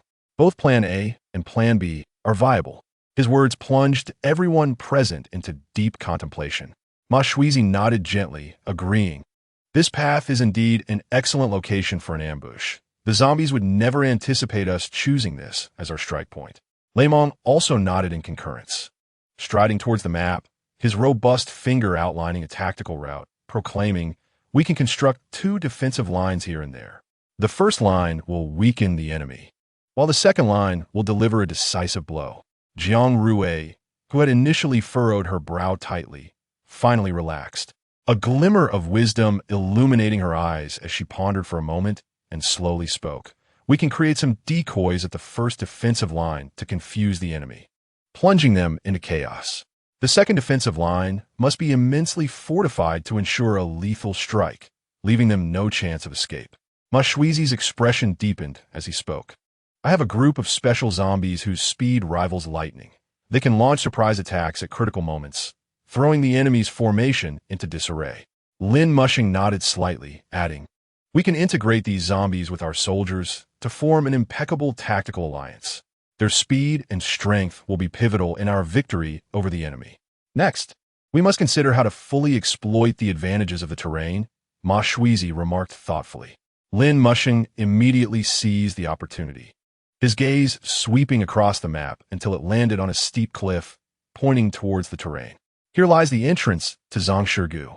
We can utilize the cliff's steepness to set obstacles and rolling boulders. Should the zombies attempt to scale it, they will suffer significant damage, and we can conserve points to procure weapons. His suggestion sparked a bright realization among the group, as they could vividly envision the scene of zombies being crushed by rolling boulders. Ma Shuizi nodded in approval. This is an excellent idea, but we must ensure a sufficient supply of boulders. Of course, that is not a concern. Lemong boomed with laughter, his voice brimming with confidence and exuberance. I will gather personnel immediately to collect ample stones from the surroundings. With the defensive line against the zombies established, the focus shifted to the desolate expanse. Ma Shuizi rose and approached the map, tracing a graceful arc with his finger. Here, we need to erect a solid defensive line. As his finger moved, everyone's gaze followed suit. We could set up a minefield here to deliver a crushing blow, Jiang Rui suggested. The minefield is a brilliant idea, but we must ensure they do not detonate prematurely. Ma Shuizi frowned, contemplating potential hazards. I have a solution. Jiang Rui's eyes sparkled with cunning. We can employ a special disguise that will lead the zombies to believe it is a safe passage. The group looked at Jiang Rui with curiosity, awaiting her elaboration. Taking a deep breath, Jiang Rui continued, we can utilize some zombie corpses, placing them in front of the minefield to create the illusion of a safe route. This way, the zombies behind, seeing their fellow zombies passing through safely, will let down their guard and step into our minefield. As Jiang Rui's words echoed, the conference room fell into a brief silence. It was Lemong who first broke the quiet, bursting into hearty laughter as he slapped the table, exclaiming, "Brilliant! This idea is simply magnificent. The zombies will see their comrades passing through safely and will never suspect they are heading into a minefield, especially those lower and mid-tier clumsy zombies. With this, we can eliminate a considerable number of their forces." As Lemong's laughter resonated throughout the training grounds, excitement and anticipation spread across the faces of the attendees, as if they could already visualize the scene of those foolish zombies stepping on mines, with explosions echoing and blood and flesh scattering everywhere. Lin Mushing traced a circle on the map indicating the minefield's location and turned to the others, stating that the arrangement of a minefield must be executed with utmost precision, leaving no room for error. We need to enlist some trustworthy individuals for this task. Chun Dongying nodded in agreement, suggesting that he would assign his people to carry out the mission. Then, allow me to take charge of the final checkpoint. I have some valuable items yet to be utilized. Jiang Rui interjected with a smile. She spread her hands, and a small, transparent glass vial materialized within them, filled with a viscous, dark liquid. Mo Shiosi furrowed his brow, immediately captivated by the drop of liquid. Jiang Rui beamed with pride, asking, Mo Gu, doesn't this seem familiar? Have you seen it before? Mo Shiosi chuckled and shook his head, prompting her to continue. Jiang Rui grinned mischievously and explained, the last time we eradicated the source of the corrupted lord, I collected a substantial amount of that corrupted water. I used some in the zombie valley, and its effects were remarkable. Even high-tier zombies are not exempt, although they cannot be killed by it. As she spoke, she gently shook the glass vial, and the dark liquid shimmered ominously in the light, as if imbued with an inexhaustible power of death. A glimmer of shock crossed Mo Shiosi's eyes. He clearly remembered the potency of that corrupted water, which would spell disaster for the zombies. A glint of brilliance flashed in Chun Dongying's eyes as he envisioned the scene of zombies being eroded by the corrupted water, writhing in agony. Those frenzied zombies, upon contact with the corrupted water, would undergo grotesque transformations. Their skin would become blackened and rotten, exuding a nauseating stench. Their eyes would turn hollow and vacant, as if their souls had departed. Their bodies would tremble uncontrollably, emitting pained groans. Subsequently, they would turn upon one another in a mindless frenzy. The once ferocious and brutal zombies would seem to be under some unseen force, descending into chaos. They would gnaw at their companions' flesh, devouring their blood and meat, as if attempting to escape the corruption. "Stop!" Jiang Rui exclaimed, recognizing the expression on his face. She shook her head in exasperation. "I've already mentioned that it has limited effects on high-tier zombies. At most, it can delay them. The low and mid-tier zombies will undoubtedly succumb to it.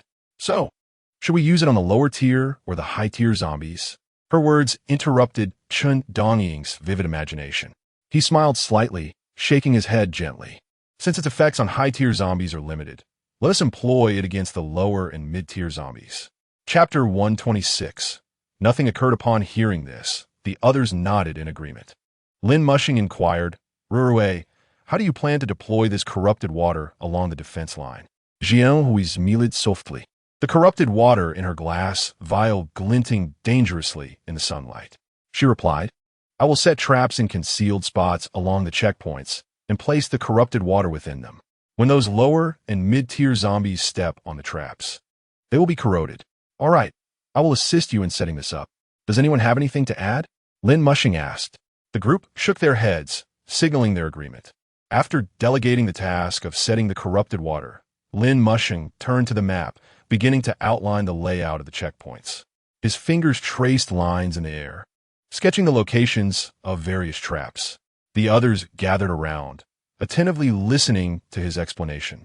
Shortly after, with a command from Lin Mushing, the group dispersed to commence the setup of traps in the concealed areas of the checkpoints. They dug into the earth, transported stones, and constructed seemingly inconspicuous traps.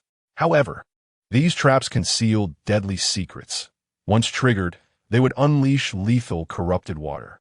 Naturally, aside from Jiang Rui and Lin Mushing, the others sent their subordinates to prepare, as they had more pressing matters to attend to. Lei Meng and Chun Dongying convened a meeting with various bases in Nansha City. Mo Xiuxi also returned to prepare for the impending battle. Jiang Rui and Lin Mushing led their team to the vicinity of the Zombie Valley, as they were responsible for the defense lines, each crucially important. At the entrance of the Zombie Valley, the two stood on a cliff, setting up rolling stones. The speed of Lei Meng's team was indeed astonishing. Soon, a group of robust warriors appeared from all directions, transporting massive boulders, each seemingly weighing 1,000 pounds. Sweat beaded on their foreheads, yet their movements remained swift, clearly indicating they were well-trained soldiers. These stones were precisely positioned at the edge of the cliff at the entrance of the Zombie Valley, upon the approach of any zombie horde. These boulders would roll down the slope, unstoppable. Jiang Rui and Lin Mushing observed the organized efforts from the cliff, feeling a slight sense of relief.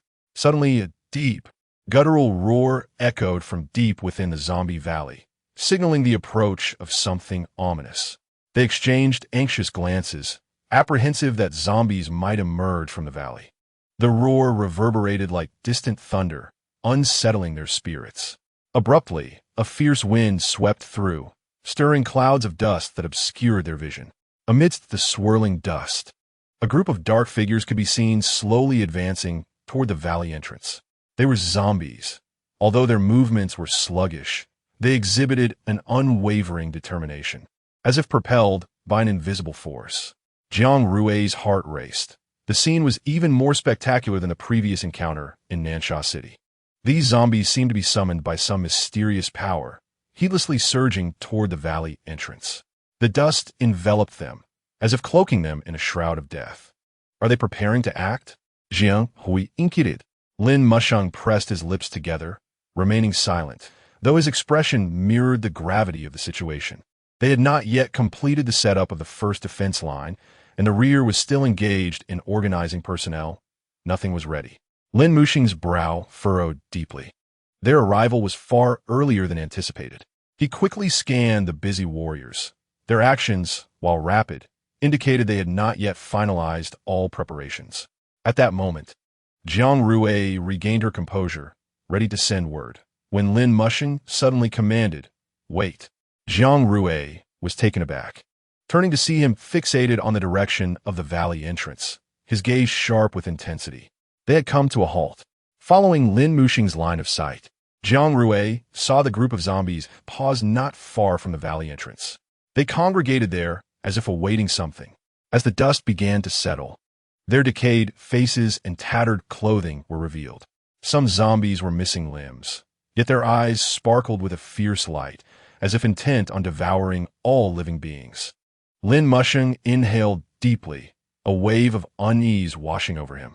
"Accelerate the pace," he commanded, his voice resonating like thunder on the battlefield. The warriors immediately hastened their movements, intensifying the transport of stones. Once the first defense line was established, they dared not pause, swiftly setting up the second, third, and fourth lines. By the time they completed all preparations and returned to Nansha City, the zombie valley remained eerily silent, as if the earlier scene had been an illusion. However, they knew this was merely the calm before the storm. An unspeakable tension hung in the air, as if the zombies within the valley were gathering strength, poised to launch a ferocious assault. Yet, a month passed without incident. The group grew increasingly anxious, ultimately deciding to change their strategy and take the initiative to strike.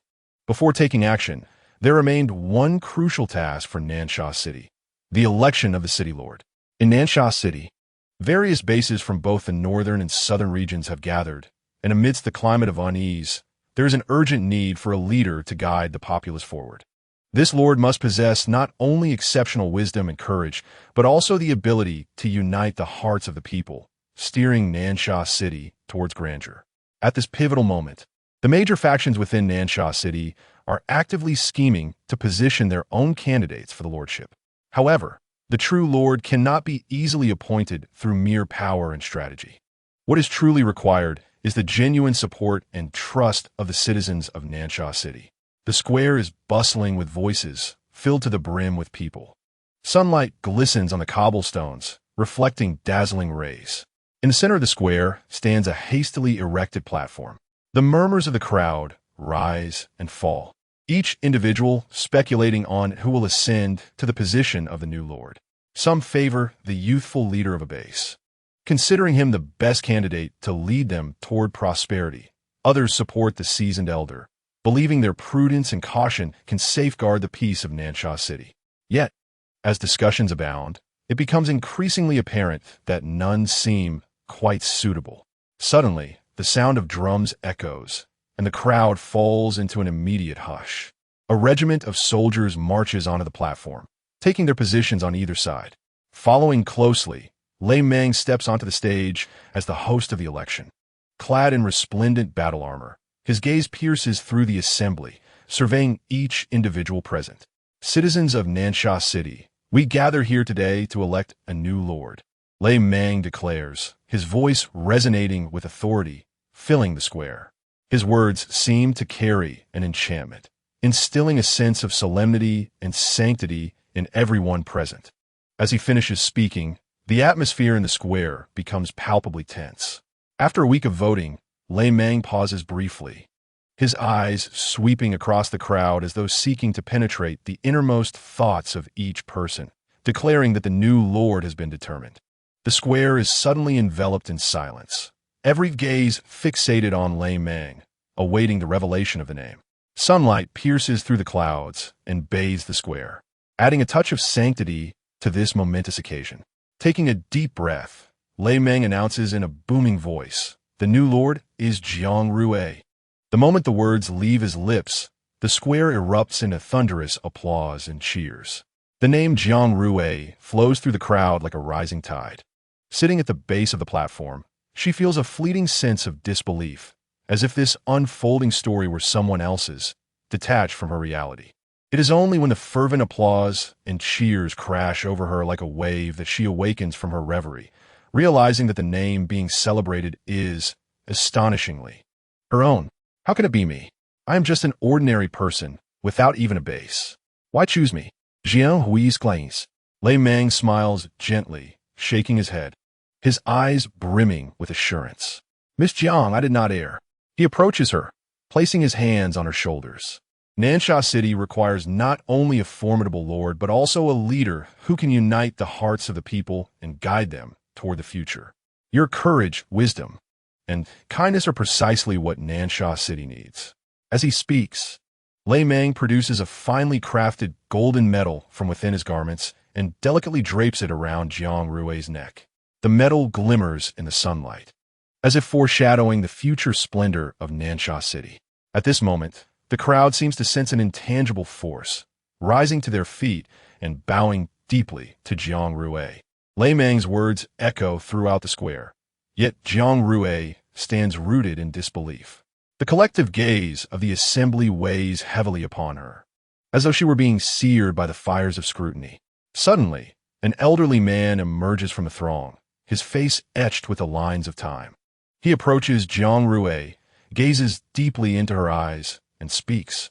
Miss Jiang, Nansha City needs not only a powerful lord, but a leader who can guide us toward prosperity and tranquility.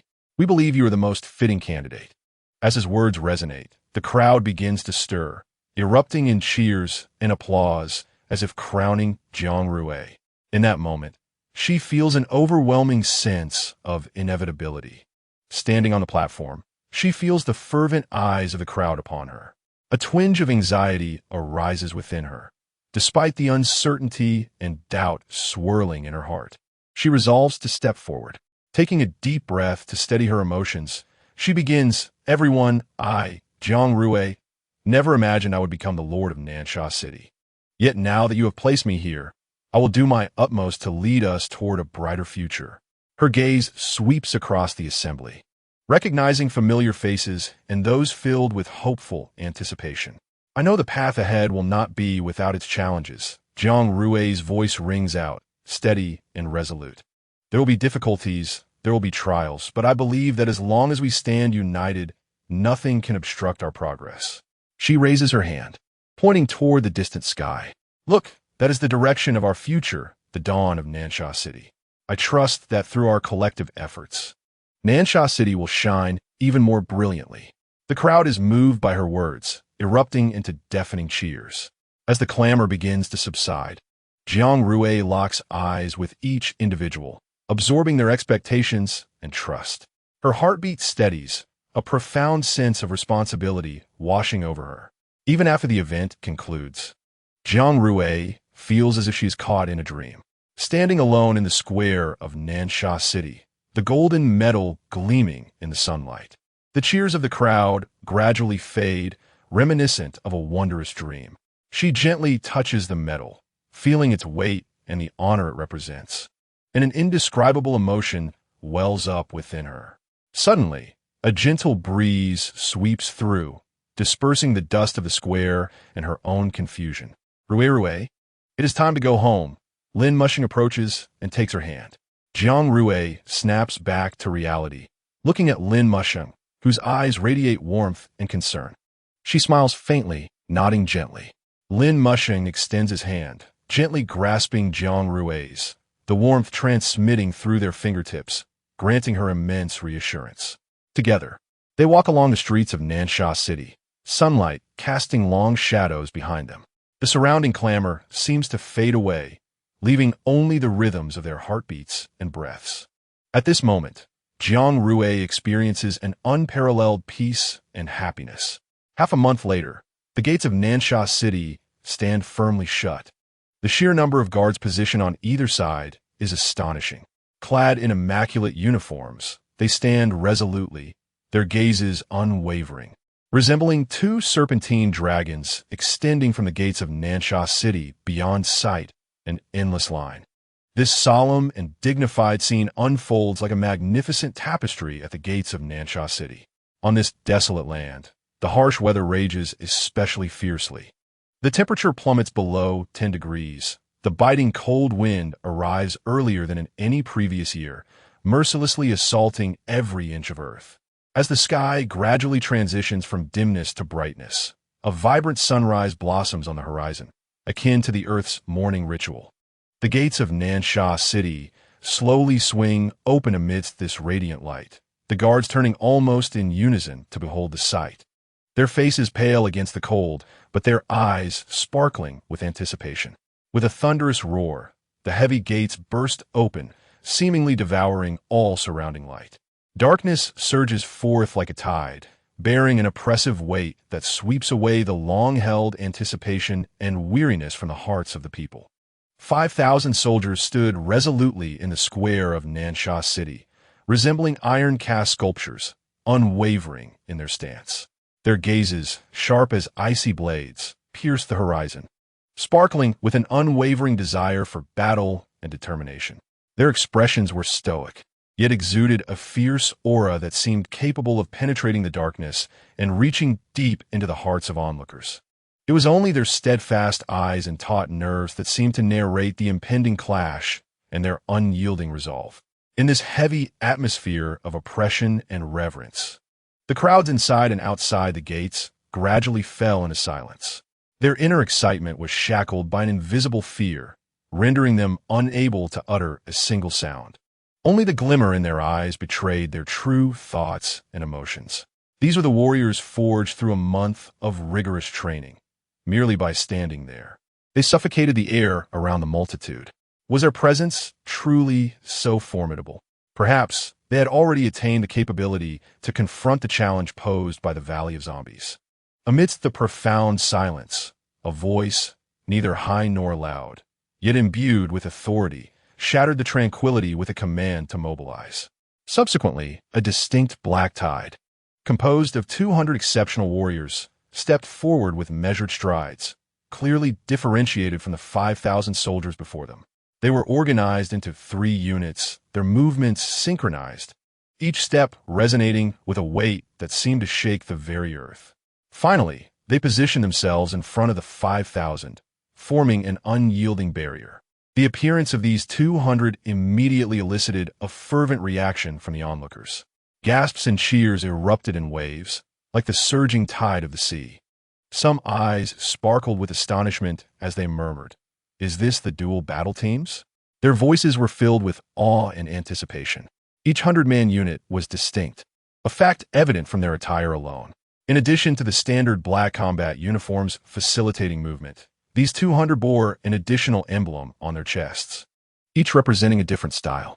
The left unit displayed a fierce tiger, its gaping maw and sharp fangs bared in a demonstration of fearless ferocity.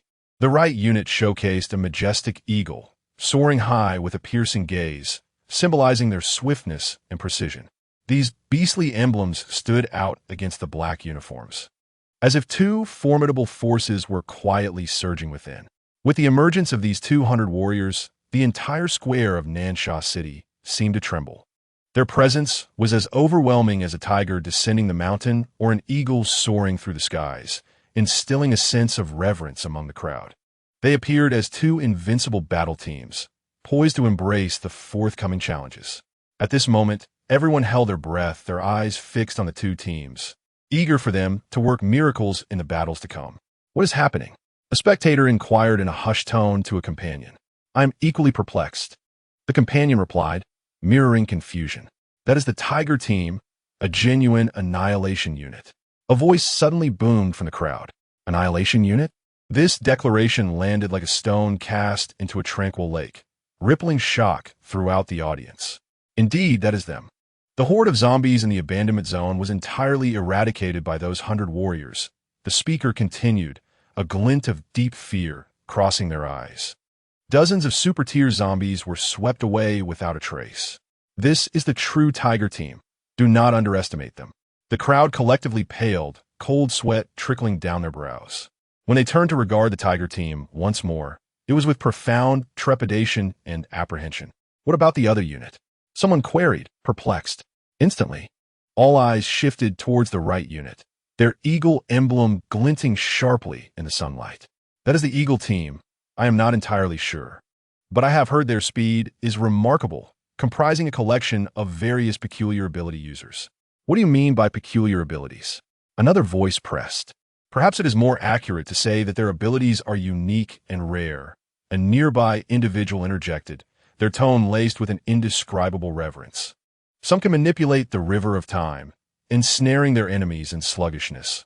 Others, like the wind, vanish from one location only to reappear in another, catching foes off guard. There are even tales of those who can transform others into dung beetles, leading them to their demise amidst their own foul stench." The group listened in astonishment. Such abilities seemed utterly fantastical, like tales spun from dreams. Just then, a thunderous drumbeat reverberated, akin to a life-or-death summons, ruthlessly jarring every nerve and tightening the atmosphere. While the crowd engaged in discussion, another group of individuals, clad in black military uniforms and marching in unison, emerged. These were the key officials of Nansha City, including Jiang Rui, Lin Musheng, Lei Meng, and various former base leaders. Following the establishment of the city lord, everything within the city had been reorganized.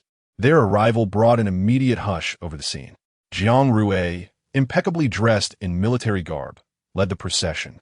Her gaze was resolute and profound, and she bore a flag emblazoned with the emblem of Nansha City, a soaring phoenix. Jiang Rui slowly raised the flag, and the crowd fell silent. With the flag's ascension, the atmosphere in the square reached a crescendo. All eyes were fixed on Jiang Rui, anticipating her words. Taking a deep breath, she began, "Warriors of Nansha City. Today we embark on our journey to battle the Valley of Zombies. This will be a grueling fight, but we shall emerge victorious. Forward!" With Jiang Rui's command, the square ignited like a powder keg, bursting into fervor. The members of the Tiger Team and Eagle Team, akin to unleashed beasts, swiftly adjusted their formations and set forth on their expedition.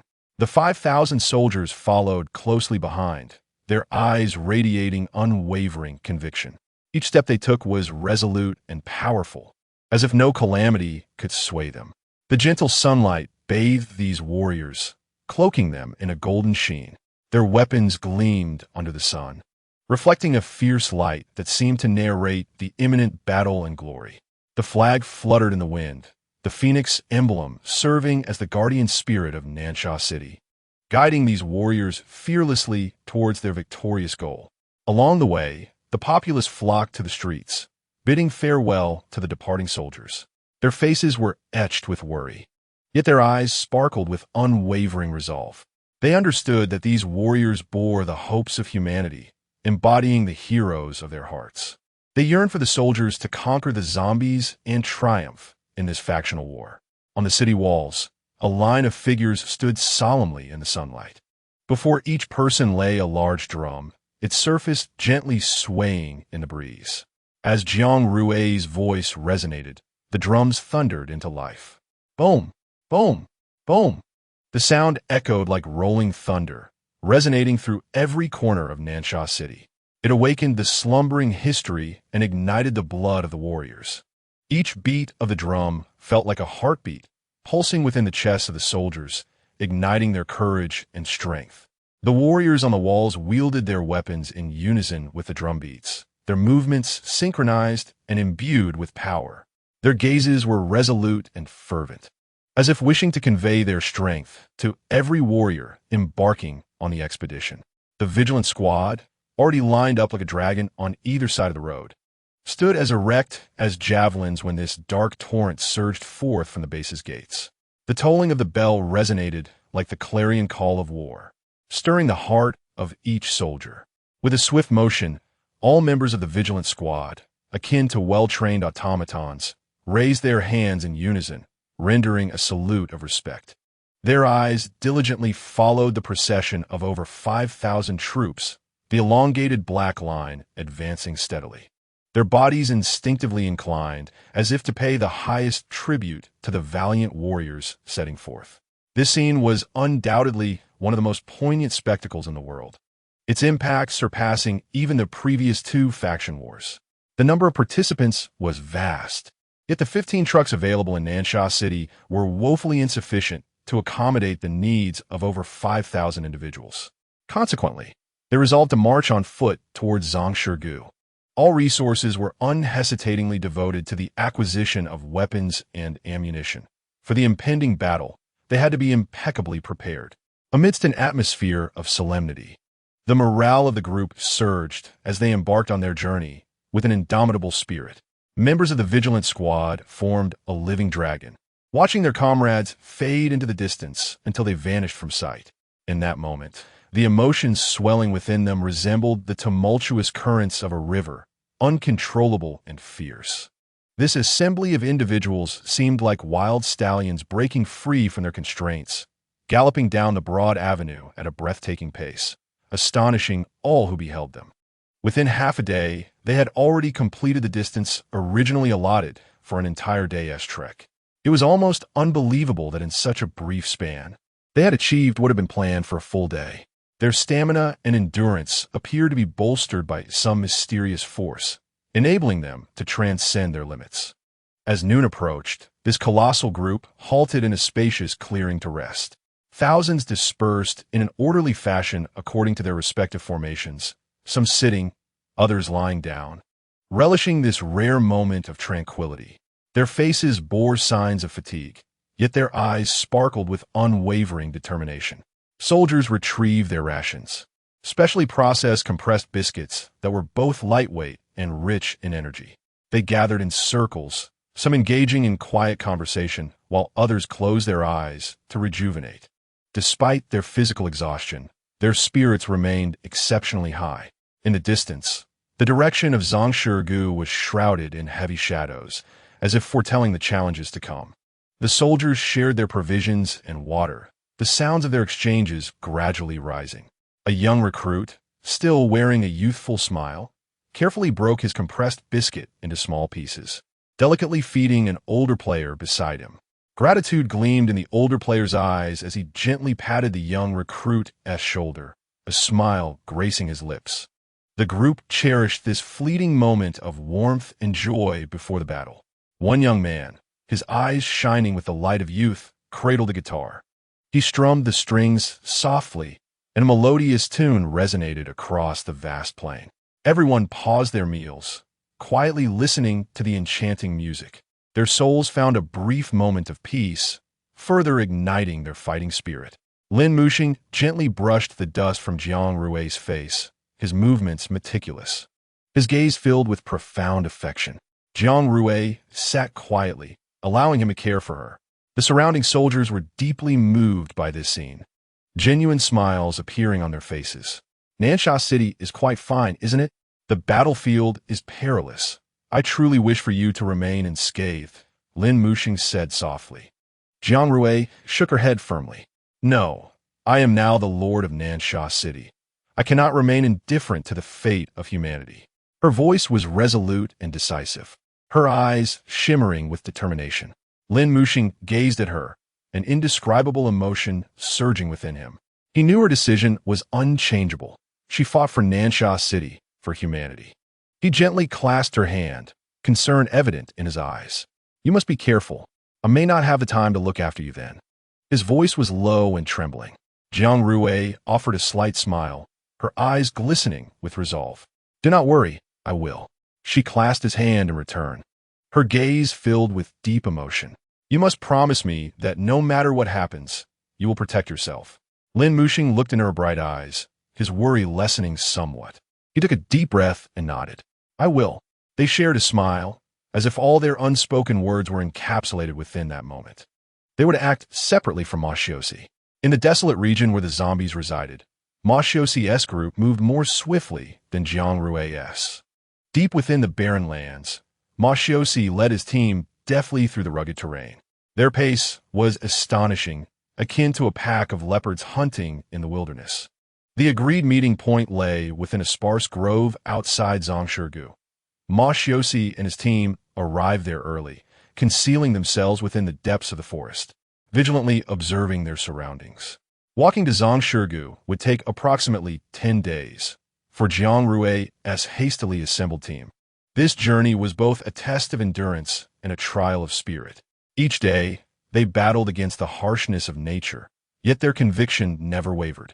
The journey of over 10 days felt like a silent expedition. Though their steps were heavy, their gazes remained steadfast as iron. Jiang Rui led the way at the forefront, her figure upright and resolute. Each member of the team silently bore this trial, their faces etched with fatigue, yet their eyes sparkled with determination. They understood that this was their sacrifice for the future of humanity, and they could not retreat, nor could they abandon their cause. Chapter 130. The Attack of the Strange Bird. Suddenly, a chilling howl shattered the silence of the sky.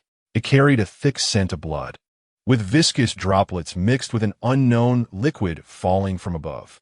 The group was taken aback by this unexpected turn of events, staring upwards in astonishment. They beheld a colossal creature soaring high above, diving down at an astonishing speed, its target being the over 5,000 individuals gathered. Resembling a bird yet with an unbelievable size, Jiang Rui and Lei Mong immediately recalled the peculiar beings they had encountered previously in the Dark River. This creature appeared as a bird, yet not a bird, its dimensions beyond comprehension.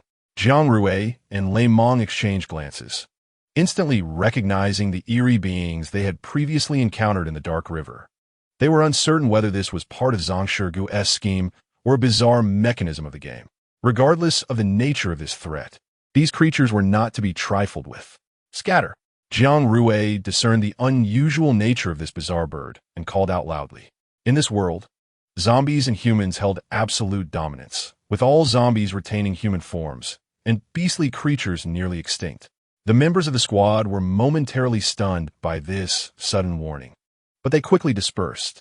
Jiang Rui and Lei Mong swiftly moved toward the center of the squad, their eyes firmly fixed on the strange bird.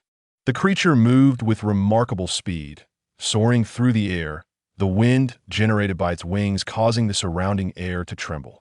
Its target was clear, diving directly towards the densest part of Jiang Rui's group. A tightening sensation gripped Jiang Rui's heart as she sensed the formidable aura emanating from this strange bird. This time, they encountered a predicament that evoked feelings akin to those experienced in the presence of a corrupt overlord.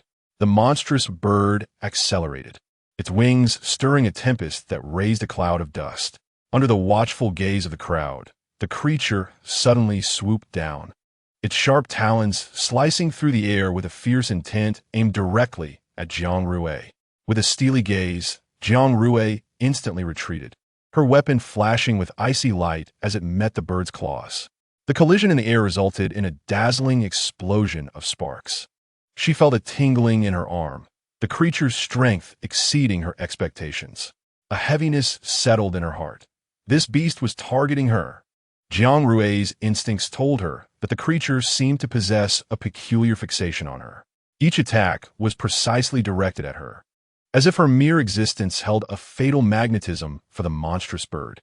Taking a deep breath, she forced herself to regain her composure. In the face of such a formidable foe, panic would only plunge her into a more perilous situation. She focused intently on the creature, seeking to discern its patterns of attack. Suddenly, the bird emitted a piercing shriek, flapping its wings violently and conjuring a gale.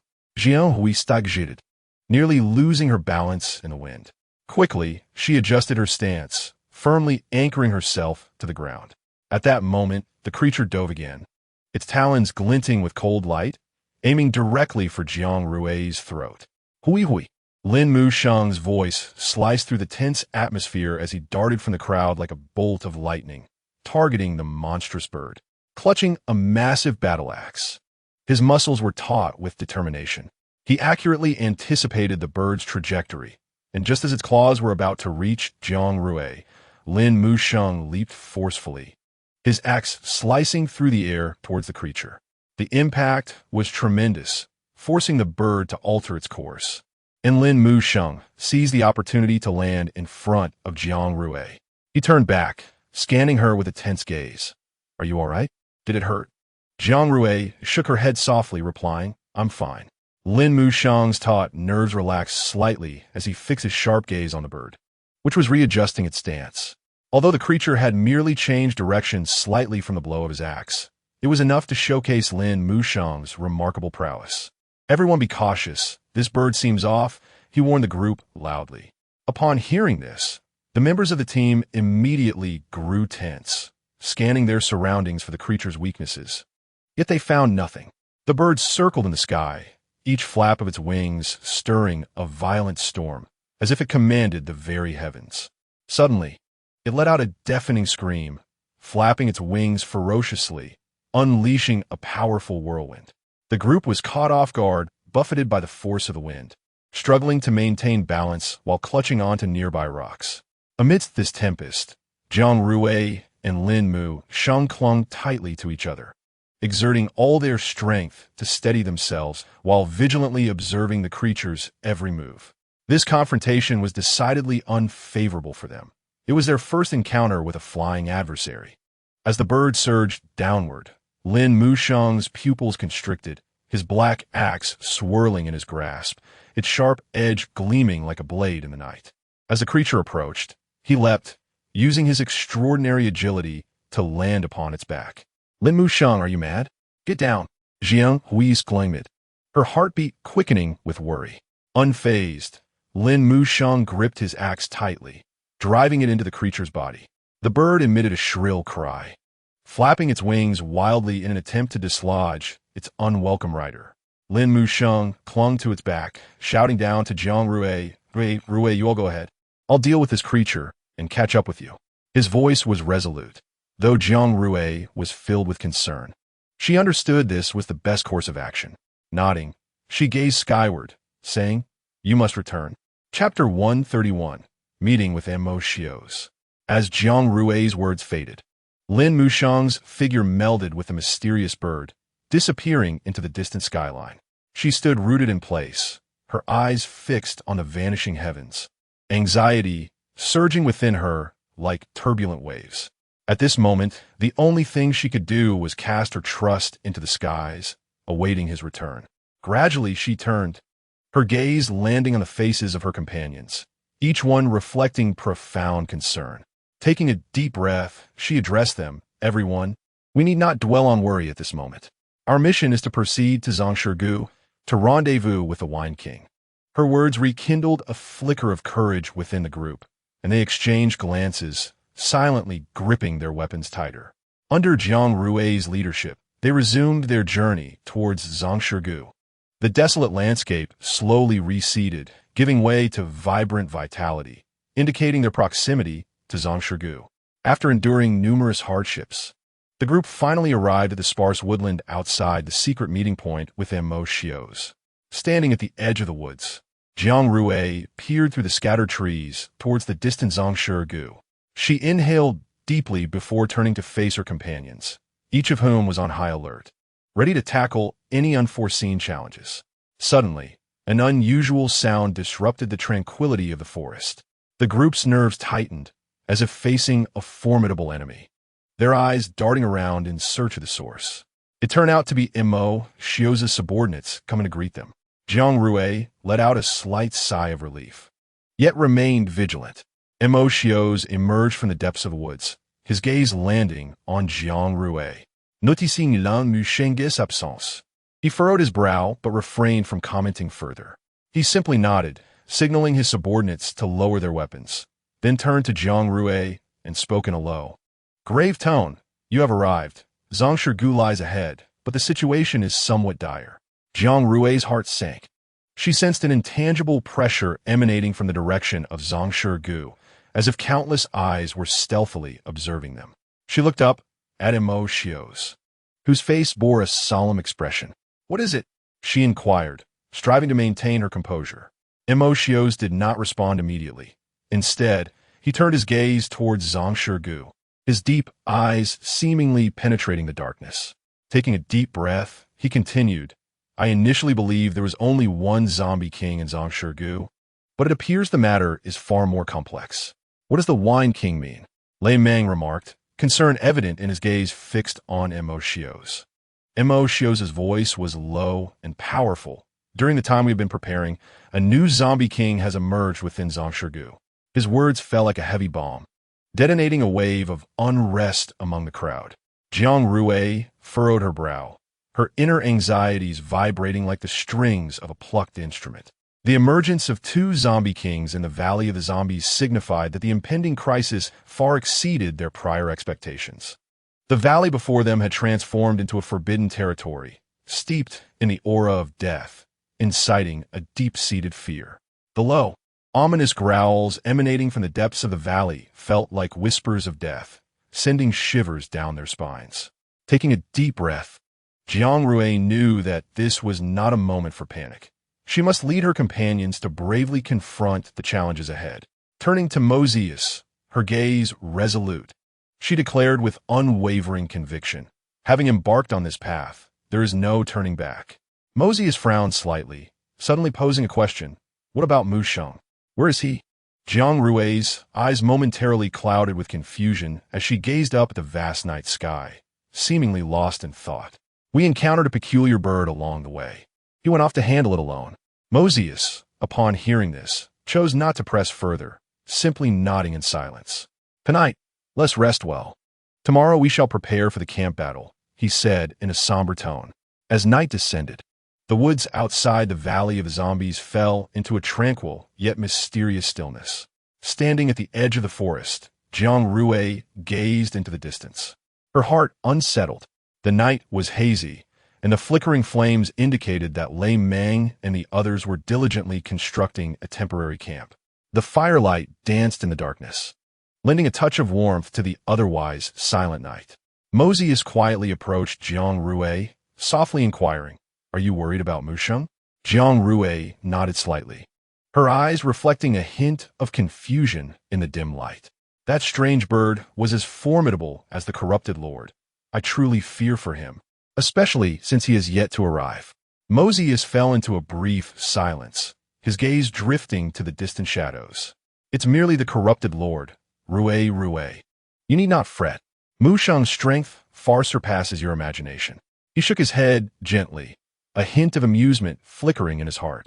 That lad must have already dealt with that peculiar bird. One wonders what new schemes he is concocting at this very moment. If his conjecture was correct, Mu Sheng should have already entered the Valley of the Zombies. However, he decided to withhold this thought from Rui to spare her unnecessary worry. The moonlight poured like water, illuminating the tranquil woods, silver beams dancing among the leaves. Yet, Jiang Rui's heart was at odds with the serene night. Her anxious gaze fixed on the encroaching darkness, yearning for the familiar silhouette to emerge. Suddenly, the sound of hurried footsteps shattered the night's stillness, causing Jiang Rui's nerves to tense. Moses' expression turned grave, an unusual glimmer in his eyes as he whispered, "Mu Sheng has arrived." A surge of joy coursed through Jiang Rui's heart as she looked up at Moses, only to find a deep sense of resignation reflected in his gaze. "He appears to be injured, but he has brought you a gift, a zombie king." What? At Moses' words, Jiang Rui's eyes widened in disbelief, her pupils shimmering with incredulity. A zombie king? Where is he? Where is he now? Moses pointed toward the thicket in the distance, where a figure could be seen leaning against a large tree. Jiang Rui's heart raced. She hurriedly ran towards him, the leaves crunching beneath her feet. Upon recognizing the person's face, her concern deepened. Mu Sheng's complexion was pale, his forehead dotted with beads of sweat, clearly enduring pain. He clutched a rope tightly in his hand, the other end tethered to a massive zombie king, whose hollow eyes and limp limbs suggested it had lost the will to resist. Chapter 132. The first battle before the war. This scene pierced Jiang Rui's heart, as if she had been struck by an invisible hammer, leaving her breathless with agony. She rushed towards Mu Sheng, crouching beside him, her fingertips gently brushing against his dust-laden cheek, her voice laced with anxiety and concern. "What happened? Are you injured? Let me see." Mu Sheng shook his head slightly, forcing a smile to reassure her. "I'm fine, just a minor injury. Look, I brought you a grand gift." He raised the rope in his hand, gesturing for Jiang Rui to behold the restrained zombie king. Jiang Rui's eyes widened in astonishment as she gazed at the imposing zombie king, a wave of intense shock surging within her. This zombie king was colossal, its muscles bulging, appearing exceedingly fearsome. Yet at this moment, it resembled a tame beast, utterly devoid of resistance under Mu Sheng's control. "This is the second zombie king of the valley. Do not kill it. It is useful. It's the son of the zombie king from the other side of the valley." Jiang Rui's heart trembled with disbelief as she regarded Mu Sheng, her eyes brimming with astonishment. "Weren't you supposed to go slay that strange bird? How did you end up capturing a zombie in the valley?" Her voice quivered, unable to fathom how Mu Sheng had subdued such a creature. The Valley of the Zombies, teeming with undead, must have been perilous beyond measure. "Ha, hui, Luki. Isn't this a magnificent gift?" Mu Sheng raised his hand, gently stroking the zombie king's head, his touch tender, as if caressing a large cat. Tears shimmered in Jiang Rui's eyes as she grasped Lin Mushang's hand tightly, her voice choked with emotion. Why didn't you tell me? Why did you face these dangers alone? Lin Mushang gently clasped Jiang Rui's hand, assuring her, it's nothing serious. Those creatures can't harm me. I just had a bit of trouble with the zombie king, but capturing its son will greatly benefit our battle tomorrow. Under the silvery moonlight, Lin Mushang's smile appeared exceptionally gentle. He held Jiang Rui's hand softly. Rui, do not worry. I am truly fine. His voice carried a hint of helplessness as he comforted her. The Valley of the Zombies is fraught with danger. Why would you venture there alone? Jiang Rui's voice trembled, and the tears in her eyes sparkled under the moon's glow. Lin Mushang gazed at her, a profound tenderness flickering in his eyes. He gently held her hand, smiling. Rui, it was on my way back from dealing with that strange bird. You leave me a loss for words. Jiang Rui replied, "So me vat el plazli." Moses observed the two and shook his head, saying, Rui, you should help Mushang back to rest. I will handle this zombie. He glanced at the weary yet resilient Lin Mushang before turning to the concerned Jiang Rui. He stepped forward, crouching down to address both Jiang Rui and Moses. Though this zombie king has been tamed by Mushang, it would be wise to confine it to prevent any sudden outburst that could cause unnecessary trouble. Jiang Rui nodded, supporting Lin Mushang while keeping her gaze fixed on his face. Lin Mushang smiled as he stood up, ready to return with Jiang Rui, when his expression suddenly shifted. High-level zombies have entered this forest, Mozga. As Lin Mushang's words fell, the formerly tranquil night became tense. Moses' expression also grew serious as he swiftly rose, his eyes scanning the surrounding darkness with sharp focus. There are quite a few, at least a dozen, he murmured. At that moment, his gaze darted back to Jiang Rui. Rui, you and Mushang should head back. They've already been spotted near Nansha City. Understood. Jiang Rui nodded. Be careful, Mozga. On a high ground in Nansha City, a member of the reconnaissance team detected unusual activity in the distance and promptly turned to report to Lei Meng. Tiger Battle Team, prepare for deployment. Lei Meng ordered decisively upon receiving the news. This is our first battle before the war. Yes, He Chung responded, swiftly rallying the troops. The members of the Meng Hujan Dui, numbering 100, advanced silently like phantoms, each bearing a firearm. They formed a single line with remarkable coordination, quietly awaiting the arrival of the horde of zombies before them. The night enveloped them like ink, rendering visibility nearly non-existent. Apart from the breaths and soft footsteps of their comrades, the members scarcely sensed the outside world. Their focus was unwavering, bracing for the imminent battle. A faint rustling echoed through the jungle, akin to a fleeting breeze. The keen-eyed scouts swiftly detected this subtle disturbance and silently retreated, quickly repositioning themselves near the Meng Hujan Dui. The scouts accurately located He Chung, delivering a brief yet impactful message. They're coming. He Chung's heart tightened, instantly comprehending the implication. He swiftly turned and commanded those behind him. First squad, initiate fire suppression in 2 minutes to cover our movements. With his orders, the members of the Meng Hujan Dui sprang into action. The first squad members promptly found suitable cover, standing ready. Their gazes were fixed intently on the encroaching darkness, ears attuned to catch any whisper of movement. At that moment, a low growl emerged from the shadows, reminiscent of a pack of hungry wolves. Subsequently, the horde of zombies surged forth like a tide, their eyes gleaming with a sinister red glow as they rushed towards the Meng Hujan Dui. Without hesitation, the members of the first squad opened fire. The deluge of bullets poured forth like a torrential rain, striking the zombies and sending splashes of blood into the air. The relentless firepower restrained the zombies, halting their advance. Suddenly, the cacophony of gunfire erupted, cold bullets slicing through the air like the scythe of death.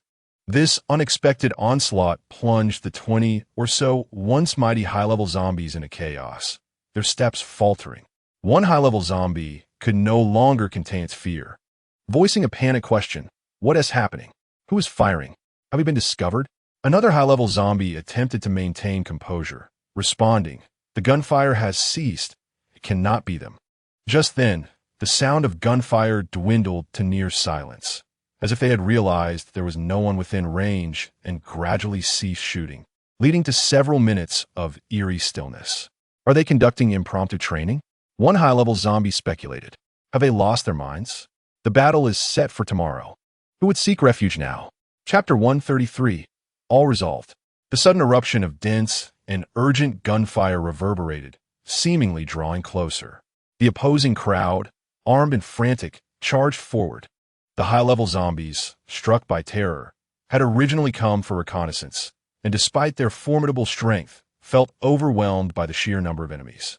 Retreat, one high-level zombie urged, urgency and helplessness lacing its voice.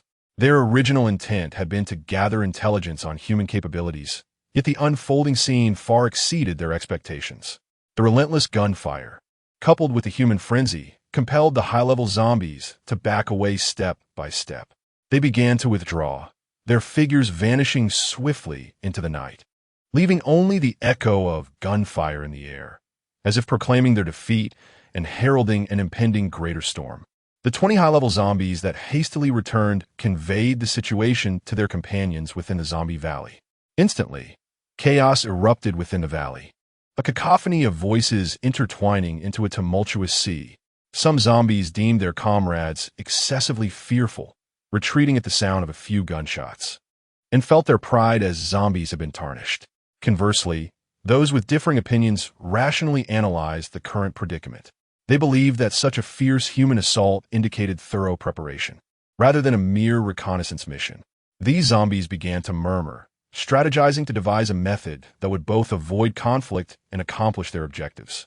The highest-ranking high-level zombie, observing the discord among the arguing high-level zombies, felt an immense frustration.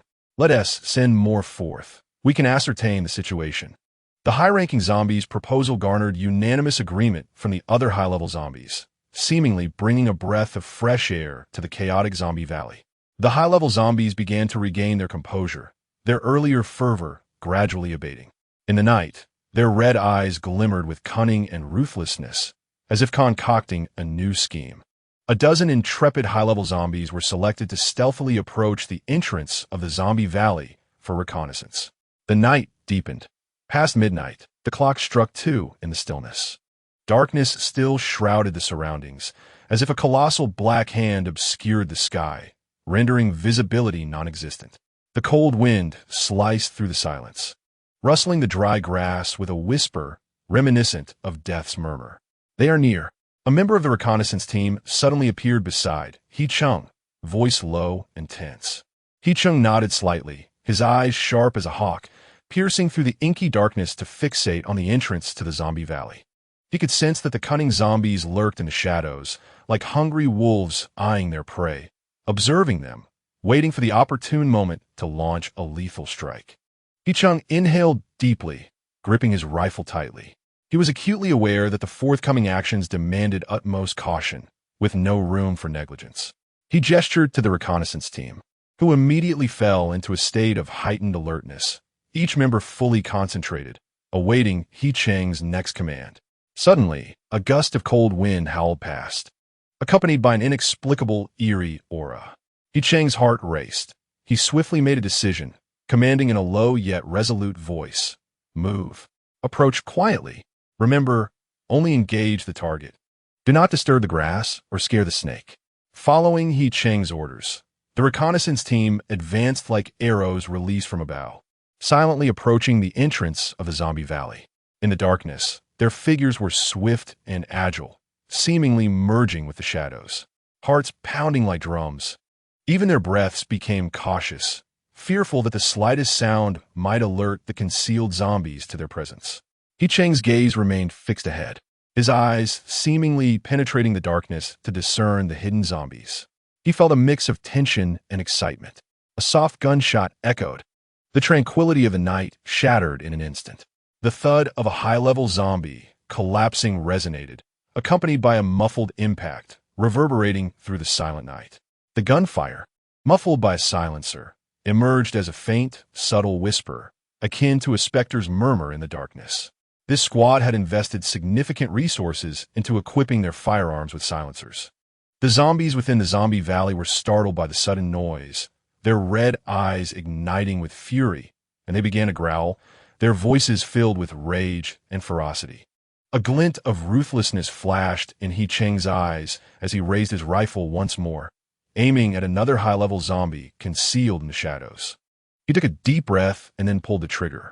Another muted gunshot sounded, accompanied by the high-level zombie's roar and fall, casting a shadow of death over the entrance of the zombie valley. A third gunshot rang out, echoing like the laughter of death in the night. The howls of the high-level zombies grew more frenzied as they surged towards the source of the gunfire like enraged beasts. However, the members of the Meng Hujan DUI moved like phantoms, silently traversing the darkness. Each time they pulled the trigger, a zombie's life was extinguished. Before long, this batch of zombies had been entirely vanquished. Suddenly, he halted, detecting an unusual sound in his ears. He swiftly raised his rifle, aiming ahead. There, a colossal zombie emerged slowly from the shadows, its eyes glinting with cunning and cruelty, as if it had sensed the scent of its prey. This enormous zombie resembled a moving mountain. Its muscles knotted, and its skin displayed a dull bluish-gray hue, akin to an ancient monument weathered by time. Its ashen eyes sparkled with a malevolent glimmer, seemingly aware of everything around it, locking onto He Cheng and his team. It gradually lifted a massive claw, its talons glinting ominously, as if capable of tearing apart any obstacle in its path. As it moved, the air around them seemed to quiver, an overwhelming sense of oppression enveloping the space. The members of the Meng Hujan DUI reacted immediately, dispersing swiftly to find advantageous positions, preparing to confront the gigantic zombie. He Cheng fixed his gaze on the creature's movements, lifting his rifle to aim for the zombie's head. He took a deep breath and resolutely squeezed the trigger. Bang! The gunfire echoed in the night, the bullet slicing through the air's stillness, striking directly at the zombie's head. The zombie appeared to sense the danger, emitting a deafening roar as its massive claw swung violently towards He Cheng. However, He Cheng was swifter. His bullet hit the zombie's head with precision, bringing it crashing to the ground. Chapter 134. Entering the valley within a brief span of minutes, the tumult and chaos of this land gradually subsided, resembling the tranquility following a storm. Members of the reconnaissance team emerged from all directions, adeptly entering the blood-soaked battlefield to conduct their routine checks. Before long, a team member hurried back, reporting all exterminated. He Cheng nodded slightly, his taut nerves finally loosening a bit. He inhaled deeply, as if savoring the fleeting peace. Disperse and stand by, he commanded succinctly. Although the Meng Hujan DUI had achieved victory in this brief skirmish, they exhibited no signs of complacency or celebration. They understood that this was merely a transient episode in a protracted war. The latter half of the night passed relatively peacefully. The following morning, after everyone had prepared, they set out towards the zombie valley. The people of Nan Sha Chung marched with firm steps into the depths of the zombie valley. Their faces bore expressions of determination and resolve, as if they had already cast aside the fear of life and death. Meanwhile, Emoshio Si led his zombie squad along a concealed path, advancing stealthily. The zombies stumbled forward, yet their eyes glimmered with fierce intensity. The two groups moved forward, vigilant and alert. The terrain of the valley had been meticulously mapped out by Emoshio Si and Lin Mu Sheng, and they had committed it to memory. Upon reaching the entrance of the zombie valley, not a single zombie was in sight. Jiang Rui furrowed her brow, surveying her surroundings. The remnants of last night's battle lingered, yet the zombies were conspicuously absent. She crouched down, noticing an unusual mark, a deep claw print. She looked up, a flicker of wariness crossing her gaze. Could this claw print belong to the strange bird encountered earlier? If there were many in the zombie valley, that thought sent a chill down her spine. However, Lin Mu Sheng had not mentioned this upon returning from the valley. Perhaps she was overthinking it. Everyone, be cautious. Jiang Rui rose, her voice carrying an unprecedented gravity, hinting at potential ambushes. Upon hearing her words, everyone tensed, gripping their weapons tightly. They understood that in this land overrun by zombies, even the slightest negligence could cost them their lives. Proceed into the valley and act according to plan, Jiang Rui whispered. Following her command, the people of Nan Sha Cheng surged forward into the zombie valley with the swiftness and order of arrows released from a bow. Miss Jiang, do take extra care, Lei Meng advised succinctly before leading the team resolutely into the encroaching darkness. Jiang Rui took a deep breath, her steps light yet determined. She opted to act independently, choosing not to inform Lin Mushang. She knew that if she did, he would undoubtedly oppose her and insist on accompanying her. Last night, while Lin Mushang was lost in slumber, Jiang Rui sought out Emotion. She carefully concealed the zombie king's offspring on her person. Her goal clear and unwavering, to locate the zombie king. According to Lin Mushang, he had searched the zombie valley repeatedly, yet had failed to find any trace of the king. Unless this root cause was addressed, they could not achieve true victory. Jiang Rui gently retrieved a pitch-black detector, a treasure she had meticulously selected from the system's marketplace the previous night. By placing an object related to the target within it, this detector would guide her to the location of the target. She cautiously extracted a drop of zombie blood and let it fall into the detector's recess. Jiang Rui's heart raced as she focused intently on the device in her hand. The drop of blood gradually spread within the detector, and suddenly, it emitted a faint hum, followed by the needle beginning to rotate slowly, pointing in a specific direction. She quickly raised her head, eyes scanning the valley entrance ahead. A gentle breeze brushed past, carrying the fragrant scent of grass and trees, mingling with the distinct stench of decay emanating from the depths of the zombie valley, causing her to frown. The verdant valley would likely cease to exist after today. Jiang Rui gripped the detector tightly, cautiously taking a step forward. The scenery around her swiftly receded from view, the entrance to the zombie valley now within reach. She paused, inhaled deeply, and slowly exhaled. She understood that each subsequent step could be a matter of life and death. With a resolute glimmer in her eyes, she clutched the detector firmly and stepped into the zombie valley. Within the valley, the cacophony of battle raged. As Jiang Rui entered the zombie valley, she was immediately enveloped by a chilling atmosphere. The zombies seemed to sense her arrival, surging from all directions with growls, their eyes glinting with ferocity. Jiang Rui gripped the detector tightly, skillfully evading the zombies' attacks. The battle within the valley had erupted in full force, with the forces of Nan Sha Cheng engaged in fierce combat with the zombies. The stench of blood permeated the air, inducing a wave of nausea. Jiang Rui nodded deeply, forcing herself to remain calm. She knew that only by locating the zombie king could this battle be conclusively resolved. She focused intently on the detector, hastening toward the direction indicated by the needle. Jiang Rui navigated through the throngs of zombies, each step taken with utmost caution. The zombies emitted low growls, swiping at her with their claws, yet her agility and quick reflexes allowed her to evade their strikes just in time. She concentrated on the detector, silently repeating, "Zombie King, I will find you." The needle on the detector danced, guiding her forward. She traversed a chaotic battlefield, her feet treading on broken weapons and scattered limbs of zombies, each silent testament to the ferocity of the combat. It felt as though she were in hell, surrounded by an aura of death. Suddenly, a foul wind rushed toward her as a massive zombie leaped from the darkness, charging directly at Jiang Rui. Its eyes burned crimson, a cruel smile playing at its lips, clearly having locked onto her as its next target. Jiang Rui's heart raced, yet her movements remained unflustered. She quickly rolled to the side, deftly avoiding the zombie's attack. After the zombie landed, it emitted a furious roar and turned once again to pounce on Jiang Rui. This formidable super zombie had fixated on her. Jiang Rui's powers ignited, as she had fully charged the light within her. The zombie, momentarily blinded by the intense radiance, lost its capacity to attack. Seizing the opportunity, she leapt into the air, her form gliding through the horde of zombies like a wraith.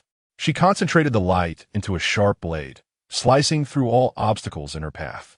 In that moment, the light blade traced elegant arcs in the air, accompanied by the zombies' howls and the sounds of flesh being severed. As she carved a passage through the throng of the undead, Jiang Rui moved nimbly among the zombies, her movements as swift and graceful as a panther. Her gaze was resolute and merciless, each swing of the light blade infused with determination and decisiveness. The cacophony of zombie howls echoed around her, wherever the light blade struck. The zombies' bodies crumpled like broken puppets, blood spraying forth. The mingling of dust and the stench of decay in the air painted a grim tableau of the apocalypse. In this fleeting moment, Jiang Rui had managed to shake off the super zombie. Her companions, Xios and Lin Musheng, were tasked with locating the zombie king. Yet Jiang Rui had not encountered any sign of them along her journey. Despite her disappointment and concern over not finding Xios and Lin Musheng, she did not falter in her pursuit of the zombie king. She continued to weave through the undead, each swing of her light blade growing more decisive and rapid. The surrounding zombies seemed to be daunted by her formidable presence, retreating in fear. However, the whereabouts of the zombie king remained elusive. Suddenly, the indicator on her detector began to fluctuate violently, seemingly pointing toward a specific direction. Jiang Rui's heart surged with hope as she immediately advanced toward the indicated path. She navigated through a dense throng of zombies and arrived at the edge of a vast forest. The trees within the forest were towering and thick, resembling a natural barrier that separated two worlds. Standing at the forest's edge, Jiang Rui could distinctly sense the chill emanating from within. Taking a deep breath, she stepped into the woods. The light in the forest was dim, with only the faint rays of sunlight filtering through the leaves, allowing her to barely discern her surroundings. She gripped her detector tightly, proceeding with utmost caution. The forest was eerily silent, as if it could swallow all sound, save for the occasional distant growls of zombies. Akin to roars from the depths of hell, Jiang Rui's nerves were taut, with each step taken in extreme care to avoid startling any hidden zombies. The indicator on her detector throbbed with increasing intensity, seemingly urging her onward, indicating that the zombie king lay ahead. Abruptly, a chilling wind swept through, rustling the leaves as if heralding the approach of something ominous. Jiang Rui's heartbeat quickened as she tightened her grip on the detector, her body tensing like a coiled spring, ready to confront the impending threat. In an instant, a shadow darted from the depths of the forest, racing toward Jiang Rui. Her gaze sharpened as she swiftly evaded the attack. Upon closer inspection, she beheld a massive lion standing before her, its eyes burning crimson, fangs bared, exuding a powerful stench of blood. A jolt of fear coursed through her. Not this creature again. With nowhere to retreat within the forest, Jiang Rui instantaneously entered combat mode. Her powers flared once more, coalescing into a razor-sharp light blade. The lion let out a low growl and lunged at her with lightning speed. Jiang Rui, agile as ever, leapt up to skillfully evade the lion's strike. She swung her light blade, its sharp edge carving an elegant arc aimed at the lion's vital points. The lion roared in fury, attempting to dodge, but its movements were sluggish. Jiang Rui relentlessly pursued, the light blade echoing death's melody in the air with each swing, accompanied by the sickening sound of flesh being cleaved. The stench from the lion intensified as it continued to roar defiantly at Jiang Rui. She cast her eyes downward, relieved that this lion lacked the formidable strength of a corrupted overlord. Otherwise, it would have posed a greater challenge. Suddenly, the lion unleashed a deafening roar and charged at Jiang Rui. She deftly sidestepped its assault, swiftly countering with a fierce arc of her light blade aimed at the lion's core. The lion, despite its attempts to evade, could not escape Jiang Rui's onslaught. The light blade struck true, slicing through its chest, causing blood to spatter and stain the surrounding trees and ground crimson. The lion let out a wretched cry before crashing heavily to the earth. Jiang Rui landed nimbly, but before she could catch her breath, a hissing sound permeated the air. Her heart raced. It couldn't be what she feared. Tensing once more, she scanned her surroundings. From the depths of the forest, shadows began to surge forth, accompanied by the ominous hissing. Jiang Rui felt her scalp prickle, her heartbeat thunderous, every cell in her body screaming to flee from this horrifying place. A swarm of snakes slithered, resembling a tide of darkness, rapidly advancing through the woods. Their eyes glimmered with a cold light, their bodies twisted together, producing a chilling chorus of hisses. Gripping her detector, Jiang Rui braced herself for the unexpected assault. She inhaled deeply, gathering her powers, ready to disperse the encroaching snakes. However, the sheer number of them was overwhelming, an unending tide that left her with no avenue for escape. This situation was untenable. Suddenly, an idea sparked within her. She had distributed some of the corrupted water earlier, yet she still had some left, perfect for dealing with these snakes. With renewed determination, Jiang Rui swiftly opened a space. A pungent stench immediately filled the air, and the snake swarm seemed to sense the impending danger, their hisses growing sharper as they surged toward her, as if intent on devouring her. Yet Jiang Rui pressed forward, continuously pouring the corrupted water toward the advancing snakes. The swarm, highly sensitive to the foul odor, began to retreat, but their numbers were so vast that even as some evaded, countless others continued their relentless advance. Observing the unfolding scene, Jiang Rui devised a strategy. She quickly traced a large circle of corrupted water around herself, establishing a temporary barrier. Upon contact with the edge of the corrupted water, the snakes emitted painful hisses and recoiled. However, they appeared unwilling to relent, still attempting to breach the line of defense and assault Jiang Rui.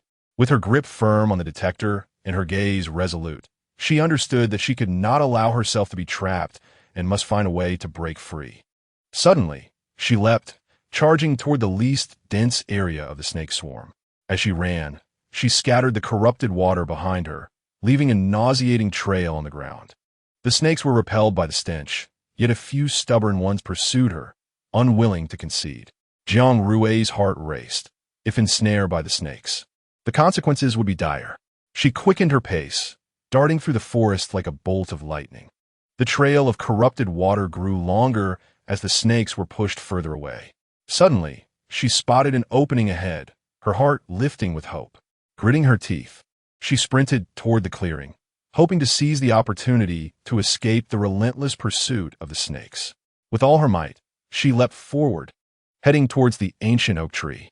Just as she was about to make contact with the trunk, the most ferocious serpent from the swarm suddenly lunged out, its jaws agape, aiming to bite her. Startled, Jiang Rui's instincts kicked in quicker than her thoughts. She executed a deft roll in midair, narrowly evading the serpent's strike. She landed firmly upon the tree's trunk and glanced back to see the serpent collide violently with the tree before tumbling to the ground. Peering down, she observed the defeated serpent writhing in agony on the earth, while the rest of the serpents retreated further away, repelled by the stench of decay. The immediate threat dissipated. She exhaled in relief and retrieved her detector. The needle on the device began to oscillate erratically, leaving Jiang Rui momentarily stunned. She fixated on the detector, her heartbeat seemingly suspended in that instant. Suddenly, the needle stilled, bending downward at its tip. A flurry of possibilities raced through her mind. Was the device malfunctioning? Or had her surroundings undergone some unknown transformation? She surveyed her environment. Apart from the serpents that were gradually dispersing in the distant, hazy forest, everything appeared unchanged. Yet, the needle stubbornly pointed towards the ground.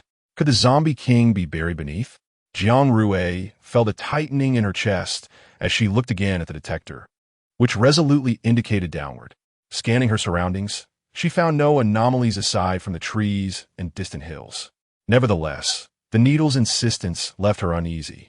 Taking a deep breath, she firmly grasped the detector, resolved to uncover the truth. She began to search for a potential entrance, her gaze sweeping the ground. Suddenly, she noticed that the tree she stood by was hollow. Her heart raced as she touched the rough bark and gently knocked. The sound echoed within the trunk. Indeed, her suspicion was confirmed. The tree was hollow. Gathering her courage, Jiang Rui inhaled deeply, gripped the detector tightly, and forcefully pushed aside a piece of bark. The bark cracked open under her strength, revealing a dark opening. Standing before the gaping hole in the oak, she felt engulfed by the darkness within, as though it consumed all light. Taking another deep breath and holding the detector firmly, Her footsteps resonated within the void, accompanied by the faint hum of the device. As she delved deeper, the air grew increasingly damp, infused with an indescribable earthy scent. Jiang Rui glanced around. The place resembled a subterranean tomb. She tread carefully over each stone, wary of triggering any traps. The air within felt chilling, as if it could penetrate her clothing and touch her skin. On the walls of the cavern, dim candle flames flickered every few paces, casting an eerie glow that added to the strangeness of this subterranean realm. Jiang Rui held the detector tightly, her senses alert. Suddenly, a massive shadow began to slither along the cave wall, accompanied by a growl that grew clearer. It was a gigantic bat, its wings spanning over a meter, eyes gleaming with a menacing red light. Jiang Rui's expression darkened. This creature was precisely the sort she had feared. Indeed, these monsters were intrinsically linked to the zombie valley. She dare not make a sound, fearing to provoke the enormous bat. Observing quietly, she noted that the bat seemed oblivious to her presence, focused solely on its movements along the wall. Taking a deep breath, Jiang Rui cautiously maneuvered around the bat, continuing her forward journey with utmost care. She had no inkling of the vastness of this underground world or what other monsters she might encounter. She knew she had to survive until she found the Zombie King. Suddenly, a chilling roar shattered the silence, causing her heart to race as she feared she had been discovered. However, after a moment, she realized the zombies were not pursuing her, but rather conversing among themselves. Driven by curiosity, Jiang Rui cautiously approached a peculiar chamber. This room stood out, its walls entwined with heavy black chains. What secrets lay within? Why were such thick iron chains used to secure the chamber? Just as she sank into contemplation, a noise came from the doorway. She swiftly concealed herself to the side, watching as several zombies staggered out, their movements clumsy. Once they had moved a sufficient distance away, Jiang Rui took a deep breath and returned to the door. Pressing herself against the wall, she cautiously peered out, her gaze sweeping across the empty corridor. She noticed the heavy iron door ajar, revealing a sliver of dim yellow light. Gripping her detector tightly, she felt its subtle tremors, her heartbeat echoing in the still hallway. Taking a deep breath, she quietly approached the iron door. As she drew nearer, the sounds from within grew clearer, low growls, the dragging of chains, and the impact of some unidentified object. Jiang Rui's heart raced as she gently pushed the door open. The space beyond was vast, its walls marred with splattered blood and indistinct graffiti. Her gaze fell upon a massive stone platform at the center of the room. On the platform, several tattered zombies were bound tightly with coarse burlap ropes, their eyes hollow and devoid of life, as if their souls had long departed. On either side of the stone platform stood rows of enormous glass jars, each containing a creature of varying forms. Some bore sharp fangs, while others had blood-red eyes. Their bodies twitched slightly within the jars, as if in slumber. Jiang Rui approached one of the glass jars, peering through to clearly see the blood coursing beneath the creature's skin. This blood appeared darker than that of ordinary zombies. Was this a laboratory for zombies? The thought flashed through her mind. She swallowed hard, forcing herself to remain calm. The scene before her was too bizarre. She had to proceed with caution. She crept towards the stone platform, striving to make no sound. Her gaze lingered on the bound zombies, a flicker of sympathy welling within her. These creatures seemed to have lost all hope, passively awaiting their fates. Jiang Rui's attention shifted around the room until it settled on an inconspicuous corner. There lay an old microscope, its lens pressed against a transparent glass slide. She approached, carefully lifting the slide to examine it closely. On the glass, dried blood revealed some peculiar cellular structures, starkly different from those of ordinary zombies. These cells exhibited an unusual vitality. Just then, a faint sound broke the silence of the room. Jiang Rui whirled around to see a figure slowly emerging from the shadows. It was a tall, distorted zombie, its gaze fixed intently upon her. "How did you get in here?" The zombie's voice was gravelly and low, resonating in the empty chamber. Jiang Rui was taken aback. This zombie could speak. She gripped her detector tightly, her heart racing like thunder. What should she do? Flee or confront this zombie? Jiang Rui swallowed hard. I got lost and inadvertently wandered in here. The zombie abruptly halted, its tone laced with skepticism. Lost? Are you joking? How could a human stray into Zombie Valley, let alone venture this deep? Jiang Rui was momentarily taken aback, replying, You don't know their SA faction battle today? The zombie repeated, Faction battle, with a hint of nostalgia in its tone. It raised its gaze to Jiang Rui, an urgency glimmering in its eyes. What's the situation outside? Jiang Rui furrowed her brow, surprised that this zombie would engage her in conversation. She was uncertain, having traversed this path without paying attention to her surroundings. Somehow, she found herself responding in kind. The zombie fell silent for a moment, seemingly in contemplation. Jiang Rui seized the opportunity to scrutinize him, attempting to glean some insight from his expression. Yet ultimately, she was left empty-handed. After all, this zombie bore no semblance of healthy flesh, making it impossible to discern anything meaningful. Taking a deep breath, Jiang Rui reminded herself that although this zombie could speak, it did not imply that he possessed the reason and emotions of a human. He remained a zombie, a potential threat. Cautiously, she stepped back a few paces, maintaining a safe distance. What brings you here? The zombie inquired again. I am here, of course, to slay the zombie king, Jiang Rui replied, channeling her powers. Poised for an attack. The zombie's pupils suddenly constricted, a glimmer of cold light flickering within. He slowly raised his hand, his fingertips trembling as if assessing the distance between them. An air of tension pervaded the atmosphere, akin to a taut string ready to snap. Just as Jiang Rui anticipated an attack, he opened his hand to reveal a small vial emitting an eerie luminescence, its contents a profound blue. This can kill the zombie king, the zombie stated. Jiang Rui paused, her lips twitching in disbelief. Are you jesting? You, a zombie, wish to slay your king? Do you think I would believe that? The zombie's gaze deepened, and he spoke slowly, his voice low and resolute. I'm not joking. I speak the truth. I genuinely desire to kill the zombie king. Jiang Rui fixed her gaze upon the zombie, filled with wariness and skepticism. She could not fathom the ulterior motives behind his words.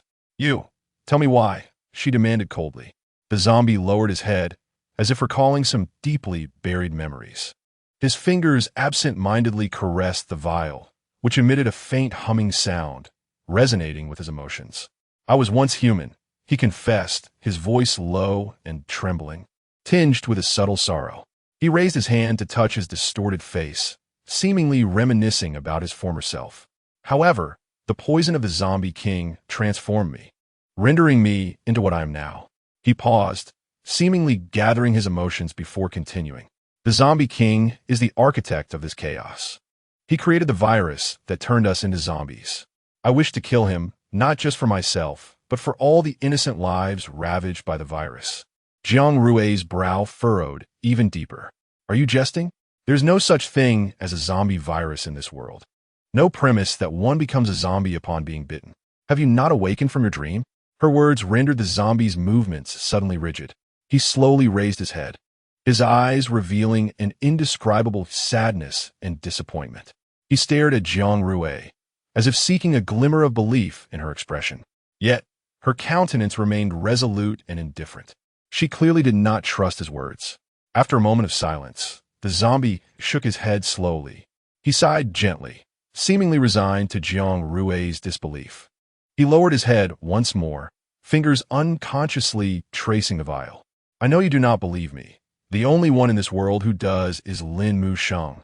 The zombie continued. Who did you say? Jiang Rui's voice involuntarily rose, her surprise evident. This zombie, he knows Lin Mu Sheng? How can that be? How could they possibly have intersected? No, Lin Mu Sheng had lived in the zombie valley before.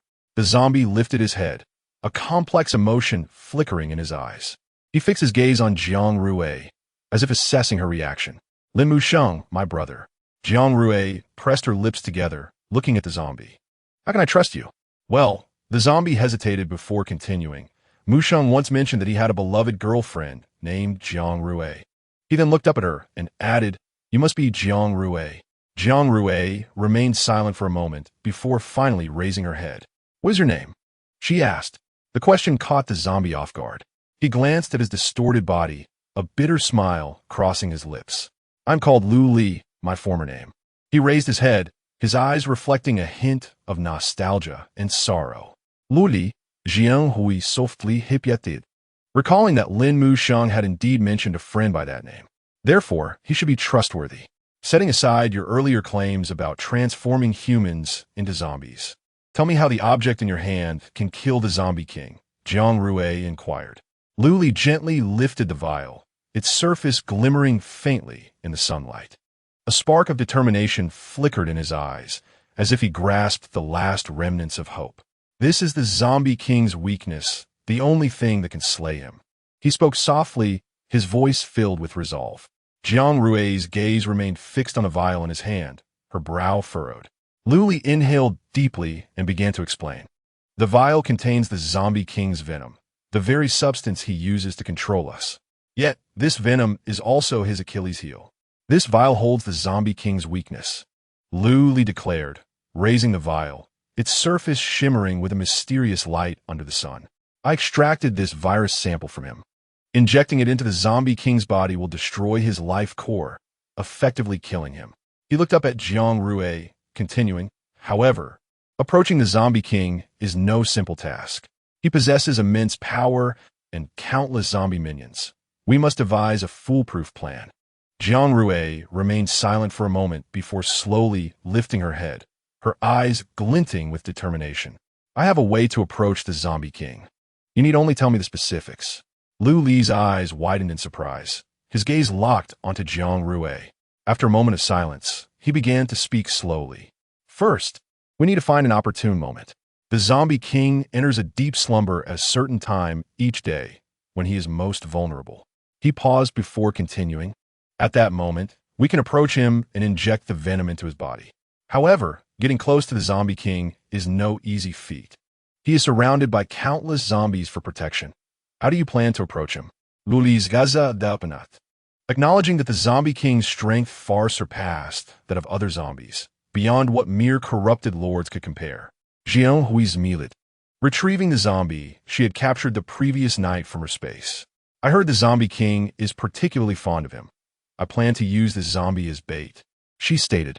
Upon seeing the captured zombie, Lu Li was taken aback. He had not anticipated that Jiang Rui had managed to bind the Zombie King's son. "What do you intend to do?" Lu Li asked, gazing at Jiang Rui in confusion, unsure of her plan. "I plan to use the zombie to lure the Zombie King into a trap," Jiang Rui replied with a smile. "As long as we plan meticulously, we can successfully slay him. Do you know where the Zombie King is currently located?" Lu Li inala daipli, rupling. "The Zombie King should be at the deepest part of this mausoleum." "The deepest part of the mausoleum?" Jiang Rui issued softly. Suddenly, she looked up at Lu Li. "We must act swiftly.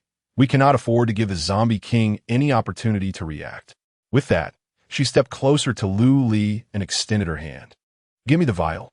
Lu Li regarded her silently for a moment before slowly handing over the vial. Jiang Rui accepted it, casting a deep glance at Lu Li before turning and heading towards the innermost depths of the mausoleum. Regardless of whether this individual is a friend, Jiang Rui has no intention of utilizing the items he provided. All the information aligns sufficiently to substantiate that this person is indeed Lin Musheng's acquaintance. However, she cannot afford to take such a risk. Jiang Rui retrieved her detector, continuing her search for the Zombie King. Aside from the laboratory she had just encountered, she had stumbled upon several other chambers within this subterranean palace. With utmost caution, Jiang Rui navigated the winding corridors of the underground maze, the detector in her grasp vibrating gently and emitting a low hum. The distant growls of zombies occasionally pierced the air, yet the location of the Zombie King remained eerily silent. She meticulously circumvented various traps and the patrol routes of the zombies, gradually closing in on the core area where the Zombie King resided. Before her stood a heavy iron door, rusted and seemingly untouched for ages. Could the Zombie King dwell here? Jiang Rui harbored doubts, yet the detector indicated that this was indeed the location. Taking a deep breath to steady her emotions, she gently pushed open the rusted iron door. To her surprise, rather than finding a dimly lit room reeking of decay and death, She encountered a clean and orderly space that starkly contrasted with the dilapidation outside. Furrowing her brow slightly, Jiang Rui cautiously stepped inside. The room was sparsely furnished, containing merely a large bed and a table adorned with some indistinct objects. Her gaze fell upon the bed, where a figure lay. Could he be the zombie king? Jiang Rui bit her lip and lifted the detector, its needle unwaveringly pointing at the person on the bed. Her heartbeat quickened as she gripped the detector tightly, the cool sensation at her fingertips helping her regain composure. Slowly, she approached the bedside, each step akin to treading on thin ice, fearful of shattering the profound silence.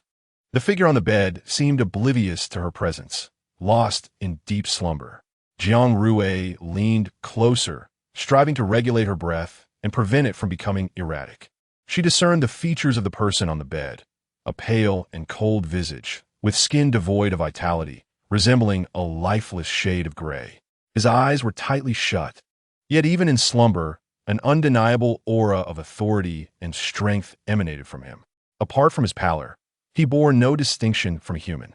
Taking a deep breath to calm herself, she recognized that this was the opportune moment.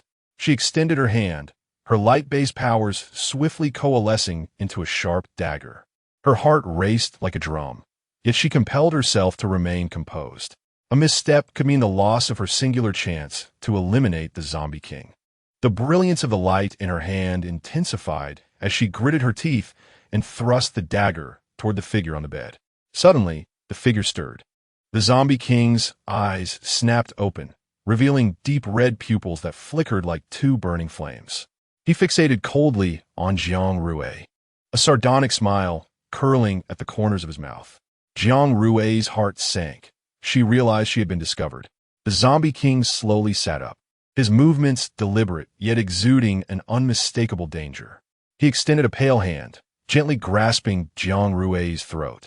She felt her breath catch, her complexion paling instantly.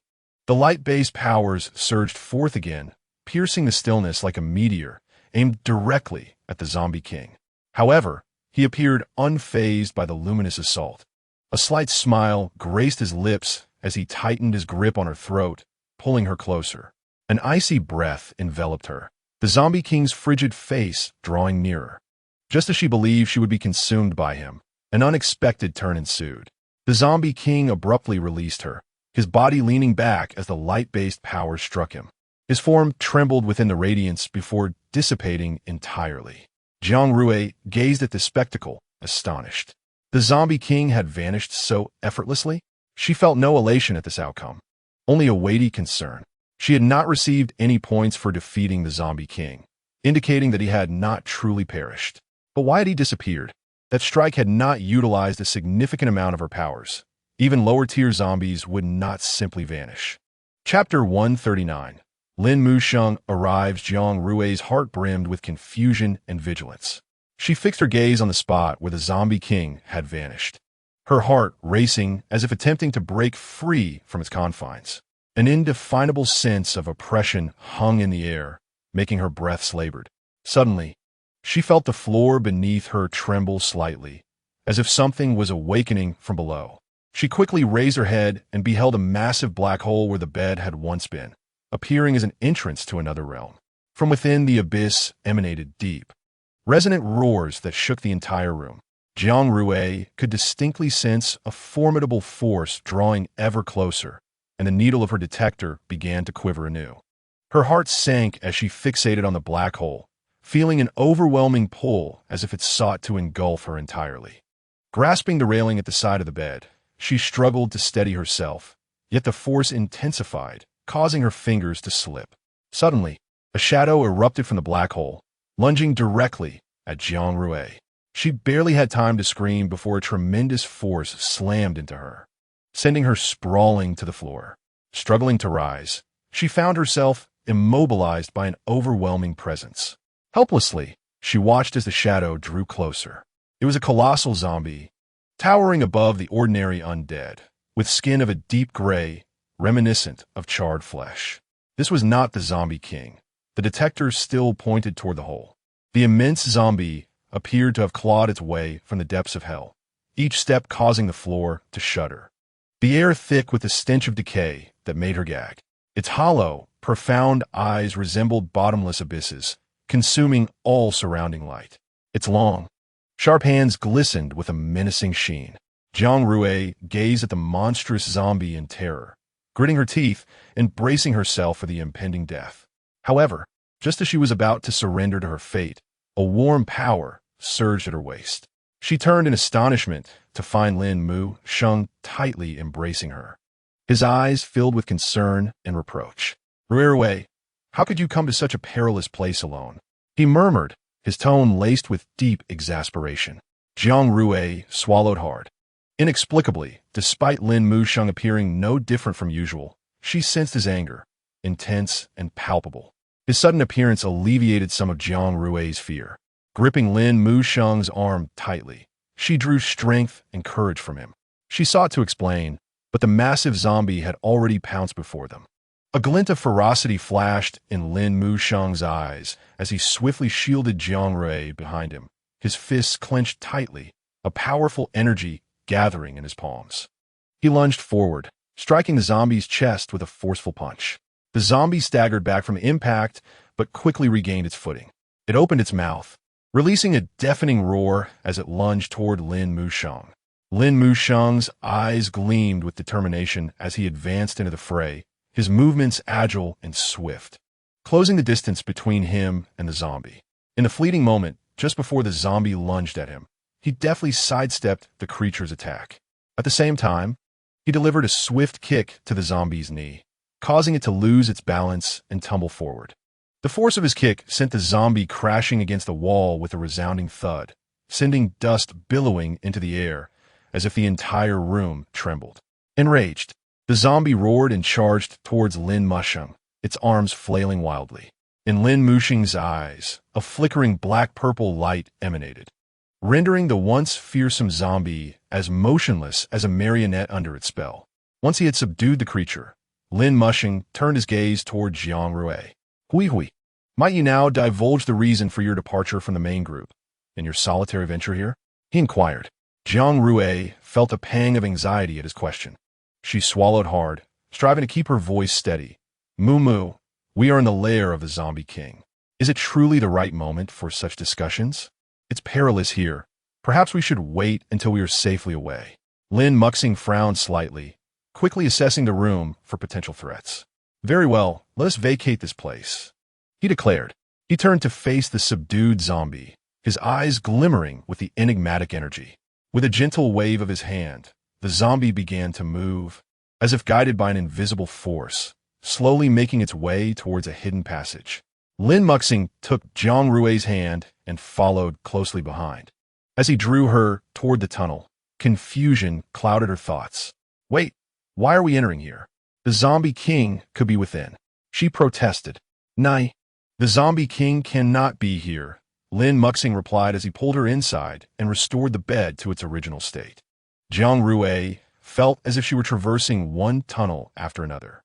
Upon entering, she was greeted by a vast underground expanse, dominated by a towering stone platform, upon which lay a crystal radiating a soft, gentle light. This luminescence was soothing rather than blinding, as if it possessed a wondrous power to dispel the surrounding darkness. "What is this place?" Jiang Rui asked. "It was merely a resting place of mine," Lin Mu Sheng replied slowly. "What? Your resting place?" Jiang Rui exclaimed in astonishment. Her eyes widened as she surveyed the immense underground chamber. "Is this truly yours?" she reaffirmed, disbelief evident in her voice. Lin Mu Sheng smiled faintly, offering no direct reply. Instead, he approached the stone platform and lightly touched the crystal. Turning to Jiang Rui, he beckoned, "Come with me, Rui. I shall reveal everything." Jiang Rui approached cautiously, uncertain of his intentions. Lin Mu Sheng stood before the platform, his hands delicately resting on the glowing crystal. Jiang Rui stood nearby, intrigued by his actions. The crystal gradually intensified in brightness, becoming so radiant that it was nearly blinding.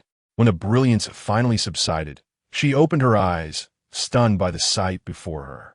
The previously dark underground space was now illuminated as if it were midday. The crystal had vanished, replaced by a figure, a man who bore an uncanny resemblance to Lin Muxing. Chapter 140. It was all him. Jiang Rui's gaze darted back and forth between the two, her mouth agape, overwhelmed by shock. What on earth was happening? Was she hallucinating? Or was she still dreaming? Stunned into silence, the only sound in the immense underground chamber was the thunderous beat of her heart. The figure on the stone platform slowly opened his eyes, his gaze a deep, starry black-purple, profound and enigmatic. He smiled gently, his expression imbued with boundless warmth and profound sorrow. He extended his hand, as if to embrace Jiang Rui. Yet, with a startled cry, she recoiled, colliding with Lin Muxing's embrace. He held her tightly, softly reassuring her, "Do not fear, Rui. He is also me, another aspect of myself that I have separated from my being." "But why?" Jiang Rui's voice trembled, her mind reeling at the unfathomable scene before her. Lin Muxing sighed softly, a shadow of depth crossing his eyes. "Because he is the reflection of my innermost self, the essence of my former self. When I awakened my powers, they split into two parts. One is what I now wield, and the other coalesced into him." He gestured toward the figure on the platform, who shared his visage, representing his past self. "What does this mean?" Jiang Rui's voice echoed in the air, tinged with confusion. She gazed up at Lin Muxing, her eyes filled with bewilderment. Lin Muxing slowly turned, his expression complex and profound, as if concealing endless secrets. "Before my demise, he and I were one soul, one existence. However, after death, two souls emerged." Jiang Rui's eyes widened, struggling to grasp Lin Muxing's words. This person, identical to Lin Muxing, could it be that he was his former self? Or perhaps a mere projection? As confusion swirled in her mind, the figure on the platform suddenly stirred. He raised his head slowly, his deep eyes mirroring Lin Muxing's. He smiled gently, his expression warm and inviting. Rui, do not be afraid." Jiang Rui shot an exasperated glance at the two, demanding, "Please clarify this situation for me." Lin Muxing pressed his lips together, seemingly reluctant to divulge everything. The figure on the platform smiled gently, stating, "Allow me to explain to Rui.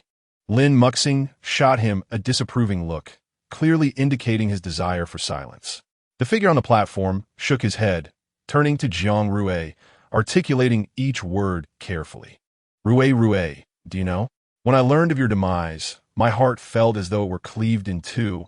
My world crumbled in an instant. I could not fathom a life without you. So on the day of your burial, I ingested poison and lay in the same coffin as you." Jiang Rui's eyes widened in disbelief. She had not anticipated such a revelation about Lin Muxing's death. She took a step back, her breath hitching as confusion washed over her. "Why? Why would you?" The words faltered on her lips, for they had already parted ways. Why had he taken such drastic measures? She struggled to articulate the tumult of emotions within her. Was it pain? Her heart ached, a sensation of suffocation enveloping her. Jiang Rui swallowed hard and slowly asked, "And then?" The figure on the platform paused briefly before continuing. "Afterward, I opened my eyes to find myself in this world. Upon learning the truth, I realized this was the realm for those who had passed on. Thus, I sought you here, yet no matter how hard I searched, I could not find you." "Do not continue," Lin Muxing interjected suddenly.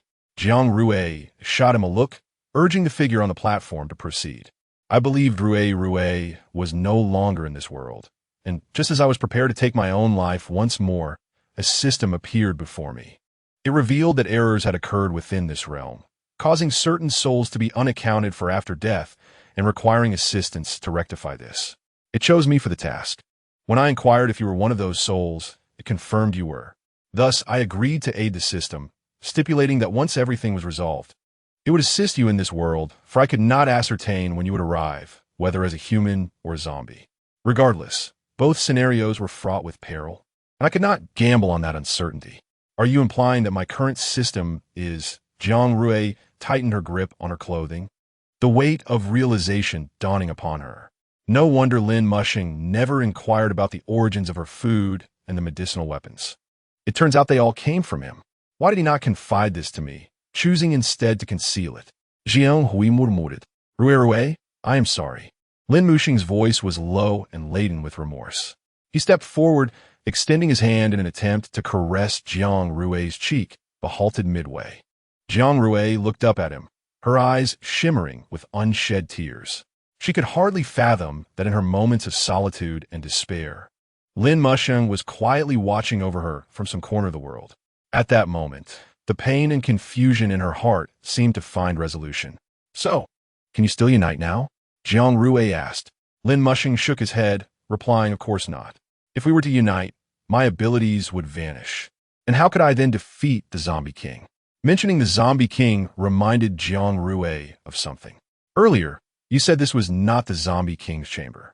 So why was he still resting in bed, even though he inexplicably vanished?"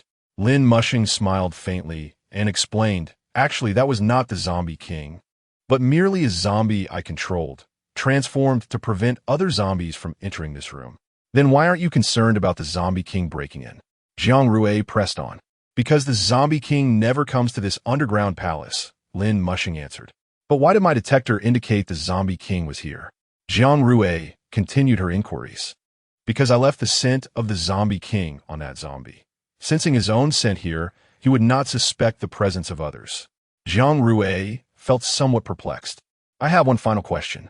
On my way here, I encountered a zombie who claimed to be Lu Li, a friend of yours. He also gave me something that purportedly could kill the Zombie King. Is that true? Is he really your friend?" Lin Muxing nodded, affirming he is trustworthy. "In that case, let us hasten to find the Zombie King." With that, Jiang Rui grasped Lin Muxing's hand, ready to depart. Just as they were about to leave, she paused, glancing back. "Once the Zombie King is dealt with, you two should unite." Agreed. Chapter 141. The System Upon Exiting the Underground Palace.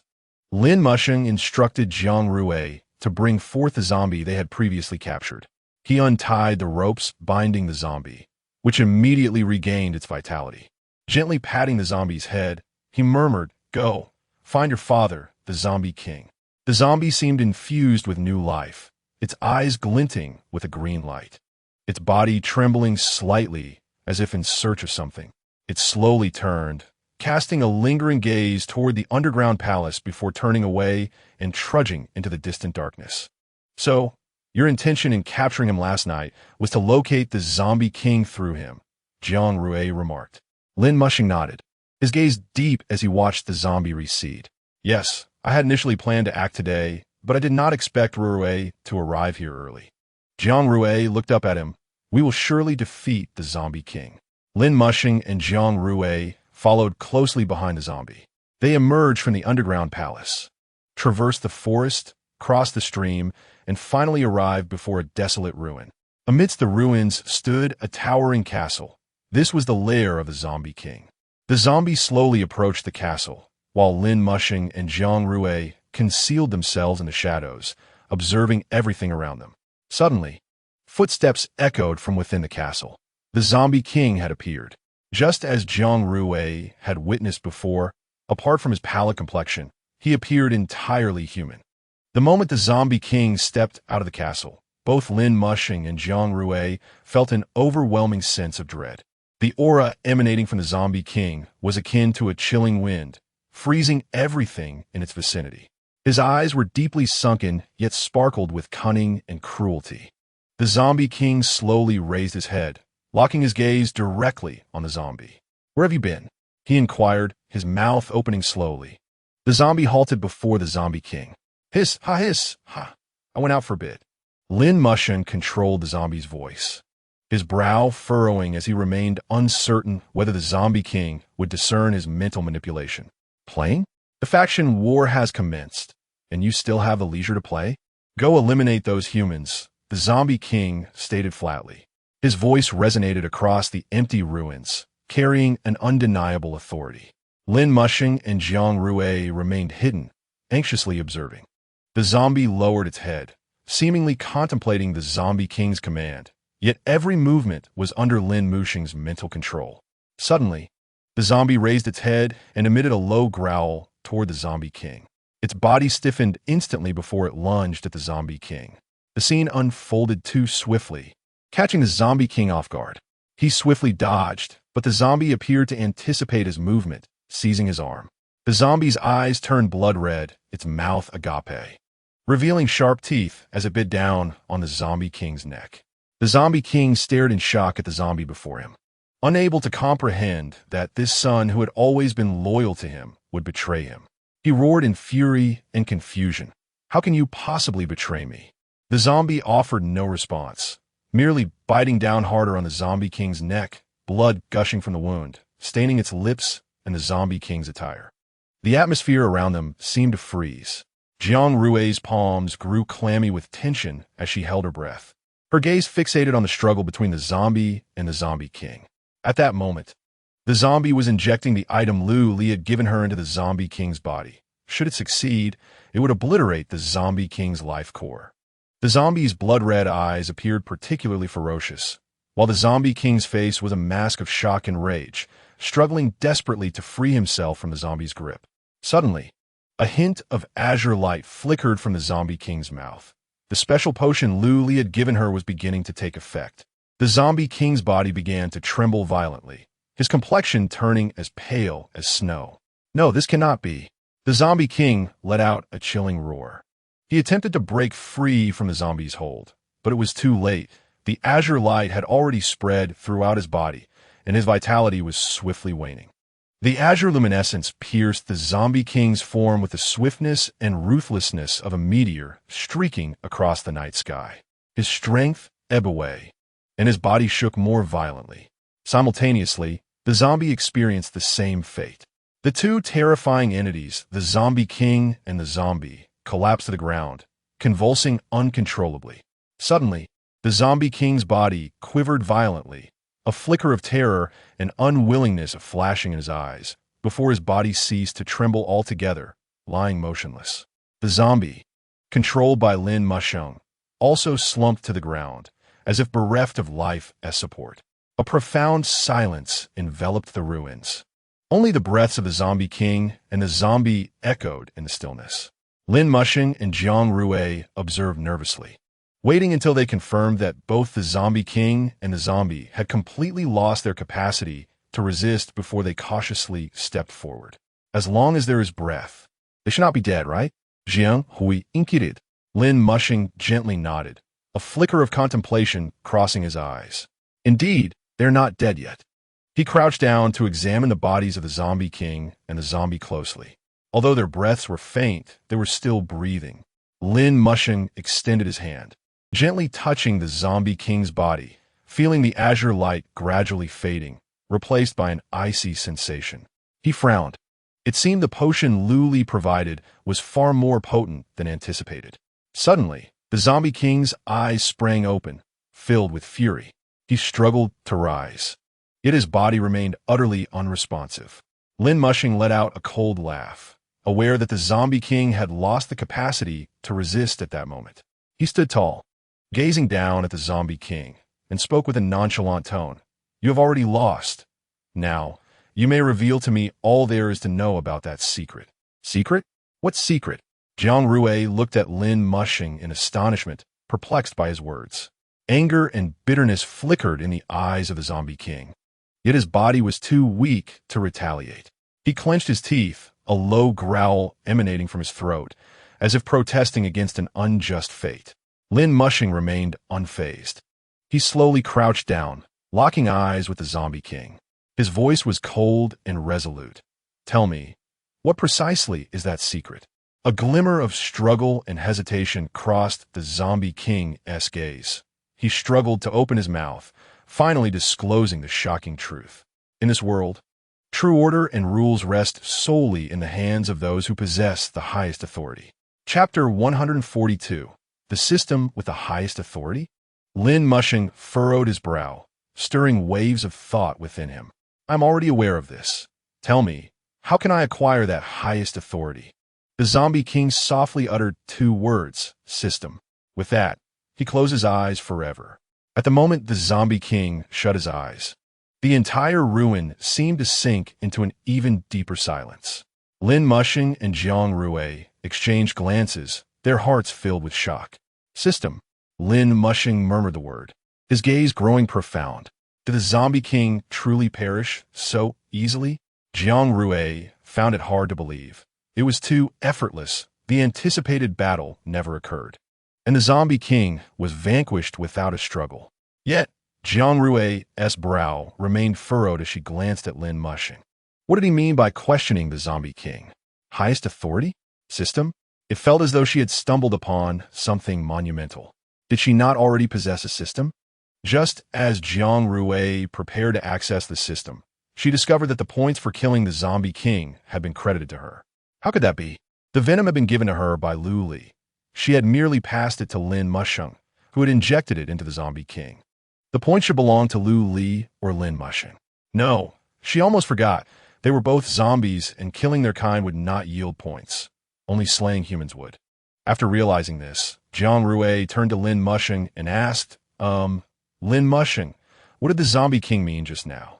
Lin Mushing's gaze was profound as he slowly lifted his head, looking out over the endless ruins. The sunlight bathed his face, casting a resolute and determined light upon him. The system is the core of this world, governing all authorities, he explained, his voice deep and powerful. The highest authority referred to by the Zombie King signifies the supreme administrative power capable of controlling this world. He turned to meet Jiang Rui's gaze directly, stating, only by possessing the system can one attain the highest authority. It seems we have long held this opportunity. Rui, what status does your system currently display? Jiang Rui opened a shop system and glanced at it before replying. It is already upgraded to level 4 and is poised for a 5th upgrade. The condition being a victory in the faction war. She paused and continued. Do you believe the system I possess is the very one the Zombie King spoke of? But it is merely a shop system. How could it have the highest administrative authority? Lin Mushing smiled slightly, his eyes shimmering with profound light, as if he could see through the essence of the world. Rui, do not be misled by appearances. The system, regardless of its superficial form, shares the same core essence, is the gateway to this world, a bridge connecting you to the highest authority. As he spoke, he gently closed his eyes, seemingly searching for a deeply buried memory. When he opened his eyes again, they sparkled with unwavering determination. I recall when I first acquired the system. It told me that each system possesses its unique functions and forms, yet their essence remains identical, all aimed at maintaining the order and rules of this world. Therefore, your system must indeed be capable of attaining the highest authority. Now, we merely need to upgrade it to level 5. His words resonated like the ringing of a morning bell, echoing over the ruins, stirring ripples in Jiang Rui's heart. She fixated on the system interface before her, her gaze revealing unprecedented determination and anticipation. If this were true, could she not obtain the highest authority of this world and thereby alter the unjust rules, transforming everyone into humans rather than dividing them into two factions of humans and zombies? Now that the Zombie King is dead, our task is to eliminate all the zombies that participated in the faction war within the Zombie Valley and secure victory, Lin Mushing stated. Jiang Rui nodded, her eyes sparkling with resolve. Taking a deep breath, she and Lin Mushing departed from the ruins. At that moment, the battle within the Zombie Valley had escalated to a boiling point. The battlefield was shrouded in smoke, the stench of blood pungent in the air. On the battlefield, Lei Meng and Chun Dongying fought side by side, their figures weaving through the smoke like two sharp swords slicing through the zombie ranks. Lei Meng's lightning power wreaked havoc among the horde, each strike accompanied by a thunderous force that turned zombies to ash in an instant. Meanwhile, Chun Dongying wielded his wind ability, and with every gust of wind, several zombie heads would roll. Behind them stood the warriors of the human faction, armed with a variety of weapons, engaging in a brutal struggle against the zombies. The battlefield was a cacophony of shouts, cries, and the clashing of weapons, weaving a tragic war song. As the battle progressed, the number of zombies gradually diminished, yet their resistance grew increasingly frenzied. Some massive zombies even broke through the human line, charging toward Lei Meng, Chun Dongying, and the other ability users. Left flank, initiate detonation. Zhang Xian's voice rang out, firm and decisive, as he assumed the role of commander in this positional battle. The faction confrontation was simple and direct. The two major teams had long planted explosives at critical positions. With Zhang Xian's command, a team of members swiftly and orderly retreated. Moments later, a deafening explosion reverberated from the front, as if the entire world trembled. A massive shockwave surged forth, hurling countless limbs and severed arms skyward, while the dark blood of the zombies poured down like a torrential rain. The air was thick with a foul stench, overshadowing even the scent of explosives. The epicenter of the explosion was a gruesome sight. Several enormous craters marred the ground, resembling wounds on the earth. Upon closer inspection, one could see the grotesque remnants of zombies, disfigured and scattered around, a sight horrifying to behold. Yet, in the face of such a scene, Zhang Xian and the team members exhibited no signs of retreat or fear. The faction war had commenced. They must forge ahead. For survival, for victory. Right flank, continue. Zhang Xian's voice, calm and resolute, echoed once more in the air. Suddenly, a series of thunderous explosions erupted like a storm, shaking the ground beneath them. With each wave of the blast, several large craters emerged on the surface. Countless zombie remains brutally buried within. Zhang Xian's commands were akin to a conductor's baton, resonating periodically to lead the next round of explosions. Each detonation was like a gradual encroachment from the outside in, systematically carving out a vast, deep pit in the area. The members of the battle team, dispersed in various corners, began to advance slowly, their figures skillfully concealed within the heaps of zombie corpses, utilizing the fetid odor to mask their human scent. This place was about to once again become their front line in the struggle against the undead. As the defense line was re-established, twilight descended. On the battlefield, flames intertwined with starlight, illuminating the determined faces of each individual. Jiang Rui and Lin Masheng had hastened to join, standing shoulder to shoulder at the new defense line, their gazes piercing and focused on the horizon. Suddenly, a deep growl reverberated through the night sky. The zombies seemed to respond to an unseen summons, halting their actions and lifting their heads toward the source of the sound. From the darkness emerged an exceptionally large zombie, its stature towering over the ordinary undead, skin a deep shade of purple with bloodthirsty glimmers in its eyes. Jiang Rui's pupils constricted. It was the overlord of the advanced zombies. The faction battle had raged from dawn until dusk. They numbered only a little over 5,000, while the zombies in the valley outnumbered them by several times. The mid to low-tier zombies had exhausted much of their weaponry and stamina, resulting in heavy casualties. Despite the absence of the zombie king, they still faced the leadership of advanced zombies. Moxius, leading the revelry of the undead, had separated from Lin Masheng and headed straight for the only river within the zombie valley. Alongside the ordinary zombies, there were also those grotesque creatures birthed from the zombie king's venom, which, although claimed by Lu Li to be his creations, were beyond his control, obeying only the commands of their master. With the death of the zombie king, these creatures became headless, unleashing their inherent ferocity. Should they surge onto the battlefield, neither the zombies nor the humans would be spared, driven solely by instinct to kill. The situation on the battlefield would undoubtedly worsen. Moxius's gaze fell upon the diverse forms of the creatures by the water's edge, their bodies contorted, some sporting multiple heads, others with overdeveloped limbs, while others were covered in festering sores and tentacles. These abominations wreaked havoc in the valley, slaughtering any who crossed their path, inflicting significant losses on Moxius's undead army. With a deep breath, a glint of ruthlessness flickered in his eyes. These creatures must be eradicated, otherwise, even if they achieved victory in the faction battle, should they revert to humanity, they would still face the menace posed by these monsters, unable to lead peaceful lives. He turned to his zombie army behind him, commanding loudly, "Prepare for battle. We will annihilate these creatures." As his words echoed, the undead surged with fervor, unleashing deafening roars. The entire zombie valley reverberated with their tumultuous cries. Their bodies trembled, eyes alight with bloodlust, eager to plunge into combat. Moxius, standing aloft, surveyed the grotesque creatures, fully aware that they were not like ordinary zombies. Their bodies were more twisted, their strength far greater. Yet, he bore no fear, only cold determination. With a swift gesture, the undead surged forth like a tidal wave toward the monstrosities. Their movements were swift and powerful, resembling black whirlwinds rampaging through the valley. The creatures did not cower before the onslaught. Instead, they emitted sharper roars and charged forward. The valley was engulfed in a cacophony of growls and roars, the scene descending into chaos. One creature, contorted and festering with sores and tentacles, opened its gaping maw and lunged toward the undead. Its sores ruptured, unleashing a torrent of green pus, tentacles thrashing wildly, emanating a foul stench. The zombies, dizzy from the noxious odor, pressed forward undeterred.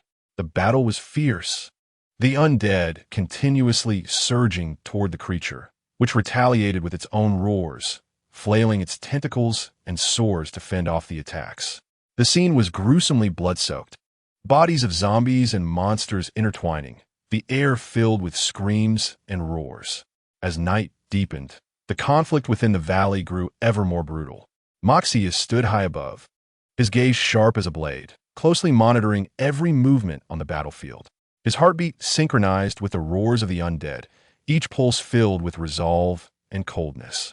Suddenly, one creature broke free from the throng of zombies. Its sores burst, spraying green pus, tentacles wildly swinging, tearing nearby zombies apart. Although the undead continued to swarm, they struggled to withstand the relentless assault of this formidable creature. A flicker of ferocity crossed Moxius's eyes as he gripped his hands tightly. This battle had reached a critical juncture. He inhaled deeply, preparing to take matters into his own hands to eliminate this powerful creature. In a flash, he descended from his vantage point like a specter, plunging directly into the fray of monsters. His movements were swift and decisive, akin to a streak of black lightning across the battlefield. The creatures were momentarily thrown into disarray by his sudden appearance. But the formidable beast unleashed a sharper roar and charged at Moxius. Its tentacles lashed out wildly, sores bursting forth, green pus splattering everywhere. Moxius, unfazed, nimbly dodged the creature's attack. In his hand appeared a gleaming black longsword, its blade shimmering with a cold light. With a swift slash, a wave of black energy cut through the night sky, striking fiercely at the creature. As the energy passed, the air seemed to split apart, producing a sharp, slicing sound. The creature opened its gaping maw, charging toward the attack, yet the energy pierced through its body, cleaving it in two. Green pus erupted, tentacles flailing helplessly before finally falling limp. The undead, witnessing this, erupted into deafening cheers, as if victory were already theirs. Moxius stood at the heart of the battlefield, radiating an overwhelming aura, his eyes glimmering with cold resolve. He gazed up at the starry sky, commanding, eliminate the remaining creatures and push forward to support Jiang Rui and the others. His words cut through the chaos and bloodshed of the valley like a chilling wind. Drawing a deep breath, he seemed to absorb an infinite strength from the starlit sky, then sprang into action, dashing toward the mass of creatures like a bolt of lightning. With his movement, the undead army, invigorated, roared even louder. They surged forth like a black tide, crashing against the remaining monstrosities. Despite their formidable nature, the creatures began to show signs of fatigue under the combined assault of Moxius and the undead army. As sword energy swept through the battlefield, the creatures attempted to evade, but some were caught unawares, swiftly cleaved in half. After half an hour, the battle here concluded, and they began to scour the area, ensuring no creatures remained.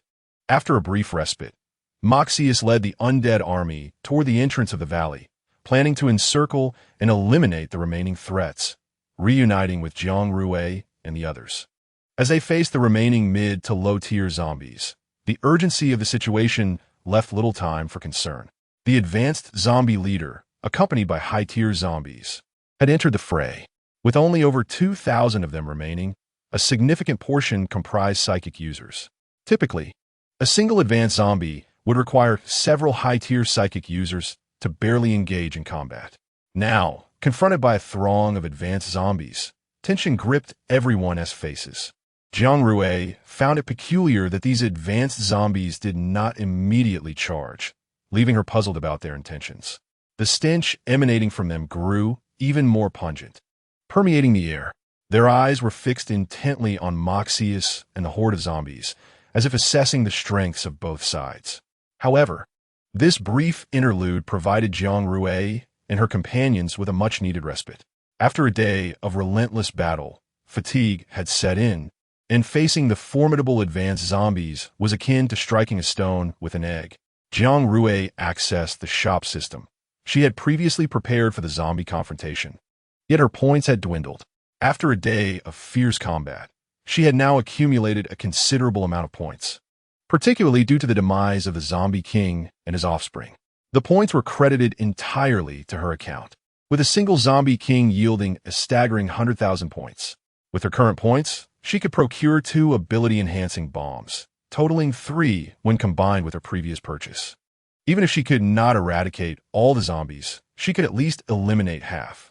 After completing her purchases, she approached the formidable Chen Dongying and informed them of her plan. The ability bombs possessed tremendous power and a vast explosion radius. Everyone needed to evacuate the area. Concurrently, she relayed the situation to Moxius and his group to prevent them from being caught in the blast. Moxius stood on a high vantage point, surveying the densely packed advanced zombie horde before him, his eyes glinting with a sharp intensity. Beside him, the zombie army stood ready, their low growls echoing ominously through the night, imbued with an aura of relentless menace. Upon hearing Jiang Rui's warning, Moxius furrowed his brow and turned to his army, a grave expression crossing his features. He was well aware of the destructive potential of the ability bombs. He immediately commanded an evacuation, instructing everyone to retreat as far as possible. Meanwhile, Chen Dongying, Lin Musheng, and Jiang Rui were organizing the withdrawal from the zombie valley. As for the ability bombs, they would be deployed by the autonomous drones. The zombies, sensing Jiang Rui and her group's movements, were oblivious to their reasons for retreating. The zombies assumed they were fleeing in fear, and with their typical arrogance, they dismissed Jiang Rui and her companions, allowing them to leave, believing they were destined to die anyway. Once everyone had exited the zombie valley, Jiang Rui was not satisfied and urged her companions to move further away, stopping only when they reached the woods where they had initially gathered. "Is this distance sufficient?" she inquired. Chen Dongying nodded in agreement, assuring her it was safe from the explosion's reach while still allowing them a close view of the zombies' grim fate. Satisfied with the confirmation, Jiang Rui commenced preparations to issue commands to the drones. Once configured, the ability drones ascended before the group's eyes, carrying 3 powerful bombs toward the zombie valley. Their targets the densely packed advanced zombies. As the 3 drones took flight, a sense of anticipation gripped the crowd. The drones traced elegant arcs across the night sky, speeding toward the zombie valley, disappearing from view in the blink of an eye. Jiang Rui kept her gaze fixed on the distant valley, silently counting the seconds. This would be the pivotal moment that determined victory or defeat. Just as the group held their breath in anticipation, 3 deafening explosions erupted almost simultaneously. Brilliant light bursting forth from the zombie valley, followed by the thunderous roar of the blasts. The valley was instantly enveloped in flames and smoke, with a powerful shockwave wreaking havoc among the zombies. Countless creatures reduced to mere fragments, the scene both horrific and awe-inspiring. As the flames began to dissipate and smoke billowed, the landscape of the zombie valley had transformed, losing its former density and terror. The once crowded horde had become sparse. Many zombies had been caught in the explosion, either reduced to ashes or left in disarray. What was once a lively valley now seemed to have undergone an apocalyptic judgment. Fire and smoke intertwined, obscuring the night sky, with only the intermittent echoes of the explosions reverberating in the air. The zombies' howls had faded, replaced by an eerie silence, punctuated only by distant, low growls that reminded everyone that the unaffected zombies still lingered. Through the haze, Jiang Rui and her companions observed the changes in the zombie valley. The once dense horde was now sparse, and the towering figures no longer posed a threat. On the ground lay the remains of the zombies, some reduced to ashes, while others were dismembered, leaving behind twisted limbs and charred faces. The air was thick with the stench of burnt flesh and singed vegetation, inducing a wave of nausea. However, the advanced zombies, true to their formidable nature, had not all perished. As Moxius had mentioned, their cores remained alive, as long as the cores existed. The advanced zombies would not succumb to death. It appeared that the source tracker provided by Moxius would be necessary. Jiang Rui selected a group of high-level ability users to venture into the zombie valley, knowing that others would only meet their demise in the presence of these advanced zombies. Under her command, a cadre of determined high-level ability users quickly assembled, their eyes resolute and steely, prepared to face any adversity. Clad in heavy protective gear and wielding an array of supernatural weapons, they advanced like hunters in the dark night toward the zombie valley. Under the moonlight, the valley's outline wavered, the once fearsome silhouettes of zombies now appearing increasingly sinister amid the smoke and debris. They resembled lost souls crawling from the depths of hell. Twisted and incomplete, yet exuding a chilling aura. The high-level ability users showed no signs of retreat. They stepped forward with unwavering resolve, delving deeper into the valley. Their abilities glimmered in the night, like stars illuminating the path ahead. Jiang Rui distributed the source trackers to them, explaining their usage. Upon entering the valley, they began their search for the surviving advanced zombies. But the process was complicated by the necessity of obtaining blood from the zombies they intended to track. Inside the valley, darkness loomed ominously. The sounds of zombies echoed, but the high-level ability users suppressed them with their powers. Armed with weapons and unwavering determination, they pressed forward step by step. Suddenly, an unusual howl shattered the silence of the zombie valley, sharp and mournful, filled with boundless resentment and madness. The group immediately heightened their vigilance, their pulses quickening, tension saturating the atmosphere. Following the sound, they spotted a massive figure rising from the darkness, its towering form appearing even more terrifying under the moonlight. It was an advanced zombie, its body battered, yet the light in its eyes shone brighter than any other zombie. It seemed to sense their presence, its howls growing more intense as it charged toward them. Spread out, surround it. We only need its blood. Jiang Rui commanded coldly. At her behest, the high-level ability users swiftly mobilized, fanning out in a semicircle to encircle the advanced zombie. Each one bore a glimmer of determination and anxiety in their eyes. The advanced zombie, seemingly undeterred by the humans, roared as its muscles twisted grotesquely in the moonlight. It swung its battered arms, lunging toward the nearest ability user. The user reacted swiftly, their weapon radiating light as a beam of energy shot toward the zombie. Simultaneously, other ability users unleashed their attacks, weaving a tapestry of supernatural energy that illuminated the dark night sky. Though the advanced zombie boasted immense strength, it struggled against the onslaught of so many high-level ability users. It let out piercing howls, attempting to intimidate them, but with little effect.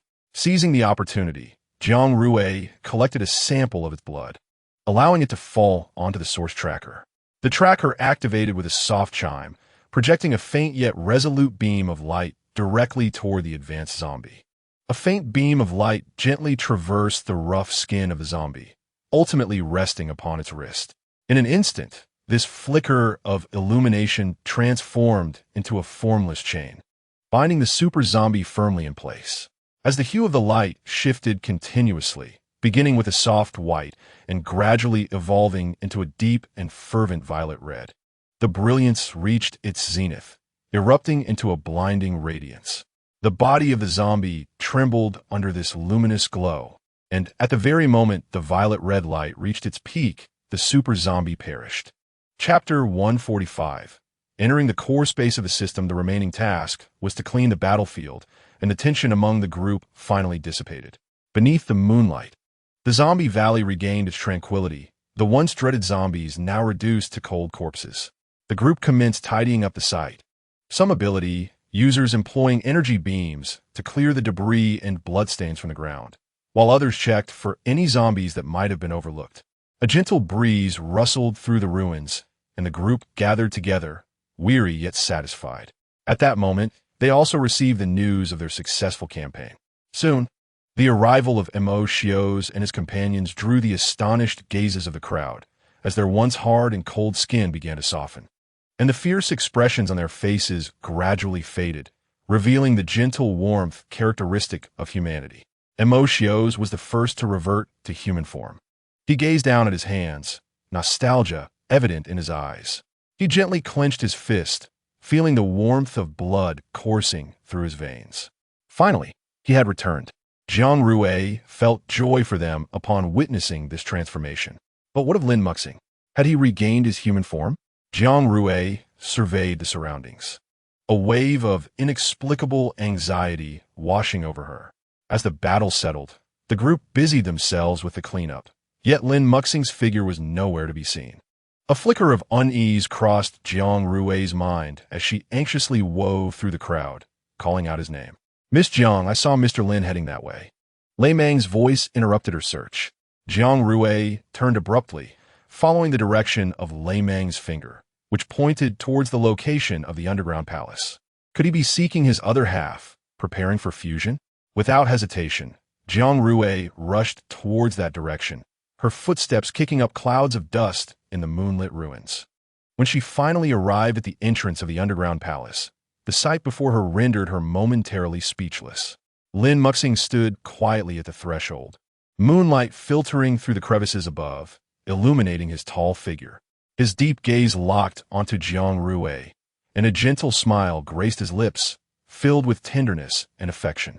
Lin Muxing slowly approached Jiang Rui, halting when they were but a step apart. He extended his hand, gently clasping hers. Jiang Rui's heart raced, captivated by the starlight shimmering in his eyes, as if he were drawing her entire being into his gaze. "Rui, I have returned." Lin Muxing's voice was deep and soft, akin to a whisper of the night, enticing her into a state of enchantment. "Is your body all right?" Jiang Rui inquired with concern. Lin Muxing smiled slightly, shaking his head. "Do not worry, I am fine, merely devoid of my abilities." Jiang Rui's heart finally eased. The absence of powers mattered little, as long as he was safe. Originally, the plan had been to relocate everyone to the Zombie Valley following their victory in the campaign, but after the 3 ability blasts, the valley was no longer a suitable place to reside. Under the moonlight, the ruins appeared particularly desolate. It was decided to return to Nansha City for further development and habitation. The group traversed the passage under the dark river back to Nansha City, saving considerable time compared to the desolate terrain. At that moment, Nansha City was alive with laughter and celebration, as everyone rejoiced in the victory of the campaign. The night was adorned with vibrant lights, creating a picturesque scene. Along the streets, people gathered in joyous assembly, their laughter, song, and cheers blending into a symphony of triumph. Children darted through the crowd, their innocent smiles bright as they clutched colorful balloons, adding a touch of childlike joy to the festive atmosphere. Meanwhile, adults gathered around bonfires, toasting and sharing tales of the battle, reveling in the joy of their victory. The flames illuminated their faces with warmth and brightness, their eyes sparkling with hope and dreams for the future. This celebration continued for 3 days, with Xios and his companions also moving into Nansha City, and everything appeared to be progressing favorably. Jiang Rui leaned against Lin Muxing, her gaze fixed upon the familiar system screen. "The conditions have been met. We can proceed with the upgrade now. I wonder if I will attain the highest administrative privileges," Jiang Rui remarked. Lin Muxing gently embraced her. "Even if not, it matters not." Taking a deep breath, Jiang Rui's fingers glided across the system interface as she clicked the upgrade button. With her action, the system's interface began to flicker, emanating a dazzling glow. This radiance gradually spread, enveloping the entire space in a mysterious and solemn hue. The silhouettes of Jiang Rui and Lin Muxing became ethereal within the light, as if drawn by an invisible force. Suddenly, the entire space trembled violently, and the light began to swirl, forming a colossal vortex that engulfed Jiang Rui. She felt a wave of dizziness wash over her, as if the entire world were spinning upside down. The swirling light vanished in an instant, and Jiang Rui found herself in an entirely new realm. Her eyes widened in surprise as she beheld a massive screen displaying a myriad of data and graphs, alongside symbols and patterns she had never encountered before. Astonished, Jiang Rui realized that this screen seemed connected to her consciousness. With a mere thought, the data and images would shift. Focusing her mind, she envisioned the scenes she wished to see. In an instant, the data on the screen began to flow, forming a three-dimensional panorama of Nansha City. She could clearly discern every corner of the city, even catching glimpses of bustling figures on the streets and the joyous laughter of children. What is this place? Jiang Rui pondered, glancing around to find herself in a space brimming with technological wonder. The walls and floors appeared to consist of an unknown metallic material, radiating a soft blue light, imparting a sense of futurism. A delightful fragrance filled the air, instilling a sense of tranquility. At that moment, a gentle yet enigmatic voice whispered in Jiang Rui's ear, "Welcome to the core of the system. This is your private space." Jiang Rui looked around, but the source of the voice remained elusive, causing her to furrow her brow in confusion. "I am your system guide. You may call me Xiao AI," the voice continued. Jiang Rui's heart raced, a mix of excitement and trepidation enveloping her. Taking a deep breath, she inquired, "Xiao AI, where is this? Why have I come here?" The voice responded once more, flowing like a gentle stream. "This is the core of the system, the intersection of your consciousness and the system. You have fulfilled the conditions for an upgrade, thereby gaining access to this realm. Here, you can uncover more secrets about the system and utilize your privileges for deeper operations." Chapter 146. Lin Muxing, shall we marry? So it was true that after the upgrade, one attained the highest privileges. Jiang Rui gazed at the control panel before her, overwhelmed with emotion. This world was merely a transit station, a place where souls lingered before directly reporting to the underworld after their lifespans had ended. Only by experiencing death once more here could they truly cross the threshold into the realm beyond. Now that she has acquired the highest authority in this world, she intends to completely rewrite its rules. The division between humans and zombies will be entirely abolished, allowing all who enter this realm to exist as humans. They may choose to live in this world until the end of their days or opt to be reincarnated in the underworld, following the alteration of the rules. The next step is to configure the terrain and ecology. With a mere thought, the data on the console begins to flow rapidly, forming a three-dimensional model. She delicately adjusts various parameters on the model, and instantly, the land on the screen begins to transform. The barren areas gradually vanish, giving way to a lush forest. With another gentle tap, clear lakes emerge within the forest, their waters shimmering, reflecting the blue sky, white clouds, and surrounding greenery. Schools of fish swim gracefully, occasionally leaping from the water, creating ripples. As she modifies additional ecological parameters, the creatures of the forest spring to life. Animals frolic and dash through the woods. Birds soar and sing in the sky, while fish play in the waters. A vibrant and harmonious tapestry of nature unfolds before her eyes. Beyond Nansha City, the land also requires modification. Thus, with a light touch of her finger, green mountains undulate like the spine of the earth, while clear rivers meander like the lifeblood of the land.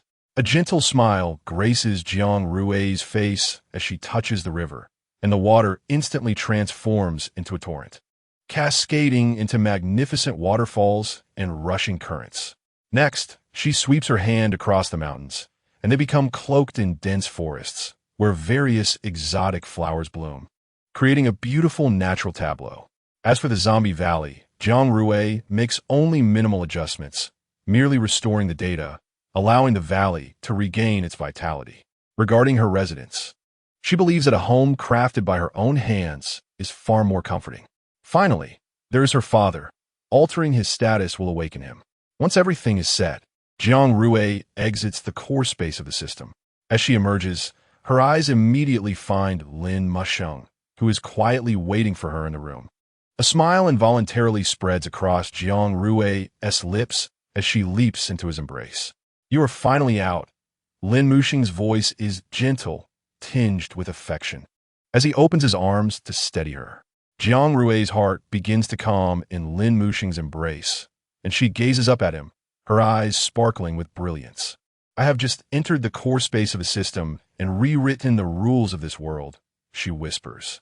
Lin Musheng, upon hearing this, reveals no hint of surprise. He reaches out, tenderly caressing Jiang Rui's long hair, his tone soft enough to melt anything. I know. Jiang Rui is momentarily taken aback, then breaks into a radiant smile. Curiously, she inquires, how did you know I went to the core space and did not simply vanish? Lin Musheng smiles back, his eyes revealing an unfathomable depth. Perhaps it is because I once possessed this system as well, allowing me to sense it. Jiang Rui raises her exquisitely delicate face, her eyes shimmering with captivating light. With a gentle parting of her lips, her voice flows like a spring breeze. Lin Musheng, let us marry. At her words, an indescribable excitement wells up within Lin Musheng. He lowers his head, his gaze locking deeply onto Jiang Rui's face, his hands tightly clasping hers. His voice trembling slightly with emotion. Rui, do you truly mean it? Jiang Rui nods with a smile. We have missed too much. I do not wish to regret any longer. The joy within Lin Musheng surges like a tidal wave, and he embraces Jiang Rui tightly, as if he wishes to merge her with his very being. A radiant smile graces his face as he softly whispers in her ear, Rui, I have finally awaited your return. The end.